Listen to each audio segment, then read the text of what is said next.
He was tired and did not notice how he accelerated to a crazy speed. Unexpectedly, a huge truck left for the meeting and there was no way to avoid the accident. He was very scared. He had to quickly figure out what to do. He tried to somehow turn the steering wheel to save himself. He was able to avoid the truck, but his car skidded at the turn and broke through the fence. His car flew off the road and it was simply impossible to control the situation. His consciousness turned off. But he did not feel any pain. His body seemed to have sunk under water. He felt how he was caught by a woman who held him on one hand. She was the herald's messenger. He was like a small insect in her background, so she ordered him to return to Azathoth's captivity for his stupidity, blindness, and greed. His consciousness has moved to a new world and right now someone is confessing their love. In front of him stood a girl who told him that she could not meet him. They were friends since childhood, but he did not understand what was happening and where he was. He was just in a car that got into a terrible accident, and now he is standing in front of the girl to whom he confesses his love. It looks like his refusal, or maybe it's a dream. There were many people around him who mocked him. It was not an illusion. Turning around, he saw a strange smoke that enveloped every person, but why no one reacts, they don't notice. He could not look away from this smoke. The girl was calling him to answer her somehow, but he was too focused. He was too frightened and did not understand how to act. Smoke began to quickly approach him as if he wanted to take him away. He threw away all the things he had and just started running away. The girl and the people who were nearby were surprised by the boy's behavior. What happened to him? He ran for a long time without stopping until his wallet fell out of his pocket. Picking up this wallet from the floor, he found documents in which the name Suchi seems to be the name of the previous owner of this body.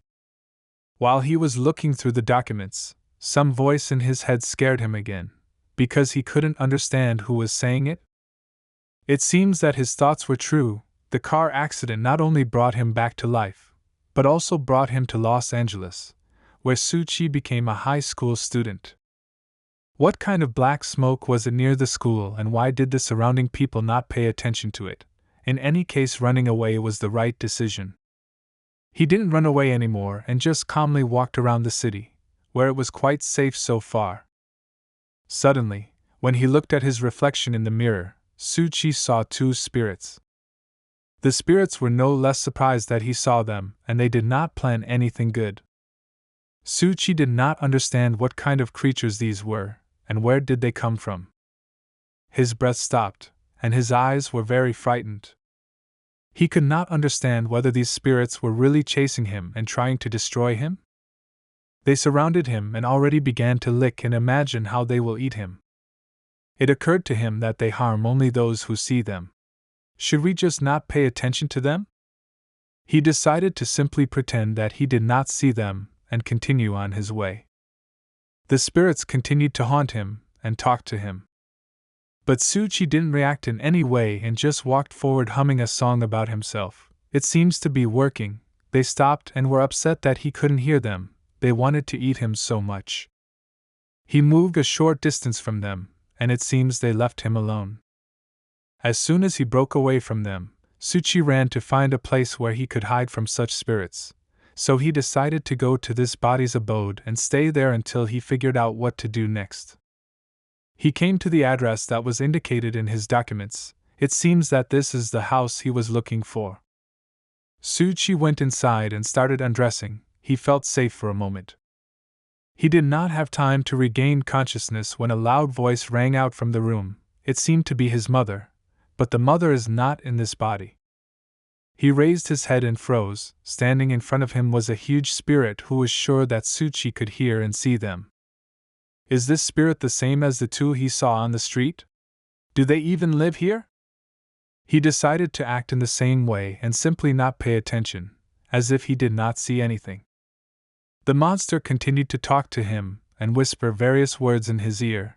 He could barely restrain himself from screaming. The parents of this body are also ghosts, and in order to survive he must pretend that he does not see and hear them. It will be very difficult. Suchi tried not to pay attention and go straight to his room, but the monsters chased him and kept asking him why he wasn't talking to them. He understood that the spirits would not leave just like that, and he needed to relax so that they would detach from him. So Suchi began to sing his favorite song. Finally, he got to his room and you can rest a little and catch your breath. He understood that he would not be able to ignore it forever and that one day they would destroy him if he continued like this. We must quickly escape from this house. We cannot escape through the window. We must invent something else. While Suchi was thinking of the best way to escape, he heard the spirits talking among themselves that he had definitely heard them and that they could eat him. They opened the door to the room and wanted to check again if he could hear them. Panic gripped him. He urgently needed to calm down and figure out how to leave this house. He collected his thoughts and opened the door and decided to go to the kitchen.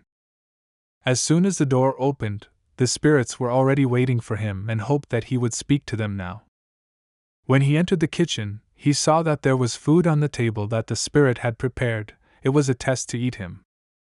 He just had to pay no attention, and he went to the refrigerator and took out the food that was there. Then he sat down at the table and began to eat calmly while the spirits spoke and flew above him. They were sure that he saw them. One of the spirits even decided to scare him so that he would pay at least some attention to them. But Suchi was calm and did not succumb to their provocations. Finally, they calmed down and apparently left him alone. Suchi thought that if he wanted to stay alive, he could not pay attention to them every time he returned home. He finished his lunch, and now there was a chance to leave the house. Suchi took his jacket and went to the exit. When he was already walking down the street, the spirits carefully followed him and hoped that he would turn around and look at them, but this did not happen. After walking a few steps from the house, he realized that these were not the worst spirits he had seen. He was literally surrounded by monsters of various sizes that were ready to destroy him at any second. Suchi walked down the street, and at every step he saw different spirits. They were everywhere. He understood that he would have to live with them until he found a solution how to return to his past life. He walked through the streets of the city, and realized that passers-by did not even know about the existence of spirits. Suchi was in a hurry for the exams, so he had to run a little to the bus. He entered the bus and the driver immediately greeted him. Finally, he met a normal person. He decided to have a little talk with the driver and said that his exams were starting soon, but there was no time to prepare, because lately he had a lot of terrible things in his life. But when he looked into the driver's eyes, Suchi understood that this was another monster that was just waiting for an opportunity to eat him. This driver's head just seemed to split, and he was waiting for a reaction from Suchi to attack. Unfortunately for this spirit, Suchi simply said goodbye to him and continued on the inside of the bus. It occurred to him that among normal people there are also spirits. I wonder how many monsters there are among this crowd? Suchi couldn't figure out if he was seeing these spirits, or if this skill was passed down to him from the previous owner of this body. While Suchi was thinking about spirits, the bus arrived at the stop where he had to get off. Suchi carefully got out of the bus and tried not to look the driver in the eyes. While he was on his way to school, Suchi observed how many spirits among ordinary people. It seems that the whole city was taken over and it was very difficult to live among these creatures. He was no longer surprised by anything. What else could he see on the way? When he arrived at the school, there were many schoolchildren taking a break from their lessons in the yard. He passed a crowd of people, where his name was heard, but he did not pay attention even to that. It suddenly dawned on him that he had not yet seen a single spirit on the school grounds. Even the black smoke that was there yesterday simply disappeared. But they still wander outside the school. Are there no spirits on the school grounds? In the distance he saw a plate that sparkled with bright light. What could it be? He came closer and saw a large salt, which seems to have been used to expel spirits. Suchi thought that these plates are unlikely to be here specifically, but is it because of an ordinary plate of salt that spirits cannot enter here? He turned his head to the right and saw an arrow sticking out of a tree. on which it was written that it was an arrow that destroys monsters. Now it no longer looked like an accident to him. It seems that someone left it here on purpose and this person can help Suchi. Of course, these were his guesses. He didn't know if these things could really restrain spirits. His thoughts were interrupted by a strong push from Xia Yushu, who was his classmate and best friend. Xia Yushu wondered why Suchi was so sad and focused. Was it because of the fight with the girl yesterday? Suchi thought to himself that it is difficult to live in peace when you are surrounded by monsters at every step. While they were walking through the corridors of the school, Suchi noticed that there really wasn't a single spirit in the school, even among the ordinary people.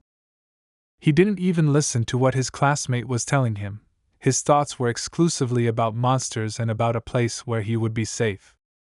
Suchi decided to stay at school until he finds out what is going on here and how he can solve it.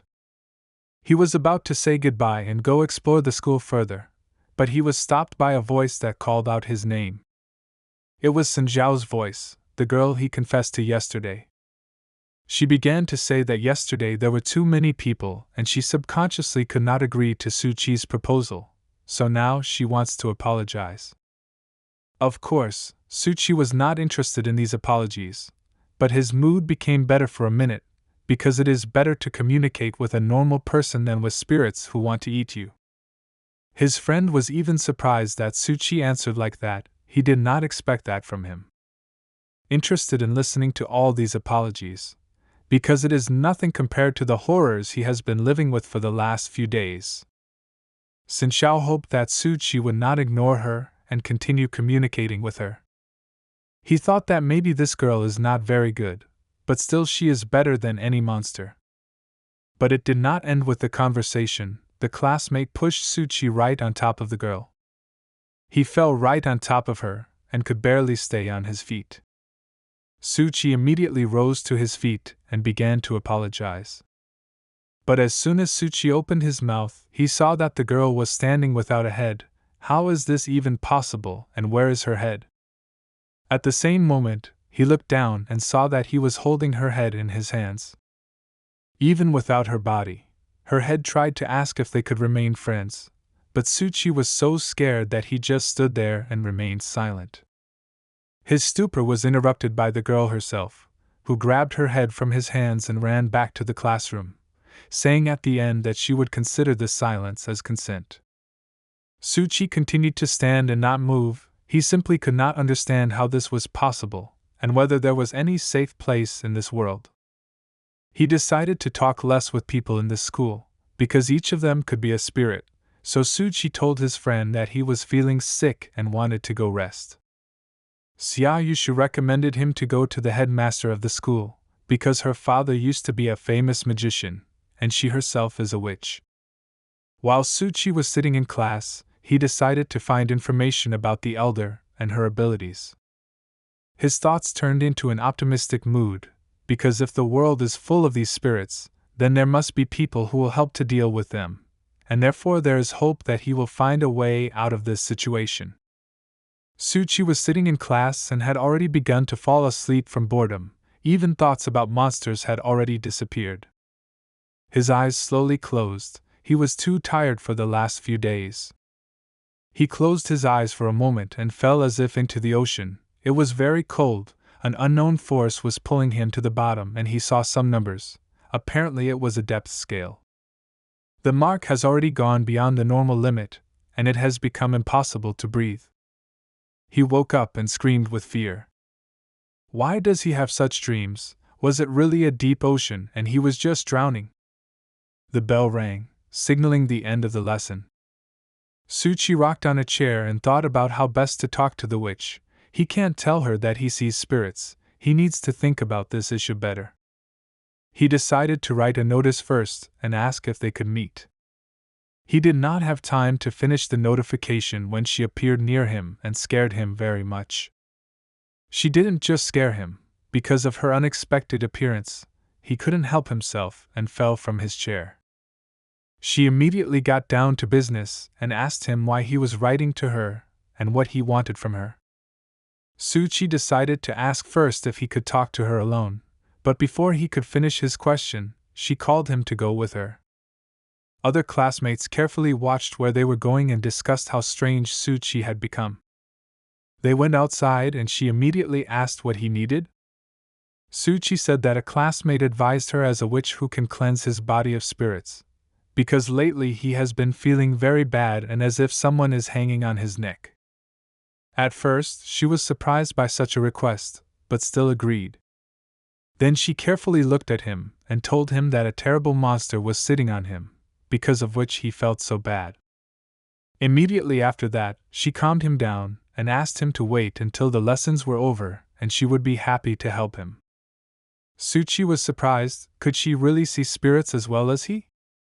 Finally, Suchi was glad that he was not the only one in this crazy world who could see spirits, and now he had a person who not only could see, but also could drive them away. She turned around and told him that this service is not free and will cost money. When she returned to the classroom, she reminded him not to forget to take his mobile phone and money with him to pay. After the lessons, they met near the school warehouse. Suchi was surprised why she chose this particular place. Do you need to be so inconspicuous? She explained that no one should see her, especially the school director, because he will immediately say that she works unofficially and will punish her. Suchi did not quite understand what it means not to work officially. Then she asked him to pay for this service first, as for a friend it would cost him $88. Do witches think about money? It seemed that they all work for God and are not interested in money. Suchi had already begun to doubt her abilities, and now she was more like the goddess of deceit or serving her. The doors of the school warehouse opened and they entered.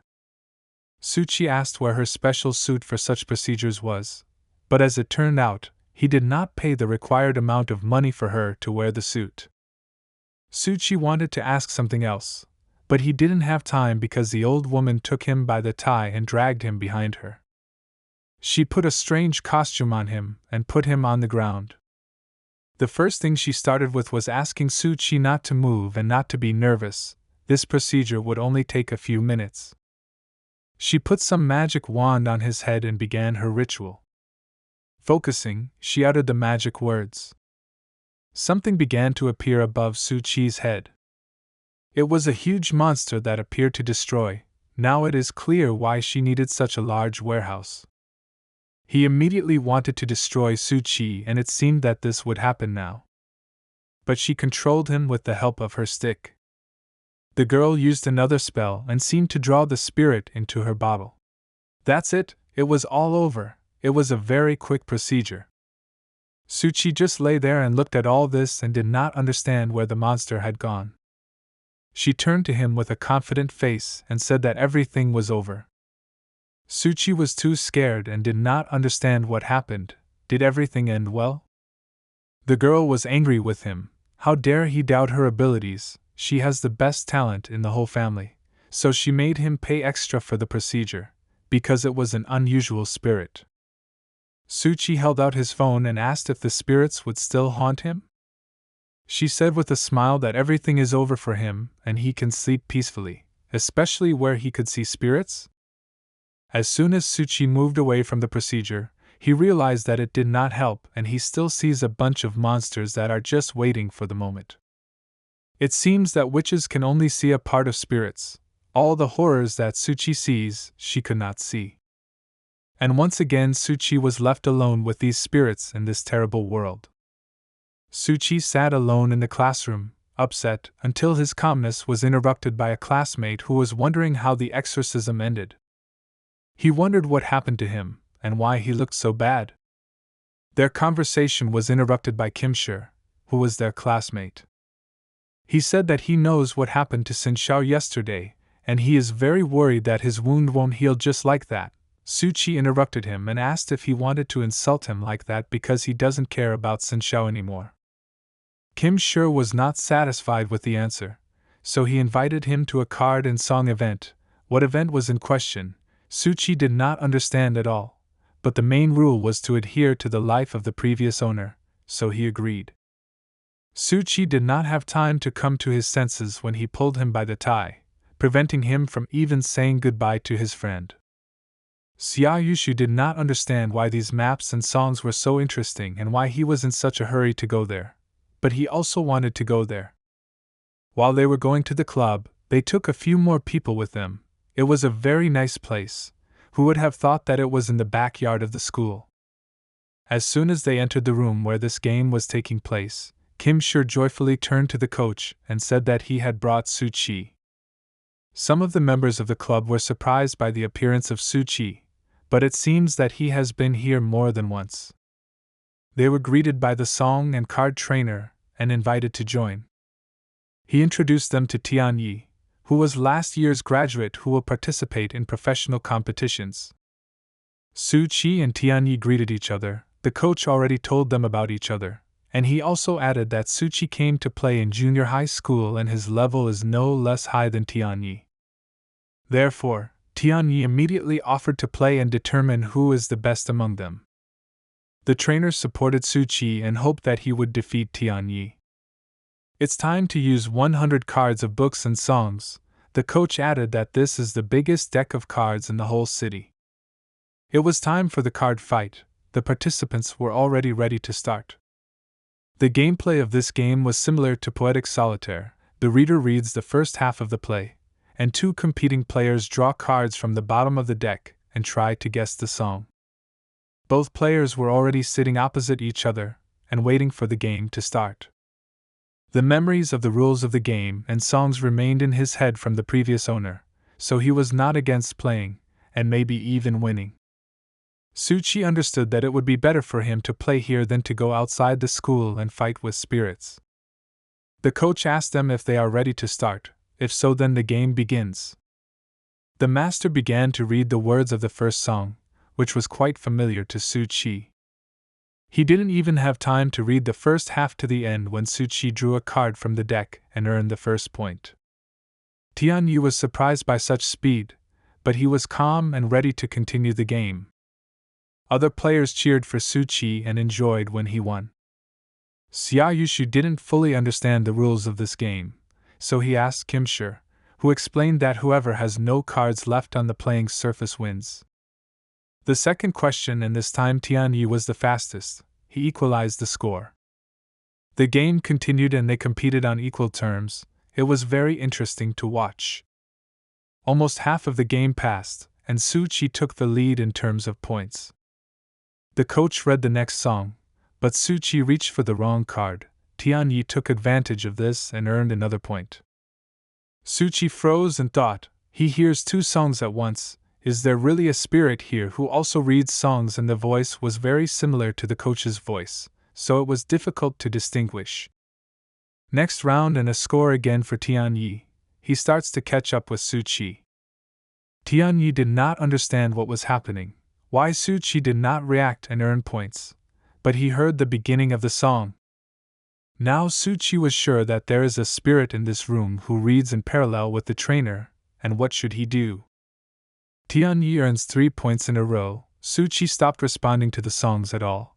Tian Yi did not understand what happened. Su Chi seems to be afraid to take a card and play.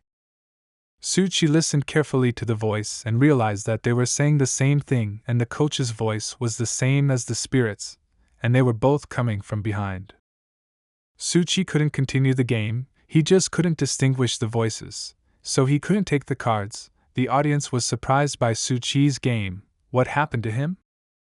If Su Chi does not take the card, he loses, but if he takes it and does not guess, the spirit will understand that it hears him and immediately destroy him. He heard the spirit telling him that he heard him, so he had to think of something immediately, because the monster would start to suspect him even more. He decided that after the next round, he would take a chance after Tian Yi won and look around. The coach read the next song. Tian Yi wins again, and it was a great chance for Su Chi and he used it. He looked at the trainer, and next to him was a huge monster that looked him straight in the eyes. The monster became even bigger, and his joy knew no bounds. He already knew for sure that Su Chi had heard him.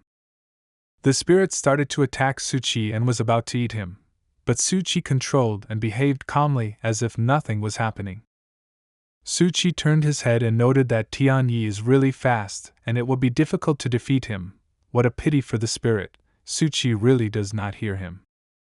He turned his head back to the playing surface and wondered how he would continue the game, because if he did not take the card, he would be exposed and eaten. The next round and the next song began, but Suchi could not make out where the coach's voice was and where the spirit was, and the round ended again in favor of Tianyi. He did not see the coach, so he could not distinguish when the master was speaking and when the spirit was speaking. Tianyi noticed that Suchi was not looking very well and offered him a break if he didn't mind. Suchi replied that he had hardly slept all night, so he didn't mind a little break to drink some water and cheer up. After that we will continue the game. He drank water and thought, how can he look directly at the coach? It reached him that Tianyi was sitting directly opposite the trainer and was looking at the monster's face. He had an idea in his head and suggested that Tianyi change the rules of the game a little. He offered Tianyi to play the last 30 cards blindly if he didn't mind. Tianyi was not against this method of play, and it seems that the coach also agreed. Xiaoyushu didn't understand what the blind method of playing meant. Was it playing blindfolded? As explained to him, it is a game when participants cannot look at the cards. They can only listen or look at the coach. This is such a brainstorming game. The coach gave them 10 minutes to memorize the location of the cards, and then the real game would begin. The countdown is over. Now the master asked them to turn their backs to the cards and they will start playing. Suchi was satisfied with this course of events. Now he will be able to distinguish voices and the monster will not understand whether he sees him or not. The monster and the trainer started reading the first question at the same time. Suchi immediately takes the desired card from the playing surface. One more round and again Suchi earns a point for himself. Now he can distinguish between the lips of the coach and the monster. Finally he is back in the game. He won round after round and was pleased with himself, because now he has a chance to get rid of the spirit. The audience was surprised at how strong Suchi was in the blind method. His level of play was surprising.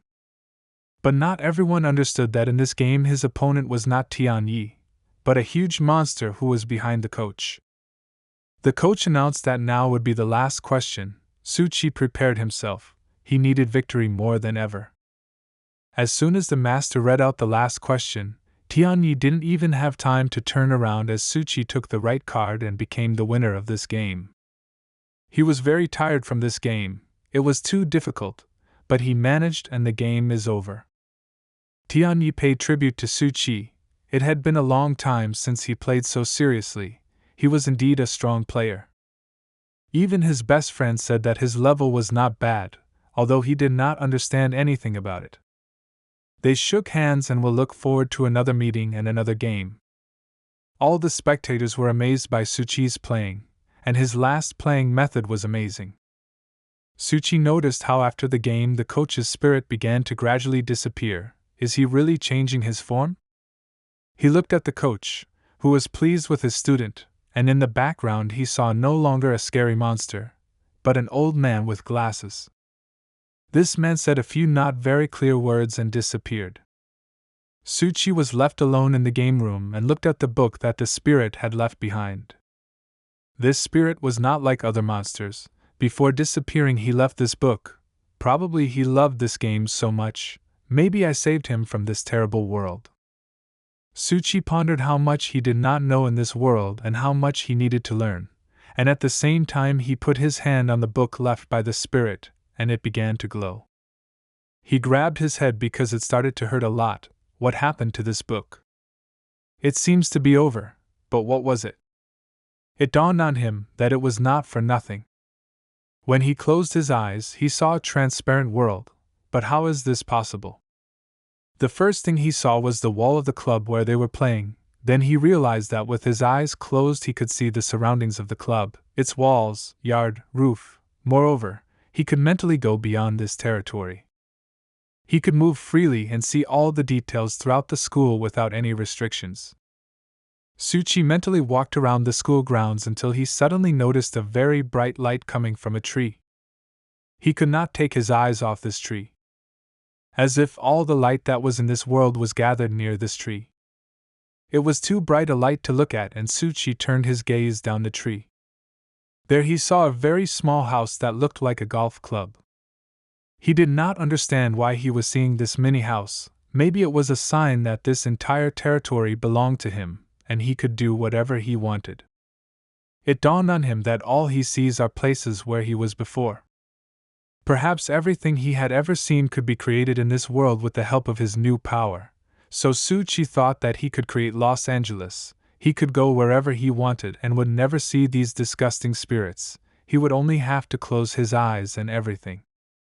With a book of songs, he could walk all over the city. All he had to do was close his eyes. But Suchi had not yet fully mastered this skill. He needed more practice.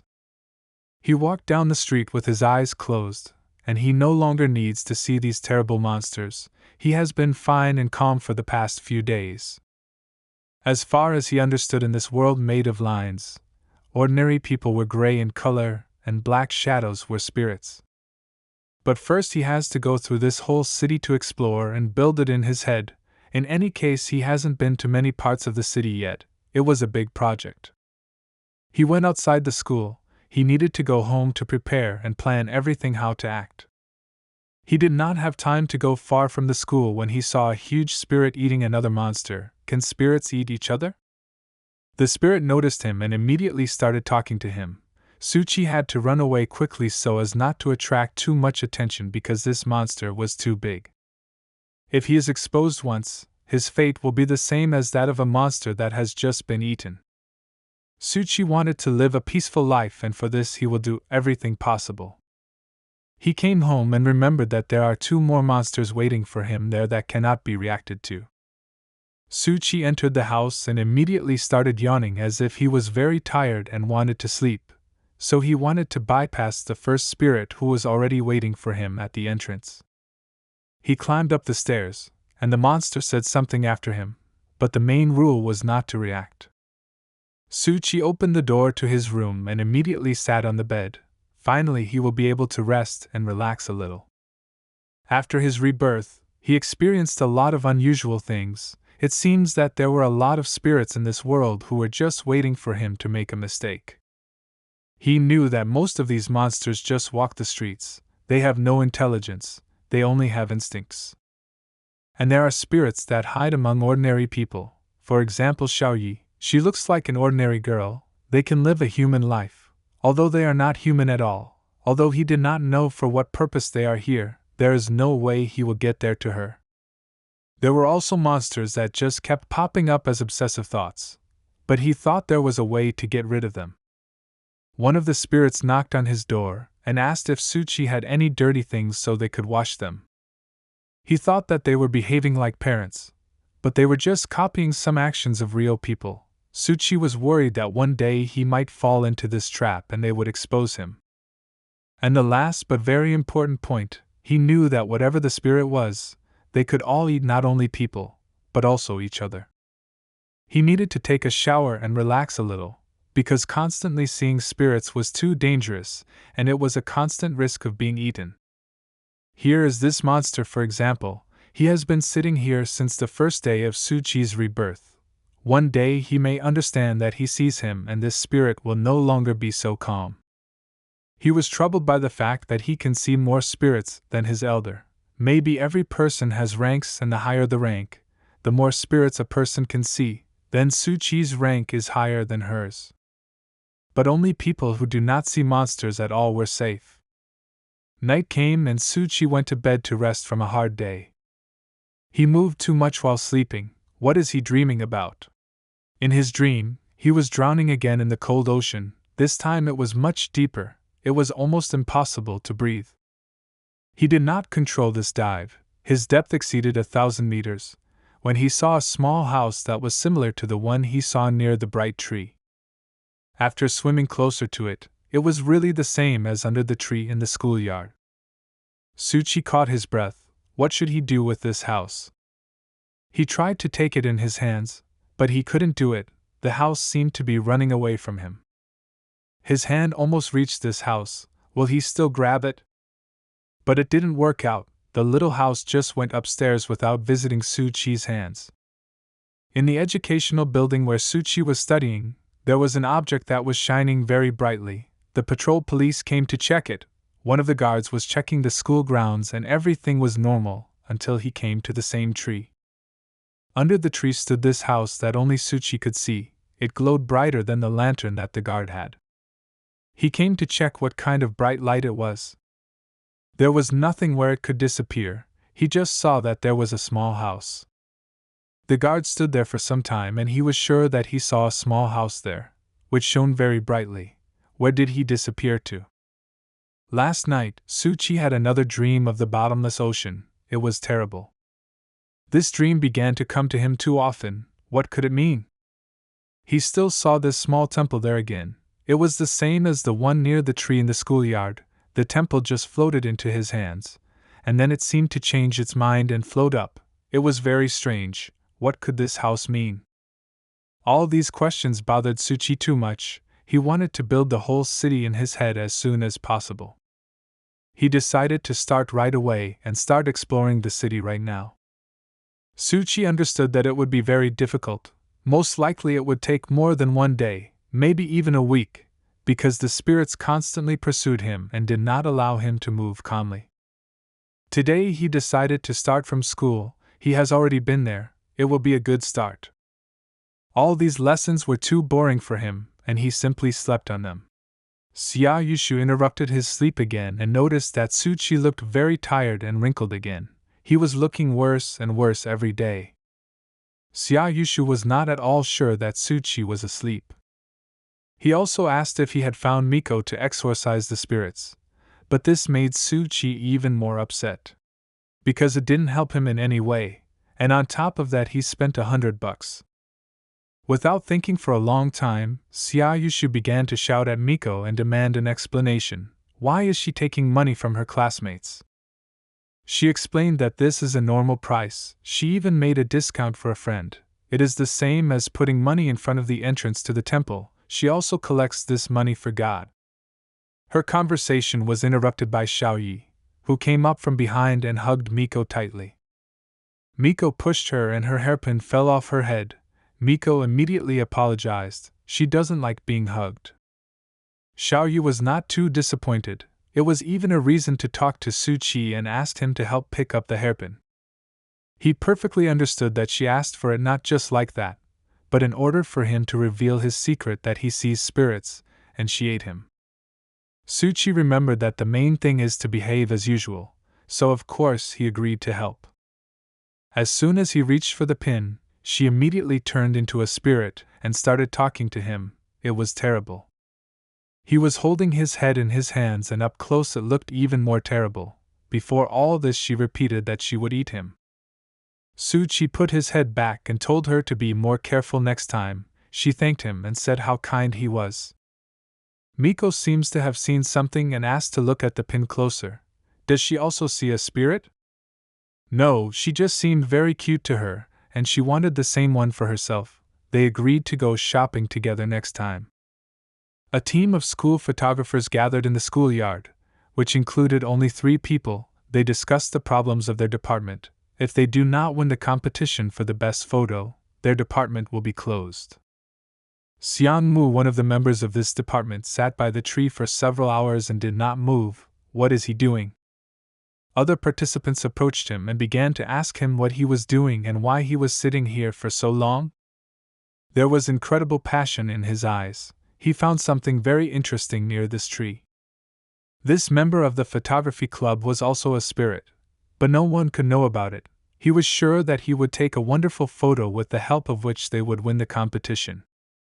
As a spirit, he could see the same small temple that Suchi dreamed of every night, and it looked really beautiful in the photo, especially against the background of the tree. The other participants did not understand him. Why is he just photographing a tree? Is it really such a beauty for him? He was smiling and was sure that he would become the hero of their department, because his little temple looks very nice. The head of the photography department sat and posted the photos they took today. Even though he didn't understand the beauty of the photos Xiangmu took, he posted it anyway. A few minutes later, several photos were already on their page in social networks, and among them people could see the same temple. Some of the people who were spirits could see this picture and admire it. It really stands out from the rest. People sent these photos to each other on social networks, and some of them were sure that whoever sees this temple will receive blessings from the gods. But most people did not see this temple. For them it was an ordinary picture with the roots of a tree. Spirits who carefully looked at the picture could even see the inscription on the picture God Ludo. Who was this God Ludo? The school and the streets that were next to it were also built with the help of a book of songs. Suchi decided that if he already had this ability, he couldn't just sit there and wait, even if he didn't find a way back anytime soon. His thoughts were filled with this book. He wanted to do something else with its help. Unexpectedly, he was enveloped in light and seemed to be transported to another reality, where he saw only a small temple, which seemed to be calling him somewhere. Without delaying for a second, he decided to check that it was a sound and immediately ran to the small temple, which was still near the same tree on the school grounds.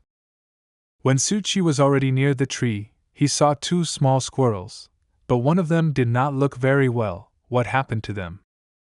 Do they also see this small temple? He understood that one of these squirrels worshipped this temple, and the other was very injured and hardly moved.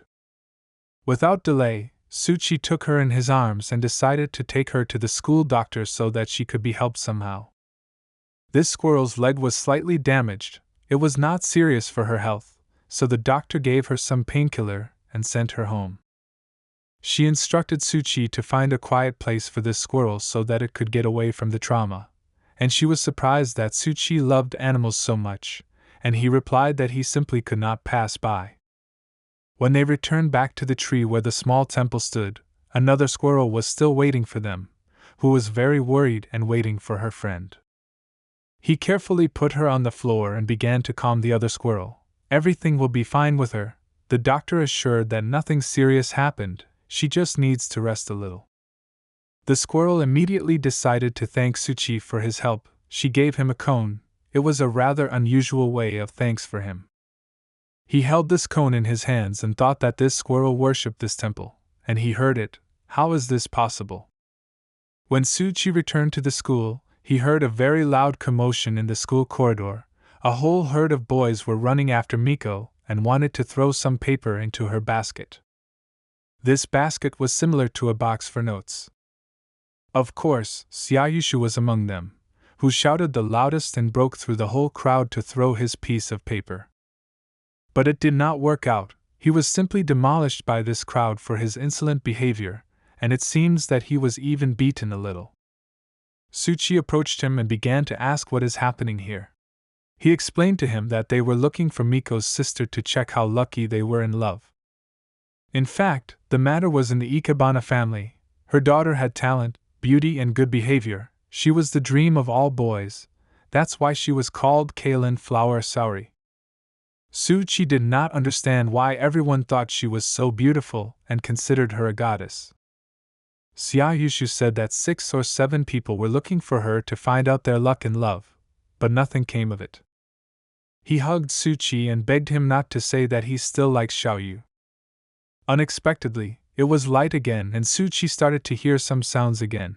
This time it was like a purring cat. Xiaoyushu didn't understand what happened to him. He turned around and started running to the tree where there was a small temple to check what happened there. He did not hear Xiaoyushu shouting after him, who asked him to wait.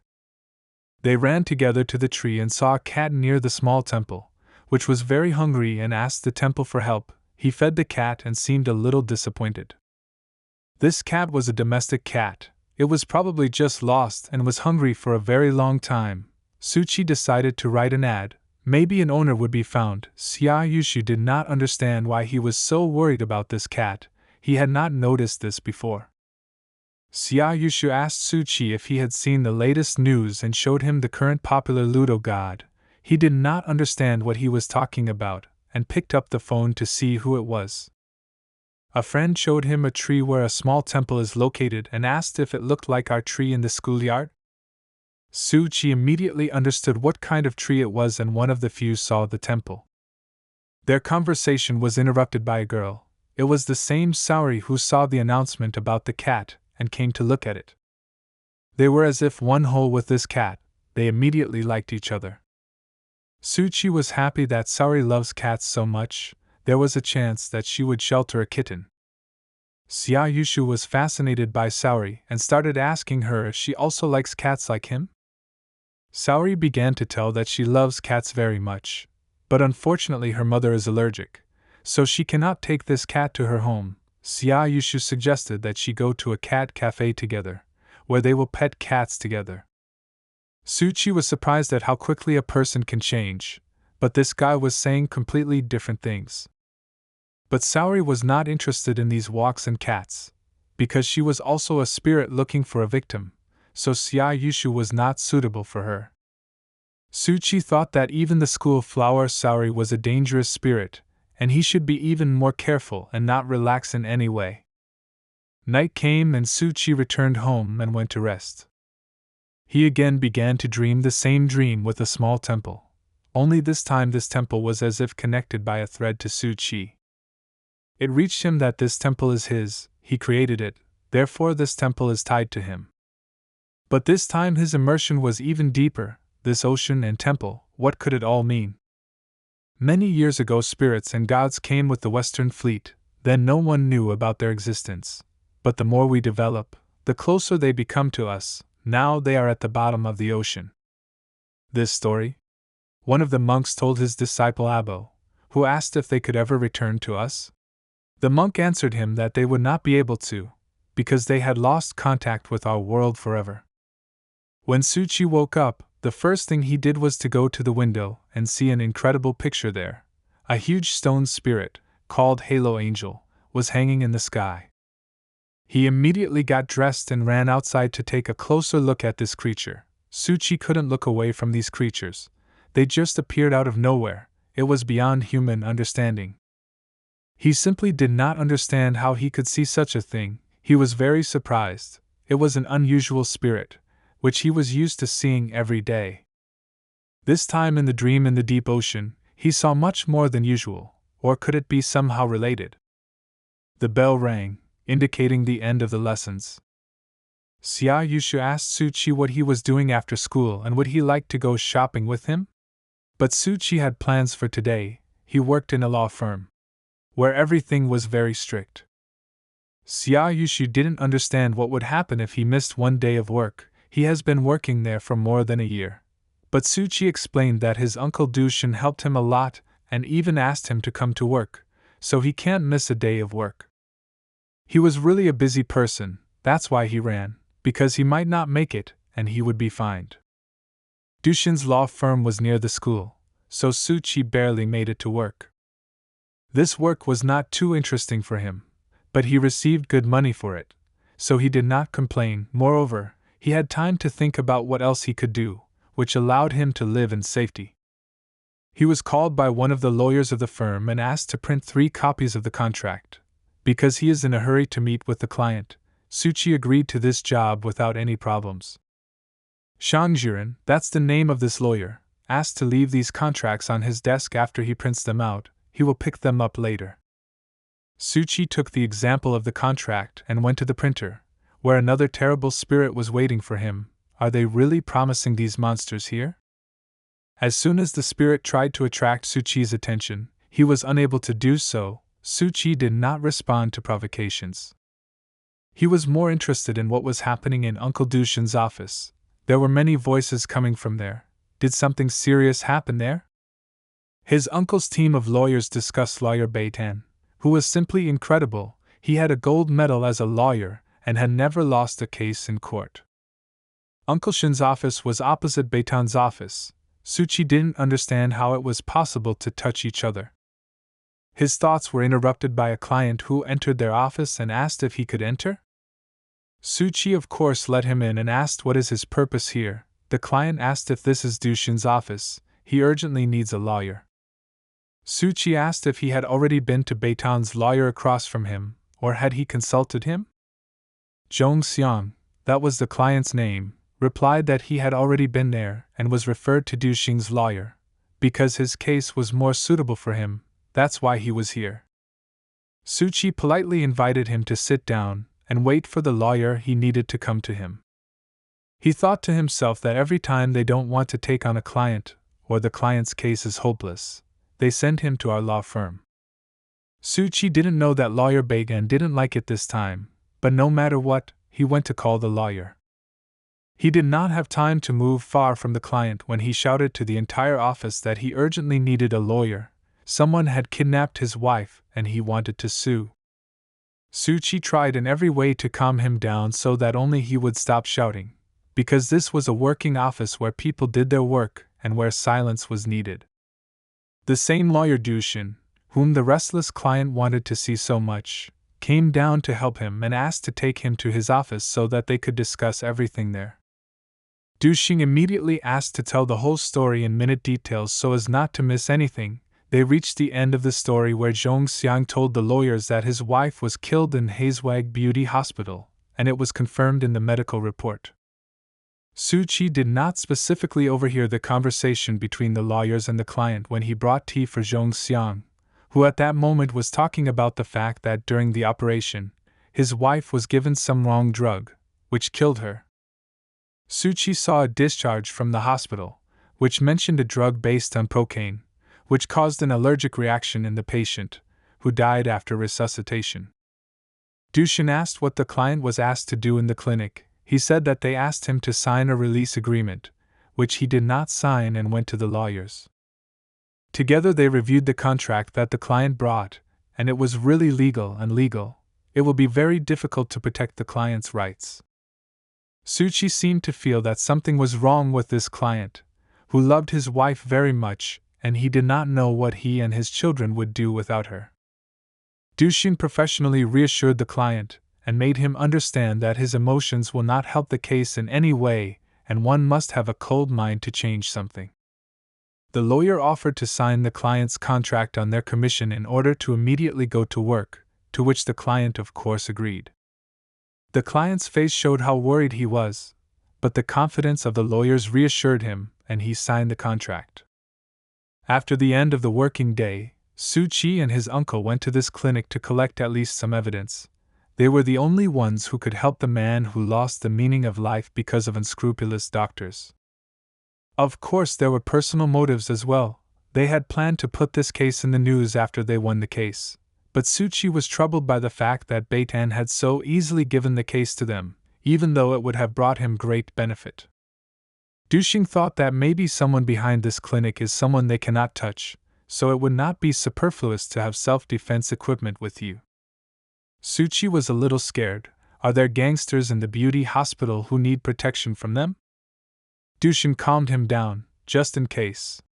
If they lay a finger on them, he will make them pay for it. They arrived at their destination, at the same clinic. They did not stay there for a long time, because the people who represented the clinic refused to say anything and participate in the case. The first attempts to get evidence failed. Hospital employees insisted that the client sign a disclaimer, and they also refused to watch the video of the operation. Although Suchi was not a lawyer, even he understood that this would be a very difficult case that would be difficult to handle, although it was still better than spending time in the company of spirits. Of course, this hospital was not without spirits. There were more or less monsters among the doctors and nurses. But Suchi had already learned professionally not to pay attention to spirits, so he and lawyer Dushin calmly talked about this case, and Suchi was interested in whether they would be able to win it. The lawyer was not sure. He had an idea, which was to post information about this family and tell what a happy life they had until the terrible negligence of the doctors separated them. They wanted to involve the community to tell everyone how dangerous it is to be treated there and to destroy everything they built. But before this step, they decided to visit their client's house. He just happened to live nearby. They knocked on the door and were greeted by Zhong Xiang and his young son, who didn't look too happy, though it was understandable why. He sent his young son to the room so that they could talk to the lawyer in peace. When the child opened the door to his room, Suchi saw a spirit that was covering the boy. It was a terrible picture. He wished everyone good night and went into his room. Dushin started his conversation by apologizing to the client for his question. He understands how difficult it is for him now, but he has to, because it won't work out that way. He gave them all the real estate certificate cards, health insurance, and all the documents that the lawyers asked for. He will do whatever he asks them to do. The conversation turned to his wife's chronic diseases, which, according to the client, did not exist. While the lawyer was talking to the client, Suchi couldn't calm down that the boy in the room was left alone with the monster, and he didn't even know how dangerous this spirit was. He thought that maybe this ghost is similar to the spirit of Mr. Gu, whom he met while playing songs and cards, and to make this ghost go away, you just need to know his last wish. And if he can fulfill it, he will help this family. While they were talking, he decided to go into the boy's room and maybe find some clues that would help him determine this spirit's last wish. This spirit, like all the others, provoked Suchi to talk to him, but he wanted to talk to the boy first, to learn at least some information. But still, he could not pay attention to this ghost and noticed that he always had lipstick in his hands, with which he painted his face. Suchi understood that the spirit is obsessed with this lipstick, obsessed with its beauty. What can be done about it? Give him a new face? He decided to talk to Xiao Bao, maybe he could help him solve this mystery. But the boy had no desire to talk, it was clear why. The boy constantly drew the sea. When asked why the sea, he answered that his parents had promised him to go to the sea. But now his father said that it would not happen, because his mother would not be able to go. Suchi understood that the boy was too reserved. He wouldn't be able to talk to him and figure something out. He should try to find clues in the room. He looked at the pictures that showed the sea where they wanted to go. At that moment, his spirit seemed to be torn. He constantly repeated the word right, but what could it mean? Suchi reached here, travel insurance. We need to check this woman's insurance.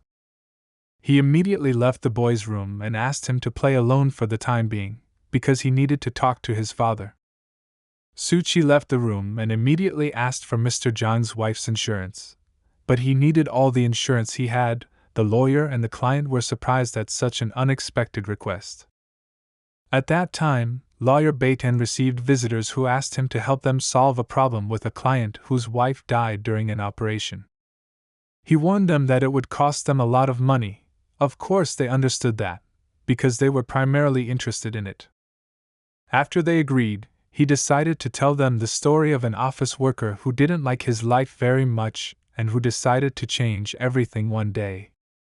Once a man fell in love with a woman and married her. They lived for a long time and raised a child. In the eyes of others, they were an exemplary family. This continued until the woman ended her life due to an unsuccessful operation at the beauty clinic. The man lost his beloved and condemned this clinic. Medical staff, doctors, gave wide publicity to this case. Literally everyone knew about it, and he received the sympathy of society. And then he received a huge payment from the insurance company and his life became wonderful again. Does it remind you of anything? Visitors were shocked by this story. Does Zhong Xiang want to cheat the insurance company? Lawyer Beiteng assured them that it was just a story he wanted to tell them, but was it true or not? It only matters who heard this story and who will believe it, and as long as Mr. Beiteng has this feeling, he will help to find the truth in every case. Lawyer Dushin and Suchi were already returning home and discussing that the client refused to cooperate with them and kicked them out of the house after Suchi asked for insurance. He asked Dushin if Zhong Xiang could have done this specifically to get compensation, but only he could know the truth. Suchi thought of himself as a person with whom you fall asleep every day together, who plans to take your life. This is scarier than living among spirits. After solving the case and freeing the spirit from his last wish, Suchi received a gift of lipstick with which the ghost painted his face. After the revelation, Xian Bao's spirit disappeared and left behind this magical lipstick, but Suchi, as soon as he did not twist it, could not understand how it works and what is it needed for. He already wanted to leave this lipstick alone, until suddenly it began to emit a very bright light that hit his eyes very hard.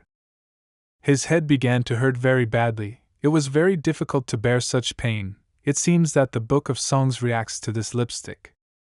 These two forces were causing great damage to Suchi's body. Indeed, the two abilities had collided with each other and were fighting.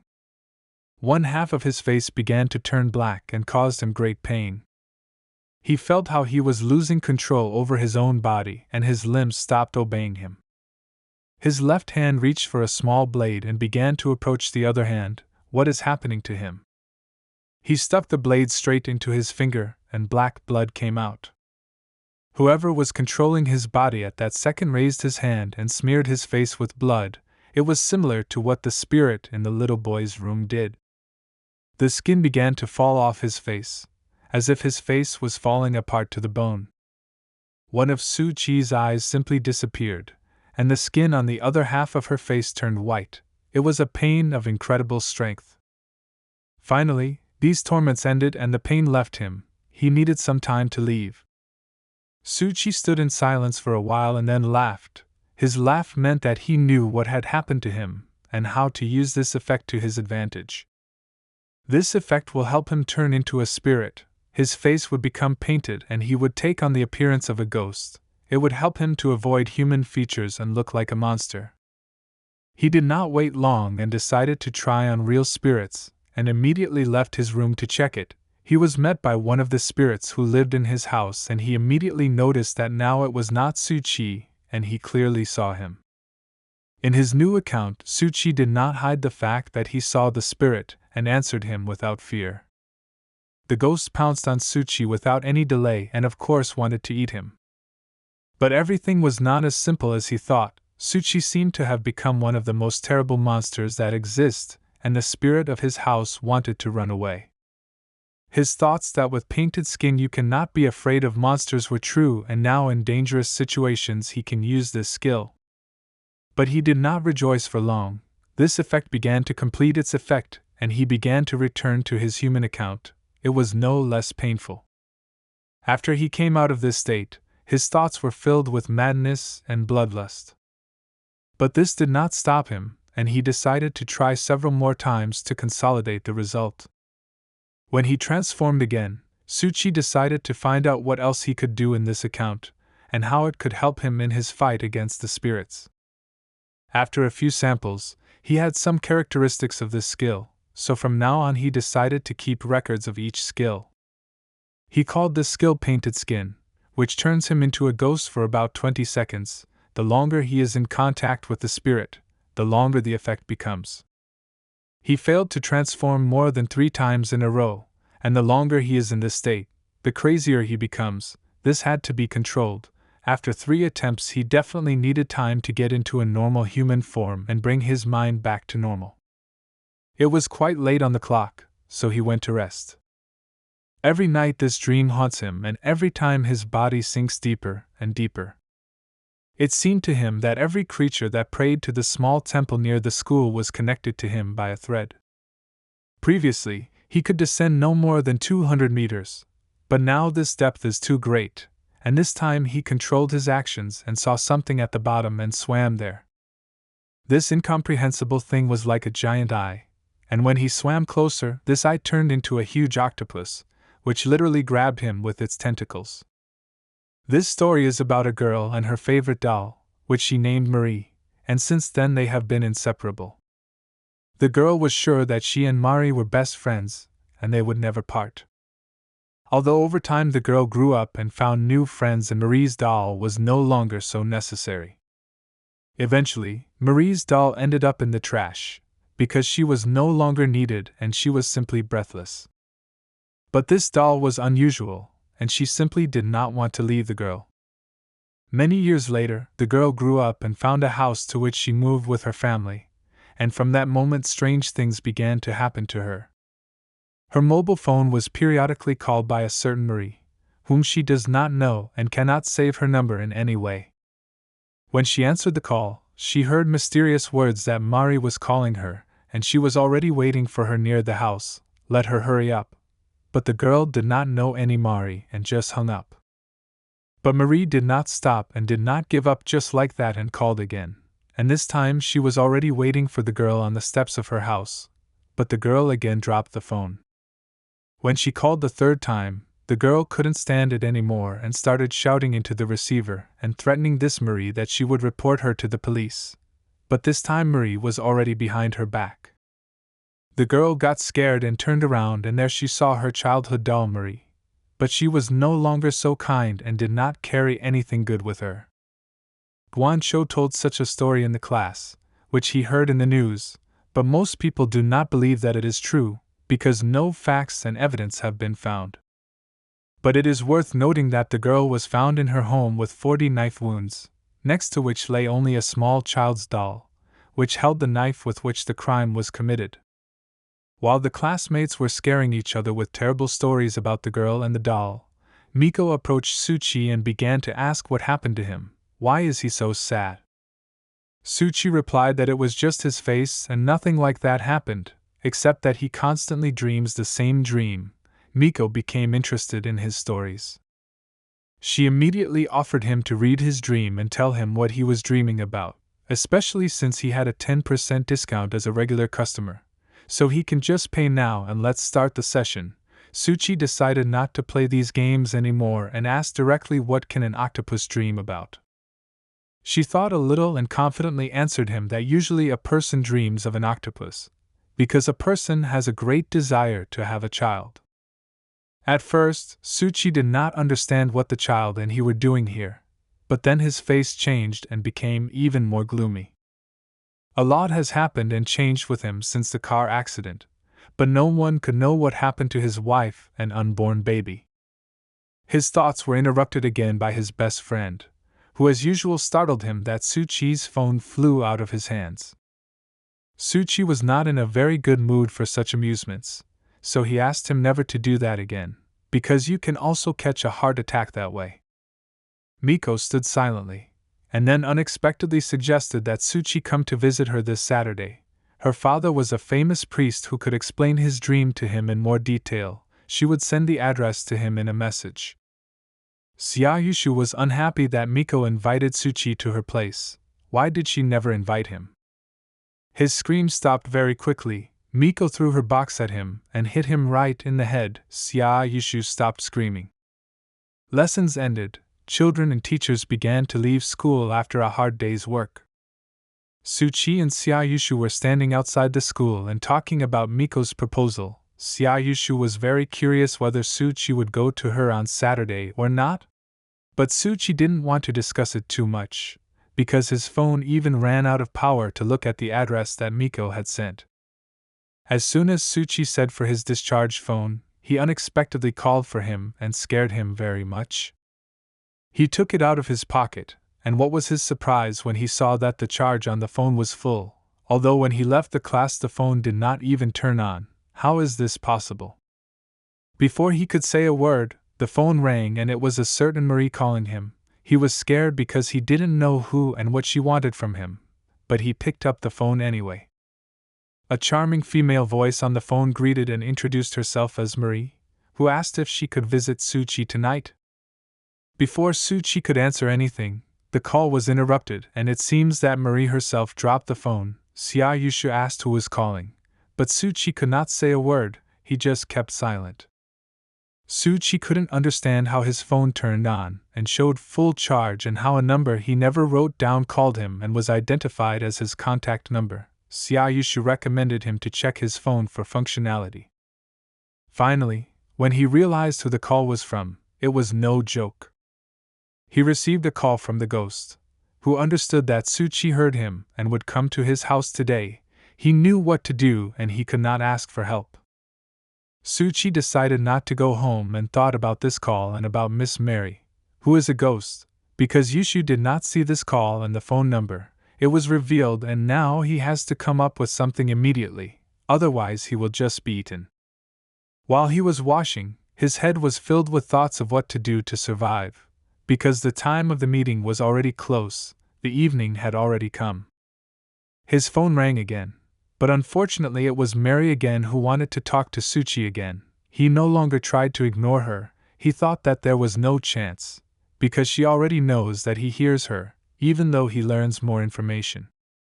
She started again with her trademark phrase in which she greeted and introduced herself, and then she said that she was at Suchi's house and there was no one there. So she went to Dushin's law firm. This information shocked Suchi. Where did she come from could know all about it. Black smoke filled the corridors of the company. Is she really that fast and has already found him? She called again and warned that she was already in the middle of the law firm and would soon be near Suchi. Let her get ready. The sound of heels could be heard throughout the company. She walked slowly but confidently, as if she knew exactly where Suchi was hiding. She opened the door of the toilet where Suchi was and called again to warn that she was coming in. There was no time to think of anything. What should he do? Right now she was standing in front of him, and called him again to tell him about it. She raised her huge sword and swung to strike. If she hits Suchi, has no chance to survive. Her sword was already near Suchi's face, and for some reason she stopped and changed her mind to attack him. What happened? Suchi used his new painted face ability at the last moment to give him time to come up with a new plan, and it worked. She stopped her strike and was as if blinded. Where did he go? Suchi's phone was ringing with calls, where Marie told what she was doing and where she would look for him. She turned and was about to leave, but time was not in Suchi's favor. The time of his ability was already running out, because the longer he is near this spirit, the faster the skill ends. This was a huge problem. He managed to trick her. He had to run away while there was still time. He didn't expect the mask to fall off so quickly. Suchi seemed to have just used this skill. Not even 20 seconds had passed. This is very bad. Marie seemed to have eyes on her back. She turned around at the same second and saw how half of Suchi's face began to appear. He did not have time to do anything. She was too fast for him. At one point she was already near him and struck a new blow, even more powerful than the previous one. Suchi should have been happy. He was very lucky today. She missed. The force of the blow was so strong that she just cut through the wall and the sink with one swing. This Marie was much more aggressive than the previous spirits. Without thinking long, he uses his second attempt and renews the action of the skill. This time he should succeed. She was blinded again and did not see him. She must use this chance and run away from here as quickly as possible. Suchi's well-being was not at the best level. He had a very bad headache and was about to lose consciousness. But this could not be allowed. Otherwise he would be eaten immediately. So he ran with all his might. This time the effect of the skill ended even faster. He needed to survive at any cost. Of course, Mary will not leave him alone just like that. As soon as she heard his smell, she immediately went after him. Suchi decided to hide until he got away from this skill a bit. He needed to rest, so the best idea was to hide in the office. She looked for him everywhere. He hid under the desks in the office and tried not even to breathe.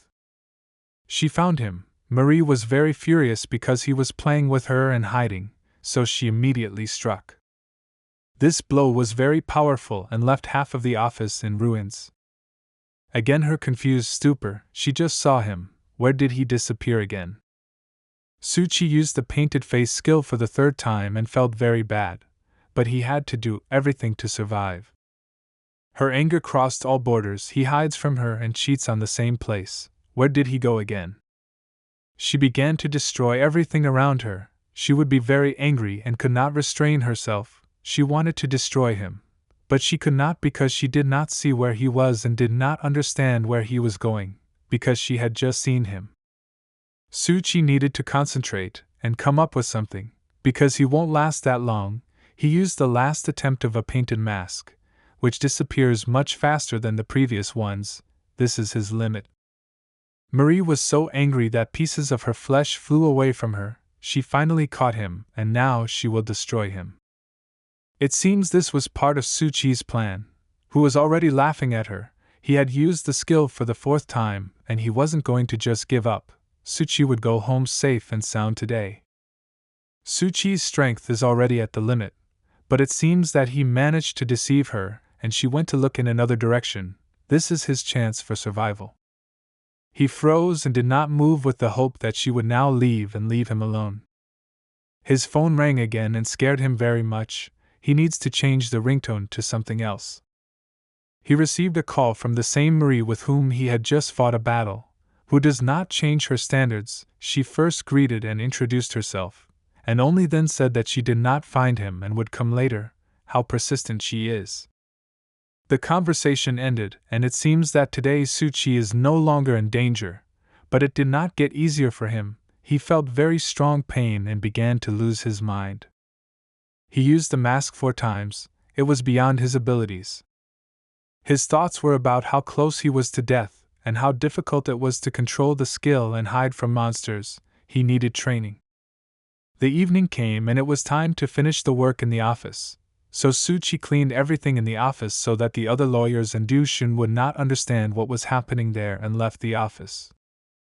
As soon as he left the office, he was stopped by a voice that he seems to have heard before. It was the voice of Mr. Baitan, who saw the surprise on Suchi's face and asked why he was so surprised.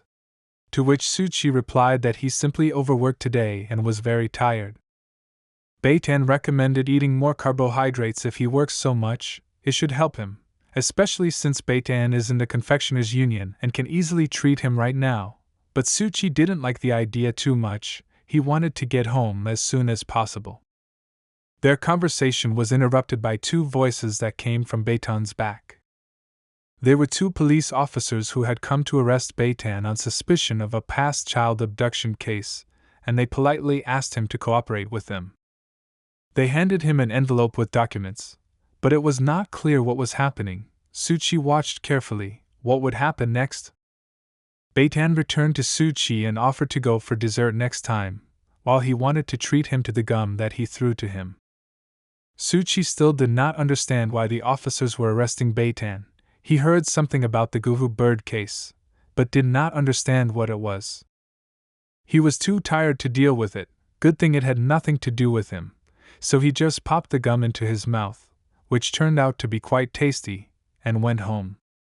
Meanwhile, Baitan got into the officer's car and drove to the station, where he would have to cooperate with them.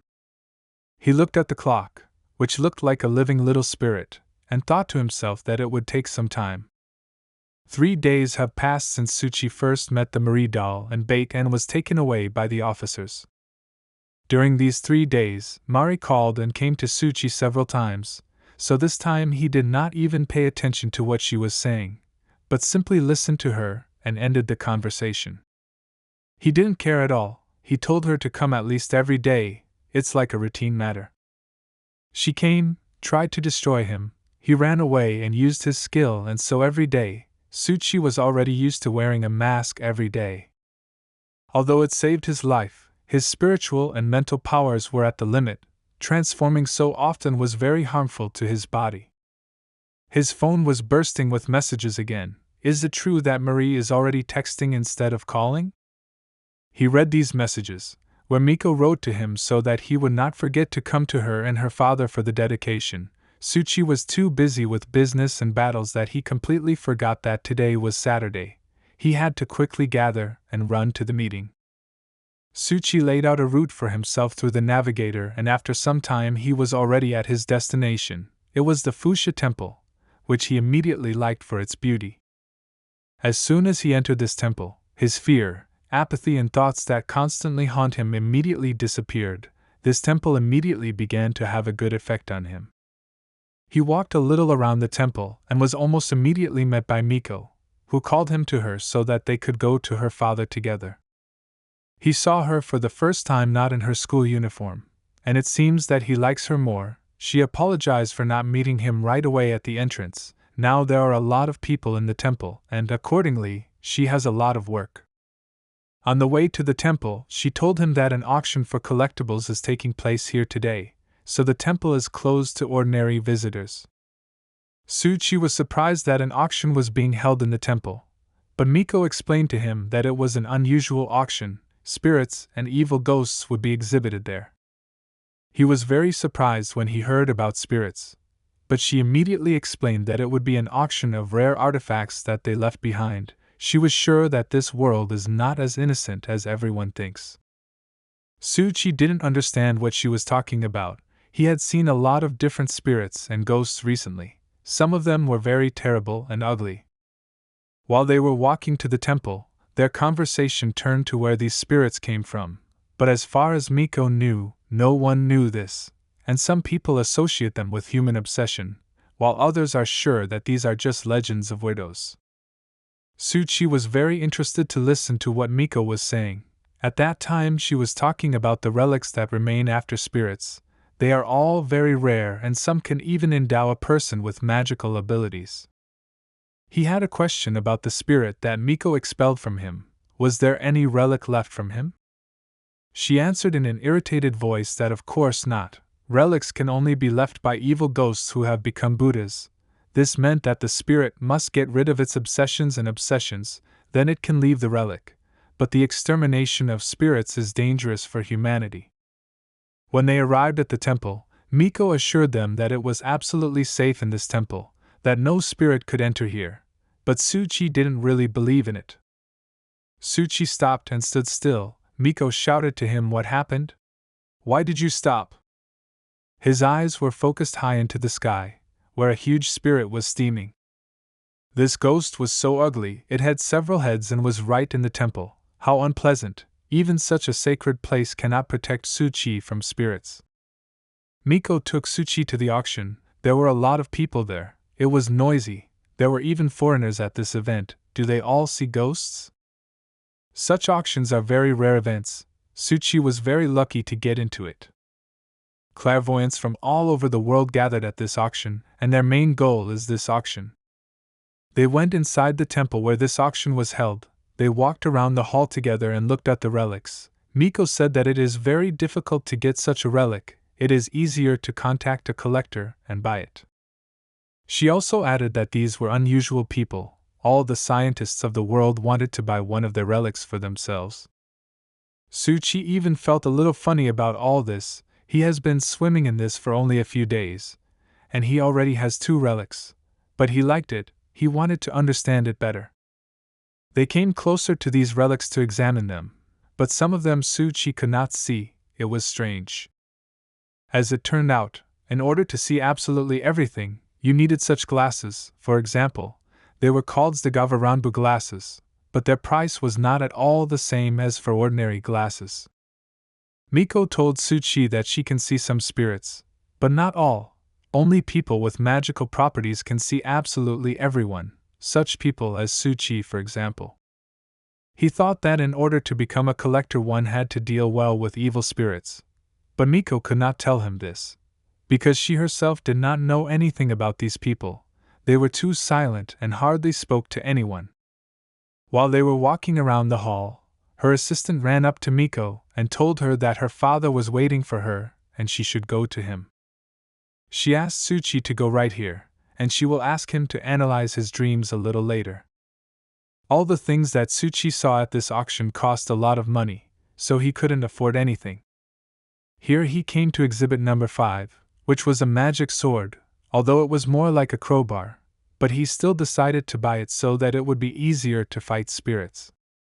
While Suchi was deciding whether he needed the T-sword or not, someone called him from behind. It was a man of medium height in a very elegant suit, but Suchi did not know who he was when he saw him for the first time. This man had a prosthesis instead of a leg, and he called himself the organizer of this event. Was he really one of those collectors? Suchi was very interested to talk with such a person, so he asked him several questions about spirits and relics. This man was not against talking and offered him a walk and discuss everything. They went to the backyard of the temple, and the man immediately noticed that Suchi did not have the psychic energy that everyone else at this event had. But he noted that he felt a strong spirit, which is rare. He had known Suchi for literally 1 minute, but did he really feel that Suchi could see spirits? Suchi was silent, but then he dared and asked him if he also sees spirits, such as were at the beginning of the temple? Without hesitation, the man answered him yes, and how else would he become a collector? Was very happy when he heard this. This time he was right, collectors see these ghosts, and he is not alone in this crazy world. But the man persistently advised Suchi to forget about spirits and everything he saw. It is not clear why. He explained that all this is dangerous, and it is better not to pay attention to them, for example to such as these foxes. At that moment, Suchi understood that this man is not the most reliable, because he does not see all the spirits, comparing this giant with foxes is nothing, so the conversation was not easy. While Suchi and the strange man were talking, Miko and her father were talking to the police. They were visited by the head of the police and a member of the National Operative Agency. They came to question their family about the case of the Hummingbirds, which they have been conducting for several weeks. A few days ago, lawyer Beitan together with a police task force arrived at the scene of the crime to find some evidence of the participation of the birds of prey in this case. Beitan stood in the very center of the events and smiled. It seems he found the evidence. No one doubted him. He was an excellent lawyer. The Cthulhu bird we were talking about is a group of people who kidnapped people, namely children. They planned the abduction, and then when they succeeded, they called these children ghost machines. Cthulhu the bird finds the children, then notices them covered in blood, and then a car comes to them and takes them away. The head of the administration talked with Beitan and hoped that he would learn the motives of the kidnapping of children, but Beitan did not know such information. He could only guess. In order to find out their purpose, they need to catch the leader of their gang. The operative told Beitan that the children were kept in an abandoned textile factory, 4 blocks from here. This information interested the lawyer. The head of management was incredibly angry at this fact. They turned all this right under their noses. Bird Gu laughs at them. After that, they couldn't stand it, and went to this factory and arrested Gu Bird's predecessors, but it didn't help. They couldn't catch the basis of the person of this gang. Therefore, now they have come to talk to Miko's father. But why is he here? The monks who worked in that temple knew something, but they did not want to tell anything, as if they were talking among themselves. One of the policemen couldn't stand it, and asked to provide all the information they have. They don't have time, they lost the trail, and they urgently need to rescue the kidnapped children. One of the monks assumed that it was a very strong spirit that awakened evil and kidnapped the children, so he offered help in the form of his student, who will lead the search operation and help find the spirit. It seems that the operatives did not like this proposal. Many lives are at stake and they need to act quickly, and not look for spirits. Unfortunately, they did not understand that they can awaken evil spirits and be left without protection. The consequences can be very deplorable. For this they need a disciple of a monk. It will be safe with him. This is the so-called rule of invisibility, as Miko's parents explained. The auction was about to start. Suchi and the strange man were already looking forward to the start. All these relics were too expensive for Suchi. He was a poor student who had no money for all this, so he just walked around and observed everything. But the man didn't care how much money he had. He seemed really interested in talking with him, and then he suggested Suchi to show his favorites. As soon as people were allowed into the main hall, bidding began actively. Some gave less, some gave more, but it was very exciting, even just to watch it. Then Suchi's attention was drawn to a lot that was worth an incredible amount of money, and the peculiarity of this artifact was that it was impossible to see it. Suchi tried to understand whether he did not see anything or there really was nothing there, because a lot of people gathered around this relic. The man was watching all this and couldn't stop laughing. Suchi didn't understand why he was having so much fun, and the man explained that there really is nothing behind the glass and people are willing to pay huge sums for emptiness. It was really funny. Suchi was surprised by such a turn of events. But isn't the man afraid of revenge after some person buys it? He stood calmly and talked about people who do not see anything in this life. It is much easier for them to believe someone's truth than to open their eyes and look at the facts. Then he unexpectedly turned to Suchi and asked him if he was interested in collections. Suchi did not understand why he asked him this, and just stood there with his mouth open. The man held out his hand, which contained tickets for tomorrow's meeting of collectors, which was to be held at 8 in the morning. The address was inside the envelope. But why did he invite Suchi? They only met 10 minutes ago. What did he see in the young guy? The man replied in a calm voice that he was simply interested in Suchi and wanted to see him tomorrow at this meeting. As soon as Suchi wanted to answer the man, he interrupted him and added that if Suchi did not want to drown in the ocean, he would come tomorrow. But how could he know about Suchi's dreams? Suchi left after the auction and carefully read the instructions for the sword, which he still bought. This relic was called the Holy Sword of Physics. It was the cheapest, so Suchi could afford it. Newton's first law was written on the card before it. It is very interesting how it will help Suchi to fight spirits in the future. Suchi did not understand how to use this physics. He took a small stone and tried to bring this strange sword to the end, because the instructions indicated the effect of the relic, that is, the erasure of the object. As Suchi expected, nothing happened and the stone just fell to the ground without any bounces. But how to use it then?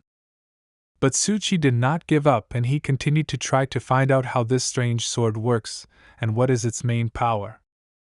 After 10 minutes and several attempts, he had a certain picture of how to use this sword. He realized that with the help of this sword he can completely get rid of inertia and stop any heavy object, and the heavier the object, the stronger the effect.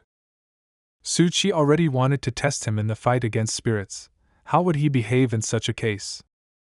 It is necessary to look for some kind of spirit and try the action of this sword, but I did not want to face them directly. Suchi was returning home through the same magical arches, and a small spirit was hanging on one of them, which Suchi didn't even notice, so he didn't mind testing the effect of this sword on him. He turned around and swung as hard as he could. The blow was quite strong, but of course Suchi did not get away with a simple blow. He used the skill of this sword, namely physical splitting and getting rid of inertia. The effect was even better than Suchi expected. The monster stopped moving at all. This sword is working at full power, but how long can this effect last? Suchi went behind one of the arches and thought that he had one more thing that would help him escape from monsters in emergency situations. It remains now only to find out how long this effect can work. He took out his phone and checked the time. More than a minute passed, and it was a very good result, which Suchi was quite satisfied with. Suchi was satisfied with his result. Today he acquired one more item for protection in his collection, and moreover, with the help of this sword, he cleansed a part of the temple from the spirit that clearly prevented him from enjoying life. But he did not stop there and went to the evening street where there were usually many spirits on which he could apply other effects of this sword and practice a little. He found small ghosts that didn't even pay attention to him, and dealt them blow after blow. After several monsters, he realized that the effect of the sword on small monsters is shorter, but if he practices a little, this sword can be very useful in battle. While Suchi trained on the small spirits, the small temple finished creating a new district.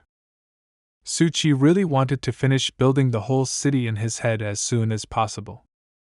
Today he is very tired, so he decided to rest a little, because tomorrow he has to go to the Black Gate and enter the built-up area. The next day, he was already among the skyscrapers, which did not look like the Black Gate, which was mentioned in the note that the strange man gave him at the auction. He came to the exact address and there was a huge shopping center. It was not the expected meeting place. Suchi visited this beautiful building on Wednesday and it looked no less beautiful inside than outside. It's not surprising, collectors are rich people. He was about to press the button in the elevator to go to the 9th floor, when the elevator doors stopped closing. A hand passed through the gap between the elevator doors, which stopped the elevator. Looking up to see who was entering the elevator, Suchi saw a man in a suit carrying a girl in a wheelchair in front of him. Suchi didn't say a word, only in his mind he didn't understand where these two came from, and they don't say a word and don't try to eat him. It's not like monsters. In any case, the elevator was already on the right floor for Suchi and he got out. He saw only one door in front of him. Most likely he needed to go here, so he entered it without hesitation. He opened the door and asked if anyone was home. Mr. Anderson? At the same second, a piece of paper appeared in front of his face. What is it? Where is he from? The piece of paper did not stay in the air for a long time, it simply burned. Is it an invitation or a threat? But Suchi nevertheless entered the room and was surprised by the luxury of this apartment. Although again there was no reason to be surprised, the collectors are very rich people. While he was looking around the room, he was called by a familiar voice. It was an unknown man who was standing with a book in his hands and seemed to be very happy that Suchi came to visit him. But who is this man? Suchi was just about to say hello when a voice spoke from behind him, and when he turned around, he saw that strange man from the elevator with his equally strange girlfriend in a wheelchair. The guests were not too happy with each other, so the owner of the apartment immediately entered into a dialogue and began to explain why he had gathered everyone here. As the man with the book explained, there was a person in a black coat who was responsible for the protection of the girl on the cart, and the girl herself was Alice's advisor, and then he introduced Suchi to them as a newcomer whom he had just invited. This man took off his hat to say hello, and he didn't look like an ordinary person, so who or what is he? Then Mr. Stranger told about the girl. She was also called Alice. She was one of the directors of the Black Gate, and her nature was as close to human as possible. She herself was from the depths of the sea. Suchi was shocked. Is this girl from the depths of the sea that haunts him in every dream, and what are they both doing here? This girl was as emotionless as possible. It seemed that she did not even hear what they were saying. She took out her watch and noticed that Mr. Anderson was late. This was the strange man who invited Suchi to meet her. She sat in the room for a while, and then ordered to take her away so that she could rest, and ordered them to wait for Anderson. As Suchi, a new acquaintance, told me, this girl is 200 years old. The fact is that she has relics that help her live so long and not age. It's a pocket watch. It's unbelievable. Is this even possible? Unexpectedly, Suchi looked closely and paid attention to the man with whom he was talking, or rather to his leg, which had the same prosthesis as Mr. Anderson's from the auction. He got scared and asked if he was Anderson. And so it turned out, this man was really the same strange Mr. Anderson from the auction. He immediately explained that he had specially changed his appearance, so it is much safer. Suchi was impressed by the abilities of his new friends, especially Mr. Anderson, and he wanted to ask more about everything. But Anderson stopped him and asked him to help him move the boxes first, and then he would answer all of Suchi's questions. Began to tell him about their branch in Los Angeles, which had to be closed because there was an accident on Fortune Island last year. His people tried to drown the ruler of radiation, and after that none of them came back. Until now, they could not even rebuild a building for their activities, but now there is a chance, so they need to disassemble things and get ready. Suchi thought that the Black Gate Club was like a circle where people with magical abilities gather and discuss some problems. But now he doesn't think so, so he asked Anderson. He gave a clear answer that their task is to maintain the balance between the worlds and prevent it from splitting. Suchi was surprised by such an answer. If they support the world order, then this place where they are now should be safe. But Anderson upset him. A person who is connected with otherworldly forces cannot be safe. That's why Black Gates were created for this. As soon as they solve one problem, another one arises and everything starts over. While they were talking, things settled down imperceptibly and you can rest a little. When Anderson took the last book out of the box, he didn't put it on the shelf, but handed it directly to Suchi. Now it's time for him to find out why he called him here. Suchi took this book in his hands and started flipping through the pages. In this book there were records about spirits and their gods, about what they are like and what skills they have. It was a collection about ghosts. Book was written was incomprehensible to Suchi, so Anderson began to tell in simple words for him. There were 5 stones that created the mystical world, and super beings are spirits and gods that we can see. There are also secret practices. These are people who have special skills to expel spirits, such as we could see in the temple. These are witches and temple servants. And there are people who can see spirits and gods, but do not have special abilities. They are called mystics, such as Suchi and Mr. Anderson. But the biggest mystery in this world is the deep sea, into which you dive deeper and deeper, and the longer this happens, the more spirits and mysticism you see, and so on until you drown. Suchi remembered this deep sea. He dreams about it every day, and every time he dives deeper and deeper, and the deeper he dives, the more spirits and monsters he sees. Mr. Anderson told him that everyone has their own sea and everyone sees it in their own way. The deeper you go under the water, the better your abilities become, but the mystical in you becomes correspondingly more. Suchi was scared when he heard that there are several levels, from the first to the seventh. When you sink to 30,000, and his level reached 5,000 in a few days, at this rate he will quickly reach 30. And what will happen next?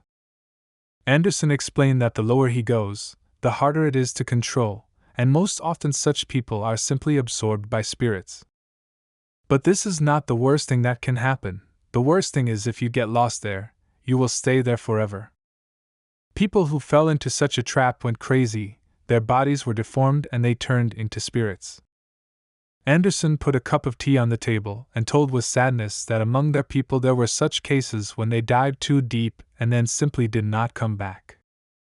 Next, he began to question Suchi how deep he had sunk, without exact numbers, at least approximately, and taught him never to tell anyone his exact level, because it would become unbearable to be there. Just as Suchi opened his mouth to answer the question, Anderson interrupted him and asked if he had the feeling that he had sunk so deep that he was losing his memory and then couldn't remember what he was doing? Suchi had never had this before and it was a positive moment for him, but Anderson asked him to find his anchor that would help him not to get lost. Suchi did not understand what kind of anchor the man was talking about, but he opened his hand, in which lay a red stone, with the help of which he will explain to him what an anchor is. He did not expect that Anderson would explain to him in practice, and he would have to dive under water, but it seems that it was not his ocean, so he could not even move. Suchi looked around and saw Mr. Anderson and a huge spirit behind him. They both welcomed Suchi into their ocean. For a long time, Suchi could not understand why this spirit did not attack him and why he was so calm. But his thoughts were interrupted by Mr. Anderson, who explained to him that this was his anchor, with the help of which he would not get lost in this deep ocean. The anchor controls the relationship between the mystical world and the real world and prevents it from sinking too deeply. The connection between a person and an anchor is based on gratitude and trust. This is a very difficult relationship mechanism that Suchi had to master. Anderson said that the anchor can be created by people's faith in some god, who will be created by Suchi. Suchi did not imagine how he should create a faith so that people believe in it, and it is especially difficult to do this in the age of the internet. Anderson warned him that creating an anchor is a very difficult and long-term process, but he definitely needs to create it. The creation process requires a large number of attempts and constant immersion underwater. Anderson himself did not know many mystics who created his anchor, but fortunately for Suchi there are special methods of its creation, and they are quite simple.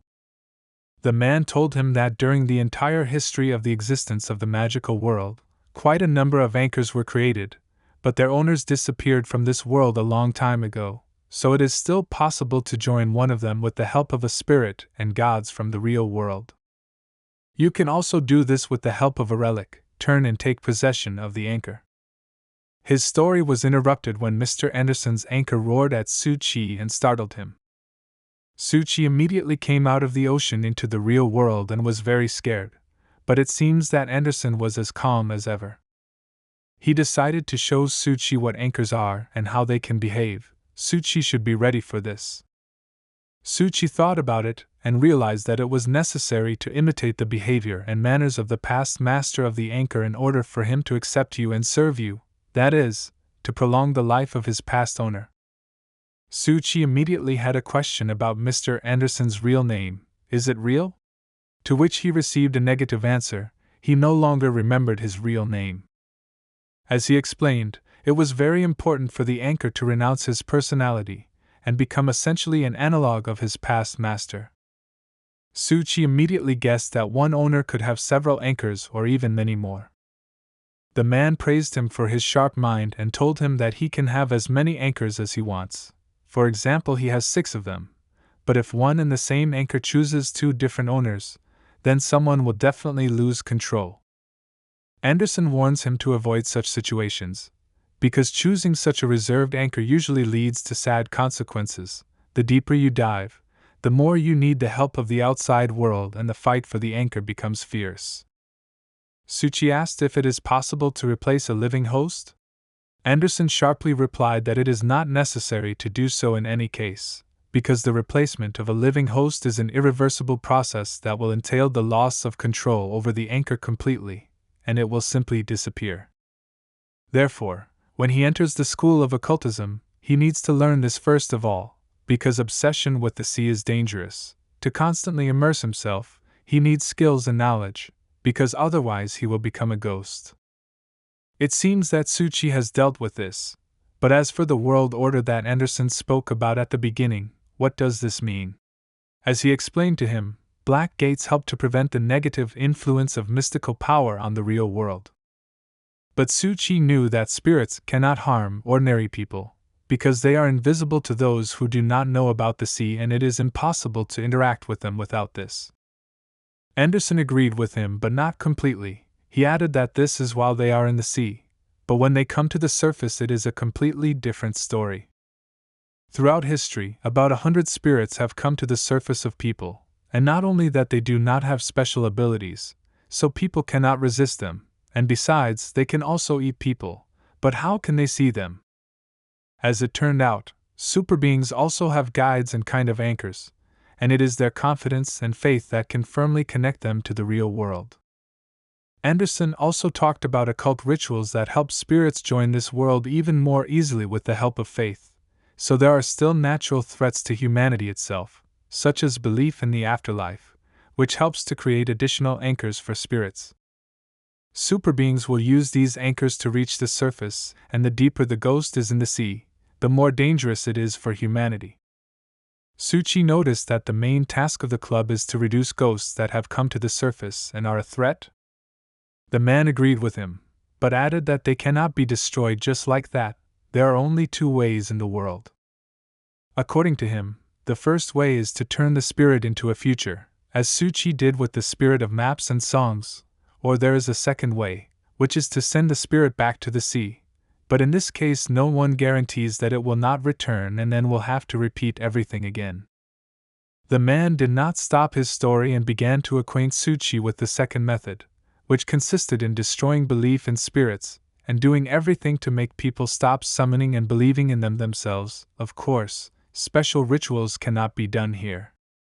For such a procedure, as the man was sure, he needed a stone of wisdom, which he had already used today. This stone helps to submerge for a short time underwater and with its help return the spirit back to the sea. Here the man unexpectedly finished talking and got up and went to the wall as if he wanted to show Tsuchi something. He grabbed the candle holder with his hand and pulled it towards him, which made a loud sound. This sound was caused by the sliding of the wardrobe, which opened a secret passage into another room. When Tsuchi entered this room, he saw a pile of weapons with a red light inside lying on the table. This red light he saw was a wisdom stone, the number of which was amazing. Were all these weapons to destroy the spirits that came to the surface? Tsuchi was speechless from such a large number of weapons, which were not there, from a knife to a bazooka, so the man added that this was their warehouse of weapons, which remained from the branch that had passed. This is all that was left. Tsuchi could only imagine how many weapons they had was. He recovered and asked another no less important question, which interested him the most: why was he chosen? Unexpectedly, the man pointed a gun at Tsuchi and asked him to think for himself. Why did he point a gun at him? Is it really necessary? He lowered the gun and began to explain that once his fear was too strong and he wanted to die in order not to endure all this. But there was a person who helped him, and Tsuchi is very similar to him. He also lives in constant contact with monsters. And that's why it was his turn to help such a person as he himself once was. Tsuchi stood there confused and kept his hand on the weapon and seemed to be waiting for the moment to take it in his hands. He interrupted Mr. Anderson and did not listen to what he told him next. He raised a bazooka and a machine gun and said that he was ready to join their club right now. They left the secret room where the weapons were lying and Tsuchi begged the man to take him to their club. He also wants to help in the fight against spirits. The man told him that he can't join the club so quickly. It requires certain knowledge and skills, so he gave him some books that would help him with that. Tsuchi understood the importance of the fact that he should join this club, considering how deep he is. his meeting with the spirits will definitely happen, and if he is not alone, the chances of victory will be much greater. Finally, Mr. Anderson told him everything he wanted and sent Su-Chi to study until the situation is stable and his help is not needed, so this is the perfect chance to improve his abilities. As soon as he is needed, they will call him. Of course, this job is paid. Su-Chi was surprised that they pay for such work. The man didn't understand Su-Chi's surprise. Of course they pay, it's really hard work, but that's not all, he has something else for Su-Chi. He recommended Su-Chi not to mention them at all, because the more often he mentions them, the greater the chance that they will appear, no matter how strange it sounds. Su-Chi did not understand this advice. He had just told him all about the spirits and the secret world, and now he was recommending to avoid it all. Anderson explained that now under the protection of this magic door, which has black upholstery that protects it, it becomes dangerous outside of this door. It was already quite late on the clock, so if there were no questions, Su-Chi could go home. But Su-Chi decided to ask something else. The first question was how to deal with fear when he sees a monster. His new friend gave him advice to act, even in spite of fear, even when he sees the scariest monster in his life. It will help to forget about fear for a while, but still it is impossible to get rid of it. Su-Chi understood that if security is deadly, it is not necessary to run away from it, but to act. The man agreed and waited for the next question. Su-Chi took out his phone and showed how Marie called him and told him that she has been chasing him for several days and comes at the same time. Anderson explained to him that this is a ghost of a stable class and it can be simply avoided, but if you leave it all, then everything can end sadly. Next, the man went to the bookshelf and reminded Su-Chi that he had told him today that for 2 ways to destroy spirits, if it is not possible to turn Marie into a corpse, one should try to drown her back in the sea. Su-Chi immediately asked, that is, there is no 100% method of destroying spirits? Mr. Anderson agreed with him. Of course there is no such way, but there is a method that will help him to be under the constant protection of another spirit. Su-Chi fell silent, and then quietly said about himself, is it possible to use spirits for protection? The man agreed with him, and hinted that Miss Marie is well suited for this role. She can become a good defender if you learn to interact with her properly. Then he raised his head up and looked straight into Su-Chi's eyes and said that tomorrow, half an hour before her arrival, they would meet and he would teach him how to use spirits. Su-Chi thanked Mr. Anderson for telling him so much about spirits, and went home. As soon as Su-Chi left the apartment, a man and a girl in a wheelchair returned to Anderson and said that they had received a new assignment. Anderson was interested and asked what kind of assignment. This order was from the head office about the Hummingbird. This group of people kidnaps children and invents legends about spirits to panic humanity, and also conducts forbidden rituals. Prior to this, the Fushijin Temple and the Jade Temple sent their students from Japan, but none of them managed, 2 were not found, and the others were seriously injured. Mr. Anderson understood that the believers were only making the situation worse with their rituals, helping the monsters to come to the surface. The girl also added that a little more, and the Hummingbird will fall into the abyss with all its fakes. The man agreed to deal with this business. In their position, the Black Gates cannot withstand the arrival of the ancient dark god. As the girl believed the situation was urgent, it was necessary to deal with them within a week, so she offered to take Su-Chi, a future member of their club, on this matter.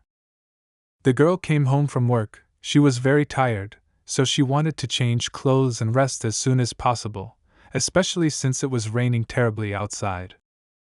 Before she had time to take off her shoes, someone started calling her mobile phone. The number was unknown. It seems they were calling even from a special device. She picked up the phone and listened carefully to the person on the other end of the line. Her sister was calling her. Her voice was very frightened.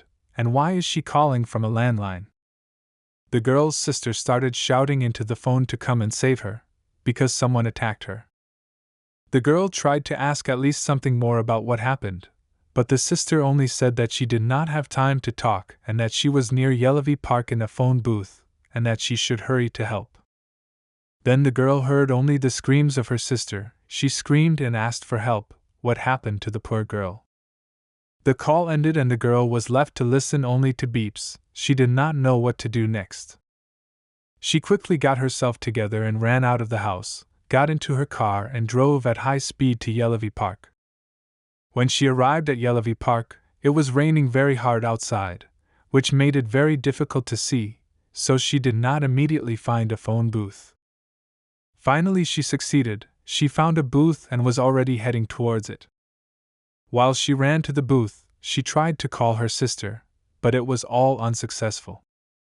The girl was standing by the telephone booth and called her sister, but she was nowhere to be found. Where could she have disappeared to? Next, she saw a landline phone from which her sister was probably calling, but now she is not picking up the phone. It was very strange, so she decided to urgently call the police. But her phone turned off as if for evil, although it had just been charged to 100%. What is going on here?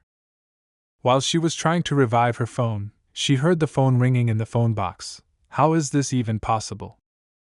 She picked up the phone and heard the voice of her sister, who asked her for forgiveness and said that she did not know that it would turn out like this. Then she asked her to call for help, if it is not too late to do so. The girl already thought that these were her sister's stupid jokes and began to scream, but she did not hear a word in response. She just heard a strange sound on the street, and when she turned her head, she saw a huge black smoke coming straight towards her. It was a huge spirit that was already standing next to her, and the door of the telephone box was not opened as if for evil. She had little chance of salvation. She tried with all her might to save herself, and even managed to call her husband and tell him where she was and what happened to her. But it was too late. The monster was right next to her and was ready to just eat her until she shut up. She dropped the phone and fell on the floor and began to scream at the top of her voice, but this was unlikely to help her. The scream was no longer heard, only a man's voice came from the booth. It was the voice of her husband, who shouted into the phone and said that he would come soon. But the girl did not answer, and it was too late. As soon as the man arrived at the place that his wife described to him, he also went into the phone booth.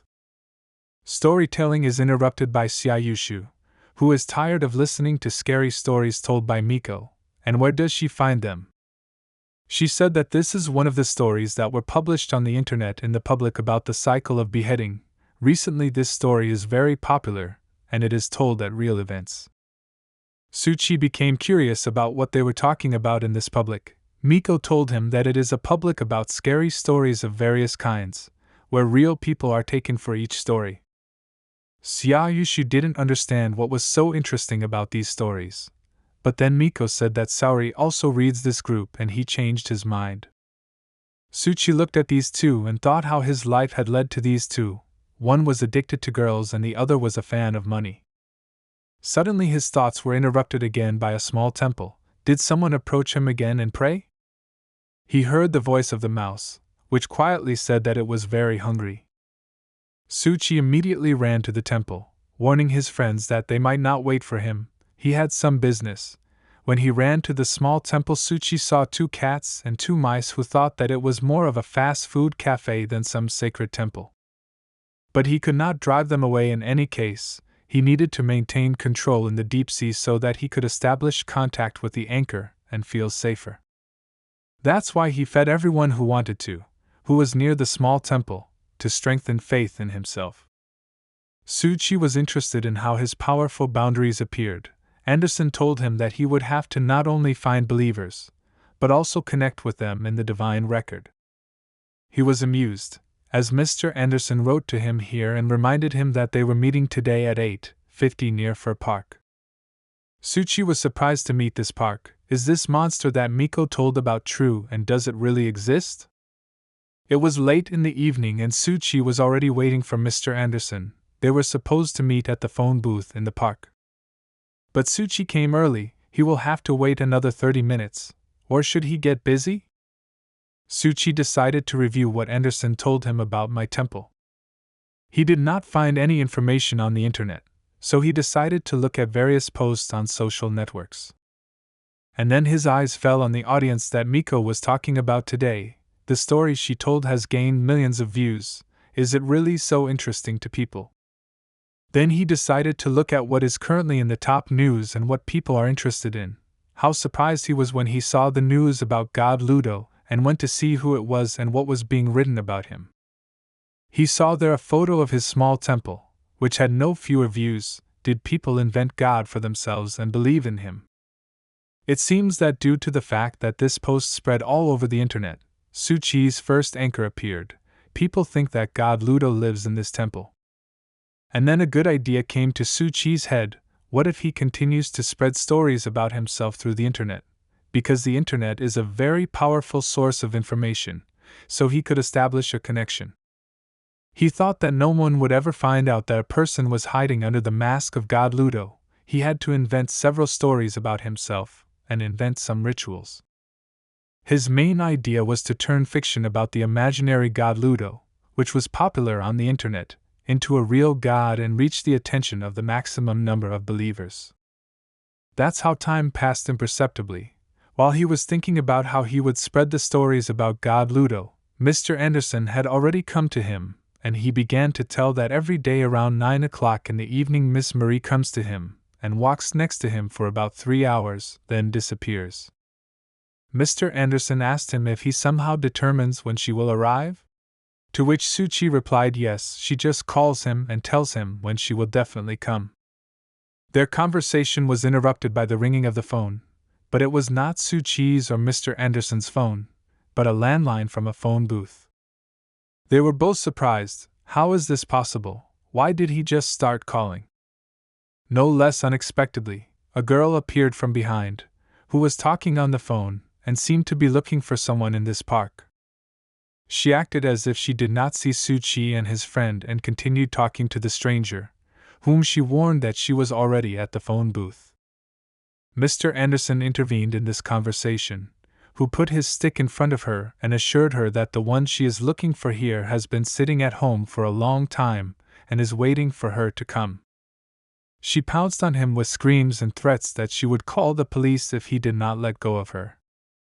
But Mr. Anderson did not give up so easily and insisted on his point. He repeated the same phrase for her that they have been waiting for her at home for a long time. She urgently needs to go, and for better effect he used one of his magical techniques. The girl immediately changed. She no longer shouted and behaved calmly. She was sure that the one she was looking for was already waiting for her at home, and she should run right there. Suchi was confused. Mr. Anderson's relic could even change people's minds. It was amazing. When Suchi returned to Anderson again, he saw how his account returned to normal. The fact was that such a power had to be paid for. The activation of such a skill required certain conditions, and one of these conditions was returning him to his normal form. His strength was noticeably reduced. Suchi began to get nervous, but it seems that he just needs to sit down and rest a little. Suchi agreed and asked, "What are they waiting for here anyway?" Anderson answered confidently that they were waiting for the spirit. They went into the booth and just waited. Suchi didn't understand why they were waiting here if Miss Marie would call and warn him. But Anderson wasn't waiting for her. There was another spirit that interested him. He began to tell a story about a terrible group called the Beheading Cycle. You should have heard about it, Suchi. Suchi understood that it was true. The video for this group was filmed here. Some ghost lures people here with the help of a phone conversation and destroys them here. But it was not important whether it was true or not. The main thing was the belief that these people had about this spirit, which later helped him create an anchor in the real world. So the spirit was able to find a way out to the surface, and now this channel is used for similar rituals. That's why Anderson offered him to meet right here. Yesterday their club received a request that 7 people went missing yesterday. As soon as Sir Anderson finished, as scheduled, Miss Marie, who was already approaching Suchi, called. Sir took out his magic lighter and told Suchi to get ready. The spirit he was talking about was already here. As soon as they turned their heads, their breath was taken away by this terrible monster that craved their flesh. He began to repeat over and over again that they see and hear him. His huge hands began to break the phone booth. Suchi began to panic. She would not last long. Sir Anderson kept his cool and asked Suchi to calm down and just wait. The monster had already almost broken the booth and opened its mouth to eat them both. Suchi was already preparing for this. He closed his eyes, and when he opened them, he saw a bright red light and the spirit was gone. It seems to be his blood. After that, he heard his phone ringing, and the caller was Miss Marie. He picked up the phone and heard Miss Marie's usual manner of greeting, and she asked to get ready because she was waiting for him at the phone booth. And then Suchi understood everything. Miss Marie came to the meeting on time and left only a memory from the spirit that wanted to eat them. Did she really save them? Of course, Suchi was glad that he was saved from the monster, but then he realized that Miss Marie did not come to save him. But Sir Anderson seems to have thought everything through and was ready for such a development. She repeated that she is Miss Marie and she came for Suchi. Where is he hiding? The fact was that Anderson lit his magic lighter, the effect of which helps to become invisible to spirits within a radius of 1 meter while the fire is burning, so he calmed down Suchi. He can exhale. As soon as he turned his head to Suchi, he was already more scared to look at him than Miss Marie. It was terrifying, but it was his painted face skill again. Anderson thought that Suchi turned into a monster, but he explained to him that this is his transformation skill and it helps to hide from monsters for a while. It turns out that the man gave him one relic, when he already had one, and also with a special effect. Suchi asked to tell this story a little later, because Miss Marie will be leaving soon. She called Suchi again and reminded him that she had not found him and would come to him tomorrow. It seems she's gone and they can get out of this phone booth. Sir took a small piece from the monster that Miss Marie destroyed and showed it to Suchi and explained that only another spirit can destroy a spirit. But why did she protect Suchi so much? Miss Marie was the type of spirit that captures a target and treats it like food, including protection from other predators. But now Suchi wondered why spirits eat people. Do they really have a hunting instinct? Anderson agreed with him and added that when someone notices the presence of a spirit near him, even if it is an animal or a person, the spirits automatically turn on this predatory instinct and they are not able to control it. Miss Marie's essence was primitive. When two spirits choose one victim, they try to kill each other in order to seize the sole right to eat. The man added that Miss Marie Suchi appears every day at the same hour, and she has a huge sword that can easily destroy spirits, so Suchi should make friends with her. Now he asked Suchi to photograph the body of this spirit. He needs it for a kind of reporting. After the photo, Anderson performed several magical rituals and seemed to plant the monster's body in a magic cube. Suchi stood with his mouth open and did not understand what was happening here. The man held out this cube of Suchi and offered to leave for the payment of the work. They came to one of the quietest areas of Los Angeles. The area was called Kokolo. Sir Anderson led Suchi to the Black Gate Exchange building where relics could be exchanged and rewards could be entered. In the middle, it looked like an ordinary Japanese store. No one would have thought that it was a Black Gate club. It was probably designed for that. They were met by the charming hostess of this store, Jing. She was very kind to Mr. Anderson and was glad to see him. He was also pleased with the meeting. He put the same cube where the monster's body was on the table and asked Miss Jing to exchange it for something more valuable.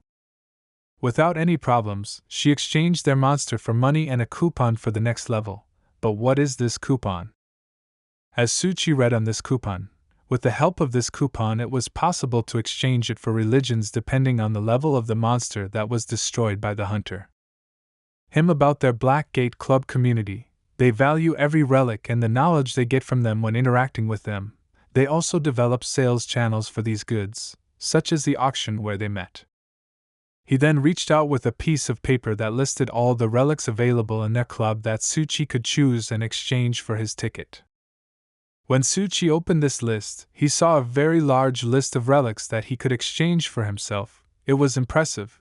It was even difficult to choose just one. Sir Anderson reassured him and assured him that he could take his time and choose any relic and exchange it when he decided. but he warned him to choose purposefully and carefully, because there are religions that have too much power, and if he does not cope with its power, then he may lose control over the religion, and that is the worst, because then it will disappear from the world forever. Tsuchi carefully reviewed the list and chose exactly the relic that could suit him for his purpose, which concerns the Ludo god. As soon as Anderson wanted to leave, Tsuchi unexpectedly said that he had chosen what interested him the most. Had he made up his mind so quickly? He turned the list and pointed to his choice, which was called the Fire of the Savior King. It was already late in the evening on the street, and Tsuchi was studying at that time, with the help of the books that Mr. Anderson had given him. These books were not as easy to understand as, for example, the school curriculum, so Tsuchi read very slowly, but even then it was not always possible to understand something the first time. He has been practicing for quite some time, so it's time to rest a little, so he decided to use his new relic, which he exchanged at one of the shops of the Black Gate Club. Tsuchi took out a seemingly ordinary pen and took a closer look. After he exchanged it, there was no time to test it, so now is the right time. He spoke the magic words that were written on that paper, namely the Fire of the Savior King, and suddenly it lit up with a very bright light, and his body began to burn as if his hands were covered with red lines. What's going on? An explosion of light emanated from this handle, from which it was difficult to tear his eyes away. Tsuchi simply froze and waited for what would happen next. His consciousness seemed to be turned off. He came to his senses and put his pen on the table and didn't understand. His blood was just boiling with temperature. Is this the same price for using religion that Sir Anderson said about? Tsuchi didn't know if it worked or not, so he tried to pick up the pen again to check. As soon as he touched religion again, a kind of projection started around him, which showed all his bright moments and his experiences. There were even spirits that he dealt with, but how to use it? It didn't take long for Tsuchi to figure out how it worked. This religion worked like a kind of compact disc that stored all the information that the host could see and could then easily reproduce.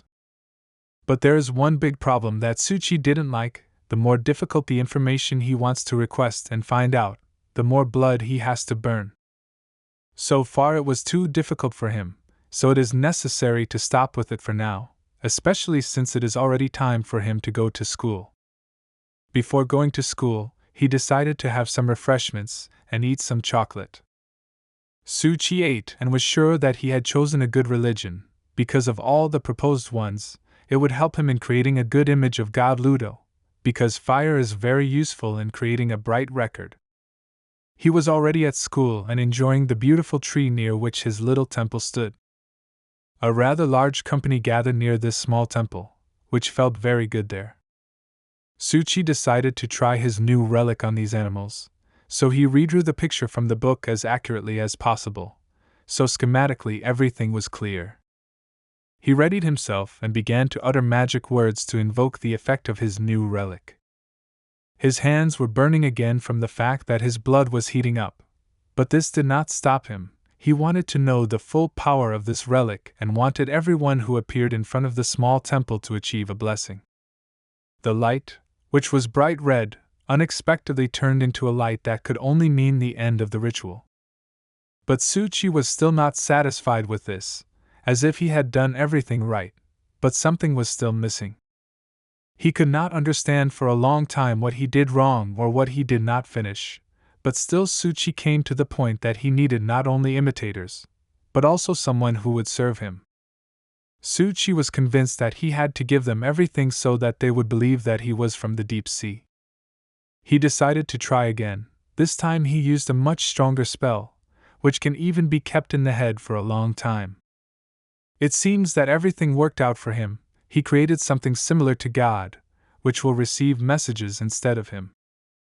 Tsuchi also conducted a ritual mechanism that helped to get in touch only with those who would conduct a special ritual and offer it to God. Even after 3 prayers in a row, his strength was running out and he needed to be strengthened again. He thought that while this was all he could do, then Tsuchi planned to build several more such temples around the city to increase the number of followers. This should help him establish a connection with the anchor. After the ritual, Suchi went to classes, and after them he went for a walk with his friends, who were telling him something, but he was not interested in it at all. Until he again felt that someone was near the temple, but this time these sensations were completely different, as if something had changed. He quickly said goodbye to his friends and ran to the tree. His friends didn't understand anything, but Xiaoyushu noticed that Suchi had changed a lot after he confessed to all of Xiao what happened to him. When Suchi was near the tree and looking at the temple, he was very surprised to see a mouse there. But the mouse didn't just sit there and ask God Ludo for something. She drew a picture from the book that Suchi read last night and started the ritual. The mouse was able to draw it herself. Is that even possible? Misha didn't just draw the picture she needed, she also understood what things she needed to lay out. She didn't forget about the element of nature in the form of a tree leaf, the lid from a jar in the form of a metal element, and a dead cockroach in the form of a body element. To build such a thing, you need not just a brain, but also occult abilities. Couldn't a mouse be able to do that? But it was still her. Suchi could hear every desire of the mouse after this circle worked. It was just unbelievable. Suchi was sitting under a tree with a cat in his arms and did not understand at all how such a cat could not do anything at all. And meanwhile the little mouse was performing a ritual and asking Suchi for anything he wanted. Suchi looked at the cat and wondered how he can help people like him, those who cannot express their wishes, and there will be many of them. Suddenly he heard the sound of a camera that seemed to be taking pictures of him. When he turned his head, a spirit photographer with 1,000 eyes was standing next to him. He did not look very good. Suchi did not pretend that he saw what one of the members of the school photography department really looked like, but on the contrary, he spoke to him and offered him to pet the kitten and hold it in his arms. The monster tried in every way to drive him crazy so that Suchi would expose himself. Their awkward silence was interrupted by the head of the department, who yelled at his colleague in the department that you can't do that, you have to ask people's permission when you photograph them. The many-eyed spirit immediately turned into a person and asked for forgiveness. He liked the composition very much and couldn't resist. Then the two of them apologized to Suchi for such an unexpected photo shoot, but everything was fine. Suchi didn't mind. Suchi was still scared and almost gave himself away. He approached too quietly. Suchi once asked Sir Anderson about spirit people, but he did not get a clear answer, so for now he will watch them. While he was thinking about the spirit people who need to be watched, his phone vibrated and he received a message from the Black Gate that he needed to go to the textile factory for the details of the crime. While Suchi was reading this message, a bunch of police had already gathered at the textile factory and had come to arrest the criminal. The special forces, which was at the textile factory, had already placed explosives around the perimeter of the warehouse and were preparing for an assault. Suchi and Mr. Anderson were already on the spot and were just observing the actions of the police, as it is known according to official data that this warehouse is home to sectarians who kidnapped children. Suchi shouted that it was a lie and Mr. Anderson agreed with him. According to the information presented by the secret agent, there is a summoning of spirits into the real world inside the warehouse, and it is all quite successful. The situation looks very difficult, so Suchi asked if the mystics would be able to handle it. Sir Anderson didn't have time to answer Suchi's question. How did his calm face turn into concern? What happened there? Suchi also did not hide his emotions. His face lit up with red light. But what is going on there? The believers who were inside still caused the bird to roar. It was a very big spirit. Its size was simply amazing and it had a very scary appearance. It was difficult to count how many heads it had. Anderson continued his story and drew Suchi's attention to the lines surrounding this spirit. They were the ones who pulled him out of the deep ocean. If he continues to be ignored, then most likely he will appear in the human world and it will be almost impossible to stop him. That's why he took out his briefcase and confidently said that they will sink before it comes out completely. A huge rifle, and told Suchi that they had to cut all ties before he started to go out into the real world. Mr. Anderson took aim and was sure that they would manage, and then they would deal with the sectarians. The culprits would be put in prison and the children would be saved. but for now they only control the situation and do not interfere so that force majeure does not occur. And they ensure the head of the Fujin Temple and his student, who personally arrived at the scene of the crime, they are much stronger than their students, so if they start to act, the spirits will most likely retreat, and their task is insurance. Anderson then ordered Suchi to take a walkie-talkie from his briefcase. This walkie-talkie is used by the police to discuss the operation plan, so he had to listen carefully and not miss important points. As soon as Suchi picked up the walkie-talkie, he heard how the police had already planted explosives and were preparing for the explosion. The countdown began. Everyone get ready. The explosive device went off and there was a very loud sound that signaled an explosion that blew away almost half of the warehouse. Did the sectarians inside remain alive at all? At this moment, the followers of the Hummingbird were just conducting their rituals and preparing for the appearance of the spirit. Their ritual was interrupted by a loud explosion, which threw them to the floor with an explosive wave. The mother goddess, who was also called Cthulhu, was their last hope. She asked not to stop and not to worry. They need to continue the ritual. It is very important.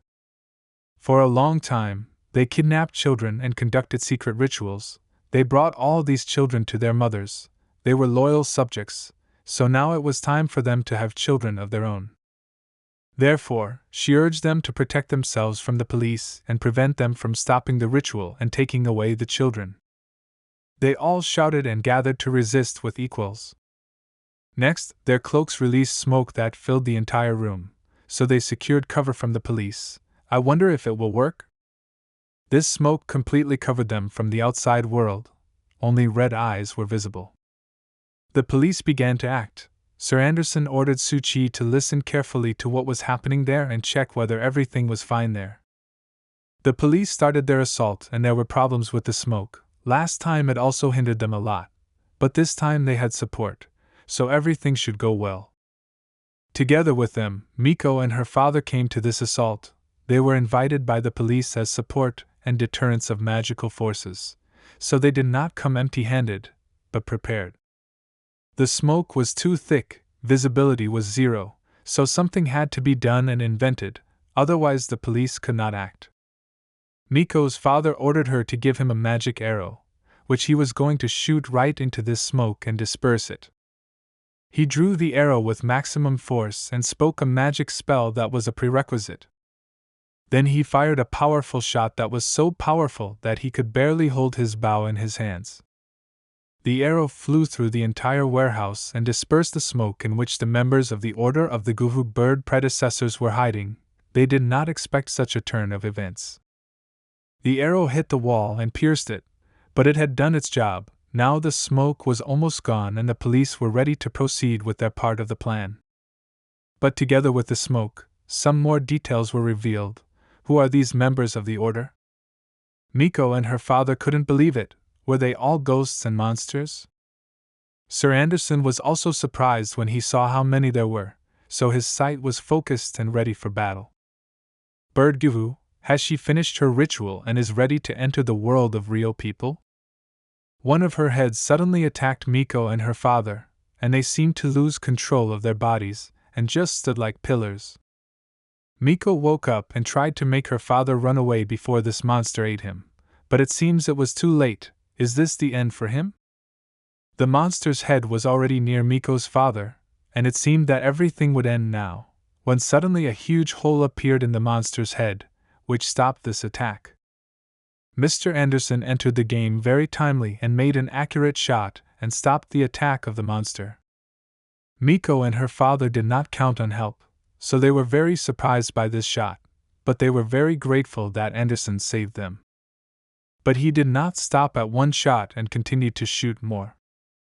His bullets hit the monster more than once, but it still wasn't enough, so he continued. The spirit had to be destroyed here and now. This terrible creature was not going to give up and tried to attack anyway. At this time, while Anderson and Miko and her father were fighting against the spirits, a group of special forces could already go inside, because the smoke disappeared and they had an opportunity to save the children, so they wasted no time and started the operation. They entered the warehouse with caution and did not rush anywhere, In this case, it was necessary to be clever, because danger can hide at any step. The disciples of the masters from the temple also wanted to help in this difficult battle, but they did not even guess how they could do it. Unexpectedly, the spirit simply disappeared and the masters from the temple stopped seeing him. Something is wrong here. Where did he suddenly disappear? One of the masters noted the good work of the Black Gate Club and thanked them. Suchi was amazed how well the sniper rifle works well against spirits. This is all probably because of that stone, which has the property of sinking spirits into the depths of the ocean for a while, and so the ghost cannot eat anything. But this did not solve the problem completely. They had already used 3 stones, and to break through the ritual anchors with the help of these stones, it was necessary to use a whole arsenal of black gates, which they could not afford. They did not have time to come up with a new plan, how they will fight with the spirit further, when it appeared again and was even more evil. But this time Mr. Anderson and Suchi got into his field of vision, and now they are also in danger, because one of the heads of this spirit can attack them, and this time the rifle is unlikely to help. Due to fear, Suchi's hands were shaking, his legs became like cotton wool and were limping. He needs to calm down immediately, because this does not help in the fight at all. Anderson tried to get Suchi out of this situation and yelled at him to use his strength and help while he tried to hit as many times as possible. As soon as Anderson finished, Suchi shouted and said that one of the heads of this monster had disappeared. Where could it have disappeared to?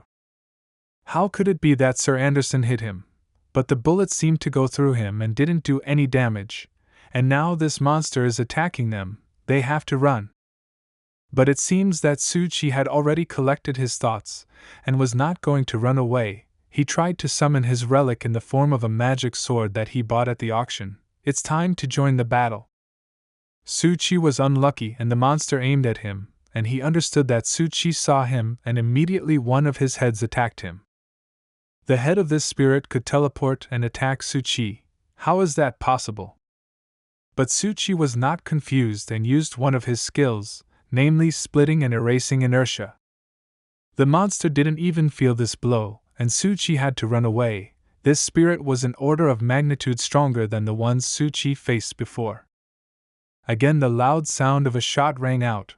It was Sir Anderson who saved Suchi from a certain end with his rifle. The spirit is frozen in the air, and they have some time until this spirit will not move and there is an opportunity to escape. The spirit didn't stay in a stupor for long and quickly regained consciousness and attacked them again, so Suchi decided to use his painted face skill. Sir Anderson told him that he would distract this spirit, let Suchi run away and prepare for a new attack. As soon as they changed the direction of movement of each other, to their surprise, the monster did not continue chasing after Sir Anderson, but ran after Suchi. How could he see him? Anderson thought that even after 4 shots he was still chasing Suchi. Was Suchi's see depth level so great that the monster could see him even when he used the painted face ability?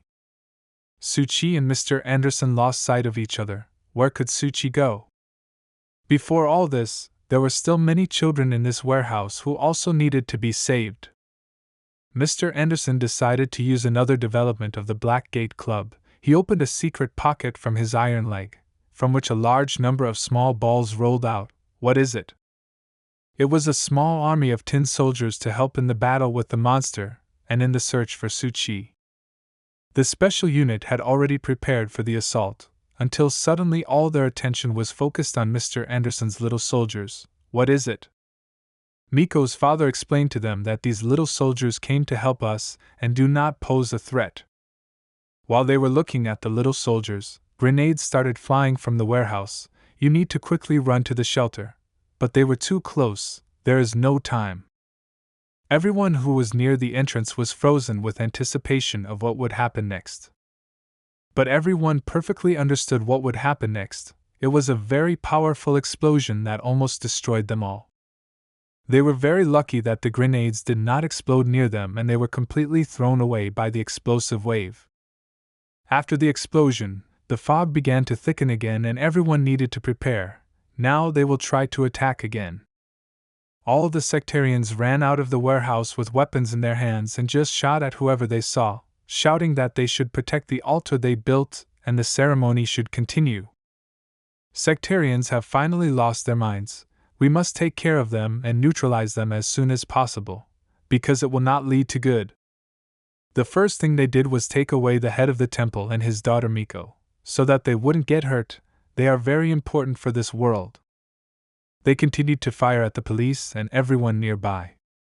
Therefore, the operative group had no choice but to return fire, but it had to be done very carefully so as not to hit the children.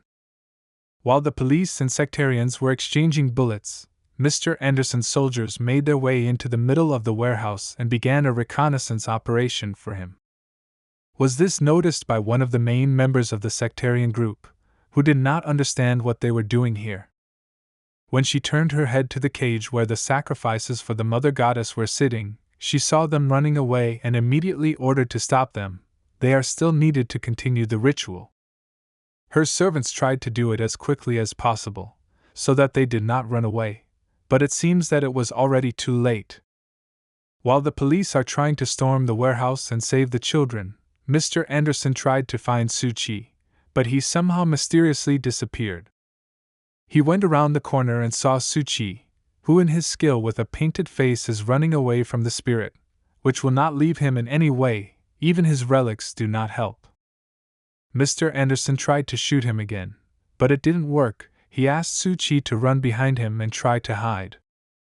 As soon as he aimed his sight to fire a control shot, the spirit again strangely just disappeared as if it was never there, but Suchi still continued to run and didn't stop. Anderson thought that everything was over, the children were now safe, the ceremony was over, the connection between the spirit and his anchor was broken, so he sank to the bottom again and disappeared.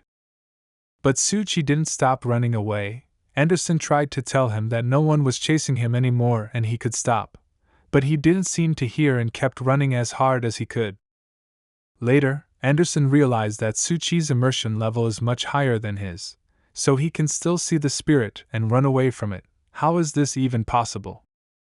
While Suchi was trying to save himself from the evil spirit, everything in the warehouse was almost over and most of the sectarians were begging for help. Almost all of them were shot by the police.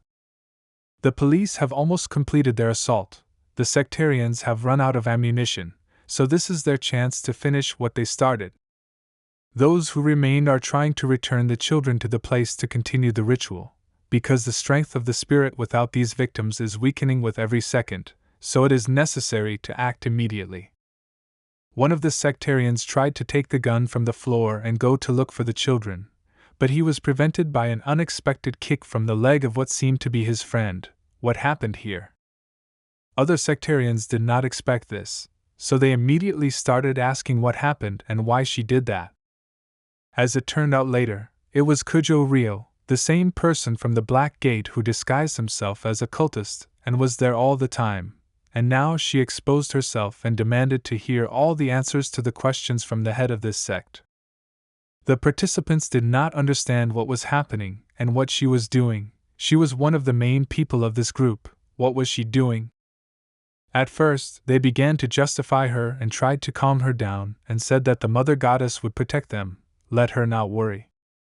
She did not wait long and hit the head of this sect, who flew away from the blow. She will no longer work for them.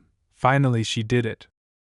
But the sectarians did not want to give up just like that, and one of them took a gun to shoot her.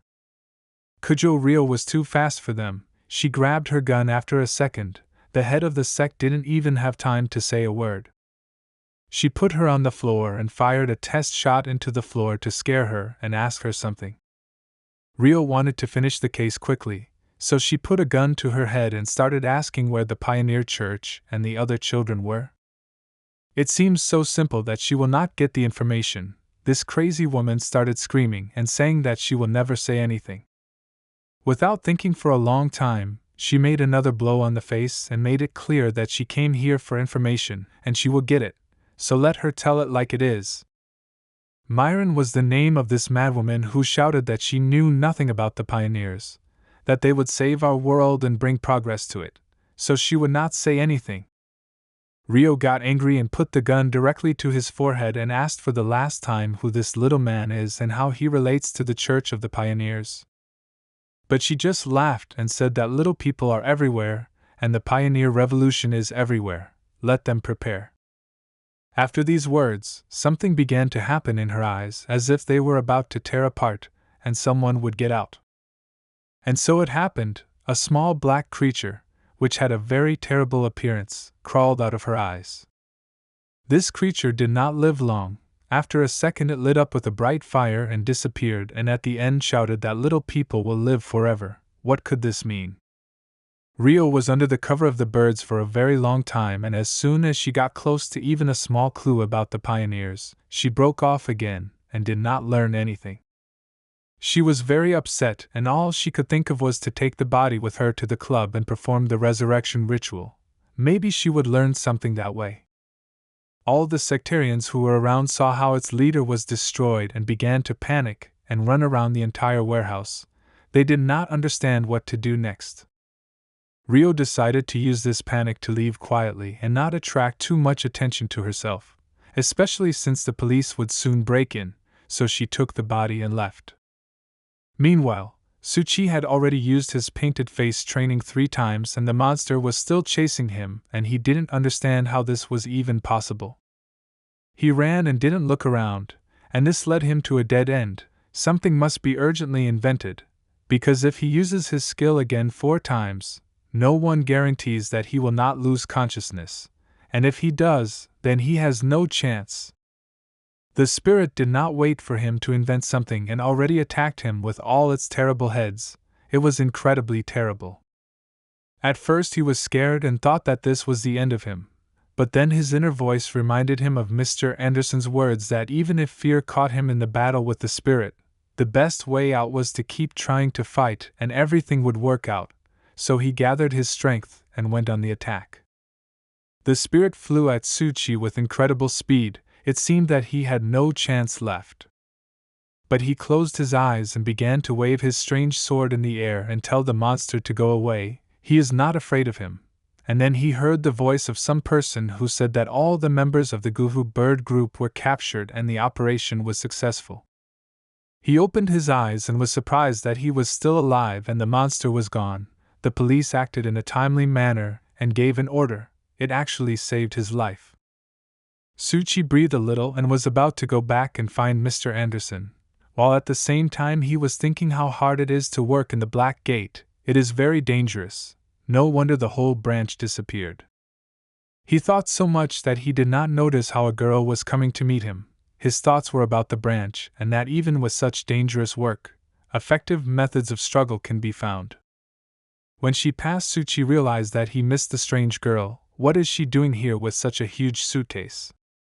Suchi seemed to feel the spirit and blood from this suitcase that this strange girl was carrying.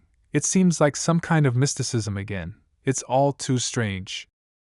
Suchi didn't think for a long time what he was going to do. He settled on the idea that he would follow her and find out what she had in that suitcase.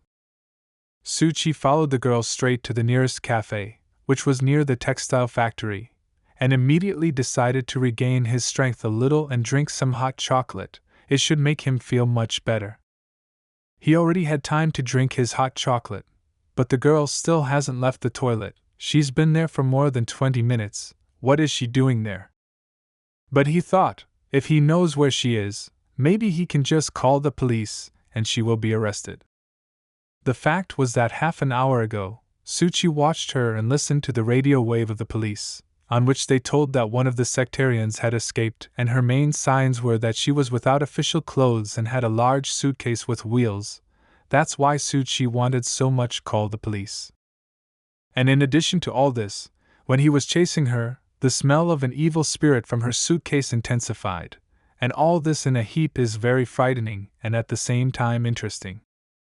While he was drinking his hot chocolate and thinking about what to do with this girl, Mr. Anderson called him. Suchi had already forgotten about him.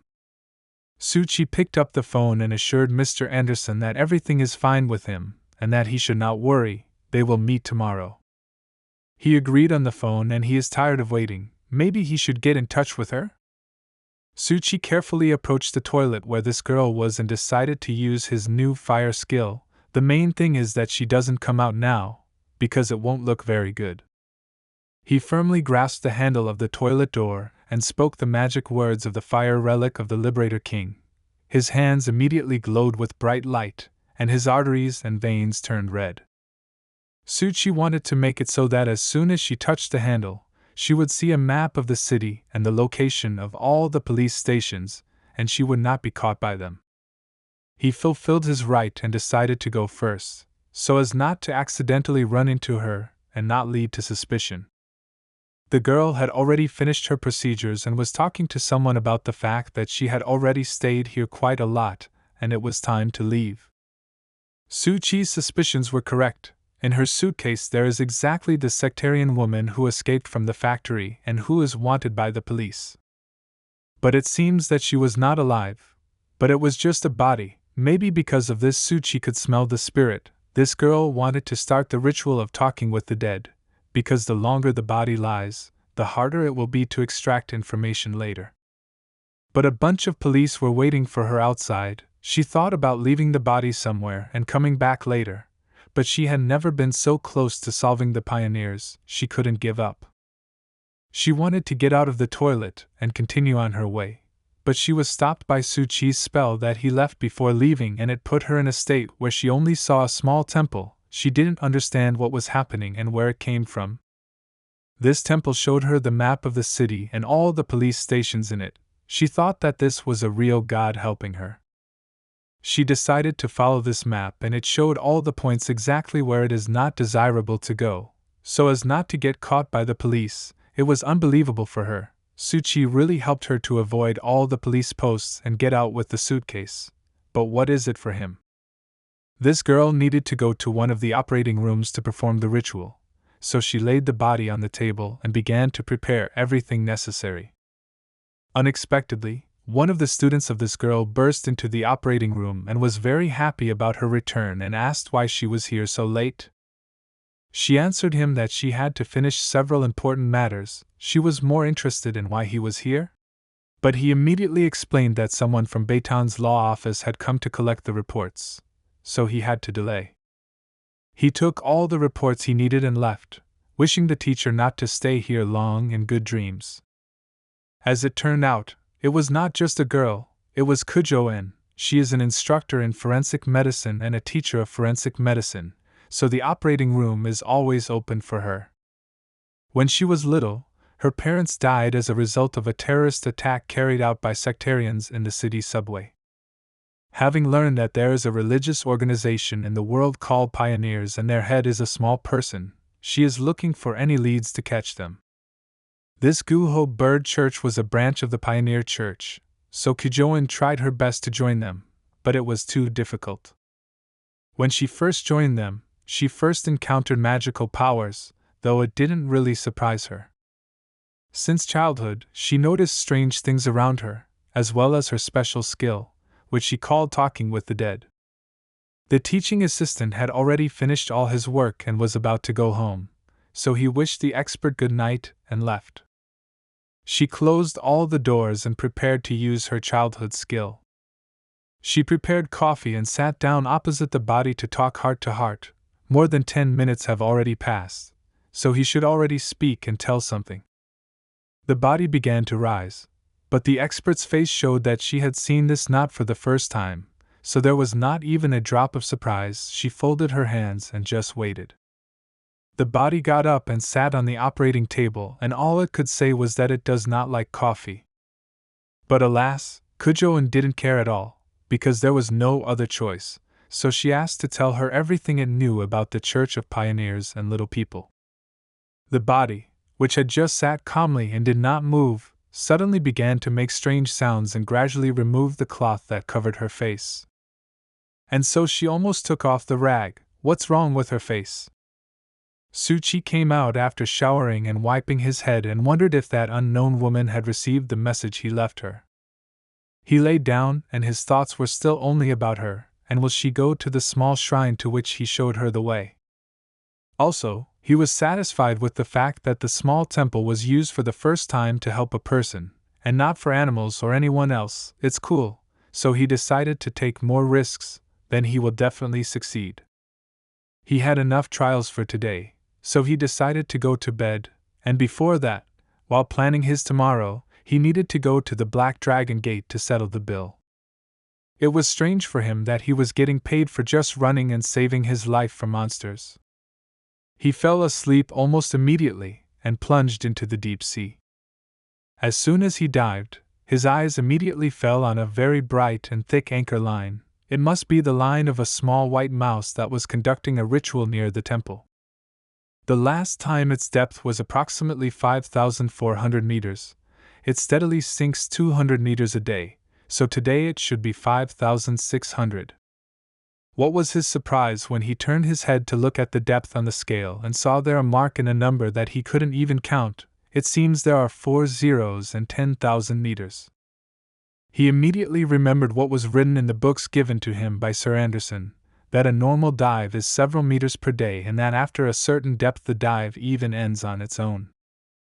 And now he immediately sank 5,000 meters deeper than he was that time. If he continues in the same spirit, he will have to spend every day with spirits and gods.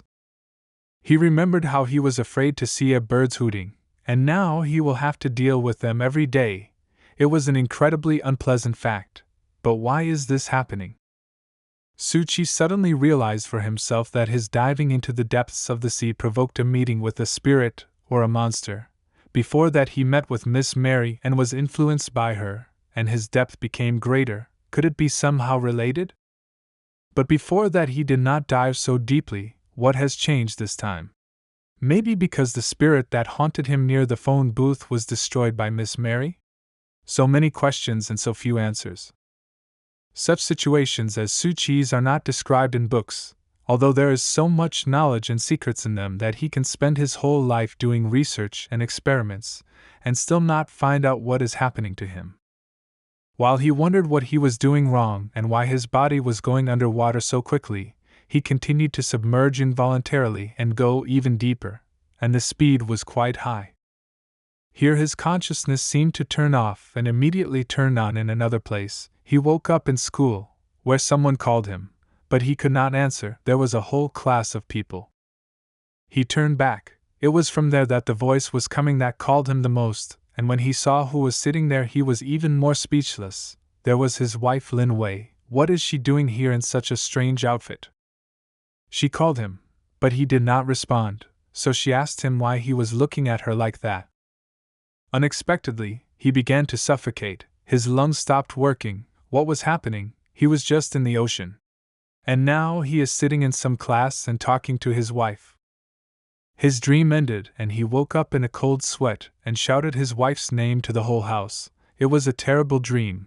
Last time he dreamed of a wife who was pregnant, and this time she was young and a schoolgirl. What are all these dreams for? He did not understand anything, but Suchi knew one thing for sure. From this morning he will look at the world from a depth of 10,000 meters. The next day, Suchi stood on the roof of one of the school buildings and watched and admired the view of the city. His thoughts were filled with all kinds of thoughts and memories, but he felt better already. True, he was not alone. He was accompanied by Miko and Xiaoyushu, with whom he had a picnic on the roof of the school, and Xiaoyushu simply did not understand why Suchi left them and just stood there. Is it so interesting? Suchi actually saw some really interesting things. There were giant spirits walking around the city that he could only see thanks to his 10,000-meter dive. Now he sees even more strange things than before. Xiaoyushu had already started joking about Suchi wanting to commit suicide and jump off the roof and go to hell. He didn't really want to see that.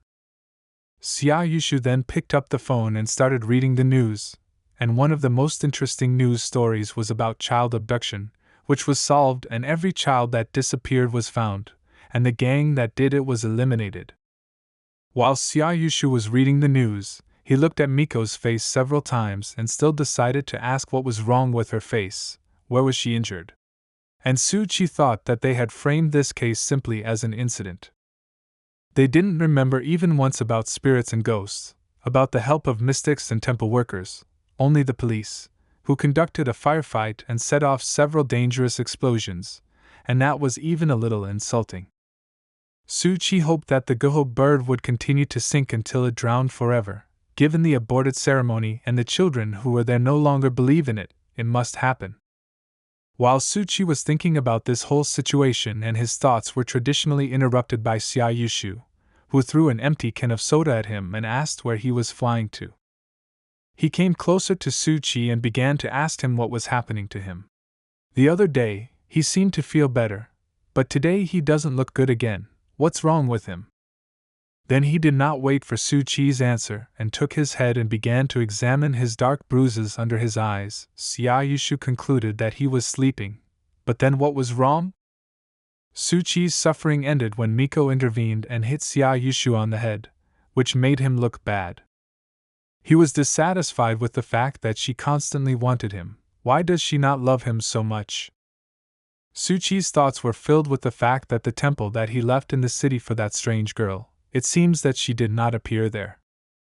To build small temples all over the city to secure his depth of immersion somehow, because at this rate he would simply drown, and he still needed to get to the Dark Dragon Gate.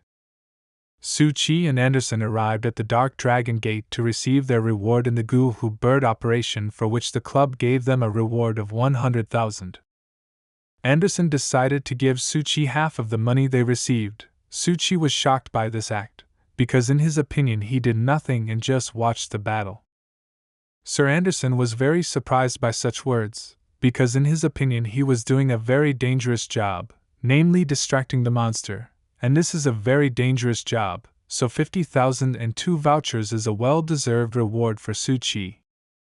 These 2 vouchers allowed Su-chi to exchange them for as many as 2 relics, which could not help but make him happy, especially since he had wanted a new relic for a long time, and now there was a great chance to get it. He again took a special map that allows him to choose the relic he needs and began to choose what would help him first of all in creating his own god. The choice was too great, so he would definitely be able to choose something. Su-chi quickly found the relic he needed and offered it for exchange. It was called the Object of Idealism. His choice always surprises Anderson. He did not think that the Object of Idealism would interest him. But he liked that he never chooses things that would interest an ordinary mystic. Anderson was sure that he was still unique in some way. Anderson, of course, liked Su-chi, but still he decided to remind him that the secret lies in the fact that the more people know about it, the more difficult it is to form and keep under cover, and in the world of mystics secrets are solved a lot. After talking with Su-chi and exchanging the vouchers for his vouchers, Sir Anderson decided to keep his vouchers for the deep bottom. But what is it for? He gave his tickets and immediately went to the exit. But what did he do and why didn't he explain anything to Su-chi? But the owner of this shop was still there, and was not against explaining to him why he did that. The fact is that there are very few mystics who are ready to become teachers for beginners, and they are very rare.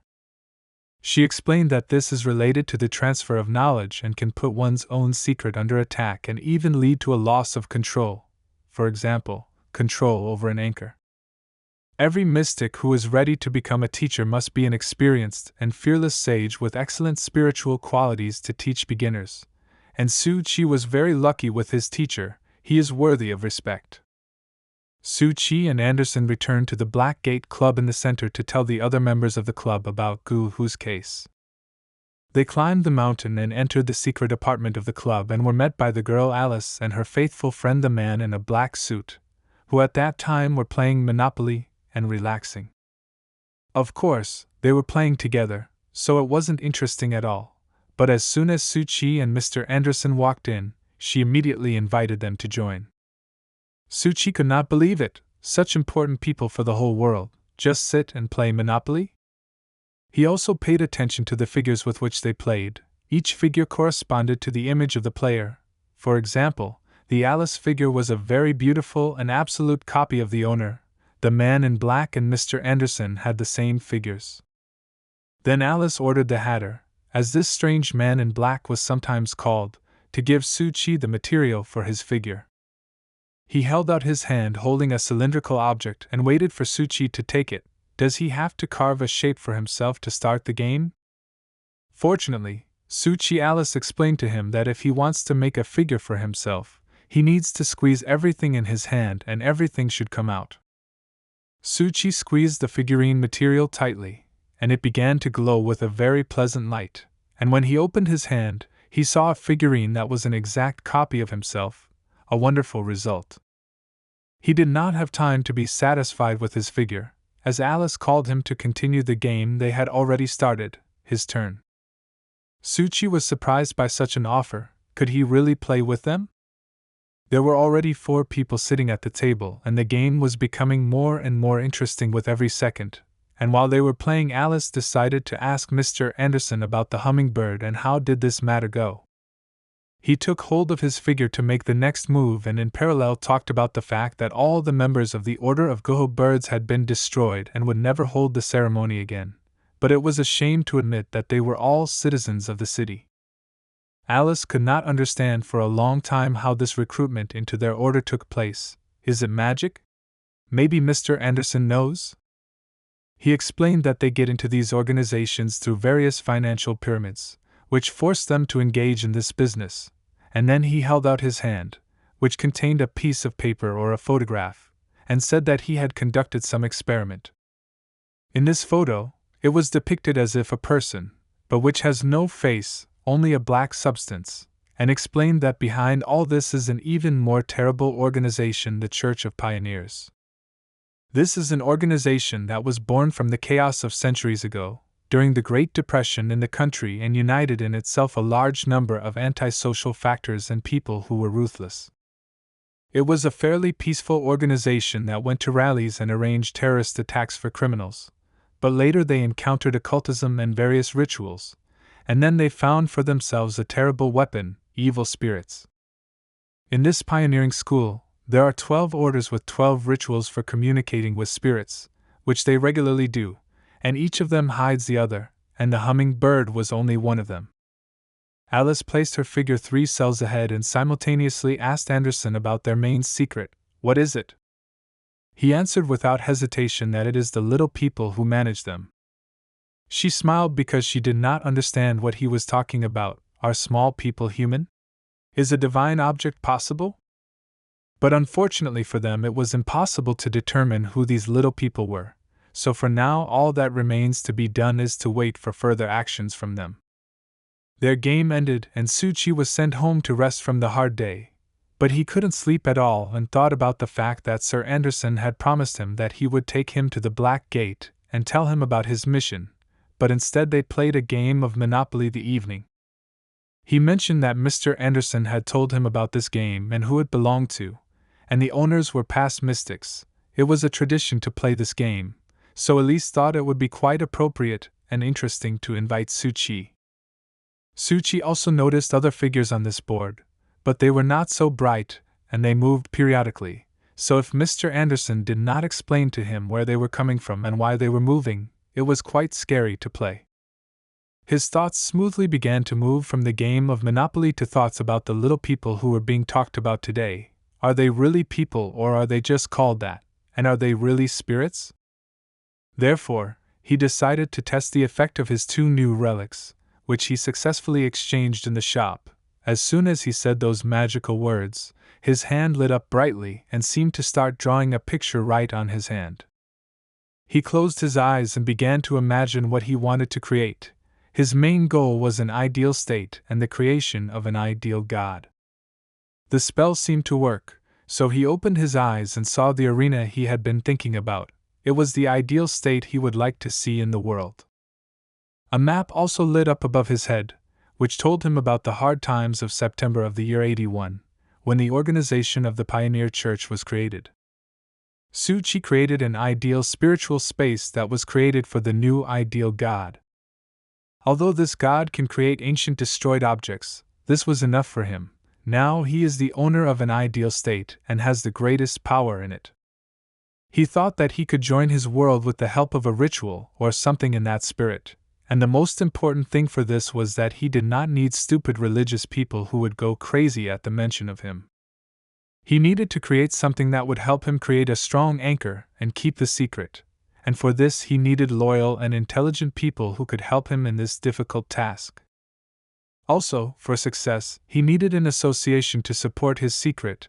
He even had the name of this association spinning in his head. He planned to call it 89 Ways. He didn't know why, but he wanted to. He was already sitting at the table of his 12 faithful people and thought how he would use them to support the great state and for its development. Of course, first of all, to start, he needs people who will meet all his criteria, and this was probably the most difficult thing to do, especially under the conditions in which he is. He could not figure out where to take so many loyal people, so he reassured himself that it would happen by itself. He is still a great creature. Unexpectedly, he woke up and was scared. What just happened? Where did he go and what was it all about? But at this moment it bothered him secondarily, because his lips were dry from thirst. He felt very bad, as if his body had just come out of the desert, where he had not drunk for several days. He immediately drank several glasses of water that he had in his room, but his thirst did not end and he continued to drink until the water in the room ran out. After a few seconds he was already at the refrigerator drinking water directly from the bottles. He drank about 6 or even 7 bottles of water and only then stopped. After that, he needed a little rest, so he sat down on the kitchen floor and just breathed to bring his body back to normal. It was horrible. His body had returned to normal, so he decided not to finish for today and remembered that he had another relic that also had effects that he did not know yet. The other relic he exchanged at the shop included several different vials. They were more like the drugs that Suchi had bought at the pharmacy for himself. He spilled the entire bag that he was given for his last voucher, and there were vitamin C tablets, some bottle with an incomprehensible liquid and instructions for all of it. But it was a set of God's creation, as he was told in the bench, and that's what was written on the instructions, which Suchi immediately took in his hands to figure out what it was for and how I should use it. As it turned out, after he read the instructions, all these pills and vials were needed in order to create a mini copy of God. For this, Suchi needed to melt the calcium pills and vitamin pills and pour all this with water. He immediately began to act. His actions began with the fact that he opened a container with water and did it very carefully, because only the first attempt is free, and all subsequent ones will be paid, and it will be necessary to purchase pills and all the necessary parts. Suchi did all the necessary things that were indicated in the instructions and started the ritual. For this he needed maximum concentration, because he does not summon the gods every day, so he needed some time for this.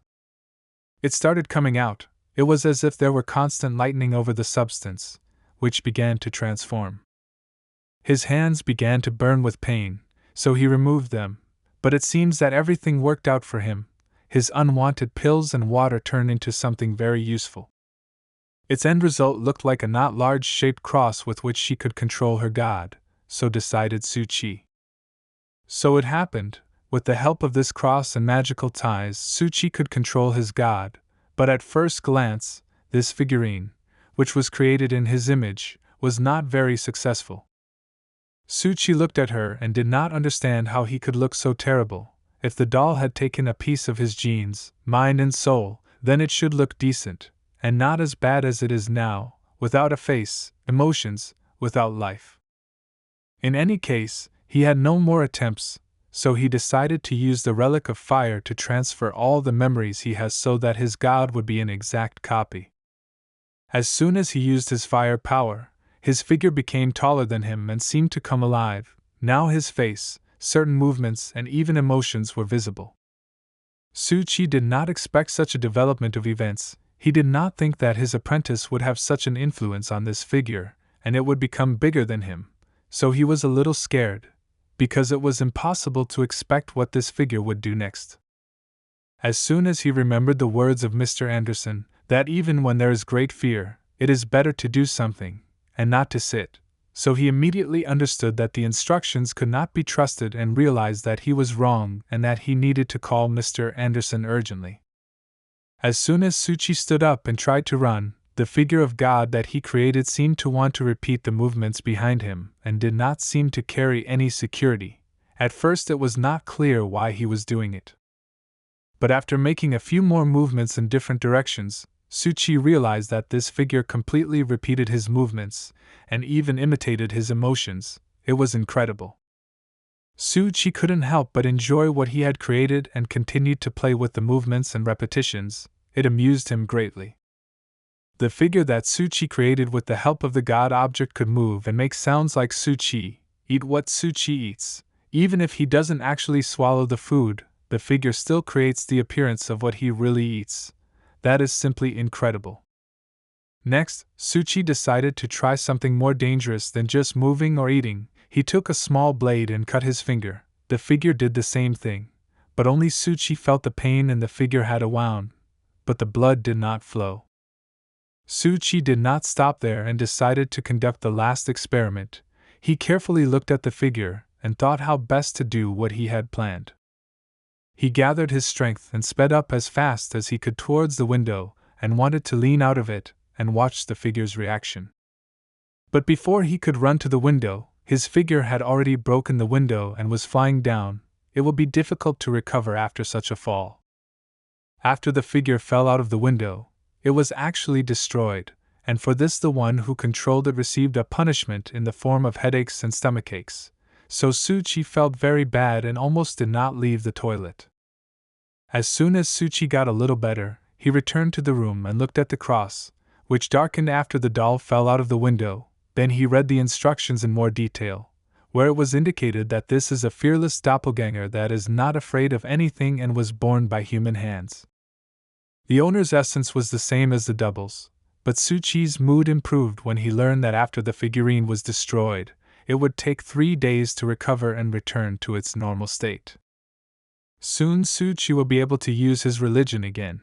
He couldn't help but be happy, until he saw that he still had materials left, and in theory he could create another doll? When he checked the rest of the pills, it occurred to him that he could create more than one copy for himself. He started the ritual over and used all the materials he had left to build several copies at once. It turned out not very well, to say the least. Does Suchi have such an inner world? All the figures stuck together. Now we have to figure out how to separate them. Finally he succeeded, and now they were standing apart from each other. Now it remained to pass on his knowledge and abilities to them, and he also decided that they would carry the message that the ideal state would open on Saturday at 10 o'clock. This time it was much more difficult to transfer all the knowledge than with one copy, so this time he spent much more time and effort. But he managed and did everything to revive them, so his strength was at the limit. He should lie down to rest and recover, which Suchi did. Of course, he had to dive, so as soon as he fell asleep, his body was again in the deep sea. That night, Suchi sank even lower for a whole kilometer, but it seems that he does not care. He even wants to sink even lower to see what will happen next.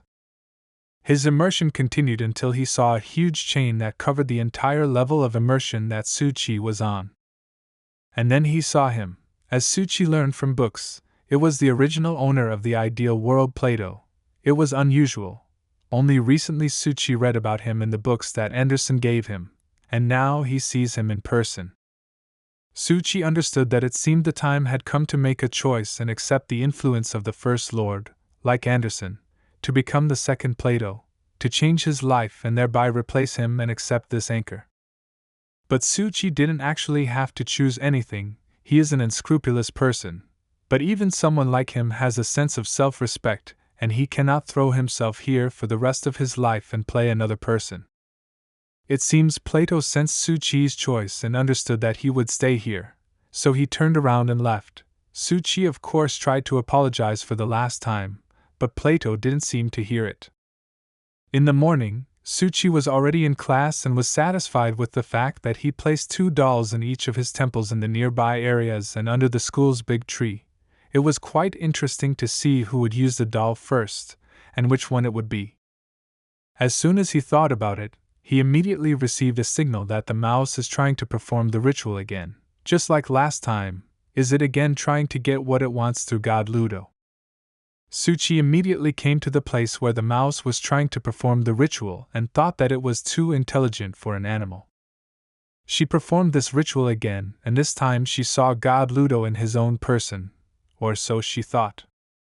A small cross appeared in her hands, which was a copy of the one Suchi had, with which she controlled one of Suchi's dolls. What happened next still doesn't fit in Suchi's head, he just physically didn't understand how this was possible. The mouse turned into a human using one of Suchi's figurines. It looked very strange, he had the head of a mouse and the shape of a human. The fact was that this mouse was unusual, it was distinguished by a sharp mind, because from the very birth on the special farms where it was born, it was studied and experiments were conducted on it. But one day she escaped from that terrible place, and came to live near the school where Suchi studies and started to teach other mice. With the help of the little mice who joined her and were ready to learn, she was able to study books and gain knowledge and then teach others. And now, with the help of this knowledge, she was able to perform a special ritual and now has a human body and can look at herself as a child. It's just amazing how well done she is. The human body also repeated her movements, and it was extremely uncomfortable. Because the mouse had never walked on two legs, it was incomprehensible to her. Suchi watched all this and could not believe what was happening. Could he really see it? It seems that those who created these dolls did not limit themselves to humans and made it possible to use various animals and other similar creatures as well. Suchi also wondered if mice could create human-like dolls because they had developed a human-like mind and subconscious? Suchi heard schoolchildren approaching from behind. They couldn't see a big mouse that looks like a person. They need to hide it somehow and figure out how to do it very quickly. They were already very close. But the mouse was even smarter than Suchi thought. It hid in seconds. It was unexpected, but very good.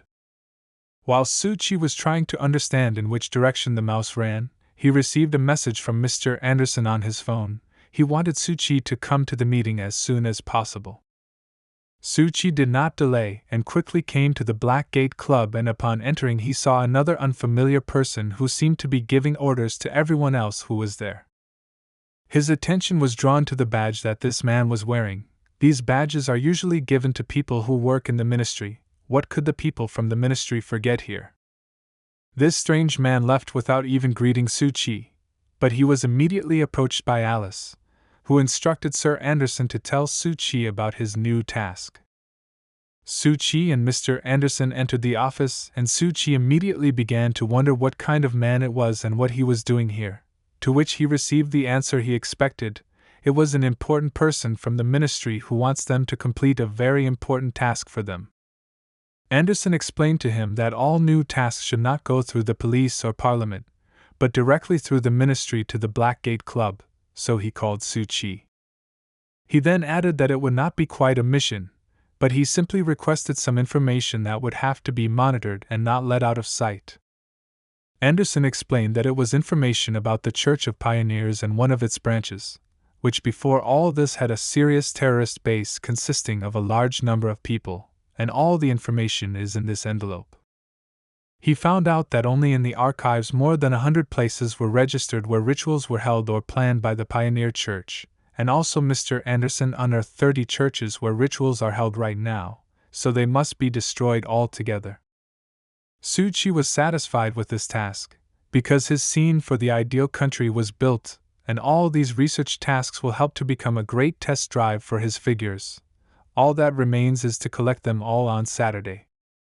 Sir Anderson assured Suchi that if he had any problems during the investigation, he could not hesitate to contact him immediately, and he would be happy to help him.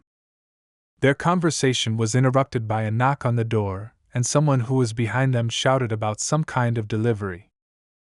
A person who was dressed like a racing driver entered the room. He even had a motorcycle helmet in his hands. But it turned out to be a courier who brought another envelope for Mr. Anderson. Mr. Anderson unhurriedly approached him and took his envelope, and thanked the courier for doing such a difficult job for them. In response, he heard that they are always happy to help them. Before he could say a few more words of thanks, the door closed right in front of Mr. Anderson's nose and a light breeze blew on him. This person was like the wind, just as taciturn and fast. Without waiting for Suchi to go to fulfill his new task, Mr. Anderson opened the envelope and started to read it. His face became not too satisfied. I wonder what's in there? Suchi immediately saw that Mr. Anderson's face had changed and felt a little sad. What happened there? As he told in this letter, there was a message about the transfer of several members of the club from one headquarters apartment of the Black Gate to our branch, and he told it in a not very happy voice. Suchi was surprised at his reaction. Isn't that good? Why are you so unhappy, sir? But the fact was that they could transfer someone, and it was very difficult to say who it would be and whether he would be needed here at all. They would find out everything next week. Suchi understood Anderson's reaction, and judging by it, the Black Gates had problems and they too, but we have to wait for next week, and for now he has to run. He said goodbye to Mr. Anderson and ran out to the entrance of the high-rise building where he saw the elevator doors almost closed and shouted at the top of his voice to be waited for. Some person reached out of the elevator and stopped it so that Suchi could run to it. When Suchi entered the elevator, he saw the same courier whom he met in Mr. Anderson's office. Suchi did not say a word, but the courier immediately started talking about himself. He was the first to tell about the fact that he is a so-called knight, and his main goal is to help mystics and ordinary people. Such a story made Suchi laugh. What knights is he talking about? Is he from the Middle Ages? They went out together and the knight offered to take Suchi home if he wanted, but when Suchi looked at his motorcycle, he almost wanted to walk, so he refused and said goodbye to the courier. As soon as the courier drove a few meters away from Suchi, he was once again overwhelmed by the feeling that someone was praying near a small temple and that it would be on a shopping street. Suchi almost immediately guessed who it could be. It was her, the same strange girl whom he helped in that cafe. Finally she came to his temple. He thought that she would not come again. The woman stood for a long time near the place where this small temple was nearby and decided for herself whether she needed it or not. Maybe there really is a God who helped her last time. She still dared and went in. In any case, she will never know if she just stands by the phone booth and waits, so you have to act. As soon as she took hold of the handle of the telephone box, she thought that she was being watched by some magical power, and then the woman felt that she was rising straight to the gods. The small temple reminded her of the temple when she was at the rituals in the Gu High Church, that here and there she felt the same emotions, as if she had fallen into the depths, right into an abyss from which she would never get out. Those pictures shone around her again, like then in that cafe, but now she saw a little mouse that prayed for salvation and performed some rituals, and then completely became a person. What is it that she sees? She pulled herself together and decided to start the ritual for which she actually came here, and as soon as she read the prayer, the temple seemed to speak by itself and said that they should meet on Saturday evening in the Hall of 99 Ways. And then a cross appeared to her, which Suchi specially left for everyone who will come to pray and then become his person. Her cross was tied to her with the same threads that she had just seen in the little mouse, and in the same way she began to transfer thoughts and genes from this girl to her own figurine. It was like she could control this little figure, and it was so strange to her what was going on. This figure began to glow very brightly and ate her eyes with this light. It was very difficult to look at her. And then the light disappeared and someone appeared and stood with her in this phone booth. It was her figure, which was formed on the basis of her soul and her peace of mind. Her copy had 9 heads and many limbs that seemed to be sewn together. It was a terrible picture. Does the girl have such a terrible inner world? She finished the ritual and already left that magical phone booth, but her doll landed on the ground and immediately disappeared. And the cross went dark. What was the matter and how does it work? Also in her thoughts was the thought about this message, which was at the very beginning, that on Saturday at 10 o'clock she should be at the meeting of 89 Ways. What kind of meeting is it, and which 89 ways?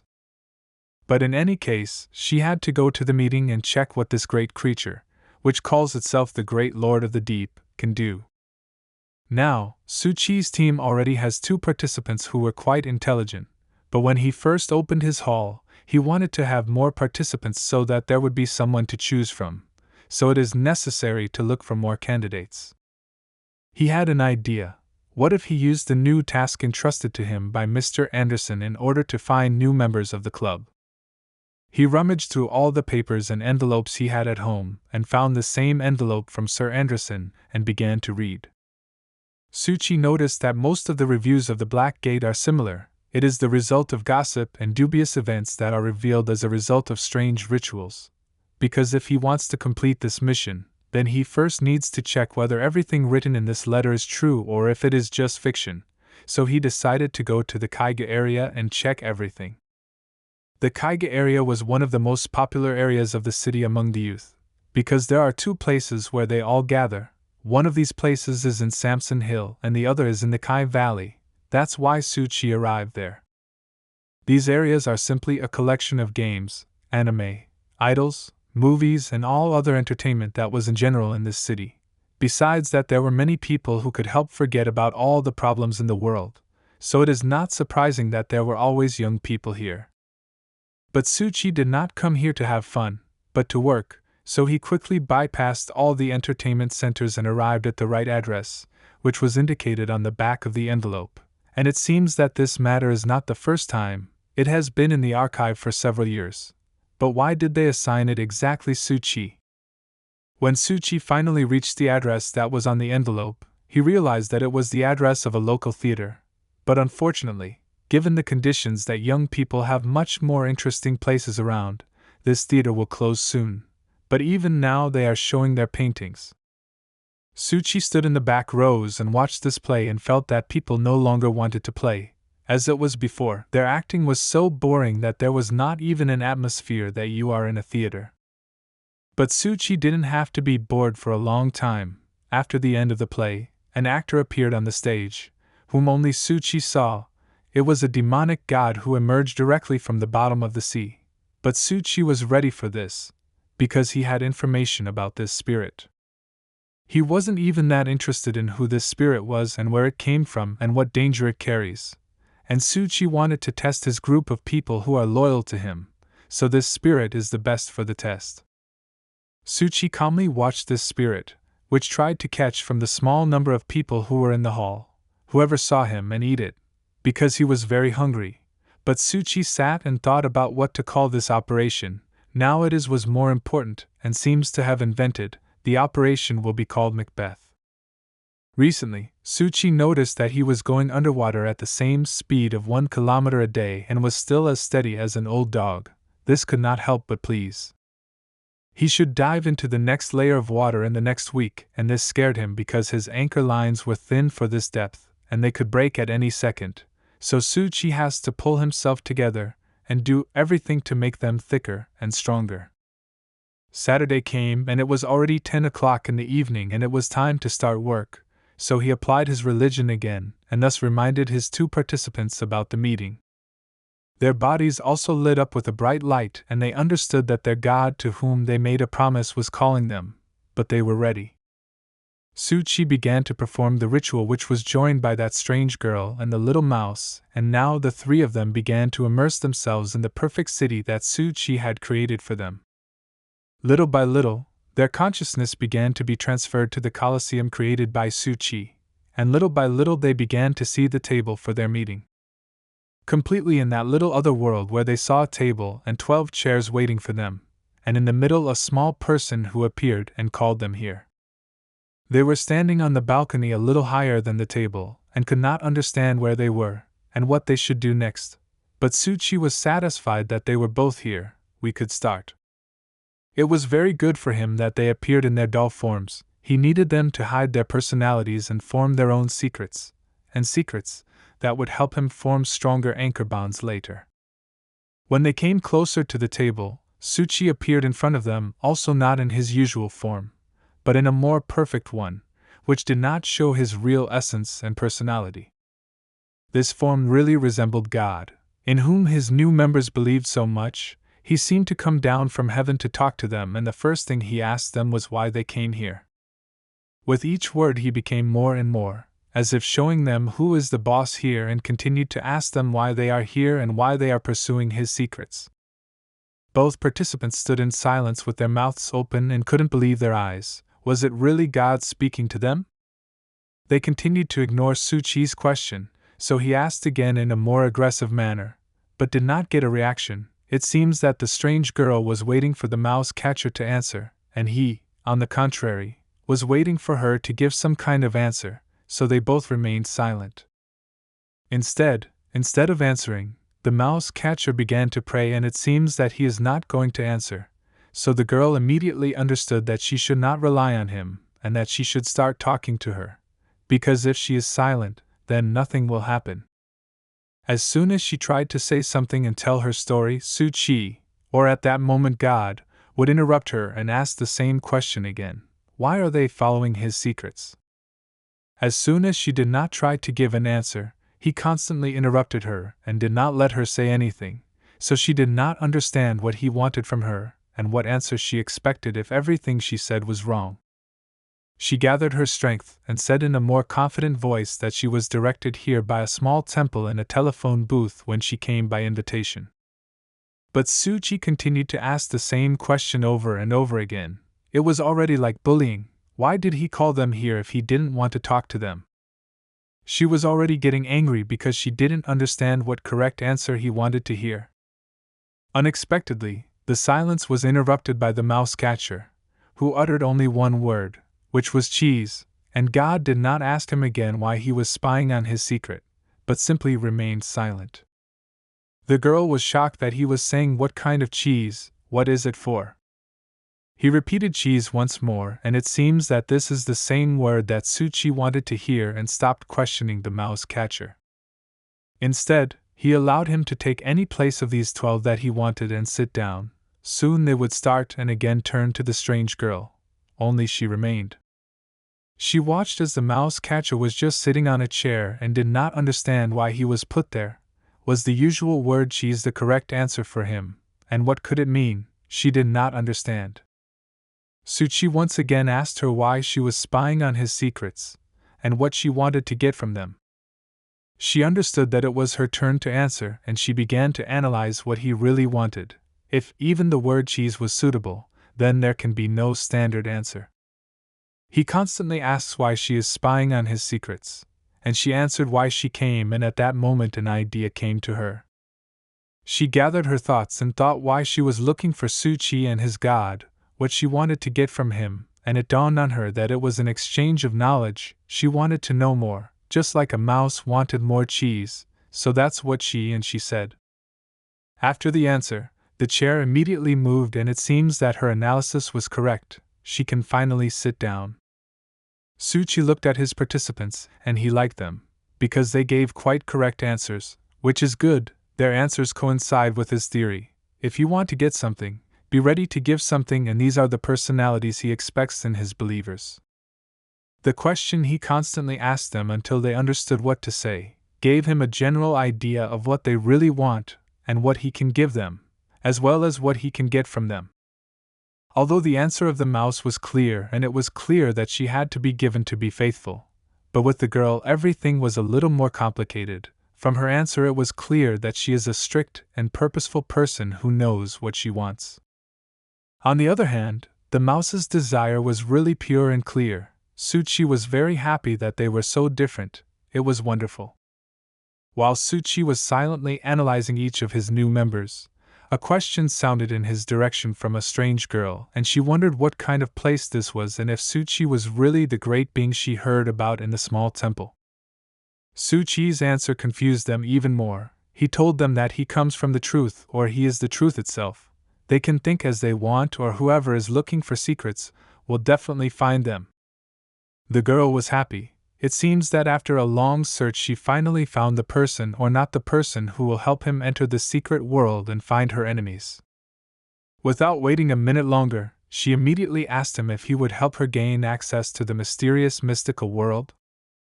But everything was not as simple as she thought. To begin with, it was necessary to offer something in exchange. This is the golden rule of alchemists, which Su-Chi adhered to. All the woman could offer was her knowledge in working with corpses. If such an exchange was suitable for him, she would gladly provide her knowledge in exchange for the mysterious world. Su-Chi couldn't help but be happy. He was able to convey to them what he wanted. They began to understand what is the point and what they need to do, and he does not show his personality using only imaginary abilities in his fictional country. In this way, he planned to manage his wards in the future, so that they would perform the tasks that he needed, precisely because of the imagination. What could be better? He could just sit at home on a chair and tell them what to do and what they can get in exchange for the work done. Then he began to explain to them that in order to get what they want, they need to exchange one secret for another. That's the only way they can get what they want. The girl seems to have understood the rules of the game that Suchi tried to convey to them and asked if the knowledge of Suchi's existence counts as a secret that she can exchange for her wish. She looked at the mouse from whom she wanted to hear support in the form of questions to God, but she could not understand a word of what he was saying, except for the word cheese.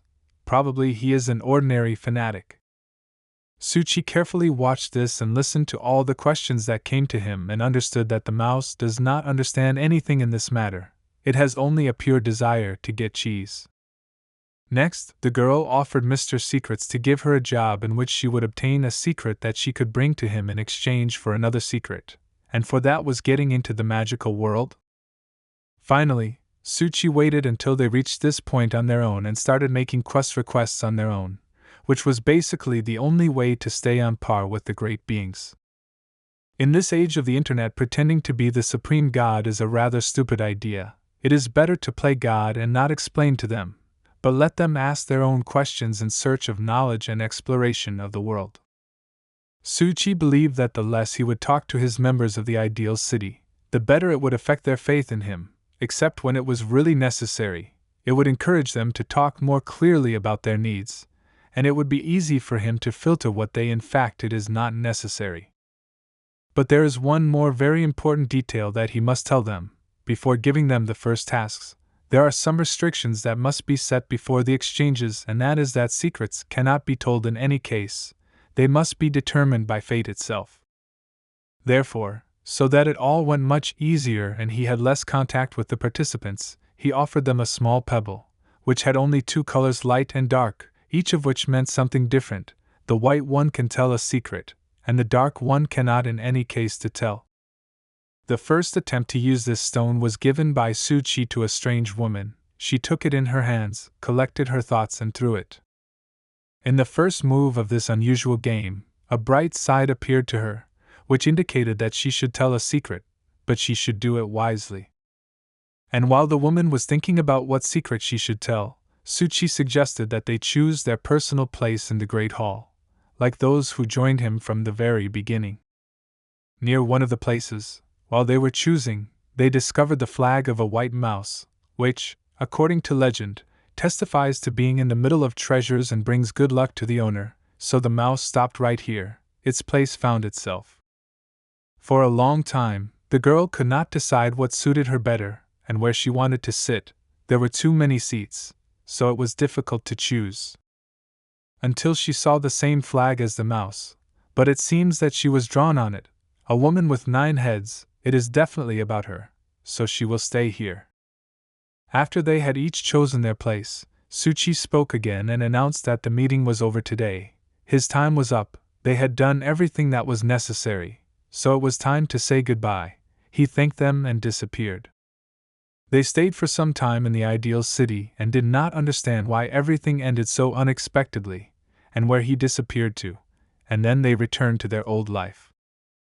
The woman stood and did not understand what was happening. How is this even possible? Did she really talk to God? She looked at the clock and noticed that only 10 minutes had passed, and it felt like they had been there for several days. It was very strange, but she liked it. Of course, she didn't know who this Mr. Truth was and what he was, but she didn't need this information. All she wanted was for him to help her get to the Church of the Pioneers, because they also prayed to the gods there. The woman was sure that Mr. Truth should be no worse than a hummingbird, and maybe even better, so she believed that he would definitely be able to help her, especially since she had already joined the mystical world. Now she had to think about how to proceed. She was convinced that in order to continue to interact with Mr. Truth, she needed to obtain some secrets that she could exchange for her needs. In other words, she had to bring him information in order to receive from him the knowledge she so desperately needed. He showed her where to go and what to do, so she will definitely do it, and it will bring her one step closer to the solution. She again put on her things that help her to be invisible, and she decided to go scouting first to find out more information. Suchi was cleaning the kitchen and at the same time was very happy because the first meeting of the secret hall went better than he thought. So you can breathe out and wait for them to find the first secrets and bring them to him. Also, the time control he set for himself, namely 10 minutes, also worked very well. He managed to explain everything he wanted in such a short period of time. Of course, he could talk as much as he wanted, but the time limit would mean less risk of being exposed, so that was also a very important detail in this case. After the first session, his thirst again played out, and he drank a glass of water one after another. But these were trifles compared to the fact that he managed to convey to the White Rat and the Nine-Headed Woman the essence of a new operation for them in the tram theater, the results of which they have to share with him at the next meeting. Therefore, all that is left for Suchi at this stage is to simply wait for the results from his new friends, so to speak. On the other hand, he understood that he is not a real god and no matter what the result is, nothing will change, so now everything has worked out for him.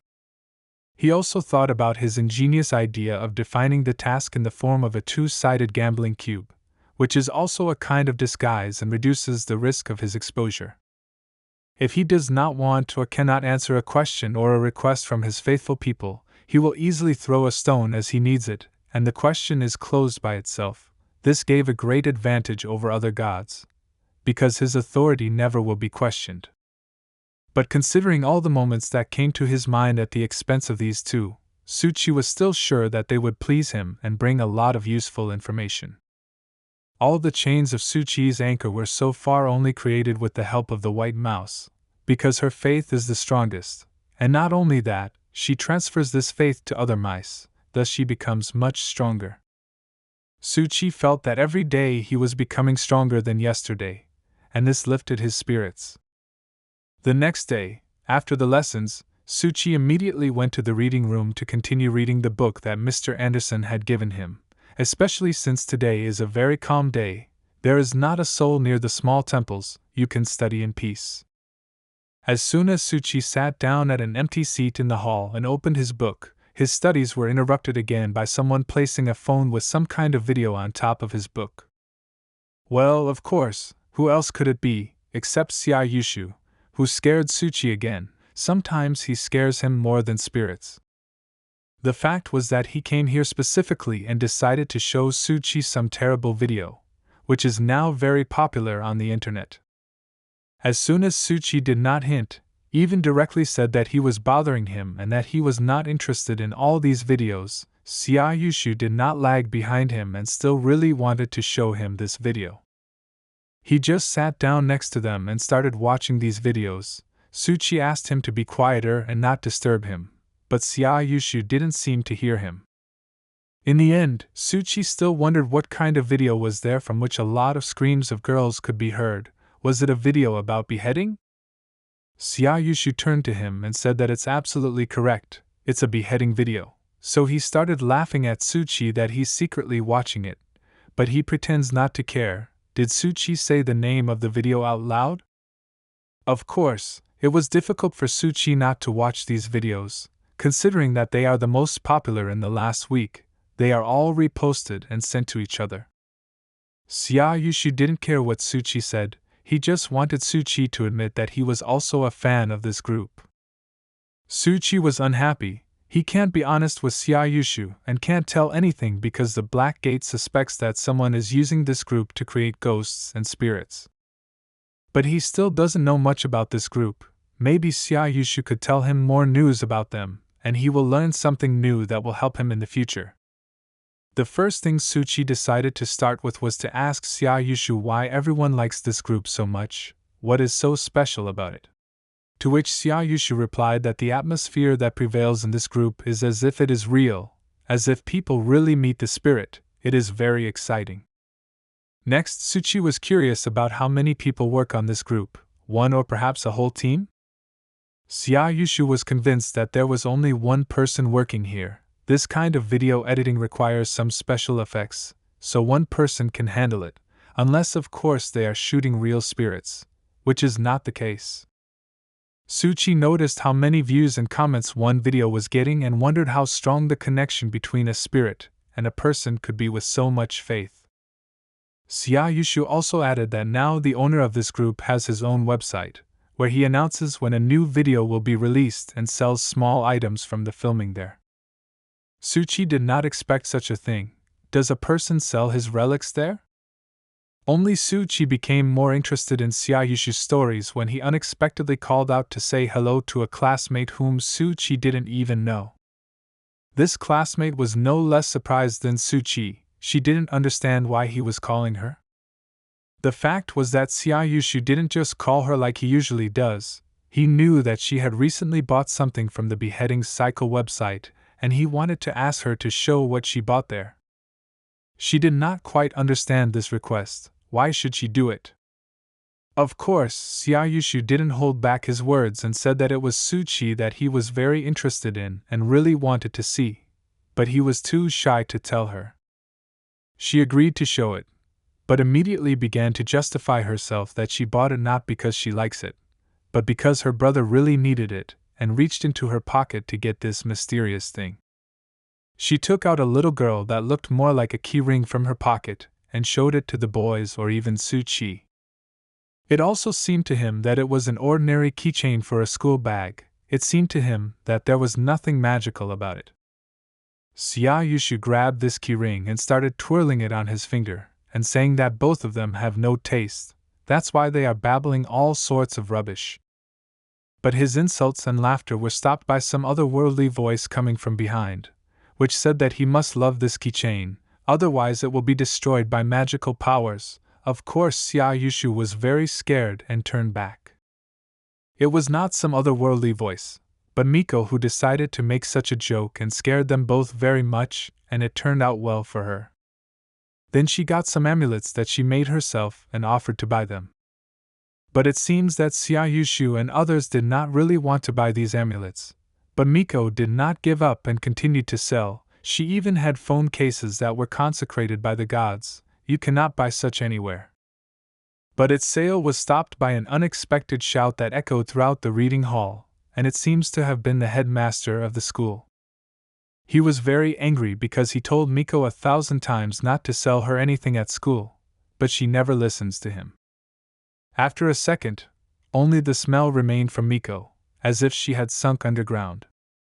School head Yuan Yuan approached a classmate who had a keychain from the beheading site and asked if it was the keychain of a non-existent student. Suchi did not understand what he was talking about and asked him to tell about this non-existent student. It was a rather tragic story, which was about a girl who was bullied at school and who ended up falling off the roof of the school and crashed, after which there is a legend that she takes the form of a ghost and haunts the students of the school who insult other children. She appears in a random class every year, but no one notices her, which is why she was nicknamed the Invisible Student.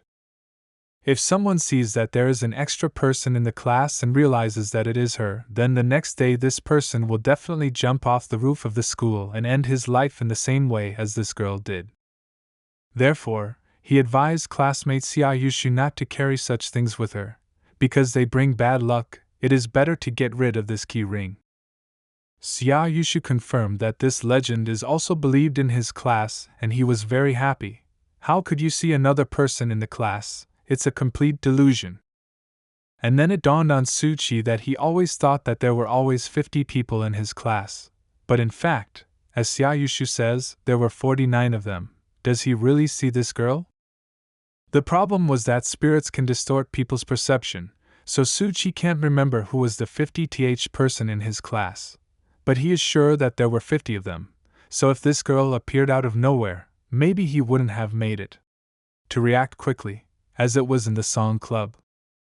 Therefore, Suchi went to the Black Gate Club for advice, where they all discussed what to do with Suchi and how he could find her among everyone. If he couldn't see her, it was a problem. Sir Anderson suggested that he try an indirect approach to the matter if the direct one didn't work, by studying old albums and school stories. But Suchi was very worried that he would find her after all and she would immediately destroy him. On the other hand, he could simply not touch her, and she would not be found, and therefore would not be able to eat him, so there is little logic in her search. But Sir Anderson was not as unambiguous as Su Chi, because spirits can be forgotten. Su Chi did not understand what a forgotten spirit is and asked to explain to him what it means. Alice joined the dialogue and began to explain to Su Chi that forgetting spirits are a special kind of spirits that the gods themselves have forgotten and can be observed, but they do not have the same logic of nutrition as other spirits. They have a completely different logic of forgetting. Alice also added that the logic of forgetting worked as follows: if you see a spirit and look at it carefully, then when you look away from this spirit, your brain will automatically forget it, and you will not be able to remember it. So maybe Su Chi saw this spirit, but cannot remember. She was convinced that if you can't recognize a spirit the first time and stop time, then you can't actually record its existence. In mystical circles, it is believed that only the gods of time can remember this kind of spirits. She was so sure of this, because she herself conducted a lot of research on this matter. Therefore, gods and spirits can exist only naturally in a logical way, that is, when we see them and can remember them. All other spirits actually do not exist in our world. These spirits, who were forgotten in their world, cannot harm people, because in fact no one can see them except the gods of time. Su Chi was of course happy when Alice told him all this. He calmed down a little inside and exhaled. He can sleep peacefully. But Alice has not finished yet, as these spirits are like children, only in the world of spirits, so in order to catch them, it was necessary to use a different approach. It was interesting to know which one. Su Chi visited the main street of the Kaigyu district again to check how many small temples he had already managed to build. Su Chi has already studied these two areas and now he has a map of this area in his head. He guesses that he will completely finish the work on this area in about a week. He already had maps of almost all districts of the city in his head. He could move almost everywhere with his eyes closed. And the last district he had not yet visited was the Sink district, where he wanted to build another small temple. His small temples were almost all over the city, wherever he went there and left his temple. He did not make an exception in the new district either. It was even easier to do it there.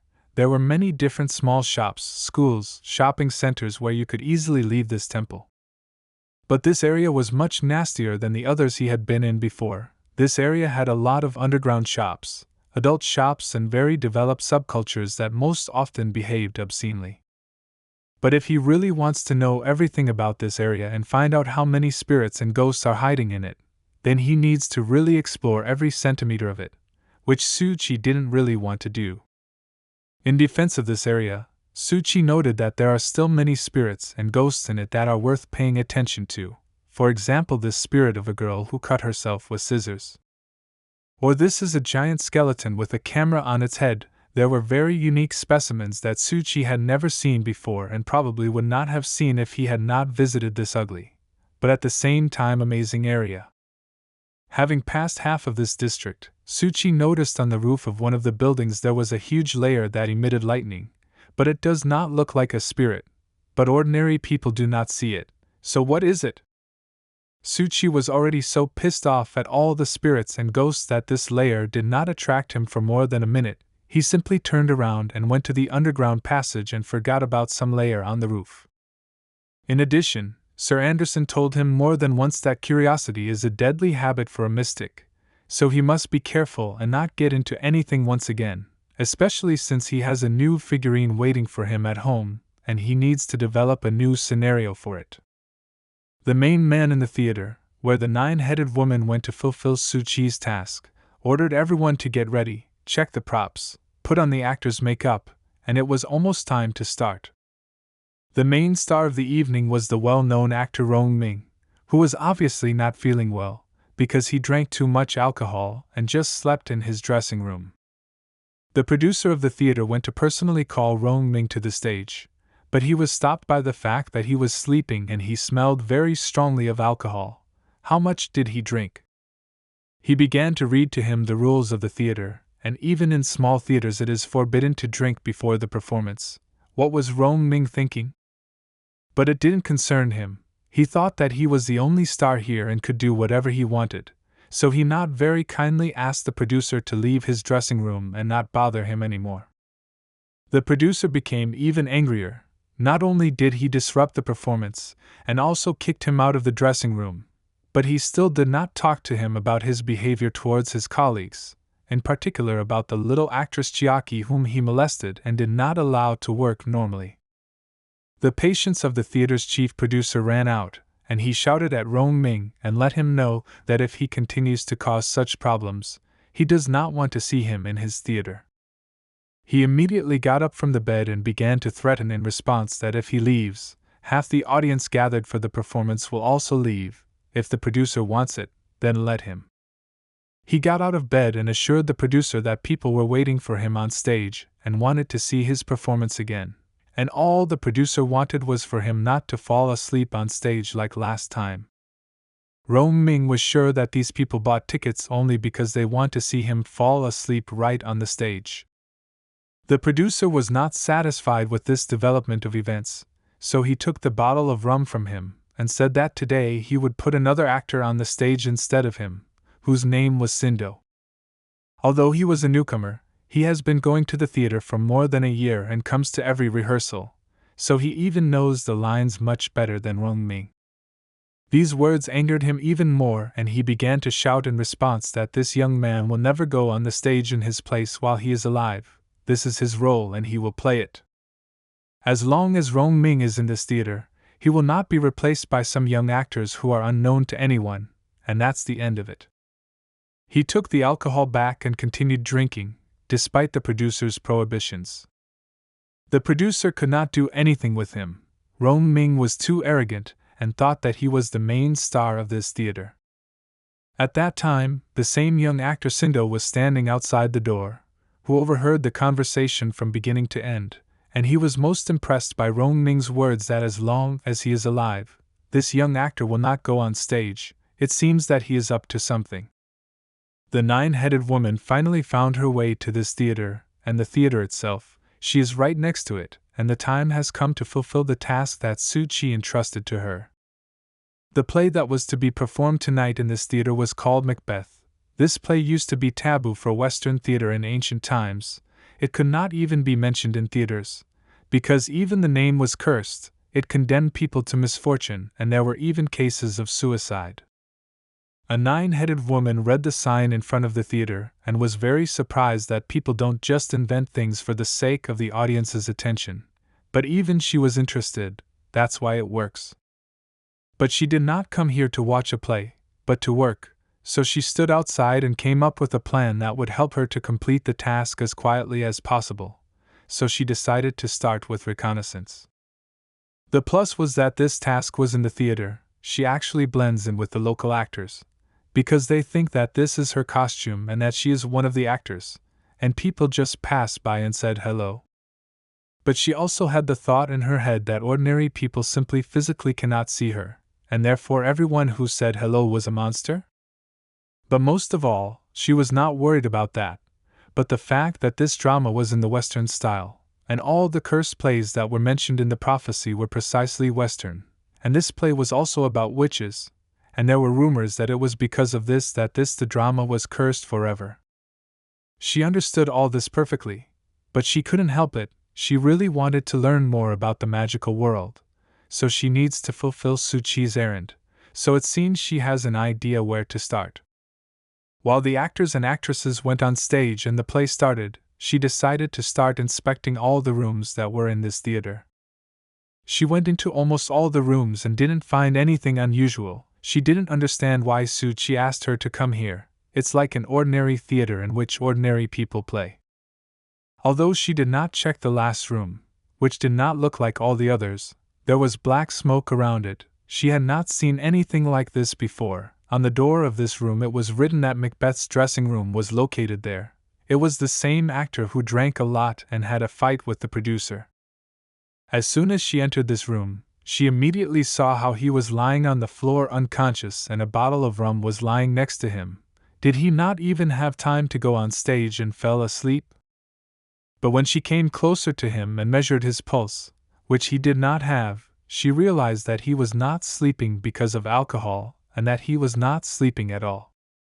Then she began to examine him, and the body showed a red face, blood flowing from the nose and mouth, and a very strong stench from the mouth, as well as compression of the trachea, which primarily indicates poisoning with prohibited substances. Suchi seemed to know who to send for this task. She was an expert in the field of forensic medicine, so she quickly determined that he had been lying here for no more than half an hour, and she was the first to see him here. She recorded the entire examination on a dictaphone, and there was nothing more she could do. She could not do an autopsy right there, so at this stage she finished. She turned off the recorder and put it aside. Instead, a can of cold coffee appeared in her hands. And this could mean only one thing: she wanted to talk to the dead man and find out what happened to him. All the dead get up as one, and the first thing they say is that they don't like coffee and ask for some alcohol, and this man was no exception.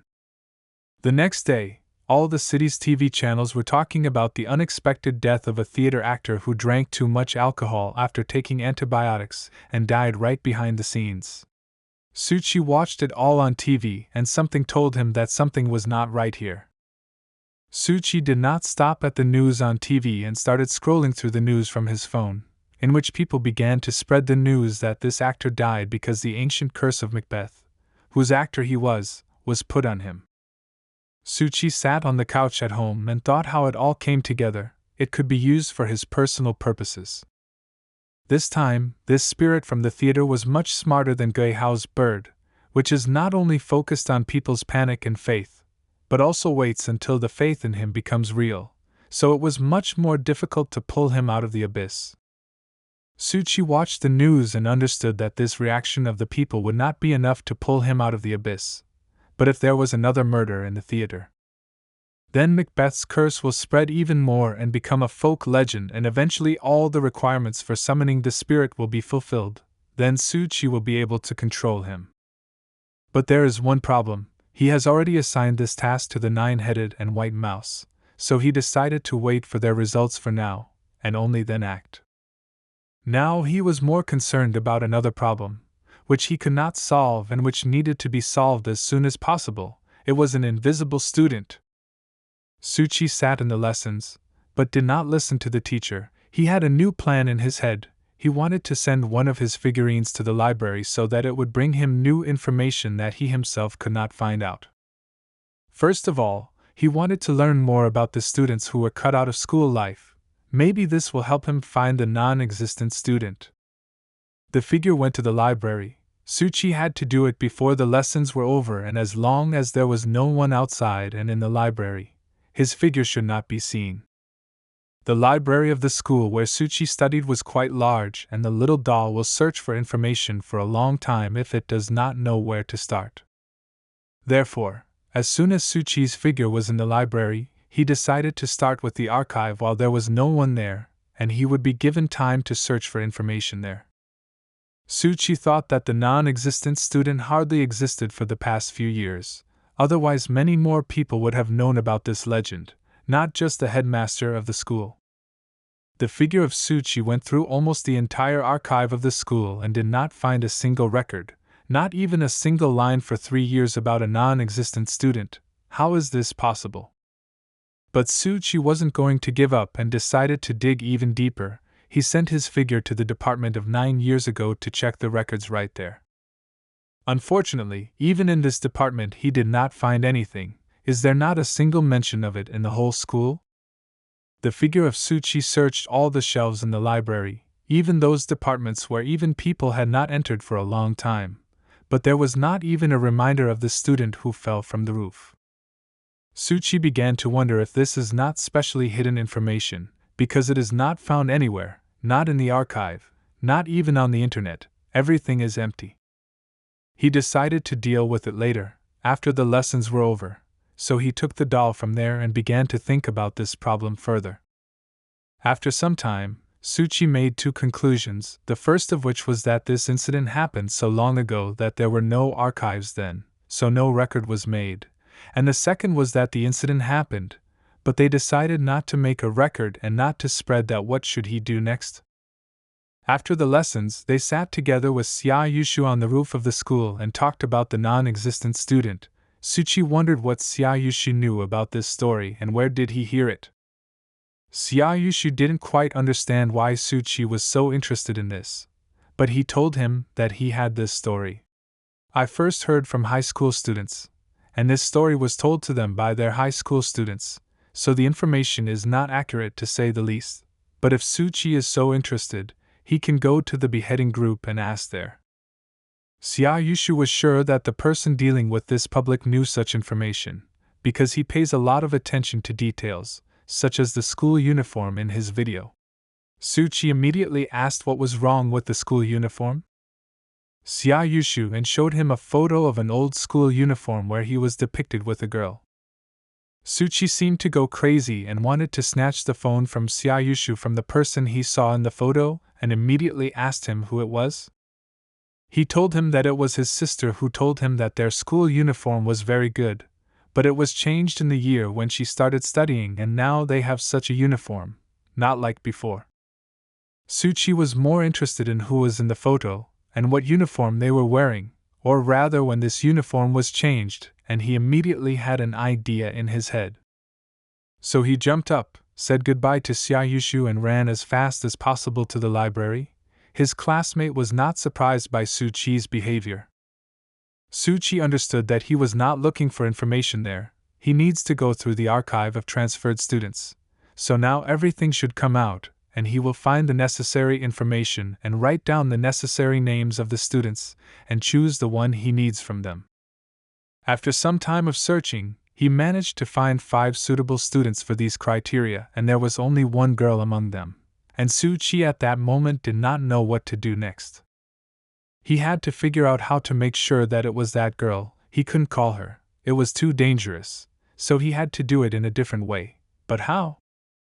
The idea came to his head that each of these students, when entering, had to fill out a form where all the information about them was indicated, so whoever did not fill it out is a non-existent student. Suchi went through a pile of materials and half of the archive, spent several hours searching, and finally found 4 students who had to fill out this form. But that's what he thought at first, and then he saw a folder that he hadn't checked yet, and in it he found a 5th student, or rather a female student. This student's name was Junoi. She had been transferred 5 or even more years ago. Suchi noticed this and immediately began to read into her form. After a few minutes of careful analysis of her form, he realized that it was not completely filled out, as if someone interrupted this student and did not let her fill it out completely. And his thoughts stopped at the moment when someone from behind put a hand on his shoulder and said that he had found her after all. Suchi was very scared when he heard the same girl's voice behind him, but it was impossible to give in to emotions and behave calmly, so that she would not suspect that he still sees her. Therefore, he decided to calmly get up from his workplace, put all the folders together and put them in their place, and then leave as if she had never appeared. She pursued him and whispered constantly in his ear that he saw her and really wanted to go to dinner with her, but Suchi understood that it was all a bait and she just wanted to eat him and nothing more. While he was putting all the folders in their places, she still insisted that he go somewhere with her, for example, for a walk. This time it was difficult for Suchi to hold on. This spirit seemed to know how to better manipulate the victim. She didn't stop talking to him and asking him to go somewhere with her, but it didn't work out. Suchi held on like a rock and knew that he had to get out of here as soon as possible. Maybe she would unhook herself. As soon as Suchi stepped outside the library building, she stopped, and it was a great chance for him to run away from her, which he did. This girl was Suchi's headache. She was a spirit that had never appeared before, and when it appeared, it would not let go so easily. It was very difficult to deal with her. Suchi became much easier when she let go of him. He could move freely around the school. He was walking along the corridor thinking about this girl, until suddenly he saw one of the students of the school, who was standing on the edge and seemed to be crying. He saw Suchi and asked him where he lost that thing. Suchi did not understand the question, what he was talking about, and what he lost there, so he decided to ask him again. As soon as Tsuchi asked again, this person turned around and it turned out that it was another spirit that caught Tsuchi so simply, for a banal question. He began to chase after Tsuchi through all the corridors of the school, trying to catch and eat him. Tsuchi will not last long, something must be invented urgently. People who were on the street watched Tsuchi running from someone, but they did not see from anyone and thought that he had gone crazy or really wanted to eat and ran to the dining room. While running, Tsuchi remembered that on the school grounds there are a lot of not only ordinary spirits or ghosts, but also spirits that sit inside the human body, and then these thoughts unexpectedly turned into a wonderful idea. He remembered that spirits can destroy each other. And this can save him from him. He changed his route and ran towards the gym, where he knew for sure there were a lot of spirits that were much bigger than this one. While he was running away, he managed to use his painted face skills so that the spirit could no longer see him, and created one of his dolls to use as a decoy. This stupid spirit easily fell for this trick and ran after Tsuchi's figurine instead of himself. Then everything was very simple. He ran into the gym controlling the figure, and shouted that he sees absolutely every spirit in this hall and wants them to eat him. Of course, the spirits were not against a snack, so they gladly accepted such a sweet offer. When that pig head caught up with Tsuchi's figurine copy, he pierced it with his sword and started eating, but he didn't consider the fact that he wasn't alone. Ate them along with this small spirit. Tsuchi's plan worked. After destroying the figurine, Tsuchi felt a very strong pain in his chest and he began to cough up blood, but he knew that this was normal in such situations, so he understood what he should do next. He got up and repeated to himself again that in this world one should never lose vigilance, even for a second, because to fall into such a trap from which one cannot get out. After such a run, Tsuchi returned to the classroom where the next lesson was waiting for him. But he was also in for a surprise. The same girl whose name he learned literally half an hour ago was sitting at the last desk of the classroom. Now she is chasing him. Again, it was necessary to behave as discreetly as possible and not succumb to her provocations, because I would have to run away from her. Fortunately for Tsuchi, she did not see him and sat calmly. But Tsuchi thought about such a thing that if she is a spirit of oblivion, then why did he not forget her and still see her? Now she looks like an ordinary spirit, like all the others. Tsuchi looked with one eye at what she was writing there. He was very interested to know what kind of symbols there were. He decided not to use a magic stone to get rid of her because it was too expensive for such a small spirit, so he decided to make her into a Buddha, but first he needed to do more research on her. In the evening of the same day, near the theater where the terrible murder took place, there were already a bunch of police cars that arrived at the call of one of the theater workers. They surrounded the entire territory of the theater with a special yellow tape and did not let anyone in. Officer Kuroki, who is known throughout the city as a ruthless detective who will find a criminal in any corner of the city, arrived at the scene. He examined the scene of the crime and went out to breathe some air and smoke a cigarette, but he was not allowed to rest. The chief producer of the theater immediately ran up to him, who begged him not to open a case on this case, because his theater would be closed immediately. The producer assured him that if he took this case to court, they could not open the doors of the theater for several days, and if he did not work for several days, he would be closed immediately. Detective Kuroki himself did not want to open a case on this case, but they cannot have a corpse in the theater and not answer for it, how it happened, and who is to blame for it. The producer was almost on his knees and asked him to close this case right now. Rong Ming was an alcoholic, he just drank too much and had an accident. There is no need to open a case on such trifles. The detective held out his hand to him, in which he was holding a mobile phone, and if the producer so wanted not to open the case, he could talk to the deputy commissioner himself and give him an argument why the case should not be opened. But he didn't care about the commissar and the police. The producer was worried about only one question: when will they be able to open their theater and continue their work? To which I received a clear answer from the inspector: when the results of the body examination will be received and when all the employees of the theater will be interviewed. And while this did not happen, the inspector called a new employee of the police, Officer Baishur, to help the producer get into the surveillance chamber. She happily complied with the inspector's request and led the producer to the surveillance camera and the suspects. A few minutes later, the report on the body was ready and delivered directly to the hands of Inspector Kuroki, who took it and began to read it, while simultaneously recalling how one of the workers talked about a woman in a white coat who was at the scene of the crime, but was not an employee of the theater. Then the inspector stubbed out his cigarette with his foot and ordered everyone in the theater to remain in their seats, and not to go anywhere until they gave permission. The development of events right next to the theater, and she was strange because of her outfit. But she didn't stay long. She stood a little and called a taxi to the Sink district. I wonder who she is?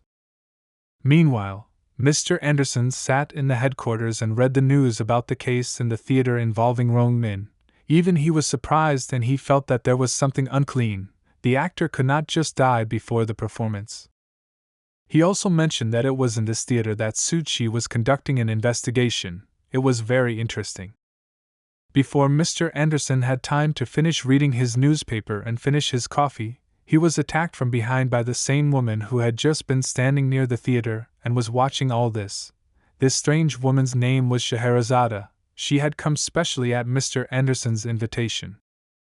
He was very happy when he saw her, because he called another mystic to the meeting, but he really wanted Scheherazade to come earlier, and it happened, so he immediately made tea and treated her. When Scheherazade heard that La Grin was still to come, it was the same mystic that Anderson spoke about. She was very happy and already wanted to see him, because they were old friends. Then their conversation was just transfers between branches, and she asked Anderson if she should transfer. Anderson thought that it was already too late to apply for a transfer to his branch. But if she had already entered this door, then what is the difference? You can forget about it and not think about it. Therefore, she had only to come to terms with the fact that she will have an explosive colleague, whom we will see a little later, from whom, by the way, the last time she worked with him in Berlin, she received an unforgettable injury from him, namely a broken arm. Remembers those times well. After that he hid from her for more than 2 years, and now they will finally see each other. Scheherazade cautiously asked Anderson if he didn't know that she was also here, to which she received a positive answer. As Anderson told Grimm, no one told him this unpleasant news. She was very happy and counted on the fact that he had trained well these past 2 years, otherwise he would not be released from the hospital while she was in this city. Mr. Anderson mentioned that he wanted to talk to her about the newbies. He has one not quite newbie who has very good prospects. Maybe she will be interested. It was late in the evening and Suchi decided to come to Mr. Anderson for advice and just to talk. Today he really wanted to ask Mr. Anderson about spirits and ghosts that were forgotten and to tell him what had happened to him in the last days. As soon as Suchi went to see Mr. Anderson and said hello, his eyes immediately fell on the girl sitting next to him. She was not ordinary as it seemed to Suchi at first glance. Scheherazade also immediately noticed a guy who liked her very much right away, so she greeted him first to establish contact. Suchi became a little stunned and asked Mr. Anderson whether he came on time or is it possible for him to come tomorrow? Mr. Anderson, of course, did not drive him away, but on the contrary invited him to join them, so he began to introduce them. First he introduced Miss Scheherazade. She was one of the 2 members of the Black Gate who were transferred to our branch, and then he introduced Suchi. She is the very newcomer about whom he just spoke. Scheherazade was very happy to see such a young newcomer in their team and immediately started joking with him, but it seems that Suchi doesn't quite understand jokes. But Suchi still understood that Scheherazade was joking and she is quite a nice person, so he supported them and laughed. Then Mr. Anderson thought that if Scheherazade is still here, maybe she will help Suchi learn to use weapons so that he can destroy spirits on his own in the future? Suchi did not understand such a request from Mr. Anderson. Did he really need such training? Will he need to carry a weapon? Anderson assured him that it was absolutely necessary, because he also saw the Hummingbird and he also knows about the Pioneer Church, so Suchi must learn to master weapons at a basic level so that he can repel any spirit, even in a stressful situation. Sir Anderson, of course, explained why he himself could not teach him. The fact was that he does not know weapons too well. Of course he can use them, but his level is not as high as Scheherazada's, for example, so he cannot teach others. As he once told a member of the Black Gates, they are divided into collectors and receivers. In simple words, the collector collects objects, and the receiver sells them.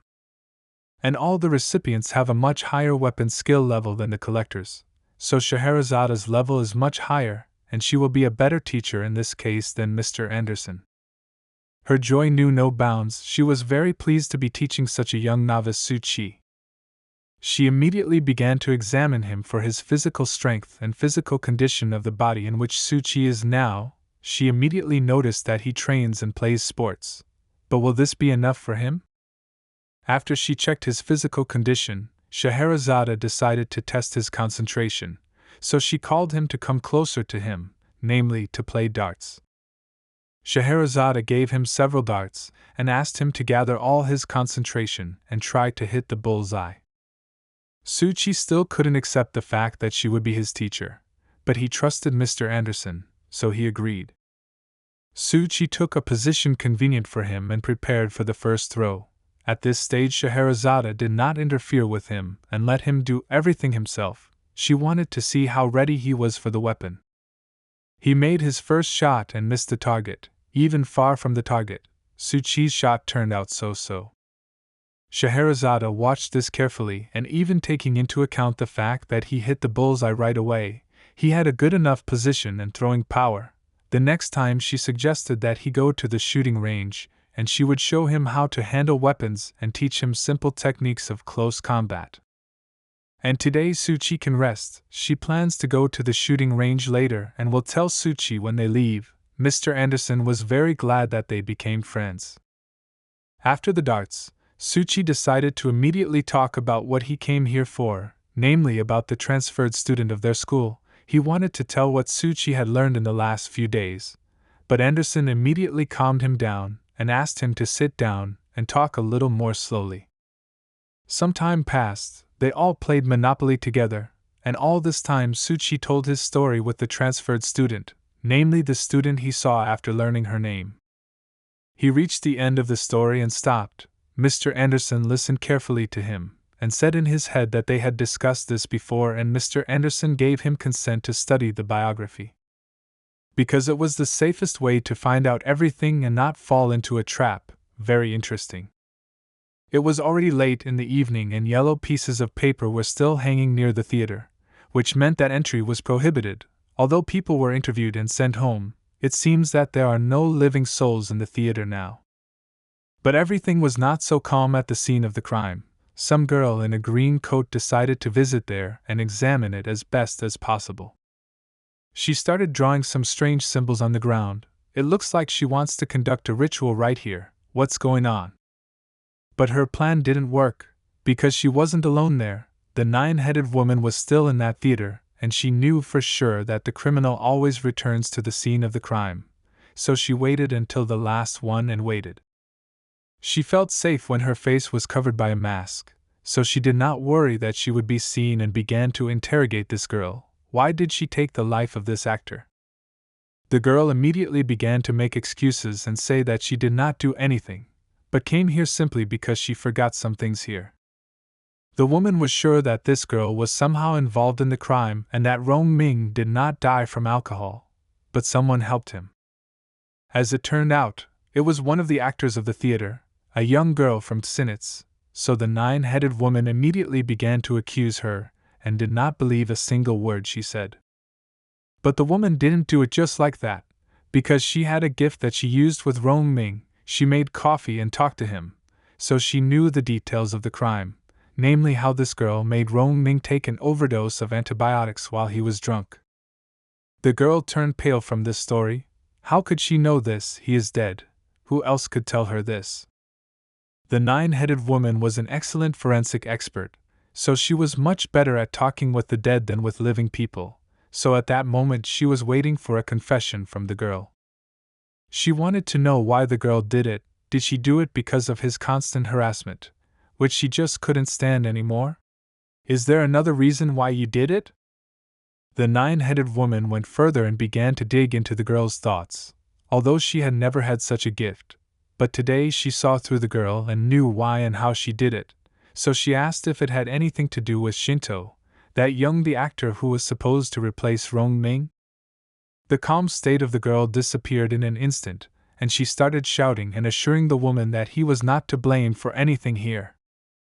Now the woman was absolutely sure that he was involved here, and it was he who encouraged her to commit this crime, and she simply loves him too much, so she went along with it. But the girl denied it, and said that Rong Ming was to blame for everything. She began to tell how every time Rong Ming went on stage, it was no longer a theater, but a circus in which there was one constantly drunk clown who spoiled everything. It was unfair because Shindo was created for this role, he rehearsed constantly day and night for this role, he put so much into it, but in return he got emptiness. So she committed this crime for his sake. Does she really think that if Rong Ming is no longer in the theater, Shindo will take his place and play this role? The girl understood this even without the woman. The matter was not even with Rong Ming, but with the fact that Shindo was diagnosed with an inflammatory process of the vocal cords in childhood, which does not allow him to perform at full intensity, as it was necessary, if he wants to in the future, to lose my voice altogether. His career is already over. He signed documents, and will never go on stage again, and because of this damn drunkard, he didn't even go on stage to enjoy that wonderful feeling even once. But the woman was sure that this was not a reason to break the law and commit a crime. She recorded it on her phone and thought about how people are weak creatures. As soon as you bring them to emotions a little about what hurts them the most in life, they immediately give up. The girl cried and did not know what to do next. Although she was sure that she did everything right, it was for the sake of Shindo. She knew for sure that everything was to blame for this theater, and its stupid and lazy managers who did not give Shindo even a chance to show himself, and Rong Ming ruined his career, simply destroyed his dream to perform on stage. The girl got up from her knees and said that she would make all of them pay for this, and the next in line was the theater producer who was covering for Rong Ming. The woman calmed her down and assured her that she would be arrested immediately. Unexpectedly, the girl took out a knife from her pocket and cut her hand and shouted that she will not be arrested, because the angels will save her and help her finish the work she started. Her blood turns black and begins to drip onto the drawing she drew before the woman scared her. At the same moment, someone started talking out of nowhere, and the light in the room turned golden. What is happening? A huge statue of an angel came out from under the ground. It seems that the girl herself did not understand how she had summoned this creature, and that it would be of such enormous size. This statue was made of stone that was decorated with gold color, and it was not clear how it turned out, and why this statue is crying. While the woman was watching all this, everything inside her seemed to be squeezing and pulling somewhere down, and there was also a too strong feeling of holiness. It was a great angel of tears, which the girl summoned to help her fight against people who wanted to prevent her from taking revenge. She was on her knees and asked this angel to bring to this theater a cleansing of all the dirt that had accumulated and to destroy all the people who are responsible for the misfortunes of Shindo. The woman carefully watched this picture and understood that this angel is not so good, and she needs to run away as quickly as possible, because she will not bring anything good. As soon as she turned around, opened the door, and started to run, she heard a very loud sound, as if something broke. At the same moment, she turned her head and saw how this angel seemed to have just broken the skull of this poor girl and did not even spare her. This statue did not come here to help, it came to destroy everything around.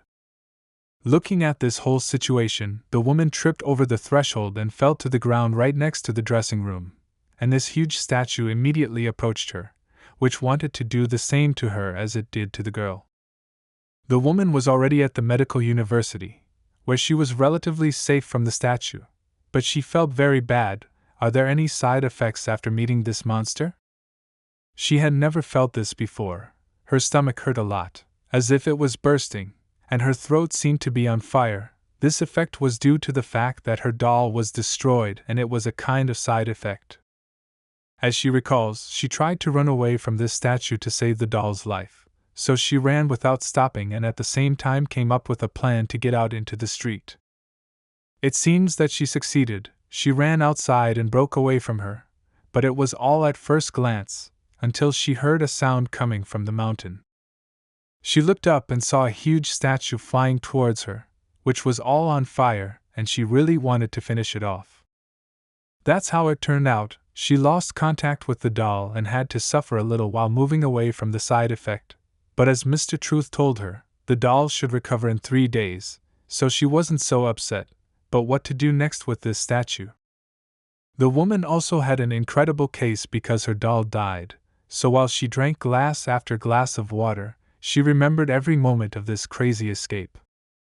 Even considering that so much time had passed since the destruction, she could remember every movement of that statue and the fact that she was constantly crying. Although this is not surprising, she is the goddess of tears. She noticed that when she looked at her, the statue did not move, but as soon as she made any movement to the right or left, the statue came to life and was too fast to follow her movements. That's why she delivered such blows that she didn't even see, and it was almost impossible to dodge. Of course, the woman tried to bypass her several times with the help of this law, but it never succeeded, because her movements after she stopped looking at her were too fast, and as a result she still caught and destroyed her. She stood in the kitchen and thought that she needed to return the doll, and in order to do this, she must return the physical shell of this doll in any case. She also lost her mobile phone in this theater, which contained enough evidence in this case, and how now should it all be returned? But on the other hand, she was glad that she wasn't in the place of the doll, because she would have died for sure. She wouldn't even have had a chance. For the time being, she decided not to return to the theater, because there was a creature there that she couldn't handle on her own, so she needed to come up with another plan. She is troubled by the thought that this statue may never leave there and stay there forever, and she should be ready to meet her again. But who can she turn to for help? She should come up with something as soon as possible, because if tomorrow people go outside and see this stone statue, it can harm them very much, and this had to be avoided. The woman walked around the entire kitchen and simply could not understand what to do. She will not go to the police, because they will obviously not believe her there, and if she tells someone else about it, she may break the secret with Mr. Estina. But she also couldn't pretend that she didn't see anything, so she found a way to tell everyone and not expose herself, so she decided to write a note and give it to someone who could solve it.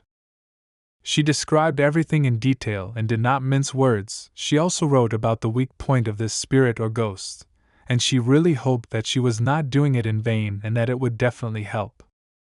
Shortly after the 9-headed woman appeared in this theater, a mouse catcher came to this theater, who also saw this terrible statue and was no longer so confident in his abilities.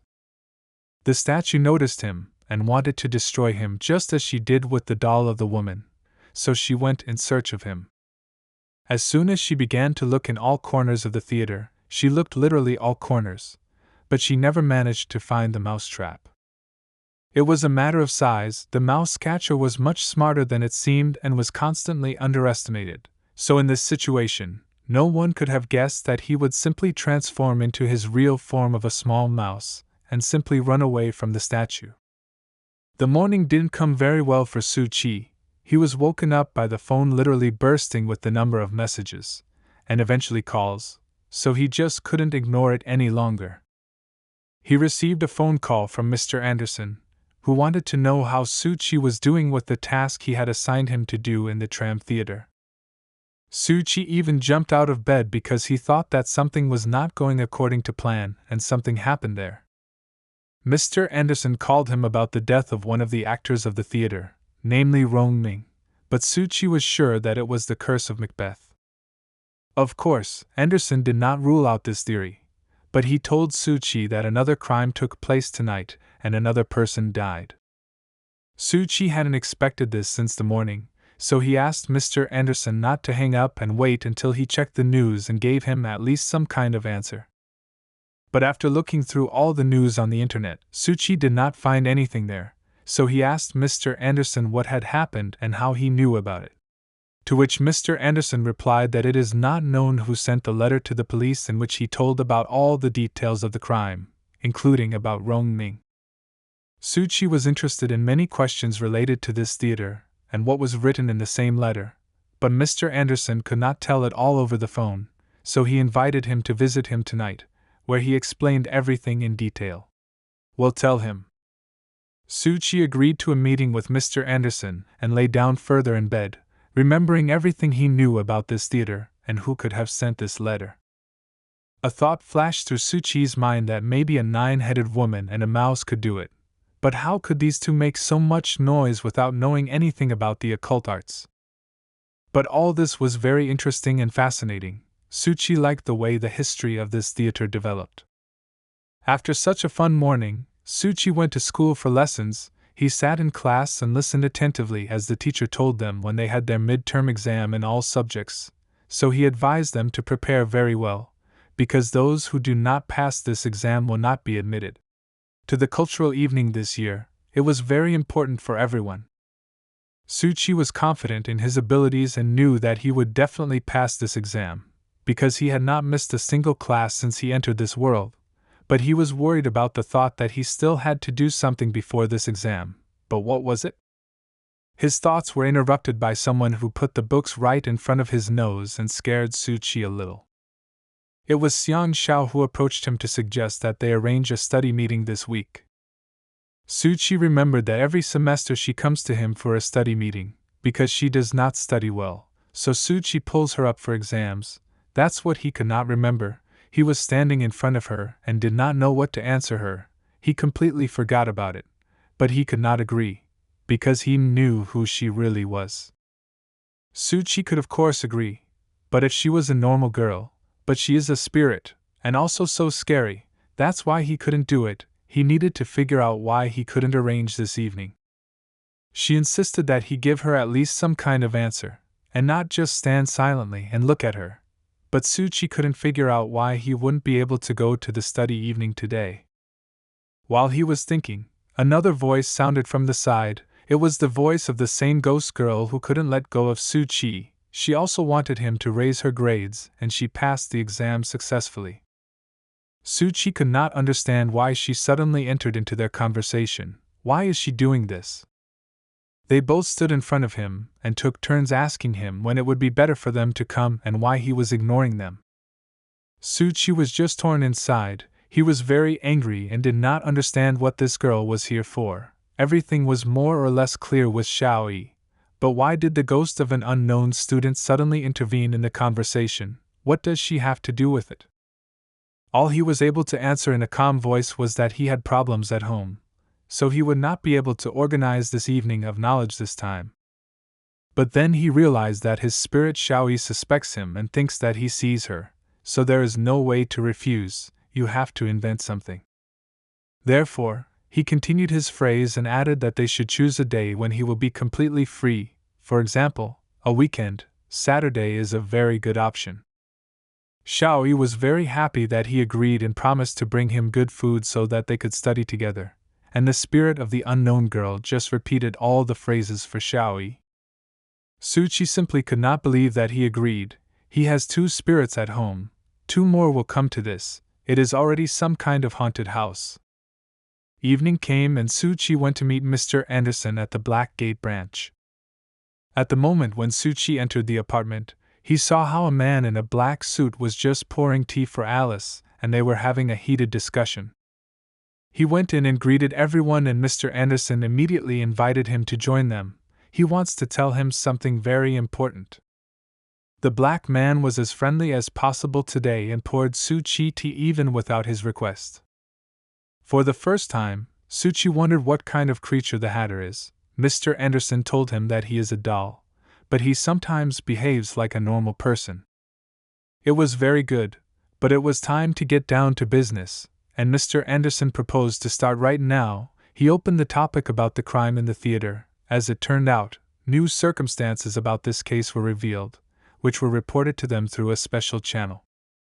As it was reported to Mr. Anderson, A new creature appeared in this theater, not a spirit, but an occult creature that does whatever it wants there. Su-Chi did not understand what he was talking about, so Mr. Anderson decided to show him the example of pictures. He began to explain that an angel of tears appeared there tonight. As Anderson explained, this is an accidental side effect of the occultist's work on spirits and ghosts, which led to the creation of creatures that cannot be controlled. No one knows how it happened and no one has been able to repeat it again, but these creatures appeared in the world and now exist among us.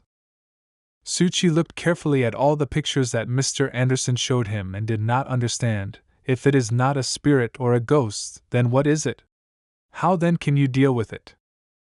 Alice intervened in the dialogue and told Su-Chi that in mystical schools, when they teach beginners, they refer to these angels of tears as conscious beings, because they differ in a characteristic feature. When you look at them, they stop and do not move. As soon as you turn your eyes to the other side, he quickly reacts and breaks the viewer's neck. Since the time when they first appeared in the world, a lot of people died, and the followers of these people summed up their work. These creatures cannot be destroyed, they can only be captured and locked, but not in an ordinary cell, because it will easily escape. Therefore, he needs a specially equipped camera. Su-Chi realized a very unpleasant thing, that these creatures can get out of control and then it is very difficult to stop them. But this is not the worst thing, but the fact that the Black Gate Club, according to Anderson, no longer has special containers to keep these creatures. Su-Chi began to blame himself for this, because he thought that the 9-headed woman and the white mouse were involved, and he just wanted them to know what was going on there, and that was it. But they did not finish the story about the Angel of Tears and continued further, and as it turned out, the second biggest problem with these angels is that they are able to reproduce. They can do it with the help of written pictures, photos or videos, or even if they got somewhere in the reflection of a mirror. All these actions will increase their number, and nowadays there are a lot of such objects. Therefore, Mr. Anderson emphasized that any images of angels must be destroyed before they take shape, otherwise they will multiply one after another, and then it will be impossible to catch them.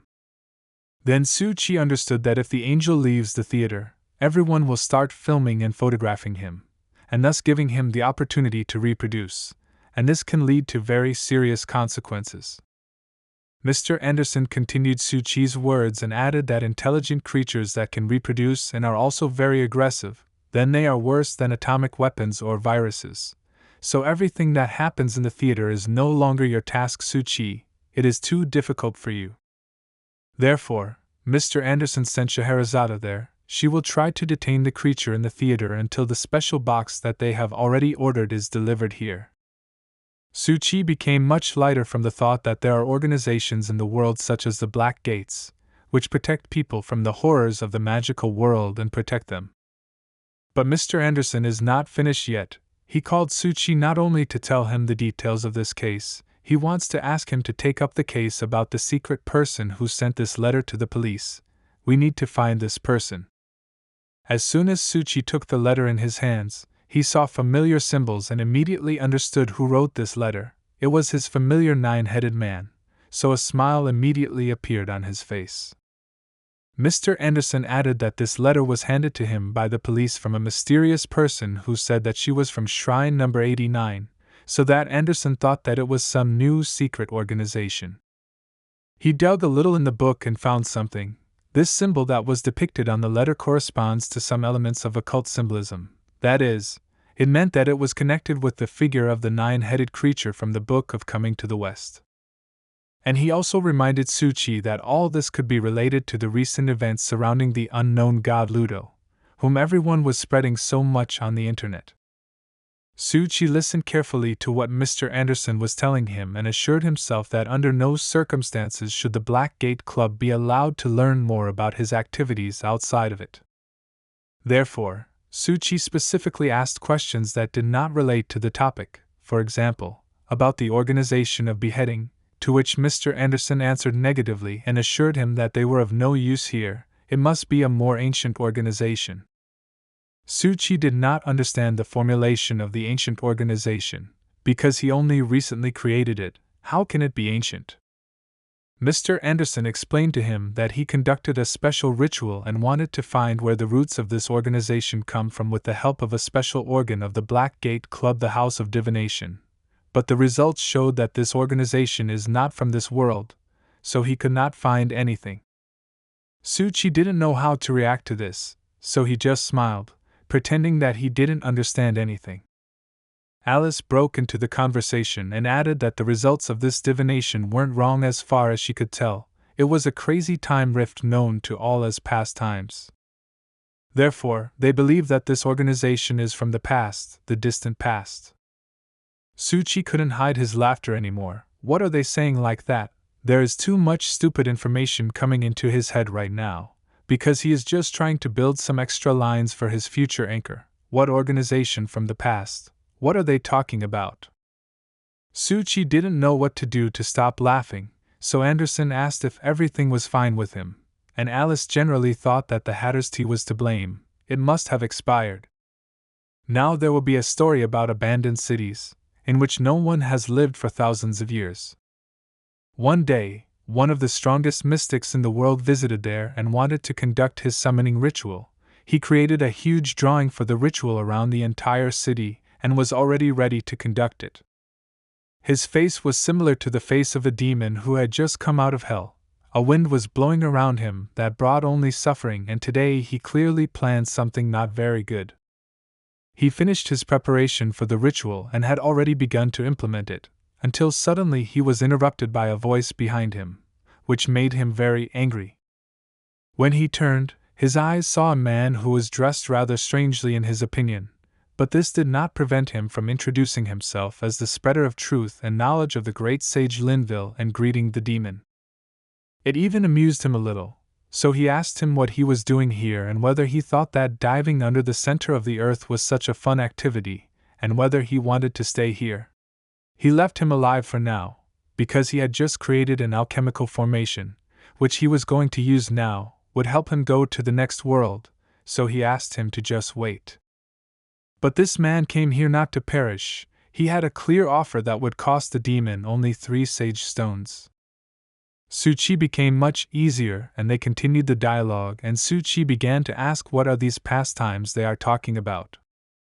Alice began to tell Suchi about this concept, so she started with the main one. If the mystic does not have enough depth resistance, then one can talk about a fairly easy loss of control over the mind and body. Suchi asked Mr. Anderson if he could lose control with his huge anchor? To which Mr. Anderson replied that the risks exist, and in the case of working with the Black Gate Club, they become even greater. Alice continued her story. As she had said, to explain everything in detail she had to start with the basics, so she asked the Hatter to bring him a book from the top shelf, which he gladly did. She repeated to Suchi what he already knew about the 3 edges of the triangle of the secret world stone, which were the mystics, thinkers and protectors, and now it was time to talk about the 3 stones of the secret world, or rather the 3 paths that lead to the source of the beginning of the mystical world. It was as if Suchi was sitting on the sofa at one moment and flew somewhere, wherever Alice wanted, who wanted to show him these 3 ways. These 3 ways were called the Gate of Truth, God's construction and God's key, and together they formed a single magical way into the world. For many years, thinkers and mystics have believed that if they manage to get to the other side of the gate, they will be able to find the source. The idea was that the other side of this door reflects the true form of a person, and also this door directed all life energy into the body of this person. People, that's why everyone wanted to find them. Suchi couldn't believe what he was hearing right now. Was it true, and did someone ever find this door? Fortunately, no one has yet found this magic door, but with the advent of words in this world, every mystic and thinker spread this legend among others of their kind, and then each of them dreamed of finding this door. But we don't have many such fanatical mystics left in our time, so don't take it to your head, Mr. Suchi. We won't talk about it anymore today.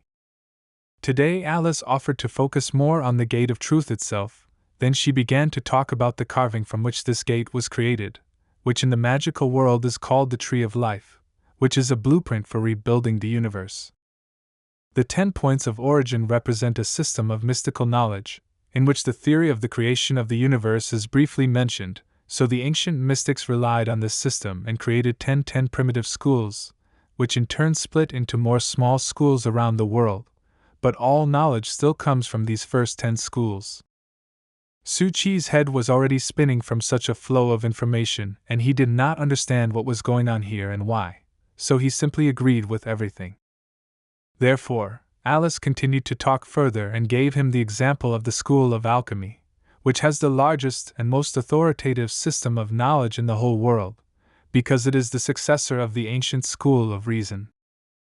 The system of occult knowledge of the Black Gates originates from the system of the kingdom, that is, they have a partial relation to human cognition and understanding of how rituals work. Su Chi couldn't stand it any longer and asked Alice once again what the House of Fortune-telling is and why it is needed at all.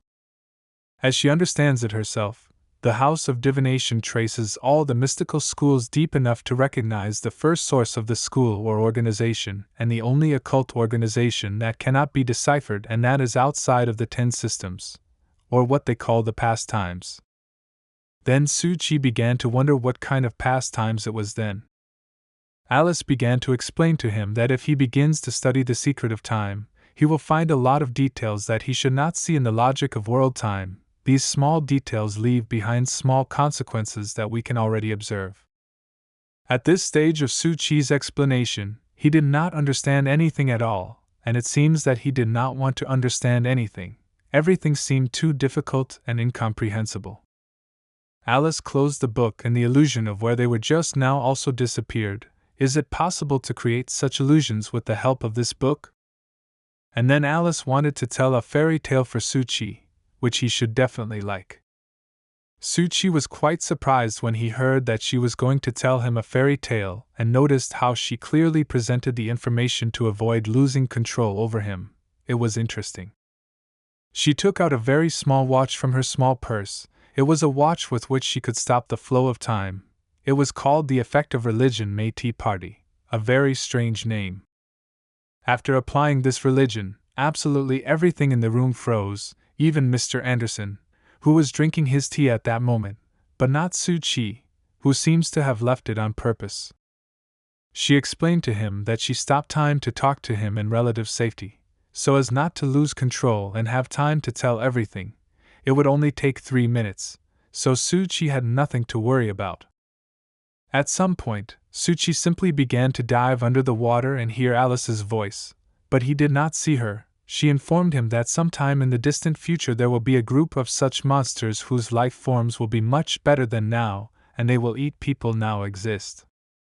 She continued that in the future there will be no more people, they will all be eaten and exterminated, their race will die out, and the monsters will not stay on the planet for long either, because they will also find themselves without food and eventually disappear as well.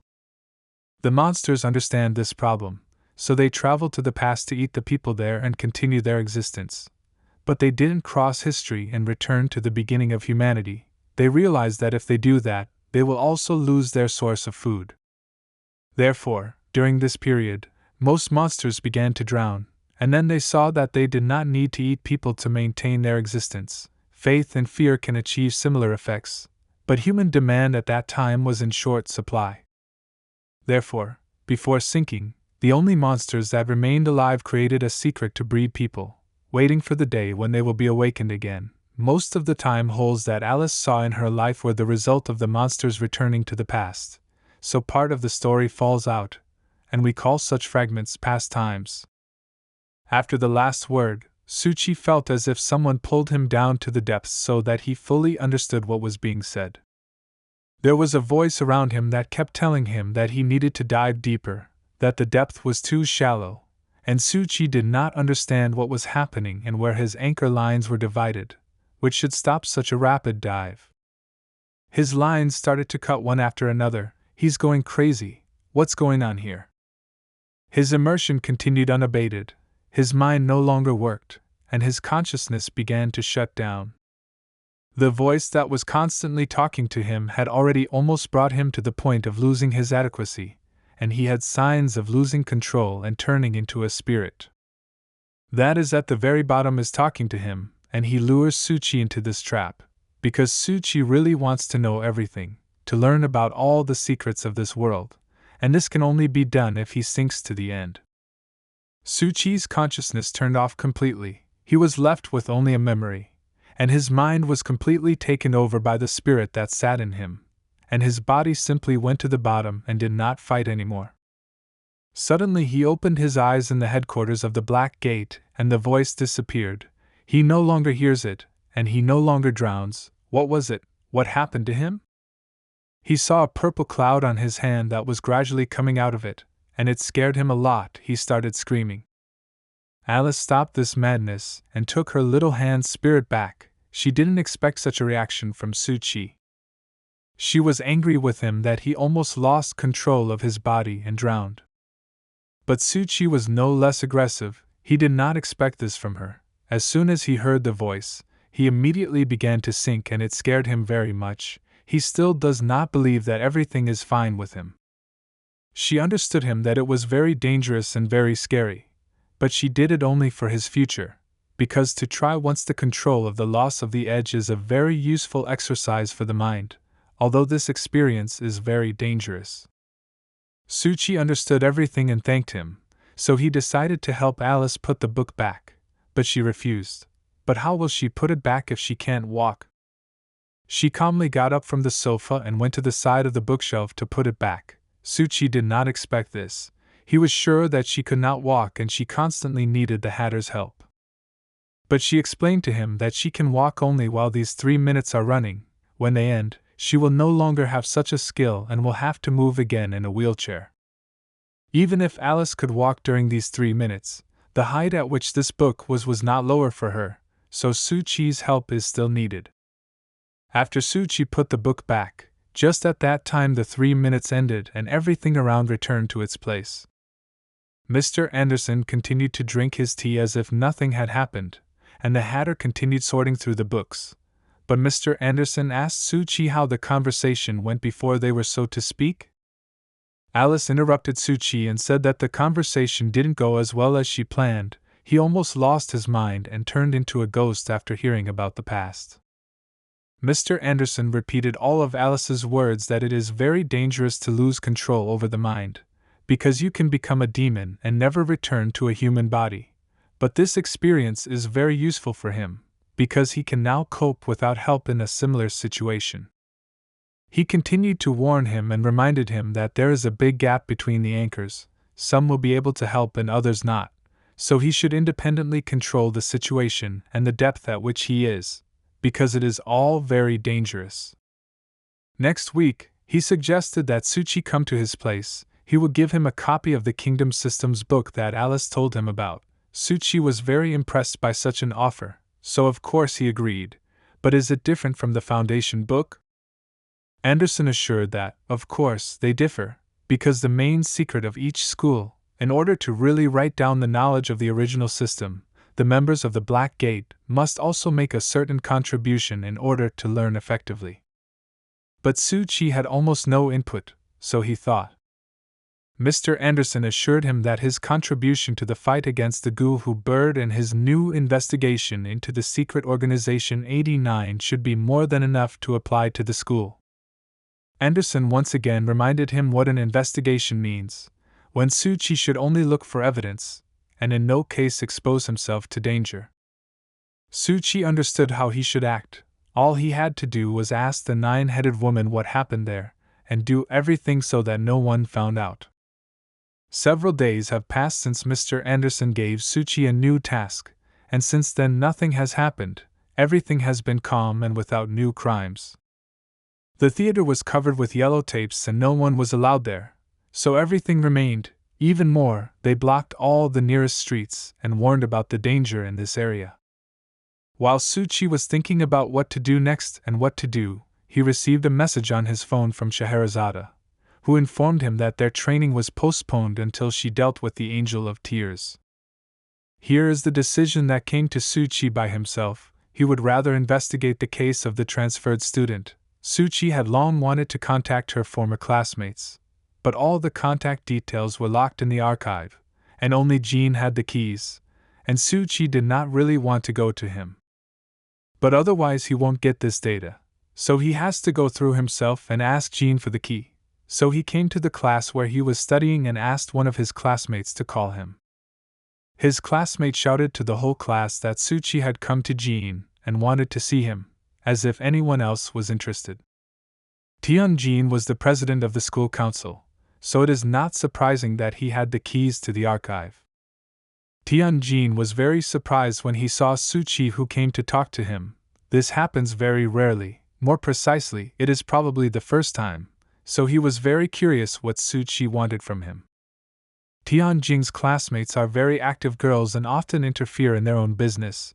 That's why Suchi didn't want to go to him. It was very difficult to talk alone. Tianjin left the classroom and started the conversation first. He asked what Suchi needed from him. To which Suchi responded by asking for the key to the archive. But Tianjin did not understand this request. Why does Suchi have this key at all? But after Suchi explained to him that he wanted to learn more about some documents from the archive, Jean gave him the key without any problems. It was easier than Suchi expected.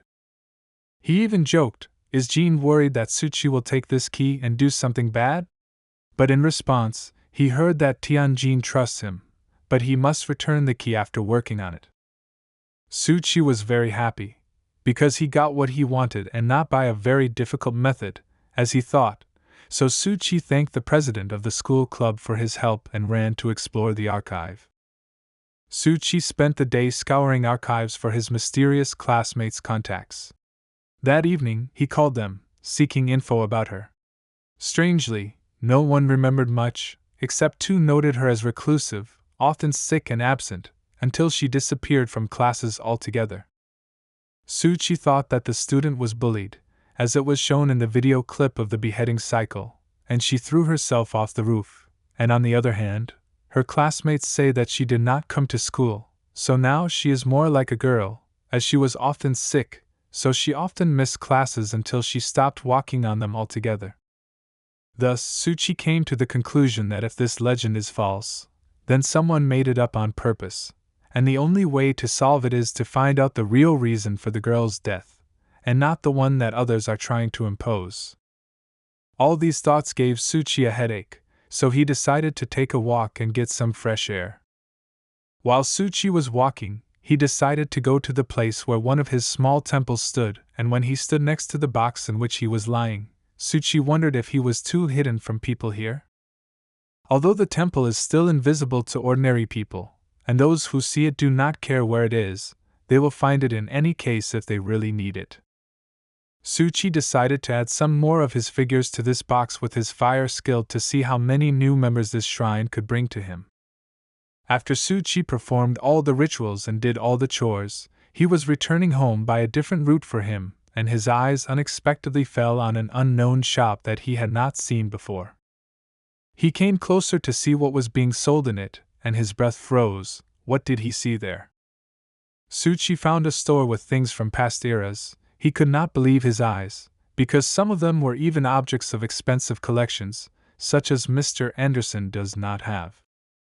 He stood for a long time and peered inside, hoping to see something more interesting. For him it was strange that such a store was working normally, because now most of the stores sell music or something related to videos. Suchi looked so intently through the window that a monster appeared in front of him, wearing a strange mask and with long hair. Who is it? Perfume again? But it was just an ordinary girl who decided to scare Suchi a little and put on this mask. Her name was Yugo. She was a saleswoman in this strange shop. And behind Suchi, the chief manager of this store appeared out of nowhere, who politely greeted him and offered his help in choosing the goods. But Suchi did not like them at all. He thought that they were bandits, and now they would beat him up. Therefore, he decided to run away from there as quickly as possible. Suchi politely replied that he was just passing by and did not want to buy anything.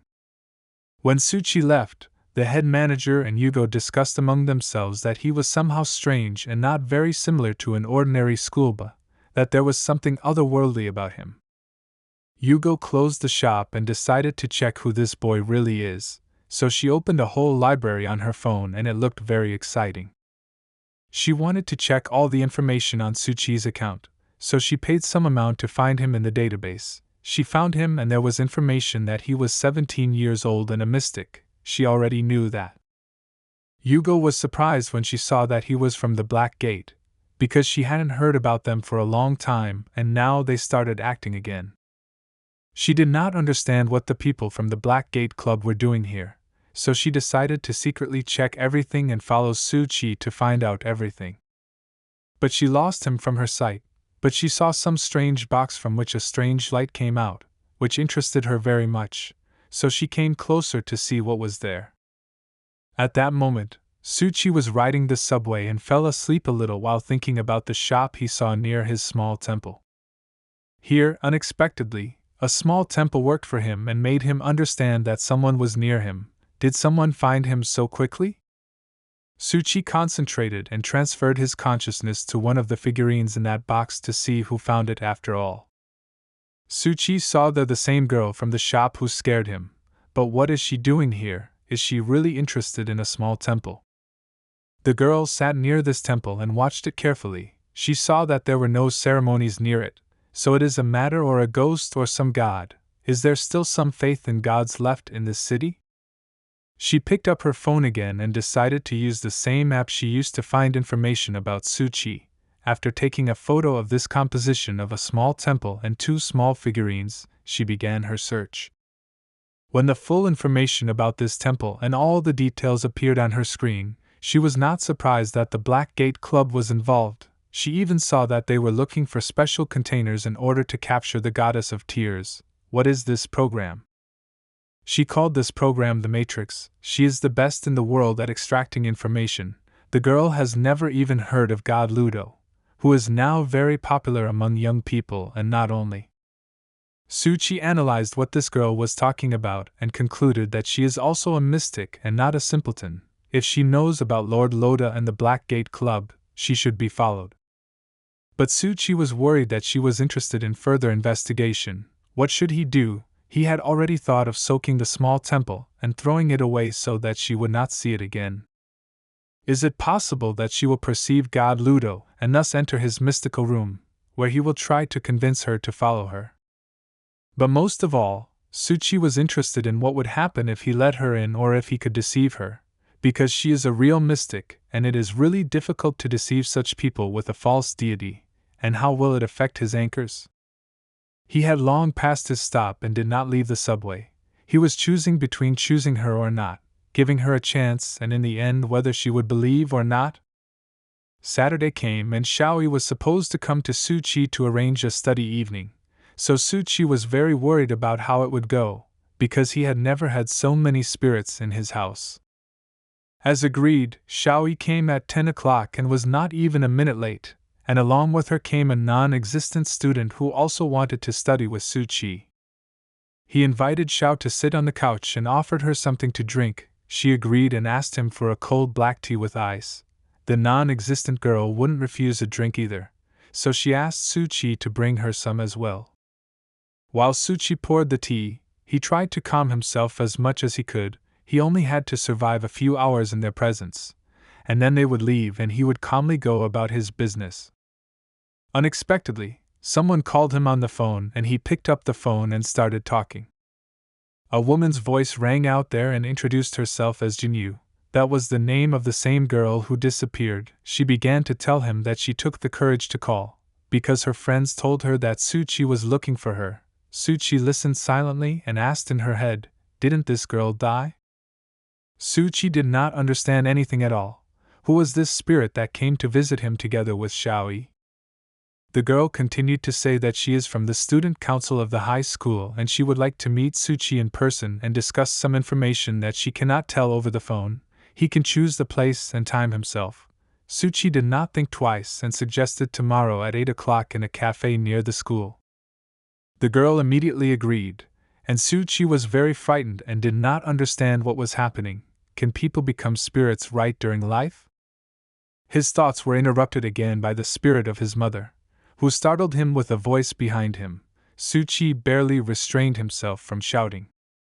Su-Chi gathered his strength and went out to his unwelcome guests and began to ask Xiaoyi what she did not understand about what they had learned, but it was clear from her eyes that she did not understand anything at all.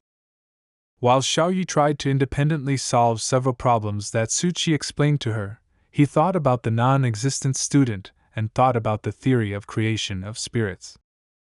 For example, his parents are spirits that were created as a result of their unsuccessful family life and the loss of a child, so they turned into a married couple, and not any other spirits. Suchi speculated whether the school insults and bullying could have created a non-existent female student who had become a spirit, and was now haunting Suchi. But what does she have to do with Suchi at all? Why is she chasing him? And this girl who called him looked like a normal person who did not look like a spirit. Suchi became very interested, because in his head the thought arose that living people can give birth to a spirit and not even know about it. Suchi was finally done with the horror and the study night came to an end, so he escorted Xiaoyi to the exit, asked her to be careful on the way home and see you on Monday. Suchi was very happy that he got rid of at least this problem, because he had enough of them. Today he has to open the Hall of Secrets and meet his believers, and also Miss Mary has to come to him. The time came and Suchi needed to collect his thoughts and open the Hall of Secrets. Minute by minute, he spoke the magic words and opened the Hall of Secrets. As soon as Suchi joined the scheduled meeting, these two were already sitting in their seats waiting for him. It's a good thing they at least arrived on time. But in addition to his two believers, there was another person there, or rather her soul form. Suchi assumed that it was Gyugwa, the same unknown person from that shop. Her doll was unusual, but very beautiful. Suchi liked it. Suchi was very worried about how she would react to him and whether she would believe him at all. But in any case, this place was created to resist mystics and there was always a need to receive them in this hall, so it is better sooner than not to find them later. Moreover, if Suchi now conducts this stage of familiarization well, all subsequent mystics will come much more easily. Gyugwa couldn't believe her eyes. Where did she go and what is happening here? Who is this man in the middle of the table? Suchi watched her closely and asked her the same question as he asked his other religious friends. Why was she keeping an eye on his secrets? 3 days ago, Gyugwa just stole one of Suchi's figurines and wanted to know what was hidden inside, so she took it to her house to investigate. Her home studio was impressive. It was as if from the distant future. With such devices it was certainly possible to explore this little doll. She carefully placed the figure on the table and used one of her relics to learn more about her. Her relic was called the Cyber Hand, which helped her search for information from 100 sources at once. Given the speed of finding information with her hands, she quickly found that this figure could be a demon's power that could create and manipulate doppelgangers. Gyugwa also noticed the simple structure of this creature at first glance, but despite this, she could reproduce the divine abilities of the owner. It was very interesting. Next, she saw a cross that seems to be used to control this figure. Is it really a clone that can be controlled remotely using a cross? She did not wait long and almost immediately used the abilities of this doll to see which clone she would get. The clone that appeared in Gyugo was very good, and she even liked it. It is so similar to her. Under her control was a system of wisdom that helped her receive data to the powers of spirits, or divine beings by deciphering them, so this time she decided to find this power and take possession of it. But no matter how hard she tried, she couldn't do anything. This god's power was beyond her understanding, so she used all her powers to decipher it, but even they didn't help. The encryption code was too difficult. But she was not going to give up. She decided to use the paid version of her application on her phone to finally find out information about this doll. Loading of information usually took place much faster, but here it has been waiting for more than an hour. Why so long? After some time, the code of the doll became available to her, but unfortunately for her, reading skills and minds, as well as connecting feelings, could not be revealed. What kind of code is this, which cannot be broken? She didn't have time to be upset, so she decided to review what this doll can do and what skills she can use with it.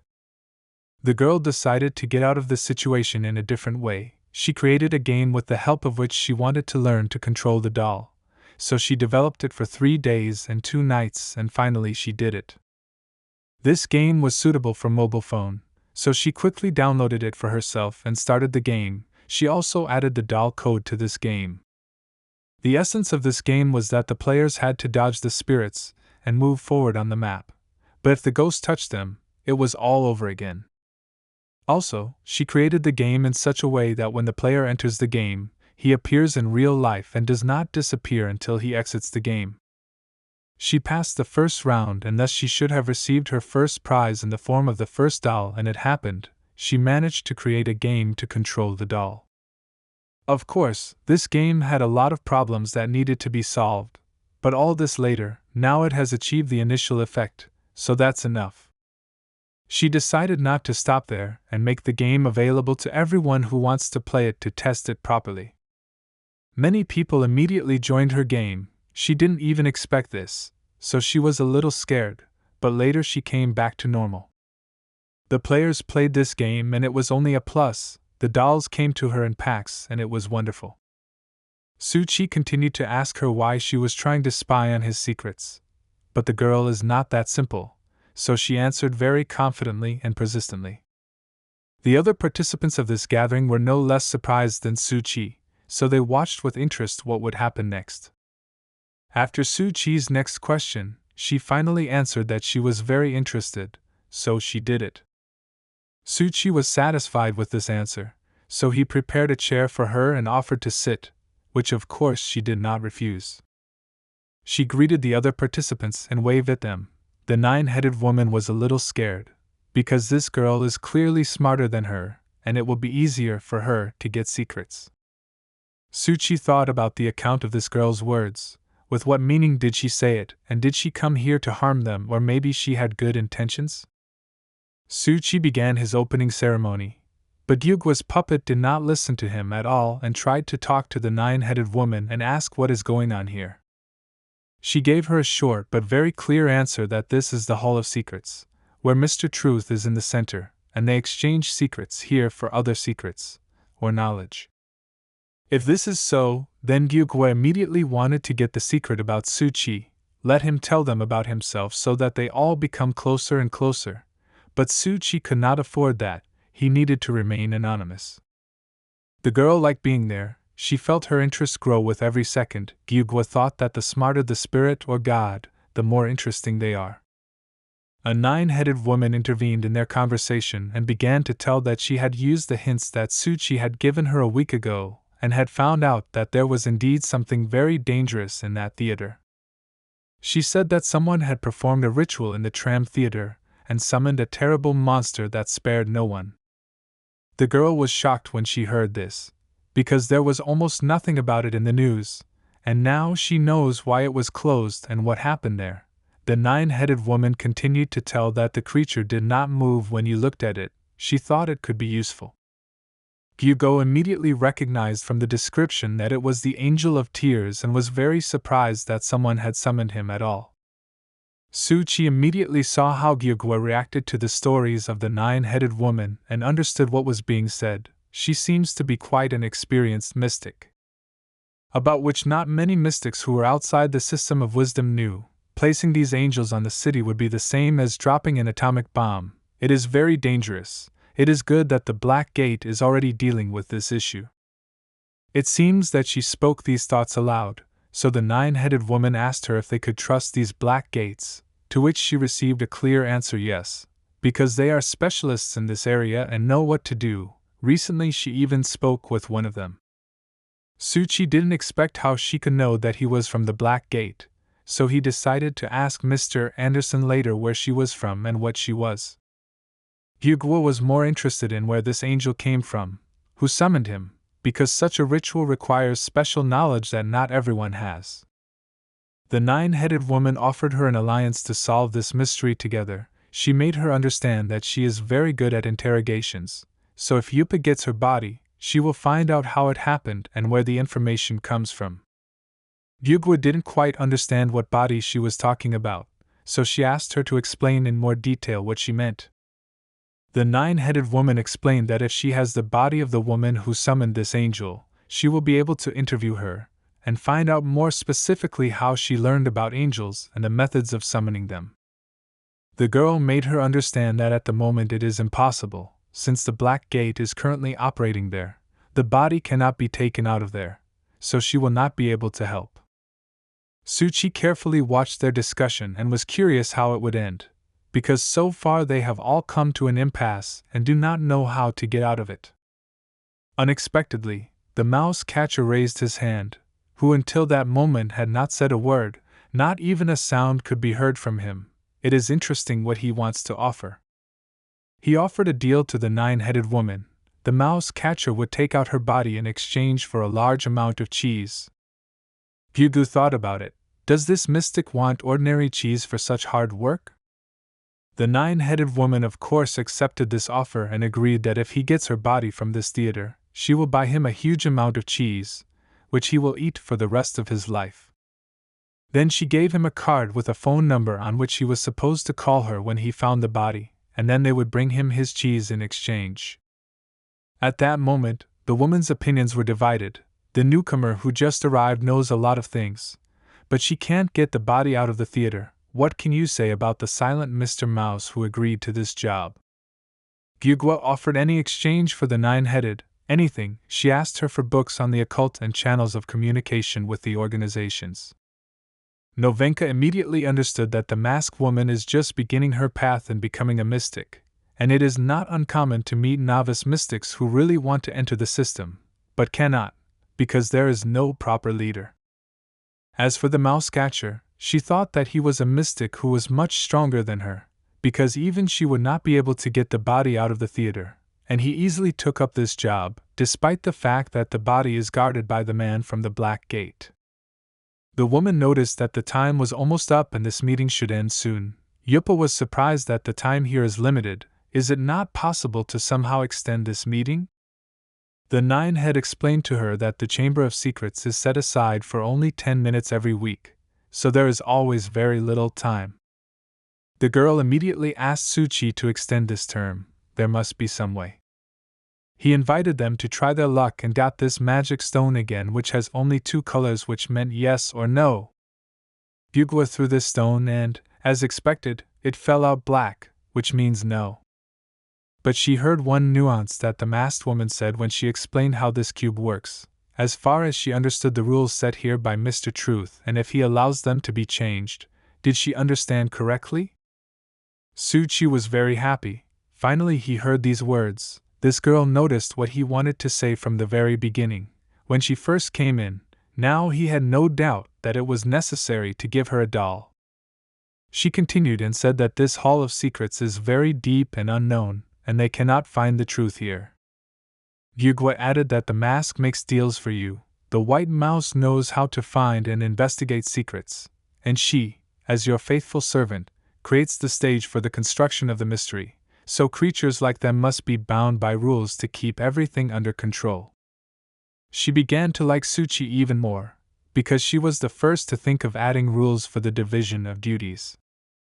Gyugwa immediately threw the Stone of Truth again, and this time she got a white color, which allowed to add these rules to the game.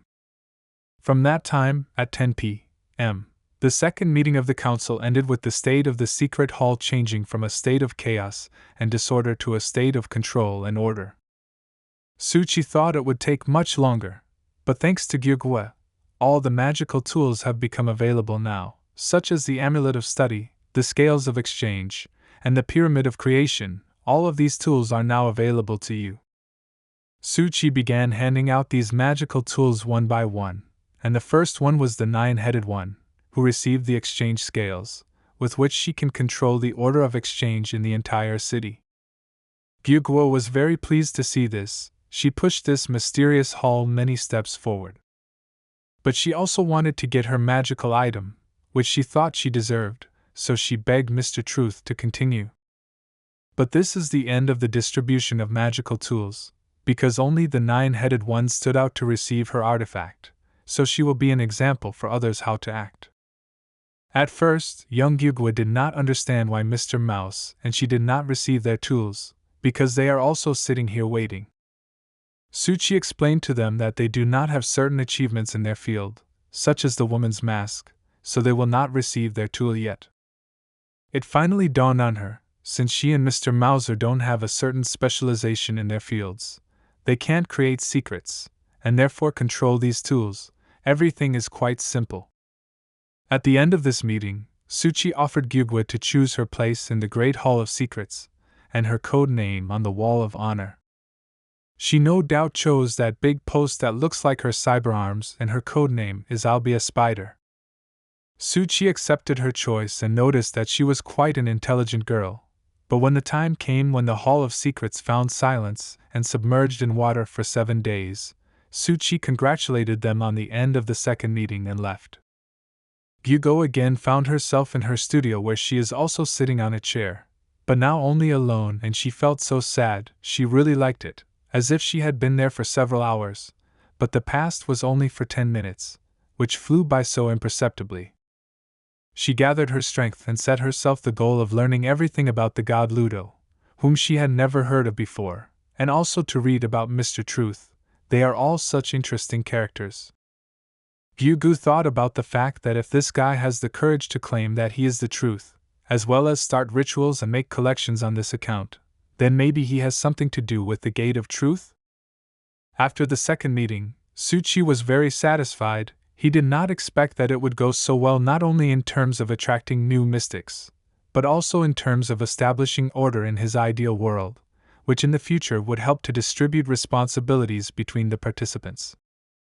In the future, it will be much easier for him to work with them. He will direct a certain person to a certain task, for example, the scales of exchange for the extraction of information through exchange.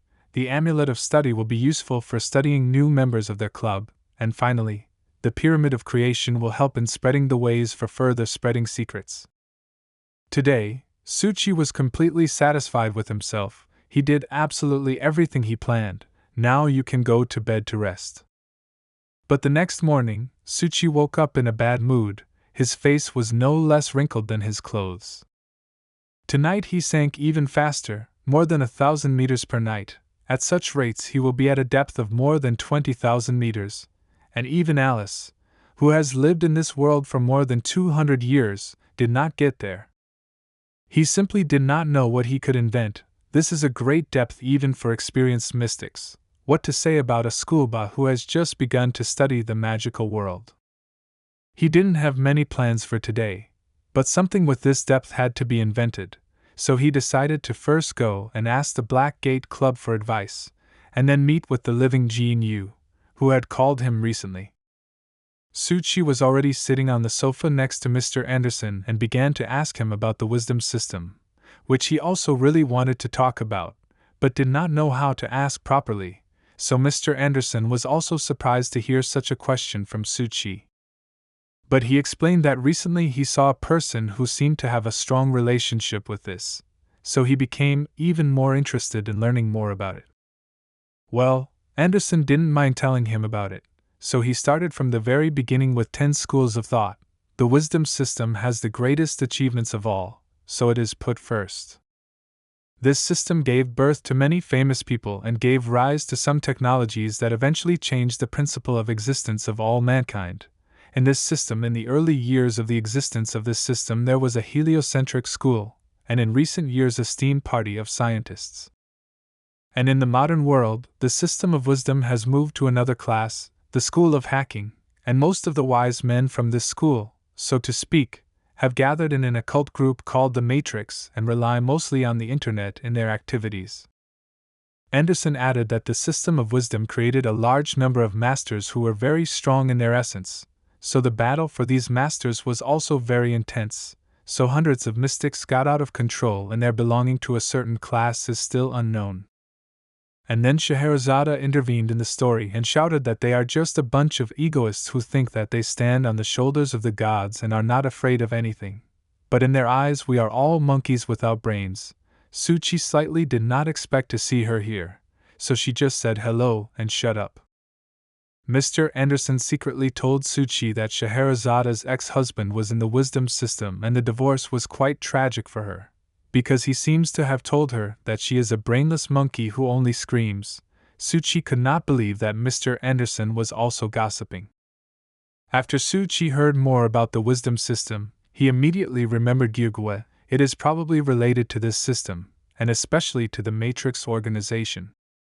Scheherazade continued this, of course, but she came to tell that there are positive changes in the case with the angel. After a long wait, they finally received the first parts of the equipment, and now they can hide the angel from this world. After she said everything, she immediately turned and walked towards the exit. After saying goodbye to them, Scheherazade would go to the theater again. So Suchi wished her good luck and that she would return as soon as possible. Scheherazade, in turn, reminded Suchi about his upcoming training and let him look for time, because they will start soon. Well, before going out, she told him that they will train in remote places, and training there is very difficult, so let him prepare properly. Suchi did not understand why they should train in remote places, if it is much more convenient in this headquarters, but it only seemed to him as Mr. Anderson assured him. As Mr. Anderson explained, in the magical world, it is customary to call places of prosperity places where the secrets of mystics gather, and places where the secrets of ghosts and spirits of various calibers gather are remote places, for example Luoshire, which is relatively remote, too many spirits and secrets. Suchi understood what places Mr. Anderson was talking about, but he didn't know any more than the ones Anderson mentioned, so he asked what other places he knew.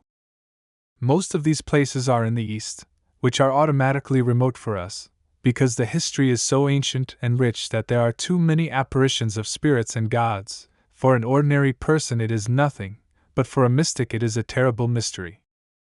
It was impossible to stop Mr. Anderson from talking about the mystical world that existed a century ago, when there was a gold rush in the world.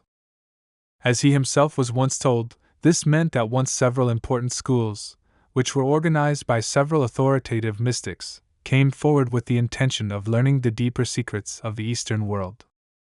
But most of them just died right there from the battle, many lost control over their own bodies, and most of the older mystics stayed there, and the younger and faster mystics survived and they returned home, but they didn't tell anyone else. Suchi was very sorry, because if there are gods in the world, then one day these secrets of the Eastern world will still be revealed, and then it will be worse. While scrolling through all this in his head, he noticed how a colorless figure moves by itself. How is this possible? But his thoughts were interrupted by Mr. Anderson, who unexpectedly asked him about the transferred student and how things are going with the investigation. Suchi suggested that maybe some of it could be a transitional age, as Alice had told him, but could spirits and ghosts be born from ordinary people? Mr. Anderson himself did not know this. Birth itself is a mystery. Although it is possible to look for patterns, of course it is impossible to study them completely. But it is worth saying that if the truth were to get out of control, then the world would be chaos.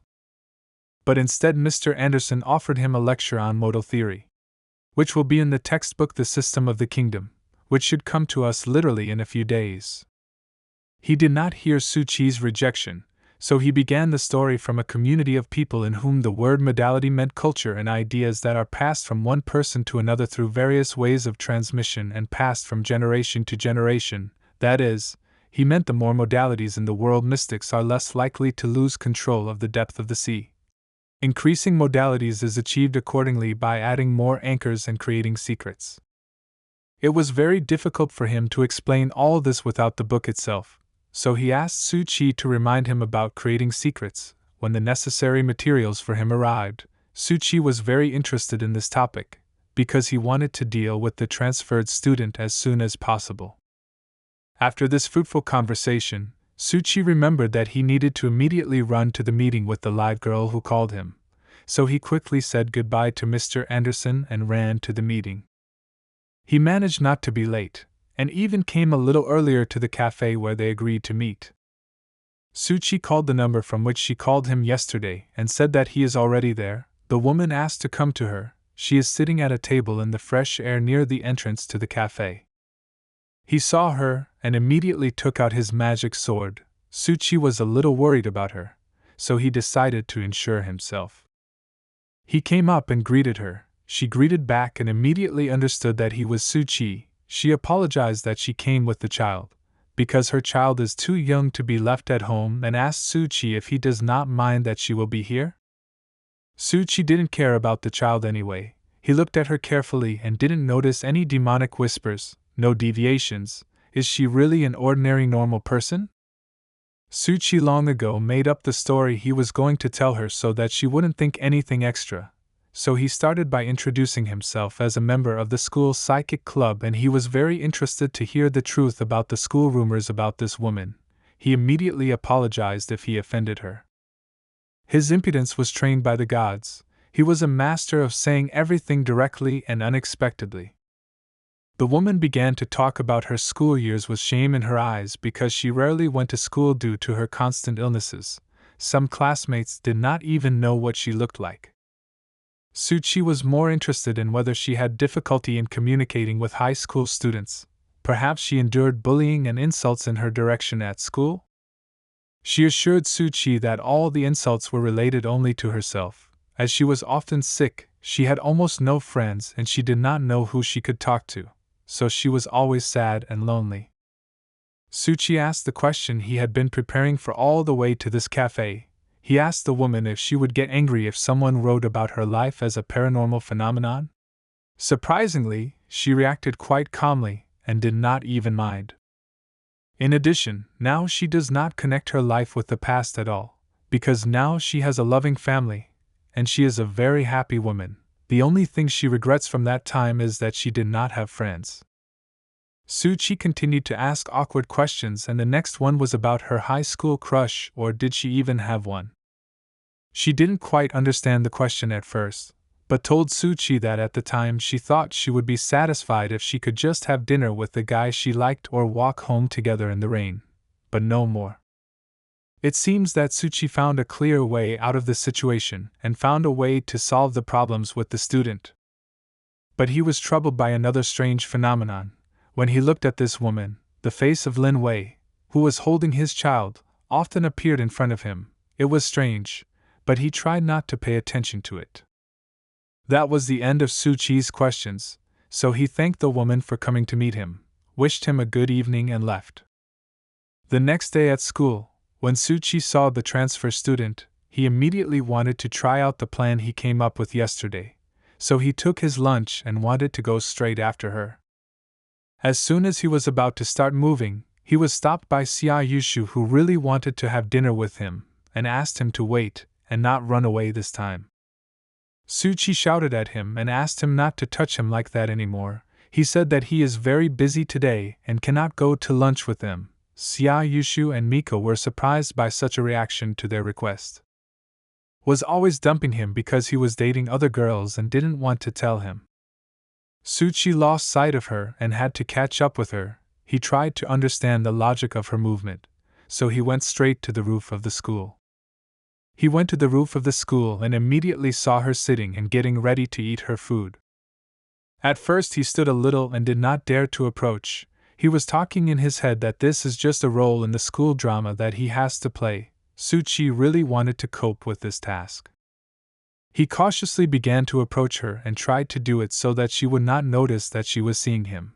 So Suchi made a soft, calm and non-offensive appearance. Suchi repeated about himself that he needed to behave calmly and naturally, so that she would not even think that he was seeing her. As soon as he sat down next to her, she immediately paid attention to him and already thought about the fact that he sees her, and Suchi continued to repeat about himself that this is not true and that he does not see her. She unexpectedly went into a crazy state, when the spirit wants to eat its victim as much as possible. So the main thing is to hold on now and not reveal yourself that he sees her.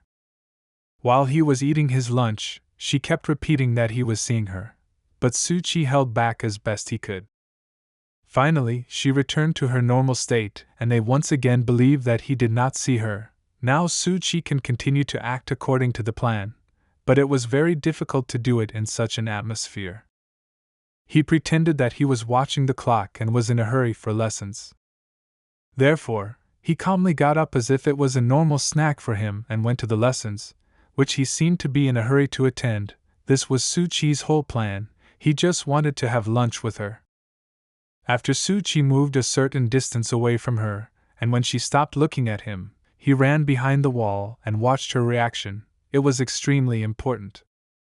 It worked. Suchi's plan worked as he wanted. The lost girl was over the moon with happiness that Suchi had dinner with her, and she likes him so much, what could be better? Suchi watched her dance and sing a little longer. He could consider it a success. He managed the first part of the plan. It seems that she is still a little short of becoming a Buddha. She needs to fulfill one more impossible dream, and then this should be enough for her to turn into a Buddha. All that remains is to walk with her in the rain. Suchi sat in class and carefully reviewed the weather forecast, according to which it should not rain for more than half a month. He can't wait that long. Maybe there are some special rain-calling services? Xia Yushu heard his muttering under his breath, who began to actively inquire why Suchi wants rain so much. Does he really lack water because his heart is very dry? But Suchi wasn't joking, he really needed rain, so he asked Xia Yushu if he didn't have a familiar god who could cause it.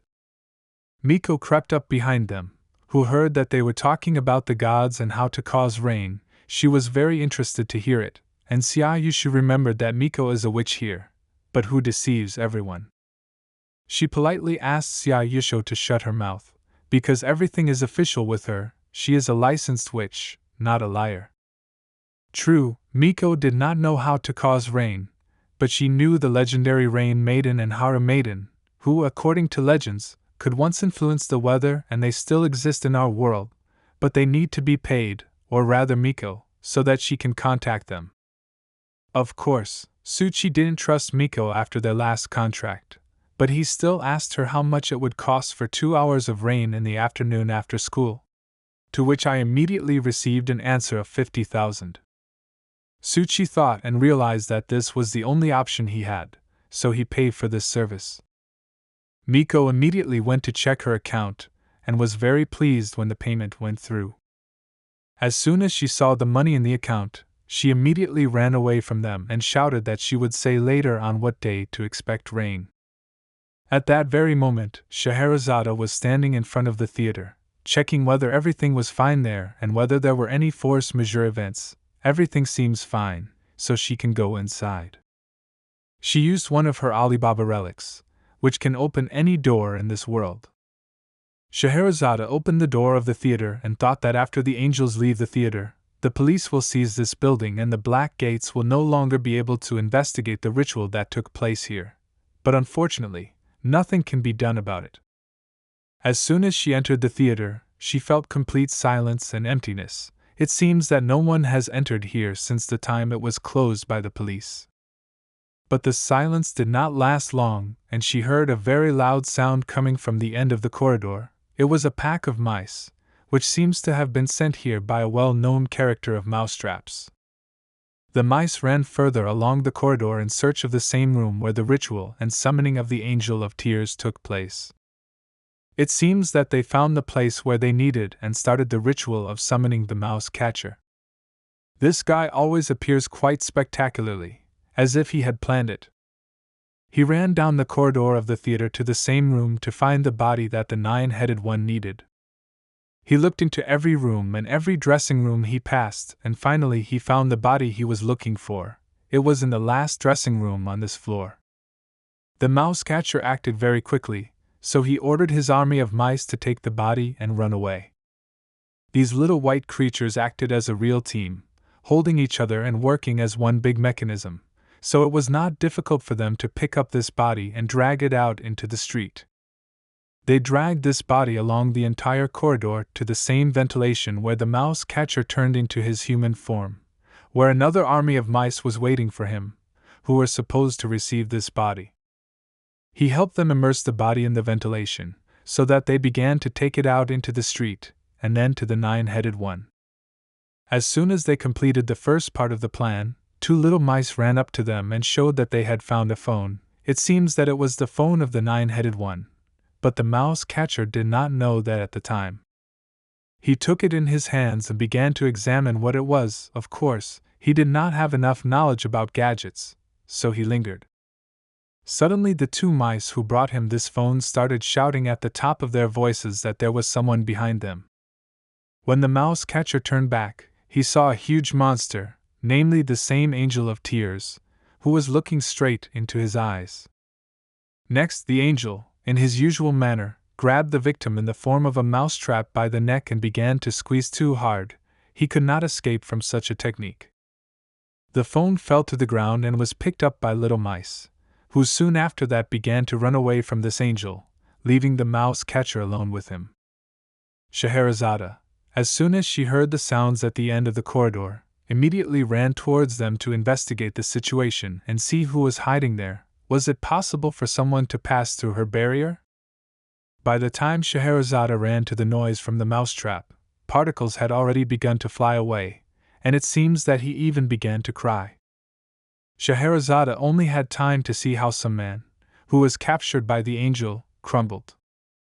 She stopped and looked carefully at the angel and tried to assess the gravity of the situation, and she had the thought in her head that she just saw how the angel of tears simply crushed the man with the head of a mouse. Is this even possible? While Scheherazade tried to come up with a plan that would help restrain the angel of tears, the mice had already taken the body out of the theater, but the mouse catcher had some problems after the death of his doll. He suddenly lost one of his paws and began to have a very bad headache. Did he have such a strong side effect after the death of the doll? The mice gathered around him and tried to support him. While he felt so bad, it was an important moment for him. After a few minutes, he felt much better. He stood up and his arm recovered, the headache was gone and he felt much better.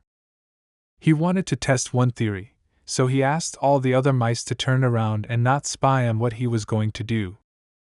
He lightly touched the wall in the backyard of the theater and summoned as if a portal that could transport him through this wall. What is it?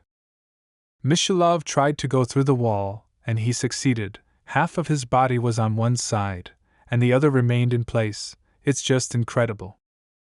Then he completely passed the wall and could not understand how he did it, where he got these skills from. He had not noticed this before. While the mouse rejoiced at its new skill, Scheherazade still stood before the angel of tears and did not know what to do. Now she is trying to look this angel straight in the eyes and not look down, because as soon as she looks up, she won't have many chances. She looked so intently that she even noticed how the statue makes small movements. Can it really move even when people are looking at it? But the thought of the mouse-headed man, who somehow passed through her formation near the door, through which no one had yet managed to pass without making her feel it, still did not leave her head. She decided to think about it later when she had dealt with the angel of tears, because it wasn't very convenient to think about it right now, so she summoned her next religion, which was called Aladdin's lamp.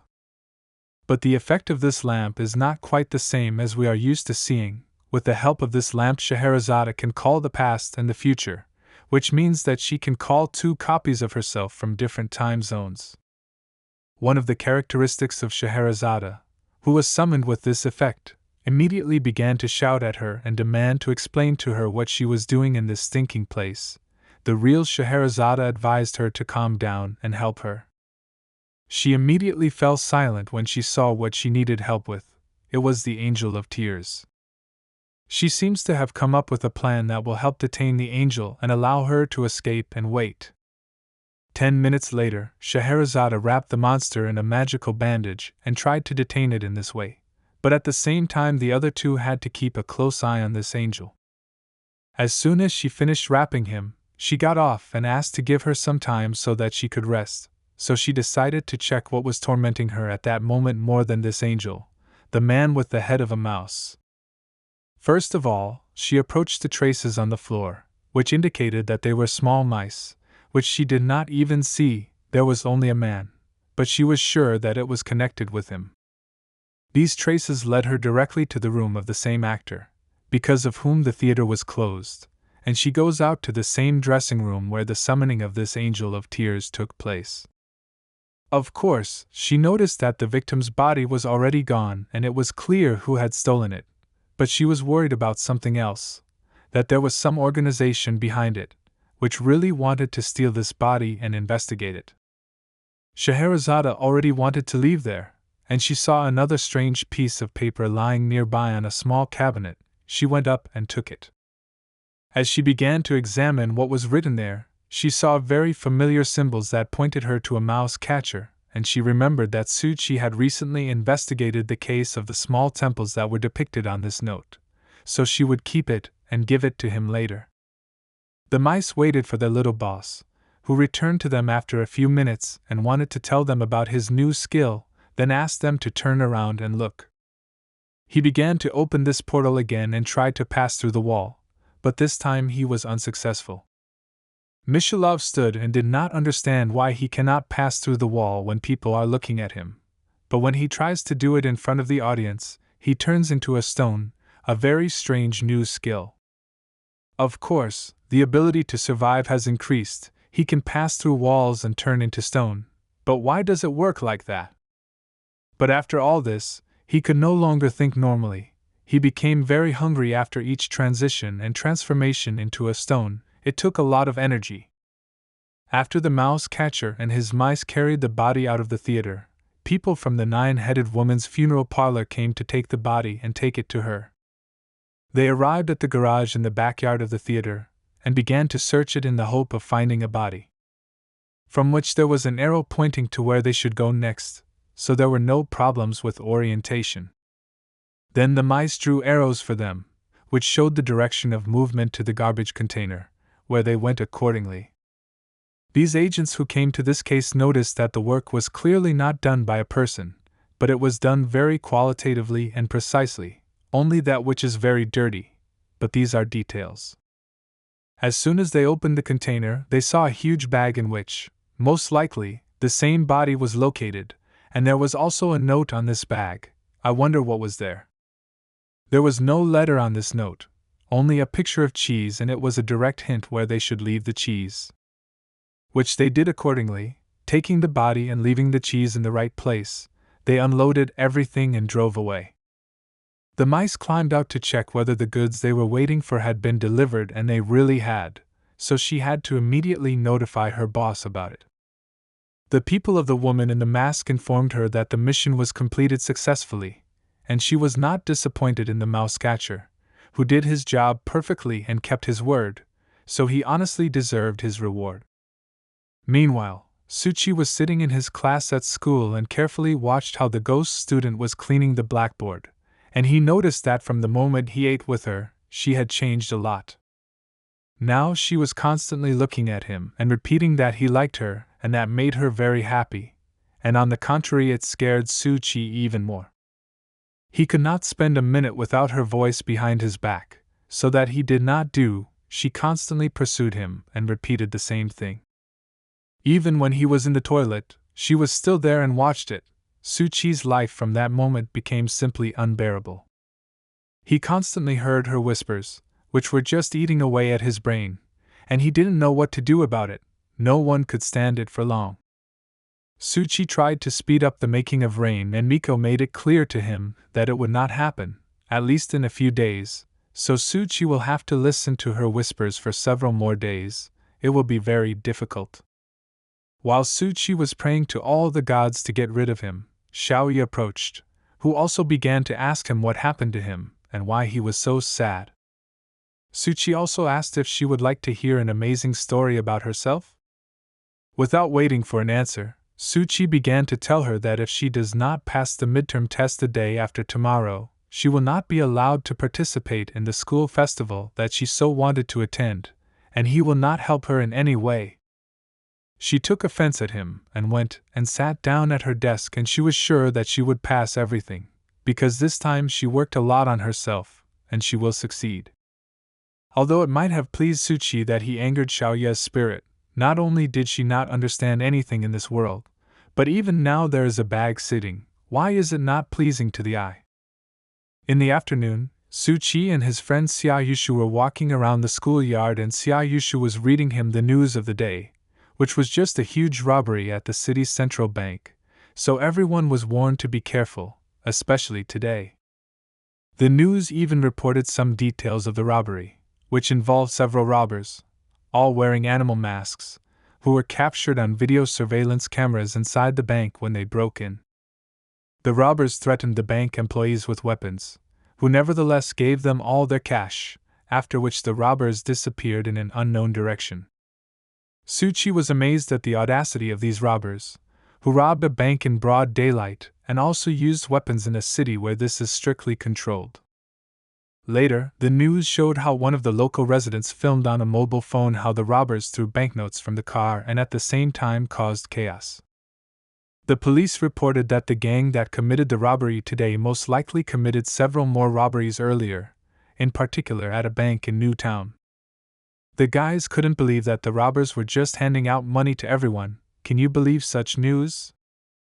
Xia Yushu thought that it was still true, despite what was said about it everywhere. It was still official rumors. Suchi advised him not to pay attention to all these news and not to think about it. Most likely it is not true and robbers are overestimated. Suchi was returning after school alone. After saying goodbye to Xia Yushu, he was just passing the new bank that was built the other day and remembered the robbery that Xia Yushu told about. As soon as this thought entered his head, 3 cars unexpectedly drove up, as if they wanted to surround him in this way. Suchi was confused and did not understand what to do, but he noticed that he had already seen these 3 cars somewhere. Suchi's experiences at that moment came true.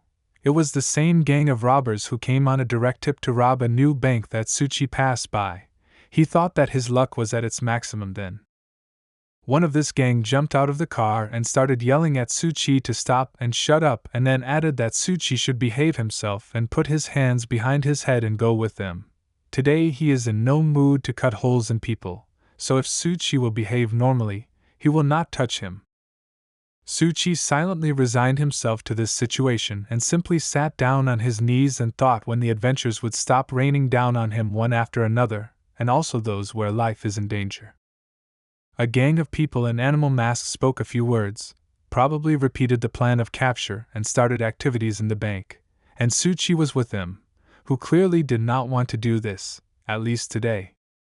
The whole gang opened the door of the bank with their foot and broke into the middle and started shouting to everyone who was inside to lie down on the floor if they didn't want to be forced, because it was a robbery. The security guard of the bank who was at work immediately responded to the robbers, but their resistance did not last long, because one of them was mortally wounded, so there was no point in continuing. The other guards simply surrendered. One of the armed bankers, whom Suchi considered the ringleader, began to reassure all the people and say that everything would be fine with them if they cooperated and did not provoke them, and with their permission they would start the robbery. This calm did not last long, because another one of them started shouting at the hostages and threatening them with massacre if anyone tried to call the police. The person wearing a mask in the shape of a mouse had the task of finding the manager of this bank, because only he had the keys to the vault, where they needed to get to. One of them, the one who screamed the most, found a poor girl who seemed to be the manager today, so it seemed to him, because there was no one else there. They did not spare people and treated him like real pigs, so this girl was no exception. They threw her on the floor and began to threaten her if she did not open the vault for them, and they did not take away all the jewels and money from there. Their boss could not establish an adequate dialogue with her, so he began to threaten her with a grenade if she did not tell them how to get into the vault, to which the girl replied that in order to get there they needed a fingerprint, as well as an iris. A key was not enough. The robbers didn't start playing these games with a print and a rainbow, so their leader ordered them to blow up the vault in the mask of a mouse, so in his opinion it would be much faster, because they are serious people and value their time very much, and especially not their money.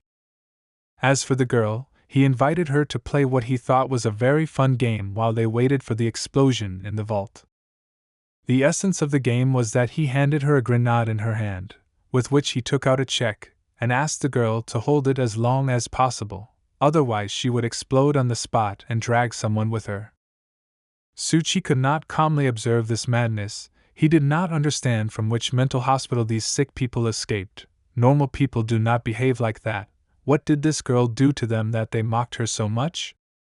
Suchi began to think about how he could get rid of these robbers with the help of his skills, but he realized that they were all useless in relation to ordinary people.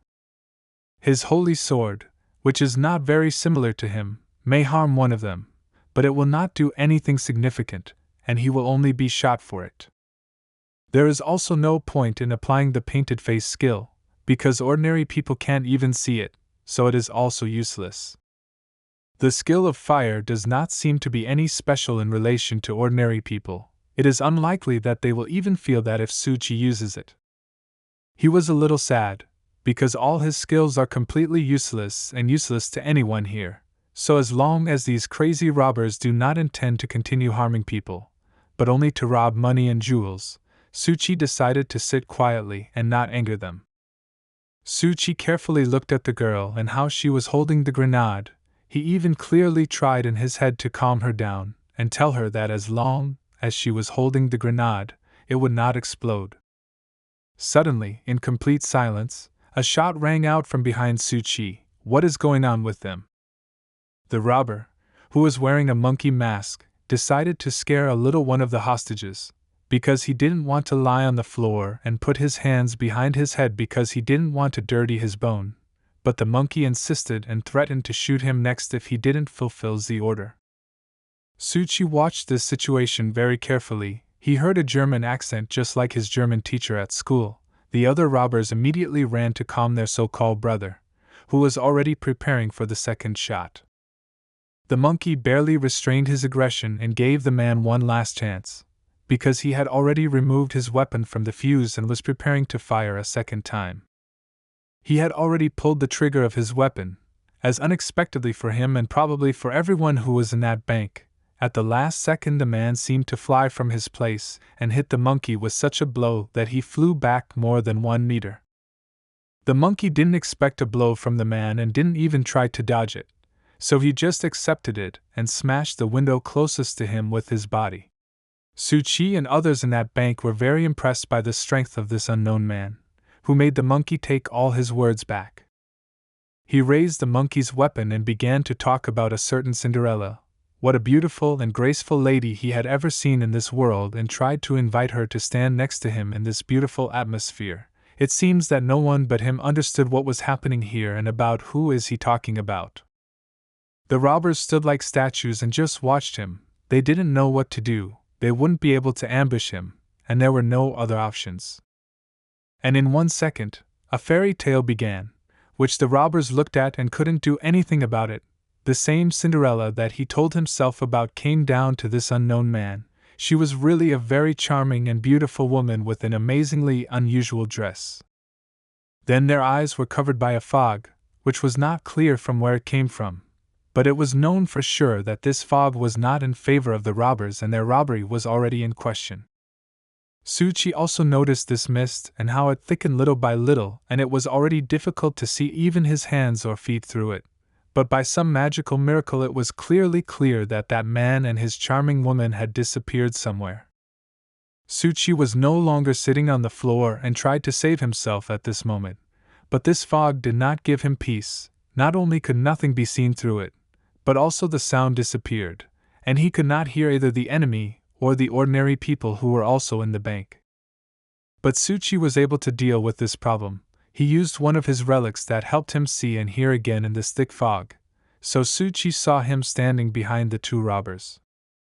He decided not to wait for the man's rescue, but to act on his own, so he summoned his magic sword and struck a strong blow at the robber who was wearing a mouse mask. For him it seems that this was a blow from which he would not get up.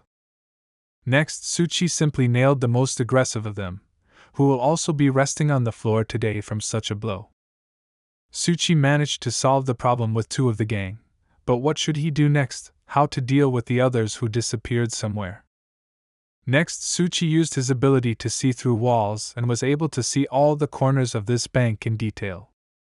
Therefore, it was not a problem for him to cope and strike several blows at the other members of the gang.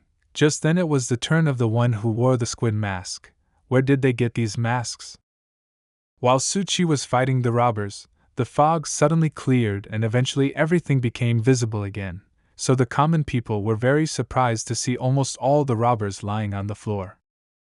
Suchi heard the same man speaking behind him, who was pleasantly surprised to see the second young mystic in this bank, who helped him so well in the fight against robbers. But how does he know that Suchi is a mystic?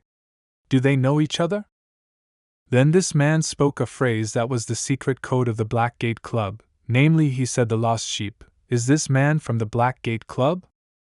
Suchi came closer to him and his girlfriend and repeated the same phrase once more to establish contact. Suchi introduced himself and said that he was also from the Black Gate Club. The man also greeted Suchi and introduced himself to him as Green and asked Suchi if he was not the same new student of Mr. Anderson. Suchi confirmed this information and told him that he had only recently joined the club.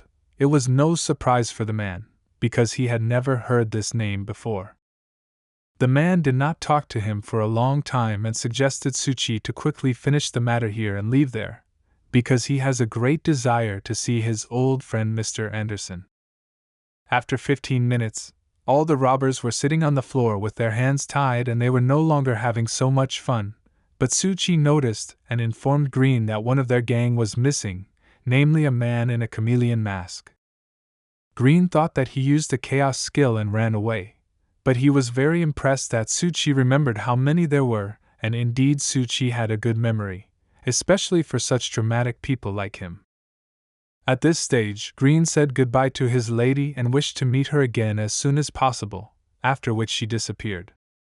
Suchi was very impressed by Mr. Green's relic. Does he really use this beautiful girl as a relic and summon her whenever he wants? It was amazing. Then Green approached the same girl who was sitting with a grenade in her hands and was holding it with her last strength and offered her his help, if she didn't mind, and she was fascinated by his delivery and even forgot about the grenade for a moment. After another 5 minutes, the police arrived on the scene, took all the robbers to the place where they should be and provided first aid to all the victims. Just stood by and watched until Mr. Green invited Suchi to complete another task. While the police were looking for the last thief, who at the same time was their leader, at that time he turned into a cute inconspicuous girl, because he was also a mystic and had such an ability and imperceptibly ran away from them. His skill time ran out and he turned back into his original account and couldn't believe that during the robbery he could meet a mystic. Even too, he was angry that Ludo had so many mystics but they still couldn't catch him. It seems that he decided early that he had already escaped and that nothing was in danger for him, because as soon as he thought about it, his body seemed to be paralyzed, and Suchi was standing next to him, holding his magic sword right next to his head. Mr. Green was surprised by Suchi's skills. How did he find him so quickly? Suchi was satisfied with his work, and as he said, he did it with the help of his good memory, which helped him find the last of the robbers. When Suchi used his relic with which he could see through the fog and absolutely all the members of the gang, he noticed that the total number of people, including hostages and robbers, did not change, but one of the robbers disappeared. Then he realized that the last one of them is a mystic, and he disguised himself among the hostages, and this disguise had to be much better than just removing the mask and changing his clothes. He clearly turned into a different person thanks to his abilities. And when Suchi was a hostage, he left a special mark on each of the robbers with the help of eternal fire. So taking into account the information he knew about the number of people and the skill of the last robber, he managed to quickly find him. Mr. Green noted his sharp mind and abilities. Suchi showed himself well, but what will they do with this robber? But Mr. Green had already thought out a plan in his head and knew what they would do with him. He immediately reached into his pocket and pulled out some black paper. What was written on it? On this piece of paper were depicted ritual formations that did not have a starting point, therefore they are considered demonic rituals, so Mr. Green immediately understood that this guy was not a robber at all, but an ordinary secret agent who works for a similar organization as the Black Gate. Mr. Green immediately suggested that this fake robber give a sweet talk about his organization so that he would not use his skills, which the robber clearly would not like. Of course, the criminal didn't want to reveal who he was and who sent him here. That was to be expected, so Mr. Green will have to use his skills to talk this guy down. Green, in his usual manner, began to summon the necessary princess for the occasion and read a prayer for this. This princess was like the morning sun that warmed around his face and warmed his soul. She was soft as fluff and Green had great pleasure in inviting her to join him. Suchi watched this madness, and he didn't like Mr. Green's essence as much as he did at first. He thought about how many of these princesses he had. Did he have a whole group of them? And then suddenly, out of nowhere, a charming woman in a red dress with a black handkerchief over her eyes and with a really soft demeanor just like Mr. Green said started to appear. The robber immediately understood that his business was bad and that his silence would not last long. This charming woman immediately applied one of her spells, namely the effect of ghostly exhausting hypnotic manipulation, which always helps the owner to learn all the secrets of his enemy. Mr. Green took this small bottle that the charming woman gave him and put it on the head of the robber, who immediately felt the effect of this relic. After that he fell asleep, and Green continued to say aloud a prayer, which was obligatory for this wretch to tell the whole truth, namely that he was under a spell of eternal sleep, which would not be lifted until he answered all the questions that Green would ask him. Green did not wait a second and immediately started his business and asked the first question about which organization he is currently in. The man, not even understanding where he was and where his consciousness had moved, answered Green's every question, and the answer to his first question was the Pioneer Church. Green continued to ask questions, and the next question was about their leader, and what gods and spirits do they cooperate with. But then something went wrong. The robber began to barely speak and could not say the word that Green wanted to hear from him. He repeated gods and leaders and so on several times. Green understood that something was happening to him. Everything did not go according to plan. Usually hypnosis does not work like that and the person responds to the last. But this time something is wrong and he cannot continue. The robber became worse and worse. He could no longer sit still and speak. His well-being and behavior were disturbed, and he began to have convulsions that could not be stopped. Green and Suchi did not expect this from him, and were scared because they did not know what was happening to him. Did he really get out of their control? And then he started talking again about the revolution of the Pioneer School and that it will bring evolution to the world and they will definitely succeed. Suchi watched his eyes. They became blacker and blacker and black smoke started coming out of them, which seemed to eat this man from the inside. This continued until a small spirit came out of him, which actually freed his body from suffering and destroyed him, shouting at the end that the Pioneer Church would always remain in their shadow. Green was surprised by this and did not know what had happened, although he did not show it, so Suchi explained to him that these little spirits are the work of the Pioneer Church, which has recently begun to actively promote its terrorist activities throughout the city and beyond, so they need be careful with them next time. Mr. Green looked at the body of this robber and understood why there are so many problems in Luodu. No wonder this branch of the Black Gate needs workers so much. After the destruction of this robber, his relic came out of him, with the help of which he appeared and could turn into different people, and not only that. Suchi sees this for the first time in his short career as a mystic, so his new senior friend explained to him that when the owner of the relic dies, it is released from the body and prepares for a kind of restructuring, that is, it loses its effects and becomes useless. But they still carry problems. If they are left unattended for a long time, they will reincarnate and become spirits or ghosts again, so they must be sealed immediately, which Green did. After Green sealed this relic, he warned Suki that trophies that have a master are not that safe, so you have to handle them very carefully when you keep them in your possession, so if you don't want to use it, it's better to trade it in the shop. While they were discussing this relic, they were called from behind. It seems it was the police who saw them near the robber's body and immediately called for help. They came closer to them and began to ask what they were doing here and what happened to the man lying unconscious on the ground. Suchi decided to take matters into his own hands and asked the officer to calm down and give him a chance to show them his identity card. Mr. Green didn't like this city anymore. He showed them the certificate that was issued by the office of the ministry, namely the Secrets and Secrets Department. Suchi explained that they had their own mission here, which required some interventions on their part, but now they have decided everything, so there is no point in worrying. The officers were shocked when they saw such a certificate. They had not even heard of such a department, but the documents seemed to be original. There was even a seal. Suchi was very grateful that the Black Gate gave him such a certificate, which gave him much more opportunities, so the officers even thought that Suchi was one of them. Therefore, they stopped suspecting them, but began to ask what happened to this man. Suchi had to tell that this man was one of the gang of robbers who robbed the bank, but he managed to escape, and when they found him, he was already in such condition. The officers politely offered their help with this man. Suchi didn't refuse. They took all the information they wanted from him, even a little more, so they didn't mind giving the body to the officers.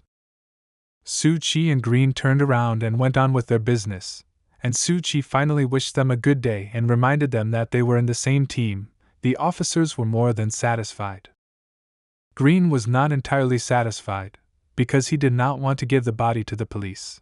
But he was sure that in the course of the case they would understand that one was missing, so they had to. Even the Black Gate won't help with this matter, there is simply no way around it. The Black Gate doesn't have that power. But luckily they took some pictures of the place and the body, and besides that they restored the power of the relic, so they did what they could. Mr. Anderson was just about to quietly drink tea and enjoy his newspaper, when he suddenly heard a loud noise and realized that he would not be allowed to do so today. It was Suchi, who immediately apologized for being late from the threshold. The fact is that there was an accident on the way, that's why he was late. Anderson calmly reacted to the delay because he already knew what happened in that bank, so Suchi continued the conversation and added that he met a man who really wanted to see you. Mr. Anderson guessed who it could be, but still asked Suchi who it was. And at the same moment Green entered Mr. Anderson's office, who was very happy to see his old friend Anderson. Anderson also did not hide his emotions and was very happy to see him and said that Green is still a good actor. He always arranges scenes. Green responded by telling Anderson that he is a benevolent citizen who is ready to do what is right and what is needed, unlike Anderson, who just sits in his office, eats coffee, and reads his newspaper.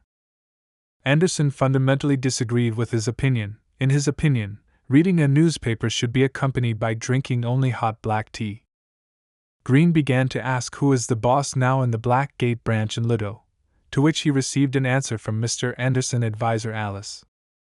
Green was not too pleased, but he was not sad. He also praised Suchi and told Anderson that his student is very good, he is calm in situations, has a good memory and quick reaction, all he has left is to learn to create mysteries. Anderson replied that he did not hear anything new. Suchi was a really good student who studied very conscientiously and well, but still it was necessary to make some corrections in his studies. Green advised to teach Suchi how to behave in a battle with spirits, so he can live much longer, and after this phrase he went to talk to Alice's advisor. Mr. Anderson immediately took out the book that Suchi requested from the Black Gate department. The seal on this book represented the kingdom system, which is found in all the rituals of the kingdom system. This mark is also known as the origin mark, which can be used to determine the system that a certain person is from. The sign of origin, or in other words the heart of the ritual, has an incredible power, without which mysticism cannot function, but only people need it. Because spirits and gods do not need it, they have energy by nature and can directly control the ritual. Suchi was very surprised when he heard all this information, that this sign is the only way to control the formation of a ritual. He had never seen this anywhere in books before. Anderson agreed with him and explained to him that everything he taught before that was only an introduction, so to speak, a theory for familiarization. He compared it to creating a car, as if Suchi had just created the body, and now it remained to create the filling. Suchi thought about the fact that even with basic knowledge he was able to create a ritual and manage it. But what if he learns more and advances his level to the highest? Will he really be able to travel through time? Suchi sat in the corner of Mr. Anderson's room and carefully read every word of this book, but at the same time he wondered how he could create these rituals without this mark. Only spirits and gods can do this, and he is neither. How is this possible? He decided to ask Mr. Anderson directly if there is an array of energy that can ensure the creation of a ritual without a special sign, and if it is possible. To which Mr. Anderson reacted negatively. In this world, as he explained, there are only two sources of energy, namely this very sign of origin, and another energy is hidden in spirits and gods. There are no other methods. Suchi thought about whether his energy could come from something that had not yet been discovered in this mystical world, and he was more and more relieved by the thought of how he could summon rituals without this special sign. And then his thoughts were interrupted by some picture that appeared in his head by itself, and he lost control over his mind and body for a second. His book fell, and he did not understand what was happening. He sat for some time and looked at one point and tried to return to a normal state, because it was very unexpected. Mr. Anderson intervened in his thoughts and ordered him not to think about this sign and about the rituals, because he might lose control. It seemed to Suchi that now everything would get out of control, and then it happened, and at that moment he did not understand where his body was, and the person who called him there wanted to say a few words, but he was interrupted and was not allowed to do so, so Suchi still here. Suchi decided not to think about it because it was too easy to lose control and a waste of time, so it was better to focus on studying. He told Anderson that now this book is too difficult for him. It is much more difficult to read than all the ones before it, but as Anderson explained to him, it was normal, so he asked him to go immediately to the last page. When Suchi opened the last page of the book, there was a sealing ritual waiting for him, which helped the mystic weave his secret and fix his knowledge with the help of ritual images, so that it would be easier to resist the forces of the deep. Anderson explained to him that this ritual is used for training, but the ritual is very powerful. For its construction of this ceremony, at least 40 anchors will be needed, and in some cases even more, approximately 80. It all depends on who conducts it. For example, Anderson's modality has reached the level Abyss, and Alice has reached the level of Moho. Mr. Anderson explained to Suchi that the modality is like a protective net for the mystic. It is usually much deeper than the mystic, so it is designed to protect the mystic in case of unplanned immersion. He then went on to talk about the average depth of the mystic's modality, which is usually at the level of the Abyss, but there is also a Moho level, so no more than 100 mystics are known who have reached such a level, such as Alice. In addition, there are no more than 30 mystics who have reached the level Gutenberg. Suchi asked Anderson if it would not be more logical to place this grid at the same depth where the mystic is located. He explained that most increase the depth of the modality not only to prevent loss of control, but also to find the gate of truth.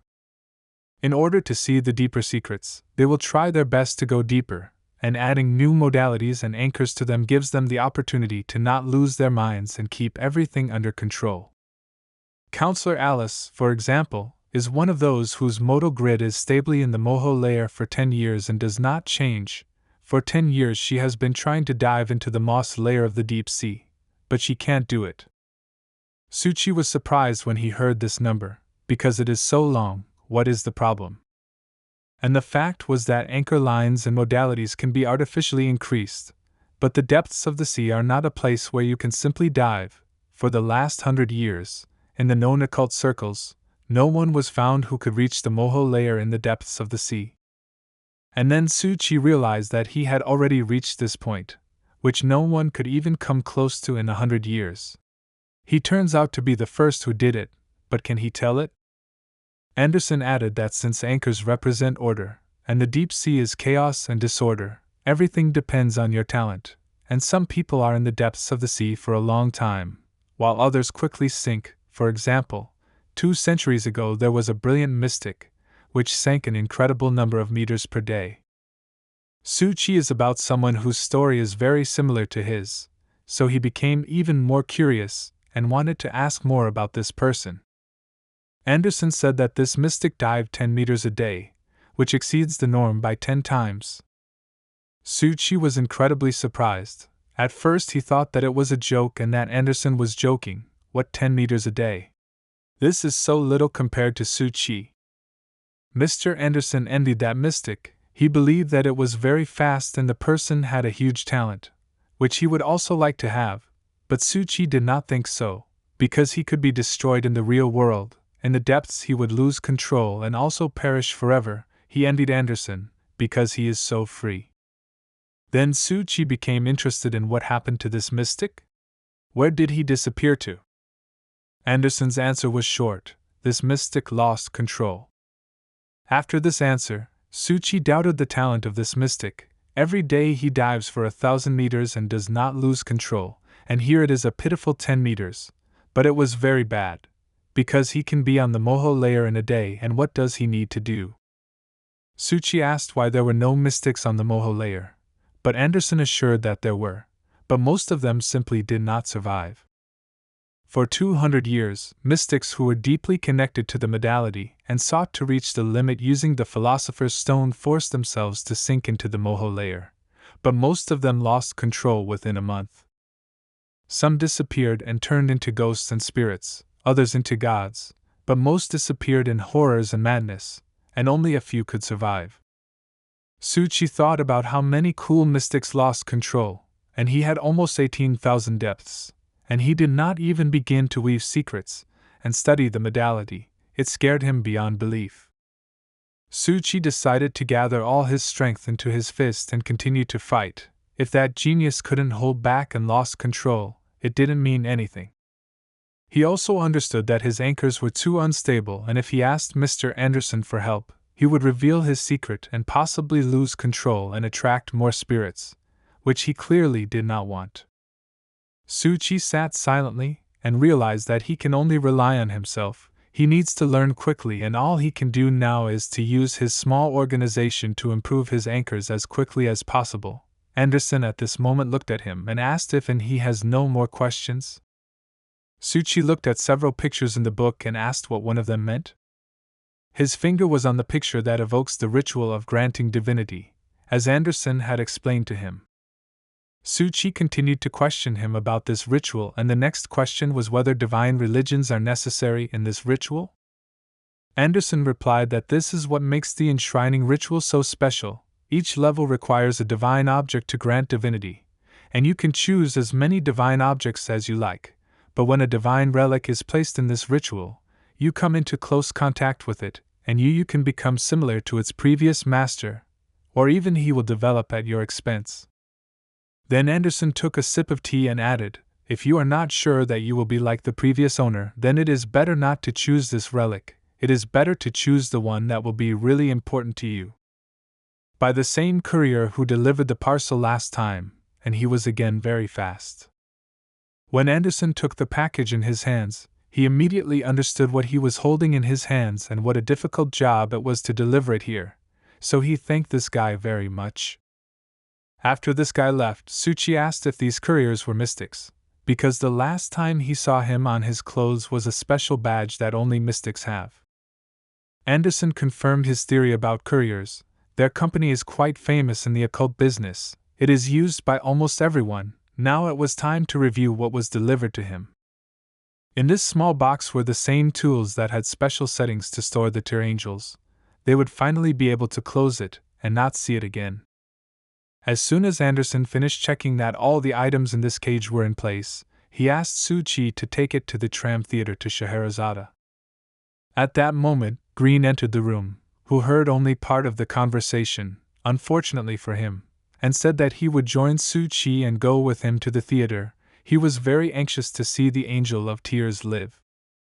He then asked Suchi that it was not too late, and they could go to the theater right now and convey these details. Although it seemed that Green was no longer interested in the details, but the angel himself. Anderson stopped Green and said that he didn't have to go there. Suchi could easily manage on his own, and he could rest after the journey. But Green wasn't going to sit still. He thought he should go there and see for himself that this angel was there, and he could teach Suchi some skills, so he turned around and called Suchi after him. Suchi followed Green, and Anderson thought that Green was in for a very unpleasant surprise in this theater today, because Scheherazade was there. But Anderson tried to stop him. These are his problems now. On the way to the theater, Green told stories about him and Mr. Anderson. Before they joined the Black Gate Club, Anderson dressed as a punk and sang rock, and they were partners at the time, so it's a little weird for him to see Anderson so serious now. Green said that when they studied in Brooklyn, created their own group and performed in an underground bar, those were golden times. Suchi was incredibly surprised when he heard all these stories about Mr. Anderson. Surely this was the man who is now sitting in his office, reading newspapers and drinking only black tea? But Green didn't know any more Andersons other than this, so he confirmed this information and asked Suchi a counter question: who did he plan to be, a collector or receiver?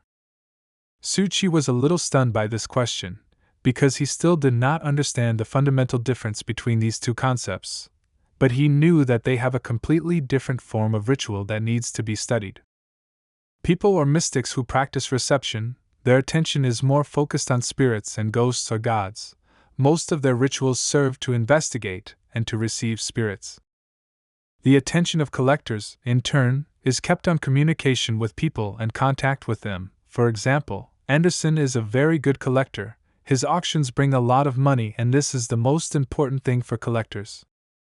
Suchi remembered the same auction when they met Mr. Anderson. Then he sold there very profitably, so of course he made a lot of money from nothing. During their conversations, time passed imperceptibly, and a few minutes later they were already standing near the same tram theater, and Green offered to stop by to see how things were going there. Green tried to open the door of the theater, but could not. Then he realized that the entrance was sealed, and he had already seen the seal somewhere. I wonder who did it, maybe Suchi?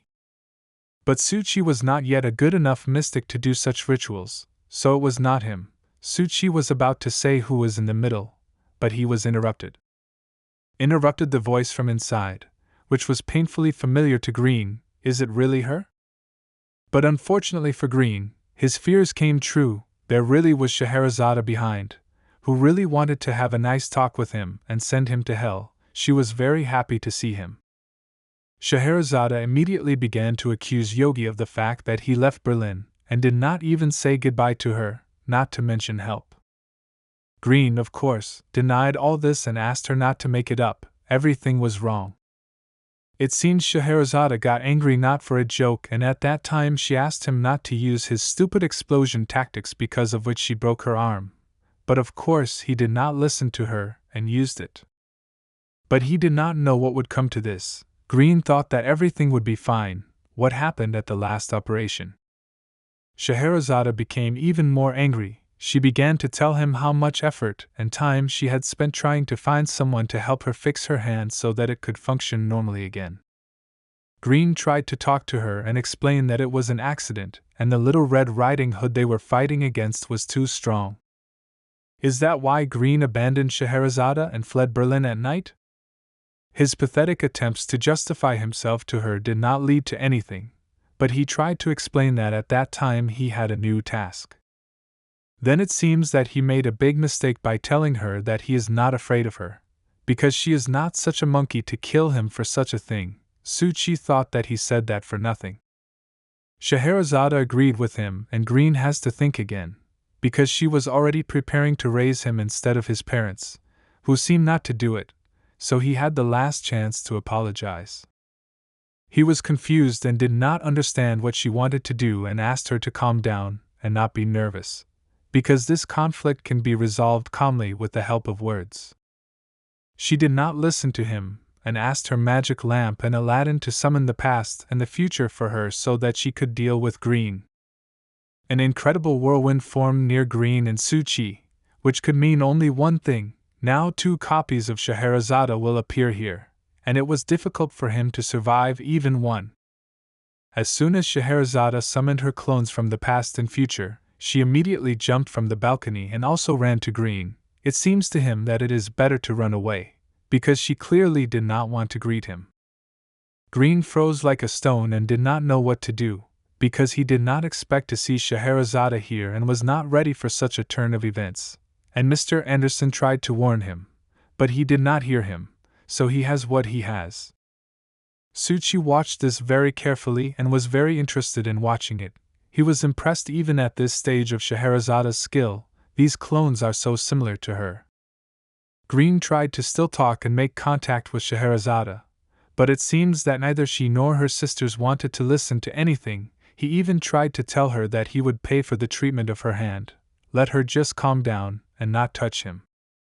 In response to his very chivalrous offer to pay for the treatment, she replied that she would gladly cut off one of his hands, then maybe she would calm down and not touch him, but that was not certain. She didn't even want to listen to what he said further and just wanted to kill him, while he shouted that they had been colleagues for so many years and now she would embarrass him in front of newcomer Suchi. Of course, talking to Scheherazade is a mistake. She won't talk to him anymore. That's why one of her sisters, namely the one who took his leg from the past and started holding her, she didn't even know what he offended her with, but she also already hated him. At that moment, when he was distracted, the real and present Scheherazade was already flying at him with an incredibly strong blow. The blow was very strong. It seems that Green lost several of his teeth. It will be difficult to recover from such a blow. Scheherazade's other sister, who was quite calm from the future and held him so that he wouldn't fall, and at that moment he shouted that you can't hit a person in the face and that she has no professional ethics at all. He did not speak for a long time, because of course she did not listen to him and gave him the next blow, which this time was not on the face, but was no less painful. Suchi tried to somehow help Mr. Green and calm Scheherazade down. He tried to tell them not to be so impulsive and listen to him. But Scheherazade gave him a clear answer that he should also go for a walk somewhere, because now he would get his share of blows. While Scheherazade was talking to Suchi, Mr. Green decided not to just lie there and wait until he was completely beaten. He decided to do the right thing, and Suchi was very interesting to watch. Mr. Green couldn't think of anything better than to summon his Cinderella, so this time he said his prayer quickly enough, how beautiful and elegant and the best woman in the world she was, and let her get out a little faster. Appeared for Scheherazade, in which she could hardly see anything. What kind of fog was it, and where did it come from? A few minutes later, this fog disappeared and nothing remained of Mr. Green. He ran away in a manner familiar to Scheherazade.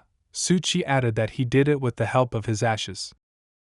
But Scheherazade still did not allow him to go anywhere, so she decided to summon a magic carpet, with the help of which she would easily find him. He could run away wherever he wanted, she would still find him and break his legs.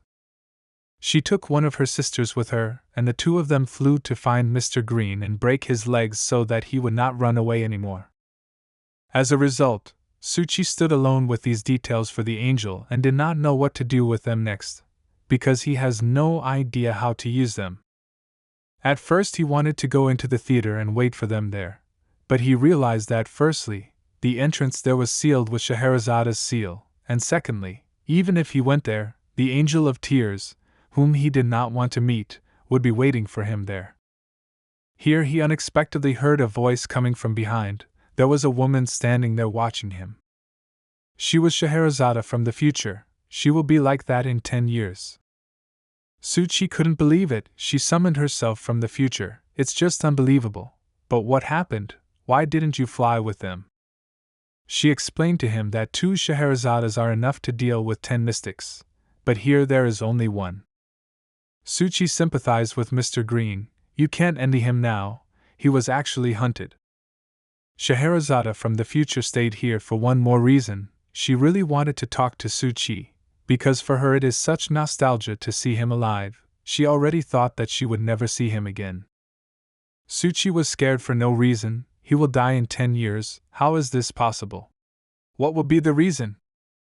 Suchi went crazy and started yelling at her and begging her to tell him how it happened and why he died at such a young age. But she made it clear to him that she couldn't tell him. He didn't need to worry about it. Maybe she's wrong and Suchi is still alive, but in her opinion it's already happened and there's nothing you can do about it. It's all so confusing. She explained to him that he independently determines his future, not her. Her ideas about his future may be the same, but they will not correspond to Suchi's life, so he must live as he thinks and not listen to anyone, otherwise things will be bad. Scheherazade from the future didn't want to answer Suchi's questions anymore, so she reminded him and herself that she was summoned to pursue Green, which is what she would be doing now, and while she was doing it, she could give Suchi a little hint as a final gift how to open the door to the theater. But all she said before her disappearance was that no god's relic is perfect and each one has its own nuances, after which she disappeared before Suchi could even say a single word.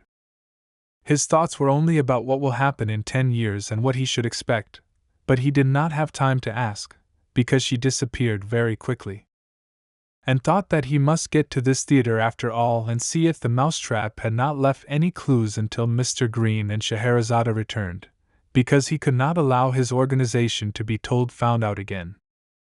But he didn't know how to do it. Suchi spoke Scheherazade's words several times in his head that every relic has its weak points, so this one does too, and then he remembered that this seal would be called Ali Baba. He decided to put his hand on a part of this seal and say the phrase "Sesame open," after which 3 parts of the seal disappeared at once, but the door never opened. 2 hours passed. Suchi tried several more times, the seals disappeared, but then they appeared in a different place, and it was like this constantly. He tried to put his hand on each one and still tried to open this door, but he could not do it, so he decided to wait for Scheherazade. He sat on the stairs and thought how these small seals can be connected with each other. They must at least somehow interact with each other. And then it occurred to him that if there really is a regularity that connects them, then perhaps this is the key to the solution. Suchi got up again and decided to try to open this door again. First he decided to mark these seals with numbers from 1 to 5, and then he had to remember the order in which they are connected to each other. As Suchi thought, there is a regularity of connection between these seals, and it was as follows. If the 4th seal disappears, then the 2nd and 1st appear. If the 3rd, then only the 1st appears. In other words, asymmetry was the main thing in this castle of Scheherazade. After he tied all the threads in his head, it became clear to him that the 1st seal binds the 3rd and 4th, the 2nd seal binds the 4th and 5th, and the 3rd binds only the 1st, and in a chain so on. With easy calculations, Su determined the order of opening the door. First he needed to open the number 1 seal, then the 2nd seal was to be followed by the number 4 seal, then the 1st and 3rd again, and then the 5th. This should work and open the door. After these calculations, he got down to business and did as he planned, and the expected miracle happened. The sesame still opened and Suchi was able to enter inside. Suchi was satisfied with his work and the work of his brain, because breaking the sequence of these seals was not as difficult as it seemed to him at first glance. Anderson warned him before the two of them went to the theater that the angel was sealed by Scheherazade and waiting to be placed in a special containment device. But Suchi still had to be ready, so he took out his magic sword and behaved as carefully as possible. He already walked half the corridor and did not find any clue where this angel could be. Everywhere was empty. Did she seal him on the stage or in some other place? Suchi went deep enough into the middle of this theater and saw something like a canvas on the floor. It was a fabric on which spells were printed, and this fabric looked quite familiar to him. Was it Scheherazade's fabric? He took this fabric in his hands and he had a very bad feeling that did not go away. But it was absolutely correct, because behind him, like lightning, the same tear angel that he had been looking for so long appeared behind him. But he was clearly not happy to see Suchi and already started to attack. Suchi, not suspecting anything, continued to carefully examine this cloth, on which he saw runes that reminded him of something, but he could not remember what it could be. His thoughts were again interrupted by some strange sound that prevented him from thinking, so he turned to make sure that there was nothing there. But unfortunately for him, an angel of tears was already standing over him, who was already ready to strike him, and it seems that even looking directly into his eyes will not help, and the angel will still carry out his attack. The angel of tears delivered his powerful blow, from which probably nothing was left of Suchi. The blow was so powerful that even the roof began to crumble. But Suchi was very lucky. His magic sword, which he prepared as soon as he entered this theater, essentially saved his life and prevented him from dying at the hands of the angel. Suchi lay down and restrained the angel's blow as much as possible and thought about the essence of this creature. It is a spirit or god, or it is not included in their rules at all. It was very difficult to hold back such a blow. Suchi's strength was fading little by little. He thought that this angel was sealed and he was not dangerous. But as it turned out, it was not so. Did he manage to get out, or maybe he created a copy? Suchi's strength had almost run out and he couldn't hold this heavy hand any longer, so he had to quickly figure out what to do, and at that moment he remembered what Mr. Anderson had told him, that if he looked this monster straight in the eyes, he wouldn't move. And there will be an opportunity to invent a new strategy. Suchi was now standing and watching him so that he wouldn't move. It was good that he was able to block him with his sword in time, but what should he do next? Suchi should keep this monster constantly in his field of vision without even blinking, and if possible step back a little at a time. Suchi's eyes began to water a lot. He couldn't hold on for a long time without blinking, so he had to come up with something again so that his eyes could rest. The idea quickly came to his head. He decided to close one eye and look with the other, so he would have the opportunity to rest one eye while the other looked. So far, he did not know whether this monster was an original or a copy, so he had to be extremely careful. Although if it turned out to be a copy, Suchi probably wouldn't be of any help. He doesn't have 4 eyes.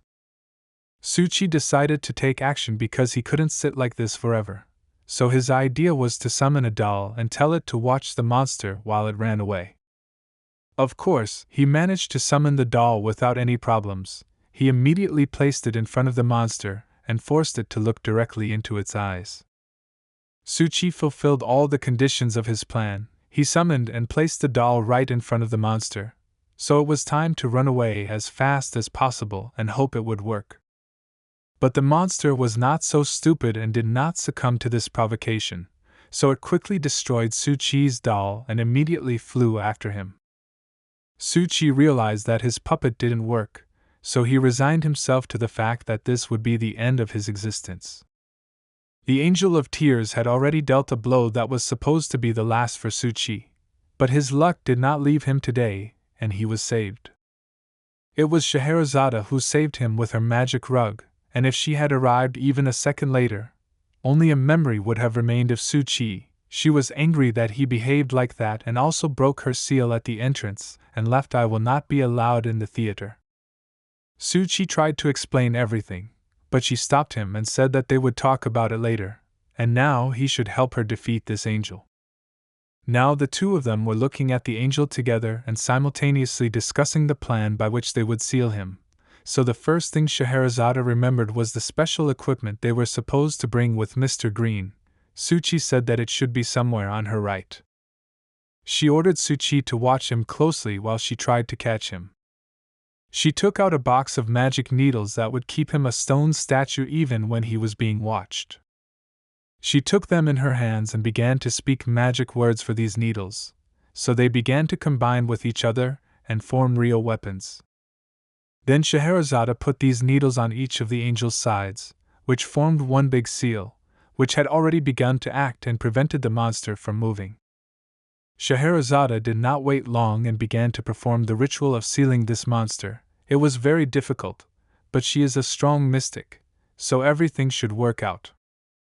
The Angel of Tears tried to get out of this ritual and prevent Scheherazade from finishing what she started. But he never managed to do it, because Scheherazade did not give in to his spell and immediately sealed it in a magic cube as an ordinary relic and sighed with relief that they finally got rid of this monster. Immediately after that, Suchi began to ask Master Scheherazade whether she had not sealed the Angel of Tears before and how he could get free, to which she also did not know the answer. She was sure that he could not break free unless someone helped him to do so. Suchi was shocked when he heard such an assumption from Scheherazade. Could someone really free him? Suchi told her that when he entered the theater, his eyes immediately fell on these cloths with runes that had already been removed from the monster. Scheherazade thought that when she felt Suchi tear off Ali Baba's seal, she immediately returned to the theater, and at that very moment someone came and released an Angel of Tears, and she did not even notice who it was. Then Scheherazade decided to show Suchi something interesting. He was holding a cube with a sealed angel and walking straight after her. She began to tell him that when she explored this place, she found several unexpected discoveries. For example, this teleportation ritual, which must have brought tears to the angel. Besides, there were a lot of mouse tracks around him. Suchi immediately noticed that this ritual ring did not have a mark of origin, and it was a demonic ritual. Could the Pioneer Church have done this? But Scheherazade assured him that it was not them. Especially for this, she hired a private detective to check on the woman who summoned the Angel of Death with this ritual and discovered this site for the curse, which looked quite dark and scary. As Scheherazade said, there was only one field on this site where you could write your name, and then the site automatically issued all possible rituals that could be used to curse a specific person. She also found out that a group of local slanderers was behind this site. Suchi did not understand who she was talking about, so he asked her to explain in more detail about them. As Scheherazade explained to him, they possessed the power of conducting spiritual sessions. All they needed was a person's name and date of birth. Everything else they did independently. After their rituals, a person began to feel very bad, could get some incurable disease or even to die. This group is said to be related to the gods of misery, and there is nothing unusual in the fact that they worship him. But the problem is that they have received enormous power from him and are now summoning spirits and ghosts into this world. Suchi thought that if these slanderers are an unofficial organization, why don't these sites just be removed from public access? But as far as Scheherazade herself understood, these people are not touched until something happens, only then the secret services begin to investigate them. Usually the Black Gates don't have time for such petty sites as this one, but this time it all changed, because they summoned the Angel of Tears right too loud and broke the rules. They went outside and can finally breathe a sigh of relief, because they have dealt with the angel. Now the police and the Secret Service will arrive here to bring the matter to an end. Suchi was satisfied with his work, and now he can finally go home and rest for a while. While they were walking through the streets of the city, Scheherazade told Suchi that next week they would deal with the issue of the Angel of Tears together, and find out where they got it from. But Suchi could not next week because he had to carry out the assignment of Mr. Anderson at the expense of finding pioneers.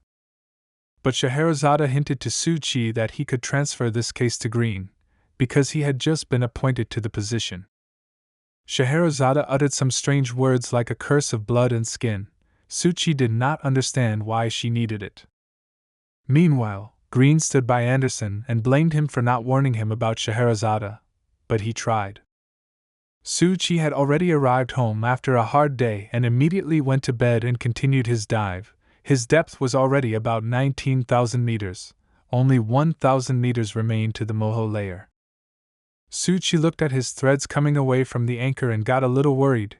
He only had 3 thick threads belonging to the mousetrap, the 9-headed and the spider. He also had a few thin threads, but that was all he had. In general, he had 20 modules, and the anchoring ritual at such a depth requires at least 40. At this rate, he will have to tell Mr. Anderson and all the masters about his group and what he does, so that they at least somehow help him. But it suddenly dawned on Suchi that if he can manage the rituals for his group without the seal of origin, then he can also manage the enshrining ritual as long as he doesn't reveal which system he belongs to. The next morning, Suchi woke up after a hard night. Because he had been working on the ritual and only half finished creating it, he still needed to use all the remaining anchor lines. Suchi decided to come to Mr. Anderson's office and talk to him, but when he entered the headquarters, he realized that there was no one there, either Mr. Anderson, nor Alice, not even the Hatter. Where did they all go? It was all quite strange to Suchi, but he decided not to lose the moment and see if Mr. Anderson had a book about anchors and knowledge of strength, or something similar. But unfortunately for him, most of those books were about psychology, philosophy, and half of them about autobiography. Do all mystics like to write books about themselves? Suchi did not give up and still found a book about the moho layer, which he was quite interested in, especially now, and when he opened this book he was even more surprised because it was written by hand. It was more like someone's outline. Suchi sat down on the sofa, collected his thoughts, and began to carefully reread the book. A few hundred years ago, there were treasures in the East that contained a lot of knowledge and secrets. Although some people came back and got out of control, the problem was not very serious, and they thought they got more. It seems that Suchi found neither a book nor a synopsis. It was someone's very old diary, which was kept by a very old mystic, in which Suchi did not understand anything while reading it. Here Suchi reached the chapter in this diary where the author tells that he is going to pass the Moho layer, and that he has 30,000 modalities for the ritual, and he hopes that he will have enough.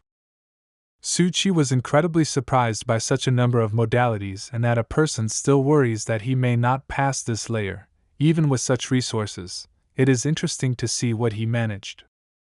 The author wrote very clearly that he wants to go back, because the Moho is too dangerous in this layer, and he is worried that he will be found soon. The book described the terrible events of the author who was on this layer. He was even afraid to raise his head, lest they look at him. But who is he writing about? Who are they? Suchi read to the end where the author wrote that he would die soon and kept repeating it. Then they found him and it was clear what happened next. Suchi closed the book and added that he had lost his mind. He sat and thought about how the author who wrote this book stayed in the Moho layer for only 3 weeks and went crazy, but he had such huge resources, not to mention Suchi. After he enters the Moho layer, the mental load will increase and Suchi will have to endure heavy loads every day. Suchi decided to dive into the deep sea and check the depth again. He really hoped that he had not yet entered the Moho layer, and when he opened his eyes he saw a depth that was only 1 meter short of the Moho layer. He did not understand what was happening and how is this even possible. In the afternoon, Suchi went to school and even took an umbrella with him, but when he went outside, he noticed how wonderful the weather was and immediately realized what a liar Miko was, because she promised that the rain goddess would definitely show her power today. Although Xiaoyushu appeared so as not to scare Suchi, this time he appeared and immediately started joking with Suchi that he took an umbrella in such sunny weather. Probably Suchi is just worried about his tan and does not want to sunbathe too much. For Suchi, it was a complete delusion. He was just preparing for the rain that Miko had promised him, for which he had spent so much time and money. While they were walking to school together, Xiaoyushu decided to ask Suchi's advice about his idea of creating a haunted house for their school festival, so Suchi's opinion was important to him. After all, who does not like to hunt for something mystical and mysterious? But Suchi mentally offered Xiaoyushu to live at least 1 day of his life, then he would have enough adventures for the rest of his life. Xiaoyushu expected that this project would be super popular, such as videos from the beheading cycle, which are gaining more and more popularity. But Suchi didn't care about this festival and all the events at school. He was only concerned about how to survive in the Moho layer, because so far only he was lucky with the depth where he is. Xiaoyushu interrupted his thoughts and told him that tomorrow Suchi could choose one of 3 teams to choose from. It was the design team that was responsible for developing the scenery for the haunted house and the spirit images. There was also the team that was responsible for purchasing the materials, and Xiaoyushu's last team was in charge of setting up the haunted house and making the costumes.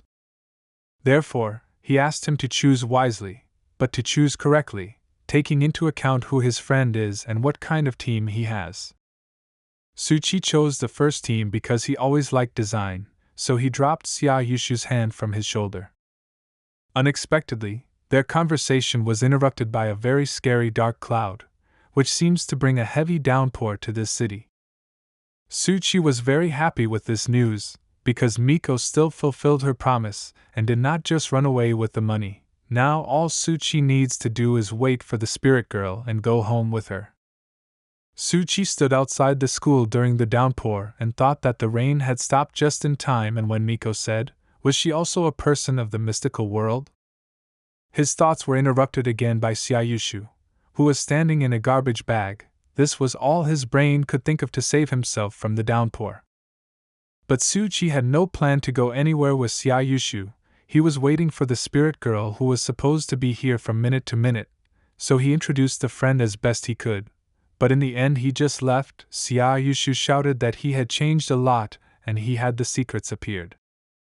Suchi was walking in the rain and thought that he really had secrets. But if he told Xiaoyushu these secrets, he would hardly talk to him any further, so it was better to keep quiet and act like a normal person. Suchi turned to answer Xiaoyushu about his talk about how strange he had become, and unexpectedly saw the very girl he had been waiting for so long. She was also waiting for Su-Chi. She had an incredible desire to walk home with him under this warm summer rain, but this friend who did not want to go away prevented her. Su-Chi raised his voice a little and promised him that if he said another word, he would tear his head off. Xia Yushu clearly understood this and left. As soon as he moved a few meters away, the spirit of the girl was already behind Su-Chi and whispered to him that he sees and hears her. Su-Chi did not expect that she would come to him so quickly. But he had a clear task that he wanted to finally fulfill and forget it like a terrible dream that he endured so hard every time. He hoped that this would be the last time. It seems that she took Su-Chi's bait, and now the decisive moment is whether she will follow him or not. But she did not dare to approach him. Then he decided to use his acting skills. A few seconds later, she was already standing next to Su-Chi and holding his hand and was very satisfied. She could only dream of such a thing. Their walk began, and Su-Chi was worried that if he didn't succeed this time, there would be no more attempts, because he didn't have the money to make it rain again. In order for Su-Chi to fulfill her wishes as much as possible, he had to pretend as much as possible that he did not see her, so the effect of the walk would be better.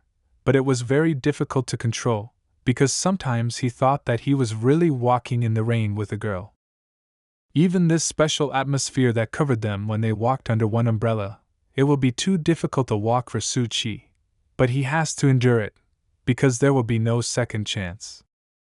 He even thought that if it was some kind of romantic movie, they might even kiss, but it's good that it's not him. But it was much easier than Su-Chi thought. They were only a short distance from the school.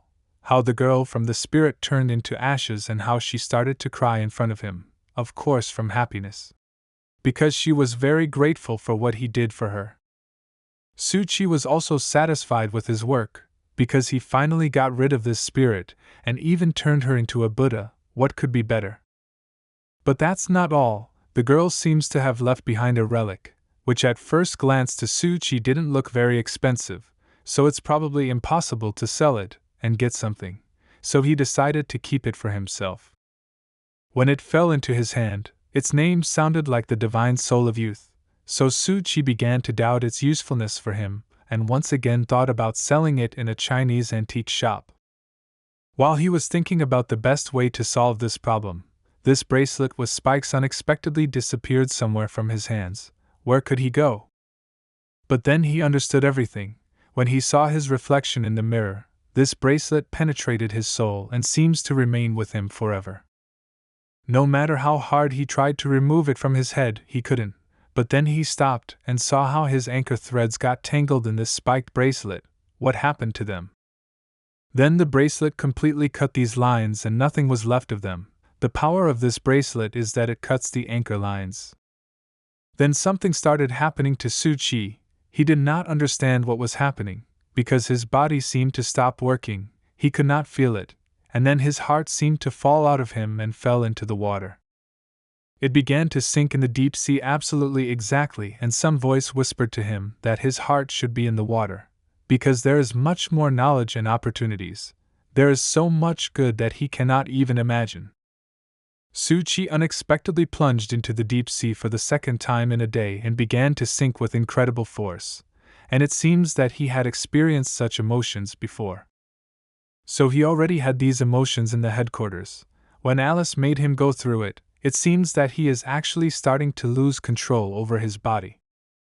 Su-Chi continued to go out of control. He could no longer breathe and his consciousness began to shut down little by little, and his mind stopped working altogether. It seems that he will lose control and remain underwater forever. The only thing he could think about was that the last time this happened, he was saved by the counselor Alice, who pulled him out from under the water, and what should he do this time, when she is not here? His clothes began to fly off him as his body began to deform and turn into a horrible picture. Su-Chi didn't know what he could do about it. Some voice from the side whispered to him to take Su-Chi down, because there is a lot of knowledge and secrets that he will definitely like, waiting for him here. Then Su-Chi, if he can still be called that, saw a red light and thought that it was help that came from the black gate. so he did not think for a second and swam in the direction of this light. He dived with incredible speed and almost reached this fire. In his eyes it was already burning and Suchi was already very close. But it was not help at all. It was a huge octopus that had several thousand eyes and the same number of tentacles, which called Suchi to him. And the bait used by this monster was an ordinary piece of meat, which it held in its tentacles. Suchi really wanted to hold this red and very bright piece of meat in his hands, and it seems that someone gave him such an opportunity by cutting it out along with the tentacles.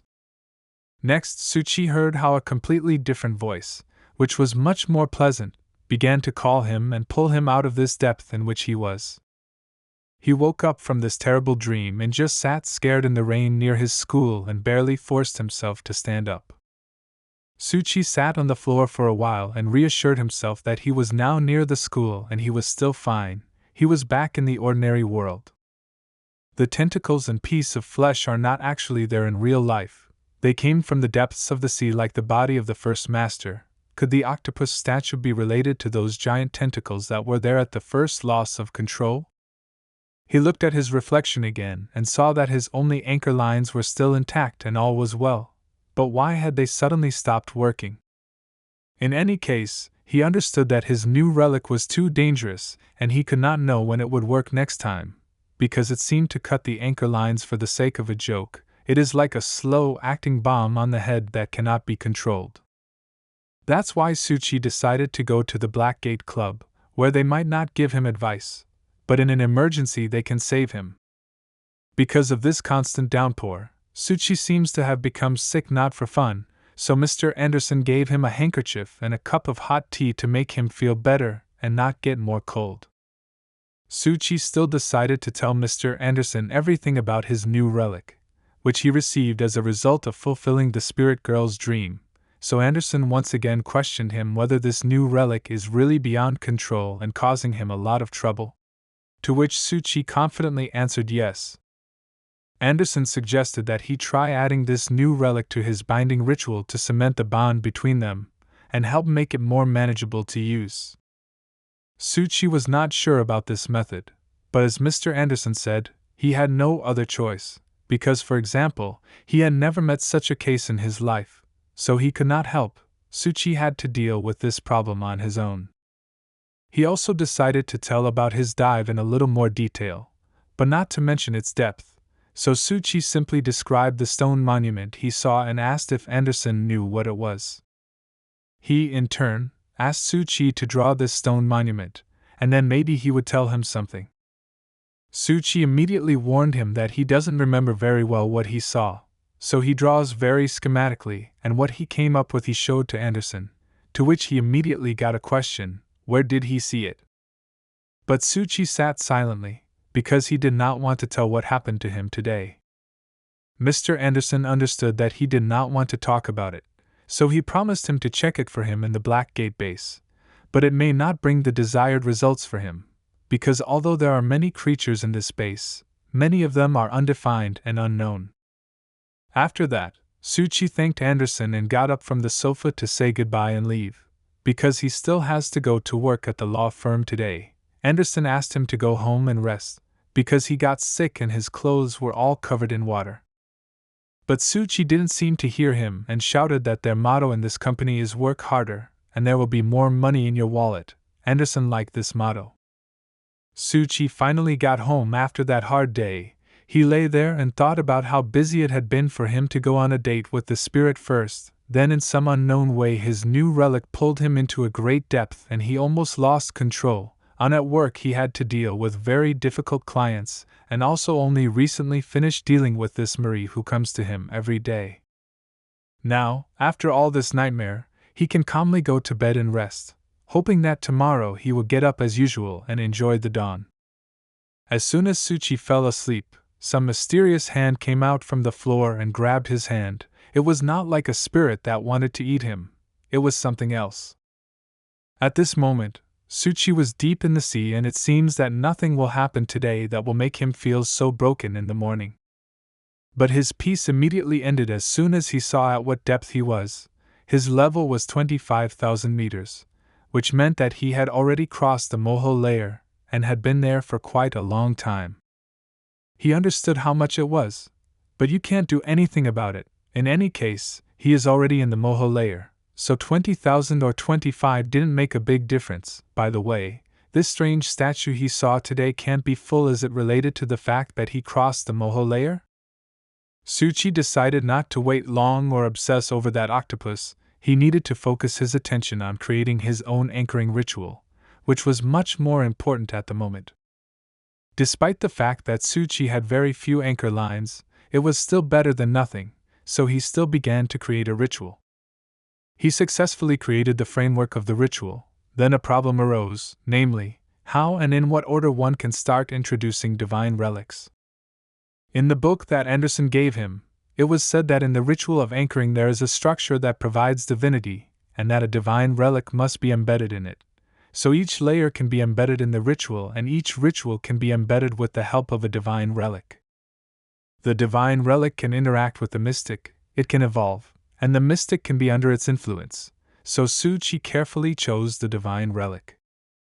He decided to go through each separately so as not to make a mistake. First, he decided to evaluate the ideal world that he created. It was the basis of everything and it is forbidden to touch it, so you have to look for something else. Next up were the relics for creating clones and fire, which were also basic for his recruits in the ideal world, so they couldn't be touched either.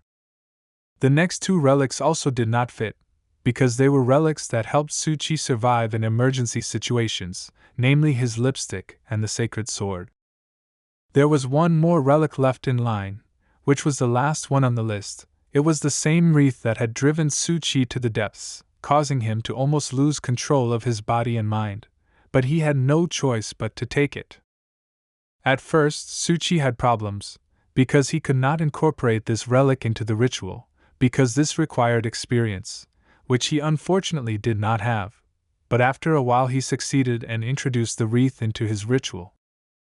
At first nothing changed until the wreath turned into something similar to what was with Suchi during the day, but now in his dream, then he realized that the wreath essentially became a part of Suchi's body and now he can use it, and the first thing he decided with him to do is turn off the wreath. He managed to do it the first time. Suchi simply couldn't afford to wear such a dangerous thing on his head all the time, so the best option was to turn it off. But it seems that this ring that formed after turning off also has a hidden effect. It was interesting to see if it developed in Suchi in real life because he dreamed it. Although it would be interesting to learn what kind of skill it is and how it can be used, but today he will not learn it, because the dawn has already come and it is time to wake up. Suchi woke up thinking that today was his first day in the Moho layer, but then he stopped thinking about it, because he saw a huge scar on his hand, which seemed to have been left by a person, even a child. Next, Suchi heard a very unpleasant sound coming from the street, so he went to the window to see what was causing this sound. In the end, he did not see anything new there, except for a huge ugly spirit, which began to spoil his life even more simply by its presence.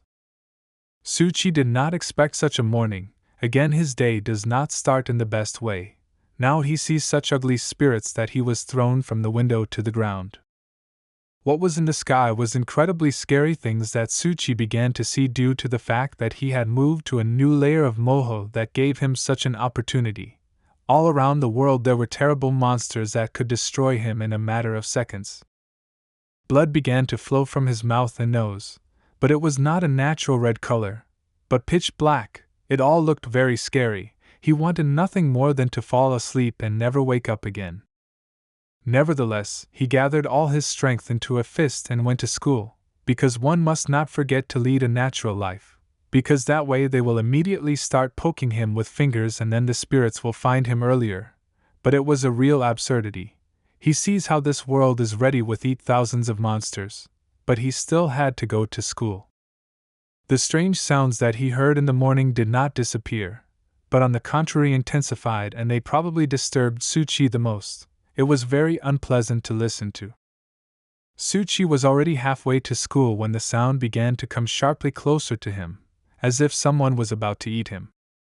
And it wasn't just like that. He saw a huge bloodied hand in his phone, which seemed to be reaching for him and wanted to eat him. But what did it really want? During Su Chi's entire journey to school, severed arms and legs of spirits fell on him from the sky. They spoke to him as best they could and everything at every step. Su Chi calmed himself as much as he could. His morale was already beyond adequate. But it was not surprising. It was very difficult to endure such a thing, considering that after he reached the Moho layer, the number of spirits increased by about 5 times. It was necessary not only to ignore all these monsters that provoked him, but also to endure this nasty sound, which was eating away at his brain more and more every second.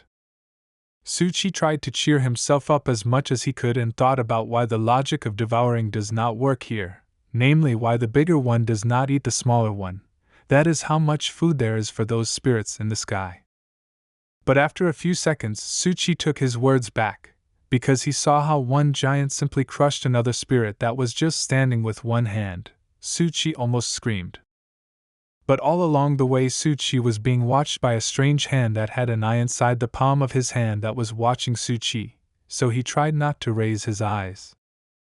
Now Su Chi understood why everyone is saying that people who have reached the Moho layer do not raise their heads. This is the pure truth, because no one wants to be involved in this madness.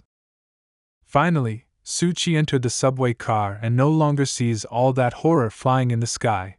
He thought he was still asleep and this was his worst nightmare that could ever be.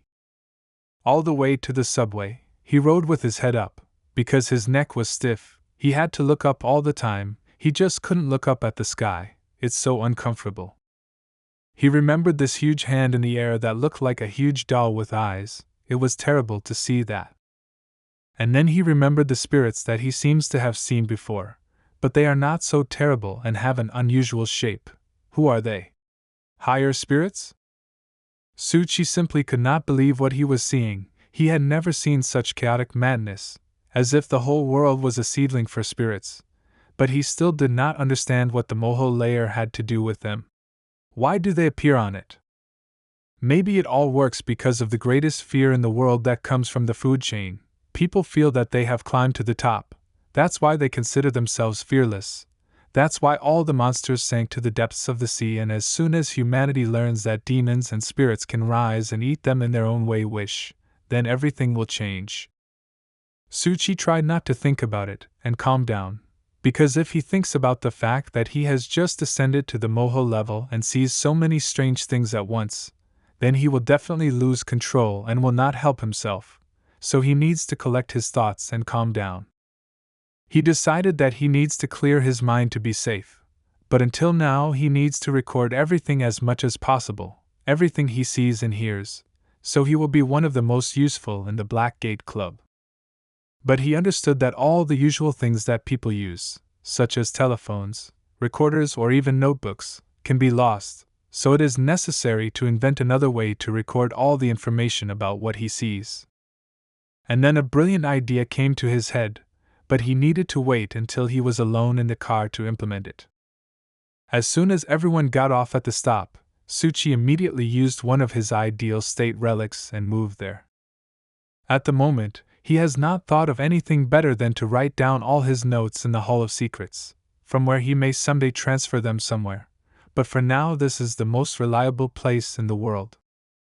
Well, it seems that he finished his work, but to be honest, it didn't look very good. But Su Chi justified himself by saying that he rarely raised his head, so the drawing turned out to be inaccurate.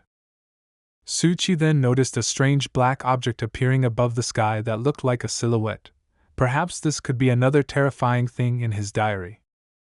In the abandoned world at that time, a heavy battle ended and one of the main heroines of that battle was able to survive, but her injuries were too serious.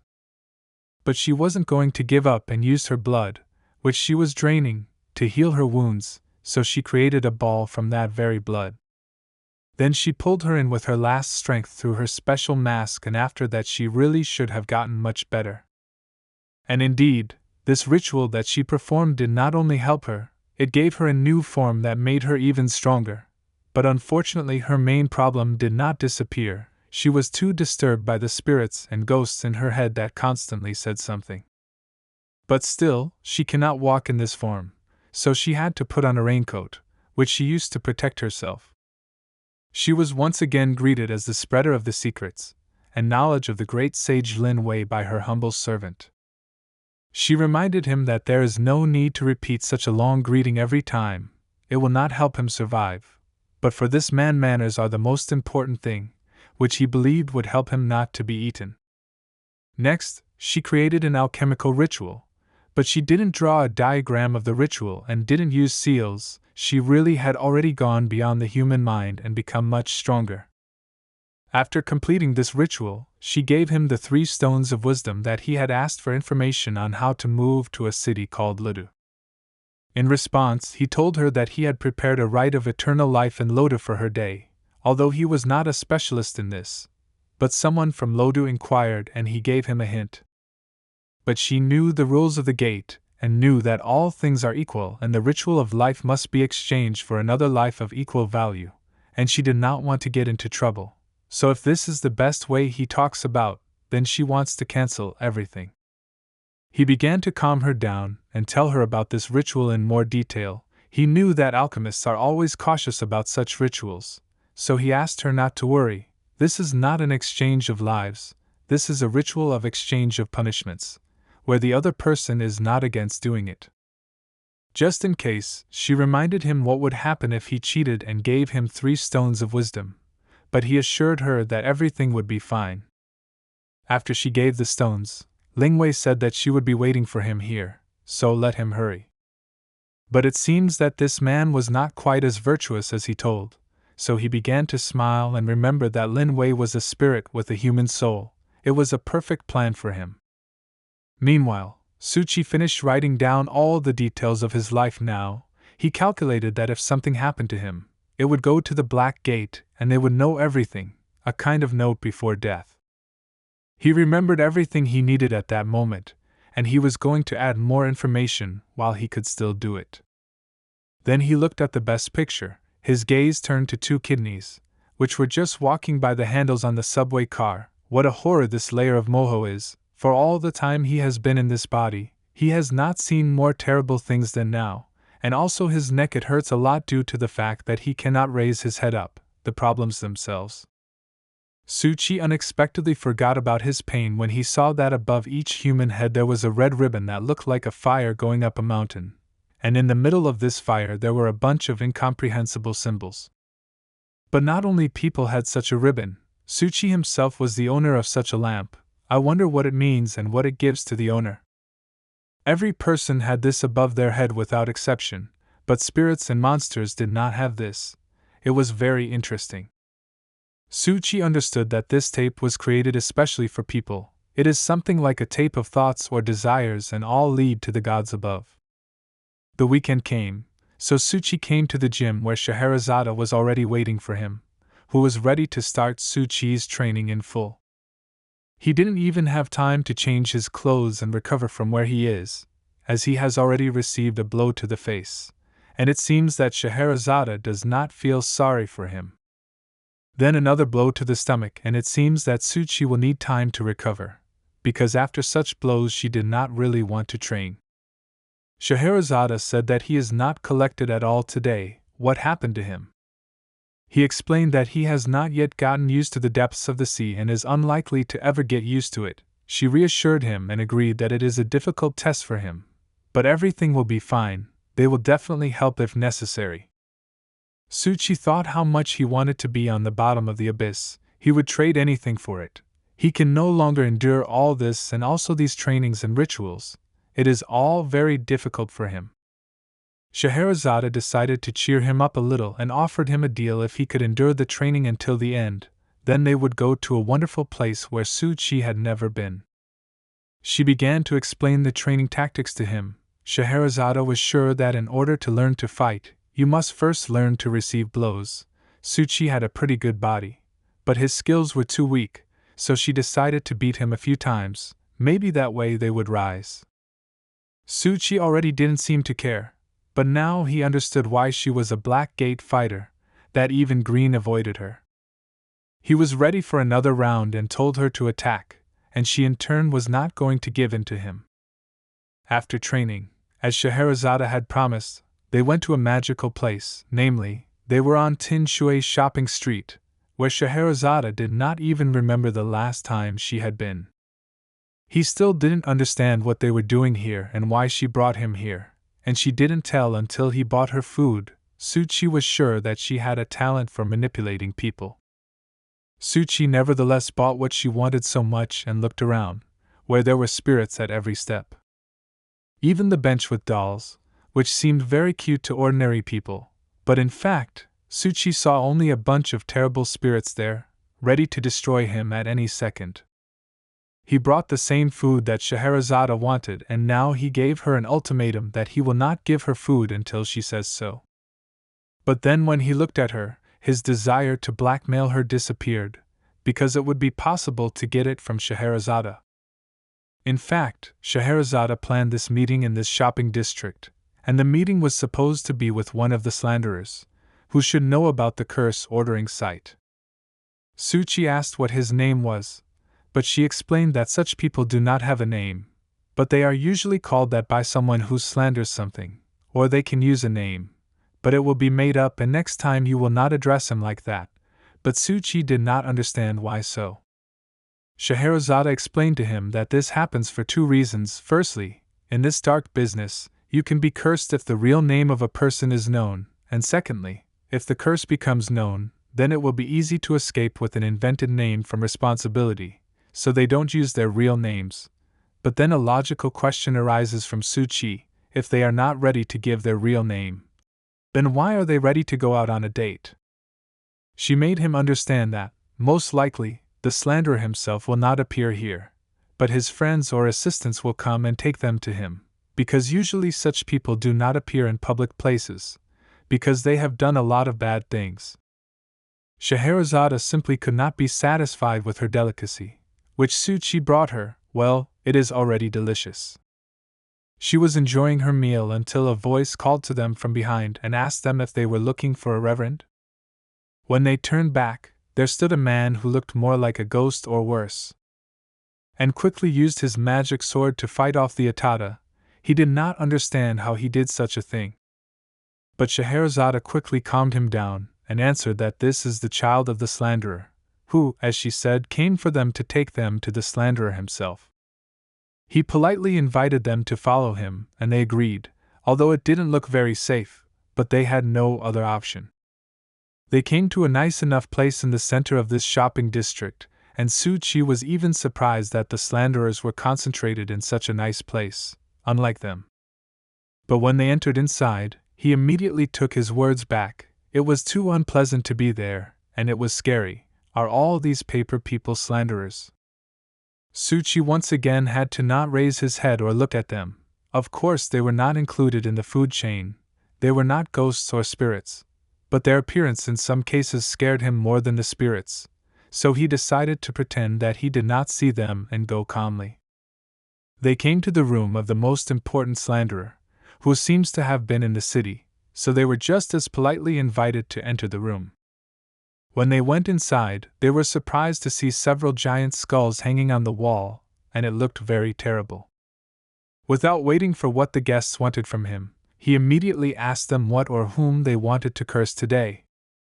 As Suchi later realized for himself, it was not even a man, but an old woman, a very ambiguous person who combined the best sides of both worlds and kept up with the most advanced technologies of magical arts. Then the dialogue was continued by Scheherazade, who asked her directly if she was a slanderer from Tin Shui Street.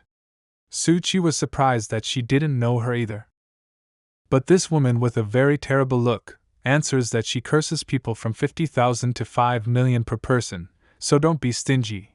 If you don't pay enough money, the gods won't be able to take the payment and the curse won't happen.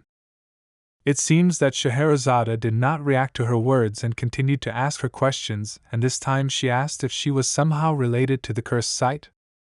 She looked at her carefully and answered that the gods are watching all of us and testing us, and we should not cross the limits of what is permitted, because each of us will be punished for this.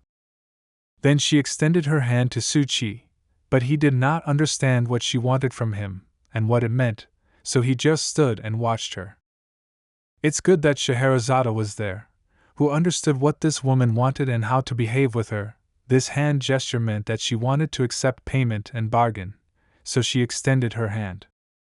Scheherazade and this woman seemed to have caught a common contact between themselves and started talking to each other, and Scheherazade began to say out loud that they do not agree on an amount more than this, and that's all. In response to this, the woman agreed and accepted their conditions. She then held out her phone to pay. Suchi was amazed and even a little disappointed. Do the gods need money to pay for something like this? To which she replied, money is needed everywhere. The payment went through successfully, and the woman immediately spoke and answered Scheherazade about the site that she was so interested in. She knew about this site, which is controlled by the Union of Spiritual Sessions, and they invited her to join them, but of course she refused. Suchi even more stopped believing in all these magical skills of this woman, because she, like Miko, starts talking only after payment, and before that you can't get a word out. Scheherazade carefully listened to what this woman said and asked to tell more about this union and what they do. She began to tell her story from the moment when she was at the annual meeting of clairvoyance a year ago and met a girl who scared her a lot. She had a great divine feeling, which was very scary. Suchi once again asked about the divine feeling, because he did not understand, and Scheherazade explained to him that it refers to the degree of closeness between believers and the deity. The higher the divine feeling, the stronger the spiritual power. The woman continued her story about that strange girl who then created an organization called Zodiac to help those willing to pay for their tasks that she and her people did, so she gathered the best of the best. Scheherazade came to the conclusion that this organization, if the customer had money, could even destroy a specific person, and this was not a problem. But the woman added that she did not tell them that, she only told how she was connected with this site. Scheherazade continued the interrogation, and the next question was why she refused to join this club. But the woman's reason was quite simple: slanderers do not form alliances, because they are all disorganized creatures and often they die at any moment, so there is no point in forming these alliances.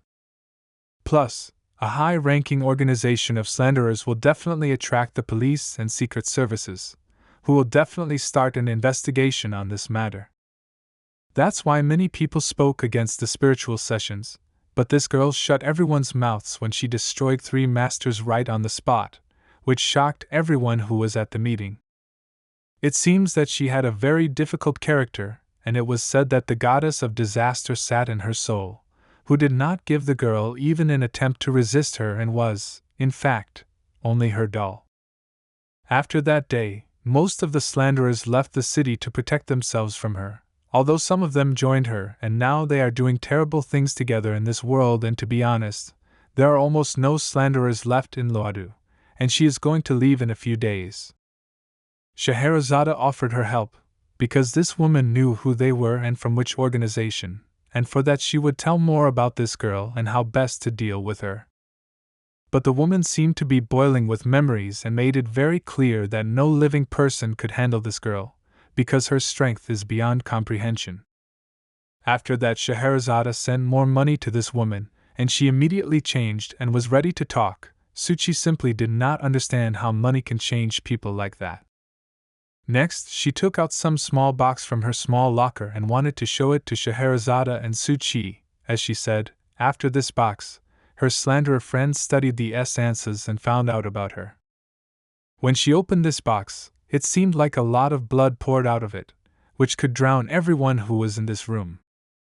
Suchi couldn't understand what it was and why it looked like blood, but in any case, they had to do something, otherwise they would just drown here. But before they had time to invent something, some kind of fire fell into this sea of blood and ignited everything there. What should they do now? Everything around Suchi began to burn, and this fire began to cover absolutely all corners of this small room. What should he do next? Began to scream and call for Scheherazade to help him. Suchi could not believe that he would die in this way. But after a second, some kind of water started pouring on him, which seemed to extinguish everything around him. It was Scheherazade who poured water on him so that he would calm down and stop screaming. As it turned out, He alone entered this trance, and he alone saw how a lot of blood flowed out of the box, which filled the room, and there was a feeling that everything around was on fire, and now he himself would burn, until he was extinguished by water. The woman was surprised that he saw all this and praised his intuitive sense of perception. She had never seen anything like this before. She continued to show what was in that box, from which blood seemed to be flowing, and now there is some piece of burnt cloth, which, according to legends, is a relic that remained after the great fire of the sleeve. Neither Su Chi nor Scheherazade knew what it was about, and what kind of big fire this strange woman was talking about. She was surprised that the Black Gates were so ignorant, so she began to tell that a great fire was registered as a huge fire that was more than 400 years ago in Luodu. At that time, a large number of people were praying in Jingjiao Temple for the sake of a young girl who had died of an incurable disease, and when the prayer was over, a huge, unexpected, strong wind blew a piece of sleeve from the fire, which ignited one of the houses. No one at that time could have expected that the fire could destroy almost the entire city of Luo, and it is said that then more than 100,000 people were injured and destroyed by the hand of this terrible fire, as if it was a trial by fire. Su Chi and Scheherazade carefully looked at this sleeve and almost simultaneously said, "Does this sleeve have anything to do with a spiritual session?" The woman replied that it had something to do with the spirit girl's origin. After the fire, many parts of the city were restored and reopened to people, even including Ting Shui's shopping street. But from the day when the districts were reopened, a legend appeared that says that this street gave birth to new spirits and gods, and when the street moves from one place to another, they follow it. After the fire, people began to look for the slanderer, and the same fate awaited him. So after some time the foreign slanderer was found but not destroyed, and the street again became prosperous and very beautiful. But after he was found, there was no trace of him. Is this slanderer somehow connected with the spirit girl who was at that meeting? The woman added that judging by all the facts and evidence, this girl could be a descendant of the same slanderer, but the friend of this woman did not continue to investigate this story. But why? She told because he died 6 months ago from a curse by a spiritist ritual, but she does not know this for sure. All he managed to give her before his death was this sleeve and said that it contained a clue that could answer many questions. Then the woman cut off her story and asked her to wait a little while she came out. Scheherazade considered this a very difficult matter, considering that the incident was unexpected and the slanderer turned out to be much more dangerous than they thought. So it was necessary to immediately report this information to the management so that she could get advice on how to deal with it, and she asked Su Chi to follow up on her. A woman. Su Chi also thought about these spiritual sessions of this spirit girl. It really sounds impressive. This girl's power came directly from the gods and spirits who were not against sharing their power with her. He was afraid to imagine how difficult it would be to deal with her. The woman returned and offered her guests a free fortune-telling before they left, such generosity for their long wait. She took out a turtle shell and a piece of paper. Su Chi was surprised by this set of divination items. But it seems that he needs to take his words back, because as soon as she said a few magical words for the ritual, pictures lit up around this shell and the ritual began. Is this the power of spirits and gods? After that, a hand appeared. It just came out of nowhere and began to act on this shell as if with a strong fire, so that it melted and brought the necessary information. Su Chi did not understand what was happening here, but he decided for himself that he needed to remember what this ritual formation looked like so that he could then use it for his own purposes.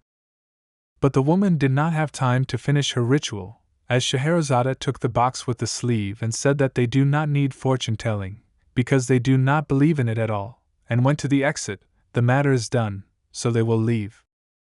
Finally, she told the woman that she would be contacted and informed about her departure from Luodu. She thanked them and wished them luck in hunting the spirit girl and her people. 400 years ago, in one of the village houses in the city of Luodu, a ritual took place regarding the case of a bad dog, which was going to be sacrificed for its crimes.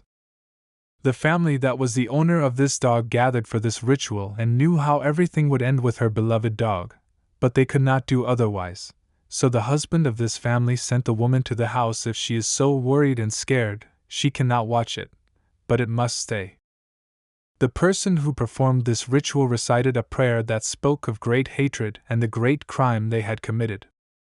Then they grabbed the unfortunate dog and forced it to sacrifice its life for the sake of saving another more important life. They forced her to dig a hole for herself, which she did a great job with. The woman still could not stand this pressure and went home, because it was too much for her. Then they brought the dog as a gift to the gods and forced to collect blood from it while it was still alive. After they collected the blood in a small bowl, they offered the man to drink it to the bottom, so that his family would be forever protected by Inagami, and she would do everything to prevent further trouble from haunting your family. The man drank this bowl to the bottom and threw it out of his hands. Suchi and Scheherazade were in no hurry to return to the Black Gate Club, and Suchi asked when they would continue de-icing the site and the spirit girl, to which Scheherazade herself did not know the answer, because it was a much more serious problem than she thought. The help of a specialist would be needed here. Suchi first hears about the so-called specialists in the mystical world. What do they do? Scheherazade explained to him that these are the people who help to reveal secrets and help in de-icing, which is very necessary for them in this matter. But Suchi was worried about another question, that they spent a lot of Mr. Anderson's money on this woman, and now they still need to hire a specialist. Won't he mind? Scheherazade calmed him down and assured him that he would not be against it, and would even be for it. On Tinshui Street, where Scheherazade and Suchi were just now, it seems that the woman has not finished the ritual yet and is continuing it. Something started to happen to her, as if someone wanted to get out of her. Is this how the ritual affects her? It was Chi Fu, one of the members of the Spirit Essence organization, who transformed into a woman to confuse Scheherazade and Suchi, who came to him. Next, another girl who was watching all this came out to him. She was also one of the members of the secret organization of the spiritualist session. Her name was Quan Ling, and she immediately asked if Chi Fu managed to steal their things from them. He answered her that only one succeeded. She got angry. Why only one? The fact was that the body he used was too old to control it, and it was very difficult to apply the transfer ritual. She then suggested that he destroy them both and let all these Black Gate-type organizations know how strong they can be. She ordered him to remove all the junk from the old body, and she is now drawing a formation here for the owner of this thing. What is his name, by the way?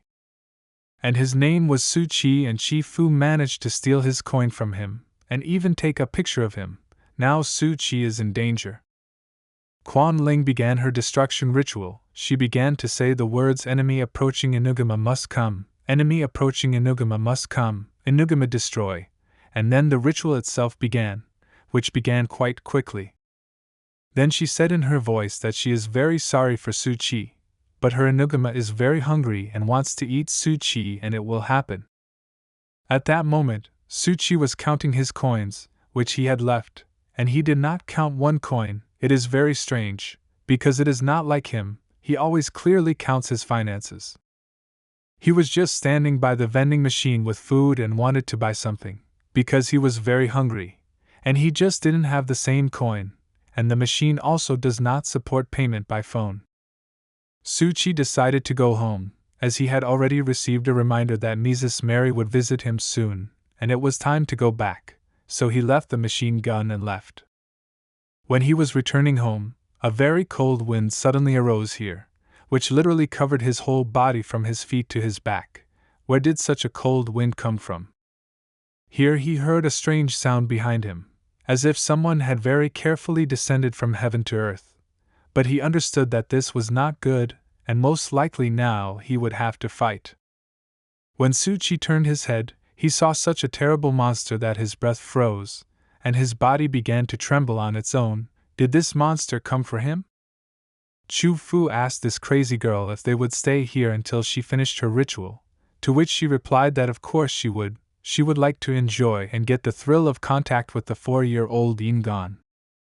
He didn't even imagine how breathtaking she is when she tears her prey. These touches and the heat of the muscle fibers that break out of the body and are crushed into dust, A pile of blood, it works like a drug that you gradually get used to.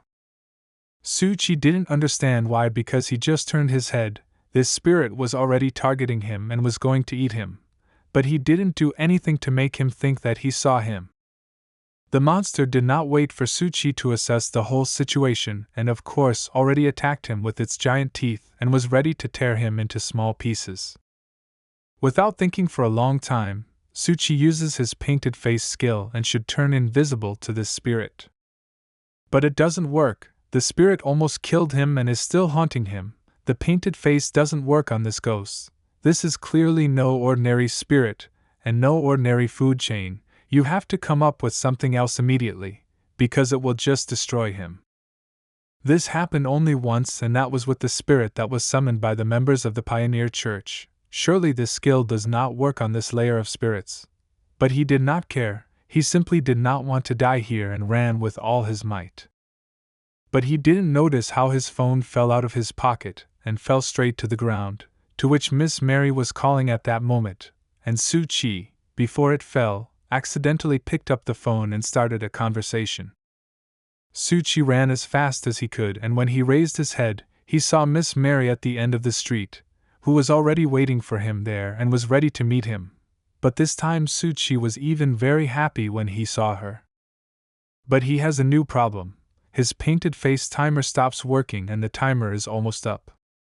Miss Mary, of course, saw him and was already preparing to strike him. She struck a blow from which Suchi managed to dodge and survive in the last minute of the action of her skill. He fell to the floor and bruised himself badly from the fall, so he needed time to recover. But did he have that time? It seems that Miss Mary hit the spirit that was chasing Suchi quite well and cut off his hand. But only the crazy girl who was controlling this spirit felt the pain. She was even thrown several meters away. She did not understand where this crazy spirit with a sword came from. Is this really it? Suchi's girlfriend? Miss Mary actually cut off the hand of this wolf-shaped spirit, which was suffering but still not giving up. Even though Miss Mary didn't get Suchi and she still liked the smell of blood, she really likes it. Suchi was not amused. He understood that she had awakened the desire to destroy everything she sees, and unfortunately he is next in her field of vision. He needs to use the face painting skill again, otherwise there will be no chance. He used it and decided to play a little with Miss Mary. Who would she destroy more quickly, him or the spirit that started chasing him? In any case, he had no other options, he had to try. The crazy girl who summoned this spirit on him did not understand what this bastard from the Black Gate was saying and who he was going to destroy there. The wolf repeated the attack on Suchi and tried to destroy him this time. But Miss Mary was still there, and she still came for her victim Suchi, and she will not give him to anyone, so she cut off the other hand of the wolf and stood as if to protect Suchi. The girl who was driving the wolf did not understand how this friend dared to cut off her wolf's other hand, and who is she to do this? Suchi sat behind Miss Mary and taunted the wolf who came to Suchi as a hunter and now turned into Miss Mary's prey. Everything was going according to plan. The mad wolf attacked again, but this time on Miss Mary, and she seemed to go crazy and inflicted an incredible number of blows on the wolf, and it seems that she cut him from head to toe. She was still incredibly evil and was ready to deal with 2 or even 3 more spirits like this wolf, and she didn't want them, but Suchi, whose mask would soon disappear and she would have to use it again, and it was very dangerous. Suchi is next to Miss Mary and thinks how ironic this situation looks. The crazy maniac who comes to him every day and tries to destroy him has already saved his life twice. She stood by the wolf's body for a little while longer and called Suchi again and left a voice message that she couldn't find him again, so see you tomorrow. It was very close to the end. If she had stayed for even a minute more, then Suchi's end would have come and she would have finally destroyed him. But today he was lucky, which cannot be said about this wolf who was left without a head, but he deserved it. Suchi couldn't figure out how he became a target if he was so invisible and his mask didn't work. Since he joined this world, everything went wrong. Therefore, Suchi decided to take the head of this huge wolf to the Black Gate so that they would help him understand what happened and why it suddenly attacked him. But before that, he decided to try to perform the ritual of extracting the crystal without the mark of origin, saying a few magical words that helped Suchi to start this ritual. And yet he managed to do it. It seems that he can really manage the rituals without using the seal of origin, so Suchi concluded that he is special. After this ritual, Suchi was incredibly satisfied and called Master Scheherazade and asked her to come to him as soon as possible. He prepared a surprise for her. At the Tin Shu shopping street, 20 minutes later, Chief Fu went into the crazy girl's room to inform her that he was done with the old woman and destroyed her body, and to ask her if she was done and only saw her head. Scheherazade quickly came to Suchi, and after 10 minutes she was standing next to the head of this giant wolf, or how she corrected Suchi that it was a dog called Anuga in all the legends, which is a very evil god. She understood that this is a very serious god and asked Suchi if no one wanted his death lately. Maybe he himself knows who is hunting him. All that Scheherazade knew about this god is that Inugami is controlled by a messenger, that is, a person who stands somewhere far away and can summon him to anyone, and people who died at the hands of a dog will have traces of bites. The legends say that when a dog that has lived in the family for a long time is buried and its head is cut off, then a ritual is performed so that the spirit of Inugama settles in the house, and then generations after generations keep Inugama as a family heirloom, and the longer they keep it, the stronger the spell will be on the one on whom it is applied. Suchi asked again because he did not understand, that is there a curse on him now? Scheherazade answered that it is not even simple. If you look at the dog's head, the messenger of this curse is very strong. Suchi could not understand how such a strong monster could be tamed, but he is sure that when Miss Mary fought him, she pierced his heart, and therefore the messenger had to die. Scheherazade teased him that she is very jealous that he has such a protector as Miss Mary, who will destroy anyone for him, but Suchi would only give a chance, he would give her to anyone. Did she ask him if he had any guesses as to who could do this to him? Suchi thought about it and began to scroll in his head the whole day and how he lived it. First they trained during the day, then they went to Tin Shui Street, and then they met the slanderer, and then he froze, like a slanderer. Scheherazade was surprised by Suchi's guesses and asked why he thinks so. Suchi explained to her that when he left and then came back, Suchi always felt that he was different, as if a different person had returned, but he could not explain why. Scheherazade asked him to trust his feelings and think again, and remember all the differences between how he entered and when he left. Suchi tried to remember what he saw in that slanderer who came out after their conversation, which made him think so, and it occurred to him that he could see how the facial features changed with the help of these ribbons going up. When the slanderer returned from his room, his facial features changed. Suchi simply did not notice it immediately, so it can be concluded that someone replaced the slanderer at that moment. Suchi didn't understand why they started hunting him in the first place. Was it because they knew we were investigating the case of the Angel of Tears? Scheherazade did not rule out any option, because there could be any reason, and she noticed again that if it wasn't for Miss Mary, Suchi would be lying here instead of the wolf. So she was very angry. What right do they have to touch a person from the Black Gate? The two of them were on their way home, but as soon as Scheherazade took Suchi away, she would return to Tin Shui Street and conduct research there. Suchi thought about the fact that she should return to this street and surround the scene to prevent the intervention of the police or other authorities, and it was unknown if she would find any clues there. Suchi could not wait for this crazy day to end. The next night, Suchi dived another 1,000 meters, and his depth of storage is about 26,000 meters. At this rate, he will reach the next layer in less than a month, unless, of course, he loses control earlier. It was in vain to hope for any rescue, so he decided to move on and finally start weaving nets for his safety, so that he would have at least some insurance. Therefore, he prepared for the ritual and applied it, namely, he created the grids of origin. The next day at work at the law firm, Suchi yawned every 15 seconds and couldn't stop. He slept very badly that night and woke up often, so he really wanted to sleep. Lawyer Dushin greeted Suchi and asked him why he yawned so often. Probably his girlfriend came to him that night and he had to work hard all night, but Tsuchi could not explain to them that he spent the whole night in the depths of the sea in qualities of a net weaver. He finally finished all the work that Doushi had assigned him, and he had some free time left to do experiments, which he photographed in the theater right at the workplace. Maybe he will be able to use it in the future, so you need to know how it works. After several dozen attempts to draw a similar picture, Tsuchi realized that it was not as easy as he thought and that he would need to spend much more time. His hands were already hurting from this drawing, but he still managed to draw the simplest copy of this picture. Since Tsuchi could perform the ritual without using the seal of origin, he wondered if he could reproduce this trial version of the teleportation array without the seal. He put the eraser on one of the sheets, and the other sheets with the same drawings he put next to it and started the ritual. He managed to do it, but not to the end, since only half of the sheets could be reproduced. What's the problem? Maybe he drew badly.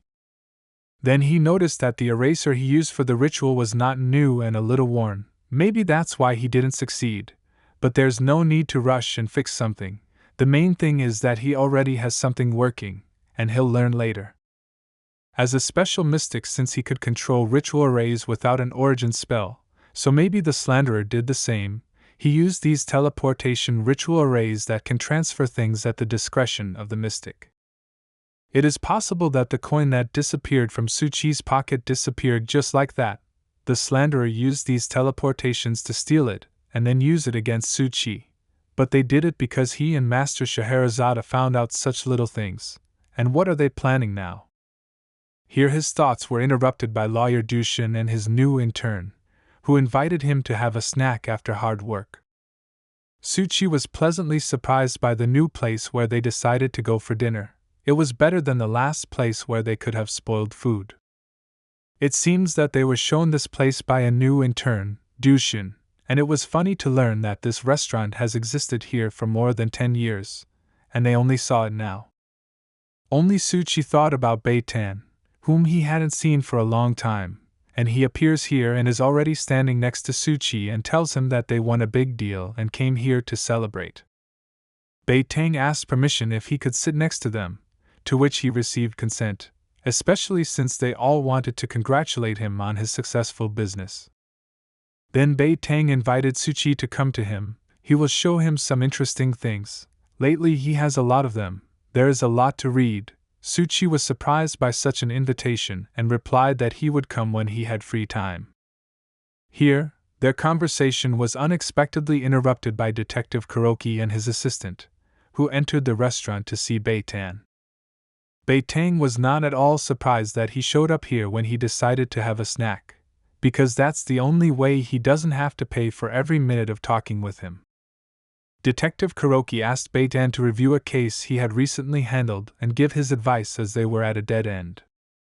Beitang opened this case and saw there pictures of a child's body, which was covered with a transparent cloth, which was filled with water inside. When Tsuchi saw it, this picture seemed very familiar to him. Where could he have seen it? While looking at the photos, Beitan told Kuroki not to come to him with such photos during lunch next time.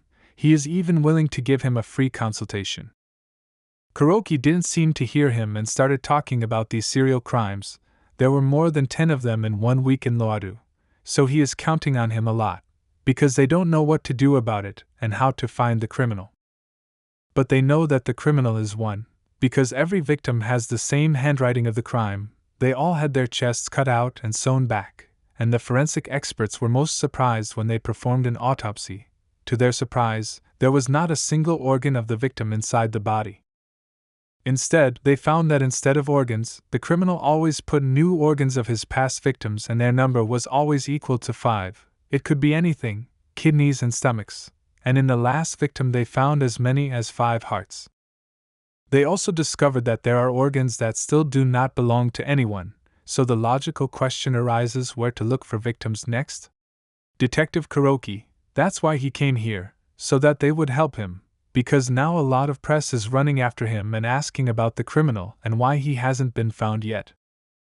That it would be terrible if such a case would get into the news and cause panic in society, but he still did not understand why he needed a lawyer, who in fact would not be able to help him in this case. The fact was that the police caught the suspect, but the murders continued. At first they thought they had taken the wrong person, but he confessed to everything and even told about the organs that only a real thief could know about. After hearing that, Bei-tan agreed to work in the gang. Maybe this guy has accomplices who continue to commit crimes and destroy innocent children while their brothers are not at liberty. Detective Kuroki did not rule out such an opinion, because when they were interrogating this suspect, he behaved too strangely and spoke incomprehensible, as if someone had forbidden him to tell the whole truth. Bei-tan added a question in which he wanted to know what exactly he was talking about. In the protocol of the case, the suspect wrote about a ritual that he considered a ritual of eternal life, not death, since after this ritual in which he made a sacrifice, she went to the gods and was freed from the flesh and received life without death. Suchi carefully read the protocol of this case and thought about these rituals.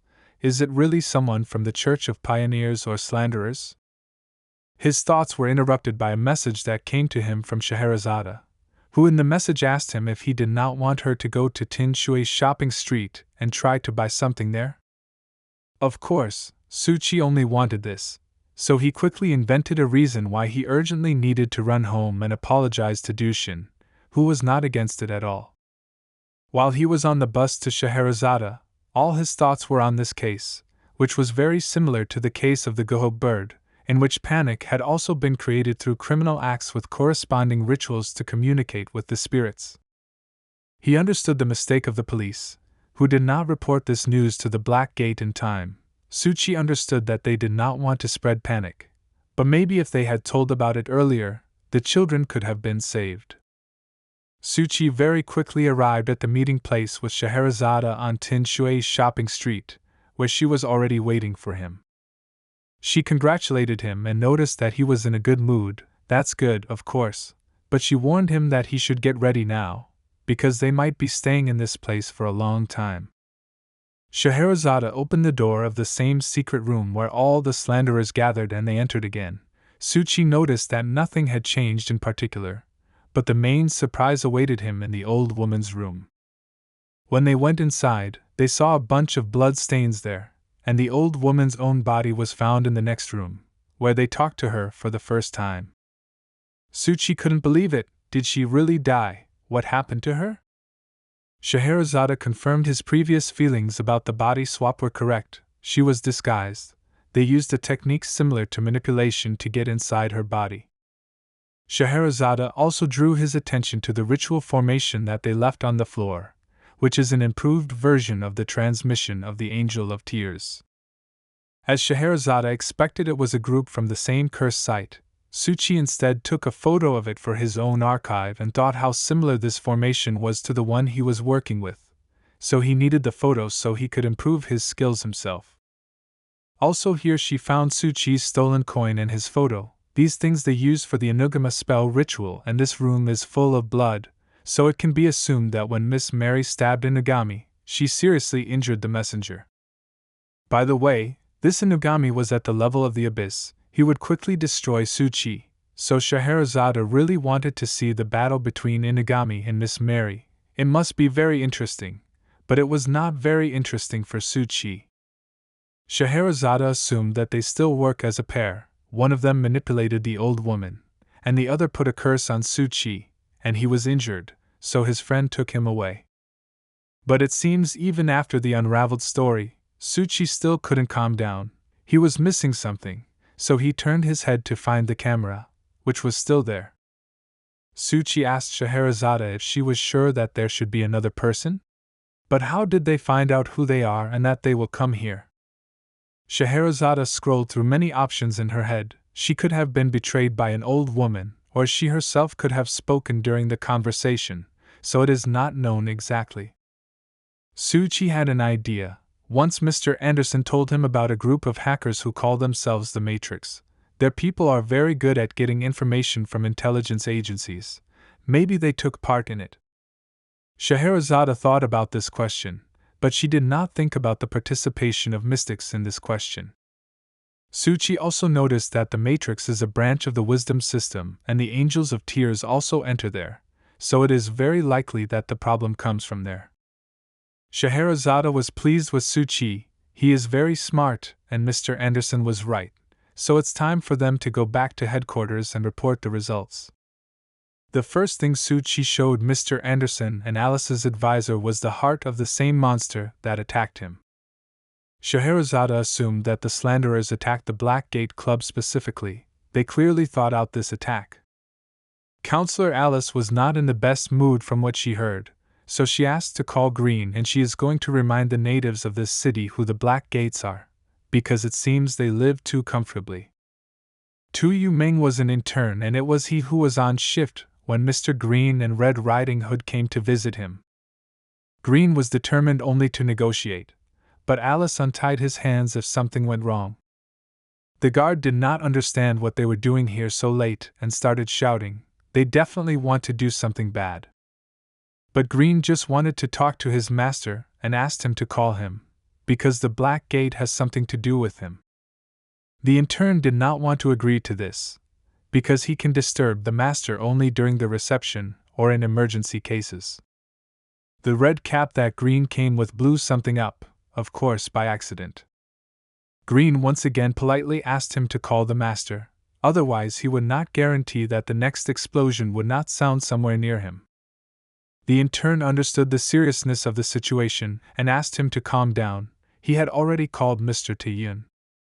Green was pleased with himself, because if he were to blow up someone else's house, it would be necessary to get into debt again, which he did not really want to do. After 20 minutes, Master Taeyuna brought Green a notebook where absolutely all the information about the slanderers that they had was collected.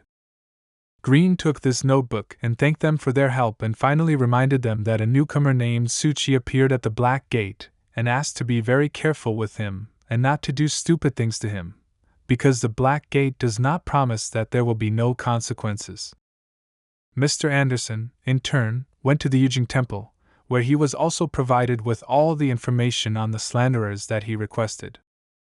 But he also politely told them about the newcomer to the Black Gate Club, Suchi, who is his student, and asked them to take care of him in the future, if the need arises. Scheherazade visited the Temple of Ludu, in which she behaved not quite politely, but it was no less effective. She also took all the information about the slanderers that was in that temple and reminded them of Suchi and asked them not to touch him, because if they touch him even with a finger, she will destroy them all. Meanwhile, Suchi rested at home and enjoyed a well-deserved rest. Suchi sat in his room and tried to figure out the teleportation formation that he had already reworked several times, but still it had a lot of flaws. There were even cases when inanimate objects disappeared during teleportation. The only success he managed to achieve was that he still completed the teleportation cycle and transferred the item he needed. Suchi really wanted to enter the Hall of Secrets and discuss this with his loyal subjects, but he could not do so, because the subject did not fit his image of a great being. His phone started ringing, which could only mean one thing, that it was time to join the Hall of Secrets and start another meeting. Their meeting has officially started. Suchi was very pleased that no one was late and everyone sat in their seats, so it's time to start. The spider immediately began to ask how the mask was doing and whether she had received her body, to which she gave a positive answer, and it was all thanks to Mr. Mouse Lover. The spider was surprised by such power that the mouse has, because to steal a body from the Black Gate, namely from Scheherazade, one must have incredible power, but the mask did not know who this Scheherazade was. Therefore, the spider told her that she is a mystic and that she is one of the 3 kings of the kingdom of the dead, and that she is one of the strongest mystics in the whole world. Of course, it was all very well, and the woman in the mask wanted to share the information she learned from the body. As it turned out, the angel's tears were caused by a girl named Chiaki. This girl's body told the woman that she wanted to take revenge on the theater for Sindo, so she bought the Curse of the Angel of Tears and how to use it on the website. Well, everyone is already aware of what happened next. She summoned the Angel of Tears, which destroyed her. The spider asked the mask for a photo of the ceremony site or a copy of it so that she could review and find more information on this ritual. The mask offered her to transfer this photo with the help of the funeral home. But the spider did not want to load the mask like that and asked her to just draw from memory what she remembers. That will be enough. Therefore, she asked Mr. Truth for a piece of paper and a pen, who at that time noticed how the nine-headed woman began to actively manifest herself, which is very good for the development of the Hall of Secrets. Suchi decided to cast the Fate Stone again, which fell on the white side and allowed them to draw this formation. He gave each member of the secret hall a piece of paper and a pen so that they could draw what their imagination would show them. The spider correctly understood Suchi's task, where you had to use your imagination and the drawing would appear by itself, which is what happened to her as a result. Even the mousetrap got interested in this task and started to draw something. It is interesting to see what he will do. But there was no chance to hope for something unusual. There was his favorite cheese again. Suchi waited patiently while they drew their pictures and he had time to think about making the table bigger, and he was troubled by the thought of how long the Hall of Secrets would last and how many people would gather here. In any case, he understood that all the memories and traces of these meetings would remain for a long time even after the end of the existence of this hall, and after that it would all turn into a secret related to Suchi. He understood that the accumulation and change of people and time are methods of building great secrets, and since the scenario of the last mission is finished, it is necessary to give them a new task. Suchi gave them information about the fire in Ludu, the slanderers and the cursed site that the mask reported. Now their task is to find the person behind all these things and find out who can still summon the Angel of Tears. The spider was very interested in this case and decided to take it up. If she uses all the information they talked about before, then she can find out who is behind the Angel of Tears and for this get a reward in the form of a change of filling for her computer. If so, then the mask was involved in the case and decided to help her in this case, because in this way she can find information about the Church of Pioneers and find the thief behind the death of her parents. Well, of course, the mouse catcher was in business, because he also has a serious goal, cheese, with which he must feed all his fellow mice. Well, Suchi handed out the assignments, and this week's meeting time had passed, and it was time to finish, so he said goodbye to them and wished them luck. After every meeting, Suchi felt incredibly thirsty and he couldn't understand why it worked like that, but he was still satisfied with the meeting they held today. Suchi also understood that if it were not for all these restrictions in the media for his subjects, they could obtain information much better and do their work even faster, but their creativity was at a high level. On the one hand, he understood that the offer of a new mission for them was partly for Suchi's own purposes, but on the other hand, the believers had to rethink the meaning of his existence. On top of that, Suchi understood how well-known spirit rituals were now, so they could be a good target for his followers, and on top of that, they were trying to curse him and destroy him, so let them be answered. Every time Suchi went to school, it seemed to him that Xiaoyushu would not come up with more nonsense, but he managed to surprise every time. This time he showed Suchi his team of designers. Xiaoyushu gathered so many different people in the team, who do not even belong to design. The team consisted of Miko, Shaji, who was an evil spirit, and Gu Shui, who was just an ordinary person. Xiaoyushu once again decided to unexpectedly run about his business and leave Suchi to talk with them about the festival. Maybe he has some ideas. Suchi, of course, did not want to do this, and nevertheless asked them about their ideas for the festival. It seems that the idea was only Miko's, who offered to sell paraphernalia, various talismans, phone cases, and all this was supposed to scare away the spirits, and of course she has all of this, and to purchase it, you only need to scan the barcode. Suchi was not surprised that Miko came here only for her own benefit. Shaji added that she does not understand horror stories and she is not afraid of ghosts, but she will help in painting and music if it will be useful in any way. Suchi was not surprised that she is not afraid of spirits, because she herself is much scarier than all ghosts. Gu Shui suggested that Suchi search for scary ghost stories together and create a plan for the entire event. Shaji can design costumes and locations, and Miko will create a list of paraphernalia that they will sell.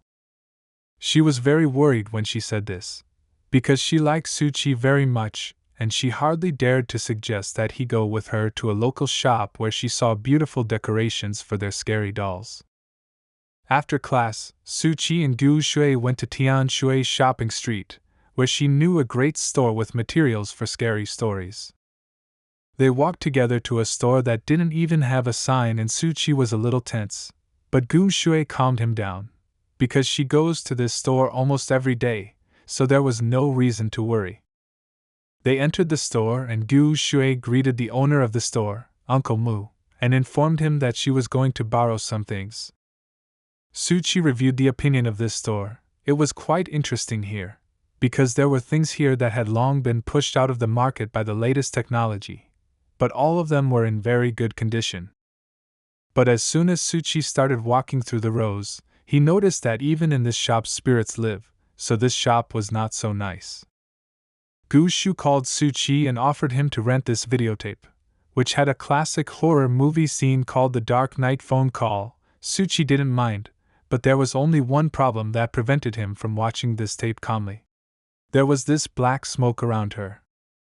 While Gu Shu went to negotiate with Uncle Mu about the rental of this newspaper, Suchi thought that it should still be checked and consulted with someone, so he decided to write to Mr. Anderson and ask if spirits could live in such old tapes and if it was worth contacting them.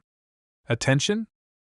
To which Mr. Anderson could not know the exact answer, so Suchi was worried that his mask might not save him in an emergency. Instead, Anderson recommended him to go to his acquaintance, a mystic who deals with spirits and ghosts, and help him figure it out, so he immediately gave him the address. After Gu Shu rented the tape, she immediately invited Suchi to go to her house and watch the movie so that they could start making a plan. But Suchi already had a plan for this tape, so he offered her an alternative, to go to a person who would help them. They went to the same store where Suchi first met the spider girl. And by the way, she, who unexpectedly approached from behind, was just going to buy flammable and explosive essentials. When they entered the shop, they were greeted by the same owner who seemed to have grown even bigger since the last time he met Suchi. He immediately remembered Suchi and was happy to see him. Gyugwa did not understand why they were stuck there and called them to her. Suchi immediately followed her and asked Gu Shu to wait for him in this shop while they watched this tape. Gu Shu was very frightened when she looked at this huge man, but he was actually quite nice and even offered them a cup of tea, which made her feel at home. Gyugwa invited Suchi to come to her domain, so to speak, where he saw a lot of modern technology, and he was very surprised. It looked very cool. She is really an expert. But in fact, they had not even met each other before that, so she extended her first hand and said that her name was Gyugwa, and Suchi gave his name accordingly. She remembered that they had seen each other before, and she remembered that he was then conducting business at the expense of that temple, so she asked how he was dealing with it. Suchi did not expect that she noticed this and immediately asked how she knew that he belonged to the Black Gate.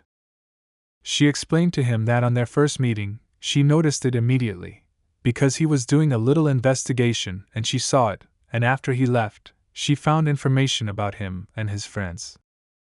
Gyugwa said that the hackers in her matrix are relatively free people, so everyone plays their own game and does not pull the other's hand, so in order for her to feel safe, she had to find good friends, such as Black Gates. He was incredibly pleased with the idea that he recruited her to his team for a reason, because she has a rather flexible brain, so she understands that the more friends, the more paths are open. It was of course good, but Suchi came here for another more important matter. This tape, with which something is clearly wrong. It would be good to clean it. Mr. Anderson recommended him to address it. That's why he is here. She looked at the cassette and immediately saw that an unusual creature lived in it, but she was sure that she would be able to deal with him. But everything still depended on Suchi's help.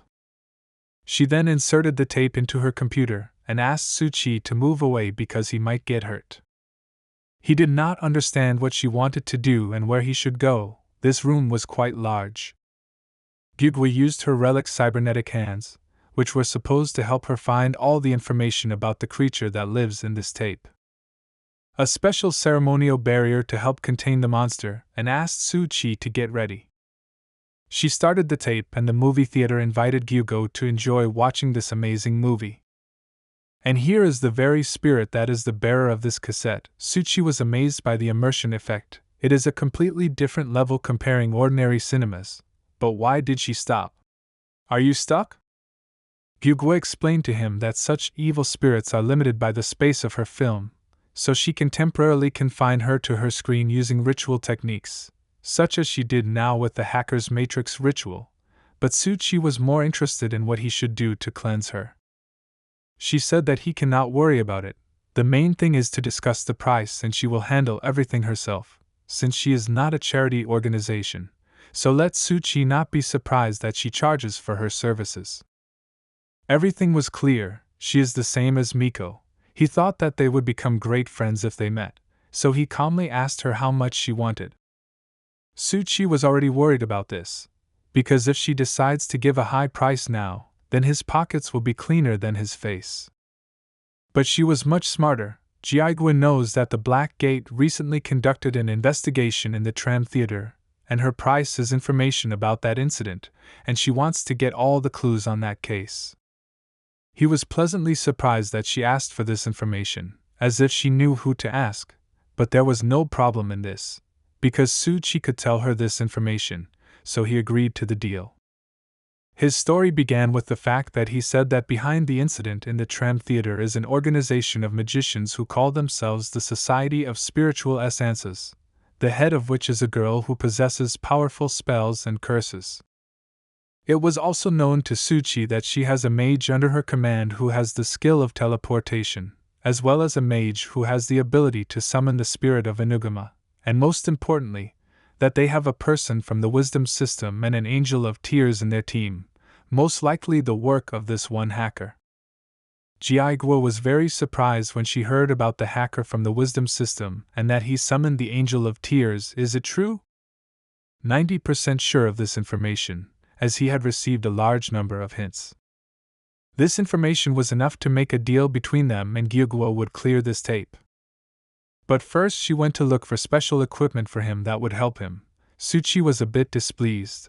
Why does she think that he is her henchman and has to do something? She found her virtual reality glasses for him and held out her hand for him to take. He didn't understand what they were for and started asking too many questions, which she didn't like. So she just made him wear them and not ask anything else. After he put on these glasses, she explained to him that this evil spirit was born in the plot of the movie, and one of the best ways to cleanse it is to go into the movie and change its plot, and prevent the spirit from becoming evil. It's good that Gyugwa had the best technology, so it was more than realistic to do it. A loading screen appeared in front of Su-Chi, which had to be dragged to select the time period he needed, and after that to enter the movie and change the plot. It was quite convenient. She gave him the last advice: if he is afraid, then it is better not to be a hero, because there is no second chance here. Su-Chi almost figured out everything, and it was quite easy for him, because he watched this movie 1,000 times, so his main idea was not to let the girl fall into the well, then he would save her, and she would not be an evil spirit. He then tried to rewind the film to that moment, and to his surprise he actually found himself at that moment in the film. As he remembered, the plot was that a girl was bullied because of jealousy of her beauty, so she was injected with a virus and then thrown into a well, thus becoming an evil spirit who dares to take revenge on society, so Su-Chi must stop it. He fast-forwarded to the moment he needed, and just then one of the girls attacked her with a knife, and this prevented Su-Chi from committing the crime. At first glance, everything was quite simple for him, so he sat down next to the girl and began to calm her down. But it seems that Su-Chi was wrong, and this is only the beginning, because the same girl from the well began to climb from the wall. Yaka began to drag her to the well, and the girl could not do anything about it, so she simply called for help. Su-Chi couldn't understand how he missed this moment, so he decided to rewind to the moment when she was injected with the virus. Now he was sure that now everything should go as it should, and now he will definitely save her, and she will not become a bad spirit. After Suchi prevented her from injecting the virus, nothing changed and the woman still came after her and dragged her to the well. Suchi could not understand why this is happening. He seems to be doing everything right, but she still comes and takes her away. Suchi already thought that something might be wrong with the well itself, so he decided to rewind and try again. His attempt failed again. The girl was again dragged to the well. What's the problem? After the 10th attempt, Suchi couldn't stand it anymore and took off these glasses. He didn't understand how this was possible. It was some kind of cheating. No matter how hard he tried, he couldn't change the plot. Jiaiguo assumed that he tried to save her body, but he couldn't save her heart, which couldn't atone for its guilt, so the ending never changed. Suchi didn't understand. Did it happen even earlier, before he saved her? Jiaiguo said that the easiest way to find a girl's heart is to make her fall in love. She hoped that Suchi would understand this hint. But how did Suchi think that she was a spirit, and how could she fall in love with him? But then he remembered the situation with the spirit girl from school and realized that this was not his first time, so he should try again. Suchi couldn't rewind the movie, so he decided to take off his glasses to ask Gyugwa what the matter was and saw that she was gone, and the spirit almost left the monitor. He ran to the monster to save her, but at the last moment she called him from behind and said that everything was fine with her. To tell him that it was possible that Suchi's attitude towards her had made her emotionally unstable, so Jiaigua's ceremonial barrier could not trap her and would not last more than 5 minutes. Suchi asked her how much time would be enough for 5 minutes in the movie? To which Jiaigua replied in hours or even days, or shorter intervals, the less time Suchi has. After Jiaigua told him this information, she just walked away and decided to leave them alone. When she came out, she was immediately approached by Gu Shu, who asked where Suchi was. Jiaigua replied that everything is fine and he will be back soon, so there is no reason to worry. But she herself was very worried about him, because the monster turned out to be much stronger than she expected, so whether Suchi survives or dies, everything will depend on what he does in the 5 minutes he has left. He didn't waste a second of time and started as soon as Jiaigua left. Suchi rewinds to the very beginning of the film, where he met a girl and started talking to her. As it turned out, the girl's name was Jinzi. They spent time together walking in the parks and streets, and Suchi began to like her. But he still didn't do enough, because he heard the monitors crack one after the other, and therefore the spirit breaks Jiaigua's ritual. While Suchi was trying to make girls fall in love with him in the movie, the monster was getting closer to Suchi and almost reached him. Suchi was having a great time in the movie. While in real life he was being hunted, the girl was very happy with him and his goal was very close. But there was too little time. Jiaiguo's last monitor was broken and it was necessary to come up with something immediately and do it as quickly as possible, otherwise he would die. Suchi decided not to wait any longer, and he confessed his love for the girl right now. It seems that it was too late, and the monster has already reached Suchi and will now eat him, and that will be the end of it. In the movie, the girl reciprocated and thanked him for making her so happy, and she began to disappear, along with the whispers and the feeling of cold that Suchi felt when the monster was right next to him. Did he still make it? Jiaigua ran into the room and saw Suchi sitting on a chair and black smoke surrounding him, which completely engulfed him. Did he fail and die? But in reality everything was fine, and she saw it only when she ran up to him. He decided to scare her in this way. It seems that Jiaigua was more concerned about her monitors and equipment, which were broken by this spirit. Suchi was unpleasant to see this, but he promised to compensate her for everything. As long as she didn't go crazy with this equipment, he asked her to look at the new divinity item left by that girl's evil spirit. Jiaigua even did an examination for which she wouldn't take money, but Suchi wasn't sure she could do that. As it turned out, Jiaigua can conduct an examination of ordinary relics, but if she is advanced, it is unlikely that she will succeed. Suchi nevertheless agreed to it and asked her to conduct an analysis, while he will try to compensate her for everything. They were very lucky that Geigo still had some equipment left with which she would still try to analyze this relic. Several hours had passed, and Jiaiguo was still trying to finish her analysis, which she never managed to complete. This relic could not be deciphered in any way. This relic was much more difficult than she thought. It could not be deciphered even by modern programs that are available all over the world. Therefore, she asked to support Tsuchi with the money he had to spend on purchasing new, more modern utilities. He asked how much it costs, to which he heard the answer 5 million and immediately got ready to leave, until she stopped him. She offered him to use it directly, that way he will know the effect, he still won't be able to decipher it, and even she wondered what he could do. Tsuchi took this relic and remembered how he had directly used a similar divinity, and had doubts about using its direction. Jiaiguo immediately saw how Tsuchi doubted whether to use the qi and decided not to waste a moment, and buy this relic. Tsuchi can make good money. But he understood that she wants to use him to take possession of this relic and also benefit from it. That's why he still decided to use it. Still, there is no way to analyze it, so there is nothing to lose. Gushu drank more than one glass of tea and she thought that Tsuchi has been there for a long time, but nothing happened to him? Is it possible to go there or just break in?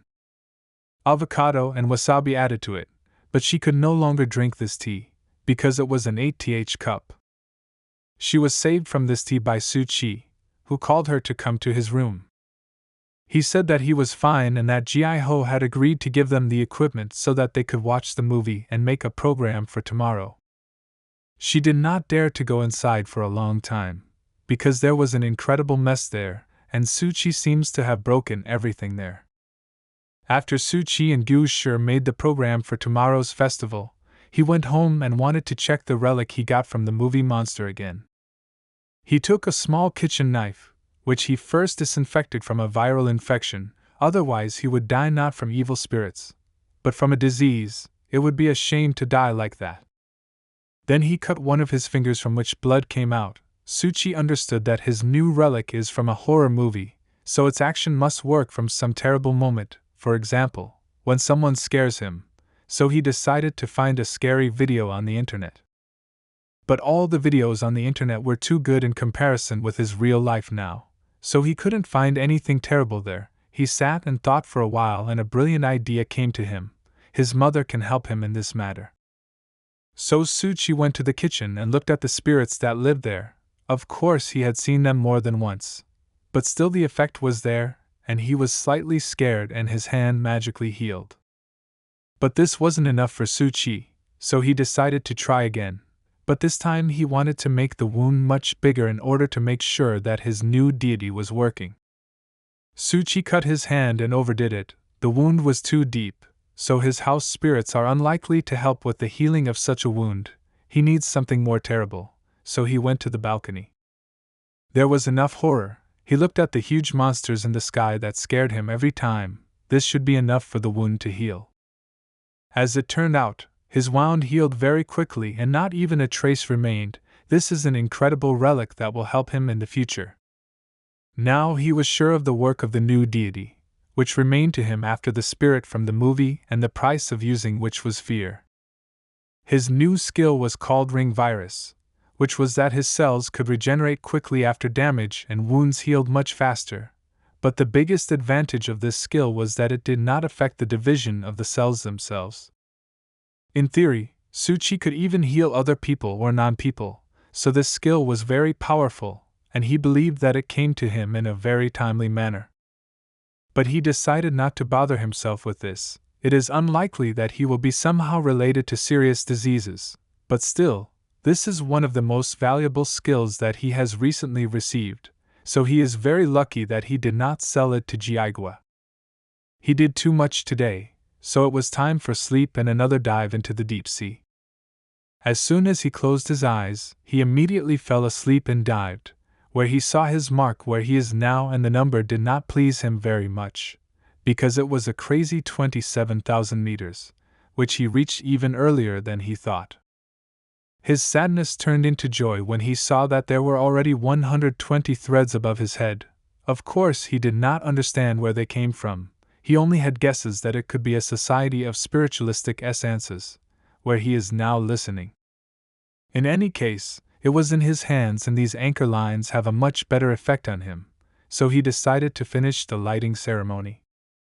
He finished the formation of the seal, and he only had the main core that the incipient seal needed, which ordinary mystics choose when creating this ritual, but Tsuchi had special skills, so he decided to create a ritual without it, but he did not know how to replace this seal. Tsuchi did not have to think for a long time. He remembered that he has a small temple with the help of which he communicates with his own believers and gives them their own skills, which they then use for their own purposes. Tsuchi is known as God Ludo and Mr. Truth, so he can create his own seal that he can use instead of the Genesis seal that he so desperately needed. As soon as he created his seal, Tsuchi immediately wanted to try to connect them together and complete the setup of his new ritual. He still started the illumination ritual, and at first it was not clear what was happening, but later Tsuchi realized that his ritual was still successful and the number of his anchors increased to 300, although for such a depth as he has it is still a drop in the ocean, but the beginning is not bad. While Tsuchi was rejoicing at his success, he suddenly fell silent because he heard a voice coming from below, but he couldn't understand what he was hearing specifically. But he still understood what that voice was trying to tell him. Then he was scared, and not jokingly, it was a word of the past. But pictures of the terrible accident in which he got into together with his wife began to appear before his eyes. He even heard people who came to their aid talking about a pregnant woman in a car who needed immediate help. Then they started talking about Tsuchi himself, who, as the emergency room doctors said, had died and had no chance of survival. Tsuchi immediately woke up shouting that he was alive and not dead, but it was just a dream and the morning had already come. Two guys were walking down Huangji Street, and one of them offered to go say hello to Boss Chin, who was Mr. Long's friend, but the other guy didn't know who Mr. Long was. The other was of course very surprised and told him that Mr. Lun had become famous for his single-handed fight against 40 people on Fantasy Street, which made the Dongchen Club grow from a small gang into a large organization. Moreover, it only took him 2 years to become the head of the Fantasy Street Club, after which he left the game and became the legend of Jianghu. The guy was amazed by this story, but why did he return to the gang then, if he is so big? The other suggested that most likely changes will come soon on Huangji Street. A lot of cars and people have already gathered near the Dongchen Club on Huangji Street, as if something really serious had happened. Mr. Lun decided to visit the club, whose visit was clearly not expected, so panic reigned in the club. Mr. Lun was clearly not in a good mood, so he immediately ordered to call Boss Chin. Boss Chin also did not expect to see Mr. Lun here. Something very serious must have happened if he decided to come in person. The Mr. really came with a very important matter, which he immediately put on the table. It was a photo of someone he wanted the gang to find and do it urgently. Boss Chin understood that the matter was very serious, and he would have to postpone all his affairs and invest all his people in this search. Mr. Lun turned over a photo of his cat, Wan Xin, who urgently needed to be found. Tsuchi's morning didn't seem very pleasant, but he got over himself and went to school. Every day he didn't want to go there more and more, especially since on the way he met monsters that he couldn't see before until crossed the Moho layer. On the way home, he couldn't think about anything but the dream he saw today, but was it a dream or his reality? He was unsure because the ritual he had performed before was also called the Anchor Ritual. In fact, it was a knot that connected the mystic with 10 sources and gates of truth, and the most important thing he read about this ritual was that during its performance a mystic may show some deviations. For example, he may see visions of incidents that never actually happened or hear a whispering voice. But another fact in favor of the fact that he did see how he died is that before that he heard a voice that told him that he would now go into the past, and then he saw a car accident. What could it mean? Tsuchi decided not to pay attention to it. In any case, it bothered him for a while, but he decided to conduct an illumination ritual in order to officially enter the threshold of mysticism, so he decided to deal with his problems as they came, because that's exactly how he going crazy. He should have remembered that he passed the form of youth during the ritual, and now he can control the anchor lines as he wants. He can even disconnect them if he wants to. Moreover, his abilities have evolved and acquired a new level, and this could not but please. Now he can create a layer of light that he can control even in real life. The layer of light that he had just created needed experiments, and Tsuchi decided to try it immediately on one of the spirits he saw on the way to school. Therefore, he released it on this spirit to check what would happen to it and how it would react. This skill allowed Tsuchi to draw the evil spirits to the surface where they can be seen by ordinary people, such as this girl who can now see the silhouette of this monster in front of her. Tsuchi decided not to frighten the girl and return this spirit to its depths. Now the girl will think that she thought she saw a silhouette that unexpectedly disappeared as it actually appeared. His new period, the evolutionary period of youth, can borrow his anchor lines for the emergence of evil spirits that Tsuchi can use for his own needs. Tsuchi was so bored at school that he sat in class and listened to what the two spirits that had settled in his class since the beginning of the school year were talking about. These two spirits were very scary. It was not even clear who they resembled more, whether it was a lung or someone's face. It was difficult to determine. And then Tsuchi remembered the case of Detective Kuroki, where the criminal cut out all the organs of his victims, and Tsuchi even now does not know whether everything ended there or did not end at all. After the lesson, Tsuchi was approached by Gu Shu, who brought him a script she had written based on the movie they watched yesterday. She called this story The White Evil Spirit of Return. Tsuchi carefully read this script and praised Gu Shu for her creativity. A very interesting story with scary scenes. Gu Shu is very well done. She almost cried at these words and was very happy to hear them. Tsuchi joked that he didn't put a finger there, and that's a good thing, because then the script wouldn't have turned out very well. But Gu Shu noted his efforts when they were watching that tape. Gu Shu stood with him a little longer, and they finished the conversation, and she ran to paint sand scenery. Tsuchi wanted to say goodbye to her, but he couldn't because a bag that looked very strange suddenly appeared in front of his face. It was Miko, who seemed to see how Tsuchi was approaching Gu Shu again and offered him to buy her new amulet from her, which would preserve his feelings. Here, Xiaoyushu came out of nowhere and started yelling at Miko that she has been selling this thing all morning, but in fact she is not helping anyone. After these words, they began to quarrel, which was difficult for a normal person to endure, so Tsuchi tried to concentrate and not listen to them. Not only Tsuchi watched the quarreling of his friends, but also his new enemy, who was already waiting for him at the exit from the school. Tsuchi and his friends decided to have a snack during the lessons, and Miko wondered why Tsuchi always buys food to order, instead of taking it from home? To which I received the answer that his parents are constantly busy and cannot cook for him. Besides, it is tastier. Unexpectedly, Tsuchi saw a man behind the door watching him and asked his friends if they knew who he was.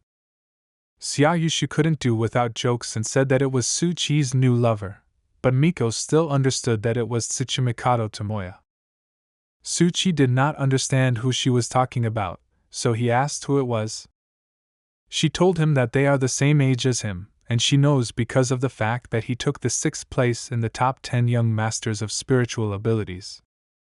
Successfully joked in his view when he said that he is one of the top 10 liars and money extortionists, but after that he regretted opening his mouth, because a tray with Miko's food flew into his mouth. Tsuchi still wanted to know more about this guy, and Miko told him that he constantly tells her teacher about what she thinks or sells some small things, and the teacher takes everything from her after that, so they know each other very well. Xiaoyushu did not have time to move away from the previous joke as the next one said, and seems to regret it now. That's exactly what happened.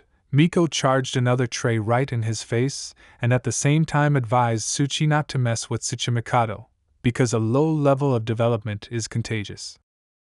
While Miko and Xiaoyushu were fighting again, Tsuchi could only imagine how stupid this guy was if even Miko thought of him that way. Before Tsuchi could ask another question about this boy, 2 snakes appeared under his desk, which were clearly enchanted against him. All the children who were in the class at that time were frightened, and especially Xiaoyushu, who screamed louder than everyone else. Suchi looked at these snakes and did not understand what to be so afraid of. Those 2 spirits who were sitting near the teacher's desk were even scarier than them.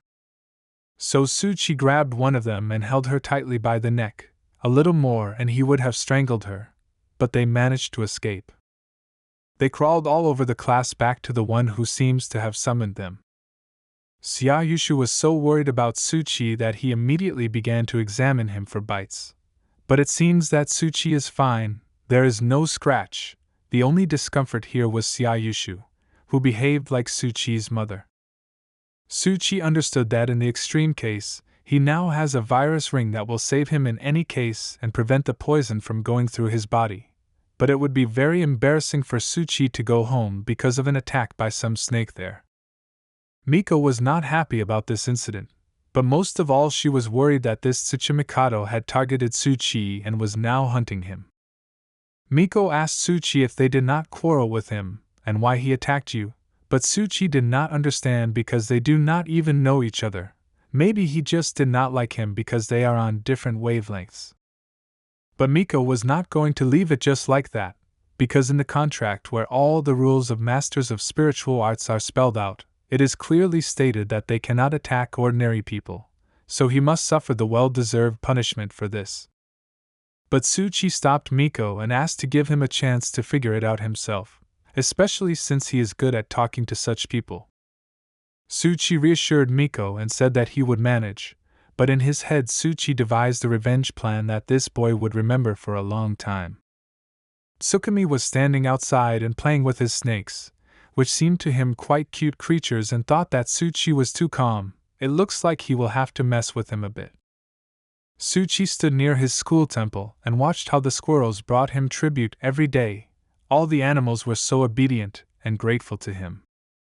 Here, for example, is a sloth cat that clearly ran away from its owner, who did not allow it to live normally, perhaps did not feed it or something else. What normal person would drive out such a beautiful cat? While Suchi was sitting and thinking about the difference between animals and humans, this guy's snake attacked him again. Would it really get him this time? You can't get Suchi that easily. Does this guy really think that he can handle Suchi with some snakes? When he was attacked by a huge wolf and Miss Mary comes to him every day, who can destroy any spirit with her sword? He looked at these snakes and didn't understand why this guy is so stupid. Doesn't he know that hitting the mystic again doesn't work? But it seems that this guy is not as stupid as it seems at first glance. All these small attacks were in order to find out if Suchi still has some skills that ordinary people do not have. His only problem was that he didn't think that Suchi could attack him back, so Tsukumi saw a giant spirit that scared him so that he froze in place and didn't move, and his scream could be heard throughout the school. Suchi was happy with his idea to use his new relic to bring the evil spirit to the surface and scare Tsukuma into forgetting about Suchi once and for all. Suchi did not stop taunting the boy and continued to send evil spirits at him that made him gasp and tremble with fear. Tomoe even tried to deal with this spirit and took out his magical artifacts that were supposed to help him in some way. But as soon as the monster got a little closer, these artifacts fell to the floor and he simply covered his face with his hands. When suddenly this evil spirit also disappeared from his field of vision and Tsukuma did not see anyone again. It was so strange for him, and he did not understand what was happening here. The only thing he remembered when he saw this spirit was that his teacher once fought with a similar spirit, but it was even scarier and stronger. That's why he was so scared. Suchi sat next to him on the bench and watched him carefully. He did not understand how this guy could be among the top 10 young talents, and he was afraid of any evil spirit that Suchi conjures up. What an amateur he is. He had a bit of fun with his new friend, but Suchi quickly got bored, so he decided to leave him alone and go to the next lesson since this guy gave up so quickly. 10 years ago, there was a big fire in the Tsuchimikado school, the cause of which was a huge evil spirit that came to the school very unexpectedly and people could not evacuate. Then there was an attack not only on the school, but also on the whole city in general, so all the masters of that time gathered to stop such a powerful monster, whom they considered the king of all spirits, because he could destroy them all together with one blow.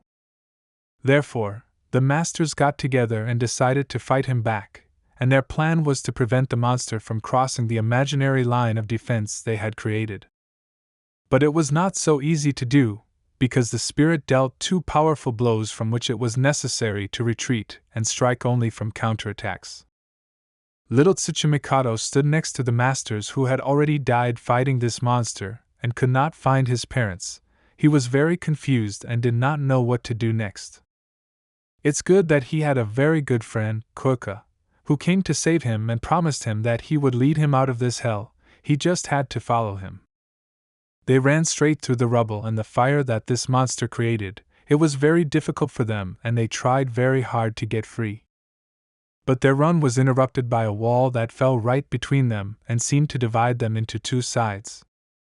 They both survived and remained unharmed. Koiki reassured him as best he could and said that they would soon be safe, and all Tomoya needed was to believe in him and follow him. Unfortunately for Koiki, everything will not be so simple, and Tomoya shouted that there is someone behind him, and it seems that it was a terrible creature that wanted to destroy Koiki. Koiki stood to the last and was not afraid of any monsters that once stood in his way, and he asked to trust him, and he would definitely protect him. But Tomoya no longer heard words from his best friend, who saved his life at the cost of his own, and all that remained of him was a bracelet that he threw away at the last moment. Tomoya still wakes up at night because he has this nightmare constantly when he sees or hears something related to monsters. He thought that after he learned so many new spells and skills, he would not be afraid of monsters and spirits. But every time Tomoya remembers this terrible story when the Master of Spirits visited them and Tomoya was left without a friend. Here he suddenly realized that these spirits he saw this afternoon were in fact Tsuchi chasing him, and only a Master of Spirits can have such a skill. He decided that he should immediately inform his father about this. He immediately ran to the house where his father lived and asked his assistant for permission to receive him, but his father's assistant said that he was busy now and received only on very important matters. But Tomoya continued to claim that he had a very important matter that needed immediate consideration. If they don't believe him, he can break his connection with his memory stone, and they will see all the memories he saw and be convinced. His father's other advisor warned him that if he did this, he could have serious consequences because he wouldn't be able to recover it later. But Tomoya was very serious, so without thinking he broke the bond and showed them his memories. His father's two advisors were very frightened when they actually saw the spirits that Tomoya had just told about, and whether the spirits had returned to their world. Something must be done immediately. But Tomoya's father's assistant quickly calmed them both down and ordered them to gather everyone related to the circle of spiritual abilities and get ready, because soon the new spirit lord would come to them. From the house of the Tomoya family, after he told everything, they immediately started sending out pigeons, which were supposed to convey this information to the most secret corners of the world. Meanwhile, Tsuchi sat at school and enjoyed this beautiful day, which he unfortunately spent at school. While Tsuchi was enjoying the sunny weather, the girls approached him to show off their progress in preparing for the school festival. They showed that they had drawn scenery for a haunted house. Tsuchi liked everything, of course, but he was only worried about who would buy it. In response to this, she turned into a monster and answered in a rough voice that she drew according to Gu Shui's script, which he liked very much. Tsuchi changed his mind and noticed how cute the girl was. Gu Shui added that her neighbor had a lot of furniture and decorations in this style that he could give them for free, so there should be no problem with financing. Tsuchi again praised Gu Shu for what a reliable and nice person she is. She does a lot for the team and that is very good. Gu Shu was confused and did not expect this from Tsuchi, so she did not know how to react to this. Tsuchi continued to watch the weather from the window and noted that this was the calmest day since he entered this world. There are no situations, he is not running anywhere, there are no tasks either at the law firm nor at the Black Gate, you can rest a little. Suchi also had a reason to be happy because of the success in his teleportation ritual. Of course, he could still teleport not very large objects, such as a bottle of water, but this is already a good start. So the next thing Suchi wanted to do was to open the Hall of Secrets and let him try a new one ritual to its believers. He also thought that everything would be perfect without spirits, which also remain everywhere. After school, Suchi went to the Black Gate Club, where he had not been for a long time. As soon as he went inside, Mr. Anderson and Green were already waiting for him there, who immediately offered him to play. Suchi was not against playing, so he immediately sat down at the table, after which Green began to ask him how things were going. Suchi answered and noticed that they had not seen each other for a long time. Anderson intervened in their conversation and said that Green had lost his job and was now sitting idle. Green in turn asked for some respect for the newcomer. But their conversation was unexpectedly interrupted by the advisor Alice. She informed them that there is a new case in the fortune-telling house, where they noticed that Lauder's luck changed and became not as usual, so they created a new ritual. Mr. Anderson was not happy with this news, because they still have unfinished business and the fortune-telling house is giving them new assignments, but it was still interesting to whom Alice would assign this task. It was very unexpected to hear from her that she would entrust this task to absolutely everyone. The most surprised of all those present was Mr. Green, who did not understand why they all had to perform this task. The fact was that the results of fortune-telling were quite confusing, which was not a good sign. Namely, they testified that the god of radiation is returning, who last time destroyed the branch of the Black Gate in Lauda, and it was known that he became even stronger. When Suchi heard about this god, Weed was a bit scared and he was worried that this spirit would return and he would be even stronger, and what would they do with him then? Such a strong demonic god could appear again so quickly in such a place as in Loadu, so he asked to reconsider the matter on this account. Usually, Green understood that fortune-telling in such tasks was not always accurate, and the degree of danger was easiest to determine by the reward given to the mystic for the successful completion of this task, so he immediately reviewed what the reward would be for this task. Counselor Alice began to tell that this time there will be 2 awards for this task, so at this stage it was already possible to understand that the task is quite difficult, and 2 awards because there will be 2 levels of tasks. The 1SD level of the task was researching the location of the anomaly, for which a reward was given in the amount of 5 million and a certificate for the exchange of the layer of the abyss. The 2ND level and, accordingly, the 2ND task was to destroy the anomaly that arose there. The reward for the successful completion of this level was 20 million and a certificate for the exchange of the Moho layer, which was quite good for both the first level and the second. It was the first time Suchi had heard such sums for completing a task, so he couldn't believe it. Green agreed with him that the task was quite good and gave him a folder with this task so that he could review it.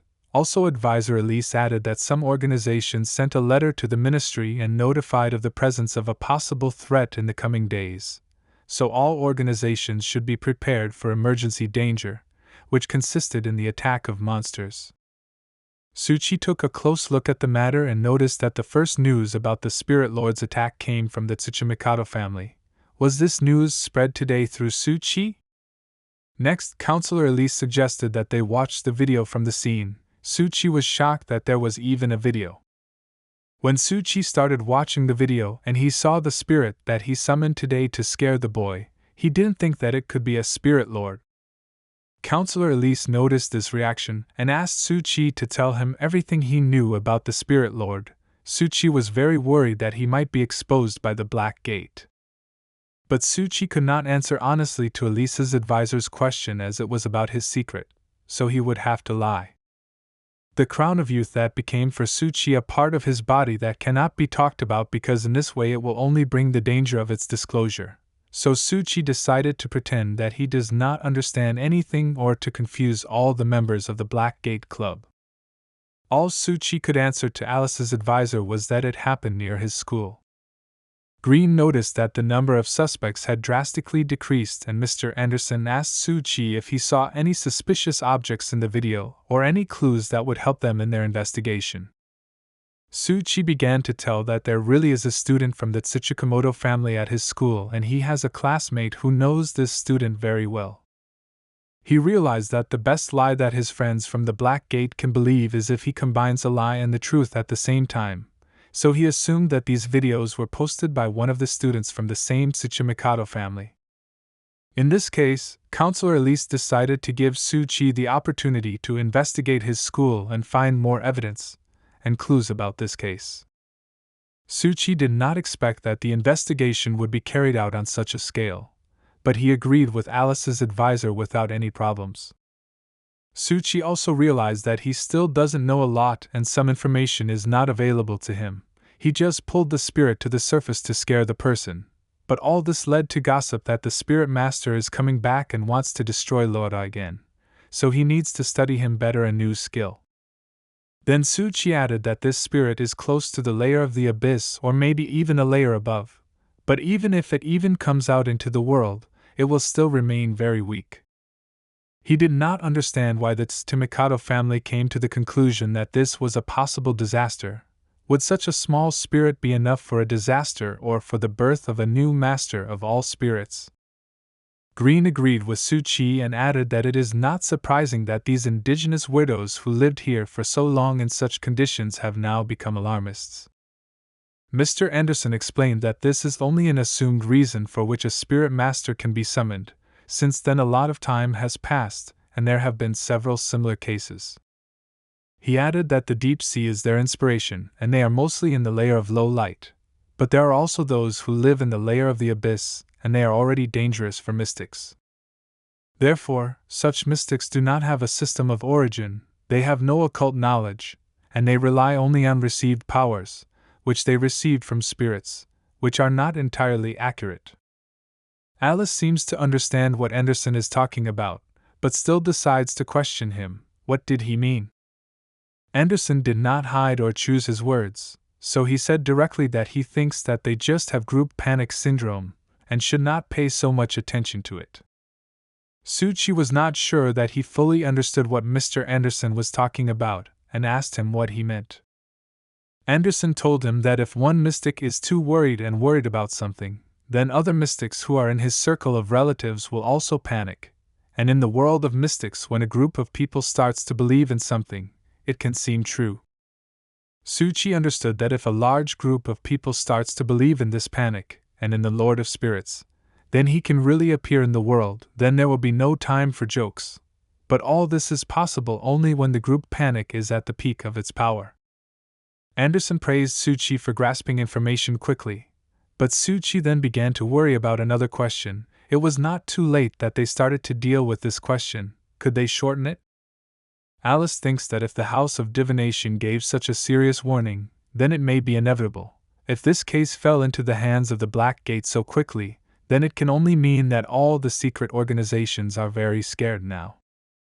Su-chi began to worry even more that all his secrets will be revealed for sure, and then it will be a real disaster for him, and all this because of some video.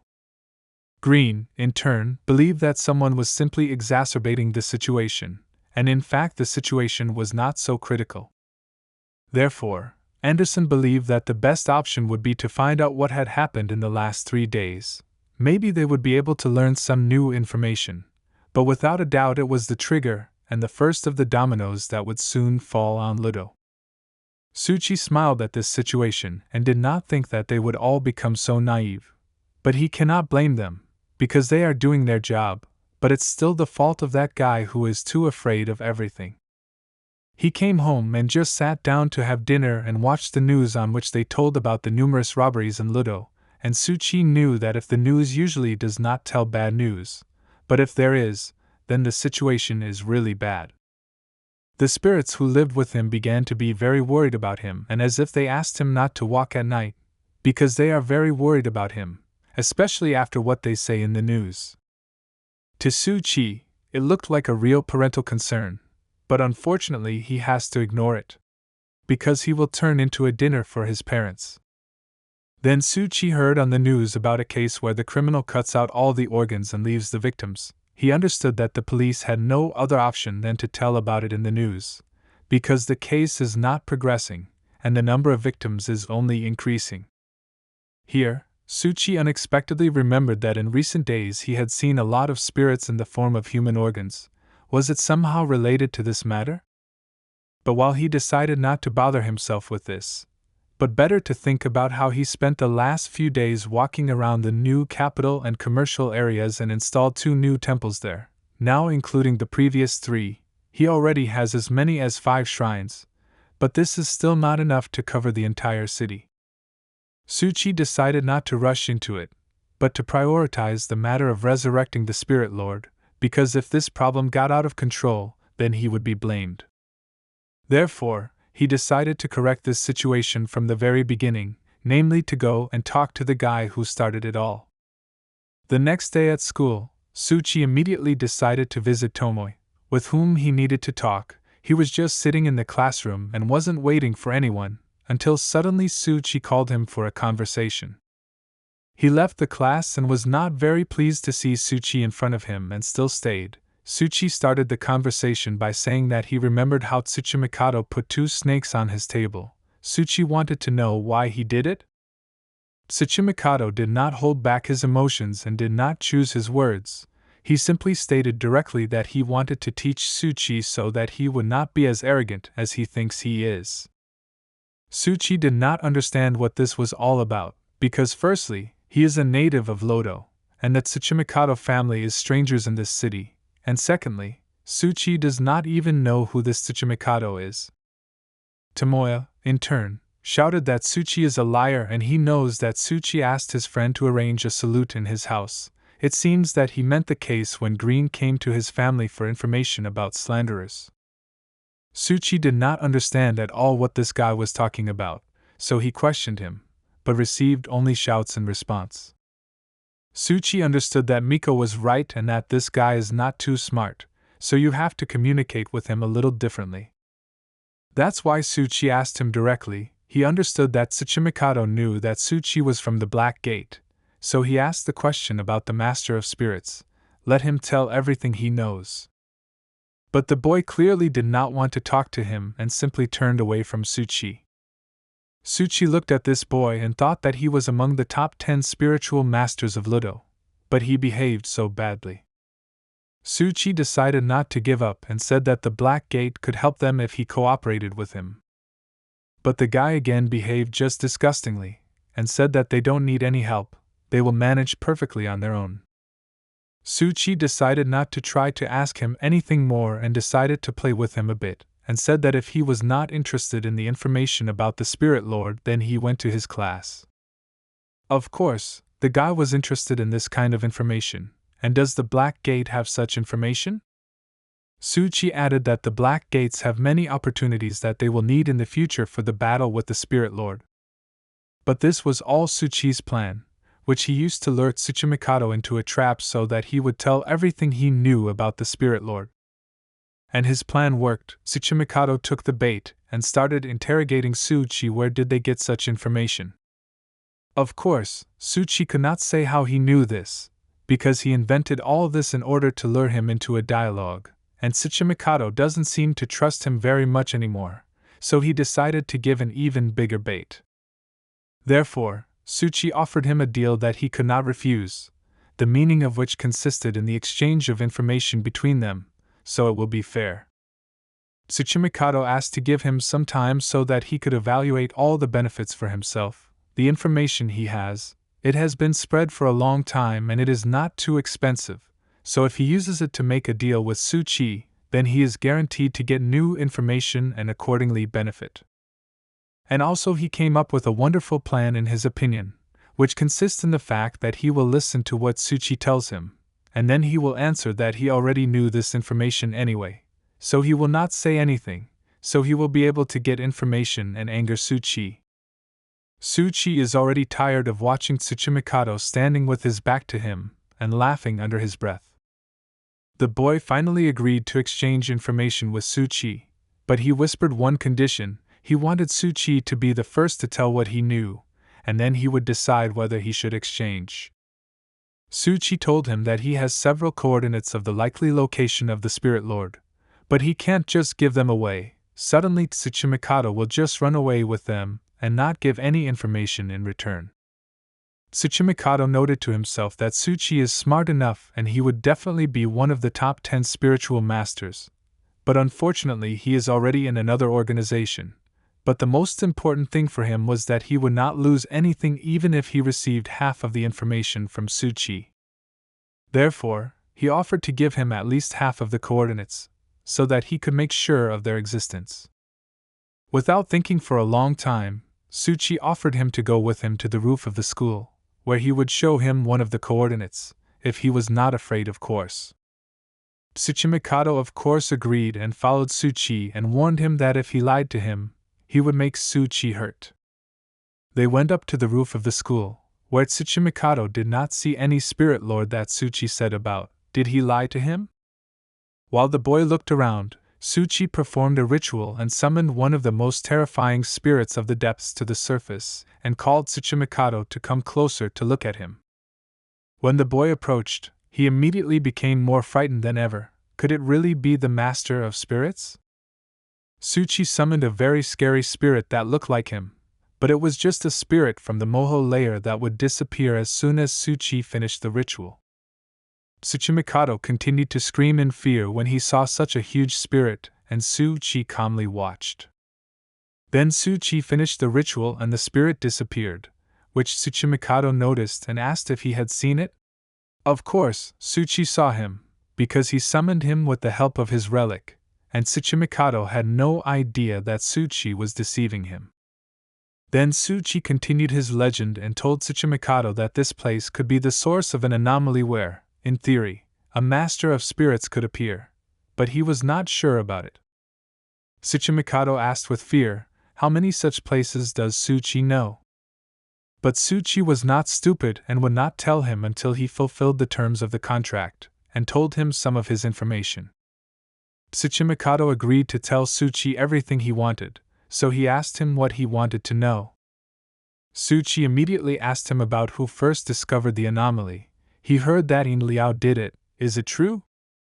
Tsuchimikado was incredibly pleased with the question, because he was the first to discover the anomaly, because as Tsuchimikado himself believed, he was the most alert of all. Tsuchi was not satisfied with the answer. Is he the one responsible for all the gossip? Tsuchi wanted to beat Tsuchimikado so badly. But he had to restrain his emotions, so he asked the next question, in which he wanted to know why all masters are so afraid of this spirit. Tsuchimikado shouted that Tsuchi does not understand. This is not an ordinary spirit, this is a real plague that destroys everyone around. He told him that in ancient times the Lord of Spirits was a frequent event, and when he appeared, hundreds of spirits walked at night, and wherever they passed all the inhabitants were destroyed. Thanks to the joint efforts of mediums and mystics who were sent to suppress them, over time they managed to deal with it, and now it comes very rarely. But even now when it happens, there are many victims. Tsuchi asked him the following very logical question, in which he wondered why then the Spirit Lord appeared again after 10 years. But Tsuchimikado did not know the answer to this question. Tsuchi decided to laugh at him and said that adults do not tell such secrets to children, because then they cannot fall asleep. Tsuchimikado was very angry at this phrase and said that he will no longer answer Tsuchi's question. How dare he talk to him like that? Because he is one of the young masters of spiritual skills, and Tsuchi is an ordinary person. Tsuchi seemed even more pleased with this answer and said that Tsuchimikado no longer needed the coordinates of the possible points of the Spirit Lord and added that he should not even try to find them himself, because he would not succeed. Only one person in the world could show these points, and that was Tsuchi. Tsuchi controlled this conversation and knew which strings to pull in order to extract all the information he wanted to hear from Tsuchimikado. So it happened, Tsuchimikado decided to continue the conversation after these words, because he really wanted to know all the coordinates of the Master of Spirits. It only brought confidence to Tsuchi. Tsuchi continued to ask his questions and finally he got to the point of asking about the spirit plague 10 years ago. Did he hear that there were 10 more spirit lords or something? Tsuchimikado confirmed this information that there are 10 spirit lords, but all the details are in the main codex, which is controlled by the great families. Suchi decided not to stop there and asked the boy for this information, but could he give it to him? Of course, he could get her. But who is Suchi to him to give him such information? He demanded the coordinates first, otherwise he will not tell anything more. Unexpectedly for him, Suchi still agreed with him, and said that he would give him all the coordinates in exchange for this information, so he offered to shake hands to confirm the agreement.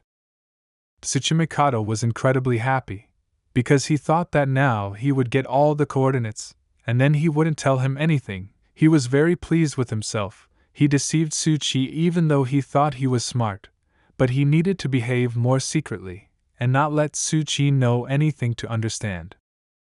But he did not take into account the fact that Suchi saw right through him, although there was no need to look particularly closely, because everything was already written on his face. Therefore, Suchi reminded him that he must fulfill his promise, otherwise it will not be in his interests. After all, he does not know what kind of knowledge Suchi can possess about the spirit lords, except coordinates, so everything depends only on him. Tsuchimikado became uncomfortable at this moment, because now he did not understand what he should do, because if he abandons Suchi, he may not learn information that is much more important than the coordinates. He nevertheless decided that if Suchi is from the Black Gate, then he probably has such information that he is unlikely to dig up somewhere himself, so he must act wisely so as not to reveal his own information and get someone else's.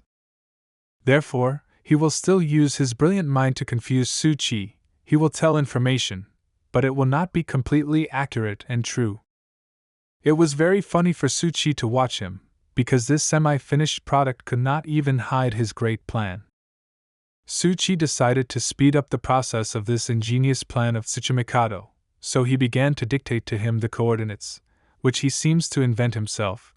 So he called the first place the roof of the school, the second place was the alley near the school, the third place was next to the second, but you have to turn left, then there was a phone booth in Loudon Park.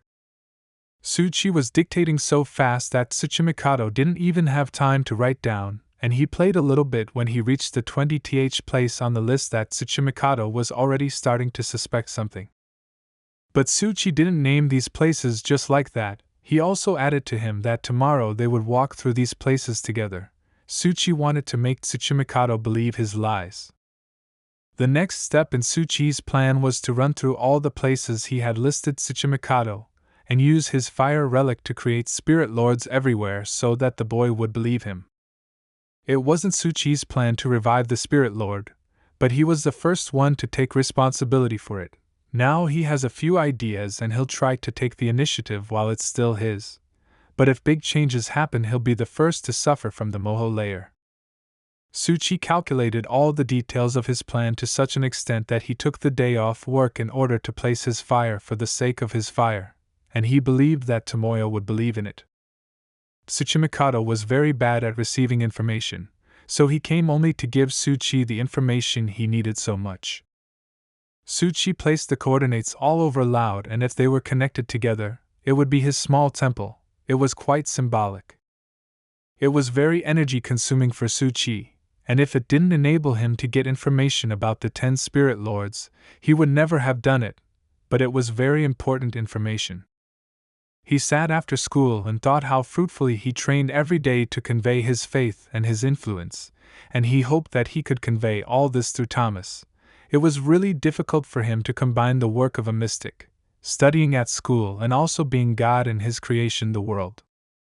Suchi hoped that after this his faith would finally go beyond Ludo and become really popular, so that he could finally reap the fruits of his labor. He saw Tomoyo walking towards him and mentally promised that if Tomoyo would help fulfill all his wishes, he would leave him alone. Tomoyo approached Suchi and immediately asked him why he was so pale. Was it because of that spirit on the roof of the school? Suchi already began to get angry with him and advised him to think less about it, otherwise he would go headlong, and then he asked to follow him so that they would have time to go through all the places before dark, because Suchi was used to returning home early. Tomoyo asked him how many places they will visit today, to which he received an answer of 4 or 5. It all depends on him, But this option did not suit Tomoe, it was too little for him. Tsuchi offered him to visit these places on his own if he so wished, and was not afraid. Tomoe told him that he was just worried about Tsuchi, and he was not afraid of anything. They came to the first location where Tsuchi left his first fire. It was a commercial high-rise on the roof of which is supposed to be a spirit lord. Tomoe saw with his own eyes again, but this time it was only a throne, on which there was no spirit lord, so he asked Tsuchi where he was. But Tsuchi doesn't know that, maybe he went somewhere, that's what he told him. Next, Tomoe noticed similar drawings of a mouse on both spirits. He saw the same drawing on a ghost near the school, so he remembered it. I wonder what it could mean. Tomoe decided that it was a conspiracy, and he should take a picture of it so that he could study it in more detail when he was home. But when he opened the phone, nothing happened to him, because the camera of the mobile phone simply did not see anything. Tsuchi himself did not expect such an effect. It seems that this throne can only be seen by people and it cannot be saved on other media. Of course, this only played into Tsuchi's hand.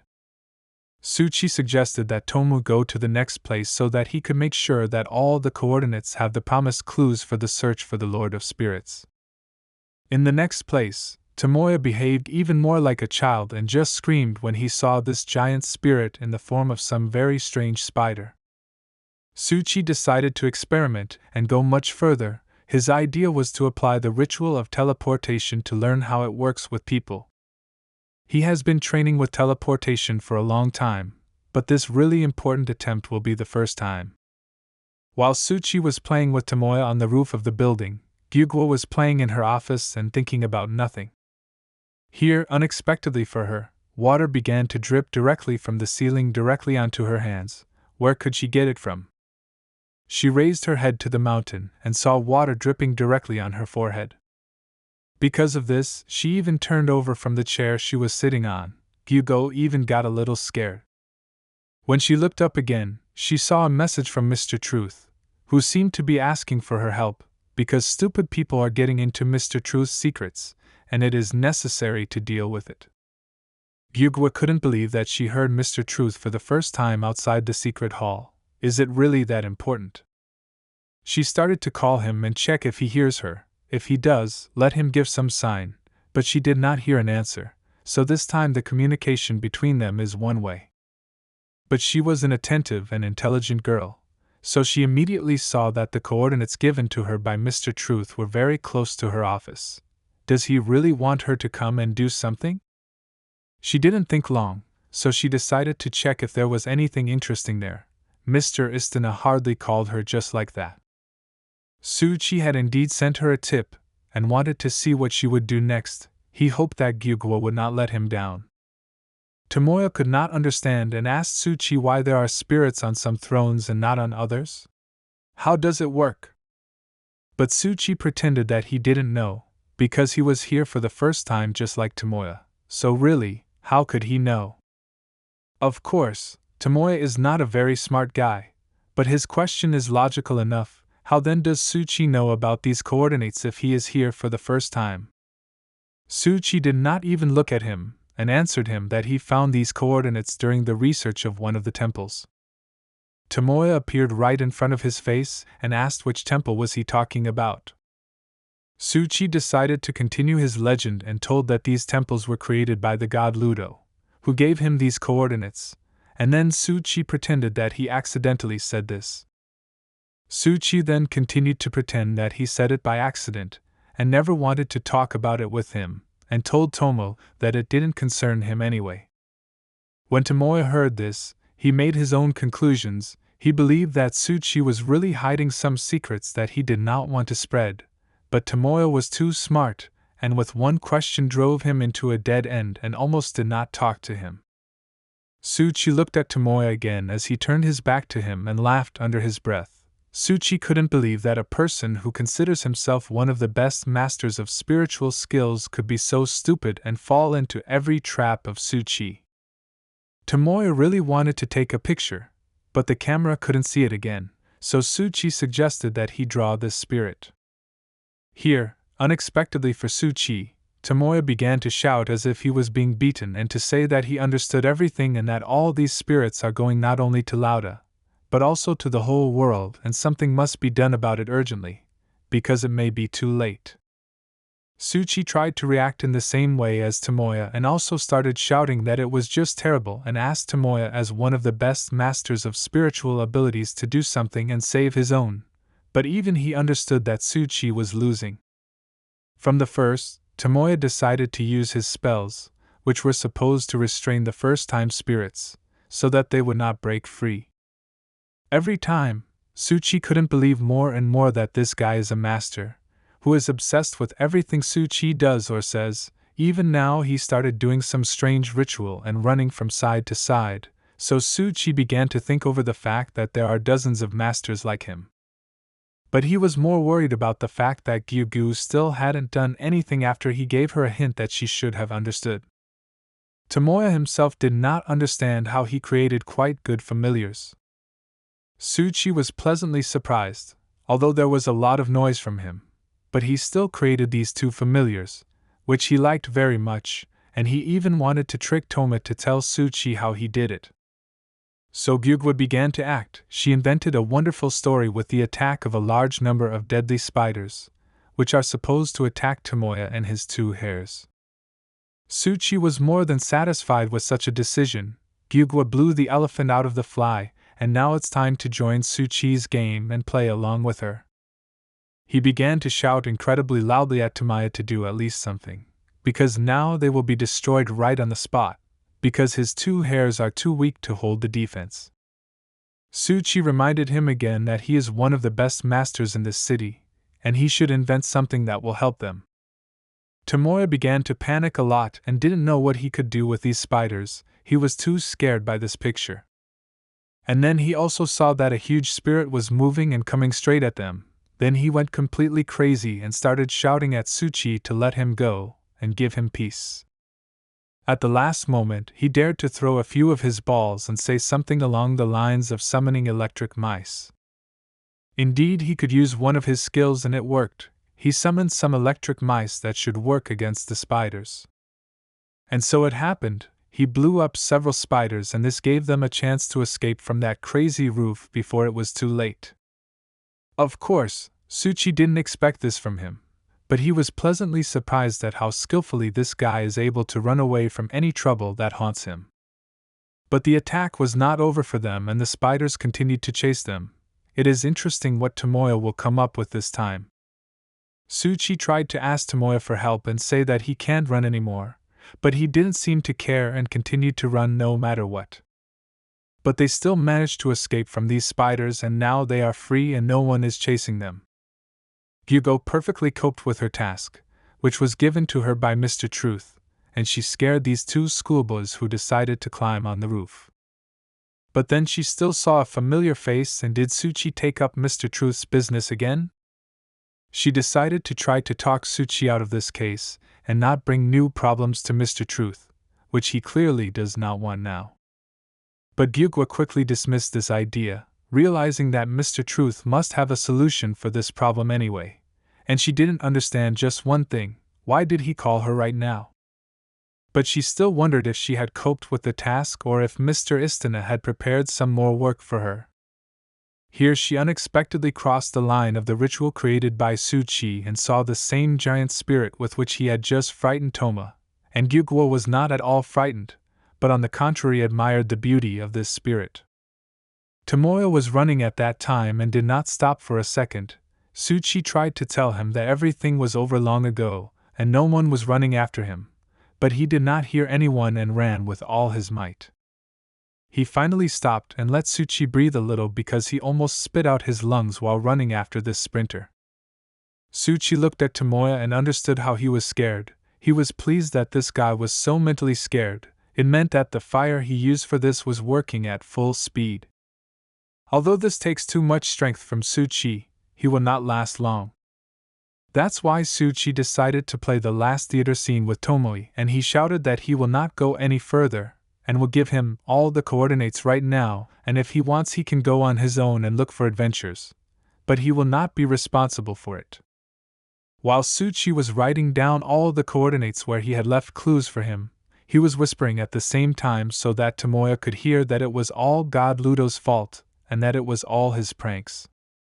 He threw him a piece of paper with these coordinates, and said that these were all matters of spiritual masters and asked him not to involve him in these matters. Suchi left and told him that he did not want to risk his life for this, and asked him not to touch him again. Tomoya was incredibly happy to receive it. His plan did come true and he got all the coordinates, and didn't give out information to Suchi. Tomoya thought his plan was done. All he could think about now was the inscriptions he saw on the throne of the Spirit Lord, namely the number 89, which meant the organization involved in this and also this Ludo god, where he came from. In any case, he decided for himself that he needs to tell everything and save this city. Meanwhile, Suchi was going home and was very satisfied with today, because his performance was successful and it brought him a lot of benefits, so he can go home and rest. The first thing Suchi thought about was the image on the throne, which indicated all the horrors of Organization 89 and its owner God Ludo. Well, secondly, his idea to remove himself from this situation and not continue running after this guy was very important, because if he didn't do it, he could expose himself to the Black Gate. Tomoya was an overconfident guy who would take all the credit for himself and leave Suchi under perfect cover. This plan was perfect. Suchi imagined this endless cycle of gossip and secrets about the Spirit Lord in which he had no part, and as long as he had the information that Tomoya had researched, there was no way his family would expose him. Yugua, who played a very important role in his performance today, will also participate. She has already seen one of his preparations and will definitely tell about it at the next meeting, while Suchi will simply allow the other participants to join the throne he has installed. A few days later, the spiritual masters and mystics of Ludo gathered together and sent people to investigate the ghost thrones. Following Suchi's clues, they quickly determined the coordinates of more thrones. They managed to find 81 thrones, which they successfully recorded in their records. In total, they got 78 empty thrones and 3 thrones on which evil spirits sat, of which only 2 spirits were known. They were the spider-headed spirit and the 9-headed spirit, which were successfully recorded in the form of paintings. Mr. Anderson told Suchi about their negotiations with other organizations to provide them with information about the circle of spiritistic rituals, but they never succeeded. But now they have a lot of information about them, and it's all thanks to Suchi, so Mr. Anderson was satisfied with his work and praised him. Of course, Suchi was very pleased to hear this, but he still told that he got this information through his friend Sidamikado Tomoya, who kindly gave it to him, and Suchi also thought about how he voluntarily provided the information to this family, and in this way further removed suspicions from himself. Here Scheherazade returned to the club, who was not in a very good mood and said that everything was very bad. But what happened? Scheherazade said that she went through absolutely all the coordinates, and did not find a single throne about which everyone is talking so violently. There was nothing left, or they were not there at all. Mr. Anderson didn't understand how this was possible. It was only 2 days from discovery to disappearance. Suchi also didn't understand how this could happen. But he understood that it should be so. Suchi had established a ritual in advance for only 2 days, so that no one would know that it was he who did it. Scheherazade understood that they had no choice but to turn on their deductive method and look for clues that would help them figure out what this information was for. But Anderson seems to have already understood everything, and in his opinion, the organization number 89 was to blame for everything, with which they did not deal with last time. Scheherazade could not believe it. Could they have planned such a thing? First of all, she couldn't understand why they were doing it. To fix your anchors? At this stage, even Anderson could not understand why they could do it, but he was sure that they were involved in it. Anderson was interested to know if there was any information from the fortune-telling house, so he turned to Alice and asked her about it, but unfortunately she just applied and there are no results yet. She understood that the result of the fortune-telling house, if it is an ancient organization, must be the signature of a being from this world, but still, There is no point in fully relying on them, because they are still vague and imprecise. Mr. Anderson did not understand this statement. In what sense are they vague? She explained to him and everyone else that this meant they were still missing some key clues that kept them from telling for sure.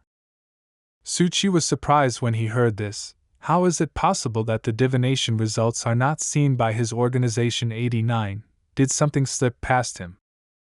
Suchi's thoughts were interrupted by Green, who entered the headquarters of the apartment and managed to create a grave silence, because Scheherazade was inside, and one could only envy his courage. He entered completely calmly and greeted everyone as if she was not there. It seems he should not have done this. Scheherazade was boiling when she first saw him, and after his words of greeting, she wanted to send him to the hospital once more, but he stopped her and tried to calmly explain why he was here. The fact was that he came to show everyone a new video of the beheading cycle, which seems to have been really important if Green dared to come to the club when Scheherazade was there. There was a video called 10 Spirit Lords. Is this cycle also somehow related to this case? Meanwhile, the two attackers who were on the shopping street when Suchi and Scheherazade went to the main slenderer came to some forest to perform a new ritual. But this time this ritual will be performed against one of them, namely against that crazy girl who summoned Inagami and after his death became paralyzed and can only move her eyes, so she was no longer needed by anyone. She could not believe that right now they would bury her alive and not even give her a chance to live, but she still tried to agree on her pardon. No matter how hard she tried to scream, nothing came out of her, and her partner did not hear anything and continued his business. He threw her into the pit without any pity and told her not to worry, because he was doing it for her and the spiritual child. He stood over her and said that she herself was to blame for this. The dog she raised for so many years turned out to be so weak and could not do anything against some spirit. Therefore her contribution was too small and now she must sacrifice herself for the sake of the gods. She continued to scream and beg him for mercy, but he did not pay any attention to her and continued to talk and tell her why so many people want to curse each other. This enmity gives them strength, and now she is completely useless to anyone. He also added that he and she come from different families and she will never understand his thoughts, so she must sacrifice herself for the sake of the future. In the end, he still started his ritual, not even listening to her cries for help. He thought that it would be better for her. Unexpectedly, another mysterious woman appeared next to the body, who was watching all this carefully, and it seems that she is the same owner. When the girl heard that her owner was present at her last funeral ritual, she began to ask her to give her one last chance. She agreed that she was wrong, but she really wants to live, and if she is given a chance, she will fix everything. But to her great regret, she heard from the owner that she never expected anything from her, therefore her existence is not needed at all now. The girl did not expect such a turn. She did not understand why her existence was so useless. The mistress decided to finish the ritual that her friend started and began the final phase that was supposed to end everything. The girl continued to scream. Although her strength had long since left her, she really wanted to live. The owner's hand almost melted her body. The temperature was really too high to bear this, and it seems that the owner did it with the words that everyone has the right to life. Does the girl have a chance? She finished the ritual, and after that there was deathly silence, and no one spoke a word. Then the man took her body, which was wrapped in a sheet, and said that Her Highness had finished her new job and the new girl was ready. But when he removed the cloth from her, he saw there not a girl at all, but a cat that had human features, and this creature did not understand what was happening here. The owner created a new body for the girl, which looks like a beast girl. She herself did not even expect such a result, and was incredibly surprised. After she was already able to stand normally on her two legs, it was explained to her that the number of people decreased because the black gates are also not sitting idle, so the owner decided to give her a second life, so she should use this chance to the fullest. She understood everything and promised herself to do everything in her power to regain the owner's trust and become even stronger. One of the members of their organization ordered her to perform the following task, which the owner gave her personally. As it turned out, her new task was to summon the Master of Spirits and do everything for him to destroy Lauda and the Black Gate Club. Scheherazade was surprised when she started reading about the cycle of beheadings, because she and Anderson did not understand what they were doing here, because they were sure that the Organization 89 was involved in it. Counselor Alice understood that now not a small number of people will use it for their own interests. The Master of Spirits is now the most popular topic even among ordinary people, so now she decided to first of all find the beheading cycle and find out who is behind it, and finally put an end to them. And she has not yet received an answer to the account of Organization 89. Suchi did not understand why they would not conduct an investigation into the 89 organization, and he immediately asked the advisor Alice why.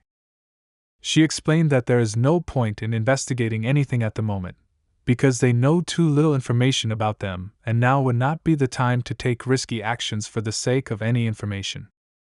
Suchi understood that the Council of the Black Gate had a new plan that he still knew, so he decided to ask them about it, to which Alice answered him that it was necessary to wait for a while. In any case, the revival of the Spirit Lord would not end in the near future, and if those organizations that hunt him will fight for the anchor, then it will be easier to find and eliminate them. She was quite smart, because such a plan would give the Black Gate Club not only the opportunity to learn more information, but also to save its people from senseless victims. But all this played into Suchi's hands only, because the attentiveness and observation of Alice's advisor would ultimately yield nothing. Because Suchi is also a member of the Black Gate Club. Then Mr. Anderson entered the conversation and started asking everyone in turn what they think about the beheading cycle, how dangerous they can be. According to Green, this organization or group of people technically belongs to the lower groups of the mystical world. Suchi didn't know what it meant, and of course he asked how he usually does it. Mr. Green explained it to him in quite simple terms. Once upon a time there were mystics or psychics who gave themselves anchors or some credence by spreading gossip, famous examples being Black Dahlia and Jack the Ripper. Everything was clear to Suchi, but how legal was this method?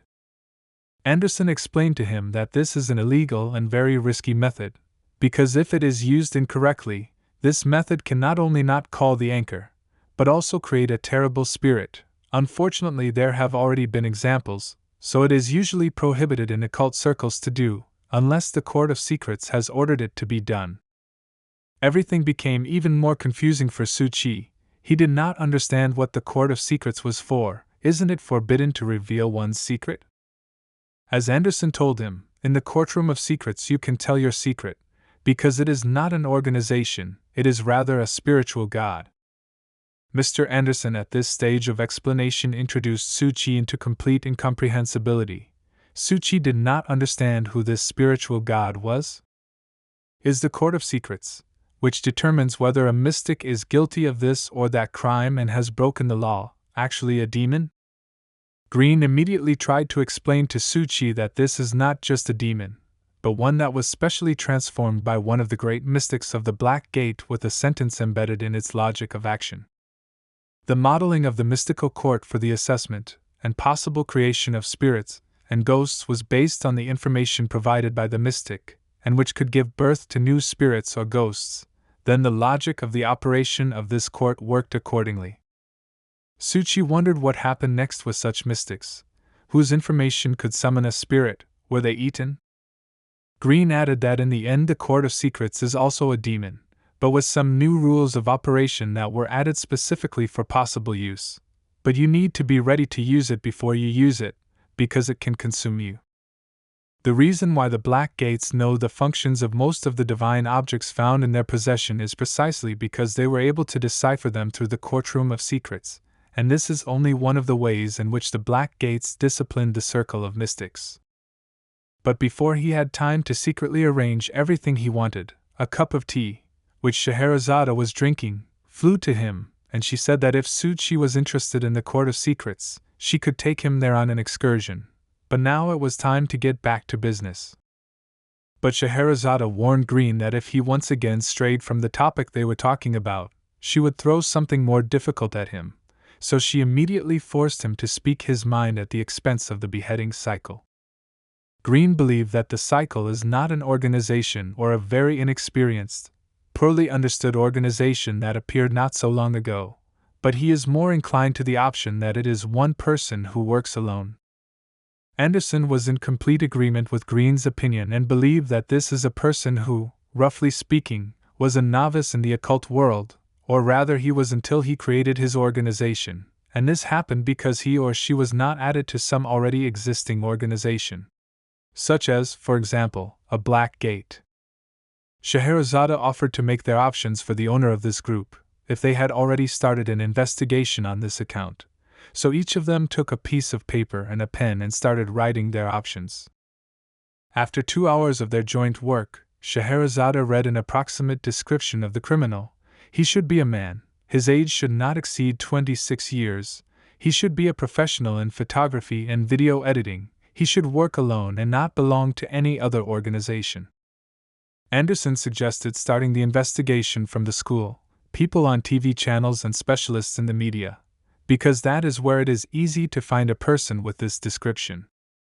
Scheherazade decided to conduct her little de-icing and said that she would leave everyone and return soon. But she was interrupted by Green, who announced that a new video was released in the beheading cycle. Scheherazade read the description under this video and noted that he chooses the topic quite well in order to attract as many viewers as possible to his channel, which will bring him new anchor lines. When Suchi started watching this video, he was surprised that the Hatter had very accurately determined the height and size of the person in the video. The person in the video started it by saying hello and announcing a new issue of the beheading cycle. As a thank you for supporting his channel, he is starting a new series of stories about the 10 spirit lords of Ludo, and this time he would like to do it a little differently. Green immediately understood that the video must gain a certain number of views, which will be enough to fulfill the conditions for the formation of a spirit. Anderson agreed with this and added that his main goal is to sow panic with the help of live broadcasts, where fake spirits become real. Counselor Alice decided to start by finding out who this man is, a mystic or a master of spiritual abilities. If they don't find out in this video, then there should be a hint in the next one. Suchi was sitting at home on Saturday night and realized that nothing had appeared in the past few days.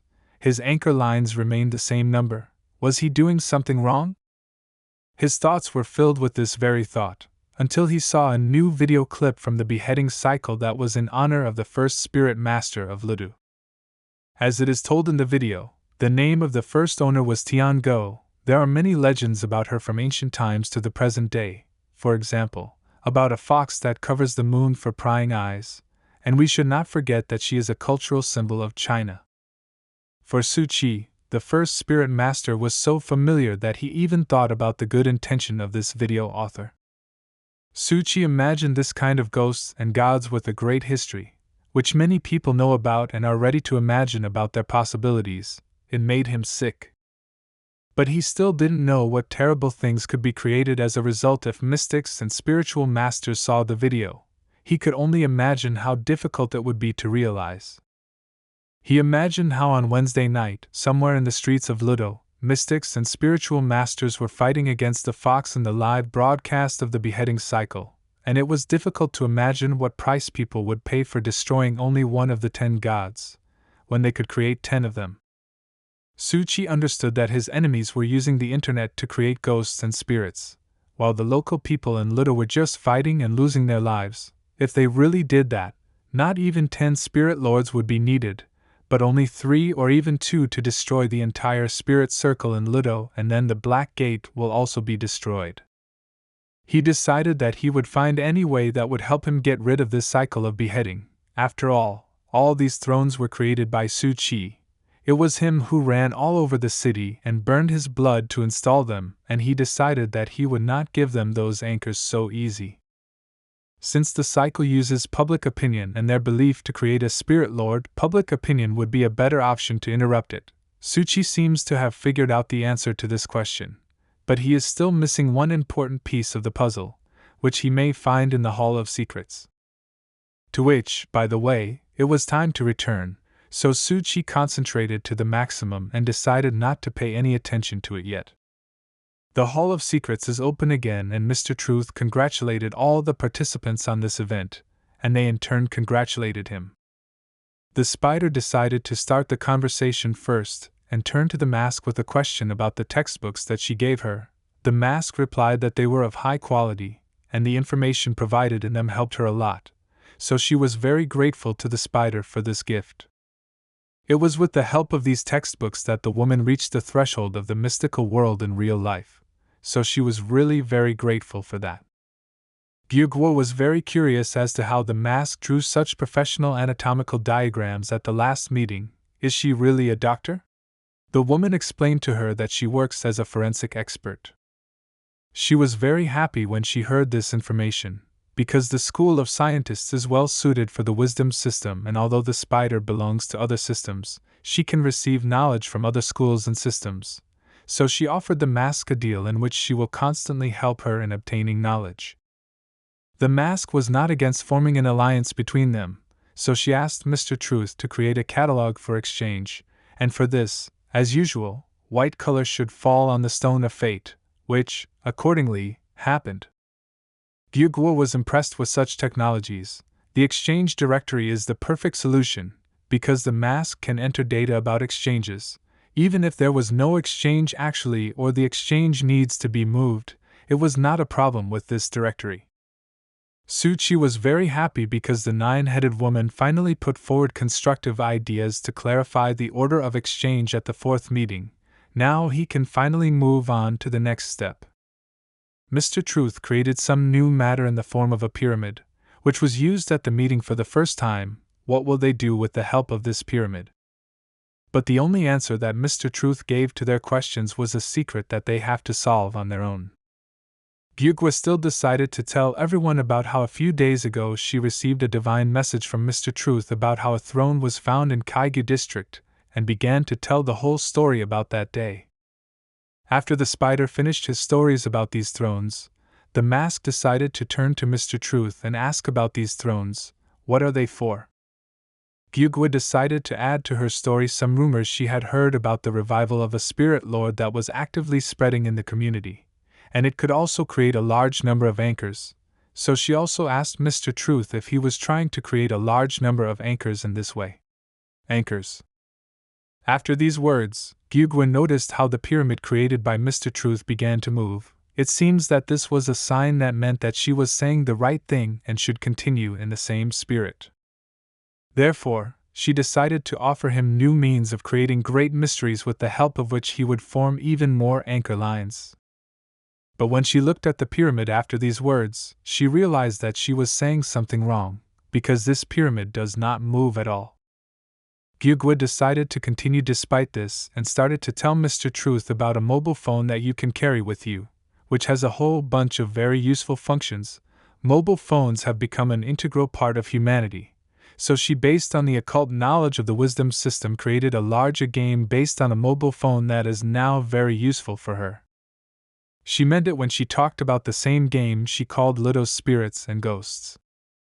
Spider decided to explain the main point of this game in order to make it easier to understand why it is needed. The first step is registration, which can be compared to entering an organization or a mystical world, where secret forces give the player the corresponding functions and tasks that he must perform.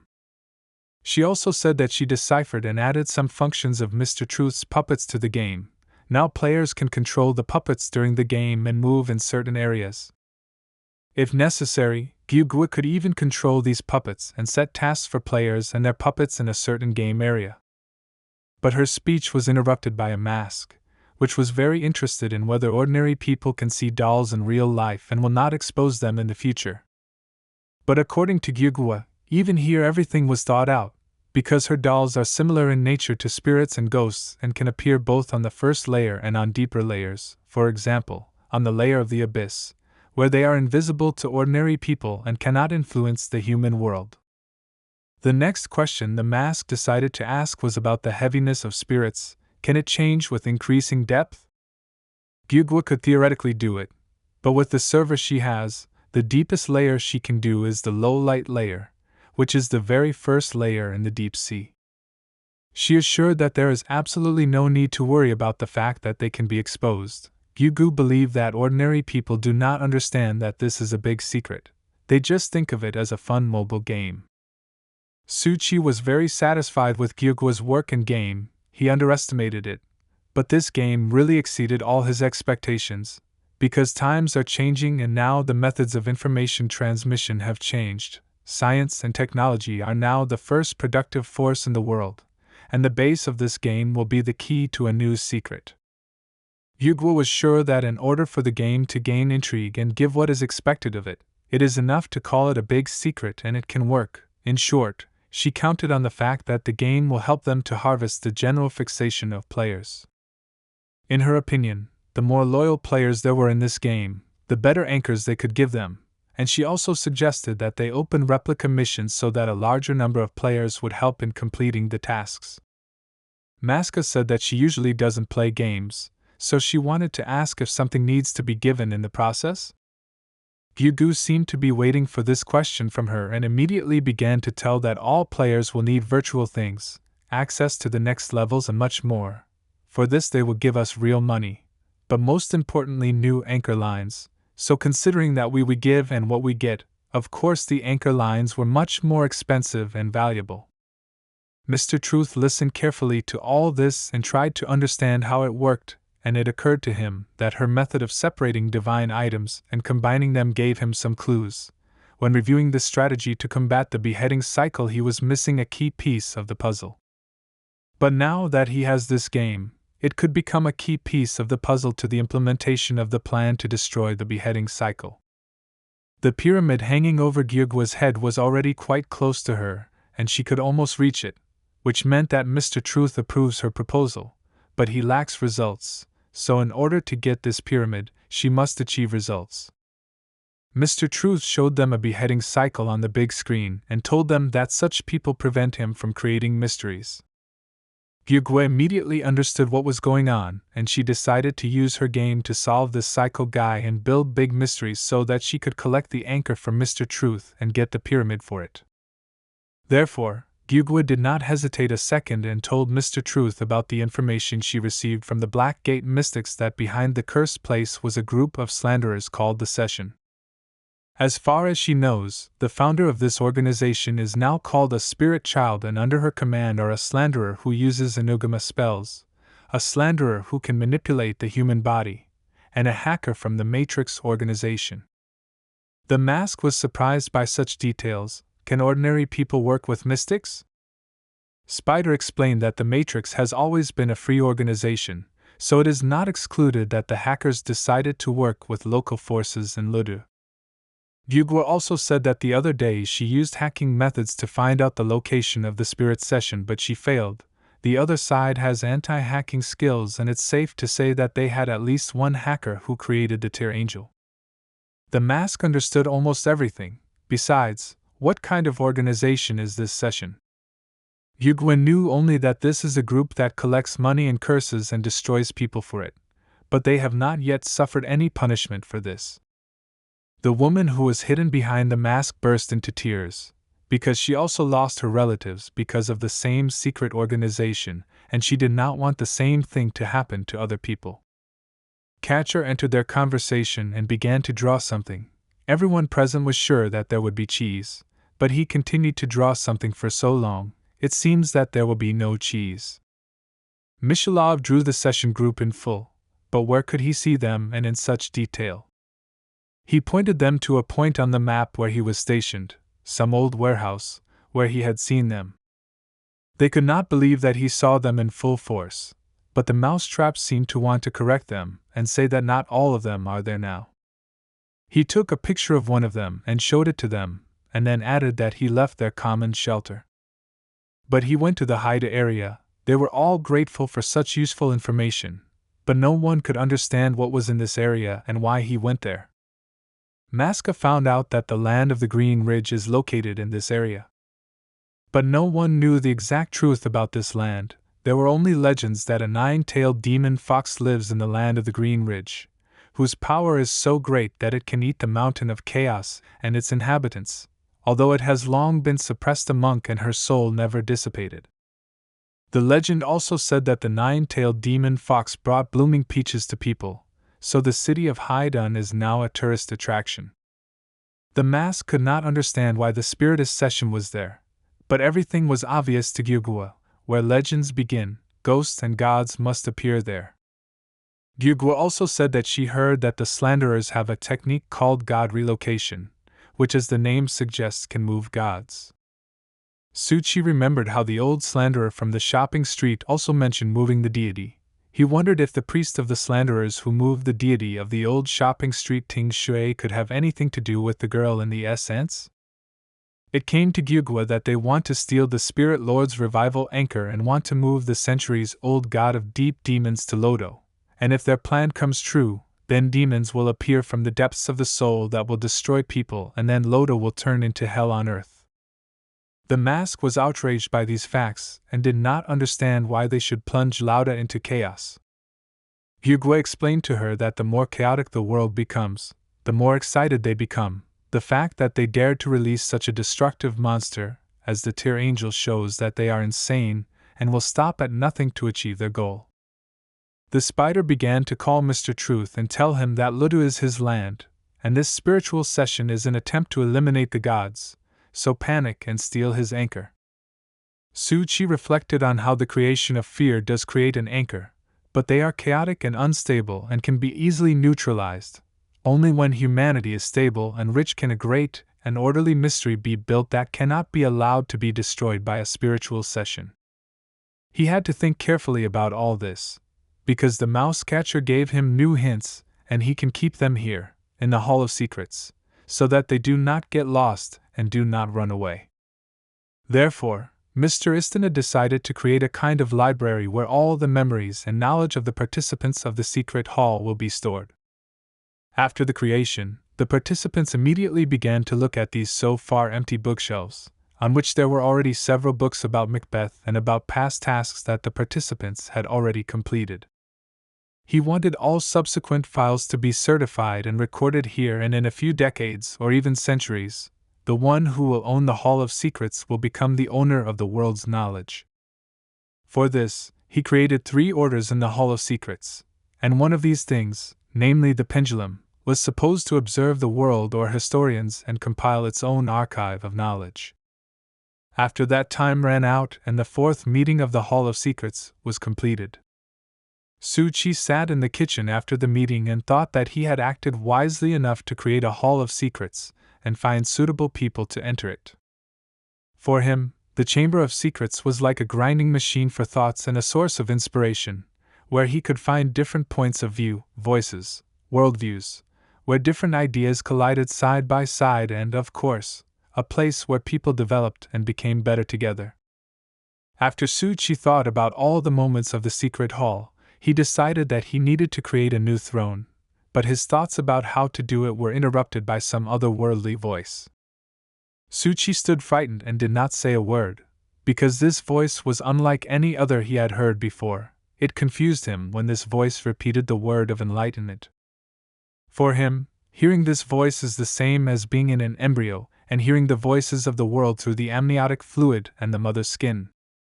He stood in the kitchen for a while and the voice disappeared, so he decided not to attach much importance to it, but it still scared him. Suchi was already lying in bed and thinking about how the construction of the ghost throne would become his next priority, and all actions should be directed towards the construction of this great secret.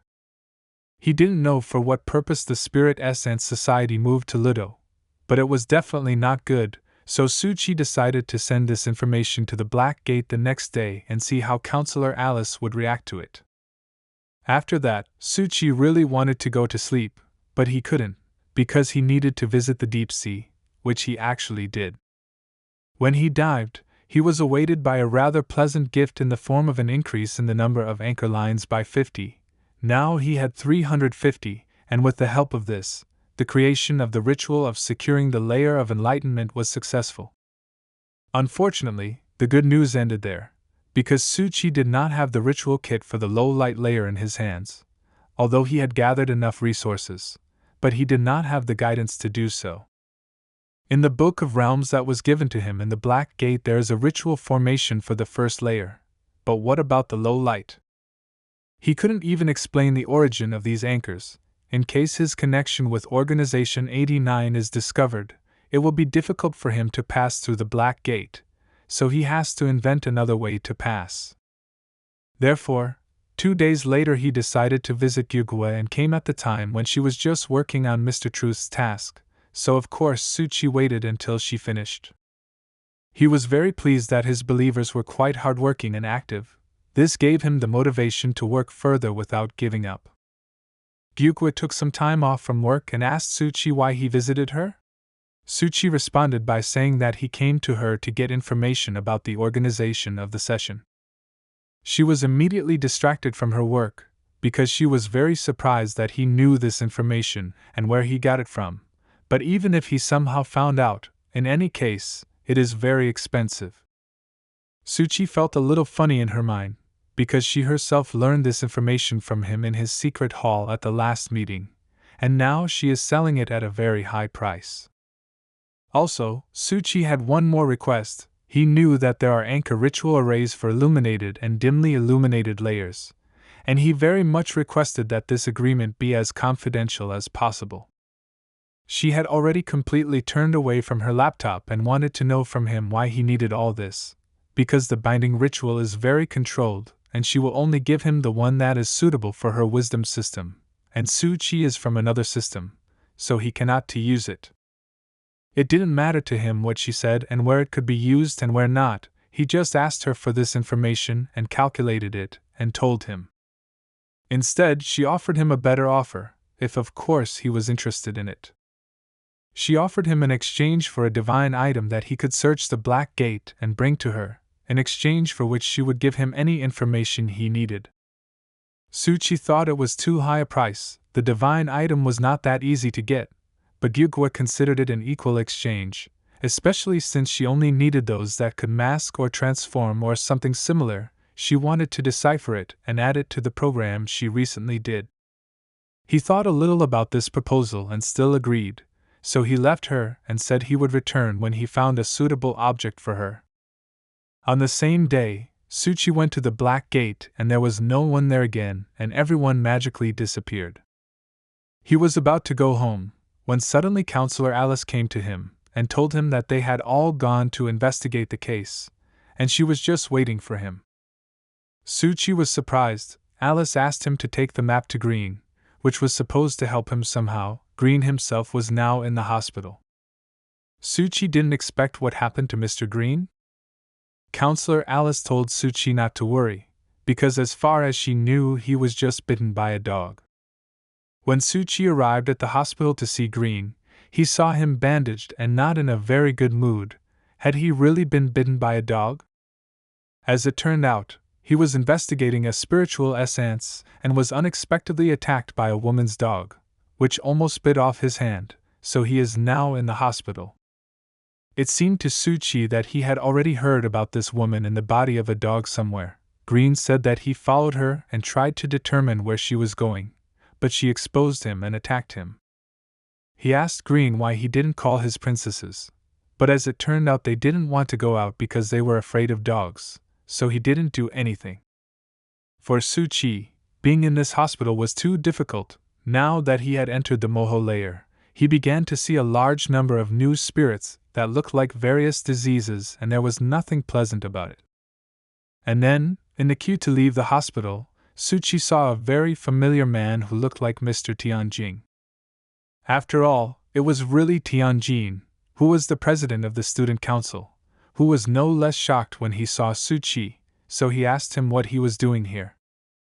Suchi said that he came to visit a friend who was bitten by a dog, and the president said that his younger sister should also enter their school, but she is in a coma due to an injury, so he came to visit her and brought her favorite flowers. Suchi immediately apologized for his tactlessness, but the president reassured him. He was already used to such questions. Maybe the mention of her name would make her wake up earlier. At least he hoped so. The president was about to go to his sister when Suchi asked if he could go with him and visit her, to which he of course received a positive answer. They entered her room together, and Suchi immediately noticed that the president's sister was supposed to be a very cheerful girl. It is not clear how he thought this, but he immediately understood it. The president shared with Suchi the story of Xiaofan, that was his sister's name, and she was very fond of extreme sports, which put her in a coma, because one day she had an accident during training, after which she is now lying here. He added that unlike his sister, he was always too timid to ride a bike and too afraid of heights, but she was completely different, so she always shone for everyone. From early childhood, Xiaofan liked to ride a skateboard and roller skates, and when she grew up, she started bungee jumping and scuba diving. When she was a junior, Xiao managed to hide her wetsuit for speedboarding from her parents, but when her parents found it, they were furious and locked her in the house, and he covered her so she could compete. The president had only himself to blame. Suchi tried to support him and said that if it wasn't for him, Fone would have lost touch with her real self, so he gave her a happy childhood. When Suchi left the ward in a very bad mood, he never thought that such a cheerful person could have a sister in such a state. It is very difficult to survive, but still, even in such a state, Suchi noticed a spirit.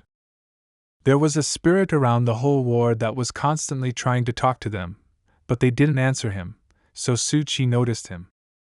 Suchi went to see Green in the ward and immediately heard a question from him: where had he been for so long?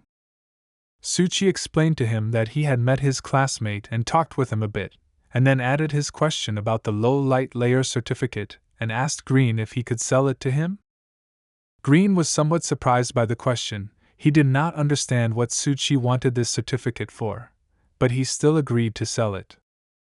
Suchi was already at home and was satisfied, because now he can make an exchange with Gyugua. This certificate he bought from Green perfectly fit the definition of a deity. Suchi compared the rituals of enshrining in the systems of wisdom and in the system of the kingdom and understood that they were very similar in structure in many respects. The difference was in the seals of origin, and there could be problems with this. 2 days later, near the school, Suchi was watching the new release of the beheading cycle and thought that the disaster would be bigger than the Tsuchimikado family could have imagined. He would just wait until it got dark on Wednesday and show up.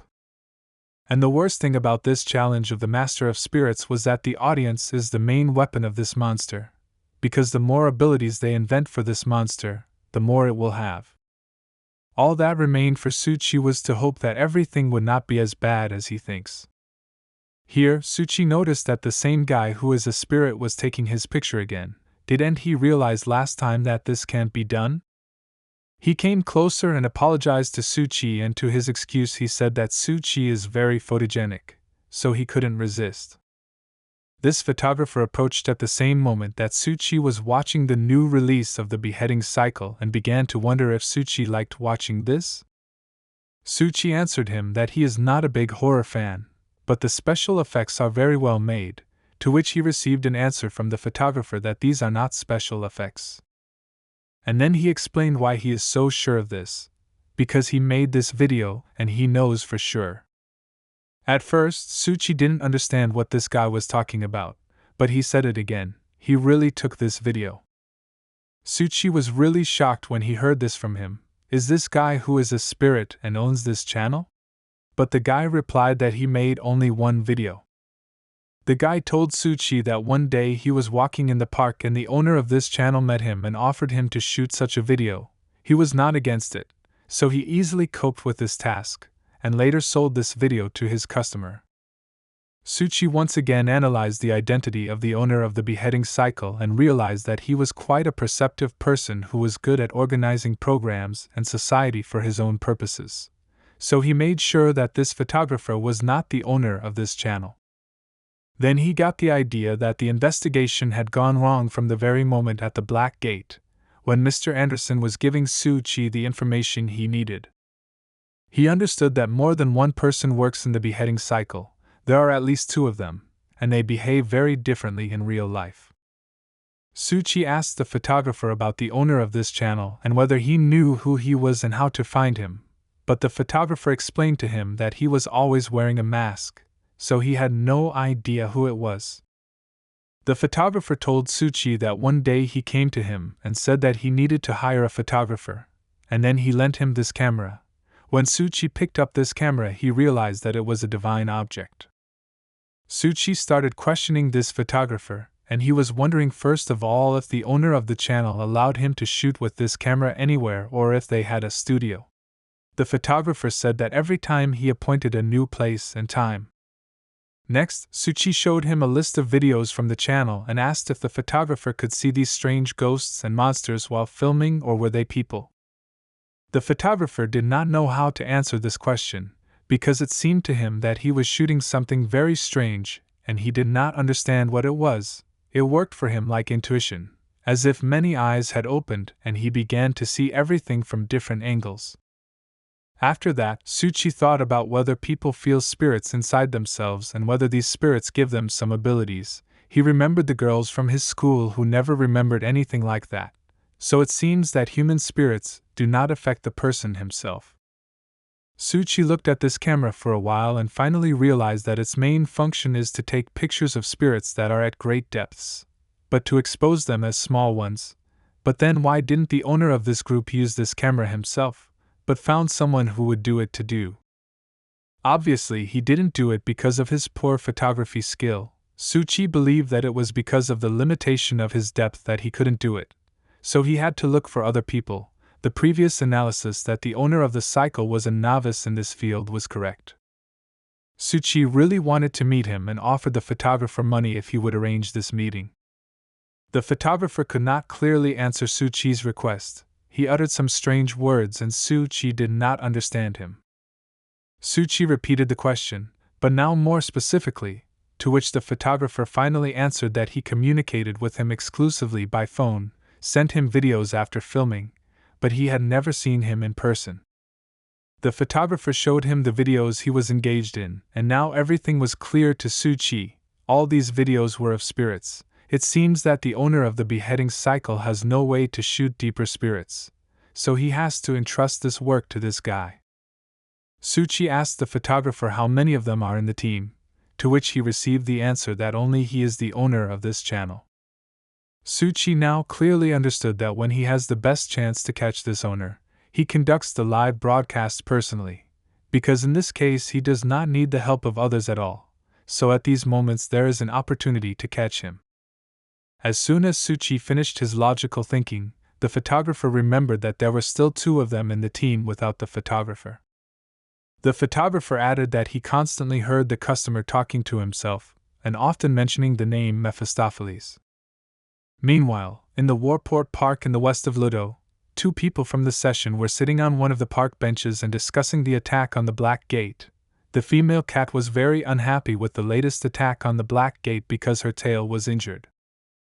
The hacker from organizing the session, who was sitting next to her, asked not to disturb him, because he is doing very important work. He uses the method of moving the spirits of the spiritual child and it is very difficult, so he must be fully concentrated to make accurate calculations before it begins. The cat was interested to know, by moving this demon to the city of Ludo, will the spiritual child be able to carry out his great work of equality in everything? The hacker didn't know until the end whether they would be able to change the balance in everything, but he knew for sure that if it worked and this thing appeared in Ludo, everything would definitely change for the better, chaos would follow. Miko came to school with her new development, so she was very curious what her friends thought about her universal amulets, which were made by the witch's hand.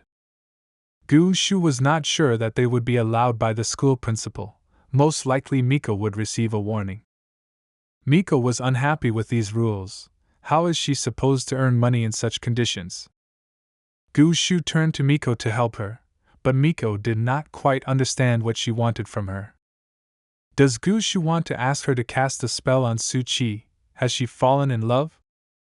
Immediately after this question, Gu Shu was embarrassed and ran out of the class. It was very embarrassing for her. Miko tried to stop her with a discount on the first spell, but she didn't seem to hear her anymore and wanted to run out of the classroom as quickly as possible. Suchi looked at all this and did not understand how Gu Shu could believe it. Miko is simply obsessed with money, and she will not help her at all. Suchi decided to ignore the girls and read a book he took from the library to look something up, but before he could take it, Xia Yushu approached him again and scared him. Suchi's book fell to the floor, so Xia Yushu picked it up and began to question him. What was the point of doing homework at home and reading such a book with children's pictures? Suchi did not know what to answer to this, so he said that he took this book from the library just to look at it. Suchi took this book to learn more about Mephistopheles. In this book it was about the story of a match between God and the devil, the essence of which was that God believed that all people are susceptible to temptation, and the devil believed that Faust was not. Suchi carefully read the entire subsequent history of this couple, but he still did not understand what the language was about, and in the end, this book did not help him in any way. But Suchi wasn't going to give up, so he decided to check another clue and went to the school photographer again, who told him that one day the owner of the cycle asked him to reshoot the video because there was a mistake in it, which was related to the clothes. Suchi was somewhat surprised when he heard this story. Was it some important detail of their communication? So he decided to inquire about the clothes in more detail. The photographer said that it was an issue about a transferred student. As it turned out, there was a valid school uniform, but the owner of the cycle told him that he had made a mistake in the design of the costume, and the image would not match, so he asked him to retake it and paid for it again. After the conversation, Suchi returned to the classroom and thought for a long time about the details of the conversation with the photographer, and emphasized two key points in the conversation with him. The first thing that bothered him was that there might be an error in the display with a real analog of the spirit, because the owner performed the wrong binding. The second, no less important moment, the beheading cycle, knew the legend about the schoolgirl and later realized that the form was different, so he decided to reshoot the video. The thought flashed through Suchi's mind that the owner of the beheading cycle is a teacher or a student of the school and he should most likely know him personally. Suchi took out from under the desk a list of students whom he suspected in the case with the transferred girl and began to look for familiar names. Suchi seems to have found a very familiar name. Is it really him? He needed to find out more details, but he couldn't do it today. In any case, it wasn't the main goal right now. The main problem was that the cycle of beheading is very entrenched in society, so spirits and ghosts can appear at any moment, and you have to be ready for it. On Tuesday evening in the Liu area, a girl was returning home, carrying home a CD of her brother's performance, and she was very pleased with today's day. She suddenly became very cold and she did not understand what was happening. Why did it suddenly become cold? She decided not to stay outside too long, so she started to run quickly home and ran until she tripped and fell over a large pothole that seemed to come out of nowhere in the middle of the repaired road. But when she turned her head back because she heard someone breathing very loudly, she saw a huge wolf sitting on a thin lantern and was already preparing to attack her. The girl was too scared and she realized that nothing would help her anymore, and it seems that her end has come. Just before the wolf prepared to attack, she heard a magical voice of help. It was Mr. Anderson, who used his relic in the form of a lighter and saved her life. While Mr. Anderson was there, the girl was safe, and the monster did not understand where she could go. Anderson assured her that now she is safe and she should walk with him to the nearest station from which she can go home. After some time, she found herself at the metro station and she did not understand at all how she ended up there, and where the man who saved her had disappeared. What happened? Was she hallucinating? Meanwhile, Scheherazade began to block the streets of Ludo with the help of her charms, and Suchi watched this closely. She was going to block all the streets, because the Black Gate promised to support her in this case. First of all, she blocked the street where the monster was located, so that ordinary people would not come across it, so Anderson took everyone out of that street. Suchi couldn't believe it. Were they really staying the night in this area of Ludo? But Scheherazade reassured him, because the main thing is to wait for dawn, then they can go home, and Scheherazade will end the blockade. She had a very large baggage of experience in such cases, because she regularly took part in works on the blockade of monsters. Suchi did not understand why exactly at dawn, Do they really have ways to fight this giant? She explained to him that it is not difficult to find a way to deal with an abyssal demonic god, but there are other problems that should be solved first before catching the monster. Scheherazade had in mind two problems that needed to be solved. The first of them was, of course, to catch the cycle. The second was that Counselor Alice passed on the information about the appearance of Ting Loud and told him to deal with them.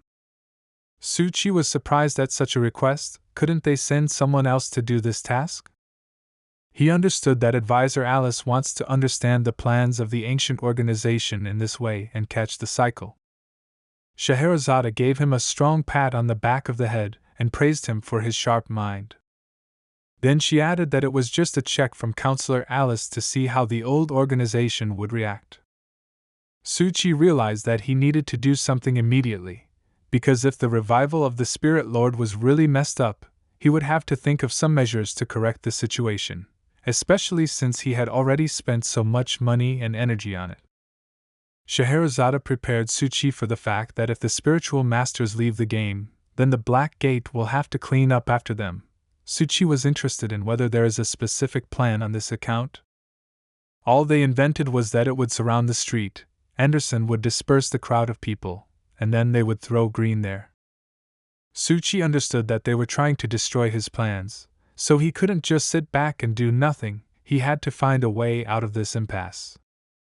He immediately decided to act, so he offered Scheherazade an idea in which he needed her help.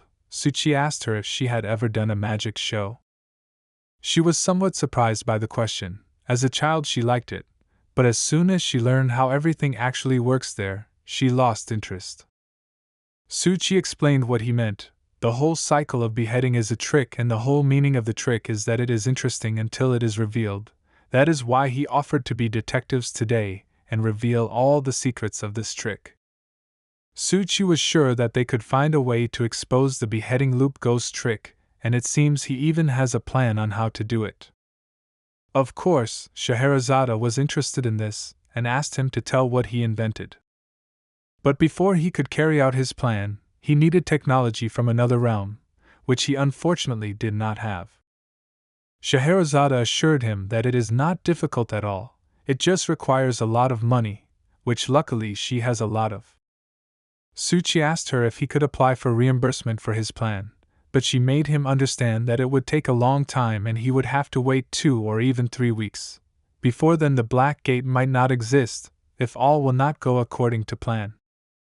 Scheherazade explained to him that in the last 2 years the Black Gate has had considerable problems with financing, so the allocation of funds for this will be delayed. An example can be even the last rule, in which it is forbidden to use the Philosopher's Stone against spirits from the abyss and above.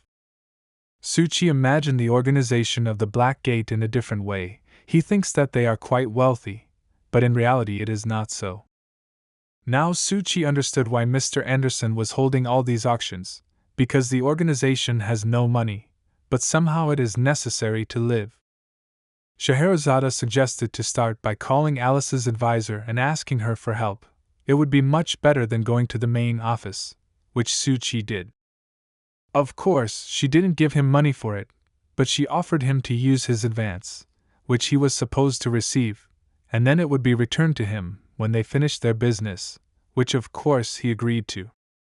Suchi does not need to worry about the expenses, because he is compensated for everything. He was pleased that the advisor Alice has such a good attitude towards him. The next day, Suchi didn't want to go to school, but he had to, because he really wanted to meet Tianjin, who was the president of the school, and to his great disappointment, he didn't come to school today. Suchi just couldn't believe it. He had hoped to see him today and talk to him, but his worst fears came true.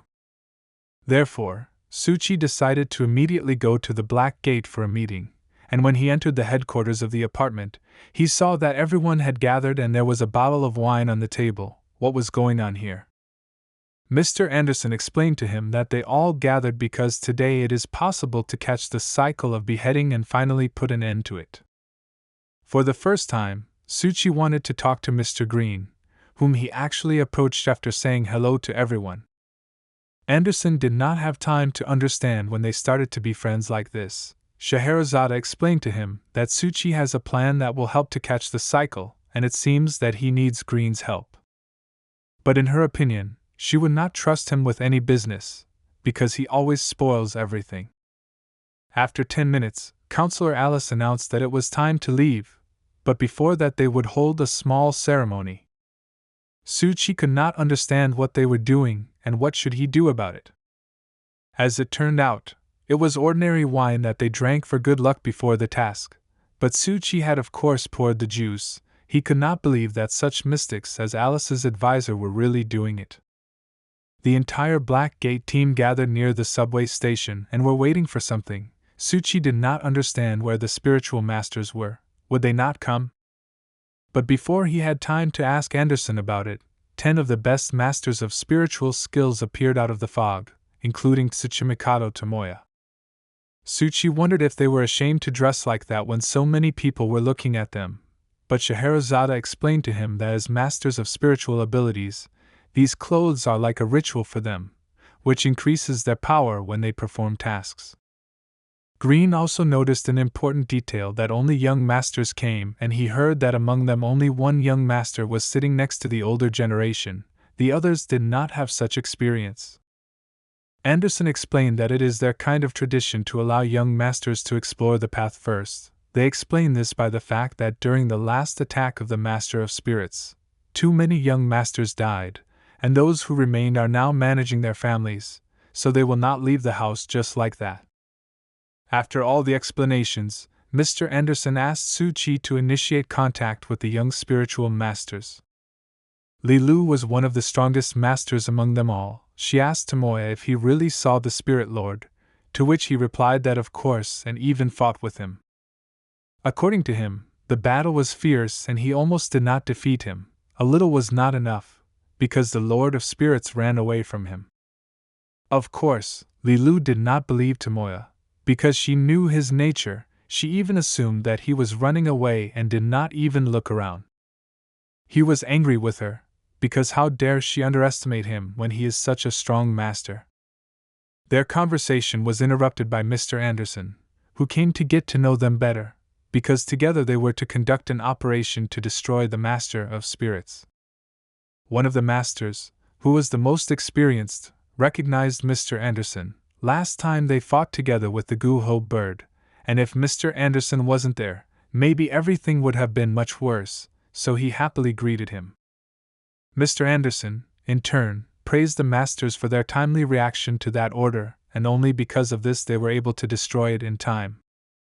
Suchi listened to how they exchanged compliments with each other, and then he felt a chill go down his back and he did not understand where it came from. But Suchi's thoughts were interrupted by Tomoe, who was looking directly at him. Suchi was not very pleased to see this guy, because he is such a coward. Tomoya noticed Lilu standing next to him and also watching Suchi, but she was looking at him with loving eyes. She liked Suchi very much, so she started asking Tomoya about him, but the boy said that he didn't know anything. Suchi saw that they were both watching him, so he decided to wave to them. The girl saw this and became very angry with Tomoya. How dare he lie to her that she didn't know who this guy was, so she politely asked him to tell everything he knew. Tomoya told that this is Suchi and he studies with him at the same school, and he is also a newcomer to the Black Gate. She remembered him, because Tomoya was talking about Suchi, or rather he was offering to somehow harm him, because he doesn't like him, but she was against it. Suchi watched what they were doing and was increasingly unsure that among all these masters there was at least one normal person who would help them. Next, Suchi listened to the conversation between Mr. Anderson and Major Ijui, who was able to determine the location of Tengu's appearance, and showed it to Anderson. Suchi asked him if it is possible to determine the time of appearance of this monster with the help of his rituals, to which the master replied in 4 hours he will appear. Suchi was pleasantly surprised and thought about the fact that Ludo masters also possessed a large number of techniques that were incomprehensible to the Black Gate, such as the ability to determine the place and time of the appearance of a spirit. Anderson and Suchi watched the local residents, and they both understood that if the monster appeared in the center of the city, it would cause incredible panic among the people, which would only benefit the spirit. Therefore, they thanked the masters for their help in determining the place and time and went to prepare. When they left the masters, Mr. Anderson told Su-Chi to prepare properly, because the war was about to begin. After Su-Chi and Anderson spoke with the spirit masters, Scheherazade began her street-blocking ritual. Su-Chi could not understand how the Black Gate organizations and spiritual masters in Ludo had existed for decades, but none of them had invented means of struggle. Scheherazade explained to him that the technological power in Ludo lags behind in this regard, because 10 years ago, when the Lord of Spirits attacked the city had not yet recovered from this attack. For 30 minutes, Anderson still led all the civilians out of the territory where the Master of Spirits was planned to land, but it was necessary to hurry because he would come soon, so they should be ready. Meanwhile, Su-Chi observed how the masters were working and constantly on the move, so he decided to go and get to know the others. When Su-Chi came closer, he reminded himself that he had forgotten about Tomoya, who was doing some very strange rituals Su-Chi couldn't even understand at all. Su-Chi nevertheless decided to say hello to him, and Li-Lu unexpectedly appeared in front of Tomoya and also greeted Su-Chi. She ran up to him and began to tell about herself, that her name is Li-Lu and that she is one of the 10 young masters of Ludo. Su-Chi in turn told about herself, and where he is from. Li-Lu spoke with Su-Chi with too much enthusiasm, which made him a bit wary. Then she suggested exchanging contacts. But her phone was snatched from Tomoya's hands, who argued that he was against it, because Su-Chi was a foreigner who could not be allowed into their temple. It seems that he did it in vain. She did not wait long and hit him so that his eyes seemed to fly out of their sockets. He lay in front of her and begged for mercy, and she warned him that he would do this again and she would destroy him. And then she went back to Su-Chi and tried again to take his contacts and give hers. Su-Chi understood that he would have to deal with them in the future, so it would be good to get into their circle of communication. But as soon as he stretched out his hand with the phone, he saw how his phone turned into a rainbow. For a long time, he could not understand what happened to his phone, how unexpectedly one of the masters of spiritual abilities interrupted them. He shouted that his magic compass gave too much voltage. The Master of Spirits is close. His device was absolutely correct. After a few seconds the Tengu began to appear, but according to calculations, it should have been in a few hours. Su-Chi noticed for himself that this spirit appears in a strict order, like Miss Mary, and wondered whether a person could have provoked its challenge. As soon as he thought about it, and went through his phone to the beheading channel, he saw a live broadcast from the scene. Where they are now, is it really his doing? Su-Chi understood that the cycle involved a large number of people, and any notification he made would cause a violent reaction that would help the monster break free much earlier. Anderson supported him and said that now it is absolutely not important whether he is right or not. The important thing is that he cannot manipulate spirits, but he can make them look the way he wants.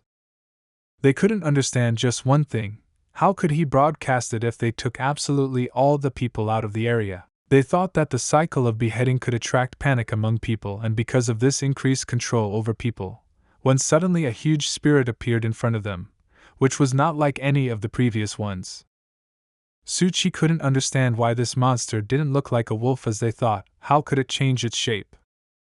Ordinary people who still remained in the area were incredibly scared and tried to run away to save their lives, but it seems to be useless. Some of the people in a hurry even tried to film on their phones how the monster was advancing on the city. This gave it even more power, for which these people ultimately paid a strong blow, and dozens of peaceful people simply ended their lives in this place. By transferring information about the monster from one person to another, the spirit was able to almost double its strength, which already caused significant problems for the Blackgate team. Mr. Anderson could not understand the fact that this spirit managed to get out of the Alibaba blockade, from which no spirit had ever escaped before, but worse than that now peaceful people are in this blockade. The man turned to the young masters and asked them to find a safe place and stay there until he allowed them to leave, and in the meantime, They, Mr. Green and Suchi, would try to disperse all the people away, so that at least they would not stay here forever. It seems the girl was sure that they came here for a reason, and they would do everything possible to help the Black Gate complete this mission. The monster did not wait for them to come up with a good plan that would help them defeat him. He went on the offensive. More and more civilians began to see this monster that was sweeping them out of the way. It was real horror. The little girl tried to hide behind a tree so that the spirit would not destroy her the same way he did with others, but it seems that he noticed her and will now strike. And so it happened, she miraculously dodged the first blow, but can she survive the second? She was very lucky, because Mr. Anderson noticed this and arrived in time to help. He took her away from the scene of the impact. But the monster was too fast, so I had to use one of his relics to take a little breath and rest. Now a lot depends on the other team members. Suddenly, an explosion occurred, which threw the monster back and caused irreparable damage to it. It seems that after this it will be difficult to recover. But in order to defeat the spirit, this was not enough and he became even more evil, so he was going to do everything to destroy this world and people along with it. As it turned out, it was the tricks of Tomoya, who tried to stop him with such explosions. Of course it didn't work out, but the guy did everything in his power. Lilu praised the guy, because even she didn't expect that he was capable of this. It was quite a strong blow, but now it's her turn. She took out her magic sword, which she tried to enchant and deal a crushing blow to the monster, but will she succeed? Lilu jumped from the roof and flew straight at the spirit's head. It seemed like it was an ill-conceived idea, but she should succeed.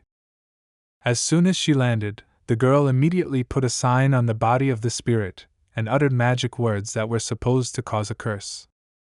When the spirit noticed that a girl was sitting on his head, it was already too late. Lilu simply jumped off him. After which the girl applied a few drops of her blood to her palm and cast a spell that was supposed to restrain the spirit at least a little. It seems she succeeded. The monster was somewhat frozen in place and screaming in pain. Her methods work. Although it does not destroy the spirit, it can give time to the Black Gate to carry out their plan. Suchi couldn't believe it. Were Lilu's talismans really that strong? It seemed to him that none of these young masters were smart guys. But Scheherazade told him that the talismans of the girl from Tianen Mountain, which are made from special objects, such as the blood of a rooster and a black dog, which serve to scare away evil spirits, and apparently it really works. Their conversation was interrupted by another very loud explosion that came from behind. Suchi could not understand what it could be and who was behind these explosions. In fact, everything was much simpler and more obvious. It was another spirit that looked like a dragon and was trying to destroy the very monster that was destroying everything in its path. He came to the rescue after Lilu called him. Scheherazade said that this is called a mutual eclipse of spirits and gods, which is not visible to spiritual beings. Only Tengu, who was wounded by a mahogany sword, can see it. What Lilu did was the way of mystics who perform a ritual of summoning gods who are capable of destroying other spirits, similar to them, since they already live in their bodies. It seems that Suchi realized that the power that can harm the spirits comes from the spirits. Is this what they call spiritual power? Scheherazade confirmed his theory and added that there is an exception, which is that they themselves do not see this ghost in the gods, so they call this process spiritual energy. Suchi was more interested in learning about the dragon that appeared out of nowhere, but Scheherazade herself does not know much about Tianen Mountain. She only assumes that these are ghosts and gods whose anchors were received on that very mountain. It was obvious to her that thanks to their deeper system of control and binding, they were clearly able to allow this deeper spirit to influence the surface of reality. Suddenly, Mr. Anderson and Green appeared near them, who were clearly not in the best mood and told Suchi and Scheherazade that everything was not going according to plan. But now it was very important to evacuate all the people. It was impossible to allow the spirits to eat at least one more person.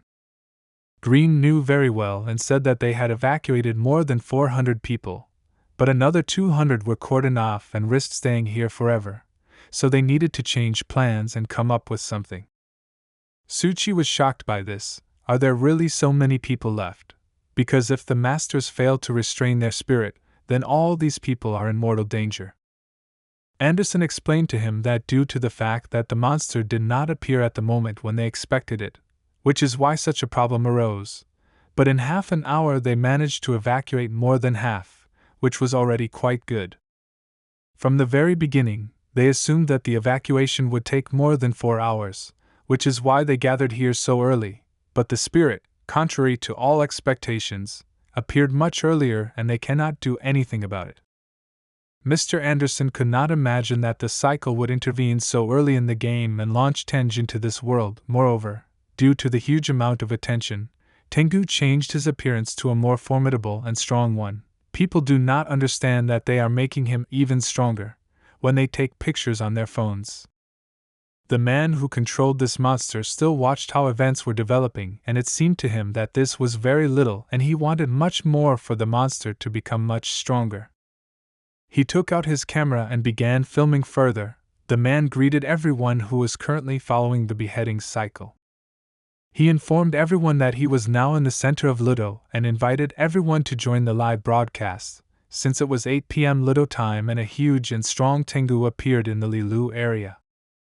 He planned to organize a feast of fear and lure as many people as possible to the broadcast and make his spirit very strong so that no one else could stop him.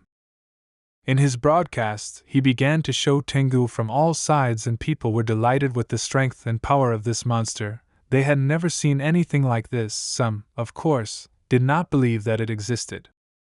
In any case, the majority liked this picture and they watched him with joy, and moreover, they sent this broadcast to their friends, which is why the monster subsequently only became stronger and more powerful. Every person in the city who had a phone opened this broadcast and watched how events developed, especially since it was the next level. They had never seen such a scale of broadcast. Some people noticed a change in the style of this author. Someone saw the victims who got into the frame, but they all had the same idea that now it was filmed too straightforwardly and did not carry any semantic meaning.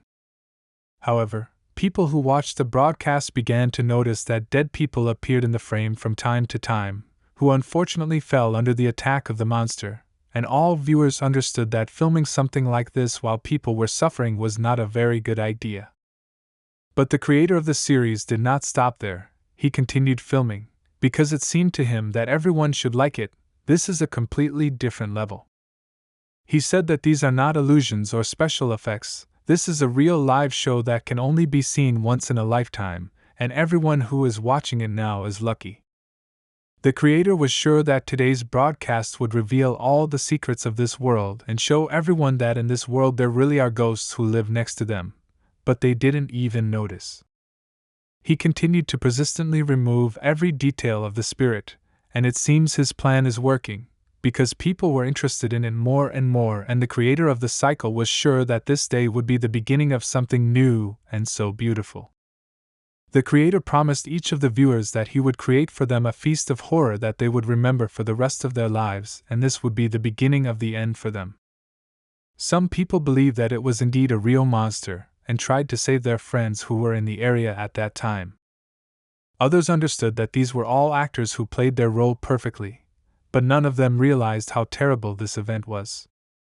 One girl even tried to prove to them that this was not so, because there was a friend of hers who had not been in touch for a long time, and the last thing he answered her was a video directly from the scene of the event. This broadcast was already on all the screens of the city and it was hard not to watch it, so the creator of the cycle captured almost the entire city and took their attention to this terrible monster. Many people couldn't believe it, but meanwhile the number of viewers on this live broadcast exceeded 1 million and the monster's power increased several times. Such a number of viewers had never been seen on any broadcast in this city. One of these spectators was Suchi, who realized one important thing, that the person who runs the cycle is somewhere nearby, because from the filming it was obvious that he was close to them and most likely he even helped them evacuate people. Scheherazade could not believe this, because she knew very well that the internet does not pass through her Alibaba castle and communication with the outside world is essentially cut off. How is this possible? She looked at the camera angle again and was no longer so sure. It seems Suchi was absolutely right and this guy is really somewhere nearby. But how to find him? Green wanted to come up with a reason why this could be possible. But he was also at a loss, because he, like no one, knew that the borders that Scheherazade was building were indestructible and one could not simply pass through them. But Mr. Anderson did not think so and nevertheless reminded Mr. Green and the others that there was one small weakness in Scheherazade's castle, which the creator of the cycle most likely took advantage of.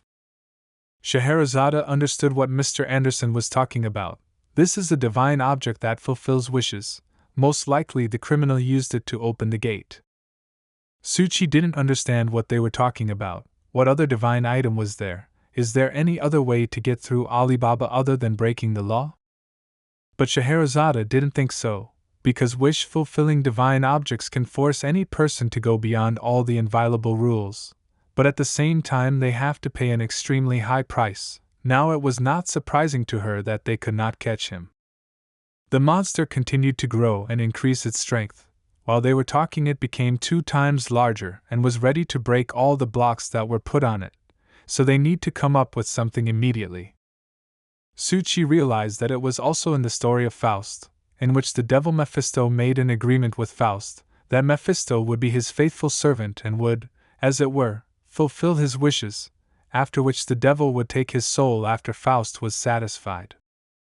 The spirit fought the formation as best he could, and it seems that he will break it right now, and it will be difficult to stop him. And so it happened. He took the sword that had been holding him motionless for some time and simply pulled it out. It is now much stronger than it was, and now you cannot stop it with such simple spells. After which he simply broke this sword into small pieces like a straw, as a result of which the spell that restrained him ceased to work. Lilu couldn't believe it. Where did such strength come from? Because it was the best and strongest formation of her clan. And he just took it and broke it. It's simply impossible. The Black Gate could not yet figure out what to do, but it was very difficult to watch. Because nothing good was happening, they began to believe in Tengu more and more, and he began to gain a foothold in this world. With every second it would be harder and harder to fight him. The monster has so mastered the power that every viewer of the broadcast brings to him that he began to change his appearance, and becomes even uglier. But it seems that the worse his appearance, the stronger he is. The spirit roared throughout the entire area, and it seems to hit the ears of everyone within the radius very hard. The Black Gate could not tolerate this. Even though they covered their ears with their hands, the sound still penetrated through the skin and went straight to the head. It seemed to Lilu and all the masters of spiritual arts that this was the end and the monster would now break out of the barrier, and then there would be no time for jokes. Suddenly she realized that she couldn't do anything about it, because she couldn't even move or move. Was this really all the actions of the Spirit Lord's abilities?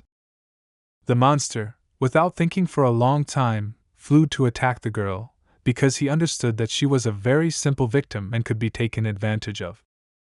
Lilu not only couldn't calmly bear this terrible sound that was going through her head, but also the monster was flying straight at her, and she couldn't move. He dealt a strong blow to her, and it seems that after this very few people could come to their senses. The girl flew several meters to the side, and it seemed that everything would be okay with her. She didn't understand how it happened, because she clearly saw the spirit aiming straight at her. Did he really miss? But then Lilu realized that she was not thrown back from the blast wave, she was thrown back from the blow of Tomoya, who arrived in time to help. But now the guy himself is in a trap from which it will be difficult to escape. The monster took him in his huge hand and was preparing to devour the guy. All he had time to say was for the girl to save herself and leave him. She couldn't believe that the guy could do this. Was this really the end for him? A little more and Tomoya would be swallowed up by this monster. It seemed that there was no way to save him, and he shouldn't even try to do it, because the spirit was too powerful. But Suchi couldn't afford it, because it was he who dragged Tomoya into this. This guy came to the revival of the Spirit Lord project because Suchi wanted it so, which means that if he is destroyed now, it will be because of him. So he got his magic sword and ran to help him. Mr. Anderson tried to stop him, because it is almost impossible to help this guy. But Scheherazade tried to say that this is not the time to chat, we need to help Suchi save Tomoya. Meanwhile, Suchi gained incredible speed and delivered a very strong blow to the monster's leg so that it would be distracted from eating the guy. This gave some time for Suchi, and he tried to shout to the guy to wake up, otherwise he would simply be eaten now. Tomoya still heard him and woke up, but he really didn't like what he saw when he opened his eyes, because a huge spirit was looking at him who was trying to eat him, and there wouldn't be much chance of fighting him. But the guy remembered that he still had a few tricks in store for the end, which it was time to use, otherwise he might not have another chance. He put the seal that he removed from his ear directly on the giant's body, and he didn't care at all that he could suffer with him. Tomoya said a few words in parting and let his ancestors protect him. After which a huge explosion thundered, which threw the guy several meters away, and such a trick blinded the monster and gave time to the others. But the black gates were not going to let him go just like that, and Scheherazade intervened, who pulled him out with the help of her magic carpet, and the guy was really very lucky this time. And Suchi was helped by Mr. Anderson, who did not like this idea too much, so he asked Suchi not to do this again, or at least to warn in advance about such decisions. Luli immediately ran up to her hero and began to hug him. She thought that she would never see the guy again, he scared her too much, but it seems she will strangle him now. But they were interrupted by Scheherazade, who saw something very strange on the roof of one of the houses. Was it really a person?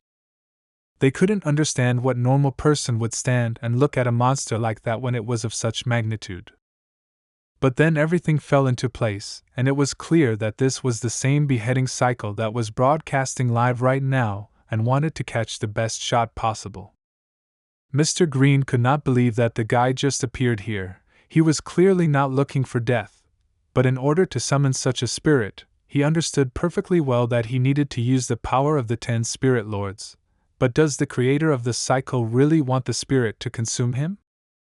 Anderson agreed with him, because this is the price he must pay for using divine objects, although the man did not rule out that the creator of the cycle wanted something more. It seems Suchi understood why he was doing this and what this whole performance entailed, but what should he do next? He decided not to hesitate any longer and asked Scheherazade to proceed with the next step of their plan, which they had developed long ago, but she was not sure that this was a good idea and that it would be safe now. The guy was sure that he needed to act, because they had already gone so far that now they had no right to stop halfway. The creator of the series decided to appeal to every viewer who is now watching it, and asked to remember the lesson that he taught for everyone who did not respect the Lord of Spirits, and thought that this was just fiction. He turned the camera on the people who suffered from the attack of this crazy monster, and asked everyone not to let this happen and to believe until the end. After which he turned his camera to the Black Gate and all the participants, and asked the audience to compare them with the monster, who looked so pitiful against his background that it was funny to him. He showed them the monster again and said that no one could stop this Lord of Spirits, not even the so-called mystics who wanted it so much. Now the creator has given some time for everyone to write their opinion about Tengu, and what they are thinking about doing.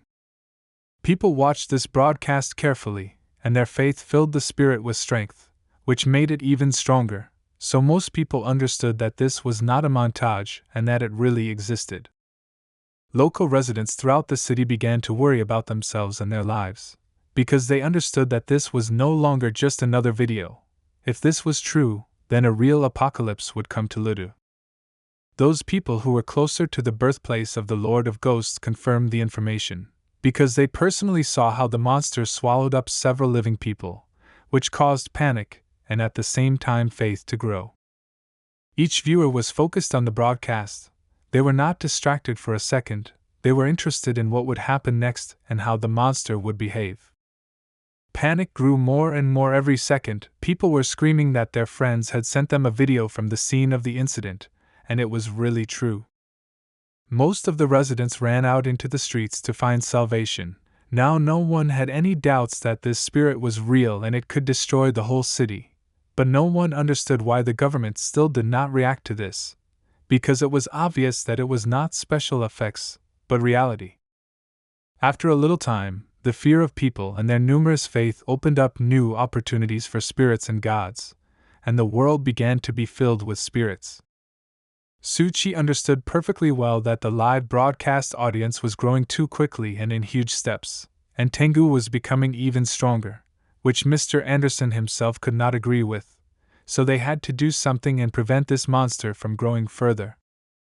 Each of the Black Gates understood that this cycle of beheadings should not be underestimated, because it used the internet to easily spread terror throughout the world, sending shivers down the spine of everyone who watched the broadcast and thereby creating more threads.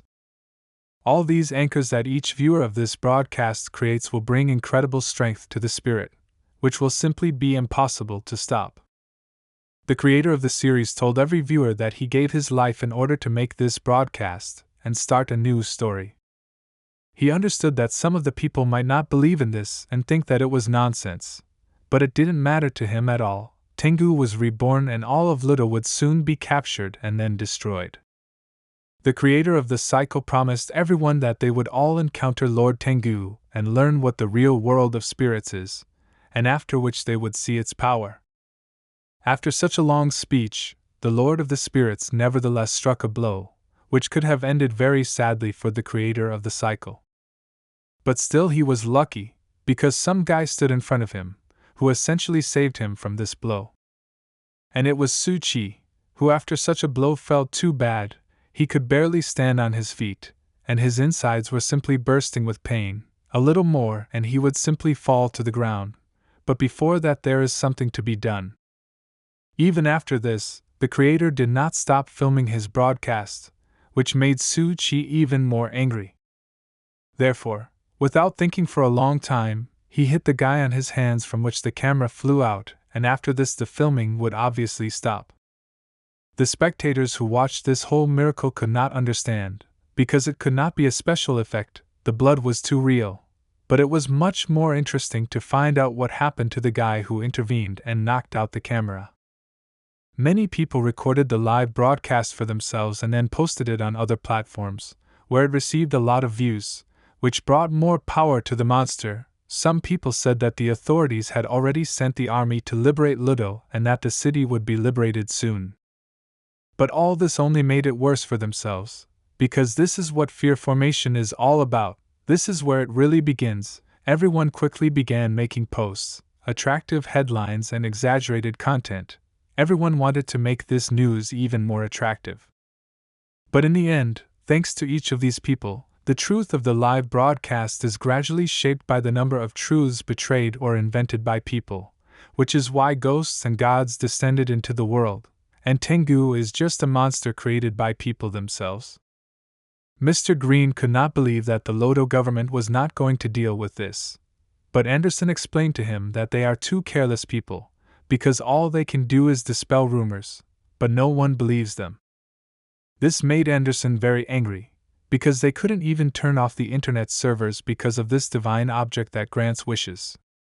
Scheherazade believed that it was time to stop this madness, and said that Suchi should have stopped that guy and ended the live broadcast. Green was surprised how good the new guy is and how quickly he learns. It's simply incredible.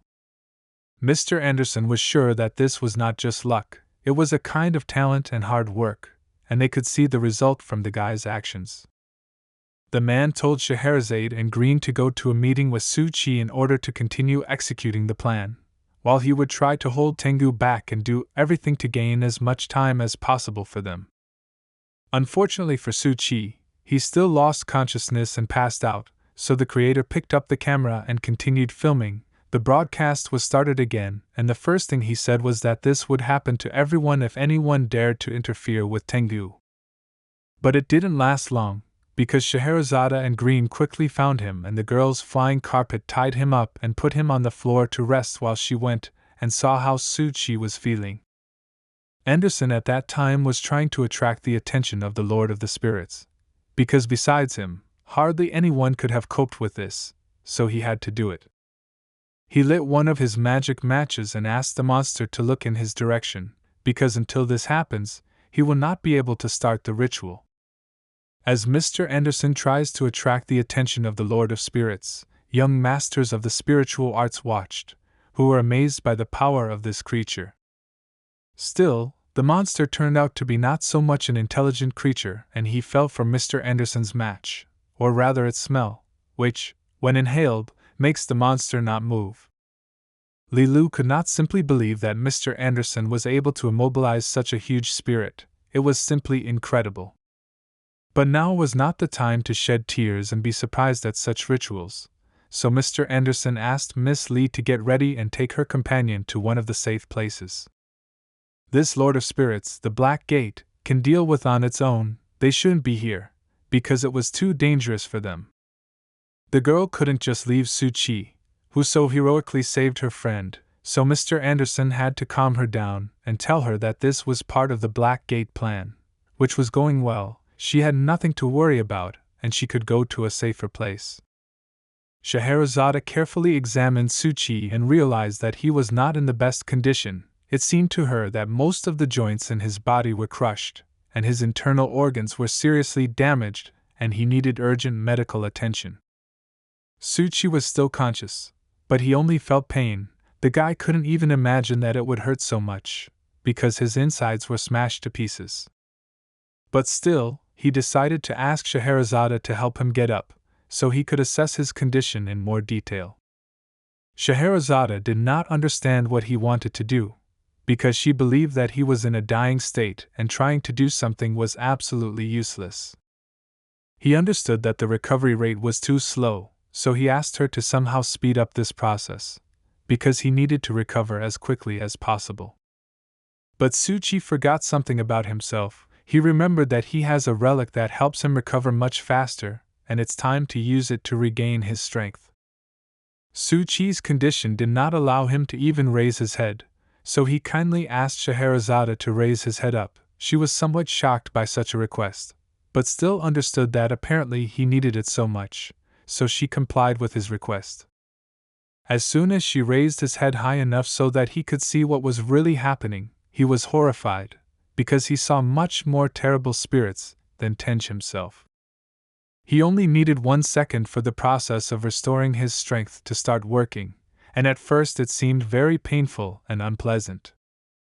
But after some time, the recovery went much faster and easier. Su-Chi learned to use this relic so well that he directed his recovery forces primarily to restoring blood vessels and skin, because now, first of all, he needs a normal shell. The guy understood perfectly well that it was impossible to recover for too long, because Scheherazade was watching this and they could all find out who he really was, so he decided to stop this process as soon as possible. Fortunately, the effect of the ring virus had reached its peak due to the fear he felt when he looked up, but unfortunately the organs inside were still in disarray and had to be slowly repaired by the ring virus.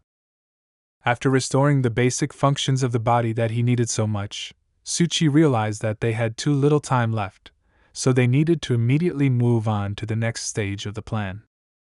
He took off all the extra clothes he was wearing, and Scheherazade was somewhat shocked by Su-Chi's form. He had just been dying, but now he feels like new. Su-Chi suggested that she should not hesitate and proceed to the next stage of the plan. He would endure it, and everything would be fine. And the next stage of the plan was that they would film another part of the beheading sequence, but they would do it in a slightly different manner, so Su-Chi once again reminded Scheherazade that it did not have to be filmed too realistically. She wasn't so sure what the guy was up to, but she still agreed and picked up the phone to start filming. Scheherazade began filming a video in which the creator of the beheading cycle appeared and spoke normally to Su-Chi. They wanted to make a video in which the creator of the series talks to the guy and thanks him for a job well done, and pays him accordingly for this video. Scheherazade tried to shoot as close up as possible so that the money that the creator was handing over to Su-Chi, who was just dying and now feels great, would be included in the frame. Su-Chi also did not remain silent and thanked the creator for giving him a job and being able to help him with money. He was very pleased to work with him. The actor who played this time the guy who created the cycle promised Su-Chi that they would definitely shoot a video together again, because he really liked how the guy played. After Scheherazade filmed this video, she became even more unsure that it would help, because the girl understood perfectly well that compared to the films of the series, which have a lot of special effects, their so-called insider information looks too sketchy. The same actor who played the creator was Mr. Green, and he was also not sure that a few videos and photos would work and take away people's faith in this series. But Suchi was sure that this would work, because if you think about it, the guy who dies in front of the camera at the end of the live broadcast can then be resurrected and, moreover, receive his fee for the video. Suchi thought that it would not, and this is very illogical.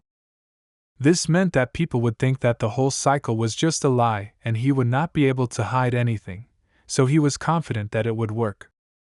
The guy believed that with such a loophole they could use public opinion to defeat him, and this is the very key to success.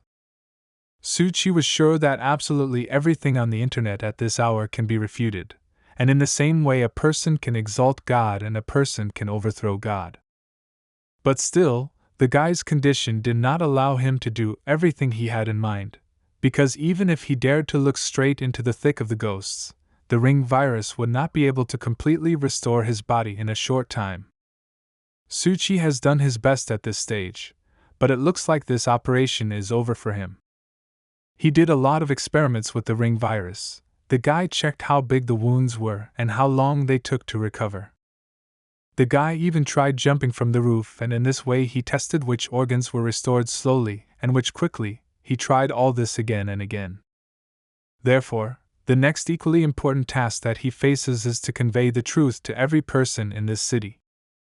Scheherazade was very interested in what he was doing. He explained to her that before posting all these videos on the network, he first needed to give bait to all sorts of news publics, forums, and also the Yellow News newspaper. The answers did not take long to arrive, and Suchi immediately dropped several photographs to one of these news publics and indicated that if evidence is needed, then he wants to receive 100,000 and the information will be available. He indicated the account number of the Black Gate, because he perfectly understood that even if someone wanted to check this information, they would still not find anything. Scheherazade began to worry that Suchi asked for a rather large sum for such information, so she asked him if he was worried that they might not buy this information just because they had to pay for it. But in fact, Suchi believed that they would be embarrassed that the information is paid, and when it is paid, it carries some kind of secret, and the majority will believe that the informant only needs money and will not talk about other goals. The girl believed that in the end, they also understand this. Won't they be able to track all this later? Suchi did not have time to say that in fact, these dogs, who are only looking for traffic, only think about exclusive news and collecting traffic, and not about checking evidence, as they began to transfer money to the account that the guy indicated. For Scheherazade, it was so surprising how quickly they all transferred the money to the designated account, but for the guy it was not at all surprising, because in our time the media will do anything for the sake of such information. At the moment, the Tengu event ranks first in terms of attendance, which is why there are so many rumors and attracting distortions. Suchi even found rumors that Tengu was summoned by aliens in order to destroy the world. Therefore, at such moments when the truth is very blurred, and only after that all confused observers come up with their marketing moves. So far, Suchi has managed to carry out all parts of his plan well, but the truth will soon spread, and people will always be in doubt. Naturally, the guy believed that they would make their own choice based on the evidence, but the puzzle that seemed the most difficult was actually already solved. The guy understood that when the deadline was approaching, there was little they could do, so they could only wait for the results to be accepted and approved. His thoughts were interrupted by Mr. Green, who was in a hurry to inform Suchi that he really likes the way he works, and this trick of his with returning from the dead is now a human paradox, but very effective. But they were not able to talk to each other normally, because Scheherazade intervened in their dialogue, who gave Green a kick and reminded him that Suchi had not yet recovered and he had a rather serious injury. Suchi himself told her that he was already much better. Since they made a video, he suggested finding Mr. Anderson, but as soon as Suchi proposed this idea, they saw something very magical. Everything was flying around Mr. Anderson. It looked as if he were the lord of the spirits, and he controlled the whole world. The man, meanwhile, was busy restoring the streets and objects that had suffered from the blows of the Great Spirit. Suchi couldn't believe his eyes how this was even possible, but once again he was convinced that the Black Gate organization was made up exclusively of people who had professional abilities. But as it turned out, for Mr. Anderson there was nothing surprising, because this is just a ritual of restoring the pristine layer of low light, which is useful for hiding ghostly traces. He promised the guy that he could teach him a little later if he was really that interested. Suchi was very happy, but he was also worried about the fact that the Spirit Lord was still in the real world, and how long could Mr. Anderson's religion hold him back? Everything was quite simple. As the man explained, he had 3 matches, each of which could hold the monster for about 10 minutes, and all this time, the spirit would look like a statue. Green was not sure that 10 minutes would be enough for them to spread their false truth throughout the internet, and thereby cut off all the anchors of this monster. There was a feeling that Scheherazade was unhappy every time she heard a single word from Green, so she told him that he was the only one who couldn't work. You won't know until you try. Mr. Green's patience was not eternal, and he rather rudely answered her that he was just worried, although it was only a matter of time before this monster drowned, but still in 10 minutes they would have to come up with something new. Of course, after that they began to quarrel and argue with each other about who had done more work and who would still have to work harder. Mr. Anderson couldn't watch it. They act like 2 children, and he was absolutely right. But they were interrupted by a voice that came from behind, after which they turned around and were quite surprised. This was the same squad of young masters who tried to offer their help, because they also want to contribute to the destruction of this monster. Mr. Anderson and Scheherazade unanimously said that they appreciate the contribution and efforts of each of their young masters, but it is better for them to go to a safer place now. But still, one of them did not give up and said that he had listened to the abbot's lectures a lot and knew a little about the sacraments, and understood perfectly well that Tengu had not yet been completely overcome. The man confirmed this information, but now they have no other choice. The master was scared, because he didn't understand what they were going to do now, but Anderson reassured him, because the solution is actually very simple, they just need to wait. They also noticed that the streets that were destroyed by the spirit were miraculously restored, and this is the first time they see such a strong mystic. Green explained to them that the Black Gate had done everything possible to minimize the influence of the spirits, but Suchi was more worried about why Tomoyo was looking at him like that. What did he see? The guy actually wanted to confirm several theories for himself, because he was sure that he saw Suchi dead, and now he sees how more or less everything is fine with him, and after a while he will fully recover. Suchi assured him that he was fine. In fact, he was more worried about Tomoyo, because it's hard to leave after something like this. But Tomoyo was in his repertoire and reminded Suchi that he is a genius and is not so easily hurt, but he was still very grateful to Suchi for his help. He came to the rescue just in time. Now Suchi changed his opinion about Tomoyo. This guy now seemed to him still stupid, but not bad at all, and even a little heroic. Unexpectedly, Li Lu handed Suchi some small jar and said that this gift was for him. As it turned out, it was their unique secret medicine of Tiannan Mountain, which can restore wounds in a short time. She believed that he really needed it now.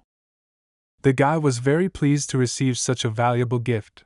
Now he will be able to restore his strength much faster than it would have been with his virus inside him. At first glance, it seemed to him that these were ordinary rice beans, but as it turned out, this was not an ordinary thing. Perhaps it was also connected with perfume.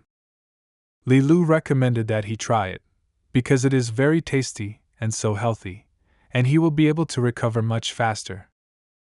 But Suchi understood that he couldn't just eat it, and who could even eat this disgusting worm? It's just terrible, so he had to say with a smile that he couldn't eat now. The girl insisted on this, because she still had a lot of them, so she didn't feel sorry, and besides, she was sure that he would ask her for more. although she decided not to wait and gave him a few more jars, which, according to her, should have helped her a lot and brought her strength. Suchi understood that it was simply impossible to eat such a thing, but he also could not say anything against it, so he simply took it and thanked her for this wonderful gift. Mr. Green interrupted them and said that it was already 8 am and the true video of Suchi should have been circulating on the internet, but for some reason there was no movement.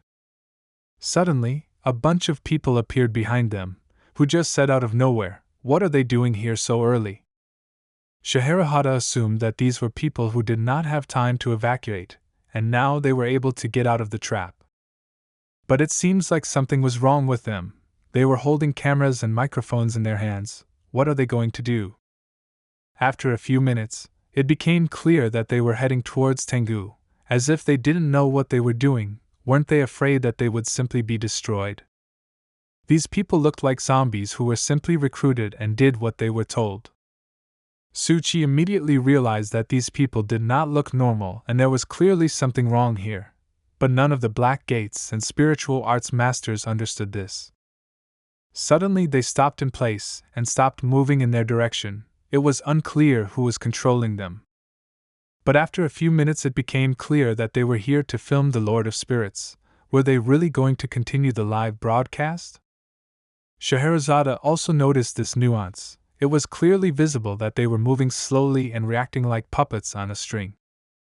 Suchi was well aware that they were acting as if they were being manipulated by someone nearby, so he suggested looking around and finding that same person. Scheherazade supported his idea and suggested that they need to look for a strange person who may be with a divine object, and most likely he is nearby. The masters of the spiritual arts were not against helping, but unfortunately Lilu and Tomoe did not see anyone around. The guy simply could not believe that everything was so complicated. He believed that there was still some nuance that they did not see, and because of this they could not find that same manipulator. Throughout this time, Suchi understood that they were clearly not alone here, and he felt that there was someone nearby, so Anderson asked everyone to be as careful as possible and stay together. Tomoe noticed that the people who were killed by the spirit lords simply disappeared, as if their bodies were taken to another world. Mr. Anderson was very surprised when he noticed this. He saw this for the first time, and it was very difficult to come up with something, so they did not know what to do. A little more time passed and people who looked more like puppets built a theater of their own and began preparing for the performance. Mr. Anderson now understood perfectly well what was happening here. These citizens were characters in this drama from the very beginning. The people who created this theater fooled the beheading cycle and even the Black Gate. The one who was able to pull this off was able to deceive the great gods and demons, and the Black Gate did not even suspect it. But Suchi could understand to me at what point they allowed this to happen and when did it happen in principle. Scheherazade understood that this had to happen until the moment she blocked the entrance to this area and the metro station, so the person who did this knew that they would come to this particular area. But together they realized that from the very beginning they placed these puppet people among ordinary passers-by and were thus invisible to the ordinary human eye, but even the mystics could not notice this. Scheherazade added that the beheading cycle thinks that he has become the director of a horror show, but without knowing it, he has already become the center of the drama that others, without realizing it, have prepared for him. How confusing everything turned out. It was obvious that there was now a more disturbing, mysterious group of people hiding in Lordu. But what was their goal? What did they want to achieve with such performances? Anderson, without thinking for a long time, went online and saw how completely different photographs with ghosts began to be posted, and this was clearly not done by the creator of the beheading cycle. Suchi simply couldn't believe it. More than 300 photos were simply posted by some unknown accounts at the same time. Now Scheherazade understood why the mini-video investigation of Suchi did not receive such a wide response as he had expected, because with such drama due to photographs, it is not surprising that his video was simply lost among these posts. The guy understood perfectly well that today the internet is a field of fruit, and wild animals are running around, from one trap to another, so there is still a lot of debate about what is true and what is not. None of the users understood that when they fall into the trap of one of the spirits, when they eat their bait, they automatically give them their anchor line and become an ordinary puppet in the life of God. Anderson's match almost burned out, and he asked everyone to move as far away as possible, because now it is becoming too unsafe here and you need to think about your safety first. But it seems Mr. Anderson's match may no longer be useful, because the monster began to lose its anchor lines and gradually sink back. Scheherazade was shocked, because she could not believe that the spirit that had been created for months would now just go back to the bottom. For Mr. Anderson, this was actually not surprising, because times had changed. In times of poor communication, rumors spread very slowly, and it did not matter how small the city was. As for today, he believed that the era of the information explosion had arrived. People were accustomed to being bombarded with a huge amount of information, which in turn led them to gradual numbness and getting used to rapid forgetting. It seemed that as the anchor lines diminished, this terrible demon would soon drown, and over time the internet became less and less suitable for discussion. It would be lost forever in the depths of the sea. Suchi understood that unfortunately he had put his life on the line, but he could not have guessed that there would be another group that would emerge much later than the beheading cycle. Green saw that the guy was a little upset and began to worry about this, so he tried to support the guy as much as possible, because he was clearly up against an experienced old fox, who was not so easy to beat, but the game was not over yet. Scheherazade was surprised to support Mr. Green's words, because Suchi is still a beginner, and it's normal to feel upset, especially this time when he has done an incredibly huge amount of work. This time she was surprised, because they were able to deceive even such masters as she and Mr. Green, but he is generally silent about Mr. Anderson, so there is no reason to be particularly upset. She made him understand that this is the game between mystics. Often they think that they are in control of the situation, but in fact there is a deeper hand hiding behind the scenes, and the mystic understands that he was just a pawn in someone else's chess game. Suchi absolutely agreed with Scheherazade without any complaints and understood that this happens, but it is quite unpleasant to realize how small he is in the face of an inexplicable mystery. But still, he was confident that he could cope, so he could only thank everyone for their support. First of all, he decided to find new clothes, because standing naked for a long time was not as comfortable as it seemed. Green felt quite sorry for the guy, because in fact his plan was quite good, even he liked it, but an experienced mystic showed him what disappointment was. Anderson asked to give this guy a little personal space. He needs to grow up, after which he will definitely show yourself at your best. Anderson understood perfectly well that the plot of the cycle was a failure, because it was proven that Tengu is a special drama of one person, and he will soon simply drown. While Anderson was assuming this, Tomoya stated the fact that these people began to disappear, and it looked very terrible. A moment later, everyone disappeared as if these people had never existed. It looked very strange, but apparently this was the plan of the person who came up with it. Green admitted that this is a rather strange tactic, but every second it becomes more and more interesting for him to watch it, and he is especially curious to find out what is behind it. Suchi was gone for literally a few minutes, but when he returned, his clothes suited him, at least he thought so. He was immediately very upset, because while he was walking around and choosing new clothes for himself, the team of people who were here with video cameras simply disappeared.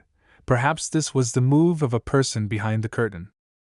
But suddenly they were interrupted by a very strong and loud sound that came from behind one of the high-rise buildings. When they turned their heads, they could not believe their eyes that they were seeing it. Was this huge spider a demon, which was even larger in size than Tench? But Tomoya immediately recognized him, because he knew perfectly well that this was one of the great spirits of the 89 community that Suchi showed him. Li Lu did not understand what he was saying, but she believed him. The guy could not calm down when he saw this spirit, because now he understood that the real Lord of the Spirits had indeed been reborn, and now they do not separate so easily. Suchi pretended that he was amazed and at a loss for words, but inside he perfectly understood what was happening, because after the night spent against Tengu, he finally waited for his organization's turn. Now it was time for him to enter the game. Green had absolutely no time for jokes, because this organization is the same one that left coordinates to promote the revival of spirits, and Anderson recalled that this organization is directly related to ancient times. Scheherazade noticed that the spirit appeared at the right time, because now, when the Tengu is almost destroyed, there is an excellent chance to take away absolutely all of its anchors and gain a foothold at the depth at which this monster is located. What a good plan after all. Suchi still pretended that he was horrified and offered to come up with something so that they could stop this spirit together. But again, he was very pleased to hear such words from Scheherazade, because he really tried very hard when he planned this plan. But Mr. Anderson stopped them, because undermining the secrets of a mysterious organization is tantamount to the beginning of a hostile relationship with it. The guy could not believe his ears that he was hearing such things from him. The man explained that in the case of the beheading cycle, which threatened the lives of ordinary people and violated their rights, and also endangered the participants of the Black Gate, they were therefore obliged to intervene and use force. But in front of this creature stands a completely different organization, which is unknown to them, and doing something against it would be thoughtless and wrong, because then it's worth thinking about the consequences. Suchi could not believe that Anderson just wanted to give them all the anchor lines, but he told him that his plan was to observe and the main thing was not to let go, then everything would be fine. On the one hand, the guy certainly understood what he was talking about. After all, this is an unknown organization and it is not clear how this could turn out for the Black Gate. But on the other hand, it was not clear what the attack of this spirit could turn out to be. Anderson added that it is very important that they do not cross the line, because so far they are helping everyone a lot. Remember at least the case when they reported the Angel of Death, it was enough in time. Therefore, he believed that the best solution would be to observe and not interfere in the affairs of this organization, unless of course there is an urgent need to do so. Suchi did not even imagine that the letter that the nine-headed one wrote to the police station would turn out so well for his organization, because now the Black Gate is positive towards the 89 organization. The guy understood that in any case, his people are not on the dangerous lists of the Black Gate, such as the beheading cycle, so this is already very good.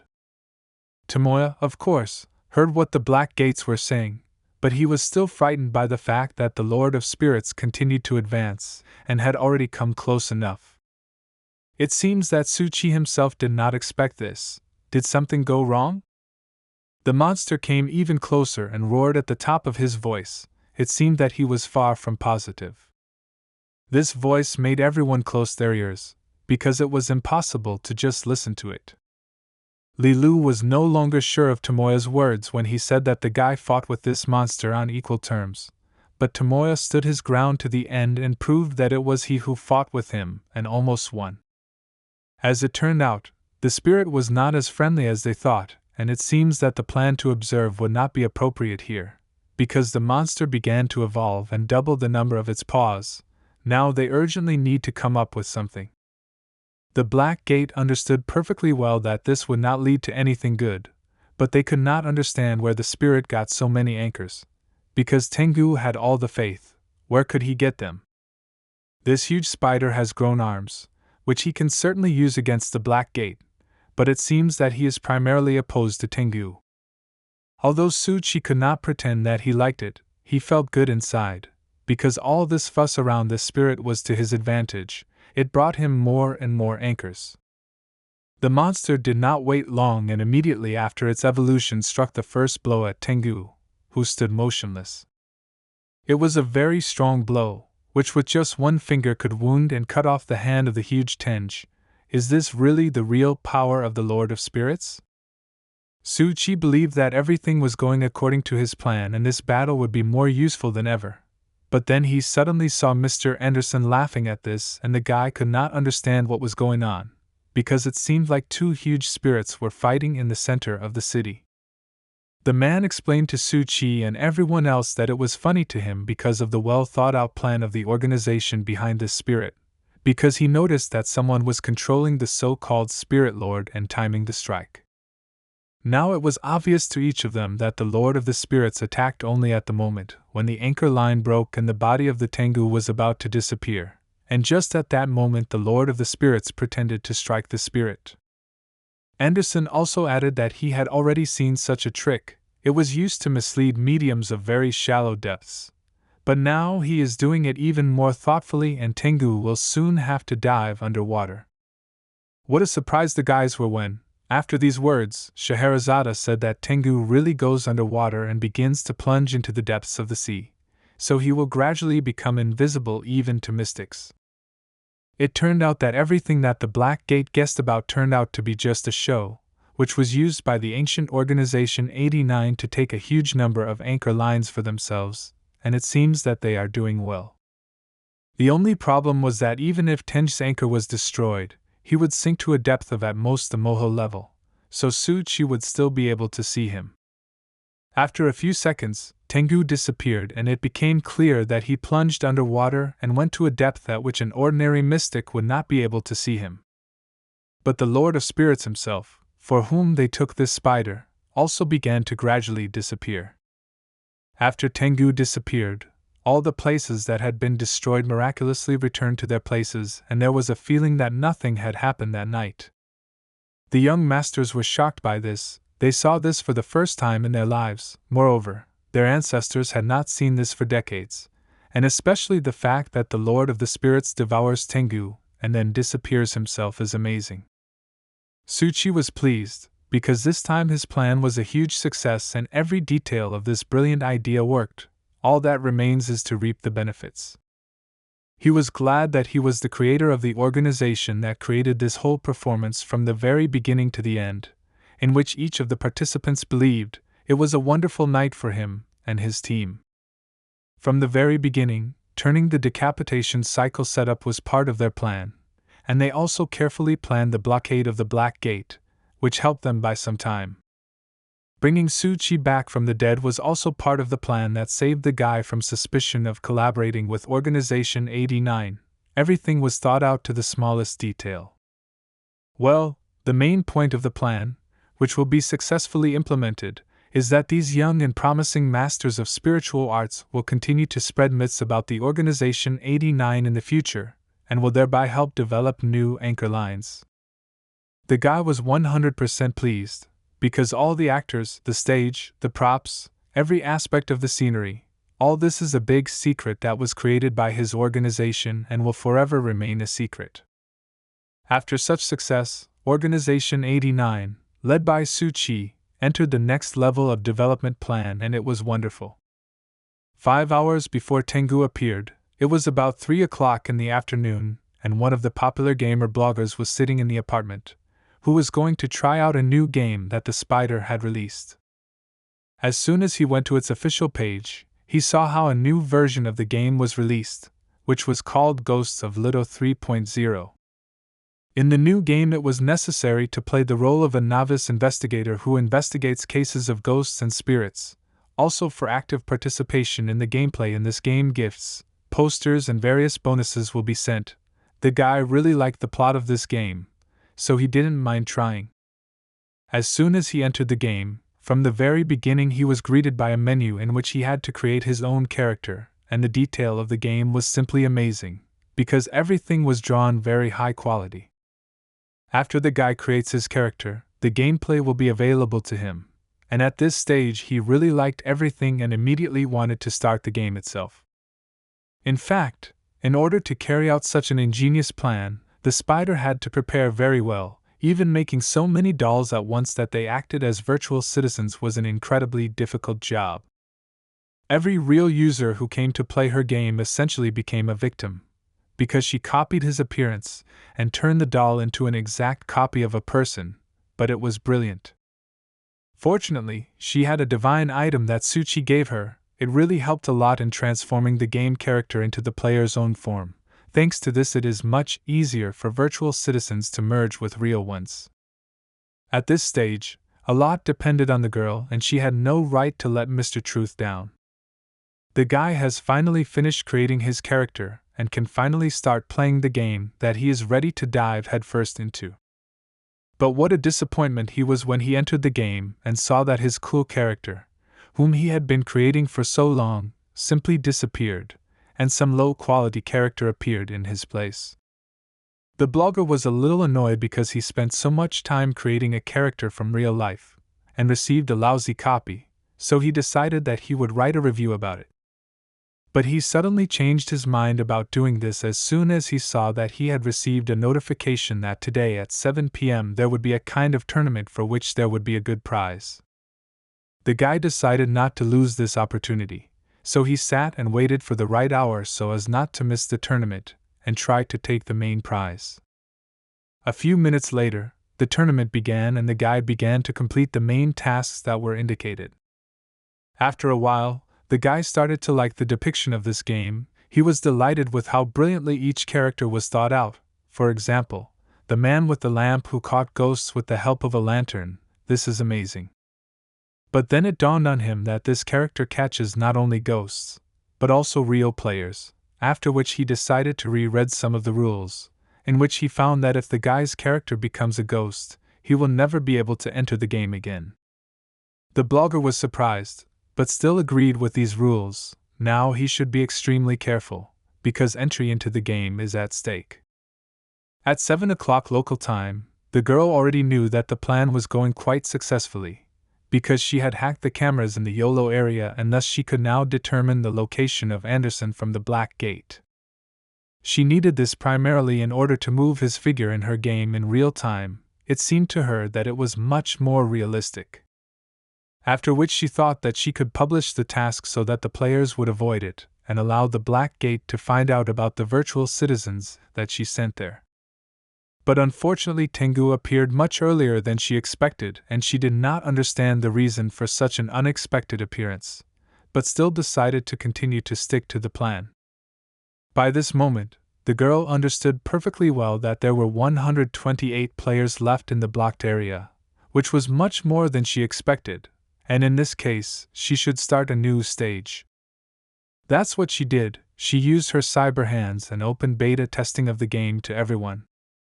As soon as the guy saw that beta testing of the game had begun, he immediately went into it and chose a tactic based on avoiding ghosts. But for a long time he could not play because he received a notification about a new task that needed to be completed immediately. When he came to the indicated place, which was in the task, he saw a huge ghost, which was much stronger than all the others. Unfortunately for him, he was quickly destroyed. A wind wave hit him and he lost. It was very unpleasant, because the guy tried so hard to survive, but it didn't work out. However, he was still pleased with this game, because the quests in this game felt unusual, like an unexpected event. There was little logic in it. It was difficult to predict, but that made it even better. It was unpleasant to realize that he would have to start the game from the very beginning, but it interested him too much that he could no longer distract himself from it. Version 3.0 became the best game of his life. Meanwhile, the girl decided that it was time for the photographers who had been hiding all this time in the YOLO zone. Therefore, she sent all the players a task in which she asked each player to get together and move to the square where Tenj was and withstand his attacks. It seemed to the players that this task was much easier than the previous one, and they happily went to complete it. Of course, the girl paid for gifts for successfully completing the task, but it was to her benefit, because in return she received her photos and video evidence, and thus everyone around was happy. The girl was going to take about 300 photographs, which she later wanted to distribute throughout the wisdom system, and this would give them the opportunity to quickly get on the internet and become popular, which is what Mr. Truth needed. She tried to do this in such a way that these photographs would only reach those people who were interested in the beheading cycle, which should have done a huge amount of mistrust in this group. Everything would have been simple, but there was one drawback. She had to pay the money again, and this upset her very much. Currently the incident with Tengu is in all the public news. The video against Tengu has no shortage of hype and attention, so she decided that there was no point waste money. A few minutes later, Tengu began to lose absolutely all his anchors due to the fact that the girl published as many as 300 photographs, which clearly showed that this was all staged and it was filmed by a huge team of people, so people stopped believing in him and little by little began to sink back. This was successfully used by the so-called Lord of Spirits, who, as the young masters of spiritual arts said, pierced Tengu right through with just one finger. Now Gyugwa was incredibly pleased, because she had completed absolutely all of Mr. Truth's tasks, and now she was ready to tell everything at the next training camp. Meanwhile, the young masters thanked the Black Gate for their help, but now they need to return to the temple and be sure to write a report about what they saw. Finally, Li Lu invited Su Qi to Tianmen Mountain for joint training. She would be waiting for him very much. Su Qi pretended that he was very interested in this proposal and would definitely try to come. Mr. Anderson was not in the best mood, because today all the mystical and spiritual organizations in Lido are destined to spend a sleepless night due to the revival of the Lord of Spirits. Blackgate also needed to report to the main office about what happened here, so they decided to do this after Tengu finally drowned. But Su Qi said that he would not go with them, because Miss Mary would come to him soon, so as soon as he finished with her, he would join them. Mr. Anderson didn't mind leaving the guy alone, so he told him that they would be waiting for him at headquarters. As soon as he finished his business, he could come. But Su Qi actually stayed here not only because of Miss Mary. Now his plan was to deal with Tenj for real, but for this he needed to do it when no one would see it. It was already exactly 9 o'clock in the evening and Miss Mary was already waiting for the guy, and at that moment Tenj tried to attack Su Qi. But his blow was stopped, and what's more, it seems he was very badly wounded, which does not give him the opportunity to continue the fight. Su Qi decided not to waste the opportunity and again used Miss Mary as a weapon to destroy the monsters, so while he was using the mask relic, she attacked Tenj. But this huge spirit did not give up and went on the next attack, trying to take revenge on the guy. Tenj used his strongest blow with the wind. Miss Mary, unfortunately for him, did not feel this blow and simply waved her sword and repelled this blow, while Su Qi calmly watched this. The monster was tired of these games, so he attacked Miss Mary with a forceful move, and it seemed that this was the end for her, because he simply crushed her with his hand. Su Qi began to get a little nervous, because this had never happened before. Usually Miss Mary deals with everyone from the first blows and it is absolutely not difficult for her to do this. Although it was only at first glance, and she cut the monster's hand into pieces and escaped from this trap, now Tenj is worth defending. But he didn't have time to do anything when Miss Mary just pounced on him and cut him into small pieces. Her sword could do it with such ease. This still scared Su Qi a little, but still this is only a plus for him. Su Qi thought that the Tengu incident, caused by the beheading cycle, ended badly, but his mission was slowly moving forward. He also understood that it would not be as fast as he expected. The failure of the beheading cycle can be considered only the first victim in the world of mystics, but far from the last, and Su Qi understood this very well. After 20 minutes, Su Qi was already there, and it turned out that Mr. Anderson and the others were still waiting for him in the car, not far from the place where Tenj came out for the first time. Scheherazade warned them that she would drive fast enough and asked them to fasten their seat belts, otherwise she would not vouch for them. Green noticed the fact that Tenj was no longer visible. It looked like he had completely drowned. This was much easier than they thought. Su Qi also pretended that he was incredibly surprised by this, but in his mind he understood that it was all thanks to Miss Mary, who, as usual, coped with her task just fine. But now it was time for the final touch that Su Qi had to finish, so he asked Tianjin to take off his mask and tell him everything he knew. Tianjin, this was the same student council president of the school, who was at a loss as to how Su Qi knew about this, because he hid his identity so much. Su Qi told him that he met with photographer Chong, who told the guy about a video with a transfer student who had her uniform changed, after which Su Qi immediately remembered that Tianjin had a sister. He immediately decided to check and found what he wanted. She also graduated from school and studied in the same class with the same girl, who, according to legend, was nicknamed the transferred student, who in fact was a nice woman whom he met in a cafe. Therefore, Suchi went to school. Although he did not want it so much, he really needed to see the president of the school, who was not there that day, and then he understood everything. Tianjin was still surprised that Suchi was so confident, but the guy told him that he was not as confident as it might seem. In Suchi's head he hoped to the last that it would not be his friend under the mask. Now Suchi was interested in another question, which he immediately asked the president: was it all for the sake of his sister? After this question, the guy decided to show him one of his relics, which was a mirror. In this mirror, Tianjin saw not only himself, but also a terrible spirit, who was previously called Mephisto. Suchi only knew about this spirit from a novel he read from a book he borrowed from the library. The president was very interested to know why Suchi decided to conduct his personal investigation, what made him so interested in everything about it. But still, the guy told him that one day, when he once again came to visit his sick sister, a Mephisto unexpectedly came to him and promised to fulfill any of his wishes if Tianjin paid him enough, but he was not interested in money.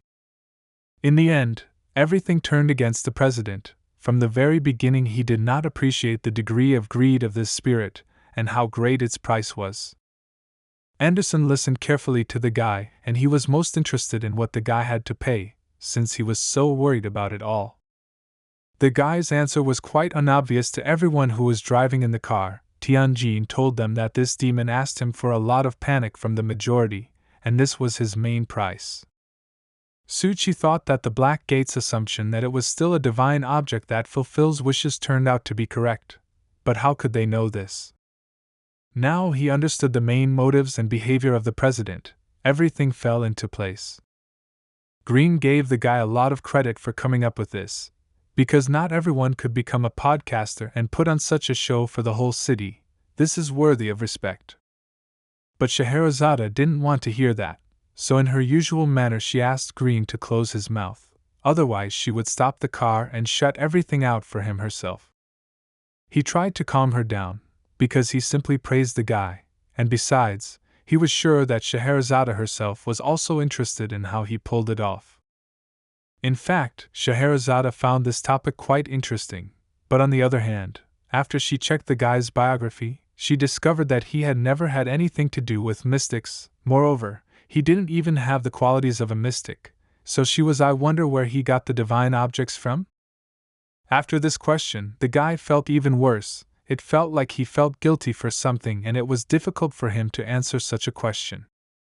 Green, without waiting for an answer to the previous question, asked the next one, in which he wanted to know how the guy knew that the mass creation of anchors could make it possible to pull out ghosts and spirits from the depths. But Anderson tried to explain to Green in a whisper that the guy had just barely spoken to Suchi and he needed to give him a little time so as not to scare him, so he asked him not to ask such difficult questions. The guy didn't answer either Scheherazade's question or Green's question, but he still asked his own. He was wondering what the Black Gates were going to do with him. But none of those who were in the car were yet going to answer him, because none of them themselves knew completely what would happen to the guy. Still, Mr. Anderson took responsibility, and told him to be grateful that his action did not lead to serious consequences, so they would not treat him as a real criminal of the mystical world. The guy decided to go to the end and understood perfectly well that he knew nothing about this world, but still he decided to ask the Black Gate to help him, namely his sister. He was ready to give everything he could, if only she could be saved. No matter how much Anderson himself wants it, either he, nor the Black Gate, nor even Mephisto can help her. It's simply impossible.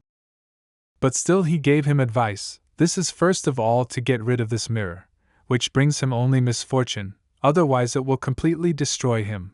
The so-called wish fulfillment is nothing more than an ordinary trap of demons. The guy was incredibly angry when he heard that they wanted to take the mirror away from him, especially for no reason at all. Tianjin perfectly understood and realized that Mephisto, after concluding the agreement, no one will be able to break it. In any case, in the end, he will take the guy's soul, so he has nothing to lose. But Mr. Anderson assured that this is not the end and they will save him, they are going to pull this demon out of his body and return him to normal life. Suchi understood what Anderson was talking about, so he once again clarified whether they would be able to keep this divine object intact. But unfortunately, Mr. Anderson did not know the answer to this question, because a lot of things depend on the guy himself. If he tries, then everything will be fine, but if not, then it will be a sad story. For all these rather interesting conversations, they did not notice how they arrived at their destination and Scheherazade asked them to get out of the car. As it turned out, they were not going to the headquarters, as Suchi believed, but to the nearest pier, which was not far from the city center. The guy didn't fully understand why they were there, because what could help the president at the pier? Mr. Anderson explained to him that if they wanted to remove the divine item, then they needed a high degree of cooperation with this guy. Therefore, he asked everyone to stay on the pier while he went and prepared the place for the ritual, and he asked Suchi to persuade Tianjin to cooperate. He would be better off for it. Suchi himself didn't know how to get through to this guy. He seemed so impenetrable and believed in everything that this Mephisto told him. Therefore, he decided not to particularly choose words and say directly that this thing that is in the president's pocket will simply kill him, and they want to save him, but for this they need cooperation with him.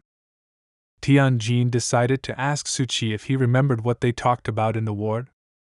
Suchi told him that he remembered that the guy told him that he was jealous of his sister because there was something in her life that she was clearly passionate about and devoted to. Tianjin answered him that when he signed an agreement with the devil to save his sister, he thought that he had found his path and now he had decided what his purpose was. He believed that he could give everything he had to this world, even if the cost was too high, such as his life, but he was ready to do it. But recently, he stood in front of Tengu to face death and he admitted to himself that he was very scared. It turned out that he was not at all like his sister, who has aspirations that clearly go beyond life. And when at the moment Suchi repelled Tengu's attack and did not let the guy die just like that, he was very happy, and this makes him very weak. He was so ashamed that what he thought was a saving pursuit actually turned out to be an ordinary demon's trap, into which he lures almost everyone who comes across him. Suchi told him that he always believed that it is important what a person wants to give his life for, even if it is a goal. In any case, you need to think about everything, and not act on the situation. The guy believed that in life you need to pay for it yourself, and not attract other people to help. The president didn't know how to respond to all these words from Suchi, so he just stood and looked at the sea, which could calm him down a little. Suchi decided to continue convincing the guy that he needed to pay for his own problems and not involve other people, but the guy continued to remain silent and did not answer anything. The guy himself couldn't believe that he said something so pretentious, but still it should have convinced the president to change his mind. And Tianjin finally spoke and said that Suchi was absolutely right. He believed that he was never like his sister, and it was time to answer for his actions. So he began to wonder if it was true that they could actually destroy this demon if he cooperated. But Suchi recommended that he not rush, but think about it carefully, so that later he would not regret this decision. The president understood perfectly well that playing with one's life is very stupid and should not be done. He believed that he had to stay alive, and only by staying alive could he continue to wait for his sister to wake up. Their dialogue was interrupted by Mr. Anderson, who was already ready to begin the ritual that would help remove the demons from the guy's body, so he came to call them, if of course they were ready. Suchi made the man happy, saying that the president agreed to cooperate. He decided that his life was more important to him, so he didn't mind. Anderson praised the guys for their confidence, and invited them on board the ship, where they had already prepared everything for this operation. But they were not ready for Anderson to lead them onto a small boat on which they would go on a sea voyage. From the moment they set sail, everything became much clearer, because a huge sign was painted on the floor of the ship, which could only mean one thing, so Anderson asked Suchi to untie the president so that he could feel calm. Tianjin said that he agreed to work with them, but he was frightened by the situation in which they were now, so he asked to tell him what the essence of their plan was. Anderson calmed the guy down and said that all he needed to do now was lie down and close his eyes, but he warned him that no matter what happened, they couldn't be opened and he couldn't get up, otherwise there would be trouble. Suchi was surprised by such a strange plan, so he decided to ask himself what Mr. Anderson was going to do and how dangerous it was. The man told them that there may be sounds, inexplicable things may happen. In this ritual it is difficult even for him to predict what could happen, so he cannot say for sure what awaits them, but if he follows the instructions that Anderson gave him, then everything will be okay. And he also added a very important point: as long as the guy does nothing and just lies with his eyes closed, then everything will be fine, otherwise there is a high probability that he will never return. At this stage, the president understood everything. This man will force him to answer various questions, he will do everything to confuse him, but he needs to endure it. Anderson asked him not to ask him any more questions, but to just lie down and let them do the rest. Here he should trust them. And finally, he reminded him that he was forbidden to move and open his eyes until they pulled out the divine object from him, and if he was ready, then they could begin. The president listened to him carefully, and at this stage he understood everything perfectly. He himself wanted help as soon as possible. Suchi was very surprised that all he had to do was lie down. Wouldn't there be any other protective measures? Anderson said that it was useless. The only person who could protect him was himself. After which Scheherazade called them to get off the boat so that she could carry out her part of the plan. As soon as they got off the boat, she sent the president on a little sea voyage.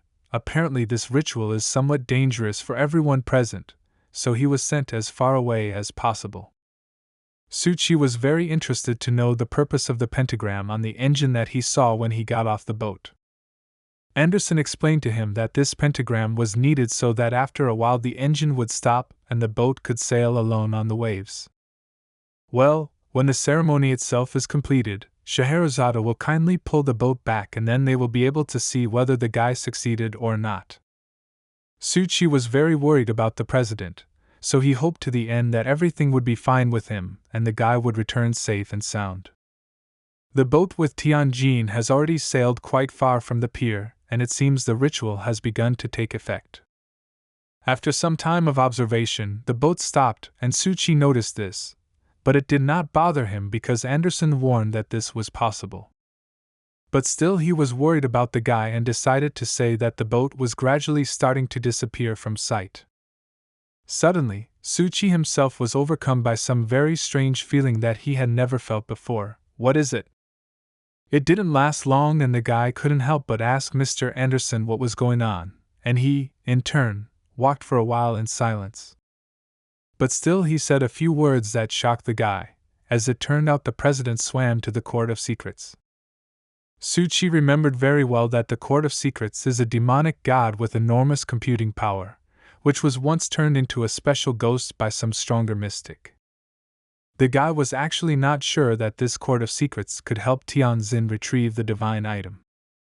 Green explained to him that everything is possible in reality, and theoretically a lot of things will depend on the power of a person. If it turns out to be large enough, then the Court of Secrets will certainly help. He also added that there is no riddle in this world that cannot be solved by except for lack of ability. Suchi didn't quite understand what Mr. Green was talking about, because in this case, wouldn't it make him a god if a person were omniscient and omnipotent? Mr. Green explained to him that therefore the person who mastered the Court of Secrets, and set a limit for such cases, and in the world of mystics, this is called a maritime agreement. This is the first time the guy has heard this, so he asked me to explain what it all means. Anderson didn't mind telling the guy that the Court of Secrets could never touch the ground, even if there was a good reason for it. The guy was surprised that the Court of Secrets was denied access to the Earth due to fears that he might cause some harm to this world. Therefore, Mr. Anderson explained to him that the Court of Secrets is too powerful a computing machine and the mystic who created it was very worried that it would learn to master the world thanks to sufficient influence. Therefore, their mystic predecessor established a maritime agreement in the logic of the secret court, which meant that the Court of Secrets could never touch land, The mystic created an artificial blind spot of knowledge as restrictions.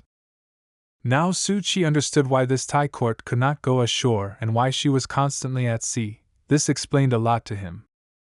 The guy didn't fully understand, so he decided to check with Mr. Anderson, because a ritual of this magnitude would require a lot of effort to raise it to such a depth where it could influence the world. Anderson would be glad to answer the guy, but he himself did not fully understand how it works. But at the headquarters of the Black Gate there are special executors who maintain the depth of the Court of Secrets. Green added that it is said that it is now anchored between the levels of Moho and the Abyss, but its reach is so wide that it reaches the surface of the world. Although the processing power it carries has been greatly reduced, it is also much more advanced than modern human computers, making it very difficult to predict how it will behave. The guy is already completely confused, because in the world of mystics there is so much different information and different things that even the mystics themselves are confused in it all. But the theme of the Judgment of Secrets was very interesting. This demonic god is very dangerous, but he is used by mystics as a tool of the Black Gate. Suddenly, Su-Chi's thoughts were interrupted by a strong pressure that was exerted on him by something very strong, and it was not entirely clear what was happening to him. But this was not good. Mr. Anderson and Green were scared for the guy, because he was the only one who was taken. What happened to him? The guy was holding on to the wall and trying to stay on his feet. Something knocked him down very badly. Su-Chi himself did not understand what was happening. Therefore, he decided to say that he was a little afraid of water, and it seemed that this made him feel so bad. Well, if so, then Anderson allowed him to step away for a while and take a break. It wouldn't hurt for him to sit somewhere and rest. Su-Chi didn't understand why others didn't feel this, but he seemed to be hurt by that very Court of Secrets. Perhaps it was because they were on the same level as him, namely on the Mojo Ball.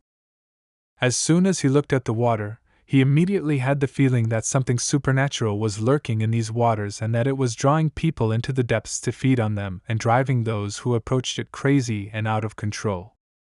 30 minutes later, Scheherazade made it clear to the others that the chains had begun to respond and it seemed time to pull the guy back out. But the matter was completely different. She could not get out in any way, because the ship began to be pulled in too much. Anderson began to worry that she might not be able to cope on her own, so he offered his help. But it seemed she didn't need it, and said that she could handle it on her own. At this moment, Su-Chi had already returned to them and saw how the black fog had completely dissipated and disappeared. Apparently the ritual had already ended, and it was time to pull the guy out. A few minutes later, the ship appeared on the horizon again, so Scheherazade did her best to bring it in as quickly as possible. This time it was incredibly difficult for her, and she was not sure that everything would work out in the end, but she still continued to try and pull this ship. She still managed to do it, and asked to get on board as soon as possible and pick up the guy, because she would not be able to hold this ship for long. Su-Chi and Mr. Anderson were the first to run aboard the ship, and the guy immediately saw the president. But was everything okay with him? Anderson asked him not to rush and first look around what was around him.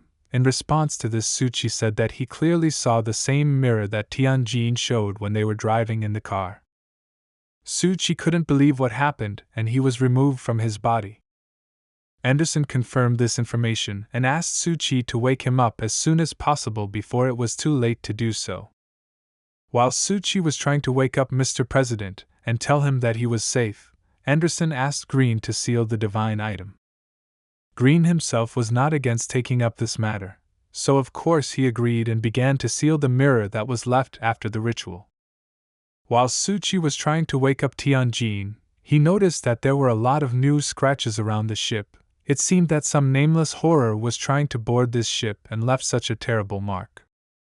But he immediately returned to trying to wake up the president, but he was very unsuccessful at this.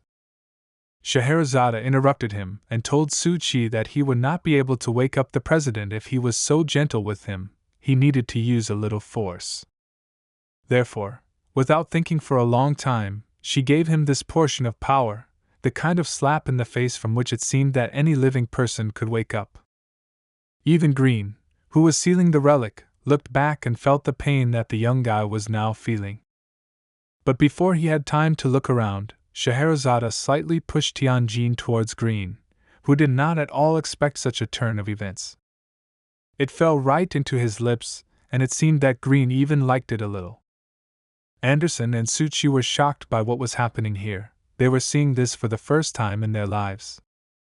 But they all needed to think about the guy who returned from the Hall of Secrets. They had to wake him up at the first opportunity, otherwise he might fall asleep forever, so they can't waste time just like that. There were, of course, cases when it was possible to wake up a person sometime after the Hall of Secrets, but he never returned to his former life, because he became weak-minded and lost control over his body. Suchi thought, what kind of creature this is, the Court of Secrets, which can make a person so afraid and then simply go crazy. Green, to be honest, was no longer sure that Scheherazade simply didn't kill him, because the blow was really very strong for such a thin guy. Scheherazade did not rule out this option, because she really went a little too far. She decided to check his pupils, which suddenly dilated. The guy really woke up and blood began to flow from his eyes mixed with tears, but most importantly, he screamed in fear. This continued for some time, and he continued to scream and repeat that there was a huge monster there that he would never forget. Suchi could not understand how this could happen. Was it really the influence of the Hall of Secrets? Anderson confirmed this, and said that the guy needed to be calmed down immediately, otherwise there would be consequences that would be difficult to return to normal. The man decided to use his divine item, which was called the Staff of Dreams, which was supposed to help him forget about everything on the ship and wake up again. The guy screamed for some time, but suddenly he stopped and calmed down. The staff worked, and he felt much better. Now Anderson believed that everything would be fine and the threat had passed by. He was very lucky. After which they told him that it was all over and offered to take him home so that he could rest from this difficult day and, of course, come to his senses. They drove the guys to Tianjin's house and told Suchi to see his friend off, after which they would come back for him later. Suchi immediately assured the president that the Black Gate was not going to punish him for what he had done. Everything would be fine, there was no need to worry. But as it turned out, the president was not worried about this, but that he had a very strange dream when he was on the boat. It felt like while he was sleeping a wild pig attacked him and kissed him, but Suchi decided to tell him that it was just because the president is simply hungry. After which the guy decided to tell Tianjin that his sister will recover and everything will be fine. He will help him find a way out, so he should not get out of this himself. But the president interrupted him and said that he knew that Suchi was asked to talk to him and find out who gave him that damned thing with which he communicated with Mephist. Suchi was slightly surprised by this guess, because he really wanted to talk to him about this, but no one asked him to do so. The president began to tell him that 3 months ago, after visiting his sister, he met a man who gave him this damn mirror and camera. But Tianjin, unfortunately, knew little and remembered little about that man, because he had not seen him since then, but he definitely remembers that the man had some kind of bracelet on his hand, which symbolized something. Of course, Suchi understood that everything would not be as simple as he expected, and he would not immediately solve this type of problem, so he would have to try with it. All Tingjin knew was that this man's name was Hishir, but that was all he had to know about him. After Suchi escorted the president home, he did not wait for the Black Gate to come for him, so he took the subway, especially since he needed to think about the words that the president said to him, but for him today was very productive. They removed the Mephisto, the president was returned to normal life and the cycle of beheading came to its logical end. But now there was a new problem that he had to beware of, and it was some man named Deshur. The guy thought a lot about what happened and about the plan that he was able to organize and carry out together with his organization, but still from now on he must think more about his conspiracy. But the thought couldn't get out of his head that some man just came up and gave the president this damned mirror, which is quite dangerous even for an experienced mystic, but why did he need it? On the other hand, Suchi understood that the president was under the influence of a divine item and was creating great panic. The demigod Tenj would eventually be pulled out from the depths of the sea, which would lead to the descent of Tengu, which could destroy Ludo. It was very difficult to figure out whether this was part of this man's plan. In any case, Suchi has very few clues, so it is difficult for him to solve this riddle. Suddenly he realized that he was traveling on a tram, which was too quiet. There weren't even monsters that usually run around here among a small number of people. He realized that some kind of bad aura began to appear here, which did not allow Suchi to get home calmly. Suchi understood that he had to be very careful, because it was becoming very dangerous here. Even small organs were no longer running around here, although they were here all the time. As soon as he thought about it, immediately after that the train began to actively slow down, which was incredibly strange. Suchi prepared for the worst and at that moment began to hear some very strange whispering coming from the end of the carriage. But even from the outside, he noticed that he was in some unknown place, where he had not been before. Everything looked too strange. It felt like the train had brought him to some kind of cemetery, but someone had obviously set it up. But Suchi couldn't calm down because of the sound he heard. It was like a round of slow ringing that could often be heard in an ancient ritual. It seemed to the guy as if something buried in an ancient tomb was about to burst out. This was not an ordinary whisper. Suchi even felt that he had horror and fear when he started to hear this. He needed to come up with something immediately, otherwise there would be trouble. He understood that when he saw ghosts and gods, as well as ancient tombs and funeral masks, all this did not frighten him, but what was he really afraid of then? The guy's legs began to shake with horror, and it seems the source of this fear was a strange and terrible funeral ritual from the ancient world. Suchi read a lot about this. The funeral ritual is the most ancient rite in the history of all mankind. The burden of history that has accumulated from generation to generation can easily crush any insignificant ant in the human world. The guy could not understand where this fear came from. Is it really the primitive fear of living beings before the coming of death, or does it still need to seem like it to him? After all, it was well known that the practice of burial was the result of the actions of some mysterious person who was born at the dawn of humanity. Suchi could not understand what was happening to him. His head began to hurt so much that it was very difficult to endure, and his body was shaking with fear. Although he did not even understand what exactly he was afraid of, little by little his consciousness began to be lost. At one moment, the train carriage turned into a large sea in which he began to drown. But it was not like in his dreams.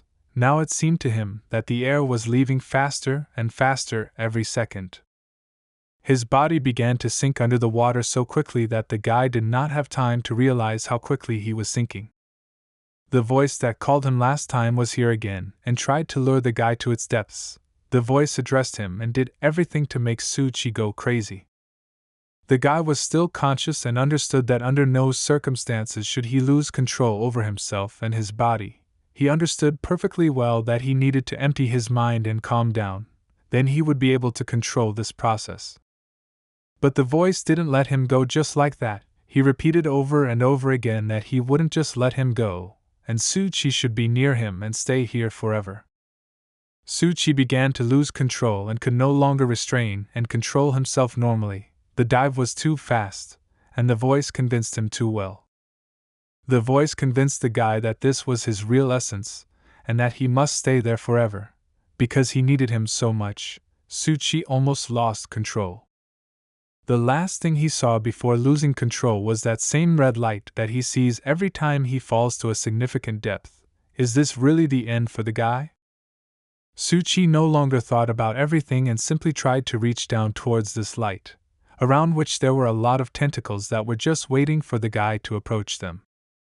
Finally, the fog cleared and Suchi saw a huge octopus that had several hundred red eyes, and it was clear who had been calling the guy to him all this time. There was almost no humanity left in Suchi's eyes and he didn't understand what was happening, so his body trusted his instinct and led him along. The monster that Suchi turned into really wanted to take one of the tentacles of this octopus, because they so attracted him and beckoned him to them. But as soon as he touched one of these tentacles, he essentially tore off a part that caught fire right in his hands, and Tsuchi began to little by little understand what was happening here. The very second he was able to turn on his human consciousness a little, his body began to emerge from the depths of the sea and return to normal. The guy came to his senses and realized that he had just almost lost control, and it was much more dangerous than the last time, but still Tsuchi returned to his original form again. He thought that this funeral ritual, about which only a little was known, managed to bring him under the border, where the guy could lose control of himself and his body. Suddenly his thoughts were interrupted by a voice coming from the carriage, which did not understand how Tsuchi did not lose control, because at this stage it is impossible to get out. The guy did not understand what was happening and saw at the end of the car a creature that had a black appearance, without any resemblance to a person, rather it looked like another spirit, but which tells him that if Tsuchi could not lose control in such a situation, it means he has a chance to become transcendental.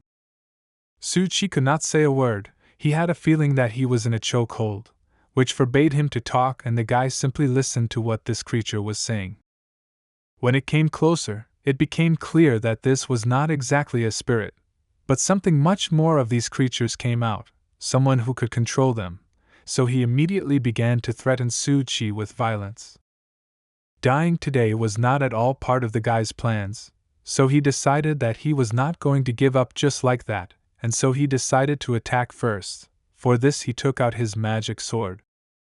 But the creature that stood in front of him simply raised its hand and thus performed the ritual on Tsuchi. The guy felt like a lot of kilograms were pressing on him, from which he could not move or do anything. He fell into a trap from which it would be difficult to get out. Tsuchi understood that he was completely crushed, and now he could believe that he could really die here. As it turned out, opposite him there was a man who was holding a book and reading it carefully, at the same time saying that he was very disappointed in Tsuchi, because he was another little ant who was looking for death. Now the guy no longer saw anything except this bracelet that the man was wearing. This is what Tianjin, this same man who gave him that mirror, told him about. Suddenly the man changed his mind and said that he would not kill the guy. He would rather leave him alive for that old woman. It would be funny to watch what she would do to him. The pressure on the guy's body disappeared and he stopped feeling that something was holding him, and suddenly the man disappeared and everything returned to normal, as if nothing had happened. The next day, the guy decided to go to the library and look for information about this man, but he was interrupted by Xiang Yushu, who had been looking for Tsuchi all day and could not find him. His friend was incredibly unhappy with what Tsuchi did to his hair when he decided to give him the same medicine that Li Lu gave him, which was supposedly from Tianmen Mountain, but Tsuchi told him that he just wanted to help. Xia Yushu yelled at him because of this medicine his hair was now falling out, and he started to look like he had just had his head blown off, and it was all because of Tsuchi. But the guy calmed him down and said that it was his own fault, because he drank too much at once and that's why it had such an effect. But mentally Tsuchi understood that for ordinary people this medicine does not seem to be suitable, and they should not drink it. After which he asked Xia Yushu not to disturb him, and if he had nothing better to do, then he'd better go and feed Tsuchi's cat, who was probably already very hungry. Tsuchi himself did not have time to see the cat, because he needed to immediately find new information about the very man from the train who almost killed him, but he could not say that to Xia Yushu. But his friend was not particularly eager to feed the cat.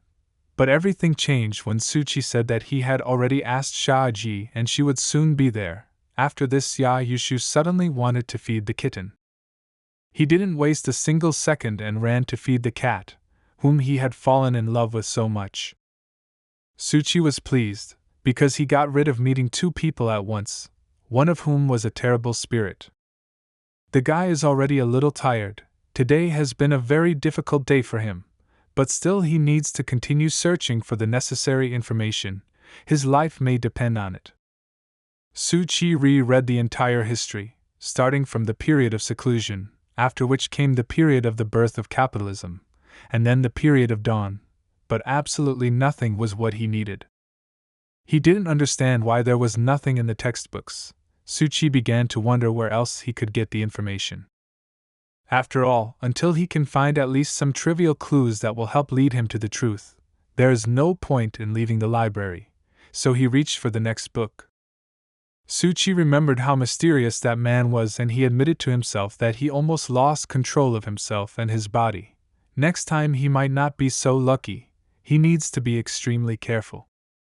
Now he began to think that if it weren't for the strange statue that he had seen for the second time, then perhaps he had lost control. In a sense, it was helping him. This was the second time she had saved him. Suchi realized one very important pattern, that every time he breaks the tentacle of this huge octopus, it helps him not to lose control and break out back into the real world. But he quickly decided to forget about it, because now is not the time to think about it. Now his main goal is to find as much information as possible about Hai Shin. As soon as he began to remember the details of that meeting, he realized that he saw on that very talisman on his hand the word Himiko, which could interestingly mean. Suchi decided to summarize what he knew about this man and what clues he had, and there were only two of them: a large ancient tomb and a jade talisman with an inscription that he needed to cling to. After some time of searching, Suchi finally found a book that may contain a clue that will give him a shift in his research. He found that Himiko is the legendary ruler who founded the ancient Ando religion. Suchi carefully read this book and realized that perhaps he had found another clue. Now he knows who Himiko is. As it was told in the books, one day Himiko turned to the Japanese with a tempting offer. But Suchi understood that all this was just a story that would not help him much. He needed something more significant, something that would give him the opportunity to get closer to a man. But what should he read then? The idea came on its own. He remembered that Han Shin was reading a book during their conversation, and it seems Suchi knows what kind of book it is. He got up from his seat and ran to look for the book that he saw in his hands. It should contain everything he needed.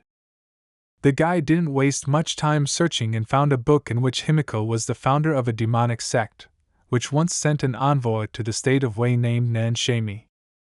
He did not fully understand whether this ancient religion existed at all or whether it was all fiction, but in any case it was worth checking out. Suchi began to read more and tried to learn as much as possible about this sect, so he could understand where this man came from and why he was so strong. The book talked about how at that time the East often paid tribute to the Jin dynasty, which gave them the opportunity to make their presence known. Due to such frequent exchanges between the two countries, more and more Chinese cultures and customs began to move to the East, which at that time belonged to the burial rites. Suchi wrote everything down very carefully and understood that such a ritual was not so popular, but was widespread in the country, and therefore it was necessary to study this issue better. After a while, the guy realized that this man used this ritual to create his own secret based on this ritual and used ancient tombs, which were so popular at that time, for this. He came to the conclusion that his secret was based on the crowd. He needed the faith of many people, and in a long time it was popular to get together and create a crowd, although, however, nothing has changed in our time. Suchi didn't understand why it all looked so strange. The name Xingmi seemed especially strange to him. Where did it come from? In the book he was reading, it was stated that this man was Himiko's ambassador during the time when the era of the ancient tombs began. The guy realized that all the contradictions pointed to this name, and it was clear that he needed to look further for everything connected with it. But this was the only thing that didn't add up. It was time. Too many years had passed since that time. Suchi understood that 1500 years had already passed, and purely theoretically, he understood that no one lives that long.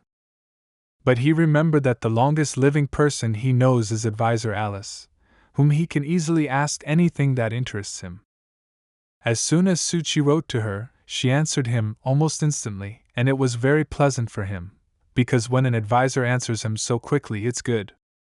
He decided to ask her directly whether, in theory, a person from history could live for about 1500 years. To which she immediately answered him that this was not possible. On the one hand, Suchi should now continue his search, but on the other hand, he was glad that this was not the case, because it even sounds very scary that someone could live as long as 1500 years. Therefore, if this was not the case, he decided to immediately begin searching for new clues that could help him find the truth. But Alice added to him that the birth of a transcendental person requires the maintenance of an era, life expectancy, and knowledge that can overcome centuries. Now Suchi understood that he had been researching all day and still did not know whether he had achieved something or not. In the occult books that the Black Gate gave to the guy, it is said that among the 10 original systems there is one called the Crown System, which is said to have the knowledge of the gods. And transcendental knowledge, which means going beyond time, beyond everything, beyond all boundaries that are available. As he knew, all systems had their own schools and mystics who talk about their own and others' knowledge that they received, but the Crown System does not have such an opportunity. Although it exists the most, there was even a time when everyone doubted the existence of this system. Transcendent skill was also once considered legendary along with divine knowledge, until more than 100 years ago, when the Western mystical world explored the mysterious East. They had contact with a mystic who uses rituals that do not belong to the other 9 origin systems, and for the first time they saw the teachings and rituals of the Crown System and experienced the horror of this system. Suchi connected all these facts with the fact that most of the conclusions about transcendental personalities were also abandoned during this period of time. The guy assumed that this man today was the same transcendentalist and indifferent to someone's life. The aura that he shows is similar to another being, standing above the human race. Now Suchi realized that the more he thought about it, the more he began to get confused about it. He thought that it would be better for him to return to the Black Gate now and discuss all this with the council, because they could really help in this matter. In addition, he remembered that this man told him that by returning from the abyss, a person can become transcendental. But Xia Yushu was not going to let go so easily. Suchi shouted to him that he was obliged to help with the preparations for the festival, because there was too little time left, only 1 week. Suchi decided to go into the class and see what was happening there, and there was a complete bacchanalia, everyone around them dressed up as spirits, and ran around the whole class. Many students dressed up in very realistic spirit costumes, and it was very difficult to distinguish them from real spirits, so he tried to ask them not to dress like that. The guy looked at the class, and at times it was very difficult for him to determine where the real ghost was and where the student in disguise was. So he already understood then that the day when the festival would take place would be one of the most difficult days for him. Xia Yushu remembered that he needed to pick up the furniture that Gu Shui promised to bring to school. She successfully brought it and left it in the gym, from where it should have been moved. Therefore, he asked Suchi to take a walk with him so that they could pick up this furniture together. In any case, Xia Yushu believed that taking a walk would be quite useful for him. When they arrived at the gym, they saw not what they expected. There was a bunch of furniture that needed to be moved from the gym to a specially prepared hall for the festival, which at this stage created problems. Suchi didn't quite understand why they needed so much furniture, especially something as big as cabinets that would be impossible to move. Xia Yushu answered him in a mysterious voice and said that all this would be very useful to them, if only to get into this closet and scare as many people as possible. He thought it was a good idea. Suchi looked at him and saw a bunch of demons around and realized that this idea was not particularly suitable for him, so he asked him not to talk nonsense, but to quickly get to work. Xia Yushu simply didn't understand why Suchi didn't like the furniture that Gu Shui brought so much. It seemed to him that it had a special aesthetic that conveyed its own atmosphere.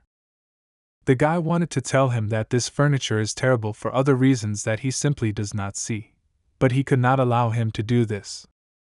Suchi was already very hot, and now his friend is forcing him to do hard work, which he doesn't like so much, and he has to carry spirits on his hands. Still, he began to boil with anger and hit the bedside table very hard, because he needed to drive away the anger and nothing could be done about it. After which Suchi drove his anger towards Xia Yushu, to whom he said that he had a drink for such hard work. They had almost finished moving all the furniture that was in the gym, and the classroom they were bringing it all into was a real mess. But Xia Yushu didn't care. The bedside table, which Suchi hit, was complaining about life from now on. The guy was already thinking about kicking her again so that she would shut up and not speak anymore. But this way she can understand that he sees a spirit, not furniture. He decided to do it differently, but no less effectively. Suchi placed a heavy box right on this bedside table, and thus she could no longer move. Now he can say whatever he wants.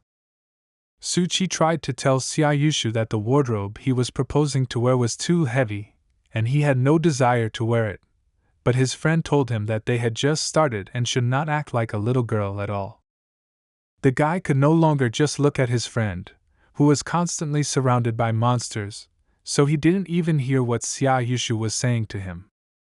Suchi did not understand why his friend so wanted them to carry it, because in theory they could ask others to do this work. But everything was not so simple, because Xiayushu wanted to spend as much time as possible with Suchi, because lately they have hardly spoken and this upsets him very much. Suchi again thought about his own things and missed everything that Xiayushu told him. He noticed that he had recently kicked this bedside table, which turned out to be a monster. But now there is a lot of old furniture in the room and all with human faces and organs, but they are assembled very strangely. The guy thought about why the Gu Shui family uses this furniture and where they even got it from. Each item seemed to be from different collections. On this hot day, not only Suchi suffered, but Counselor Alice and Scheherazade were not happy with the weather. It was too hot and nothing helped with this heat. Their dialogue was interrupted by Suchi, who finally returned to the Black Gate Club. He had not been here for a long time and Scheherazade decided to immediately invite him to play chess. But the guy was not ready to play chess now and asked her to play later, because he had a more interesting topic to talk about. By the way, regarding chess, Suchi realized that Mr. Green and Anderson were not here. Where did they go? Advisor Alice told him that they went together to search for the session. Since they had caught the cycle of decapitation and tenge, they needed to continue the investigation, which is what they did. Suchi knew that it had only been 3 or 4 days since they last saw them. Would they be able to track them down? Scheherazade told him that there were no traces of them in the Western military port yet, but there was some information about the 9-tailed fox in the city of Haidong, which could help find them. She also added that they should keep their phones with them at all times, because if something happens to them, they should be there first to help. Suchi sat down opposite Counselor Alice and said that he came here on one very important issue. He said that the school was holding a school festival and his class received a bunch of old furniture, but among them there were a lot of monsters. So that they could more accurately understand what the guy was talking about, he took out one of the plates that he found there, and it was a terrible spirit. Advisor Alice and Scheherazade did not expect to see this, and it feels like they are seeing this for the first time. Alice immediately realized that these were things that spirits and ghosts were attached to, which is why they looked like that. Suchi said that that's not all. In his classroom there is a bunch of furniture with a bunch of spirits and demons attached to it, so he wondered how this happened. Scheherazade carefully looked at the objects and realized that these ghosts are not united with the objects, but their behavior is limited and they can only appear inside the objects. But the guy was more interested in how this happens. Do these spirits arise on their own or did other people contribute to this, who are not against spirits living in their furniture? Scheherazade did not know how to answer this question, because there was no clear answer, so she assumed that 2 options were possible at once. She told him that in one old book it was written that the spirit is also the essence of old things and it is possible that these ghosts and these things appeared over time. To put it simply, she wanted to say that if you leave an object for 100 years, it will automatically turn into a spirit or ghost. Suchi couldn't believe this fact. Can a spirit really appear in absolutely any object if it hasn't been used for more than 100 years? Alice confirmed this theory without a doubt, because the main thing here is faith. If a person believes in this, then in fact he will be able to produce such things. However, she added that nowadays old items are quite rare, with the exception of old antiques, which are rarely used for 100 years. Suchi decided that in this way, old things are falling into disrepair? But advisor Alice corrected him, because he misunderstood a little, because the fact is that the oldest mystics formed the line of God, thanks to their mystical logic. The guy assumed that what he brought was that old thing that no one has used for more than 100 years. But advisor Alice again said that this is not so, this is a completely different situation, a more serious matter. Suchi didn't fully understand what advisor Alice meant when he said that this was a more serious situation. Why is this? As it turned out, she saw this as an artificial plate, which proves the fact that most likely this is not an old thing that turned into a spirit after 100 years, but rather an artificial phenomenon. The guy was shocked by such conclusions, but then how can they be made like that? Advisor Alice told him that among the 10 ancient systems, there is one system of mercy, which departs from the branch of the mastery system. As it turned out, in this school there are so-called restorers. They are also called artificial artisans. Suchi thought about it, because he had definitely heard this name somewhere, perhaps when he read the books that the Black Gate provided him. He remembered that Scheherazade once mentioned that her hand, which was blown up, was restored by a restorer. That's where he could have heard about them. Therefore, he decided that Scheherazade should know a lot about restorers. Because she already had experience working with them, it would be reasonable to ask her about them. But there was one very unpleasant problem. This is her most severe injury, which she does not like to remember, so it can happen if she says something wrong, and this stopped Suchi a little. Scheherazade noticed that he wanted to ask her something, so she asked him directly what was wrong with him. Advisor Alice helped him solve this problem, who directly asked Scheherazade about the restorers, because she had already dealt with them and could share this information. There was an awkward silence in the room, and it seemed Scheherazade was not ready for such a question. After which she said that thanks to agreeing, she knows them quite well, so in theory she can tell how these mystics work and how useful they can be. Scheherazade first of all decided to tell that they have ritual knowledge that allows them to disassemble and reorganize the human body. In addition, they can heal physical wounds, but they can also dismember a living person. Suchi listened to her carefully and understood that this was all quite strange for the modern world. The guy understood that if they are good healers, then they are saints, but if they are vindictive, then they can be cruel and unscrupulous. After all, in his thoughts he understood that mercy is a terrible dominant force if it does not have sufficient qualities to restrain everyone who wants it, because in life it is very easy to deviate from the original intention and become a terrible hypocrite as a result. Suddenly, Scheherazade got up from her seat and went to another room. She said that she would bring something that would give Suchi the opportunity to understand much more about the restorers. A few minutes later she brought a small box containing some things. Suchi couldn't believe that she just brought an empty box. How would that help him? But Scheherazade calmed him down, saying that he needed to be patient a little and in a few minutes he would find out everything, after which she carefully put down one of the things that Suchi brought and told him to wait a little. She explained to him that this spirit that is inside this thing is not strong enough and can be strengthened through ritual, so she wanted to show this by example and began to perform the ritual.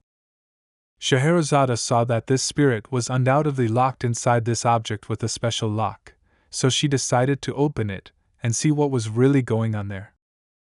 As soon as she said the magic words, namely "Open Sesame," a very smelly consistency began to come out of the box, which clearly had an unpleasant appearance and smell. Scheherazade said that to her it looked like a masterpiece of hypocrites, but it was not entirely clear what she meant. Suchi was disgusted to watch this, but most of all he didn't understand how such a small plate could mark such a huge monster. She explained to him that it was the hypocrites, the restorers, who used the ritual of mutilation, dismembering the victim and stuffing it into a plate. This was their peculiar trick. In this case, the victim watched in complete horror as her body was divided into parts and then stuffed into some object. In the end, this fear and horror formed the basis of spirit objects. Alice added that it was both physical and psychological torture, cruel and terrible torture, the victim's fear is so great that it increases the activity of the mind and gives rise to demonic spirits. The guy, restraining himself from vomiting from the stench, decided to ask them why they were doing this. What was the point? Scheherazade tried to answer this question, but it was quite difficult to give any definite answer. She believed that this could be done for experimental purposes. There could be some kind of conspiracy behind this. It could be the performance of some kind of ritual. It's also possible that it could be the pleasure of sadism, or even just malice. Suchi couldn't believe what Scheherazade was saying. To do such things for pleasure or for the purpose of evil intent, isn't this a perversion of life? She explained to him that the guy has only been in this world of mystics for a short time, and in business there are many psychologically unhealthy people for whom distorted aesthetics are a common hobby that they are ready to engage in every day. She also told him that there is a group of people who are very fond of using human bones or organs to make luxury items such as wallets and watches from human skin. This industry is controlled by the notorious restorer nicknamed the Destroyer. Alice said that the Blackgate branch in Fuda has been tracking the Destroyer for a long time, but I can't find him because they are facing serious resistance. Suchi didn't understand who could protect such perverts and why they needed it. Advisor Alice calmly added that all his defenders are his former clients, who are very happy, so to speak. She told him that the Blackgate was investigating the activities of the Destroyer, whose clients were very different people, from politicians to aristocrats, and there were even mystics. As Alice explained, these clients put a lot of pressure on the city's food department, causing the investigation to move too slowly. Suchi mentally knew that he was essentially a shadow clown who used invisible methods to satisfy the most common special fetishes of the rich and famous. Scheherazade said that all these big shots are not necessarily his clients. They are all animals in human skin, who have no principles in humanity as such. She also decided, to be on the safe side, to perform a placenta fixation ritual, which was supposed to complete what she had already started. As a result, she simply burned the box in which the victim was located. Now it will not appear on any plate. The guy was a little scared because he had never seen anything like this, but he still decided to ask if it was possible to get rid of demons and spirits in this way. It was clear from Scheherazade's face that this was not the first time she had done this, so she calmly answered him that this man-made creature disappears as soon as the object to which it is attached is destroyed. But still the guy didn't fully understand. Is this victim drowning or dying? Scheherazade told him that according to some Eastern mystics, when spirits are destroyed, they return to the arms of the Buddha, so this is another powerful argument in support of the doctrine of the demonic community. After all, great secrets can give birth to ghosts and gods, which makes this world much more dangerous if mystics suddenly decide to give birth to too many ghosts and spirits. The ritual that Scheherazade performed suddenly ended and not a single trace remained of the spirit. It completely disappeared. This really amazed Suchi. Scheherazade finished her story and decided to find out how many of these things Suchi still has and whether he still needs her help. The guy remembered that there are a lot of such items at school. Almost all the furniture for the festival consists of such killed spirits, but their deep-sea influence does not affect ordinary people, and nothing should happen to them. Therefore, she decided that while there was a school event, they would not touch this furniture, but as soon as it was over, they would take over it and most likely destroy it once and for all. As soon as Counselor Ellis decided to leave and continue doing her own thing, Suchi asked her for one more favor and request.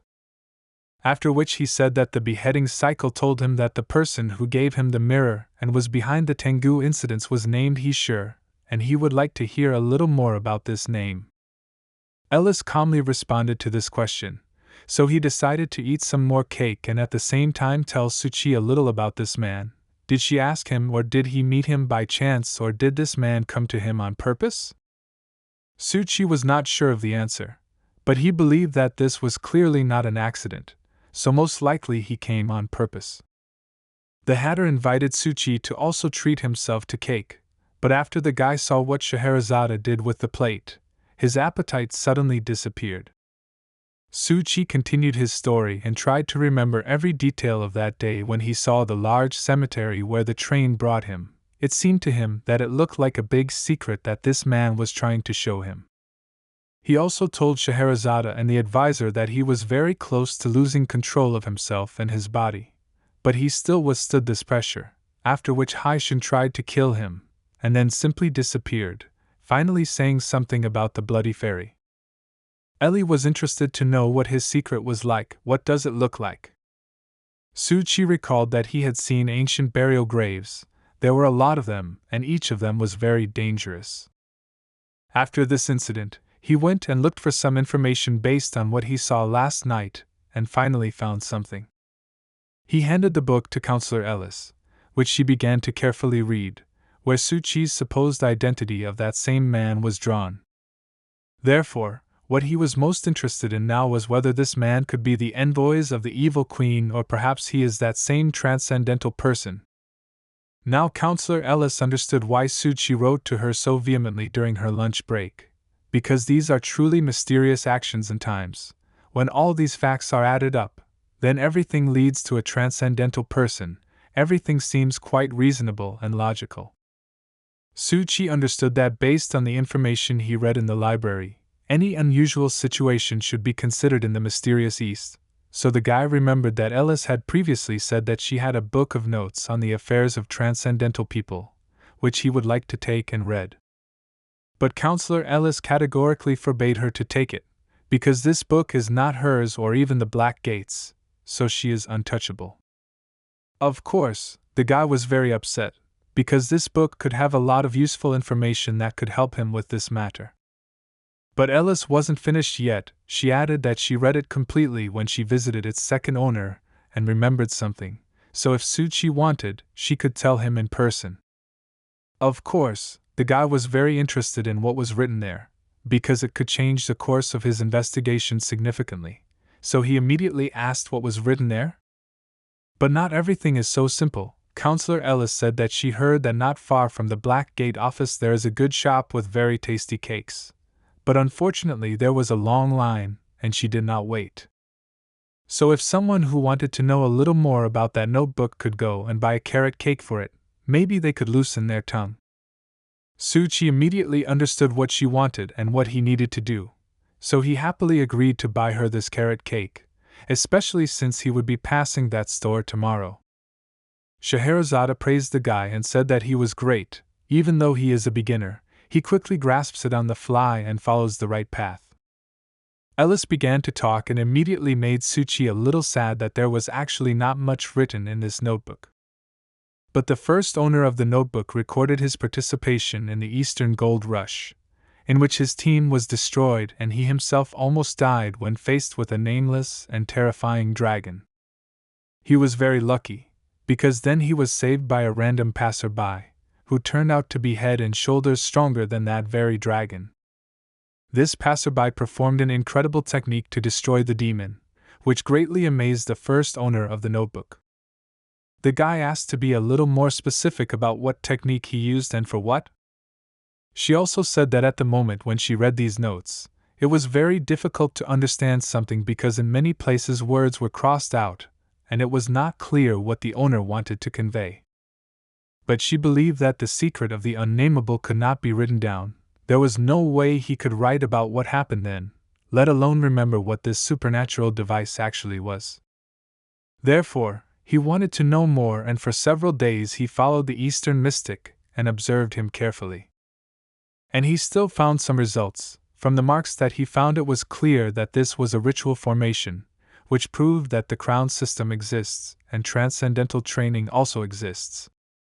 Therefore, the man did not stop there. He paid a lot of money, for which he was able to obtain some information from this Eastern mystic. He was known as an outstanding member of the crown system, a long liver and an expert beyond his time. Suchi couldn't believe that timeless learning actually existed. How is this even possible? Ellen confirmed this theory, because she knew very well that only a transcendentalist can perceive transcendental knowledge, but not everyone can be a transcendentalist. The guy believed it, because he remembered that the advisor once told him about it. And he also remembered another rather interesting fact. Last time she told him that the birth of such a person who will be timeless requires the support of an entire era, so he wanted to know what this could mean. But unfortunately for him, Alice could only guess, because she took these words directly from that book. These are the original words of the author.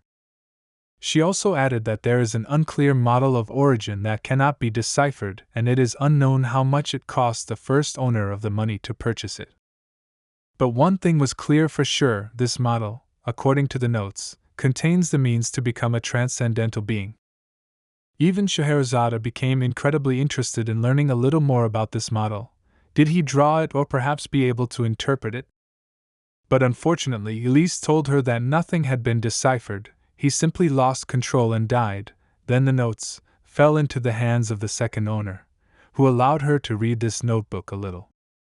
After the first owner, the second one was left with notes to study, turning the mystery of the unnameable into a simple and clear experimental theory, with the help of which they can now understand and learn.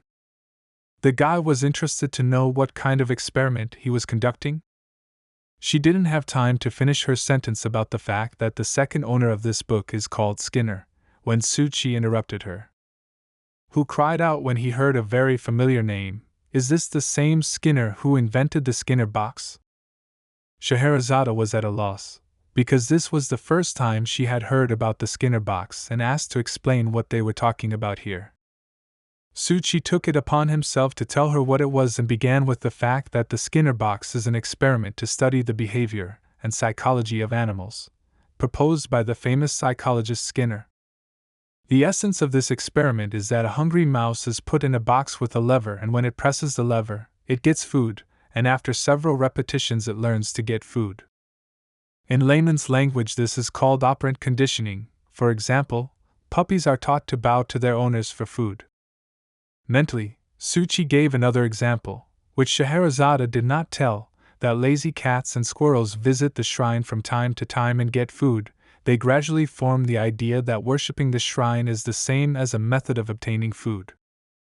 He also added that this is especially useful for the mystic who builds secrets in order to gain a foothold in the method of idolization, because if the Skinner box experiment is based on a notebook model, which goes beyond the scope of academic knowledge, then it was a real discovery for humanity. The guy believed that if the world were a Skinner box, people would be rats, and those who were outside its boundaries would be called experimenters. The mystery created by the transcendental man will stimulate the so-called rats in the box, that is, people, so they essentially study behavior in order to subsequently develop a habit. Well, when every person forms habits, over time it becomes the secret of the era.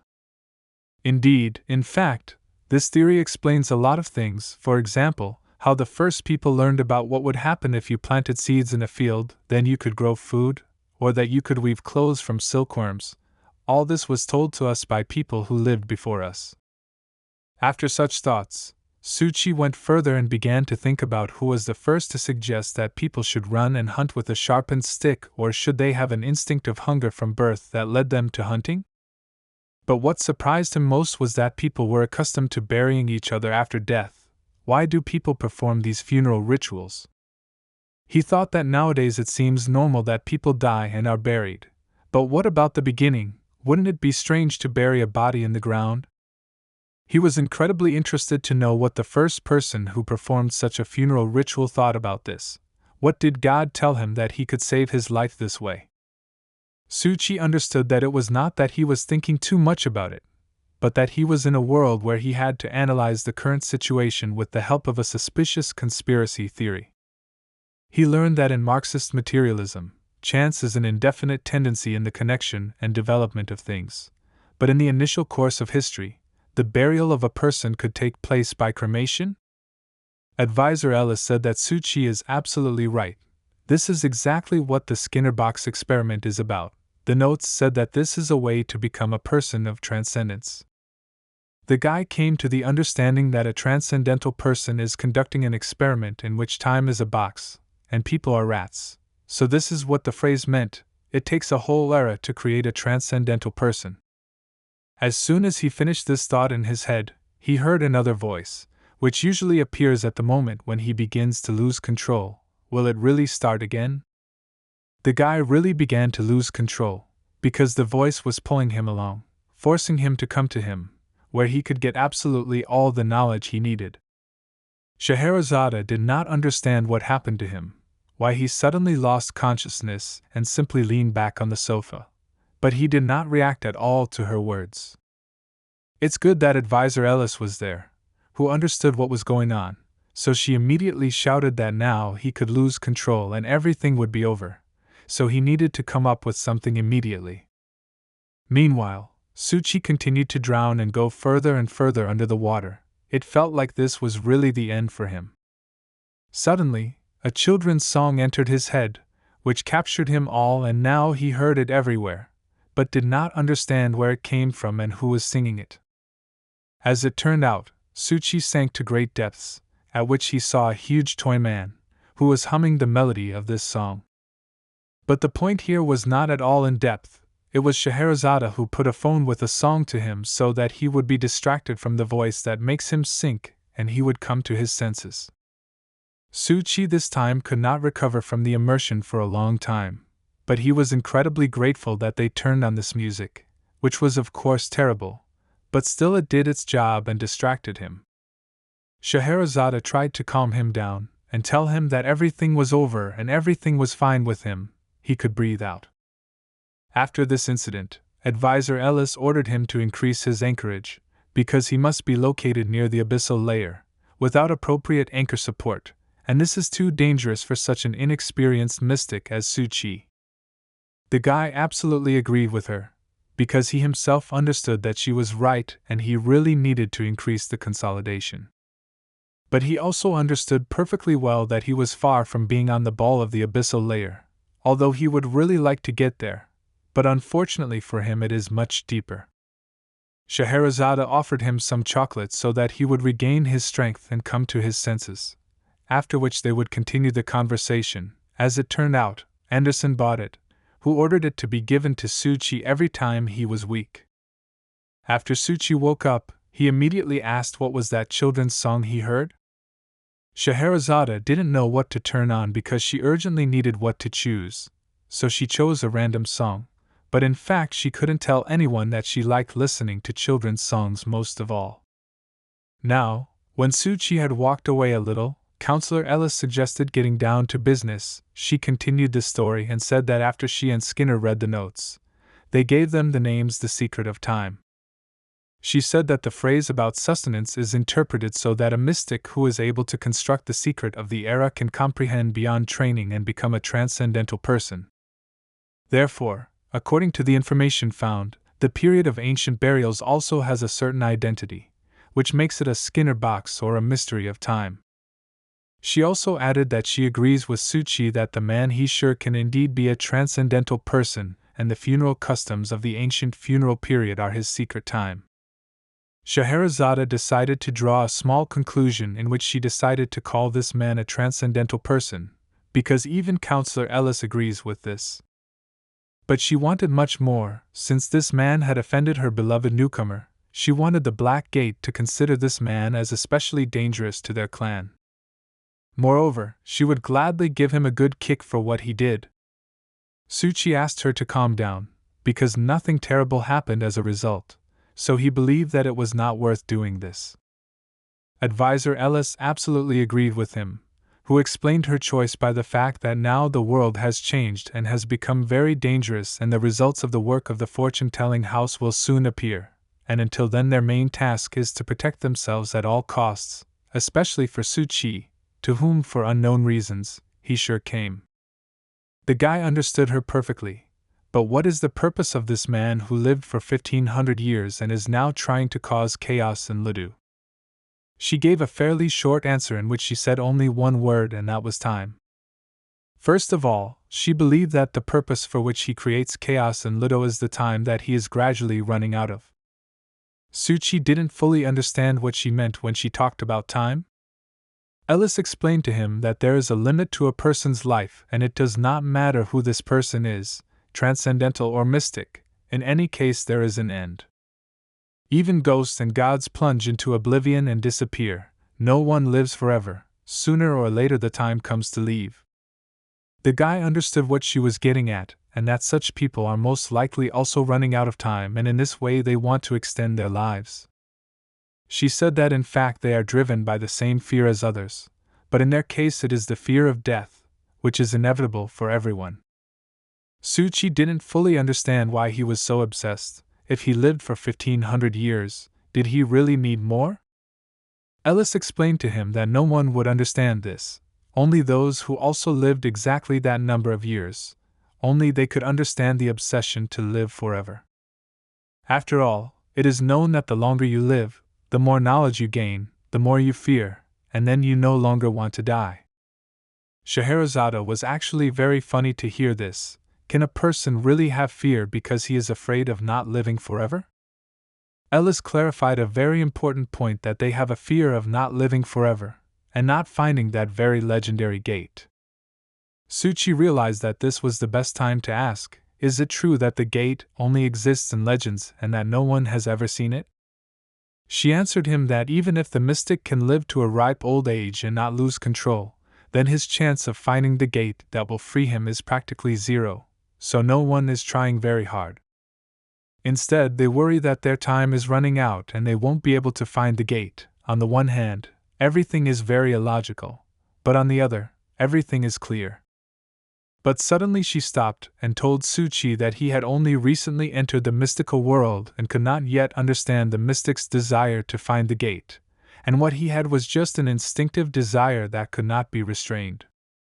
The guy absolutely agreed with the advisor that he did not fully understand this, but he understood the meaning of the expression to seek but not to receive. This is actually the usual mentality of a gambler, a red-eyed gambler who wants to win again and again. But over time the person becomes worse and worse, his life changes along with his character. In response to this, she said that she and Skinner suggested that the secret of time may lie at the basis of increasing the life expectancy of the transcendental, in order to still find this gate and be freed after such a long life. She also added that if he sure created the era of ancient tombs of the Eastern world, then today, with the decline of burial and the popularity of Buddhist cremation, the culture of ancient tombs has ceased to exist. Suchi understood that, in other words, this meant that his secret was simply destroyed. But is this the natural course of history, or is this the man's deliberate goal? He felt that replacing the ancient burial culture with Buddhist cremation, which supposedly destroys the mystery of the Heisho era, was simply like a typical game of secrets. The guy understood that this could be a kind of battle to create anchors, just like Suchi did with the beheading cycle, using his own secret to step to the other side and get to the top. Scheherazade suggested that in the Heisho era everything was very mysterious, and there were a lot of problems that no one was going to solve. Ellis wasn't entirely sure of this. It's hard to understand what the consequences are, and perhaps it has something to do with his entry into the path of transcendence. She suspects that the age of ancient graves is becoming less and less useful to him, and that he may have to create a new age of mysteries in order to continue doing his business. In this way, they can create a motif that can be attributed to Heisho in the events that are associated with the revival of the Spirit Lord. The guy had a question about the revival of the Lord of Spirits. Suchi understood perfectly well that in modern society it is difficult to spread this secret of superstition, except perhaps in psychic circles. Scheherazade agreed with him. This is not a very good means of promoting a secret, and it is unlikely to develop into a secret of time. She was already a little tired of thinking about it. It was even a little strange to think that a transcendental person would choose such an unlikely and mysterious investment. But Ellis believed it was a matter of casting a wide net. For those with long life expectancies, time is an advantage, and they can try as many things as they want. There was a chance that he was putting his energy into other similar mysteries, hoping that one of them would become the secret of time that he needed. Now Ellis asked the Hatter to bring him the file, and it seemed that he understood what file she was talking about even without explanation. Suchi watched them carefully and didn't understand how they could communicate like that, but in the meantime, Alice said that this was a case that she had already investigated before, and it should somehow help them. She said that she had suspicions that someone was trying to create a secret of time. However, the current period of time was very short, just over 100 years, and the results are still unclear. Dr. Beers, Ellis said, was the world's largest supplier of diamonds, supplying 90% of the diamonds on the market. She believed that this is a shadow monopoly. It is essentially a marriage and the creation of a diamond scam, because it is an artificial custom of proposing a diamond ring, which associates the ring with love and romance. Scheherazade understood perfectly well that this was nothing more than an ordinary marketing ploy that forces men all over the world to buy such rings in order to propose to women. Su Chi, of course, knew and realized that these diamonds were a marketing ploy, but he could not even imagine that the mystical world was involved in this. Scheherazade was not surprised to hear this, because it seemed to her that young people could expect little. Therefore, she asked Counselor Ellis to borrow a hatter so that she could tell Su Chi the story of world-class fraud. Ellis didn't mind and agreed to lend her friend without any problems, but the hatter himself didn't mind helping in this matter. After which the hatter did a rather unexpected thing. He took off his hand, which turned out to be some kind of prosthesis. Instead of a hand, he installed a kind of projector, which was supposed to help Scheherazade, which is why she asked him to help. Su Chi was really surprised that the hatter's hand actually hides a mechanism that allows you to put anything there. It's incredible. The hatter has finished preparing to turn on the projector, and now everything is ready to begin the story from Scheherazade. She started with the fact that all the people in the world think that diamonds are much more expensive than gold, which is the main currency, but in fact this is not the case. Scheherazade revealed to Su Chi a secret that many people hide. In fact, if all the natural diamond mines of the world were mined and divided equally among everyone, each person could have several hundred carats.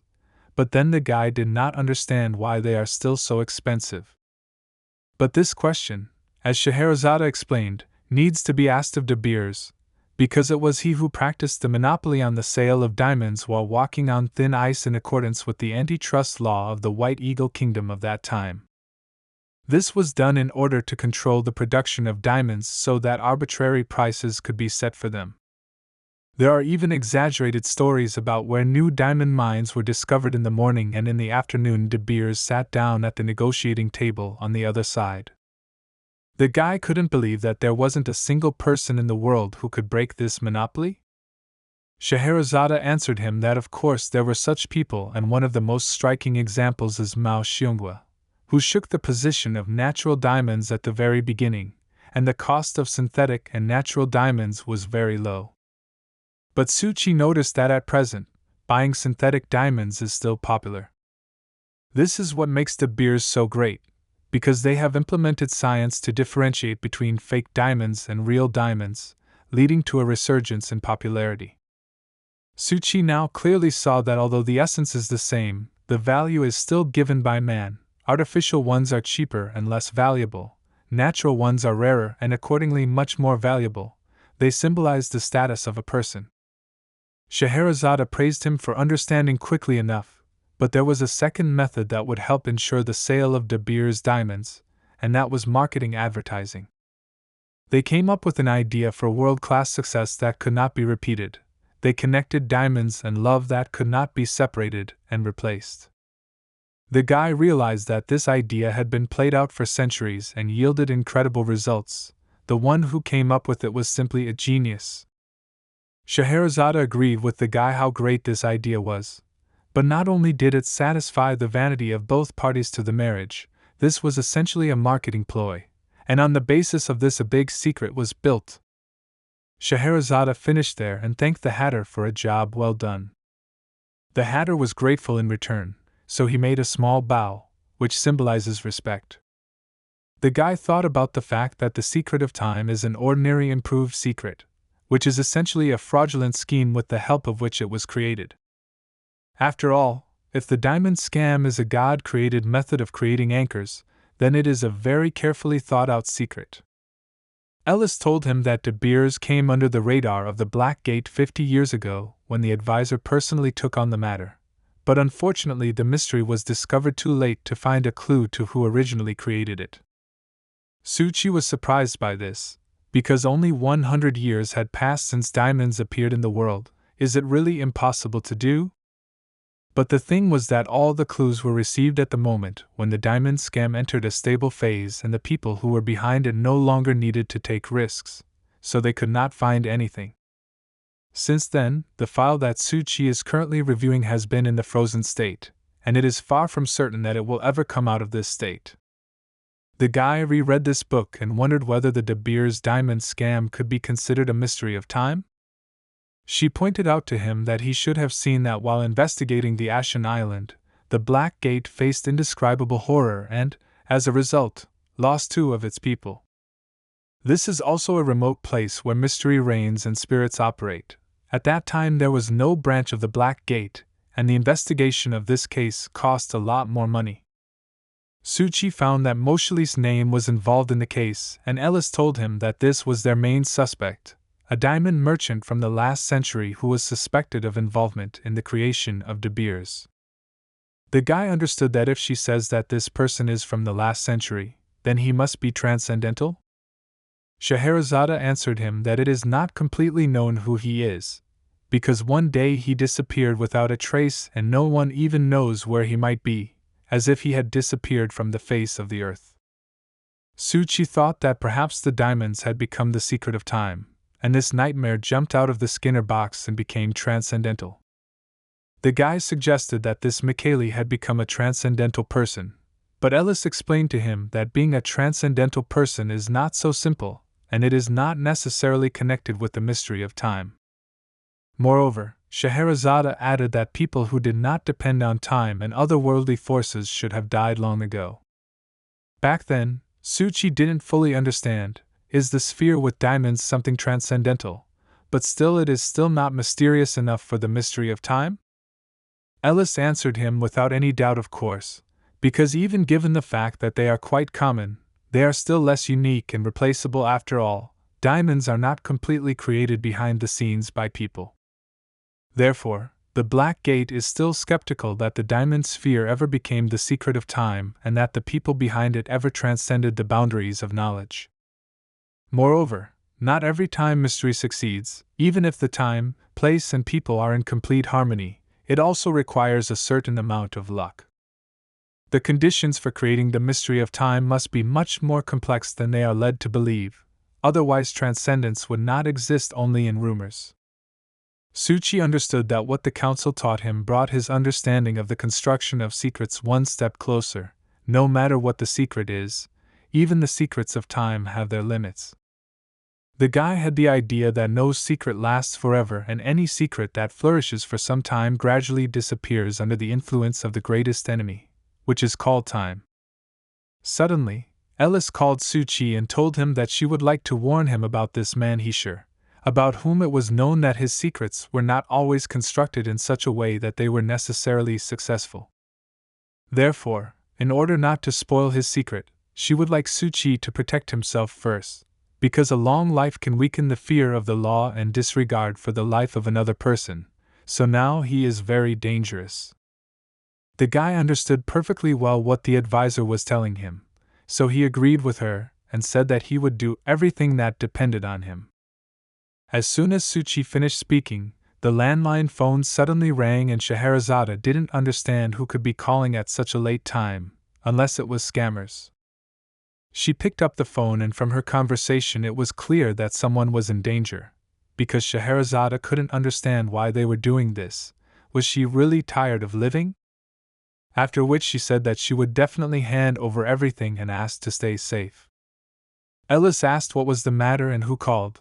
As it turned out, it was a call from Green, who was talking some kind of nonsense. But then she still said that the demonic stone, which contains the 9-tailed demon fox in the land of the Green Ridge, was transferred to Daegu Park in Shimamori. The guy was surprised when he heard this, but he was confused by the fact that Mr. Anderson and Green were heading to the country of the Green Ridge. Ellis confirmed this information and was pleased that they completed these tasks quite quickly. But still, she decided to send a couple more people to help them, and it was Scheherazade, who would take Suchi as her assistant. She asked them to be careful, because the rule that they should think first of all about their safety, and only then about the task still works. As soon as they left the office, Scheherazade decided not to wait for regular transport, so without asking Suchi, she took him on board her flying carpet. The guy was clearly not happy about this. She still asked him to calm down, because they were flying quite high, and if he didn't want to fall, then he needed to get himself in order. Suchi, despite all the disadvantages that he now saw, said that for the first time he saw a divine relic that could manifest itself in the material world and send people flying like a vehicle. Scheherazade told him that this is a very rare thing, because of which she spent more than 6 months in the Middle East to get this magic carpet, for which there are still many who want to pay quite a small amount for it. But after Suchi saw that she was still using her phone to navigate, he was even more surprised. Couldn't she really use a crystal ball? She was sure that nowadays navigation using a mobile phone is much more accurate than using a crystal ball, so she now uses her phone more often. Scheherazade decided to admit to him that few people had actually been on her carpet, not even her ex was on it, but the guy couldn't believe that they were flying at the level of an airplane in which people had also seen them, and for some it was a shock. Now she has become irritable, because she remembered her ex, whom she hates more than anyone in the world. Suchi knew that she usually behaves normally, but not when she thinks about her ex. Then she becomes irritable and starts to get nervous. His thoughts were suddenly interrupted by Scheherazade herself, who told him to hold on as tightly as possible, because they would immediately go down, because the park was already close. After such a sharp landing, Suchi needed time to move away a little, but Scheherazade asked him to hurry up. Anderson and Green were inside and were already waiting for them. Suddenly Mr. Anderson and one of the young masters appeared. The man offered him a napkin so that he could wipe himself, because no one understood what it was like to be on the carpet for the first time. The guy didn't understand what Master Issue was doing here, so he decided to ask him about it directly. But before the young master had time to answer, Green ran out from around the corner, shouting that they had problems and they urgently needed to come to him. As soon as they ran inside the park, they saw a huge statue that appeared out of nowhere, but no one knew what it could be. Suchi looked at this creature for a long time and concluded that apart from the fact that it was just a huge stone, he did nothing else. Mr. Anderson explained to them that they were following the traces of the seance, and it led them here, and this is what they stumbled upon. The guy now understood what Master Izzy was doing here. He was most likely also following in the footsteps of a seance.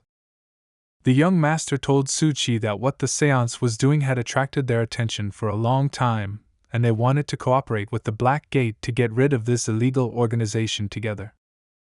The huge statue began to split into pieces and a huge number of eyes began to fall from it, and it looked very strange. No one could understand what it was, but it was obvious that under no circumstances should you touch it or even look into these eyeballs, because they can only bring suffering. Mr. Anderson decided not to hesitate and give Suchi that same scarf so that he could cover his mouth and nose, because it could be fox fur, which is very poisonous and can easily kill. The man explained to him that these long hairs are similar to fox fur. This behavior triggers the logic of the stone demon's feeding, so you need to be very careful not to inhale these hairs. The guide decided to clarify what could happen if you inhaled this aroma. How critical could it be? But before Anderson had time to answer him, a bird flew by and inhaled this aroma, after which it fell near several of these eyes. Therefore, the man suggested watching what would happen to her, after which all questions about what could happen would disappear. Suchi was shocked when he saw this terrible picture. Several eyes simply devoured the body of the bird and did not leave it a single chance. He could not believe that these creatures could interfere with the reality of those beings who did not see them. Scheherazade noticed that it seems that the behavior of this demonic god is interfering in their world, their sea depths and his proximity to them. Most likely, they will interfere with reality itself. If anyone influences them even a little, a terrible death awaits him. She was sure that these eyeballs needed to be quickly isolated to prevent them from getting out and wreaking havoc in the real world. Suchi remembered that one of the books that the Black Gate gave him said that the ability of ghosts and spirits to move strictly corresponds to their behavior, which is more regular than the natural daily routine of a person. He even gave an example that this is how the essence of her friend Miss Mary works, which is determined that he will call at 9 p.m. and then appear. But still, given all this knowledge and facts, the guy did not understand how the session could deliver this thing to Ludo, if it was so heavy and was so far away in the city of Haidong. Mr. Anderson explained to him that these are the things of spiritual masters, so it would be better to tell one of them about this, and therefore he gave the floor to Master Izu. The young master noticed that Suchi is absolutely right. Ghosts and spirits have their own rules of behavior, and they are not so easy to change, but this is only if there are no special things that can control these spirits.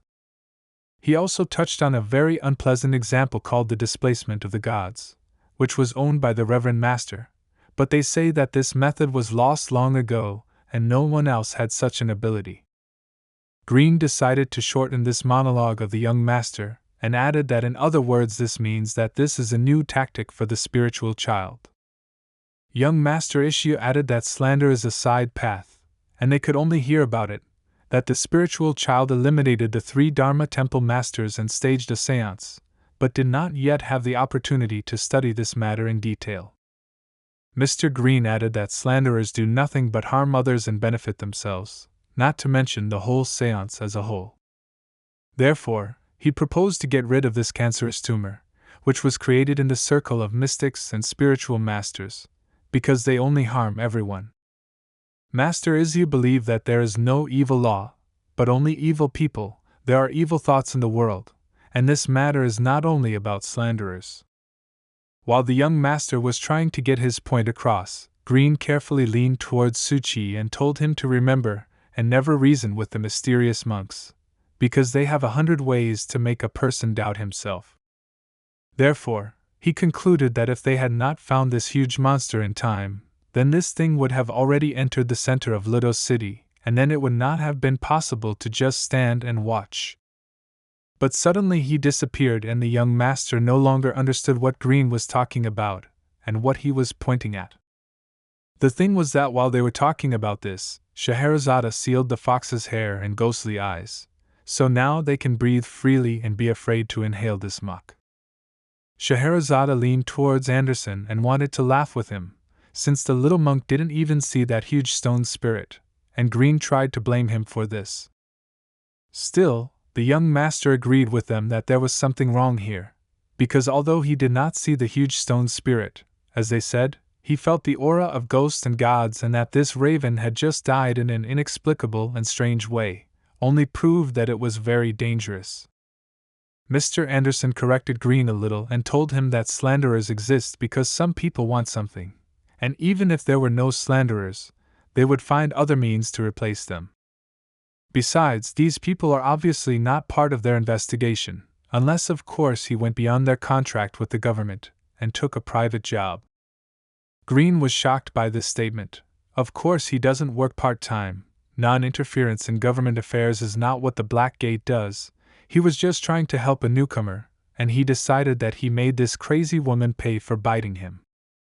Suchi thought that they should get rid of it and cover their tracks. But Mr. Anderson didn't think so, because as far as he knows, other people have been working on this matter for a long time.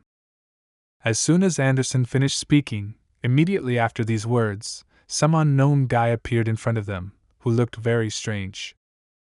As it turned out, it was a guy from the East, a legendary descendant of a famous family, a prodigy from the prodigies of Ganwumo, who came here to help them. Thanks to his extraordinary talent, this guy is proficient in 3 swords and is known as Wuma San Jiao. Suchi didn't fully understand how he got here then. The young master told them that after the demonic disaster that happened 10 years ago, there were rumors that he left his hometown and went on a journey, looking for a way to save the world from ghosts. Scheherazade also didn't know who this guy was, so she decided to ask the young master about the swords that looked quite powerful. Did they have any origin? He knew very well that the long sword on his belt was called Mikado, and the short sword Himawari, and usually this warrior used both of them together, because their strength was much greater than individually. But what he had on his backpack was called Baoshan, and the master heard that no one I haven't seen him use it yet. Green had huge doubts that if no one saw him use 3 swords, then maybe he doesn't know how to use 3 swords at the same time? While they were talking about this guy, he himself stood and looked at the spirit and seemed to be deciding for himself how he would destroy it. And it seems he came up with a good idea, for the implementation of which he will use his largest sword, Mikado. And so it happened, he cut almost the entire monster with one blow. He is truly a very strong mystic. But the monster was not going to give up just like that and struck back at the guy, which he easily dodged. Suchi invited Mr. Anderson to help him, because it seemed that it was very difficult to fight such a huge monster. Mr. Anderson assured him that there was no need to do this, because he could handle it himself. The guy rested a little and decided to continue the fight, but now he turned on some special skill of his precious sword and is now ready to deal with the monster once and for all. He jumped to a great height and dealt a crushing blow to the monster. It seemed that after this it would be difficult for him to retreat, if he was even able to do so. At first glance, this battle looked very unfair, because the monster was huge, and the guy was like a small bug in comparison. But later everything turned out to be exactly the opposite and the spirit's chances became less and less. Scheherazade was very surprised by this. She couldn't even see him moving, he was too fast. It's amazing. After several similar blows, the monster simply fell apart, and the guy won this battle too quickly. Green couldn't believe it. Were these Oriental masters really as good as the legend said? They could even cut both gods and ordinary ghosts with their swords. Scheherazade at that moment was only thinking that Green was now disgracing only the Black Gate. The young master apologized for interrupting their dialogue, but the monk felt that the terrible ghostly energy had disappeared. Did the monster really no longer exist? Suchi told him that Vumo took care of this, and he did it in an incredible way. After which the person responsible for their conversation approached them personally and said that there were too many of them here, so they needed to leave this place immediately, because it was too dangerous here. Suchi noticed that when the guy cut the ghost, lines appeared around him, which later converged on his sword. Are these blood lines his demonic power? But later Suchi realized that only he sees these lines of everyone present, so there is no point in asking anyone about them. Wama continued speaking and decided to apologize for the sudden intrusion of one of the Yujing Temple masters. The young master told him that there was nothing wrong with this. On the contrary, he was very grateful to him for destroying the ghost, because he was not strong enough to cope with such a giant.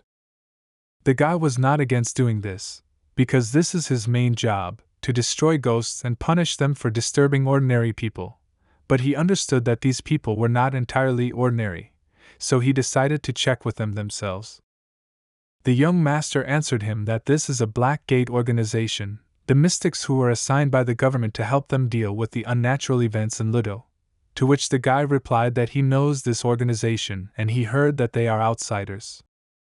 Therefore, he began to take off his mask and at the same time asked them not to stay in Ludo, but to immediately go to a safe place. It seems in vain that he said so in the presence of Scheherazade, who was very angry when she heard all these words. She told him that he was telling this to the wrong people. They should not be afraid of him, just because he is the destroyer of ghosts. The guy immediately asked for forgiveness, because he did not want to offend them, but was simply worried about them to some extent. He simply took into account their inability to directly fight the demons and the heavy losses that the Radiant Sovereign had inflicted on the Black Gate several years ago, so he believed that Ludo was not the safest place for them. Mr. Anderson tried to smooth out the corners and explain that this was just a contact between the government and the Black Gate. They are professionals, so there is no need to worry.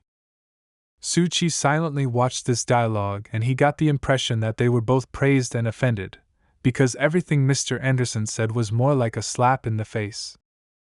But judging by the words of this guy, he has an idea about the organization of the Black Gate, but he decided not to get hung up and decided to change the topic and said that some time ago he saw how one person manipulated ghosts, and then ran away. He was wondering who it was. Green told him that it was a big bald guy from a seance society who abandoned the ghost and ran away. Suchi understood perfectly well who Mr. Green was talking about, because Miss Halav at their last meeting showed the entire seance group at the moment. The young master added that these were slanderers from the seance society who were suspected of using the method of moving gods to instill evil spirits in Lido. The guy listened to them carefully and said that this information was enough for him to take care of it. Suchi was a little surprised that Wamal wanted to solve this problem himself. He seems to be the kind of person who has a strong sense of responsibility. After which he also added that he heard that in Loadu, there is a harbinger of the revival of the Lord of Spirits, and he would like to visit the abbot of the Yujing Temple, so now he needs the recommendations of the young master. The master, without further conversation, invited him to follow him. He would take him to the place where he needed it. The guy said goodbye to everyone and calmly left, as if nothing had happened. Suchi thought that this guy and his swords are mysterious bloodlines. It's essentially like a spirit behind his back. Wama is very much not just a person. Scheherazade did not have the best feeling about him. He is so arrogant. She believed that he was so filled with complacency only because he has some kind of power, but Mr. Anderson suggested that perhaps the experience of beheading ghosts led him to arrogance. In the end, this guy was right in some ways. The Black Gate cannot fight directly using mental energy like him, so Scheherazade wondered if they could find that same escaped slanderer. But Mr. Anderson believed that this was almost impossible to do, because it seems that he had planned everything and his escape was also part of the plan, which worked perfectly. Suddenly their conversation was interrupted by a message that came to absolutely everyone without exception. Green stated that this was a message from Advisor Alice, who ordered the Black Gate team to immediately return to the second meeting room of their organization.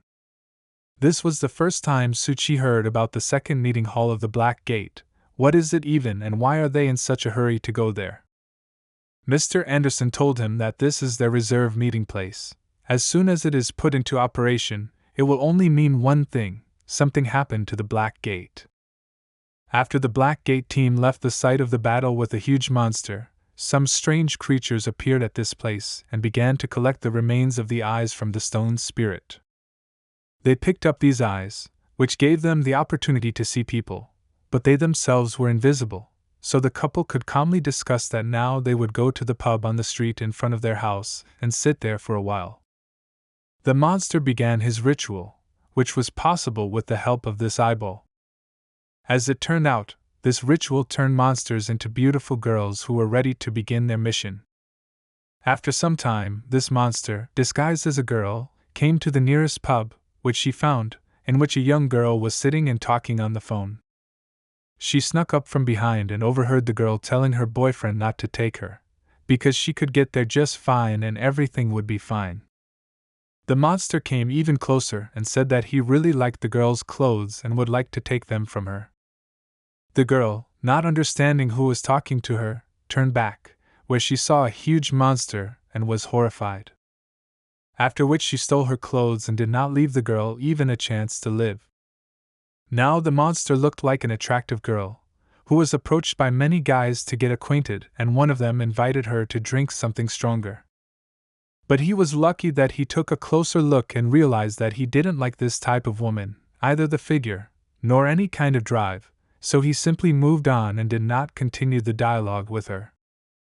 She decided to fix this problem in order to attract more men.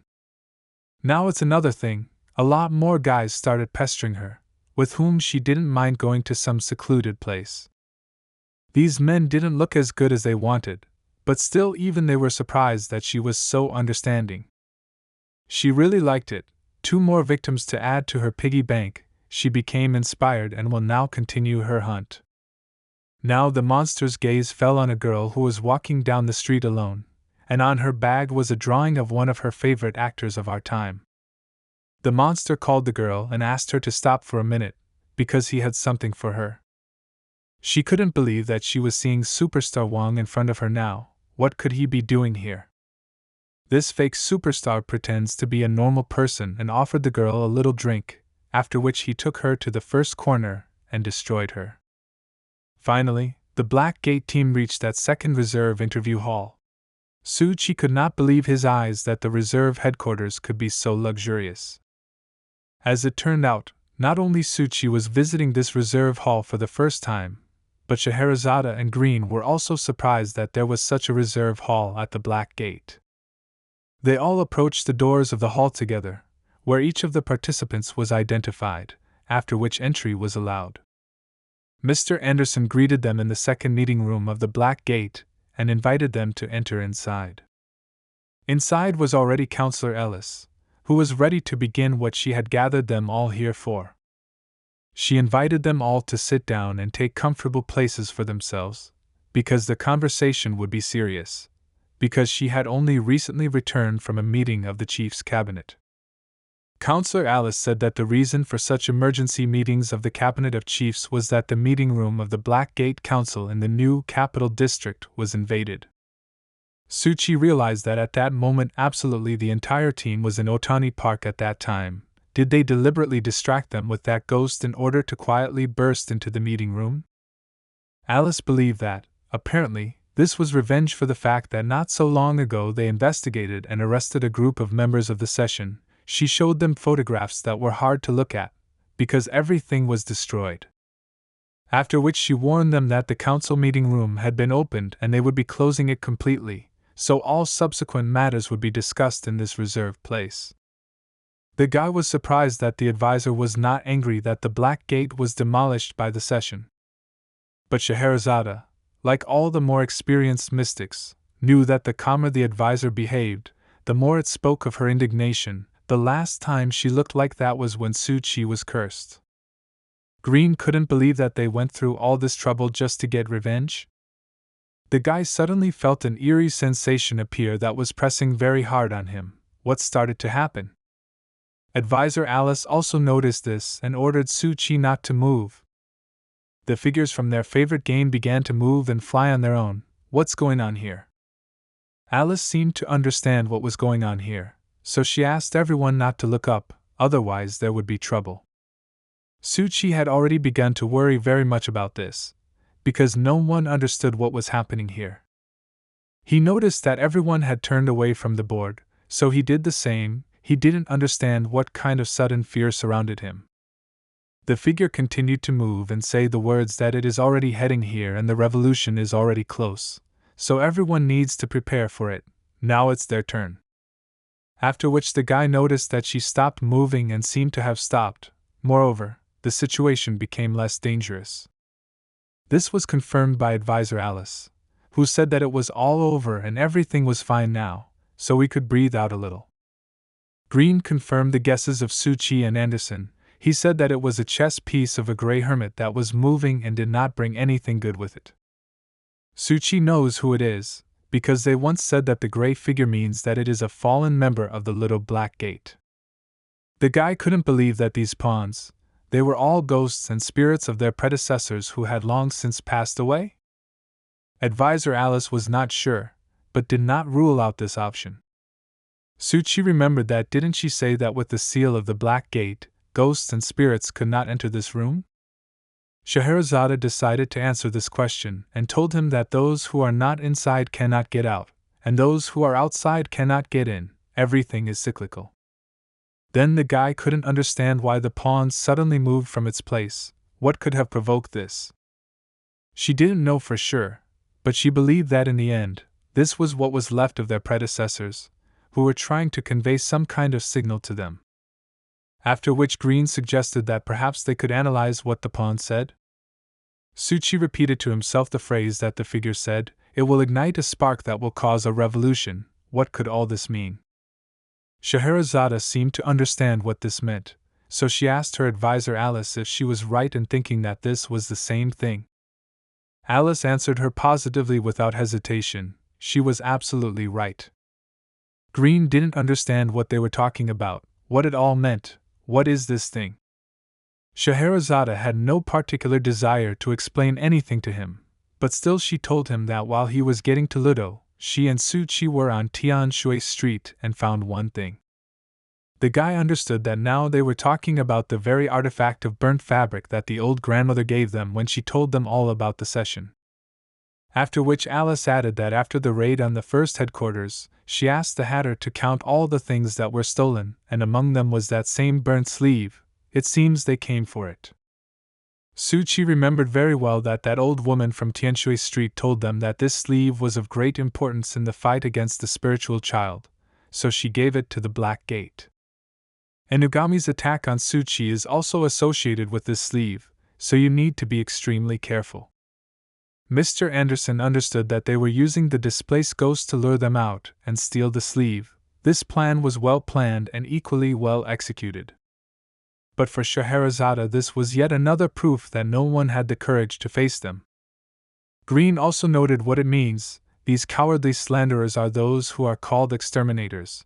And what does this word inflame, which was said in the message, even mean? Alice believed that this was literally the case. On the way here, the fortune-telling house sent her a prophecy, which she sealed for safety. But now was the time to look at it, so she politely asked the Hatter to bring it to her. The Hatter opened his shirt, behind which was hidden a crow in a cage made from the Hatter's skin. Suchi never tired of being surprised at how the Hatter was an incomprehensible creature. He didn't even have organs inside, which helped him keep the three-eyed raven inside him. Alice didn't wait long, so she cast her spell, which helped open and read the prophecy. After this spell, the raven began to say that when the fire starts, all ranking orders and rules will be burned to the ground and there will be equality in the world. Suchi listened carefully to what the raven was saying, because this was the first time he had heard a prophecy from the fortune-telling house. Suchi walked with Green on their new mission and thought about the ghosts that fly in the sky. Will it be like the fairy tales that the advisor was talking about? He wondered that they would continue to go back to the past from the future and continue to eat people? But the main question that bothered him was whether the gates actually exist and has anyone seen them? Green noticed that Suchi was too busy with some thoughts, so he decided to ask him what happened. Suchi asked him a rather unexpected question, the essence of which was that he was wondering if Mr. Green would like to dive as deep as possible. Green did not understand this question, or rather, why is he asking him this? The guy explained that he was just very curious to hear his opinion, that's why he asked. Mr. Green did not hide the truth and said that he honestly doesn't care, he prefers to drink and chat with elegant ladies, like his princesses. But Suchi understood that he was still diving just like him? Green did not hide this and told him that the guy was absolutely right, because most mystics strive for deeper secrets. All the mystics in the world are obsessed with deep knowledge, thirst for the unearthly, and do not know what they are talking about. They think that maybe if they go deeper, they will find the gate and something will change. But Suchi knew that many of them were unable to break through the layer of moho and learn much more. Green did not deny that few people were able to overcome the moho layer, but not many even know what is beyond it. It is very rare to meet such a mystic, and especially to talk to him. But the guy believed that the moho layer was like a sinking road blocked by something. Suchi even compared diving into the depths with a one-way street, perhaps blocked by those who plunged into this ball first, and now they do not allow those who will come after them to come. Green found it more and more interesting to talk with the newcomer every day. He is quite an unusual person. So he explained to him that the greater the depth, the cooler the secrets, the more that an ordinary person will not be able to understand in his entire life. So there is no need for the secrets to be incredibly cool, it does not make much sense. Suchi agreed with him, because it is very difficult to guess human nature, everyone thinks and acts as they see fit. At this turn they will diverge and Mr. Green asked Suchi to be as careful as possible, and if he had problems with the seance, the first thing he advised was to call Scheherazade. He knows a lot about fights. Suchi listened to him carefully, and said that he would be extremely careful and also wished him good luck. The guy came home and was very happy that he had almost completed a project that would allow him to see every street of Ludo, and all this with the help of the divine item book of songs. Suchi placed his shrines absolutely everywhere, wherever he could. Now he has a map of almost the entire city in his head. But he was worried about one detail that he noticed every time he went into a trance and walked around the city. This was the black cloud over the city that appeared from the moment he learned about the gates. He had a feeling that they were blocking his view of the something. The guy understood that they were created in order to prevent someone from plunging into the depths of the sea.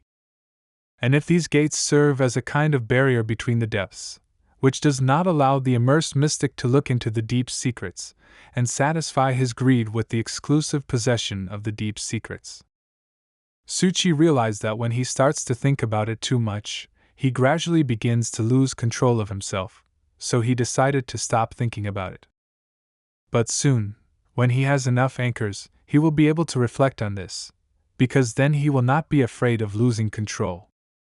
He decided to take a little break from everything that had happened to him over the past 24 hours, so the first thing he did was go take a shower. Suchi thought about the fact that every time he takes a shower, this spirit looks at him. Now he really wants to get it out of here, he is too tired of it. Suddenly, someone grabbed Suchi's hand again, and when he looked, he saw the same small trace of a child's hand that he noticed last week, and he didn't know who left it then. But it was obvious to him that the imprint only appears when Suchi is at home and only on him, if there is a ghost or spirit in the house that he did not notice. He also noticed that his family, so to speak, was becoming more and more animated with the appearance of an invisible ghost who was squeezing his hand.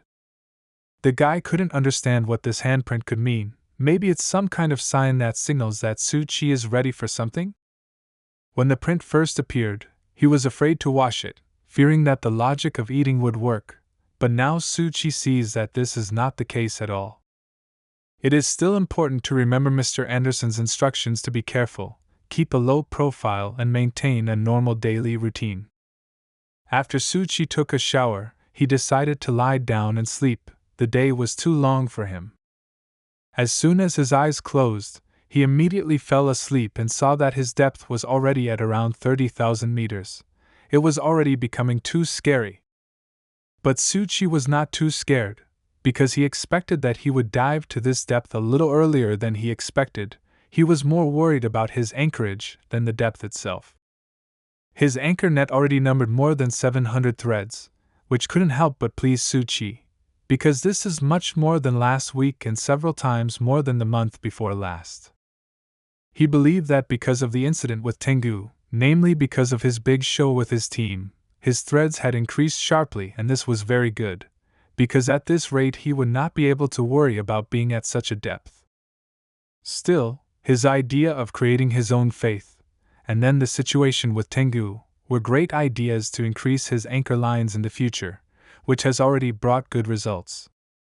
The Lord of the Gods rises above his subordinates, who actively help him create anchors, and he does not need to appear in public too much. He only has to keep a few of his subordinates under control, which greatly reduces the risk of his exposure.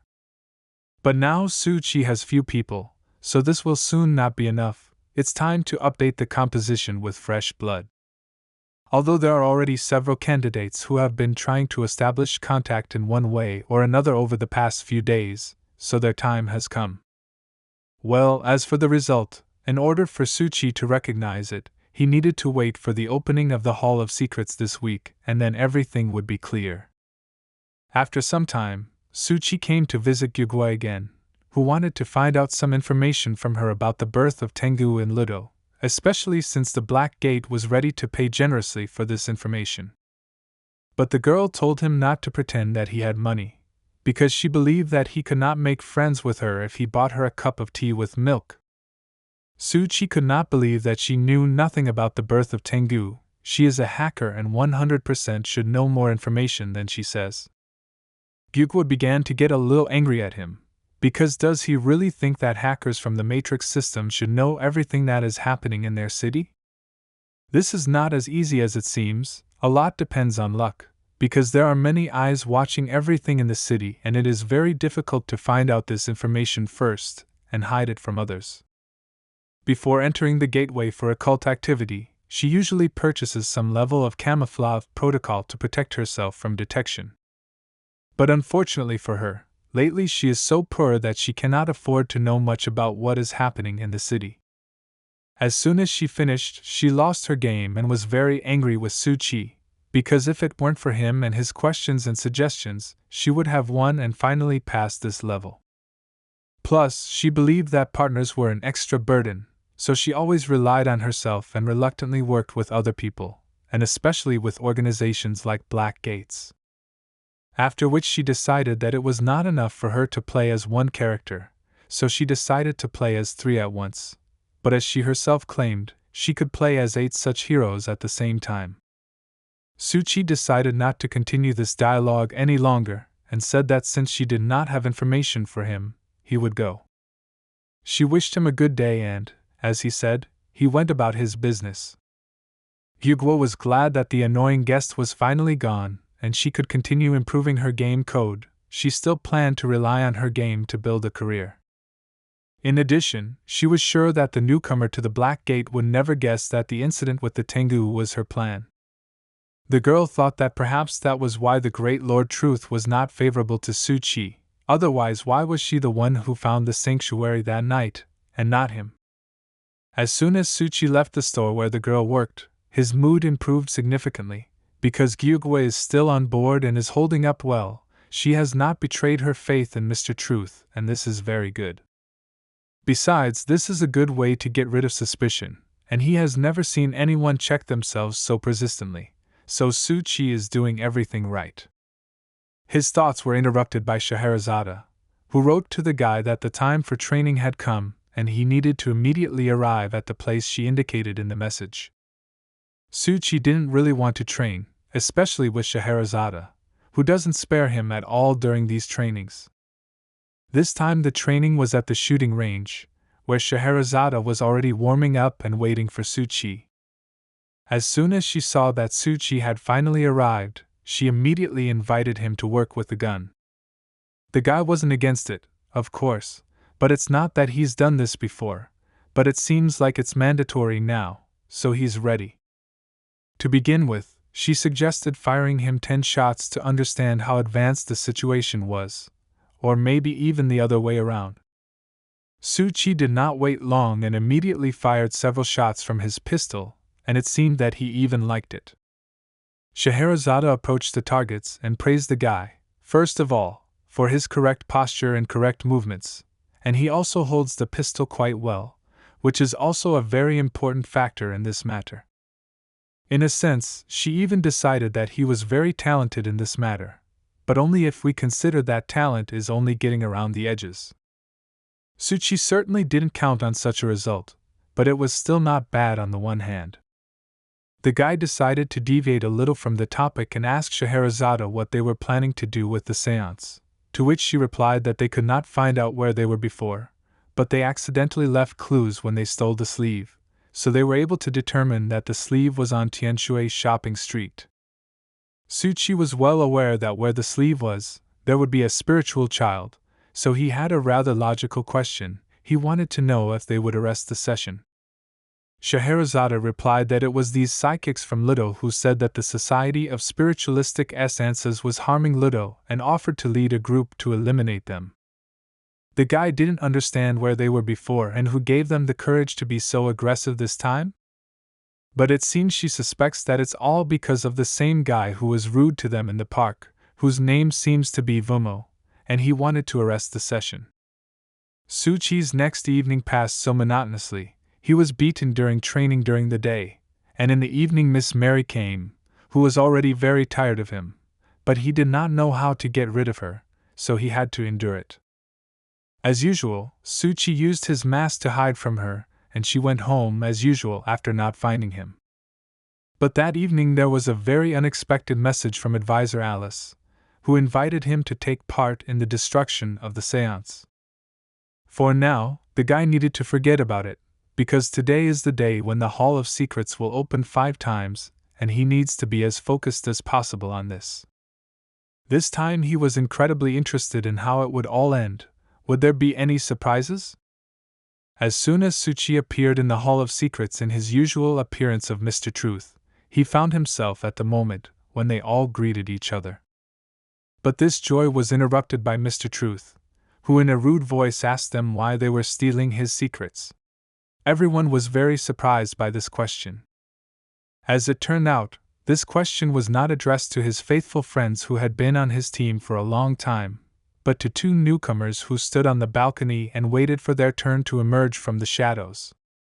2 days ago, during lunch break, a school photographer, who is also a spirit, was photographing a cat and noticed an incredible light that lured him. When he came closer, he noticed the same small house that he had rented before, but it was so beautiful to him that the guy decided to take another photo. But as soon as he touched this small temple, a vision appeared before his eyes, in which a mysterious voice told him to pray and accept his faith, and Lord Ludo would show him the true path. After which, according to the classics, a small statue of Mr. Truth appeared near the small temple, which could only mean one thing: now the photographer is honored to join the Hall of Secrets and become one of its 12 participants. The guy immediately reached for the figurine, which lured him to it. It seemed to him that it was not just a toy, but something much more. Tsuchi carefully watched this from the side and thought that the guy would not be able to discover his faith.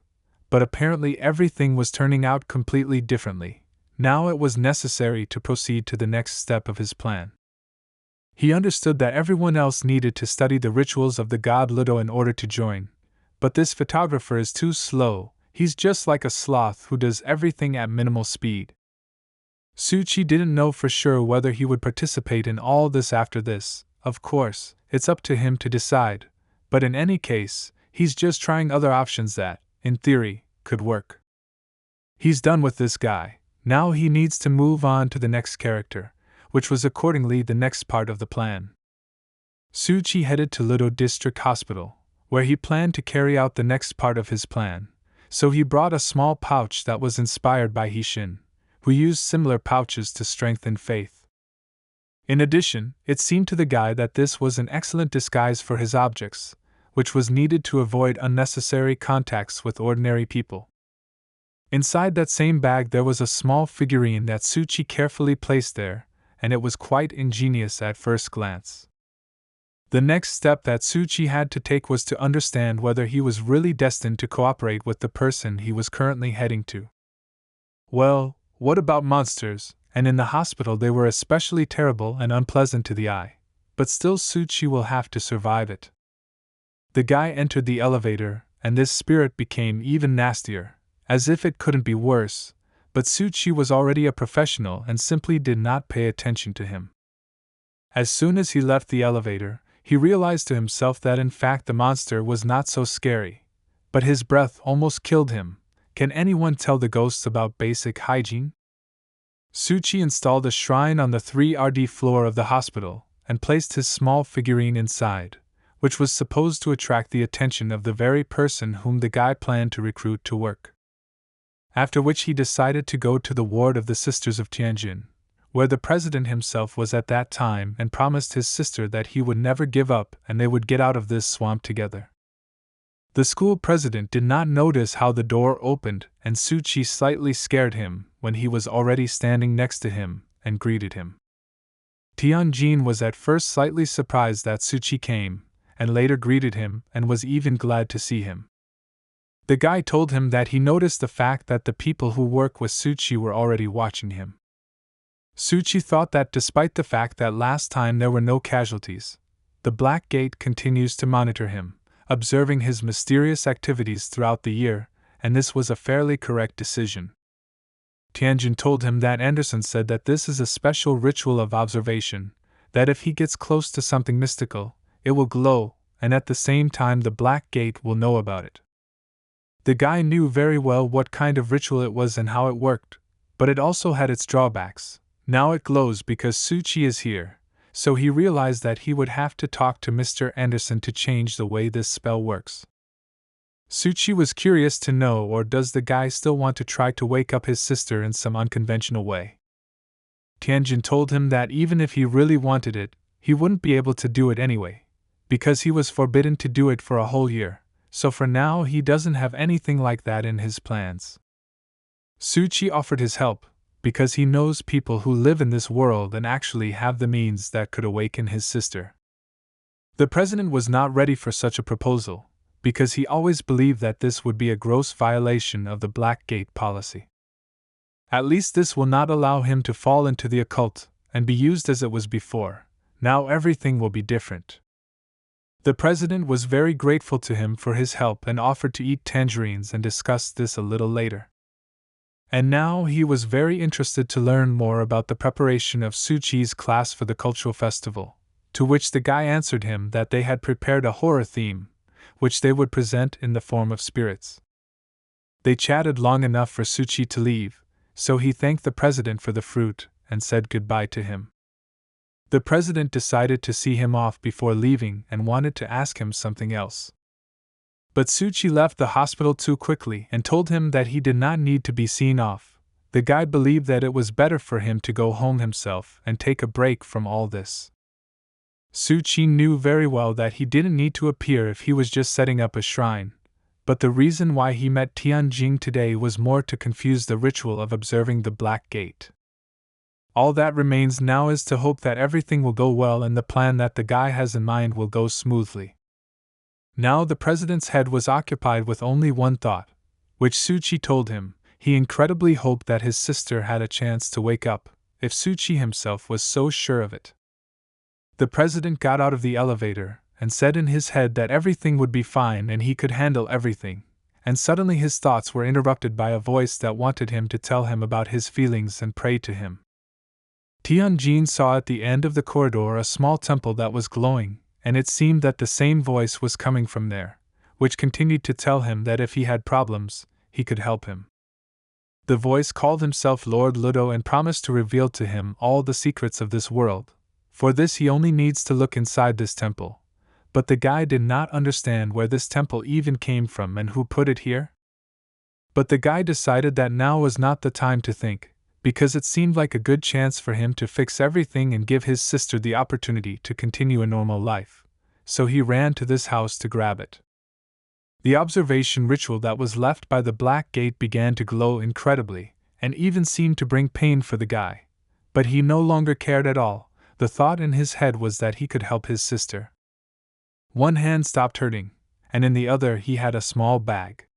Tianjin understood that if the observation ritual reacted like this, then he was clearly connected with something mystical. He returned to his sister and thought about every word that the so-called Lord of Ludo said to him, and tried to understand how it could be connected with his sister. He was in such a state that he was ready to believe in anything. Mr. Truth kept asking why they were spying on his secrets. The two new characters turned out to be a sick girl, namely the president's sister, whose name was Tian Feng, and a cameraman, who in real life was a school photographer. Su Qi was happy about these two. It seems that Tianjin still managed to get the doll and give it to his sister. Tian Feng's invitation was his attempt to experiment with the functions of the Cthulhu, and since she appeared here, it means that people can manipulate dolls even while in a coma. But still, it was worth continuing the ritual, and Mr. Truth continued to ask why they were spying on his secrets. The nine-headed woman helped them, saying that this question was addressed specifically to them. Instead of giving an answer, the girl began to run towards the table where all the participants in this meeting were sitting. What was she going to do? Tian Feng climbed onto the table and now sitting on it watched Mr. Truth. He interested her most of all. The nine-headed woman warned her not to come closer, because then Mr. Truth would be very angry and it would turn out very badly for her. The new girl began to say that once she tried to die and it was an amazing feeling that she was on the edge, surpassing everything he had ever done. She suspected that Mr. Truth didn't know how wonderful it was. Well, since he gave her this body, then he should try to experience it with her. It was the highest jump she had ever made without a safety harness, and she even saw birds.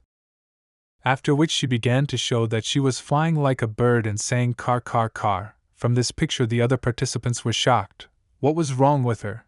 Why was she behaving like this? She continued to run around the table for some time and shout that she was a bird and how wonderful it was to fly. The spider didn't really like this girl. Not only did she look sick and abnormal, but it also seemed like she was a real psycho.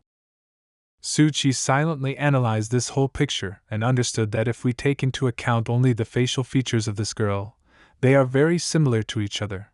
Her state of mind is so real and restless. Although after a while of watching her, he began to think that his sister was really crazy in real life. Suchi knew very well that personality and mental disorders are all symptoms and signs of mental illness. Now there were suspicions that Tianfeng had damaged her brain when she was injured. Although he also did not reject the possibility that this could have happened due to non-standard manipulations with dolls and a person in a deep coma, the Tianfeng doll may be mentally disabled. Besides, she just said that she was dying. The guy couldn't understand why she said that. Had she really already died once with the help of such a doll? But for a doll to come back to life, if it died once, it takes at least 3 days. If that's the case, then how did she get here? Did her doll come back to life in less than 3 days? Still, Suchi decided that it didn't matter now. It was best to deal with this issue later. It was time to return to the affairs of the Hall of Secrets. Mr. Truth continued to ask her why she was spying on his secrets. The girl shouted at him that she was sure that this was not his limit, and she wanted to get a life beyond these boundaries. Only then would she follow him. After these words, according to tradition, one of the chairs was pushed back and now there was room for a new participant in the Hall of Secrets. The spider was slightly surprised that Mr. Truth gave her a seat so quickly, but the 9-headed woman was sure that he simply did not want to listen to her nonsense anymore, so he pushed back his chair. But the girl did not calm down after that. She began to ask them if they knew what weightlessness was. But without waiting for an answer, she said that this is the most extreme type of weightlessness. She always wanted to experience it. This is a jump beyond the atmosphere. This time, Spider decided to contact Mr. Truth directly and ask him why they need such a crazy woman on their team. What good can she bring to them? Mr. Truth himself seemed not to be delighted with such words.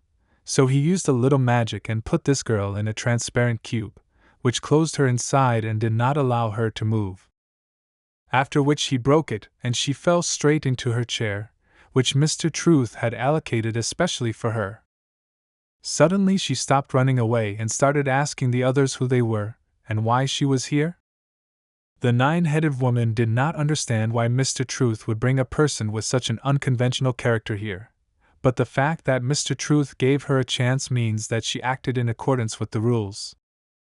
Suchi at that moment understood that this was a rather bold experiment, but unfortunately it turned out to be very unsuccessful. But still he could not just kick her out after giving her the doll. The girl sat on her chair and asked too many questions. What is this place? Does it give her pleasure? What is that big thing in the center? Who is that big man in the middle? But still, Mr. Truth did not cease to lose hope, because there was another candidate to whom he also began to ask the same question about secrets. Everyone around also forgot about his existence while they looked at this crazy girl. The guy thought for a long time that he could answer this question, so he simply said that he ended up here by chance and did not know what he needed to do. Now Suchi was really upset, because he understood that the appearance of these 2 new characters was truly an accident. At that moment, the spider called the camera head to them and offered to sit down at one of the chairs. Now when everyone was sitting at the table, the 9-headed woman said that in the list of items, you can register or select items or needs that need to be exchanged. The funeral home has 2 orders for delivery next week, which means that next week they will have 2 physical operations. Now the guy's mood has improved a little, because this was what he needed, a good employee who understands what the boss is saying. The woman did her job perfectly. After which, each of the participants presented their sales proposals, and the first was a woman who was ready to provide ophthalmological care, perform an autopsy and treat wounds. Spider also, without thinking for a long time, presented her list, which included several items, such as help from the wisdom system, network intelligence, help with attacks on the site, help in modifying the code and setting up the game. The new team member, the cameraman, was taciturn and said that he could only photograph something if, of course, it would be useful to someone. The mousetrap looked like a camera head, who also limited himself to one point, namely that he would do anything for a piece of cheese. But Tianjin's sister announced a more expanded list than her previous colleagues. She could fulfill absolutely any desire. The main thing is that it was extremely fun for her. It was already a little funny for the spider to watch this. It even sounded implausible. He would do anything if it was extremely fun. The nine-headed woman, in turn, added that recently an unusual incident occurred in Ludo, which may relate to the session. The spider became interested in what she was talking about, so she asked to tell her in more detail. The woman said that recently they have been bringing in a lot of victims of a serial killer who cuts out people's organs, and she is not particularly pleased to work in such an environment now. Suchi remembered what Inspector Kuroki said in that cafe. It seems that this is the same serial killer that the woman is talking about, but he has heard too little about him. To date, the woman said that she knows more than 20 murders of this maniac, some of which she personally opened.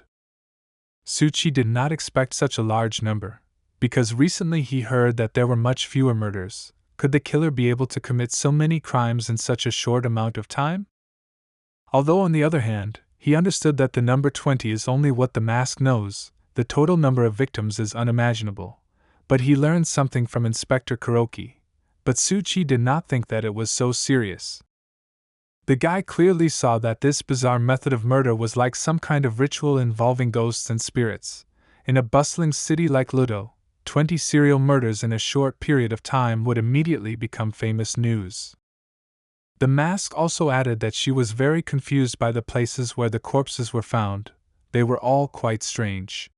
The bodies were placed in large plastic bags with water, like babies in amniotic fluid. It seemed to her that each corpse had one suture from the chest to the abdominal cavity, and in the abdominal cavity there were 5 identical internal organs. It was either the heart or the liver. Suchi listened to the description of the mask and understood perfectly well that we were talking about the organs that Detective Kuroki was talking about. Yugwa also concluded that this did not seem to be an ordinary case. He needed to look into this in more detail. As soon as she looked at the photos that the mask showed her, she immediately realized that the placement of the body looked like a ritual, and most likely it was some kind of rite. The mask absolutely agreed with her. The scene also witnessed the occult rituals described in the books. Moreover, if you consider that more than 20 cases were recorded in half a month, it becomes clear that this is not the work of one person. Most likely it is a group of people who work together. Mr. Mouse took one of the photographs, and it seems he had some information about these crimes. Mr. Truth gave him the opportunity to talk about this in more detail, and gave him access to the pyramid and the amulet. A map of the city suddenly lit up on the table, and Mr. Mouse began showing the exact places where he saw these crimes, or at least very similar to them. The participants were again delighted with how Mr. Mouse could start working in time. On the map he was able to indicate as many as 8 similar cases that he had seen, which provided a huge amount of information for the rest. The mask confirmed that these places were indicated in the murder case. These are the same places where the corpses were found. How can the Mouser know about this, and what else does he know? The spider, as usual, was delighted with how the mousetrap quickly found the places where the crimes were committed. She is now almost sure that he is a real professional. But as it turned out, he didn't finish there, after which he pointed out several more places where the crime was committed. What a surprise it was when the mask and the spider counted more than 80 places. How is this even possible? Have 60 corpses really not even been found yet? The spider could not believe that there were so many of these places, but most of all she hoped that there were no corpses in each of them, otherwise it would have been too much. The new girl didn't give a damn about everything they were talking about and discussing. She was only interested in what the word cheese means and why this strange creature constantly repeats this word. Suchi could not believe that in Ludo there were absolutely hundreds of murders in broad daylight. This is not such a huge city that there was even the slightest chance of not noticing it, and judging by the data of Detective Kuroki, this is true. Dozens of corpses simply have not yet been discovered. He had originally planned to use the Tengu incident to outline the mystery of his faith, but now the plan is essentially making up for lost moments. But there were also advantages. The White Mouse, which is on his team, always brings him key information that he does not expect from other participants in the Hall of Secrets, because only he can do it. Considering all these facts, Mr. Truth decided to reward the mousetrap with control over the order of movement, and gave him a pendulum. The spider was very happy for him and said that now they will definitely work together, because he is a very strong player. After all these awards, Mr. Truth hinted that the organ of chaos was causing confusion and violating the purity of truth. Gyugwe immediately realized that this was their new task, so she was sure that there was no need to worry and that they would do everything in their power to make Mr. Truth proud of them. After these words, he awarded her a pyramid. She, in turn, thanked him very much, because for her it was fantastic. She believed that Mr. Truth had great wisdom and insight. The nine-headed woman didn't quite understand why she received the pyramid, so she decided to clarify what happened that she was given this pyramid. The spider answered her that later she would definitely tell her about her glorious deed and how she helped Mr. Truth. In the meantime, Mr. Truth said that the greatness of the three orders was in place and order reigned in the Hall of Secrets, and this could only mean one thing. Mr. Truth decided to give his subordinates a choice and decide where they were going next. The new girl didn't understand what we were talking about. Is it a talent show? If so, then she knows and can do a lot of things, so she can easily please him. Spider couldn't believe that Mr. Truth would give them the right to choose and they could decide for themselves. Suchi was mentally thinking about how Gyugwe is a chatterbox. She is always trying to get her word in. Even the pyramid can't hold her long tongue. As it turned out, it was the choice of the order in which they would serve, and since there are 3 first participants, there are accordingly 3 orders that newcomers can choose. The spider tried to attract the attention of the camera head and asked him to choose her order. She promised him that it would be a lot of fun. At this moment, the 9-headed woman was not sure that new members could choose which body they would rather work in, but she was also not sure that recruiting people without knowing who they really were was a mistake. Spider thought that in any case, the 3 of them had the authority to recruit, expel and transfer members, so they could change their places again if suddenly they did not suit one or another order. Therefore, she advised the 9-headed woman not to hesitate and to choose quickly, otherwise she would lose, but she did not quite understand what Gyugwa was trying to convey to her. While they were thinking, the spider finally decided and began to act on her own. She took the camera-headed guy's hand and pulled it towards her figure, namely the pyramid, and thus he would choose her order. He himself didn't understand how it happened, but now he had a pyramid drawn on his t-shirt, and this only meant that he was now a full-fledged member of the Gyugo order. And she, in turn, was very happy about this addition. Now she has a colleague in the shop and they can do things together. Gyugwa understood very well that there were not enough mysterious people, so she would have died from overwork if she relied only on herself, and now that she had such an opportunity, he does not look very smart, so he can be used. Then she immediately decided to talk to the mask and advised her to create a team with that new girl, but the woman herself was not sure that she was normal, and whether she was even worth choosing to join her order.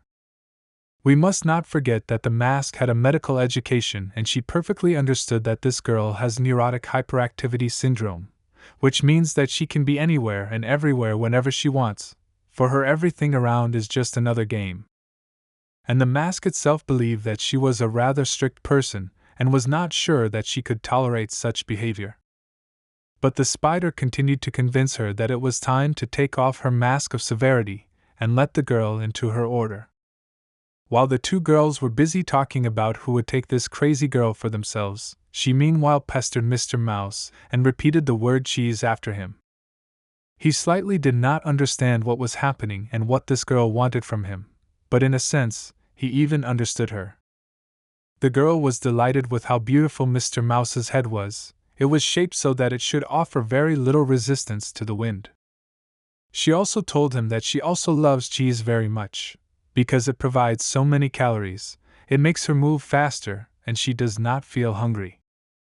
Mr. Truth watched this carefully, and it was quite surprising for him that these two people could talk to each other without even understanding what they were talking about.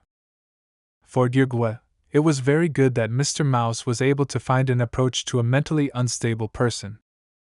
After a few seconds, the girl decided to choose the Order of the Mouser, because she liked talking to him so much. He is such an interesting guy. She was so glad that she now belongs to the Order of the Mouser. Now she, like them, can participate in various events, and this is so cool. Mr. Truth was glad that the newcomers were able to choose their affiliation with the Order, and with this he announced the end of today's meeting. After that, he thought that this meeting was quite unusual. As for the good news, the White Mouse and Gyugwa also gained control of the Order, and 3 orders were officially established. As for the new members, despite their quirks, they didn't talk much, so it all required order and a certain level of participation, but otherwise he didn't need to rush them, and he didn't need to rush into anything either. But touching on the topic of murders, it becomes quite sad, because such a terrifying number of deaths indicates that Ludo, apparently, was involved in some kind of terrifying ritual associated with ghosts and gods. Suchi understood perfectly well that the matter with the organs could turn out to be even more complicated than the seance. He urgently needed to find a way to attract the attention of the Black Gate to this matter. The police did not turn to the Black Gate, presumably because they did not find enough victims. But if they found all the victims, then the guy knew perfectly well that this would be an excellent reason to attract the Black Gate. For the guy, all this looked very difficult, but at the same time very interesting, so he was not against providing his help in this matter. The next day, the guy went outside to check the information that the mouse said at the last meeting of secrets. She announced that she knew about the crime scenes, and in the end there were about 113 of them, which means there are the same number of victims. He came up with a plan that would help the police locate all the bodies. Suchi decided that he would move from one place to another, and then call the police. The guy was glad that now he did not need to deal with the matter of the seance, because the Black Gate had taken on this task together with the spiritual masters from Ludo, so he would have enough strength to concentrate on the matter with the organs. Suddenly Suchi realized that there was not a single person on the street he was passing, but that was not what confused him more, but the fact that there was not a single ghost on this street. Something was clearly wrong. He understood that there was not a single ghost on the entire street, and this was simply impossible, because in his current depths of moho, wherever he went, his field of vision was filled with ghosts and spirits. The guy simply couldn't believe that none of them showed up today. It's somehow even wrong, because Suchi was already used to seeing them everywhere, but now it was so unusual. Suddenly, the house opposite which Suchi stood just began to disappear and evaporate. The guy could not understand what was happening, what was wrong with this house. A few seconds later, all the houses around suddenly began to disappear, and Suchi realized that something very strange was happening here. Suddenly he saw small insects that were at one of the traffic lights, and he realized that these are a type of ghosts that eat everything in their path, turning everything around into a digital mosaic. So he decided to take a precaution and used a mask so that these little bugs couldn't see him.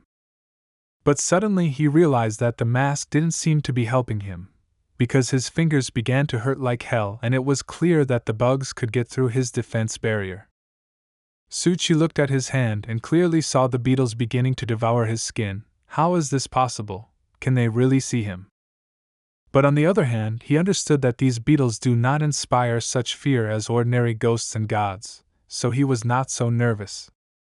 Still, it was necessary to come up with something, because they simply began to eat the guy, and even if he was not afraid, this could still lead to dire consequences. If he continues in the same spirit, he could die immediately, so it was necessary to fight back against these beetles. But it was already too late. They practically ate him completely. The bugs were already near his eyes and were about to finish him. Suddenly he woke up and realized that it was a kind of vision, into which he clearly plunged not of his own free will. But what was it then? Suchi checked his hands and body again. He was completely intact and there weren't even scratches left.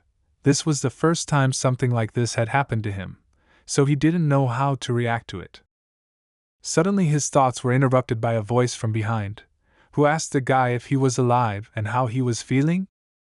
When Suchi turned around, he saw a young guy holding an umbrella in his hands and saying that he was very lucky that he arrived on time, because just a little more and Suchi could have said goodbye to life. Suchi didn't understand who he was, but anyway, he thanked him for saving his life. As the guy told him, he is the boss and he is doing everything in his power to save the lives of people like Suchi. He also said that the inspectors at the headquarters are so obsessed with their affairs that if he had not been here for the inspection, a major accident would have occurred and it is unknown who would have been responsible for it. Suchi didn't even understand what this guy was talking about. What kind of headquarters, inspectors? What kind of spirits were they? While Suchi was trying to understand what this guy was talking about, he in turn added that he did not expect to see a living person during a critical period, especially today. Suchi had no idea who this person was, who could see spirits and had the ability to subjugate them. Was this guy someone from another mystical system? Just when he wanted to ask him all these questions, the guy suddenly received a call from someone, so he would not be able to answer Suchi's questions. On the phone, the guy was asked what living things he saw in this part of the city. He, in turn, replied that there was nothing here and he wanted to go back, so he asked to open a teleport for him. He talked on the phone and Suchi had already decided to ask him about everything, but he stopped him. The guy told him that they don't answer questions from civilians during working hours, so there's no way he could tell him anything. After which he told Suchi that he was very lucky to meet him under such circumstances, so he could give him something. He threw some kind of coin right into his hands, which was very similar to the children's game currency that is given at the attractions. Suchi tried to stop him so that he could explain to him why he needed this coin, what should he do with it. But it was already late, and the guy simply disappeared, as if no one was on the street. This guy saved him from these bugs, after which he gave him this strange coin. Well, in the end he just left without any explanation. Suchi didn't understand what happened here at all. The coin was indeed the game's currency for the attractions, but why did he give it to him? Suchi thought that his disappearance was also too supernatural, but the most important thing was what he just said. He perfectly remembered the phrase that the guy said before disappearing, and this phrase was "have fun." This is all something that he did not know at all before, and he seems to open up with the help of such phrases. But no matter how much he guessed and remembered the dialogue with that strange guy, Suchi still did not understand what to do with this coin that he received. Suddenly Suchi looked up because he felt a strong wind on himself, and realized that the city was simply upside down. But what was happening here and who arranged this? Before the guy had time to recover, his body fell under the water and began to quickly sink down. This feeling was too familiar to him. He begins to lose control. Is this really happening to him again? No matter how he tried to think of something and do something about it, nothing came of it, and he just continued to sink down. He asked for help and suddenly immediately returned to the ordinary world. Now there was complete chaos in his head, because all the previous times he had not been able to get out of that state so quickly. What changed this time? Suchi looked at his hands and felt a familiar sensation, as if he had felt this before and was so familiar with it. Small parts of tentacles suddenly began to fall from his hands, but he doesn't remember touching the huge octopus this time. But still, the guy decided, albeit mentally, to ask for forgiveness from the octopus for tearing off his tentacle. In fact, he didn't want to do this. This is force majeure. Suchi understood that he had been saved 3 times in a row only thanks to this octopus, namely its tentacles, and he was even ashamed to say that he was used to this feeling. The guy was sitting in class and thought that this time he had lost his control very much, and it seemed to him that this was not entirely right. He analyzed the situation, and the first 2 times there was a good reason, and he was clearly aware of the danger. But this time everything was completely different. Suchi was replaying in his head that he somehow fell into the logic of eating, after which he was saved by a man who called himself the boss, and it was he who gave him a coin, after which he lost control. The guy thought about it for a very long time and realized that something was still missing, but he couldn't understand what exactly. Indeed, this time he did not even have time to react and began to sink and, as a result, lose control without warning or without any reason. Suchi was thinking about this boss, who he was and what he needed from him, when suddenly everything began to tighten in his chest again. He was getting worse every second. Had it really started again? He immediately closed his notebook and realized that his thoughts were making him lose control of himself, so he shouldn't think about it anymore, because he was just about to lose control for the 4th time in 1 month. Was this really the real layer of mojo? Suchi remembered how he read the book of writing about the moho layer, which was about diving into the moho layer. The author went out of control just 3 short weeks after diving, so it was possible that Suchi might not have noticed something when he walked. But despite everything, he hopes that he can live longer. But other things, although they worry him, he doesn't want to study them yet. It could turn out to be too dangerous for him. Unnoticed, Xia Yushu crept up on him from behind and told Suchi that he had been looking for him for half a day to invite him to go visit his cat. Suchi didn't understand, since when did this guy treat his cat so well? According to Xia Yushu, he always loved animals, especially when he learned that Saori sometimes feeds Suchi's cat. As soon as the guy hinted that Saori was supposed to feed him, then only a trace remained of Xia Yushu. Suchi didn't even notice how he disappeared. Counselor Ellis hears for the first time about the critical moment that Suchi told her about when he came to the Black Gate headquarters right after school. Scheherazade was also there, and she was interested to know whether the person Suchi met was a mystic or an ordinary charlatan. The guy was sure that he was not a charlatan. His methods of pacifying demons were very different from the methods of that guy with 3 swords, but they were no less effective. Alice didn't know what to answer him. She herself couldn't figure out who it was. Either it's a mysterious organization from the East that they don't know about, or maybe it's from ancient times. Suchi didn't understand why she decided that way. What prompted her to draw such conclusions? The advisor explained to him that this is an unknown secret, which means it came from the East or from ancient times. This is the so-called basic rule of the mystical world. Alice didn't really like Suchi's expression. She assumed that he thought she was lying to him, so she decided to clarify this point with him. Suchi was a little scared, because he didn't understand in what sense she was saying this, because he didn't think so himself. For him it was just a little difficult, that's all. Green and Scheherazade, who were at the headquarters, tried not to laugh at the guy, because they also perfectly understood that the advisor was joking.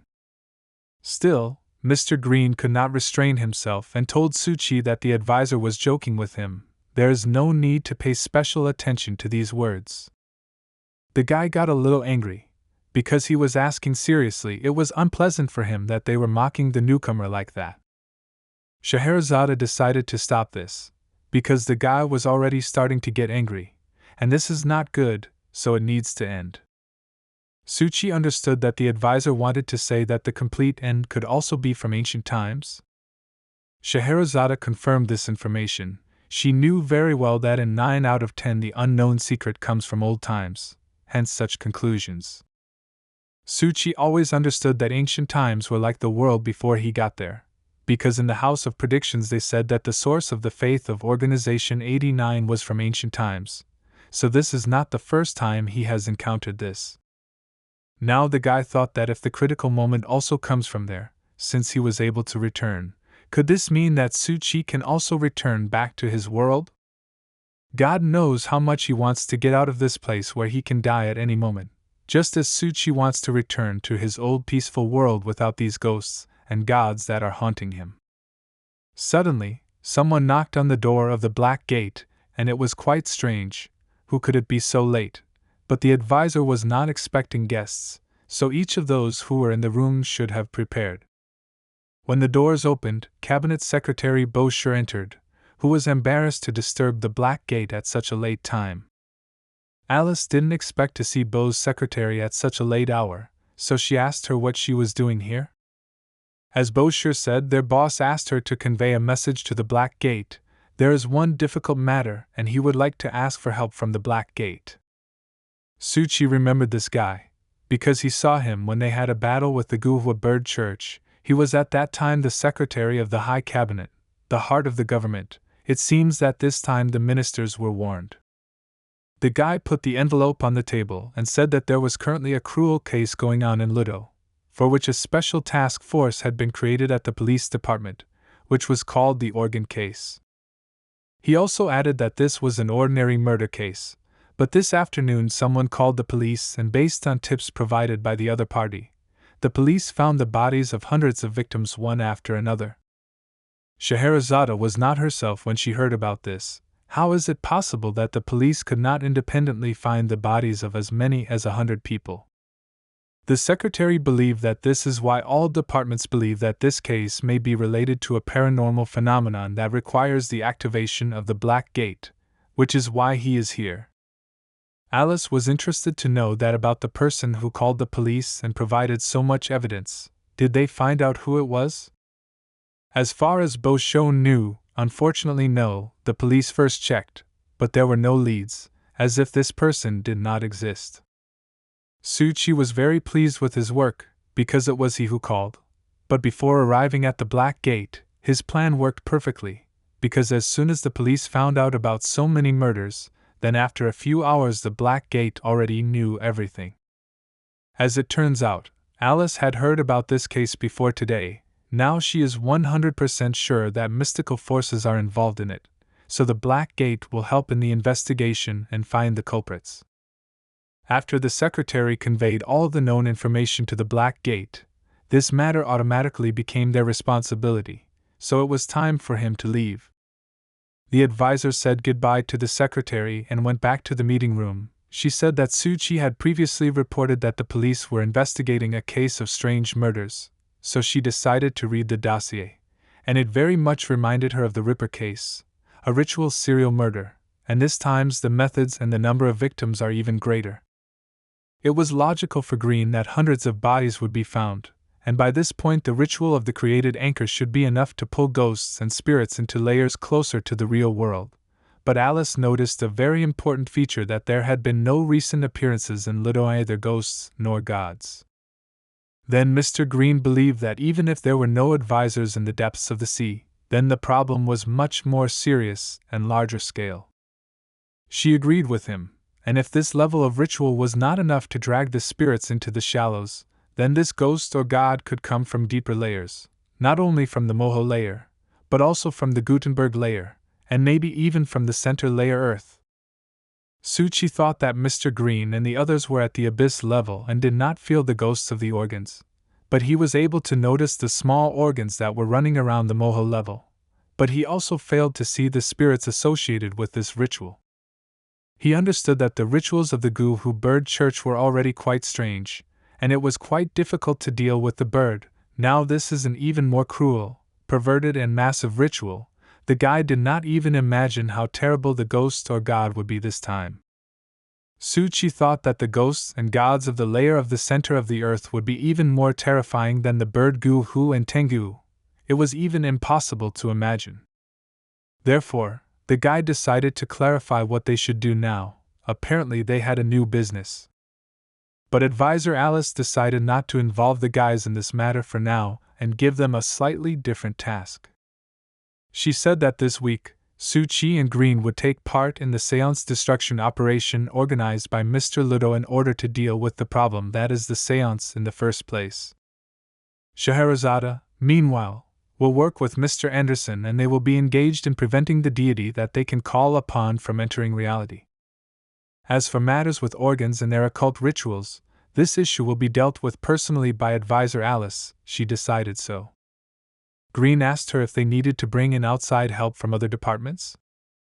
Her answer was that for the past 2 years, all branches have been short of people, and they cannot count on the headquarters to lend them people.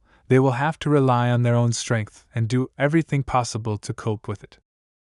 After Suchi left the reserve headquarters of the Black Gate apartment, he thought that the advisor had arranged for him to participate in the extermination of a seance, which would be quite difficult, but much safer than fighting with God, who will be or isn't the matter with the organs. He received a message on his phone saying that the event to destroy the session would take place on Friday, so he needed to prepare and solve a more important task. It's the day of Ludo's annual cultural festival, and the students have prepared a variety of activities for the festival, which is open to the public. Anyone could come. There was a lot of entertainment waiting for them, where they could feel the hot atmosphere of the festival. Suchi remembered this festival only with joy. He had not been to it for so long, so he tried to enjoy it to the maximum. On this day the school was very crowded. Parents and guests from other places were invited here, so you could see and communicate with many new people. Suddenly, Suchi noticed Scheherazade, who also came to this festival and had already started eating delicious food. But the surprise came when she noticed the guy and started shouting to the whole neighborhood that she was very glad that he was here too. It was so wonderful. The people around did not understand what was happening, and Suchi himself did not understand what she was doing here, because only schoolchildren and their parents were present at this event. She saw the guy's surprised look and asked why he looked like he saw a ghost. She also has weekends when she just walks around the city and takes a break from all these spirits and gods. She also added that she really likes to eat these snacks, which are usually made at these festivals. For some reason, children are well versed in them. Still, Suchi couldn't believe a little that she was here only because she had a day off, so he asked again why she was here. Still, she admitted to him that she was not here entirely because she had a day off. Well, now the guy wasn't worried, because it was expected that she wouldn't just go to such festivals on her day off. Suddenly she asked him if he had noticed that something unusual was happening at his school, something that could attract attention? Suchi understood perfectly well that she was asking him this for a reason, but because something had clearly happened, so he said that he had noticed these guys. For the last few days they had been hanging around the school in inconspicuous camouflage suits, as if they were doing something in the shadows. Scheherazade didn't hesitate for long and told him that this was the Dongchen gang, the largest gang in Ludo, and they were clearly here for a reason. She told him that the underground forces entrenched on Tianhu Street are the leaders of the gray industry in Ludo. 89% of the gray industries are associated with them, including gambling, security, medicine, and much more. Suchi remembered the time when he and Mr. Dushan happened to encounter an accident related to aesthetic medicine. Then the elder said that underground forces might be involved in the beauty salon, which should be the Dongqing gang. Therefore, he decided to ask Scheherazade why they came to the school and what they wanted to find here, to which she did not know the exact answer, only that she heard that Mr. Lao Daluan, a retired former gang member, suddenly returned and gave some order. After that the entire Dongqing gang was deployed. Then she pointed out to him a thin guy. It was Ji Quan, the young master of the Dongqing gang, the son of Mr. Lao, and even if he is here, it means the matter is definitely serious and they are looking for something that should not fall into the wrong hands. Suchi was surprised when he heard that this seemingly decent guy was the son of the head of an underground gang. Scheherazade reminded him that you should never judge a book by its cover, and Ji Quan is not an ordinary person, so you need to be extremely careful with him. Ji Quan is the pinnacle of the Dongqing gang's fighting power, and his reputation was created not because he is the son of the leader, but because he earned this reputation through many fights, which he also won. She told Suchi that Lodo's boss and young underworld master suddenly made a big move, and the news spread so much that some people in the government were very worried, so they assigned her to look after them. Suchi didn't understand what kind of people she was talking about. Is she really personally dealing with this issue? Scheherazade explained to him that the Black Gate is a membership system. As long as they do not interfere with government affairs, they can carry out private tasks, so her client from the little police asked her to keep an eye on this gang. She also added to him that these private requests are her main source of income. the black gates pay so little that she has to do various things on the side in order to somehow earn money. And Su-chi understands perfectly well that she is not the only one. For example, Mr. Anderson is engaged in auctions and this is his main type of income. Green acted a little simpler. He is an ordinary gigolo who knows how to communicate with girls. And the advisor does not need to think about money, she receives a good salary. In addition, Su-chi remembered the situation with Tengu. He was beaten very badly, and in the end he received only 100,000, which in their opinion seems like a lot. Although the value of the reward voucher cannot be measured in monetary terms, the reward issued by the Black Gate headquarters is indeed too small. He will die of starvation if he hopes to earn a living working in the Black Gate. Scheherazade interrupted him and added that if he had not yet changed his voucher, then she advised him to go to the store, because she heard that they had brought a large batch of new relics. Su-chi, on the one hand, did not see what was special about the new batch of divine relics, but Scheherazade assured him that there was something to see there, because the other day they covered one of the churches in the west, and many good relics were brought from there. Suddenly, their dialogue was interrupted by a voice from behind. It was Su-chi's ex-girlfriend, who seemed jealous of him for Scheherazade. She didn't understand when he managed to meet such a girl. He used to tell her everything, but now there's no such thing. Is she really not interesting to him anymore? Before Su-chi had time to say a word, a clown jumped out from behind him, or rather it was Xia Yushu, who was also surprised that the guy had such an exotic friend. The guy did not waste a moment and decided to meet the mysterious stranger, so he decided to introduce himself in English, which made Su-chi already want to call for help. Scheherazade was very funny about this situation, so she decided to explain to the guys, so that they would not misunderstand her. She was just Aunt Su-chi. Even Su-chi himself was surprised by these words. Was it really impossible to come up with something more plausible? Xiao Yi immediately realized that something was wrong here. Because Su-chi is Asian, and she looks more like an African American, how can she be his aunt? Scheherazade explained to the young lady that the thing is this: Su-chi's grandfather in his youth was the captain of a ship and sailed a lot, and by fate she turned out to be their illegitimate daughter. Su-chi covered his face with his hand so as not to listen to it anymore, because it seemed to him that no one would believe it, because it was nonsense. A few minutes later they left the festival back to school and the guys were worried about Aunt Su-chi that they left her alone. But he reassured them and said that she speaks Chinese perfectly, so she won't get lost, everything will be fine with her. Xiao Yi didn't understand what was happening to Su-chi lately. Now he didn't walk her home after school. She thought that he had become so secretive, and now some aunt had appeared that she had never heard of, much less seen her. The guy told her directly that he had been very busy at work lately and when he had a minute, he would be happy to take her home, but for now he did not have such an opportunity. But the girl took it too literally and said that she would be waiting for him today after school. Su-chi understood perfectly well that he was not crazy. He had so many ghosts in his house, and he was also messing with her. Suddenly they approached the main exhibit of this festival, which Xia Yushu was engaged in, and even Xiao Yi lost his head at this sight. It really looked great. Even Su-chi was pleased to look at it, but Xia Yushu assured him that it was so good not only on the outside, but also on the inside, so he invited him to see what was inside. Su-chi didn't mind and decided to go and see for himself what they had prepared inside. But before the guy had time to enter this room, a girl ran out of it screaming for help. The guy was a little scared and didn't quite understand why she was screaming so much. What did she see there? She didn't explain anything and just kept running away. All she said was that she would never go there again.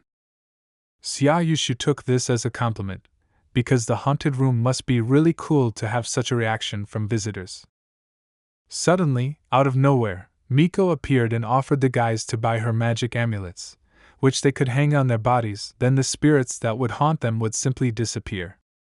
Su-chi thought that once a year at the cultural festival, she could finally sell her things without being persecuted by the school principal, so she couldn't help but take advantage of this opportunity. Xiaoyushu was very surprised when he saw how Miko was trying to sell her amulets, because she even put on a special outfit so that people who did not know who she really was would believe her. Miko said that it is her professional clothing that allows the consumer to feel safe, that the magician is really talking to them.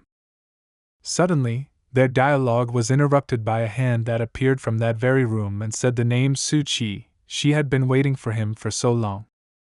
Everyone who was nearby simply froze at this. Who could it be and who needs Su Chi like that? As it turned out, it was Saori who took part in the creation of this room, and she decided to scare Su Chi a little.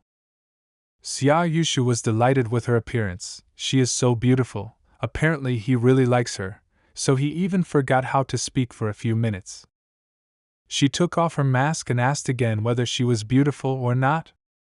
But among everyone, only Su Chi could see this horror, who stood silently and looked at this whole nightmare, and Xiaoyushu, in turn, did not miss the chance to praise Saori for her beauty. The girl still wanted to hear an opinion from Su Chi himself, who, out of surprise, did not know what to answer her, so he simply confirmed Xiaoyushu's words. Apparently Xiaoyi did not like such words from him. As it turned out, Miko came here not only to sell her amulets, but also to tell Saori that she would then remove her makeup, after which Gu Shui would come to change the shift. She would be a ghost, and Saori would go to entertain other classes. But she didn't mind staying in this class a little longer, because it seemed to her that scaring people was quite fun. Xiaoyushu couldn't believe that she liked playing ghosts so much, because usually it seemed to him that she wasn't interested in anything. Su Chi mentally understood that she didn't even need to pretend to be a ghost, she was already one. Saori thought that maybe it was because it was a prank. She liked the feeling that she was doing something bad and she felt so good inside. Xiaoyi, out of anger that Su Chi was looking at Saori, closed his eyes and told everyone that he didn't like this, so she wouldn't let him look at it. Although the guy himself already thought that this was far from cute, because, unfortunately, he had seen much more than the others. Unnoticed, a whole bunch of people gathered around this room, each of whom wanted to take a photo with Saori, because today she is especially beautiful. But they were all stopped by Miko, who asked them all to listen to her carefully and not interrupt. She then said that for every purchase of her haunted house amulet, they could get a free photo opportunity with Saori, so she advised them to line up so everyone could take advantage of the chance. Su Chi was not surprised by this proposal, especially from Miko, who was just waiting for such an opportunity to launch her business. A few minutes later there was a line to the end of the corridor, and everyone really wanted to buy her amulet in order to get a chance to take a photo with Saori, and Miko was not at all against doing this. Suddenly Miko saw that Xiaoyushu did not get in line and told him to do it, if, of course, he also wanted a photo with Saori. But he didn't understand why he should do this, because he is primarily responsible for this event, so he can take as many photographs as he wants when this whole farce is over. And besides, he is not going to pay this charlatan a penny, especially for these strange amulets that she offers. Meanwhile, Xiaoyi told Su Chi that Gu Shui told her that the two of them should go to the ghost house and exchange with other students. This is the first time the guy hears about this. He didn't even know what was happening in that room. Xiaoyushu leaned over and told him in his ear that they were hiding, and when someone passed by, they suddenly jumped out and scared him. It was very interesting and exciting. Su Chi was well aware that going to haunted houses, playing ghosts and hiding in closets, then he needed to have negative contact with them. The guy understood perfectly well that these were real furniture ghosts made from human corpses. It was disgusting to even think about them, let alone hide in them. Therefore, he decided by all known methods to refuse this activity, because on the one hand he is just a designer, and has nothing to do with this. But Xiaoyushu was not going to just let him go, and told him that everything was fine, and he understood him, that he might be scared, but his best friend was always with him, and everything would be fine. Therefore, the guy was sure that Su Chi would like it, because it was he who would show him this wonderful world of horrors. As soon as they entered, the guy immediately realized that they had done their best. It was really creepy there. Suchi asked him if he didn't think it was too scary for schoolchildren. Some of them might be too scared. Xiaoyushu didn't understand why he was saying this, so he decided that Suchi was just a coward who didn't want to try to go through this room of fear on his own. The guy, without hesitation, kicked him so that he wouldn't talk nonsense. He's not afraid of anything, he just asked.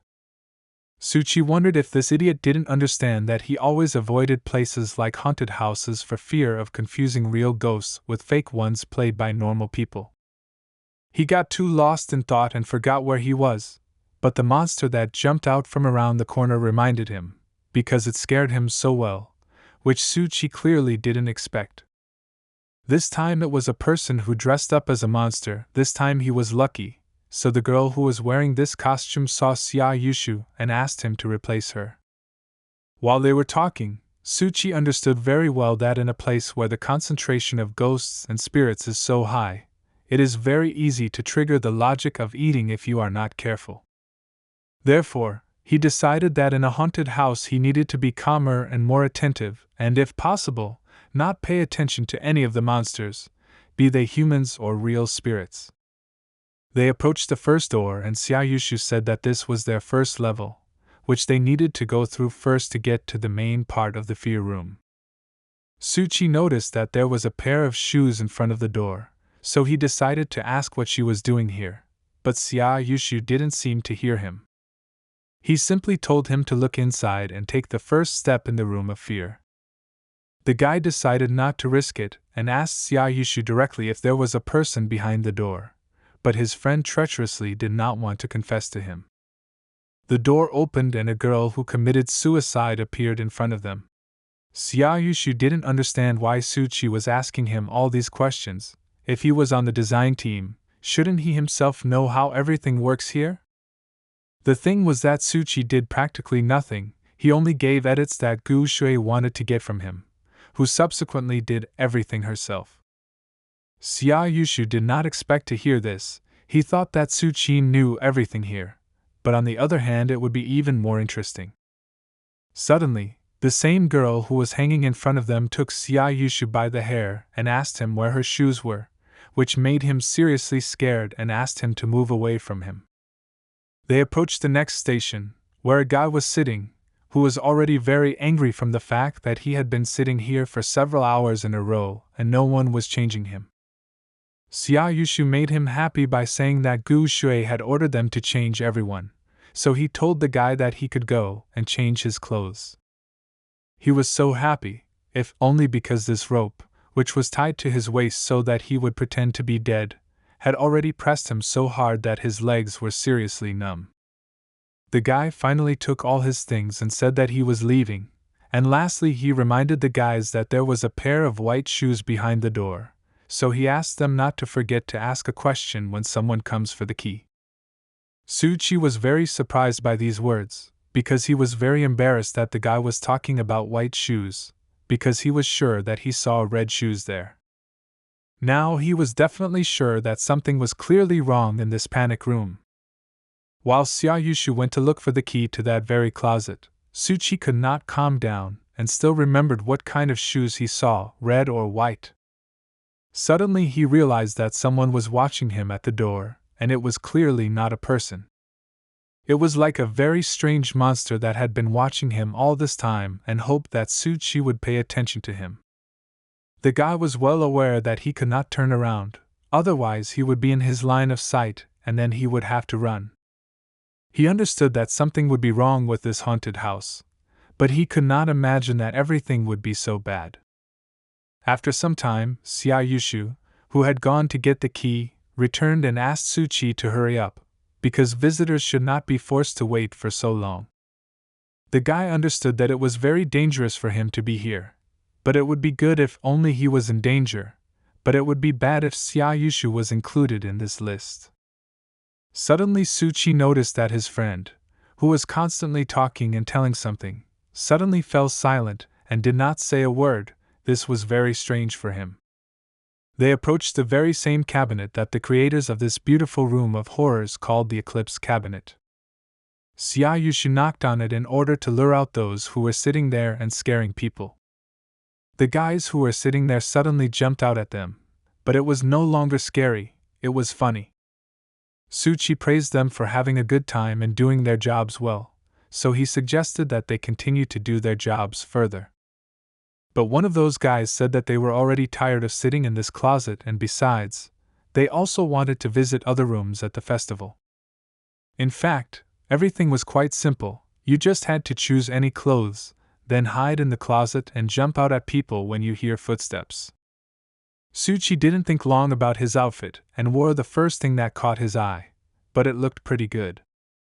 The guy understood perfectly well that as long as he remained alert, he would be able to jump out after Xiao when he heard footsteps, and thus he would not attract attention.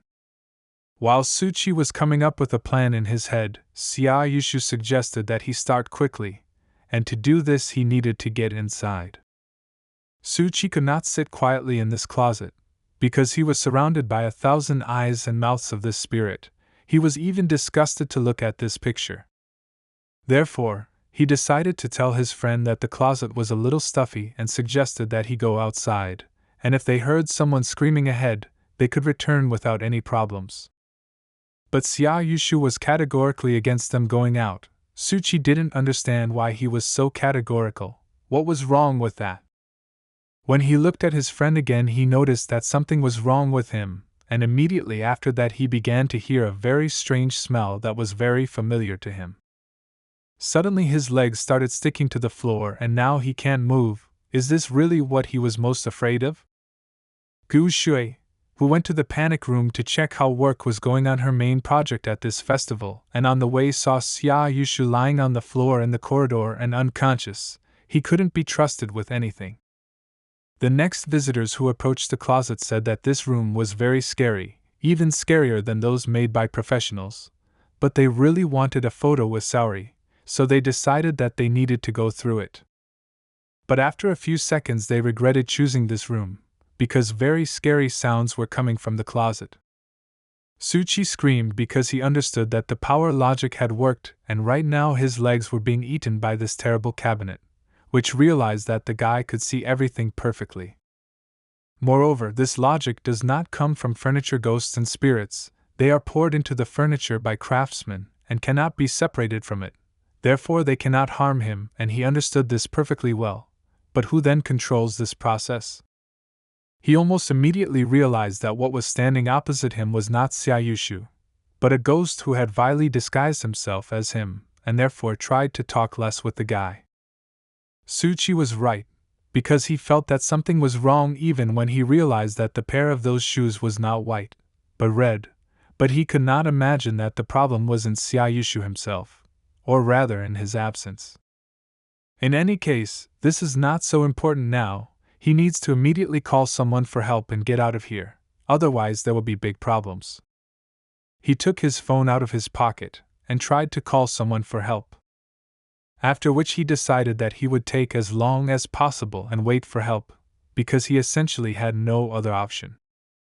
But the monster who pretended to be Xia Yushu still saw Suchi, even through the mask, and this could only mean that the guy had already fallen into his nutritional logic. Even the use of skin does not completely cover the role of nutritional logic. At this stage, he is saved only by his virus, which sits inside his body, which has the ability to regenerate, otherwise he would have already been eaten by this ghost. But on the other hand, Suchi understood that the existing fear was not enough to activate the virus by puberty for a faster recovery, it was simply impossible. Suchi knew that only by taking advantage of puberty would he break the anchor line and lose control, and the fear of losing control should be extremely effective and forcefully repair his damage. Accordingly, he would have to once again use the octopus tentacles, which could resist the loss of control. The guy decided to wait a little longer, maybe he could change something. 10 minutes later, Suchi was already at his limit and could not hold on because he had used the skin several times, which is his limit. It was necessary to immediately come up with something, because with every second, the monster absorbed the guy more and more, soon he would be completely absorbed. When Suchi had already lost hope of salvation and was preparing for the fact that no one would save him, then suddenly a new hope was born in his eyes, because someone opened the doors of that very closet. Scheherazade came on a tip from Suchi to this room of horrors and was quite surprised at how the schoolchildren arranged everything here. It was not surprising to her that a newcomer found himself in such a situation. He probably just didn't have enough experience yet. After some time, she saw that huge closet that the guy wrote to her about, and now she saw this huge ghost, which was actually very dangerous. She decided not to hesitate and pull the newcomer out of this trap, so she grabbed the cabinet handles and opened it, but she didn't see anyone there. Only a huge monster dressed as a clown, who jumped out at her from around the corner, while she was wondering where the newcomer, whom she had come to save, had gone to. She understood perfectly well that he was no longer here and she needed to continue searching for him, but before that she still had to fight and seal these monsters. Scheherazade applied her standard ritual, with the help of which she closed the spirit in her peculiar prison, after which he could not even move. Meanwhile, Suchi was sitting in the office nearby and eating chocolate, which constantly helped him restore his strength faster, and now it was needed more than ever, because at the moment he was left without and he was wondering who set this up. The president looked at him and understood perfectly well that the guy was hinting at him, but he could not do this, if only for the reason that he was constantly being watched by the Black Gate, and besides, he could not even see such things. He told him that he heard how his sister felt and said that Suchi was in danger, after which she rushed to save him, but he just ran with her. Suchi decided not to tell his friend that this was not his sister, but just an ordinary doll that was controlled by his sister's brain while she was in a coma. In fact, the guy was glad, because the president and his crazy sister arrived just in time, because a little more and there would have been nothing left of him. It was all thanks to Tianjin's sister, who heard someone calling for help and understood where she needed to go to give this help. The president himself, of course, did not see anything, but he heard Suchi's voice and therefore he did not know how to help him, which could not be said about his sister, who ultimately pulled him out. After which she quickly moved the remains of his body to another room so that no one would see it, because Suchi no longer had his legs, they were eaten by a ghost. Tianjin didn't know where she got such abilities from, because he hadn't noticed this in her before, they appeared only after she woke up. Suchi told him that her abilities were definitely not from the ordinary world, and he advised him not to touch the mystical world anymore. He also told him that he would help with this. In any case, he was glad, because now his sister had woken up and was still standing here, although she was strange. At this stage he had more than enough. The guy was pleased when he heard such words from him, because this is exactly the attitude he expected from the president. As soon as Suchi decided to get up from his seat and tell the president all the details of what happened to him, and what needs to be done next, he realized that his legs had not fully regenerated, which looked very funny, at least for Tianjin's sister.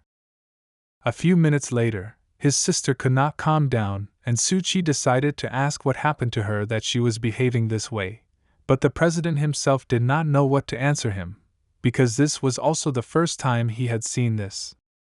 He told him that before she fell into a coma, she was an adventurer, loved to push boundaries and was a thrill seeker, but one day she decided to cross boundaries. His sister showed him a cover from a magazine in which she saw an idea with extreme skateboarding, and he perfectly understood that these were people who skated at about 130 kilometers per hour, wearing only a helmet. It was too dangerous for her. But she begged him to allow her to do this, even promised him that she would buy the most professional and durable helmet, wrap her whole body in protective equipment, and be 100% protected from impacts, so he didn't have to worry. The president did not want to say that she did not adhere to the rules, yet she always did not lose her composure and defended herself as best she could no matter what. He also shared with him that at first, when she came out of the coma, it was very difficult for him to accept her, because she had changed. He assumed that perhaps she had mental problems after the accident, as a result of which her brain was damaged and she had not yet fully recovered. Suchi thought about the fact that Tianfeng was supposed to be his experiment, but she became the most special of all the doll users. After all, she is essentially manipulating a doll in a state where she received a traumatic brain injury and turned into a vegetable, which may have contributed to her neuroticism. Of course, it is still unclear how this will develop further. The guy decided to advise him that it is better not to let her appear in front of the Black Gate or get into trouble, much less get involved with mysticism. It is very dangerous now. But the president believed that he was overreacting. They just want to live an ordinary life. There is no reason to go beyond the limits. Suchi believed him. After all, from the very beginning, he did all this just for the sake of his sister. 10 minutes later, Suchi's legs were almost restored and soon he would be able to walk fully. How good it is that he has such a useful virus in his body. But the guy noticed that his virus was not working as fast as before, so he was interested to know what happened to his virus, why its effectiveness had dropped so much. Tianjin at that moment took his sister off the window and told Suchi that his world is too dangerous, so he needs to take care of himself, and there is no need to worry about him and his sister, they will live in peace.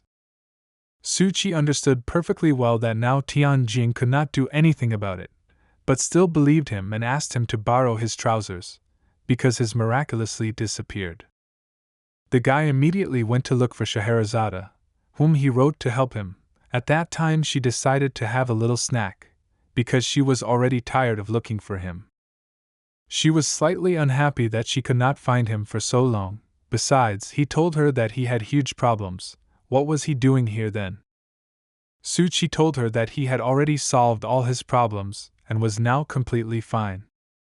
Scheherazade was very glad to hear this, because it was clear from her that she was very worried and could not find a place for herself. Now it is much easier for her.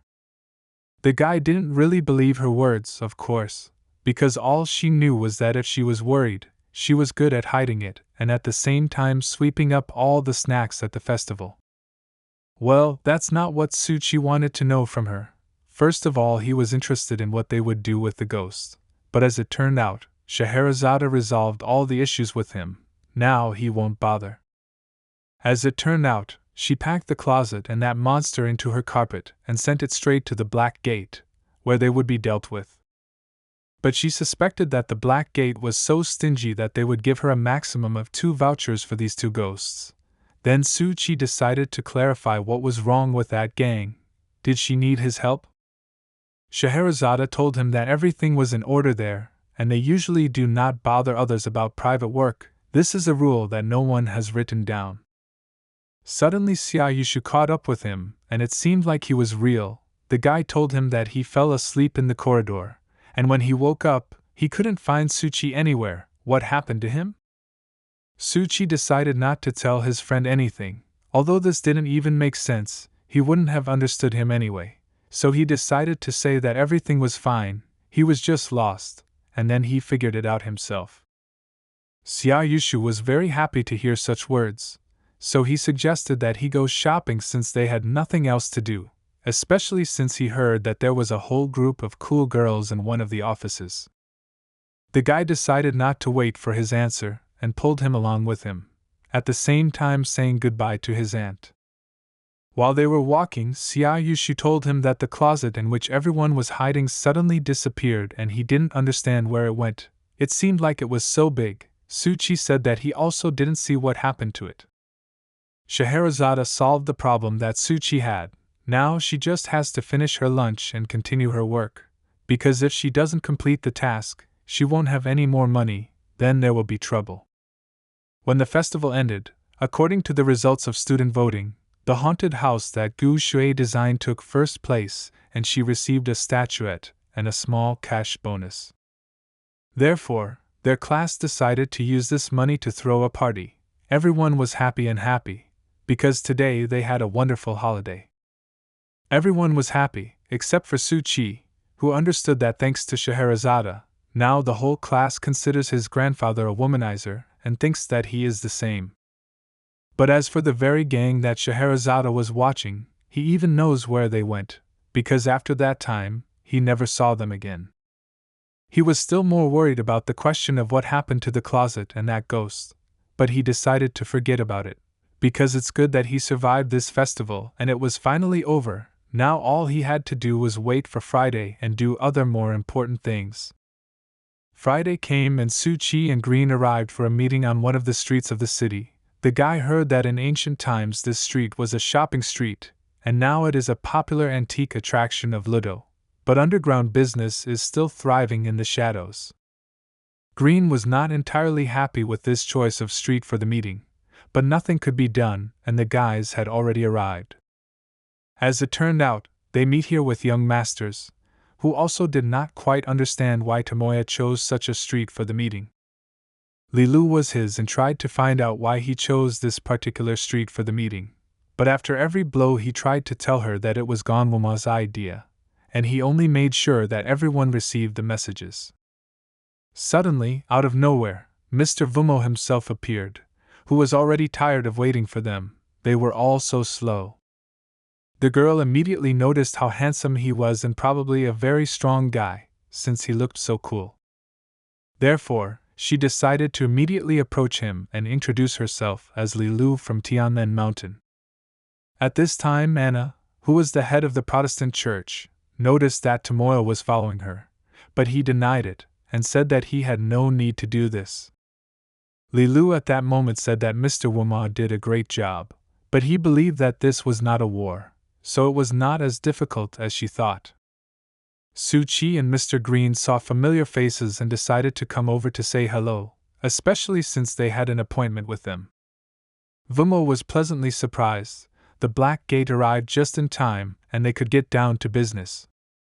As soon as Lilu saw Su-Chi, she immediately switched to him, because she was so happy to see him. He was her favorite. But the guy and likewise Mr. Green drew attention to a new face that they had not seen before. Anna, just like them, saw them for the first time, so she decided to introduce herself first and said that she had heard a lot about Su-Chi from Lilu. Lilu added that this was her best friend Anna, one of the 10 young masters of Ludo, a very capable girl. Tomoya was slightly surprised by such words from Lilu, because it was he who saved her life, and her best friend Anna. Somehow this is not entirely fair. Judging by Lilu's smile, Su-Chi understood perfectly well what she wanted to ask him, and so it happened, she asked the guy why he didn't answer her messages and decided to offer him a live offer to go shopping with her. While Su-Chi was thinking about the answer, Mr. Green decided to ask Mr. Wuma what they were doing here. Is there really a seance here? He was not verbose and said that they were not here. Tomoya didn't understand then why they were all gathered here, since there wasn't even a hint of a seance here. Mr. Vumo tried to explain to them that the lair of the seance is located much deeper than this street, and this place is called the Silhouette of Time. This was the first time the guys had heard this, so none of them understood what he was talking about. Tomoya decided to ask him further, where is this place then? This is not a trick of the session, is it? Mr. Vumo was simply amazed at the ignorance of spiritual masters. They are so far from life that I don't know this. They should read and learn more. Tomoya was very angry when he heard this, because he believed that they were young and it was absolutely normal not to know a lot of things and should not be judged for it. But it seems he didn't intend to do this. He just decided to show them this once in his life, so he asked them to follow him. Tomoya was not sure that this gentleman was telling them the truth, so he suggested that they not follow him, because he had never heard anything that this Mr. Vumo was saying. Lilu quickly brought him to his senses and said that if he was just chickening out, he could stay here. Su-Chi also slightly distrusted this gentleman, so he decided to check with Mr. Green what they were planning to do. Mr. Green understood perfectly well that they came to help, so they should not care where they go. They cannot allow people to say that the Black Gate is cowards. In fact, in his heart, Su-Chi also really wanted to know what the Silhouette of Time was and go after Mr. Wuma. They crossed the bridge and Mr. Gon Wuma asked them not to be distracted now, because he was creating a special ritual with which they could cross to the other side and they would need to immediately follow him. After he created this barrier, he immediately crossed through it. It looked very strange and incredible at the same time. Green assumed that the seance was behind this barrier, and he assumed that they should still go after this guy. They still decided to follow him, because each of them was incredibly interested in what was hidden behind this barrier. It seemed to each of them that they were on an ancient street, which is located in the center of Ludo. Tomoya simply could not believe it. They walked literally a few meters of this street, and none of them could believe that there was such an ancient street in the center of Ludo. In one of the houses, the doors opened and a girl came out, inviting all the men to come to her and enjoy life.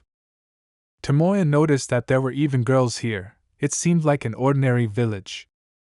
But after a few seconds it turned out that it was an ordinary spirit that lured men to itself, and then ate their bodies. Now Tomoya didn't want to look around and think about who lives in these houses. Tsuchi decided to talk to Mr. Wama and asked him about all the people on the street who were ghosts to them. Was it interesting to know if they were dangerous to them? As far as the guy knew, they couldn't harm them in any way, so you shouldn't be so afraid of them. This seemed to be true because not a single person came near them and tried to eat them, or anything like that. Suddenly Mr. Vumo stopped and asked to wait for a while. Each of them understood perfectly well why they had to stop, because right in front of them, huge creatures emerged from the ground that looked like gods, but they clearly did not bring good. Green told Tsuchi that he had only heard about the time silhouette before, but he never suspected that it really existed. He could not take his eyes off it. Tsuchi decided to clarify what exactly this silhouette of time, these huge statues, represents. He explained to him that this is like a merger of eras. The earth carries all the people, and its centuries-old history is a huge secret, which means more and more ghosts and gods will appear. In fact, with the exception of existing ghosts and spirits of the past are rarely found on Earth. Then Tsuchi simply did not understand where did all these historical ghosts and gods go. Green himself did not know exactly the answer to this question, but he assumed that there were many special places that over time, as a single whole, surrounded these ghosts and gods, for example, like this one. He also added that the silhouettes of time, historical features, rivers of the past, these places are known under different names. Tsuchi did not fully understand what he was leading to, so he asked him again about these places. Are they natural or not? Green praised him for being so insightful. It would seem that only a genius could have created such a place, but this does not exclude the possibility that it was created by a man. Tsuchi thought about the fact that spiritual masters, having entered the border, can also see anomalies, but I wonder what demons and gods look like in their eyes? Is Mr. Wamo really planning to fight with these two big guys? But he suddenly took out a coin from his pocket and threw it at one of the big guys, saying that this would be enough. Suddenly this coin froze in the air and stayed there for some time. What happens to it?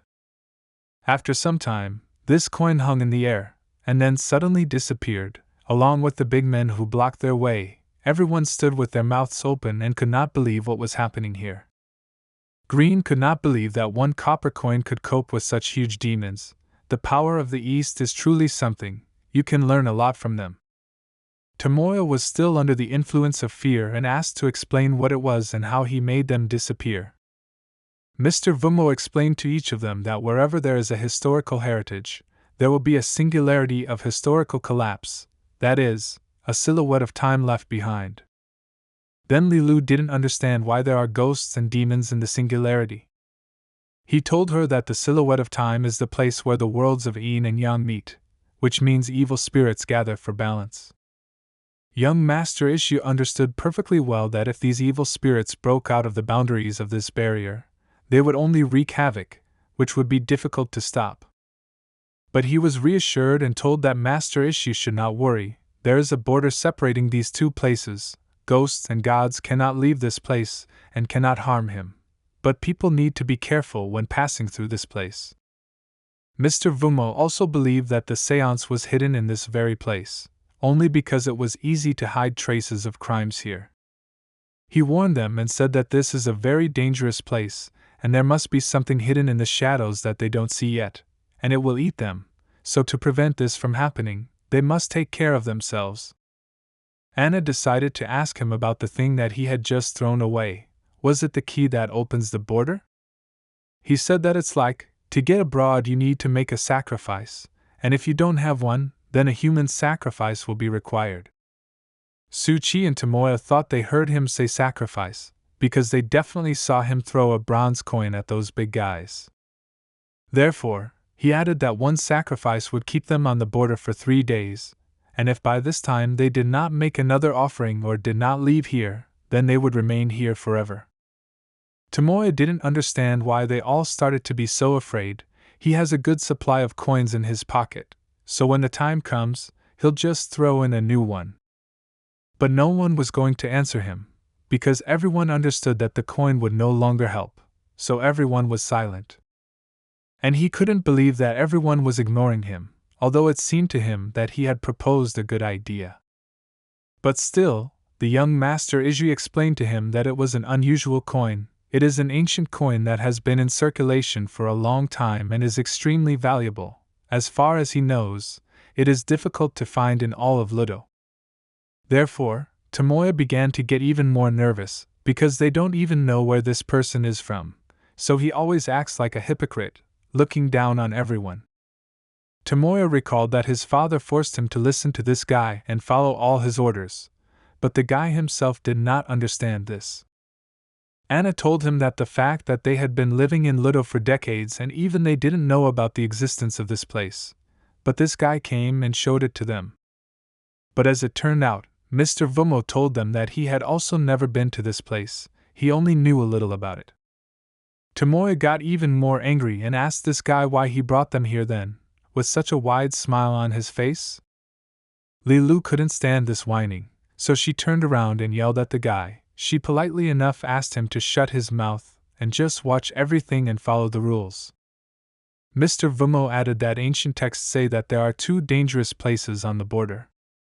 The first of which is the Temple of Wind and Thunder in the southeast, guarded by 2 gods Wind and Thunder, who devour the karma of those who dare to disturb them. The second place, as the gentleman explained to them, was where he threw the ancient coin, where ancient warriors and ghosts live, who were ordered to guard this place. Therefore, he once again repeated what he had already said, that if they entered there without a sacrifice, they would die immediately. Green listened to him carefully, and based on this, he decided to ask if perhaps he knew where the session was hiding, because they had very little time, and it was very dangerous here. Suchi thought that this is a good use of the word you. The local forces should take care of the local disorder, and they, the Black Gate, are just external helpers. As it turned out, Green asked this to the young masters, who simply stood and looked at him, which meant that they knew nothing about it, after which Suchi realized that not 2 groups, but 3, were involved in this operation. The first one was those same young masters of spiritual arts who, unfortunately, knew nothing. The second group, these were people from the back gate, that is, himself and Mr. Green, who came here just to help. Well, the main group is the same Mr. Vumo who led all these characters.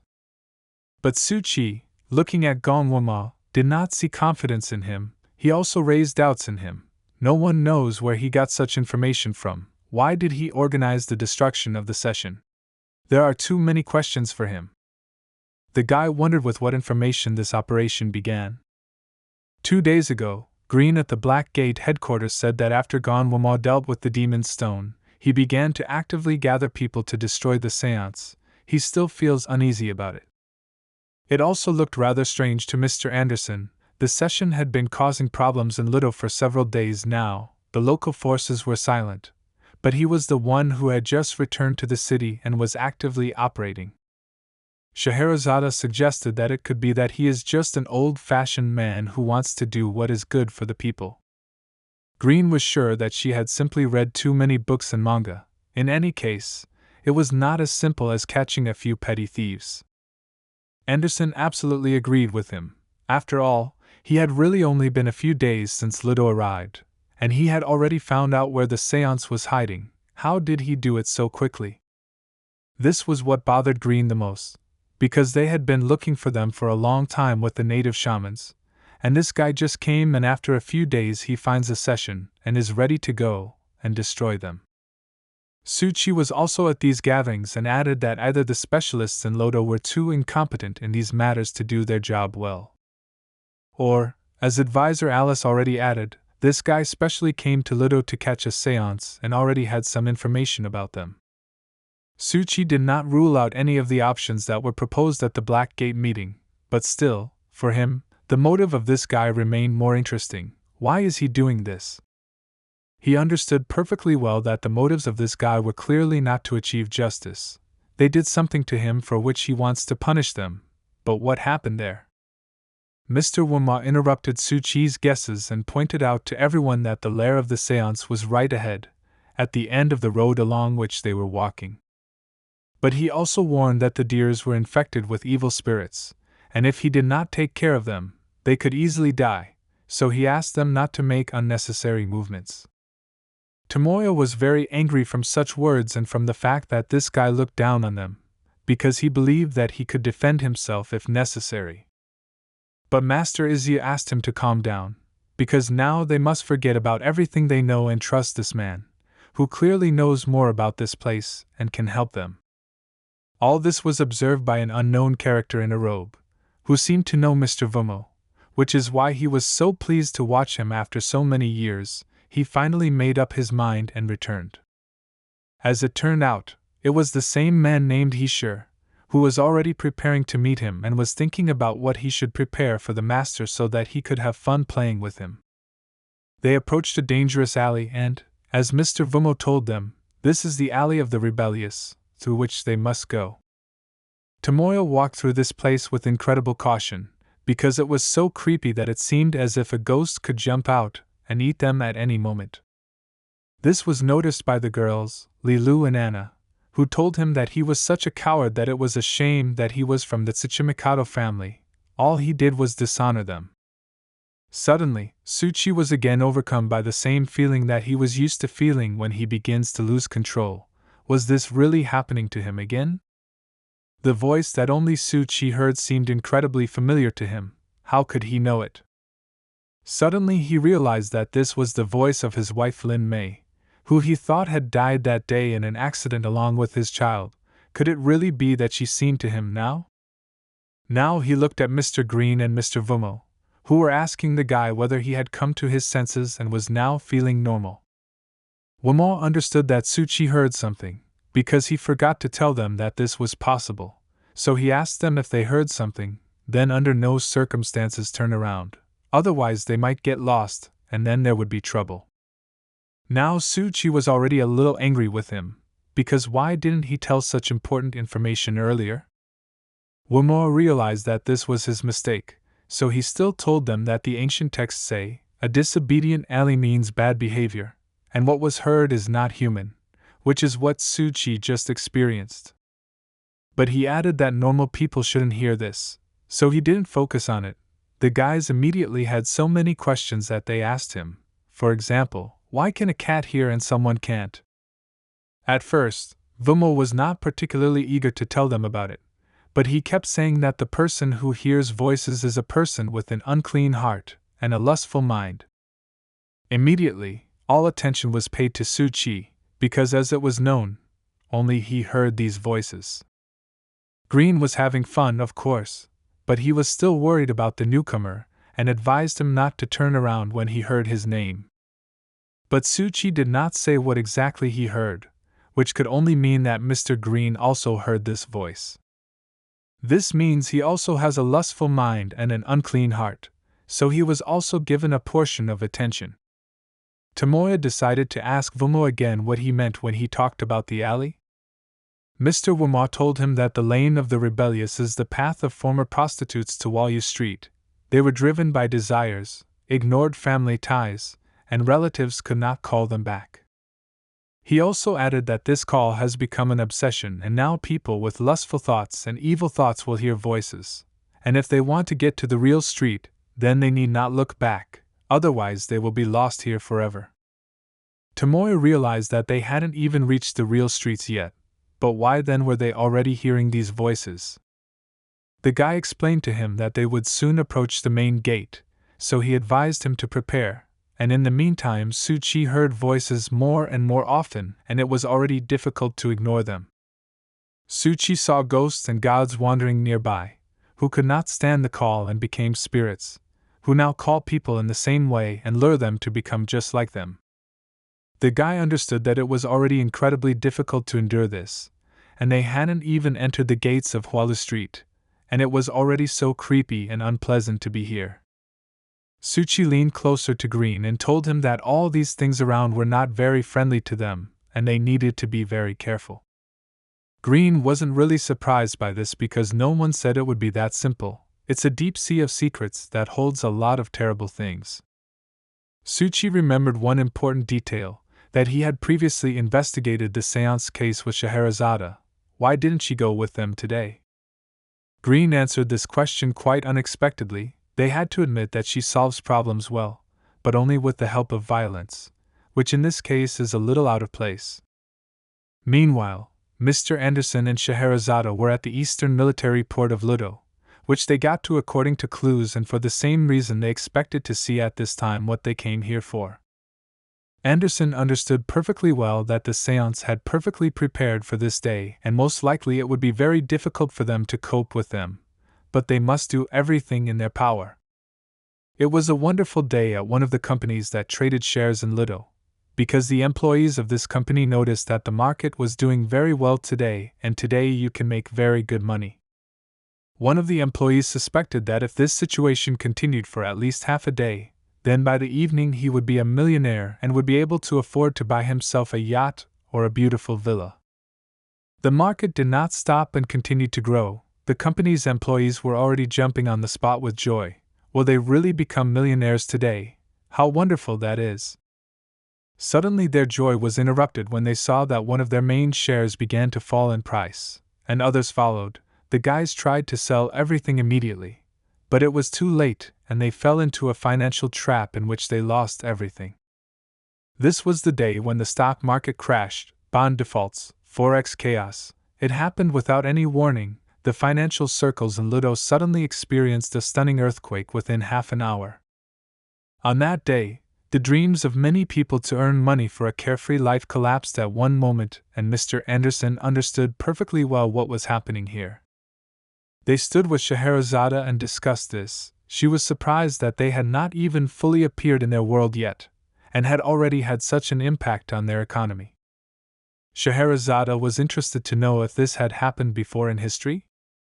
To which Anderson told her that 200 years ago, Ludo was almost completely isolated, because the government was terrible, they oppressed people, and they were on the verge of death, until one day the revolutionaries set foot on the shores of the city, broke into the government building and put their order in place. Although this subsequently brought chaos and upheaval, at the same time it broke the blockade, and since then Ludo has found a new life, known in history, which they called the Great Ship Event. Now Scheherazade thought that the spiritual child is far from just a slanderer, she is much more than that. Anderson completely agreed with her. It seems that the demonic stone was just a cover. This huge ship was a real murderous move of the session aimed at destroying Ludo. Suddenly the ship began to rise above the water, and some force wanted this ship to come onto land.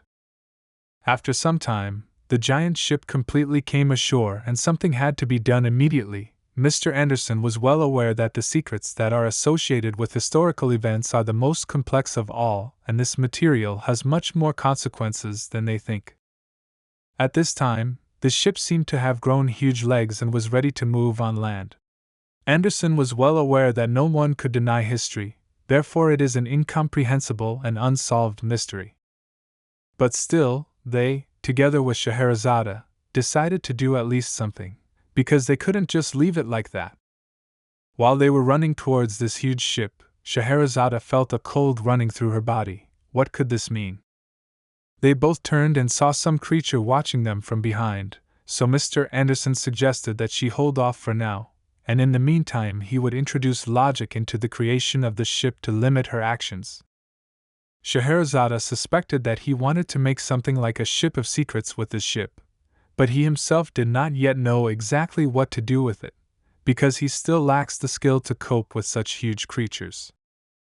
In any case, now he hoped for Scheherazade. She was not against such trust, but in any case she needed the support of the state, or rather, so that it would not collapse ahead of time. Scheherazade didn't have much time to prepare, so she decided to start the battle right now. But she understood perfectly well that this would be a very difficult battle, because opposite her stood a huge demon in the form of a wolf, who clearly did not come to play, but came to destroy everything in its path. The huge wolf was already ready to begin the battle, but Scheherazade also did not waste time and was already preparing the rituals she needed. This is not the first time for Scheherazade to fight such huge beasts, but this one was especially strong, so more force needs to be applied to it. But the monster was too fast and was already very close to attacking Scheherazade. Could he really succeed? Nevertheless, she placed a block in time, which protected her from this blow and gave her time to think about what to do next. She was surprised that this wolf was so strong. She was even interested in what the seance had fed him, that he had grown so much, but still she urgently needed to come up with something, because the wolf simply wouldn't give in. Scheherazade decided to use her flying carpet to blind the monster a little and give herself time to think. As soon as the monster threw off this huge carpet, he noticed that the woman was missing, as if she had fallen through the ground. Where could she have disappeared? But after a few seconds he raised his head up and saw that she had literally taken off. The monster had little time to realize the seriousness of the situation, and it seems that now Scheherazade will deal him such a blow after which he is unlikely to be able to recover.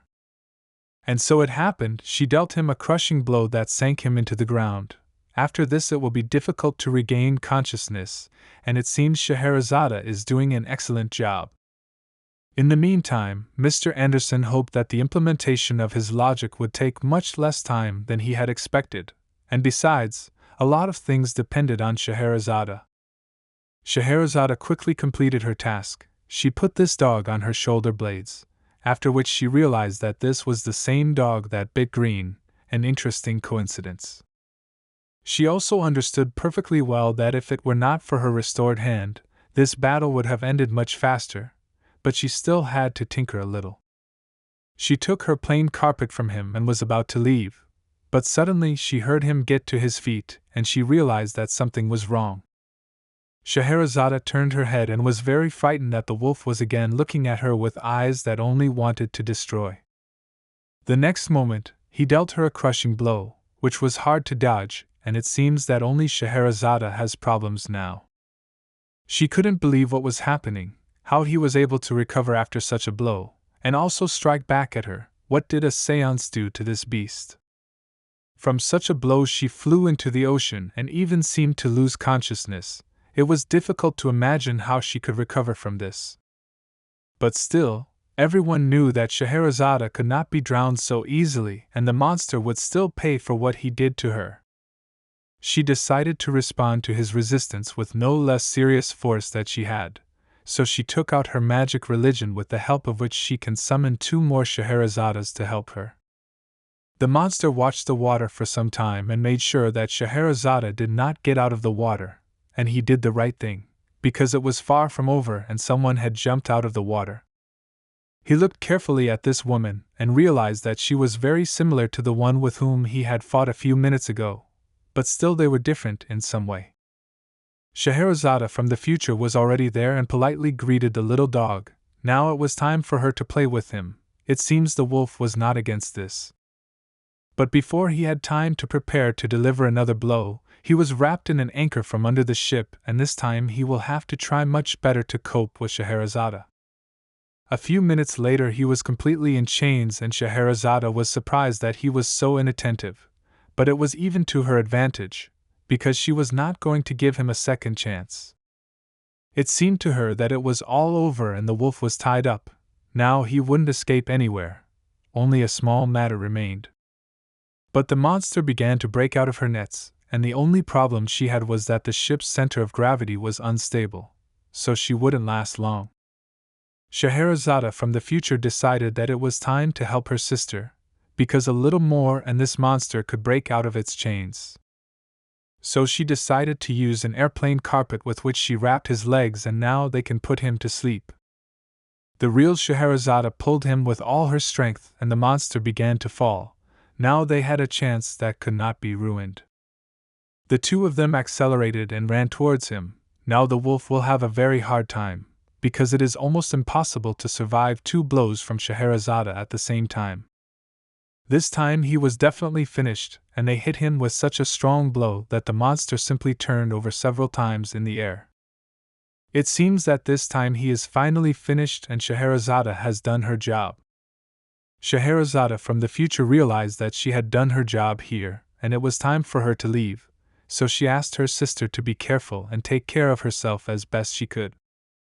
As soon as she left, some kind of ball of smoke was created around the wolf. Is this again some new trick and the battle will continue? But no, it was the same girl who can turn into a wolf. It seems she turned into her original appearance because she no longer has the strength to continue the battle. Scheherazade was a little surprised by the real appearance of this girl. She looked quite strange.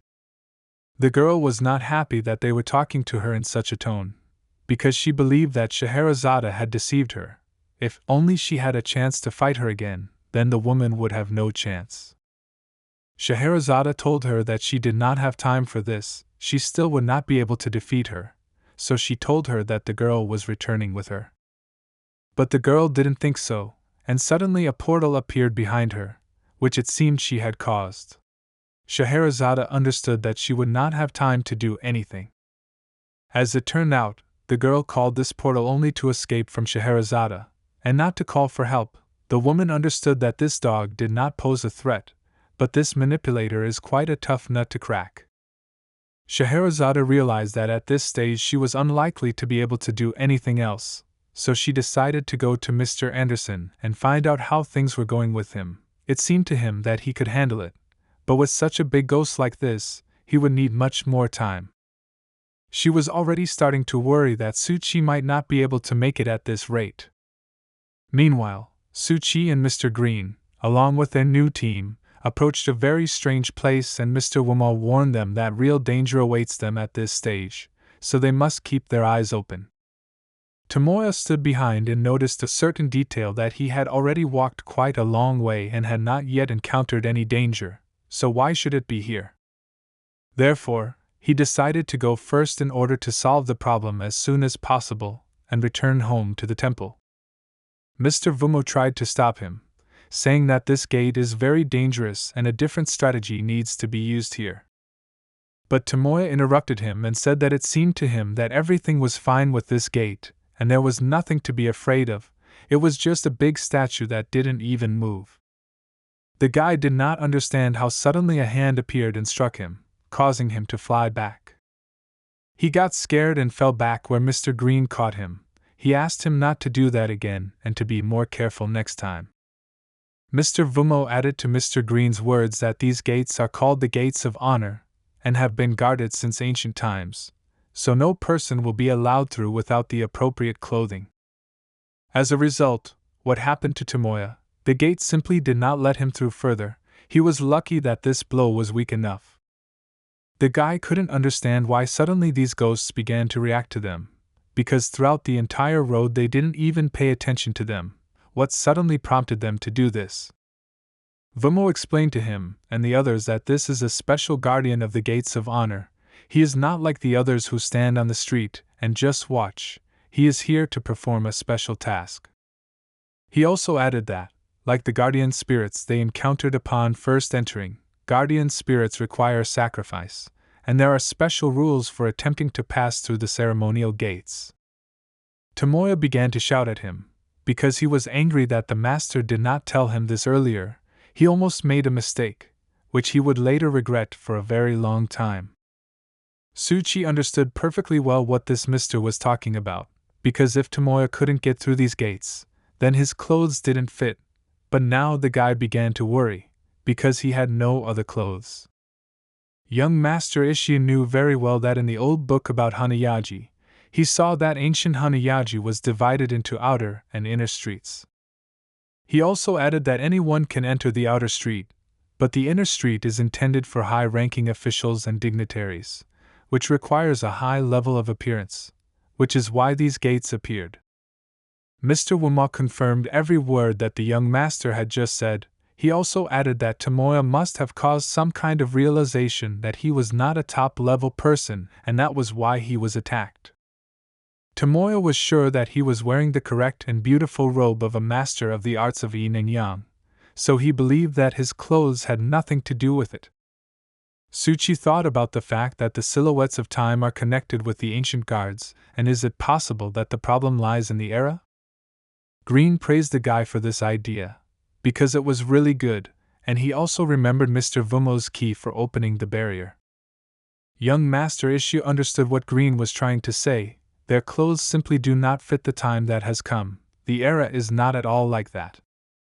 Tomoya again intervened in the dialogue at the wrong time and asked them if they would like to choose someone to change clothes and try to go inside again. If so, then he thinks that this is a stupid idea, because he was almost beaten. Everyone looked at him with such an expression on his face that even the guy himself realized that he had blurted out something wrong, so Luli still decided to remind him that he had an excellent amulet, which he himself boasted of, and it would be suitable for carrying out the replacement bodies. Tomoe had no choice but to listen to her and use this amulet, so he took out one of his seals that hang on his ears and began the ritual.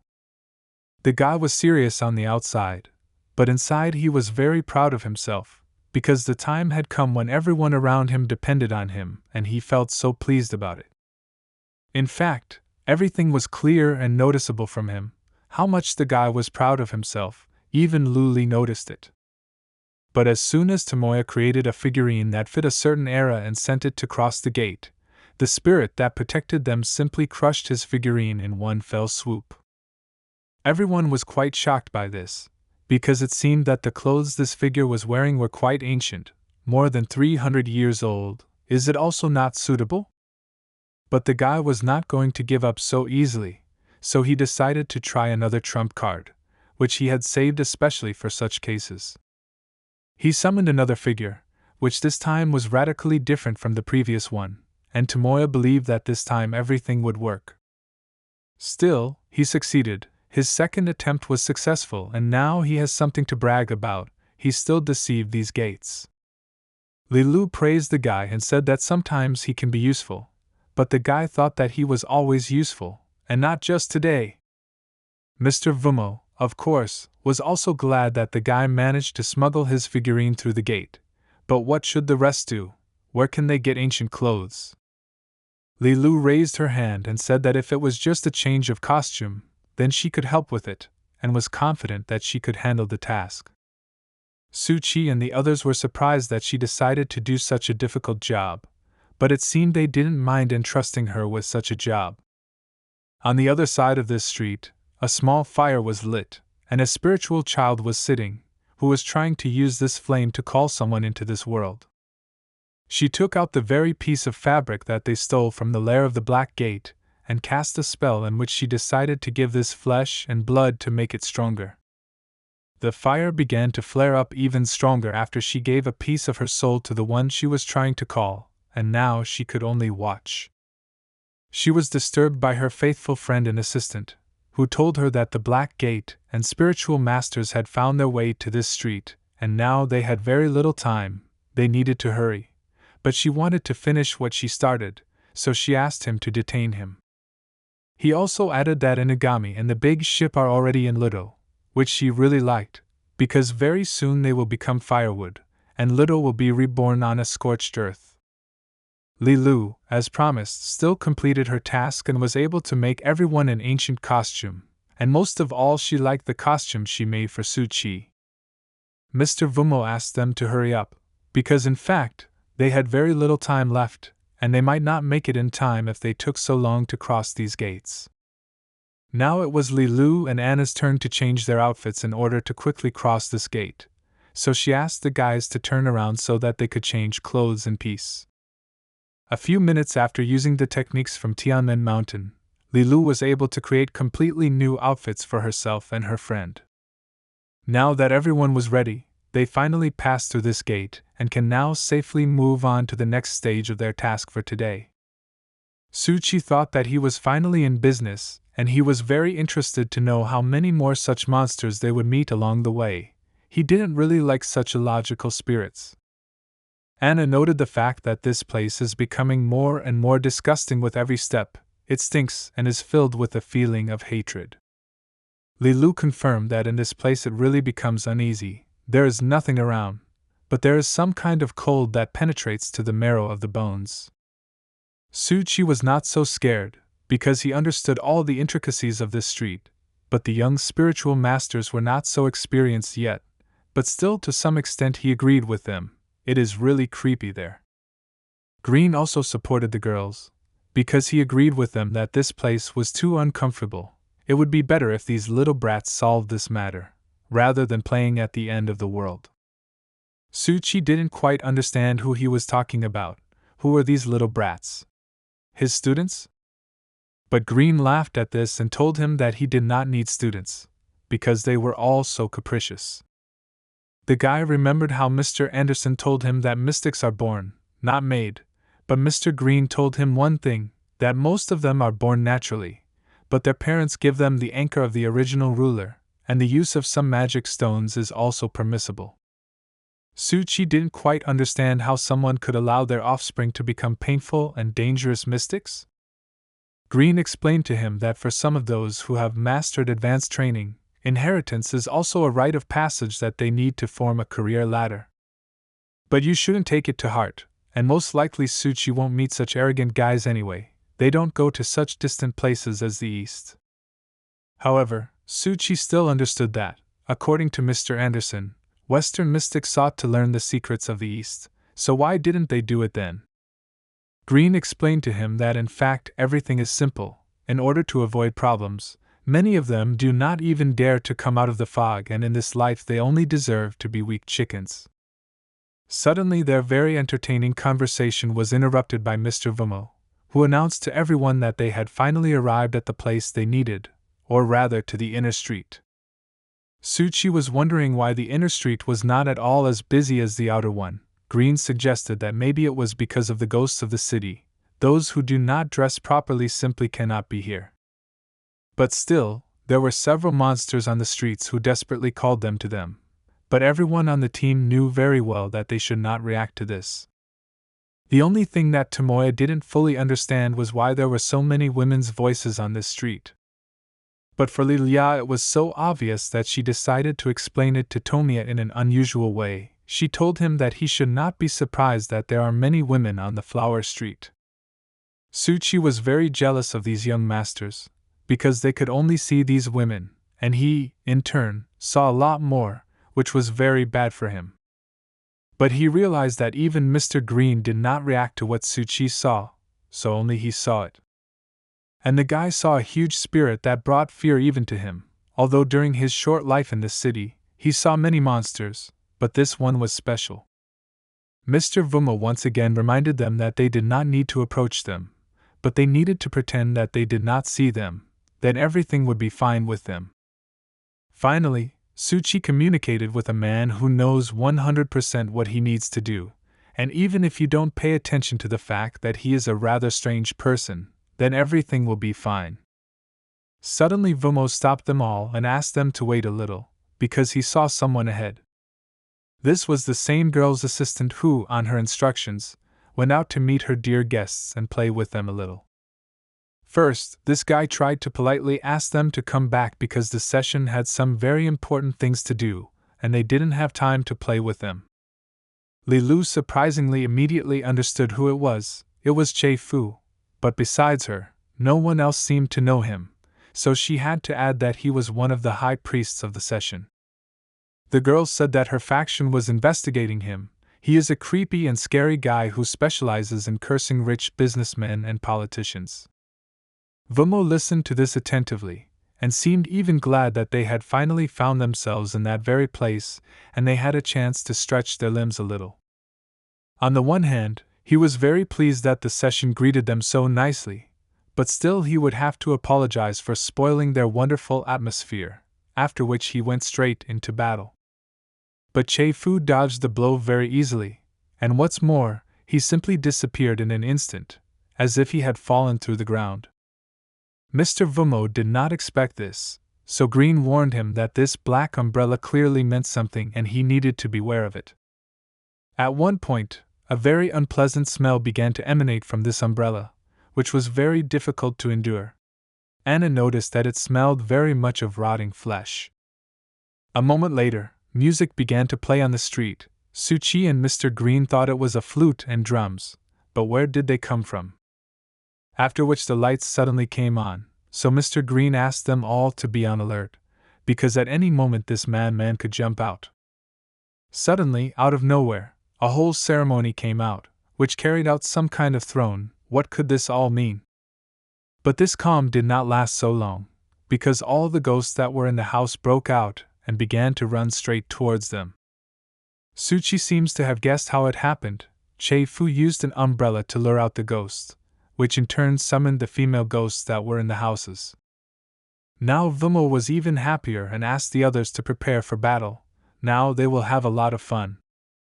They were already surrounded by 1,000 monsters who did not stop and ran straight towards them, and Chei-Fu was carefully watching this at this time.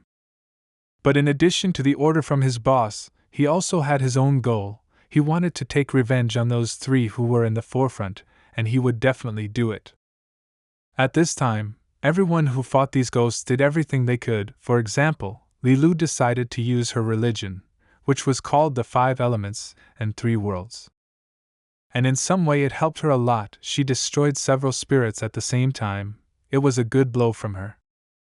Master Ishu did exactly the same thing when he summoned his personal Buddha. It was so surprising that young masters had such abilities.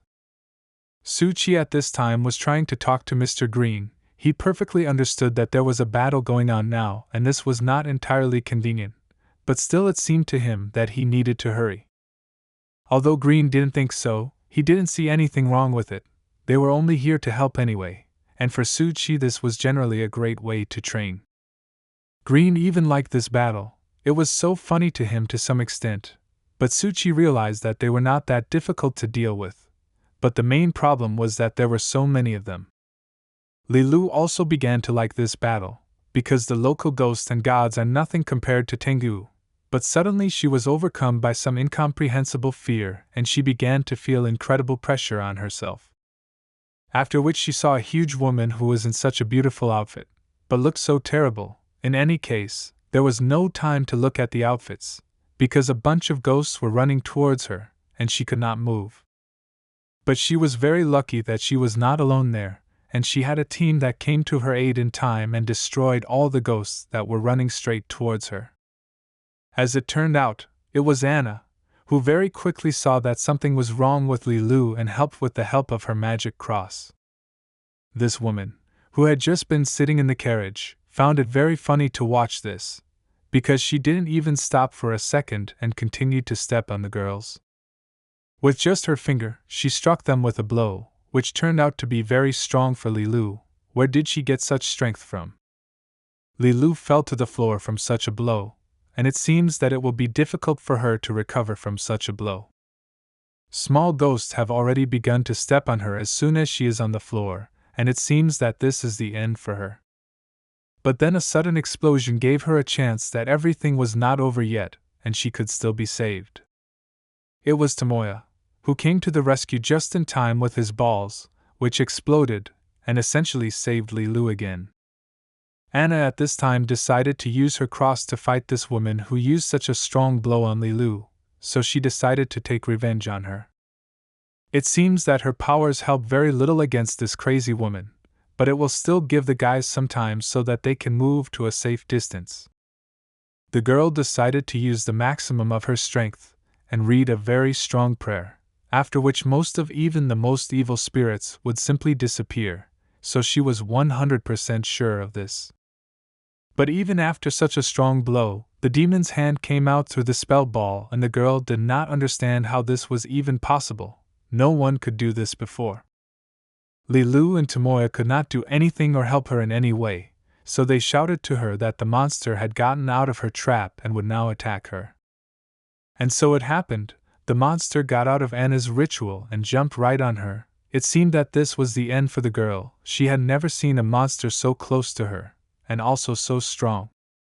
The spirit dealt a crushing blow to the girl, and after this only a real miracle could help her. Vumo was fighting with the rest of the monsters and didn't notice what was happening there. It was only visible how the monster had really hurt someone, and it seemed like it was Anna. But what a surprise the monster and Anna herself were when after that the fog from the blow cleared and in front of them stood Master Izu, who managed to intervene in their battle in time and prevent the demon from destroying Anna. He asked the girl not to do such rash actions again. This spirit is too strong to fight him alone, so next time he asked her to wait for help. Finally, Tomoya fought off all the attacks of the spirits, and can now leave Lilu here alone so that she can rest, and in the meantime he will go and help the rest of the guys. Young Master Ishi reminded them that in battle, the most important thing is coordination and reaction. Technique comes in second place.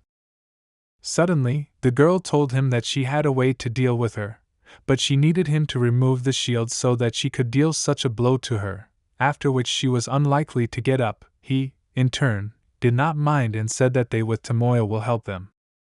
The girl now turned to Tomoya and asked him to lend her the 13 flying gods, which he happily provided to her. After some time of preparation, Master Ishii asked them to get ready, because soon he would open his barrier and they would need to act very quickly. Master Izzy warned them that he would soon open his barrier, and they, in turn, needed to prepare and do everything very quickly. At this time, Tomoya was finishing the 13 flying gods that Anna had so requested. The flying gods were already in the air and Master Issue was ready to fully open his barrier so that Anna could do what she had in mind. Once Tomoya did everything she asked, the girl climbed out onto one of those flying gods that Tomoya made and began to carry out her plan. Tsuchi watched this carefully, and could not believe that the young masters were so strong, because he always thought that they were not capable of anything. But the woman's huge spirit was not going to just let them go, and so she sent a bunch of flying heads after the girl, which were no less dangerous than her ground spirits. The young master tried with all his might to restrain him as best he could so that this monster would not fly after the girl, but how long could he hold on like this? Apparently not for very long, because the huge spirits sent several more flying spirits after them. Now the girl needs to hurry up with her plan. But now the problems are greater with the young master, who is being attacked by a bunch of spirits that will not spare him, and he understood perfectly well that he could not simply dodge this. It's so good that Mr. Vumo came to the master's aid in time, who, with the help of his sword, was able to cut apart several spirits, and essentially save the guy's life. And at this time Tomoya took advantage of the fact that the monster was distracted and fired at him several dozen of his small balls, which can cause a good blow if they hit the target directly. And this time Tomoya hit the target, and after that he managed to blow up all the formations he had, right next to the monster's face. It seems he's doing a good job of dealing with it. Meanwhile, Tsuchi approached Lilu and asked her to go with him, because at the moment it was too dangerous here and no one knew how this could all end, but she did not want to leave, the girl wanted to stay. After all, her friends are fighting there, whom she can't just leave and wants to be with them to the end, especially since they are partly there because of her. Lilu believed that it was she who slowed them down. She needed to be more careful and stronger. But Tsuchi didn't think so. If that big guy's feeding logic worked, it would not help her anymore, and would even harm her. Look, the guy understood that of course no one except him saw this big guy, and he shouldn't have looked at him so that he wouldn't notice it, otherwise they would all be killed at once in an instant, and no one would help. Vumo shouted that the number of small ghosts continues to grow, so they need to attack the main body. Otherwise it will only get worse. After which another spirit immediately attacked him, but the guy reacted in time and fought back. But it seems it didn't work and the spirit still caught the guy and he was thrown back several meters. Vumo realized that they needed to be careful, because after he cut off the head, this little ghost still had a skull inside, which was very hard and could also do a lot of harm. Mr. Vumo asked to contact the Protestants so that she would hurry up, because they had less and less time left, so Tomoya did not hesitate and shouted to her that she needed to hurry up. She told them that now she only has one attempt, so she needs to concentrate as much as possible, and they need to keep the monster in place as much as possible so that everything works out in the end. Vamo understood that he and Master Izzy needed to work together, and very quickly to destroy this monster, because only in this case would they succeed. The Master completely agreed with him, so they decided to act together and began to perform their rituals together, which should greatly help keep the monster in place. At this time, Anna also began to carry out everything that she had in mind, and her ritual had also already begun to take effect, after which she dealt a good blow to the monster. This blow was so strong that everyone had to close their eyes due to the fact that it was impossible to look at the flash that arose as a result. Anna suddenly descended from heaven and Tomoya didn't understand what was happening, why she suddenly descended, what could happen. Mr. Vamo noted that most likely this time the monster was dealt with forever, and he was destroyed. The blow was really very strong, so there is nothing to be surprised about.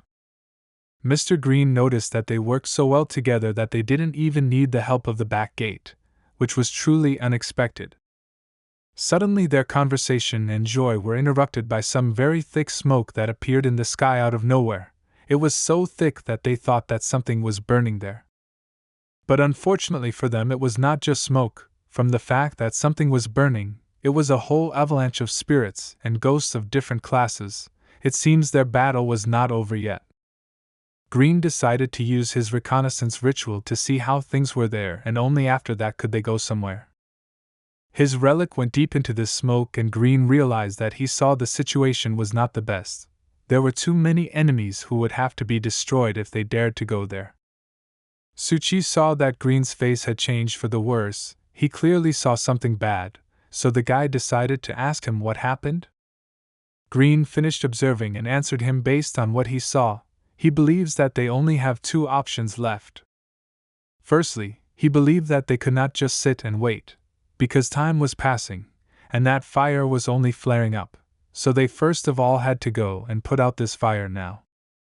But he is not a fool and understood perfectly well that there were too many ghosts and spirits ahead, so if they went there, the likelihood that they would die there was too great. Therefore, he also offered them a second option, which would be much safer than the first, which was to escape, and if they did this, then as soon as possible. Suchi asked him again, by the word run, he means from this street where they are now.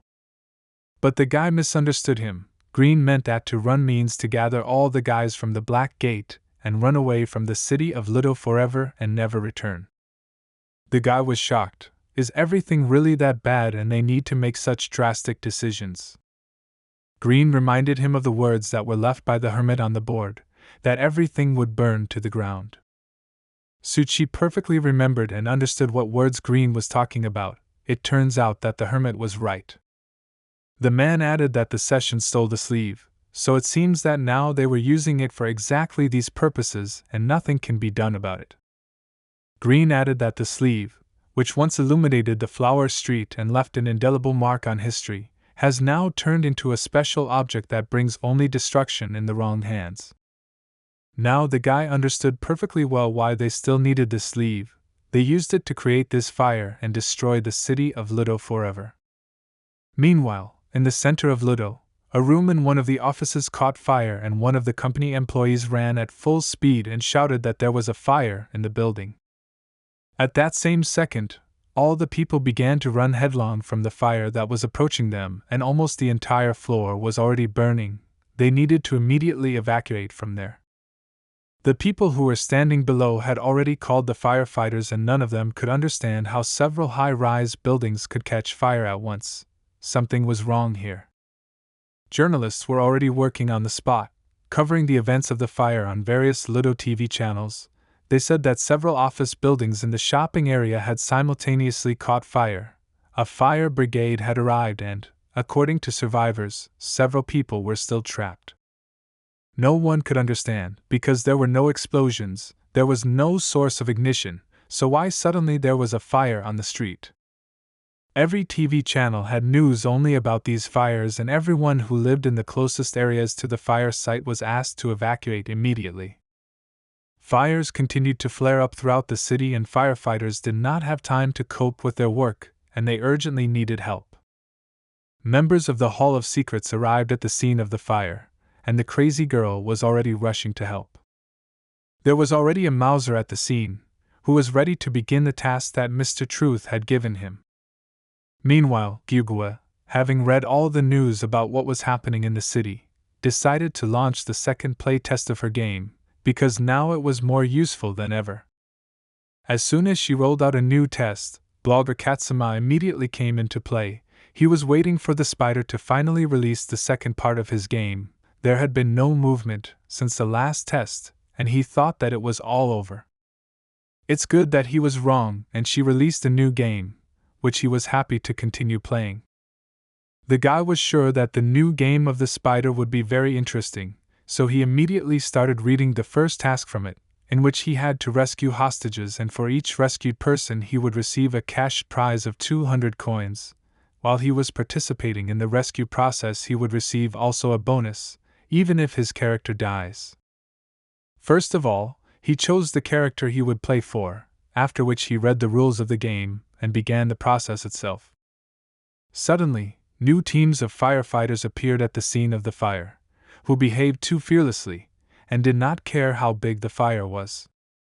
The firefighters of the city of Ludo did not know who these people were, but they guessed that they were the help that was sent to them, but they did not at all look like an ordinary fire department.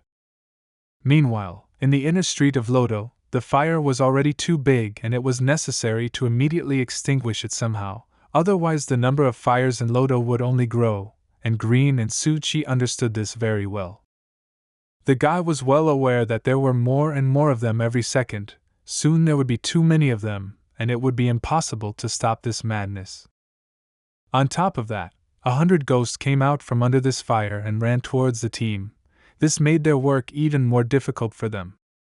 Mr. Vumo asked them to come up with a way for them to somehow bypass them, because it takes too much time to break through them, and this is only a disadvantage for them. Suddenly, someone suggested flying these creatures, and not just going straight ahead. This idea was supported by the young master, who was confident that Tomoya, who had already created flying gods, would cope with this task perfectly. But Tomoya was too busy. Why, all the spirits in the area were chasing him, as if they saw him as their victim, so the guy had no choice but to run away without looking back. Li Lu shouted at him to use his kite and not just run away, because it wouldn't last long. The guy still managed to call him, and he simply flew into the air, thereby protecting himself from being eaten alive. He understood that there were too many of them on Earth to just fight them, so he decided to create such a flying kite for everyone. There was very little time, so they couldn't think for a long time. They simply had no other choice and needed to immediately jump on this snake. Vumo was dissatisfied that there were so many of these ghosts. They were not very strong, but they greatly slowed down their work. Tomoya decided not to stand on ceremony with the ghosts when all his friends took to the sky, so he decided to drop even more of his balls, which were supposed to tear these monsters to pieces. It even looked very beautiful, because there were a lot of explosions. It seemed that Tomoya had now destroyed several hundred of these spirits in one fell swoop. Tomoya warned that these snakes cannot fly long distances, and they cannot hang in the air for a long time, so it was necessary to come up with something else, so Vumo asked him how high he could fly. The guy replied that it all depends on how high you need to go so as not to die. Suchi was not so confident in this flying snake. It seemed that at any moment they could fall and then they would be killed by the ghosts and gods down there. But on the other hand, they had no other choice, so they had to take off with what they had. Of course, he thought about things that would be much safer in this case, for example, even that carpet of Mrs. Scheherazada's plane, which is clearly much better than this flying kite.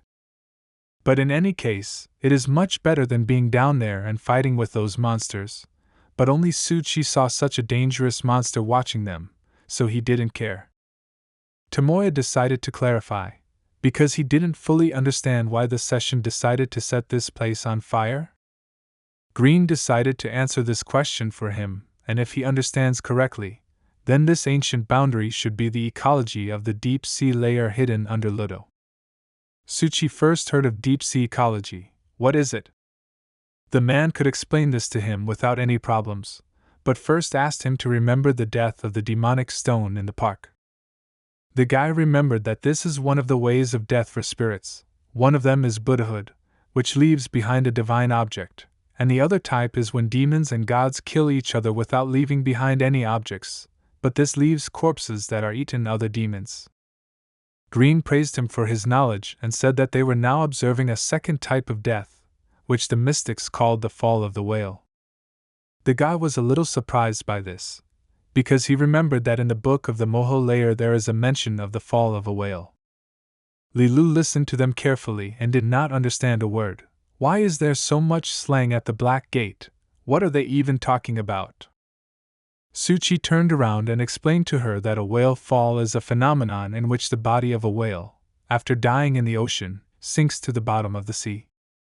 In the process of diving, whales become food for a variety of marine life, and the carcass of such a humpback whale can feed others for up to 100 years, after which these bodies that fed on the corpse float up. But still, Suchi did not understand what the fall of the whale had to do with this ancient border of Ludo. Green understood what the guy was thinking about, and confirmed his thoughts. This so-called ancient border could be a whale farm that flows into Ludo and attracts a large number of ghosts and spirits. And in fact, all of them are now among the corpses of ghosts. He also added that many fires are now raging outside Ludo, and they cannot be extinguished. He suggested that the purpose of the sleeve is to burn the entire depth of the sea. This is a deep sea that ordinary people cannot see, and if they do not extinguish the source of the fire, which is the sleeve, then the fire will burn straight up and consume this border, and then the entire Ludo. The guy understood that, in other words, if the source of the fire plunges to a depth that they cannot see, then they will never be able to put it out. Suchi realized the seriousness of the situation, because then all they could do was watch Ludo burn to the ground. Suddenly this relative calm was interrupted by Mr. Vumo, who shouted for everyone to get ready, because the spirits were approaching them. How disgusting these monsters looked, and Suchi could not believe that the session was capable of manipulating him. They looked like terrible jellyfish with multiple heads that would be incredibly difficult to deal with. Vumo told them that he would deal with these monsters himself, and let them continue on their way, because everyone should not waste time on them. Immediately after these words, he used the eye-blocking technique, which gave him protection from demons and ghosts. Now he can begin the battle. So far, Mr. Vumo is coping well with the ghosts. He used several of his spells, one of which was called Whirlwind, and thus struck all the demons at once. Suchi carefully watched him fight the ghosts and again noticed how this guy had blood nematodes. What could this mean? Everyone understood that there were more and more of them, so they began to worry about Mr. Vumo. He might not be able to cope with so many spirits. There really were too many of them. It felt like you were destroying them, and they appeared twice as many. What should Mr. Vumo do? But it seems Mr. Vumo was confident in himself and in his abilities, so he used one of his strongest formations, which should help him incredibly in the battle against these creatures. Suchi knew very well that this formation was called the Mizukage, and they, who had just flared up in the center, should be the core of the ritual formation. A few seconds later, with the help of such a strong formation, Mr. Vumo was still able to deliver such a blow that the monsters were not happy, and they were unlikely to be able to recover from this. Suchi had heard that this bloody nematode was effective, but he didn't think it was so effective. The guy also knew that the ritual forms of secret contractors were always very crude, but Gong Wumo's looked unexpectedly delicate. Vumo thought that this was the end and there were no more ghosts left, but suddenly Green shouted to him to be careful, because there was another one behind him. The guy managed to turn around and put his sword in front of him, which essentially saved him from a rather unusual spirit, which was much stronger than the others. This spirit cut Vumo's mask, and now he has lost the protection that he had, and the guy himself did not expect this. Who was it anyway? But then he noticed the sword that this spirit was holding in his hands, and it reminded him of Kurashimaru's sword. Tsuchi asked Wuma if he knew the name of this monk who attacked them. Wuma was talking now not about the monk, but specifically about the sword that was in his hands. As far as the guy knew, the sword was lost and is now in the museum, but there were rumors that the one in the display case was a fake, and the real one was stolen. Now he was scared, even from the realization that this could be the real Kurashimaru's sword, which was lost in those days. He didn't understand why this sword was here right now, but he warned this monk not to get in his way. But this monk became even more angry after these words and in a moment was already near this guy to attack him. Their swords collided with each other, and such power came out of them that it seemed that everyone around would simply be blown away by this blast wave. They began to worry that their kites might not be able to withstand such power and would simply fall down, so they asked Tomoya how long they could withstand this. The guy was well aware that they were not powerful enough to withstand this, and noticed that Lilu's kite was damaged and she needed to land immediately. Therefore, the young masters decided to land down so as not to fall from such a height, and now they only counted on the others to be able to put out this fire. Mr. Green, Tsuchi and Tomoya together found a building that was practically undamaged by the fire. Most likely it was inside this building that the source of the fire was located, but none of them knew how to get inside. Green did not think twice and decided to call one of his venerable queens, whose beauty and grace made him admire them every time. Tomoya didn't understand why this mister could behave this way at such a tense moment, because they now need to save the whole city, and Green is thinking about women. Soon the guy closed and didn't say another word, because a snow queen suddenly appeared near them, lowering the temperature to normal levels. But that was not all she was capable of, after which she used all her strength to put out more than half of the fire that enveloped this house.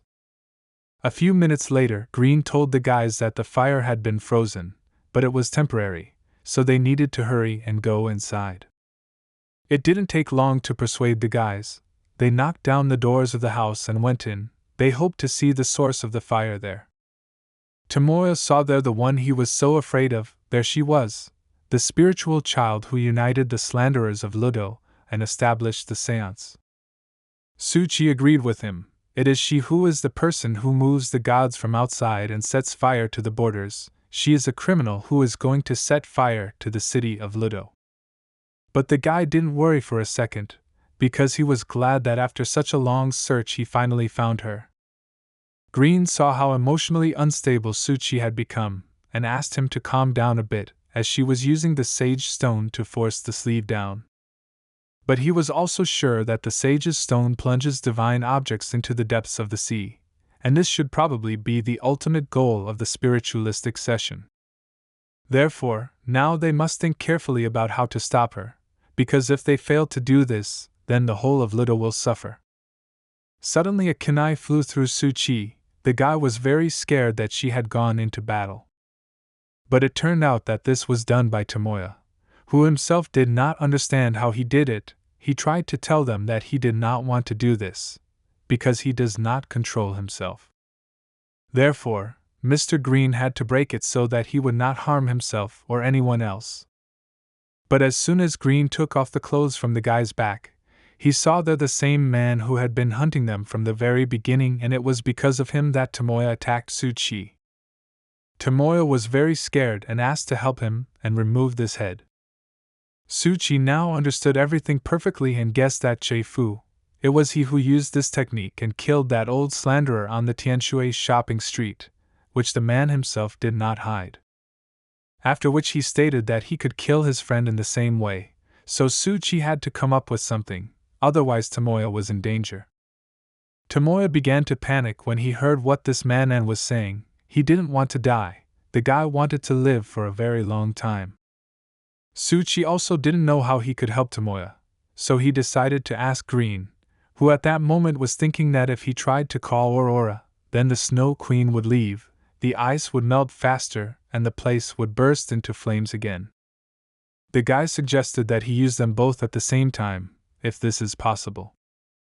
Green understood that in theory this was certainly possible, but then you need to be a specialist, because inviting two people at the same time would be very scary, because the princess would be furious, and this would not end well. Suchi now understood that Mr. Green would not be able to in this situation, and from now on it was he who needed to try. Tomoya has been asking them for help all this time, because he no longer understands anything and little by little his strength is leaving him. Green nevertheless made up his mind and thanked the Snow Queen for helping him so much, and at the same moment began to call Aurora. The man called a new princess, who was happy to help Green, so she immediately came to his aid and took a couple of things with her. Chifu was shocked by what Green did just now. He just couldn't believe it. Would he really be destroyed now? But Green did his best and at this stage put Chifu into a state of hypnosis, which gave time for Suchi to carry out his part of the plan. Suchi did not hesitate and ran to the spiritual child and told her that children should not play with fire, and he would now punish her for this. He was sure that this time she would answer for everything she had done, and struck his first blow. But everything was not as simple as Suchi had hoped. She simply threw him away from her with just one glance, after which he began to feel dizzy and his ears began to ring too much. Over time, he stopped seeing and there was a feeling that all his abilities and sensations had been taken away from him. What was happening here? A little more time passed and the guy found himself in an unknown place to himself. It looked like some kind of village, but Suchi had never been there. The guy didn't understand what was happening. Had he crossed over to the other side again, or was it a trap that the spiritual child had set for him? Suchi watched as there was a fire in the Min mansion and the fire could not be extinguished. But he simply couldn't do anything about it, so he just stood and watched, and over time a girl appeared who was crying because Mrs. Min was inside and there was no way to save her. Still, there was a guy who was ready to follow her, so he asked the girl where she was. She told him that the lady in the back garden to the left. The girl begged him to save her, because if something happened to her, His Excellency would kill her. The guy calmed her down and said that he would save the lady and everything would be fine with him. Some child shouted after this man that he should not go there because it was too dangerous. But the man did not listen to him and still went there, and at that time Suchi was looking at the child who was so familiar to him. Now he still understood that this child is a spiritual child in childhood, and this village is the ancient city of Ludo. But why did the spiritual child bring Suchi here? That man reassured his child and told her that it was his responsibility, so he needed to go there, but he would return soon and everything would be fine. But the child could not calm down and just sat and cried. They tried to calm him down and tell him that his dad serves in the fire brigade. He is more experienced than ordinary people, he will get out safe and sound. Suchi carefully watched all this and understood that the father of the spiritual child had not come out for so long. Was he really still saving the woman? Suddenly he ran out with the body in his arms and shouted to everyone to get out of the way and not block the road, because it would delay the rescue. The girl was incredibly grateful to this gentleman, because it really was Mrs. Min. But the man said that she was in shock and needed to be taken care of. As soon as she woke up, she began to tell how scared she was and she thought that this was the end for her. But then a man came running with a wet blanket, in whose presence she stopped being afraid, because he had come to save her. After this story, she saw the very man who saved her and now she wanted to thank him personally, so she asked him to help her get to her feet. But then she drew attention to the child, who shouted to his dad that he was the best. At this moment, Suchi began to see some kind of ball in front of him, which began to gradually pull him back into the real world. But as it turned out, this was another illusion, and now Suchi assumed that the spiritual child had sent him to her home, but for what? Suchi didn't understand anything. Where was he now? What kind of place was this?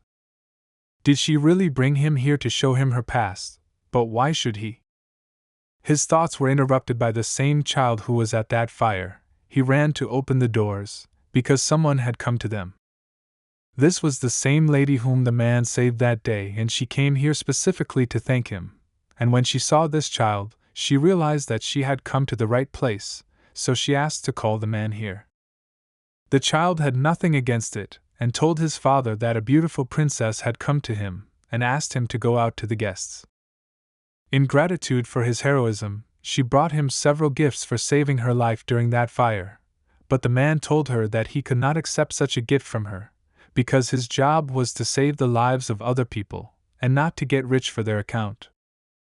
She insisted, because she suspected that he would say so, so she decided to bring a not-so-expensive gift. It was just a very tasty snack, so she asked him to accept it. The princess decided to treat the little child of this man, who looked at this food so much, because they could not afford to buy such a thing. It was very tasty to him, for which he thanked this woman. A few days later, the princess again came to visit the man and his child and again brought them some food, which the baby immediately attacked, but the man asked her not to do that again, because once was enough for him, but she interrupted him and said that it doesn't matter because she is too grateful to him. A few months later, this happened again, and she again came with small gifts to her savior. The child already really liked this woman, so he told her that he wanted her to come more often. 3 months later, when the princess left after another visit with a gift, the spiritual child asked his father if he wanted to make Lady Min her mother. Her father was angry with her. How can he say such a thing, and who even told him about this? The child told him that no one taught him this, but he still thought that Mrs. Min was nice to him. And on top of everything else, he never had a mother, but everyone else has a mother, and he wants that too. The man calmed her down and told her not to cry any more about this, and also asked her not to say such things again, especially outside the house, otherwise their family would have problems. Meanwhile, in Little Palace, the head of the Min house, Gong Min, was very angry that his daughter was spending time with some carpenter. It was such a shame for their family, so he called one of his best warriors and asked him to perform one very important mission. His devoted warrior was not against doing absolutely everything that his master asked, but it seemed to him that what he asked now was too much, because if his daughter found out about it, she would be furious. But he asked him not to worry about it. He would make sure that she didn't find out anything, and then there would be no consequences. Along one of the streets, a father and his beloved daughter were walking and were very happy, because today the man bought the little girl new clothes, which she so wanted to show Princess Min when she came to them again. But suddenly some masked men interrupted their walk and said that they were looking for a man who, according to their information, had come into contact with bandits and killed people, so they wanted to imprison him, where he would await his punishment. The man tried to fight for his freedom and say that this was all slander and deception, but the soldiers did not listen to him and told him that the evidence was obvious and they could not do otherwise. His daughter tried to escape from the grip of one of the warriors, but it was very difficult for such a little girl to do. The man tried to tell them that he would go with them, but they should not touch his daughter. The daughter shouted to her father that these were bad people and she was very scared, but she was interrupted by an evil warrior who told him that power is justice. After these words, he took out his sword and struck the girl's father and finally told her that she should not have been born into a poor family. Suchi didn't fully understand why she showed him this memory. Perhaps she wanted to say that her resentment stems from class oppression, or is there another reason?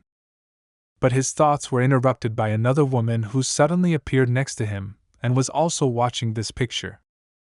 After which she knelt down on the poor child and said that she did not deserve this.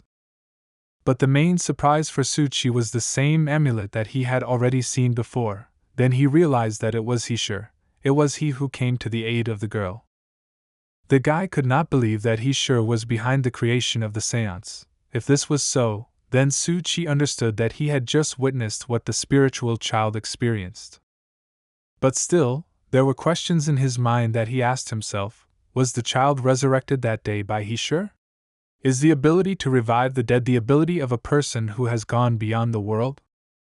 Suchi also remembered the haired monk who attacked them on the flower street. He had the same empty eyes as the spiritual child.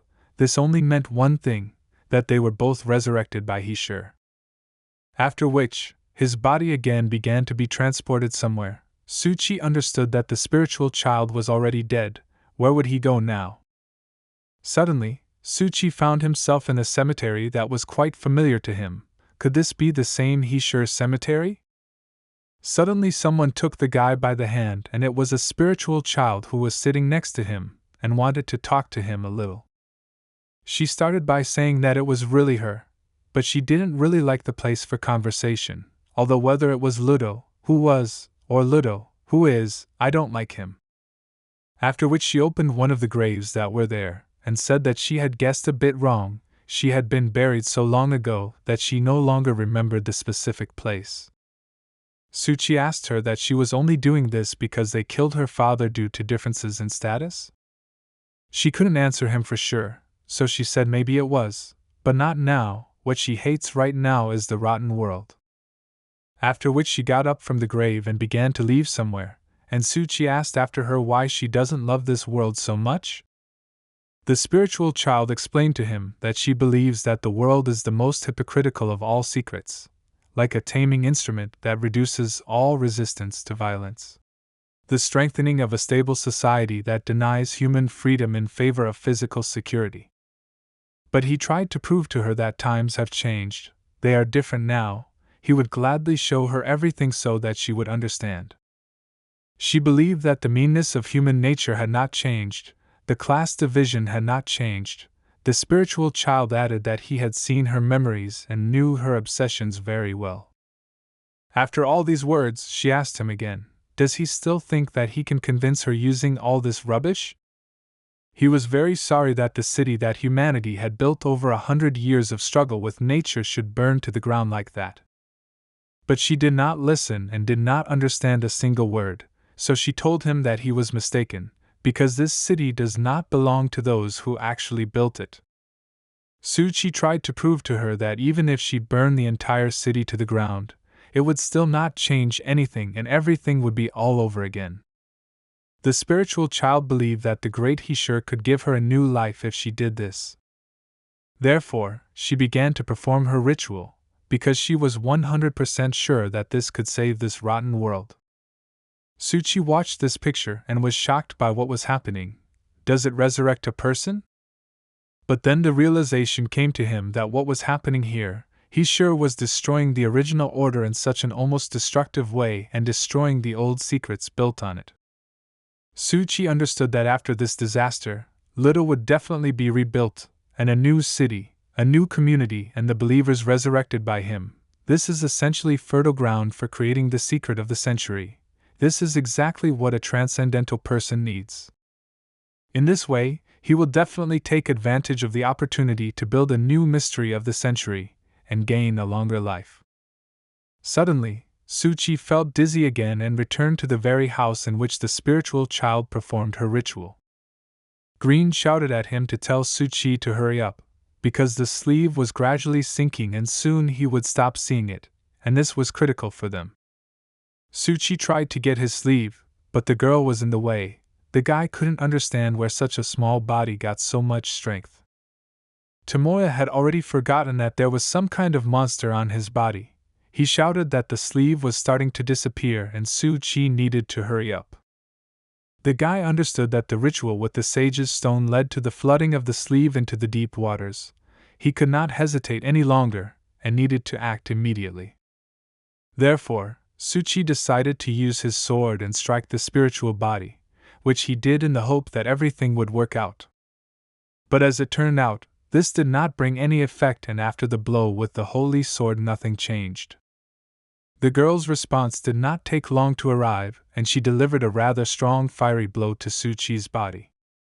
The guy flew straight to the exit where Tomoya and Mr. Green were, but at that moment Suchi was thinking about how much power she has. Green gave him the perfect hint, saying that she was risking her body to speed up the ritual with the sage stone, and for her to lower her sleeve costs a lot of effort, so she needs to act at this moment. Suchi shouted to her that because of this she would die and it would only get worse, but she didn't care at all, because she believed that she had died a long time ago. Then she was revived so that this time she would die a dignified death. The guy understood that while she was performing this ritual, the sleeve was sinking deeper and deeper into the water, and soon it would really not be visible.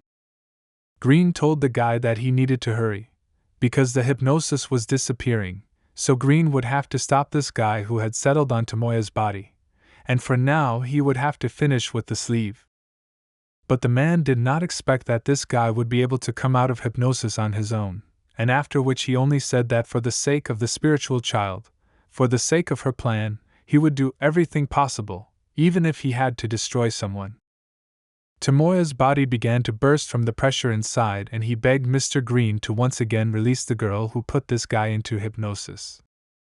But Green asked him to shut up, because this was far from the point, so he tried to talk to Che-Fu and ask him what he thought. Was it worth sacrificing himself and dragging the people of Little with him? Che-Fu even felt funny from such words, because for him the residents of Little were just cold-blooded capitalist leeches.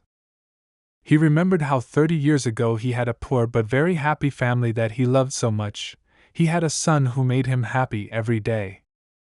While workers were being laid off at the plant, information was deliberately spread that only those who worked the hardest would be able to keep their jobs and that they would not be able to keep their jobs, so the workers were forced to work overtime without pay. Under such inhuman pressure, my father collapsed at the conveyor and never got up again, so he worked until the pressure dropped.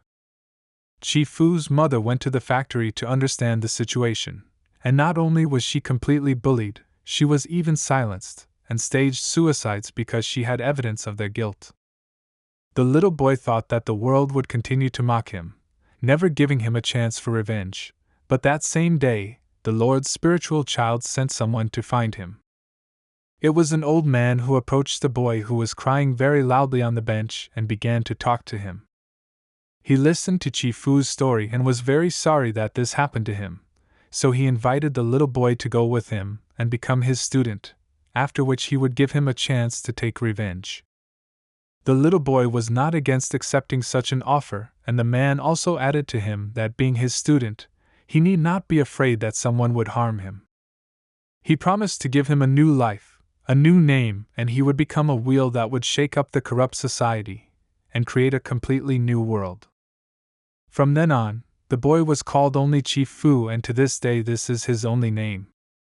From that day on, Chi-Fu always thought of only one thing, that there is no such loss that would not be heartbroken, there is no such pain that would not break the heart, just as there is no hatred without a reason. He believed that the law could only regulate those who abided by the social contract, while the other kind of man believed that he could use his position and power to abolish such a contract. The general silence can be seen as a tacit recognition, while time is constantly changing depending on the voice of another type of people. Therefore, Chi-Fu was going to return all his anger to this world, from which at the moment only Tomoya suffered, who was already begging him to help. Green had no choice but to call his Snow Princess, because he was tired of this guy lying to himself, because his tragedy had nothing to do with those innocent citizens of Lido. The man finally found Chi-Fu's main body and literally pulled it out of the guy, and at that moment the Snow Queen was ready to cut him in half. Which is exactly what she did, and now Tomoya is relatively safe. Before the Snow Queen froze Chi-Fu, he managed to say that they would all regret it, because the flame of freedom would never go out.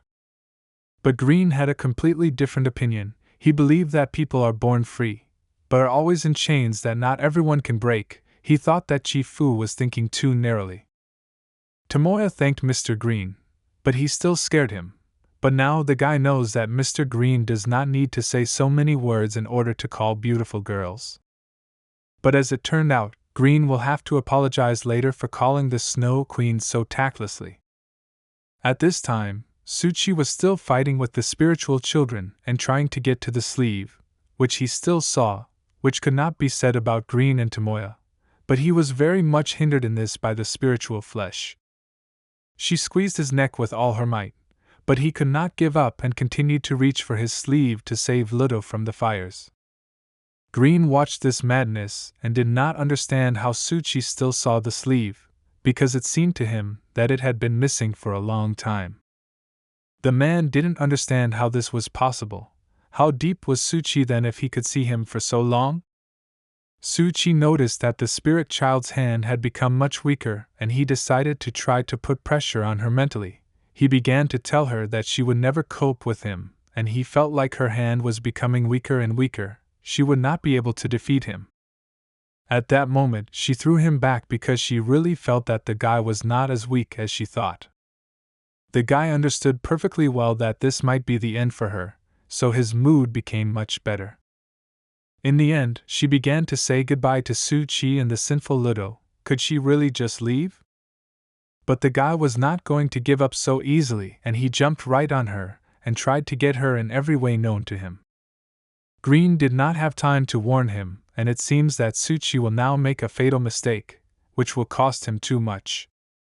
The spiritual child, after saying goodbye to everyone, simply tore herself apart, and there was an explosion that threw Suchi several meters away.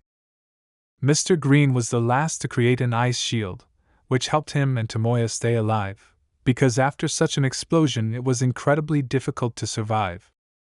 Suchi at this moment felt much worse than his friends, because he was essentially at the epicenter of the explosion, which could have torn him to pieces.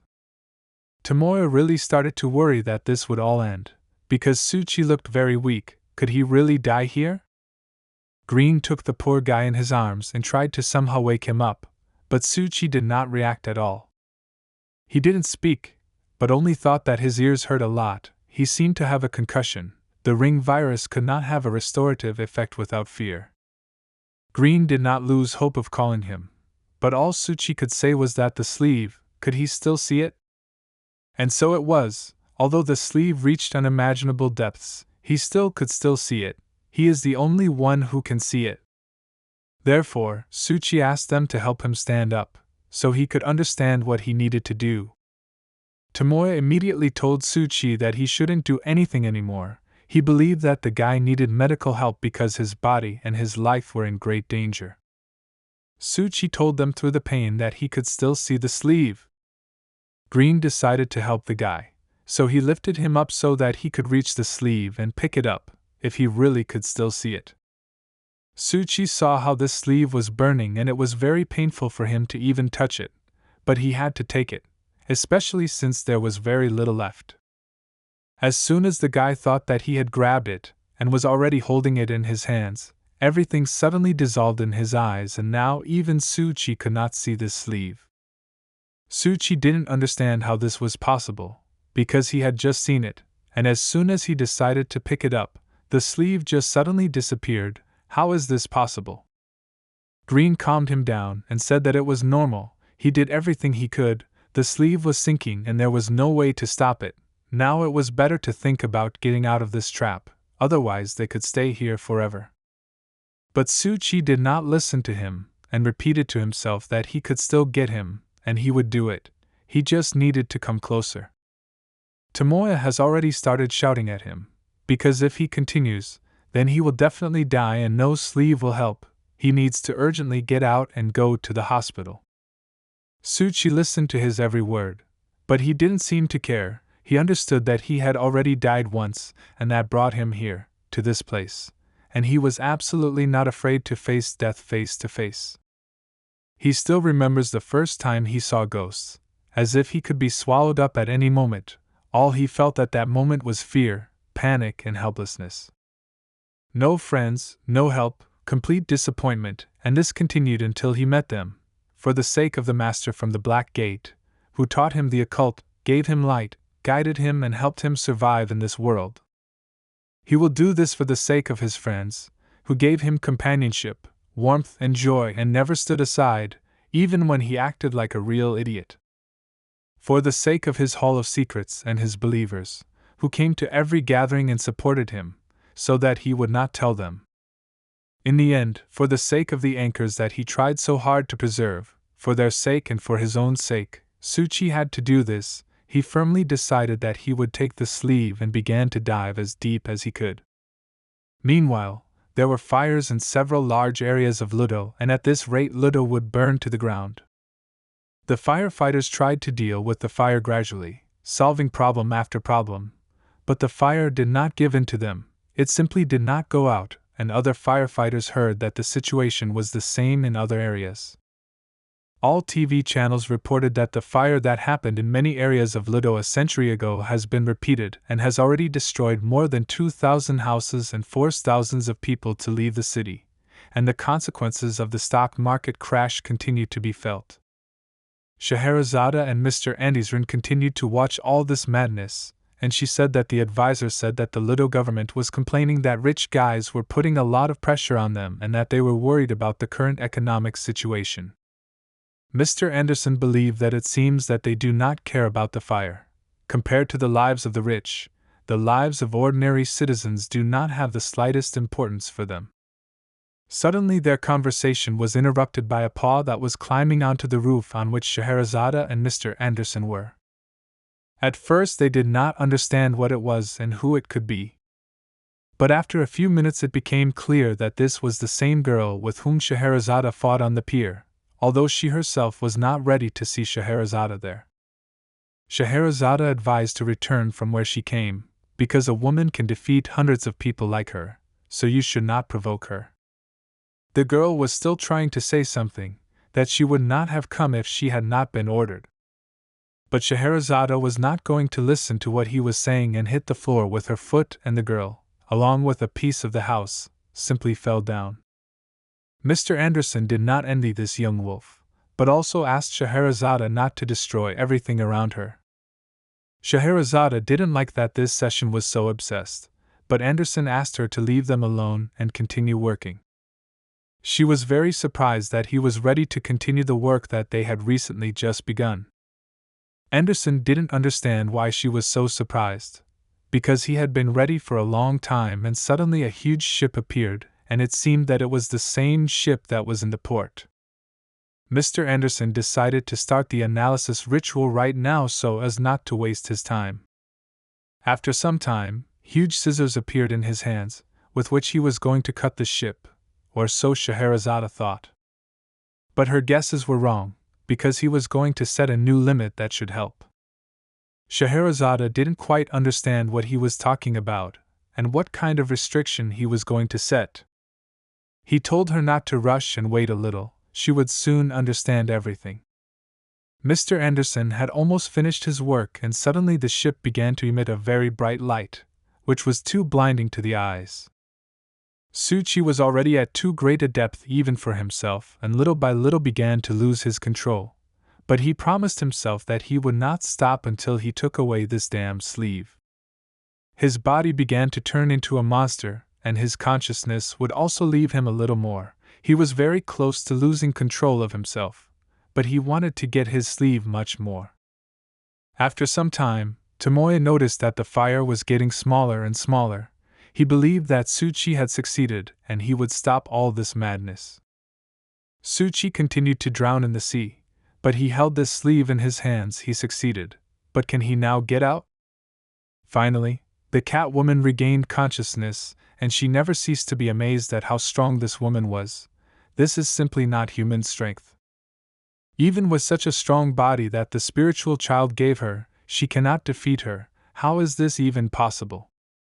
While she was complaining, the same hacker from their team approached her and answered her question that she immediately asked him as soon as she saw him. He never said that he would resort to violence, but he is inclined to do so.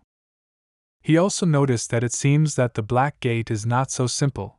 They were able to destroy the demon. Faced with the siege of Lido's elite spiritual forces, the Black Gate defeated the spiritual child and Fate Shu. Unfortunately for them, this is the end of the line. Even if they give their lives, it will still be useless, so he doesn't think that they are the only ones who have a giant ship. He also noticed that the fires in Lido had become much smaller, and if the spiritual child's plan had succeeded, the fire would not have been contained, and until the source of the fire in the wide sleeve was extinguished, Lido would undoubtedly have burned to the ground. But as you could see from the video from the news, everything turned out to be completely wrong and firefighters had almost stopped the fire. So he got bored and decided to walk off into the sunset. The girl couldn't believe it. Is he really leaving? Is he not lying to her? After this question, it became very funny for him to listen to this, and she did not understand why he began to laugh so sharply. He explained to her that everything was lost and most likely there would be no more session, so there was no point in even talking about it. But he was still interested in the old man's passion for grave robbing to find out what he was ultimately going to do with Ludo. She had already begun to get angry with him, because she absolutely did not understand what he was talking about. What kind of old man? Suddenly she felt something wrong in the air, as if something was happening around her, and she realized that it was this guy. Who was he anyway? He told her that he is everything around him. Perhaps in the future this taboo will become generally accepted. Of course she can spread the word about his greatness right now. The girl thought about his words and began to worry that this was really true, that the spiritual child and that guy would not survive. Although on the other hand, then she is free and she can once and for all get rid of this extreme terrorist organization that once forced her to enter into a seance and turned her into such a nonentity. Therefore, she decided that first she would get out of here, after which her plan was to find a way to return to her previous state, and then return to her previous life and forget about it like a bad dream. But all her plans seemed to be in vain, because at the moment all her thoughts were interrupted by Scheherazade, who in a rude voice asked her where this dog was going. Suchi was already torn by the fact that he was losing control, and it seemed that this time he would lose it, because the depth was too enormous. This loss of control is more severe than anything that happened to him before. The guy did not understand why this happened. Was it because he was diving too quickly? Because he was chasing the sleeve? He looked straight into the eyes of that very ancient octopus, and said that only thanks to him he dared to go down so deep. Suchi didn't know how it worked, but each of these tentacles helped him get out of his loss of control and come to his senses. Therefore, this time the guy was counting on him and was now reaching for one of the tentacles.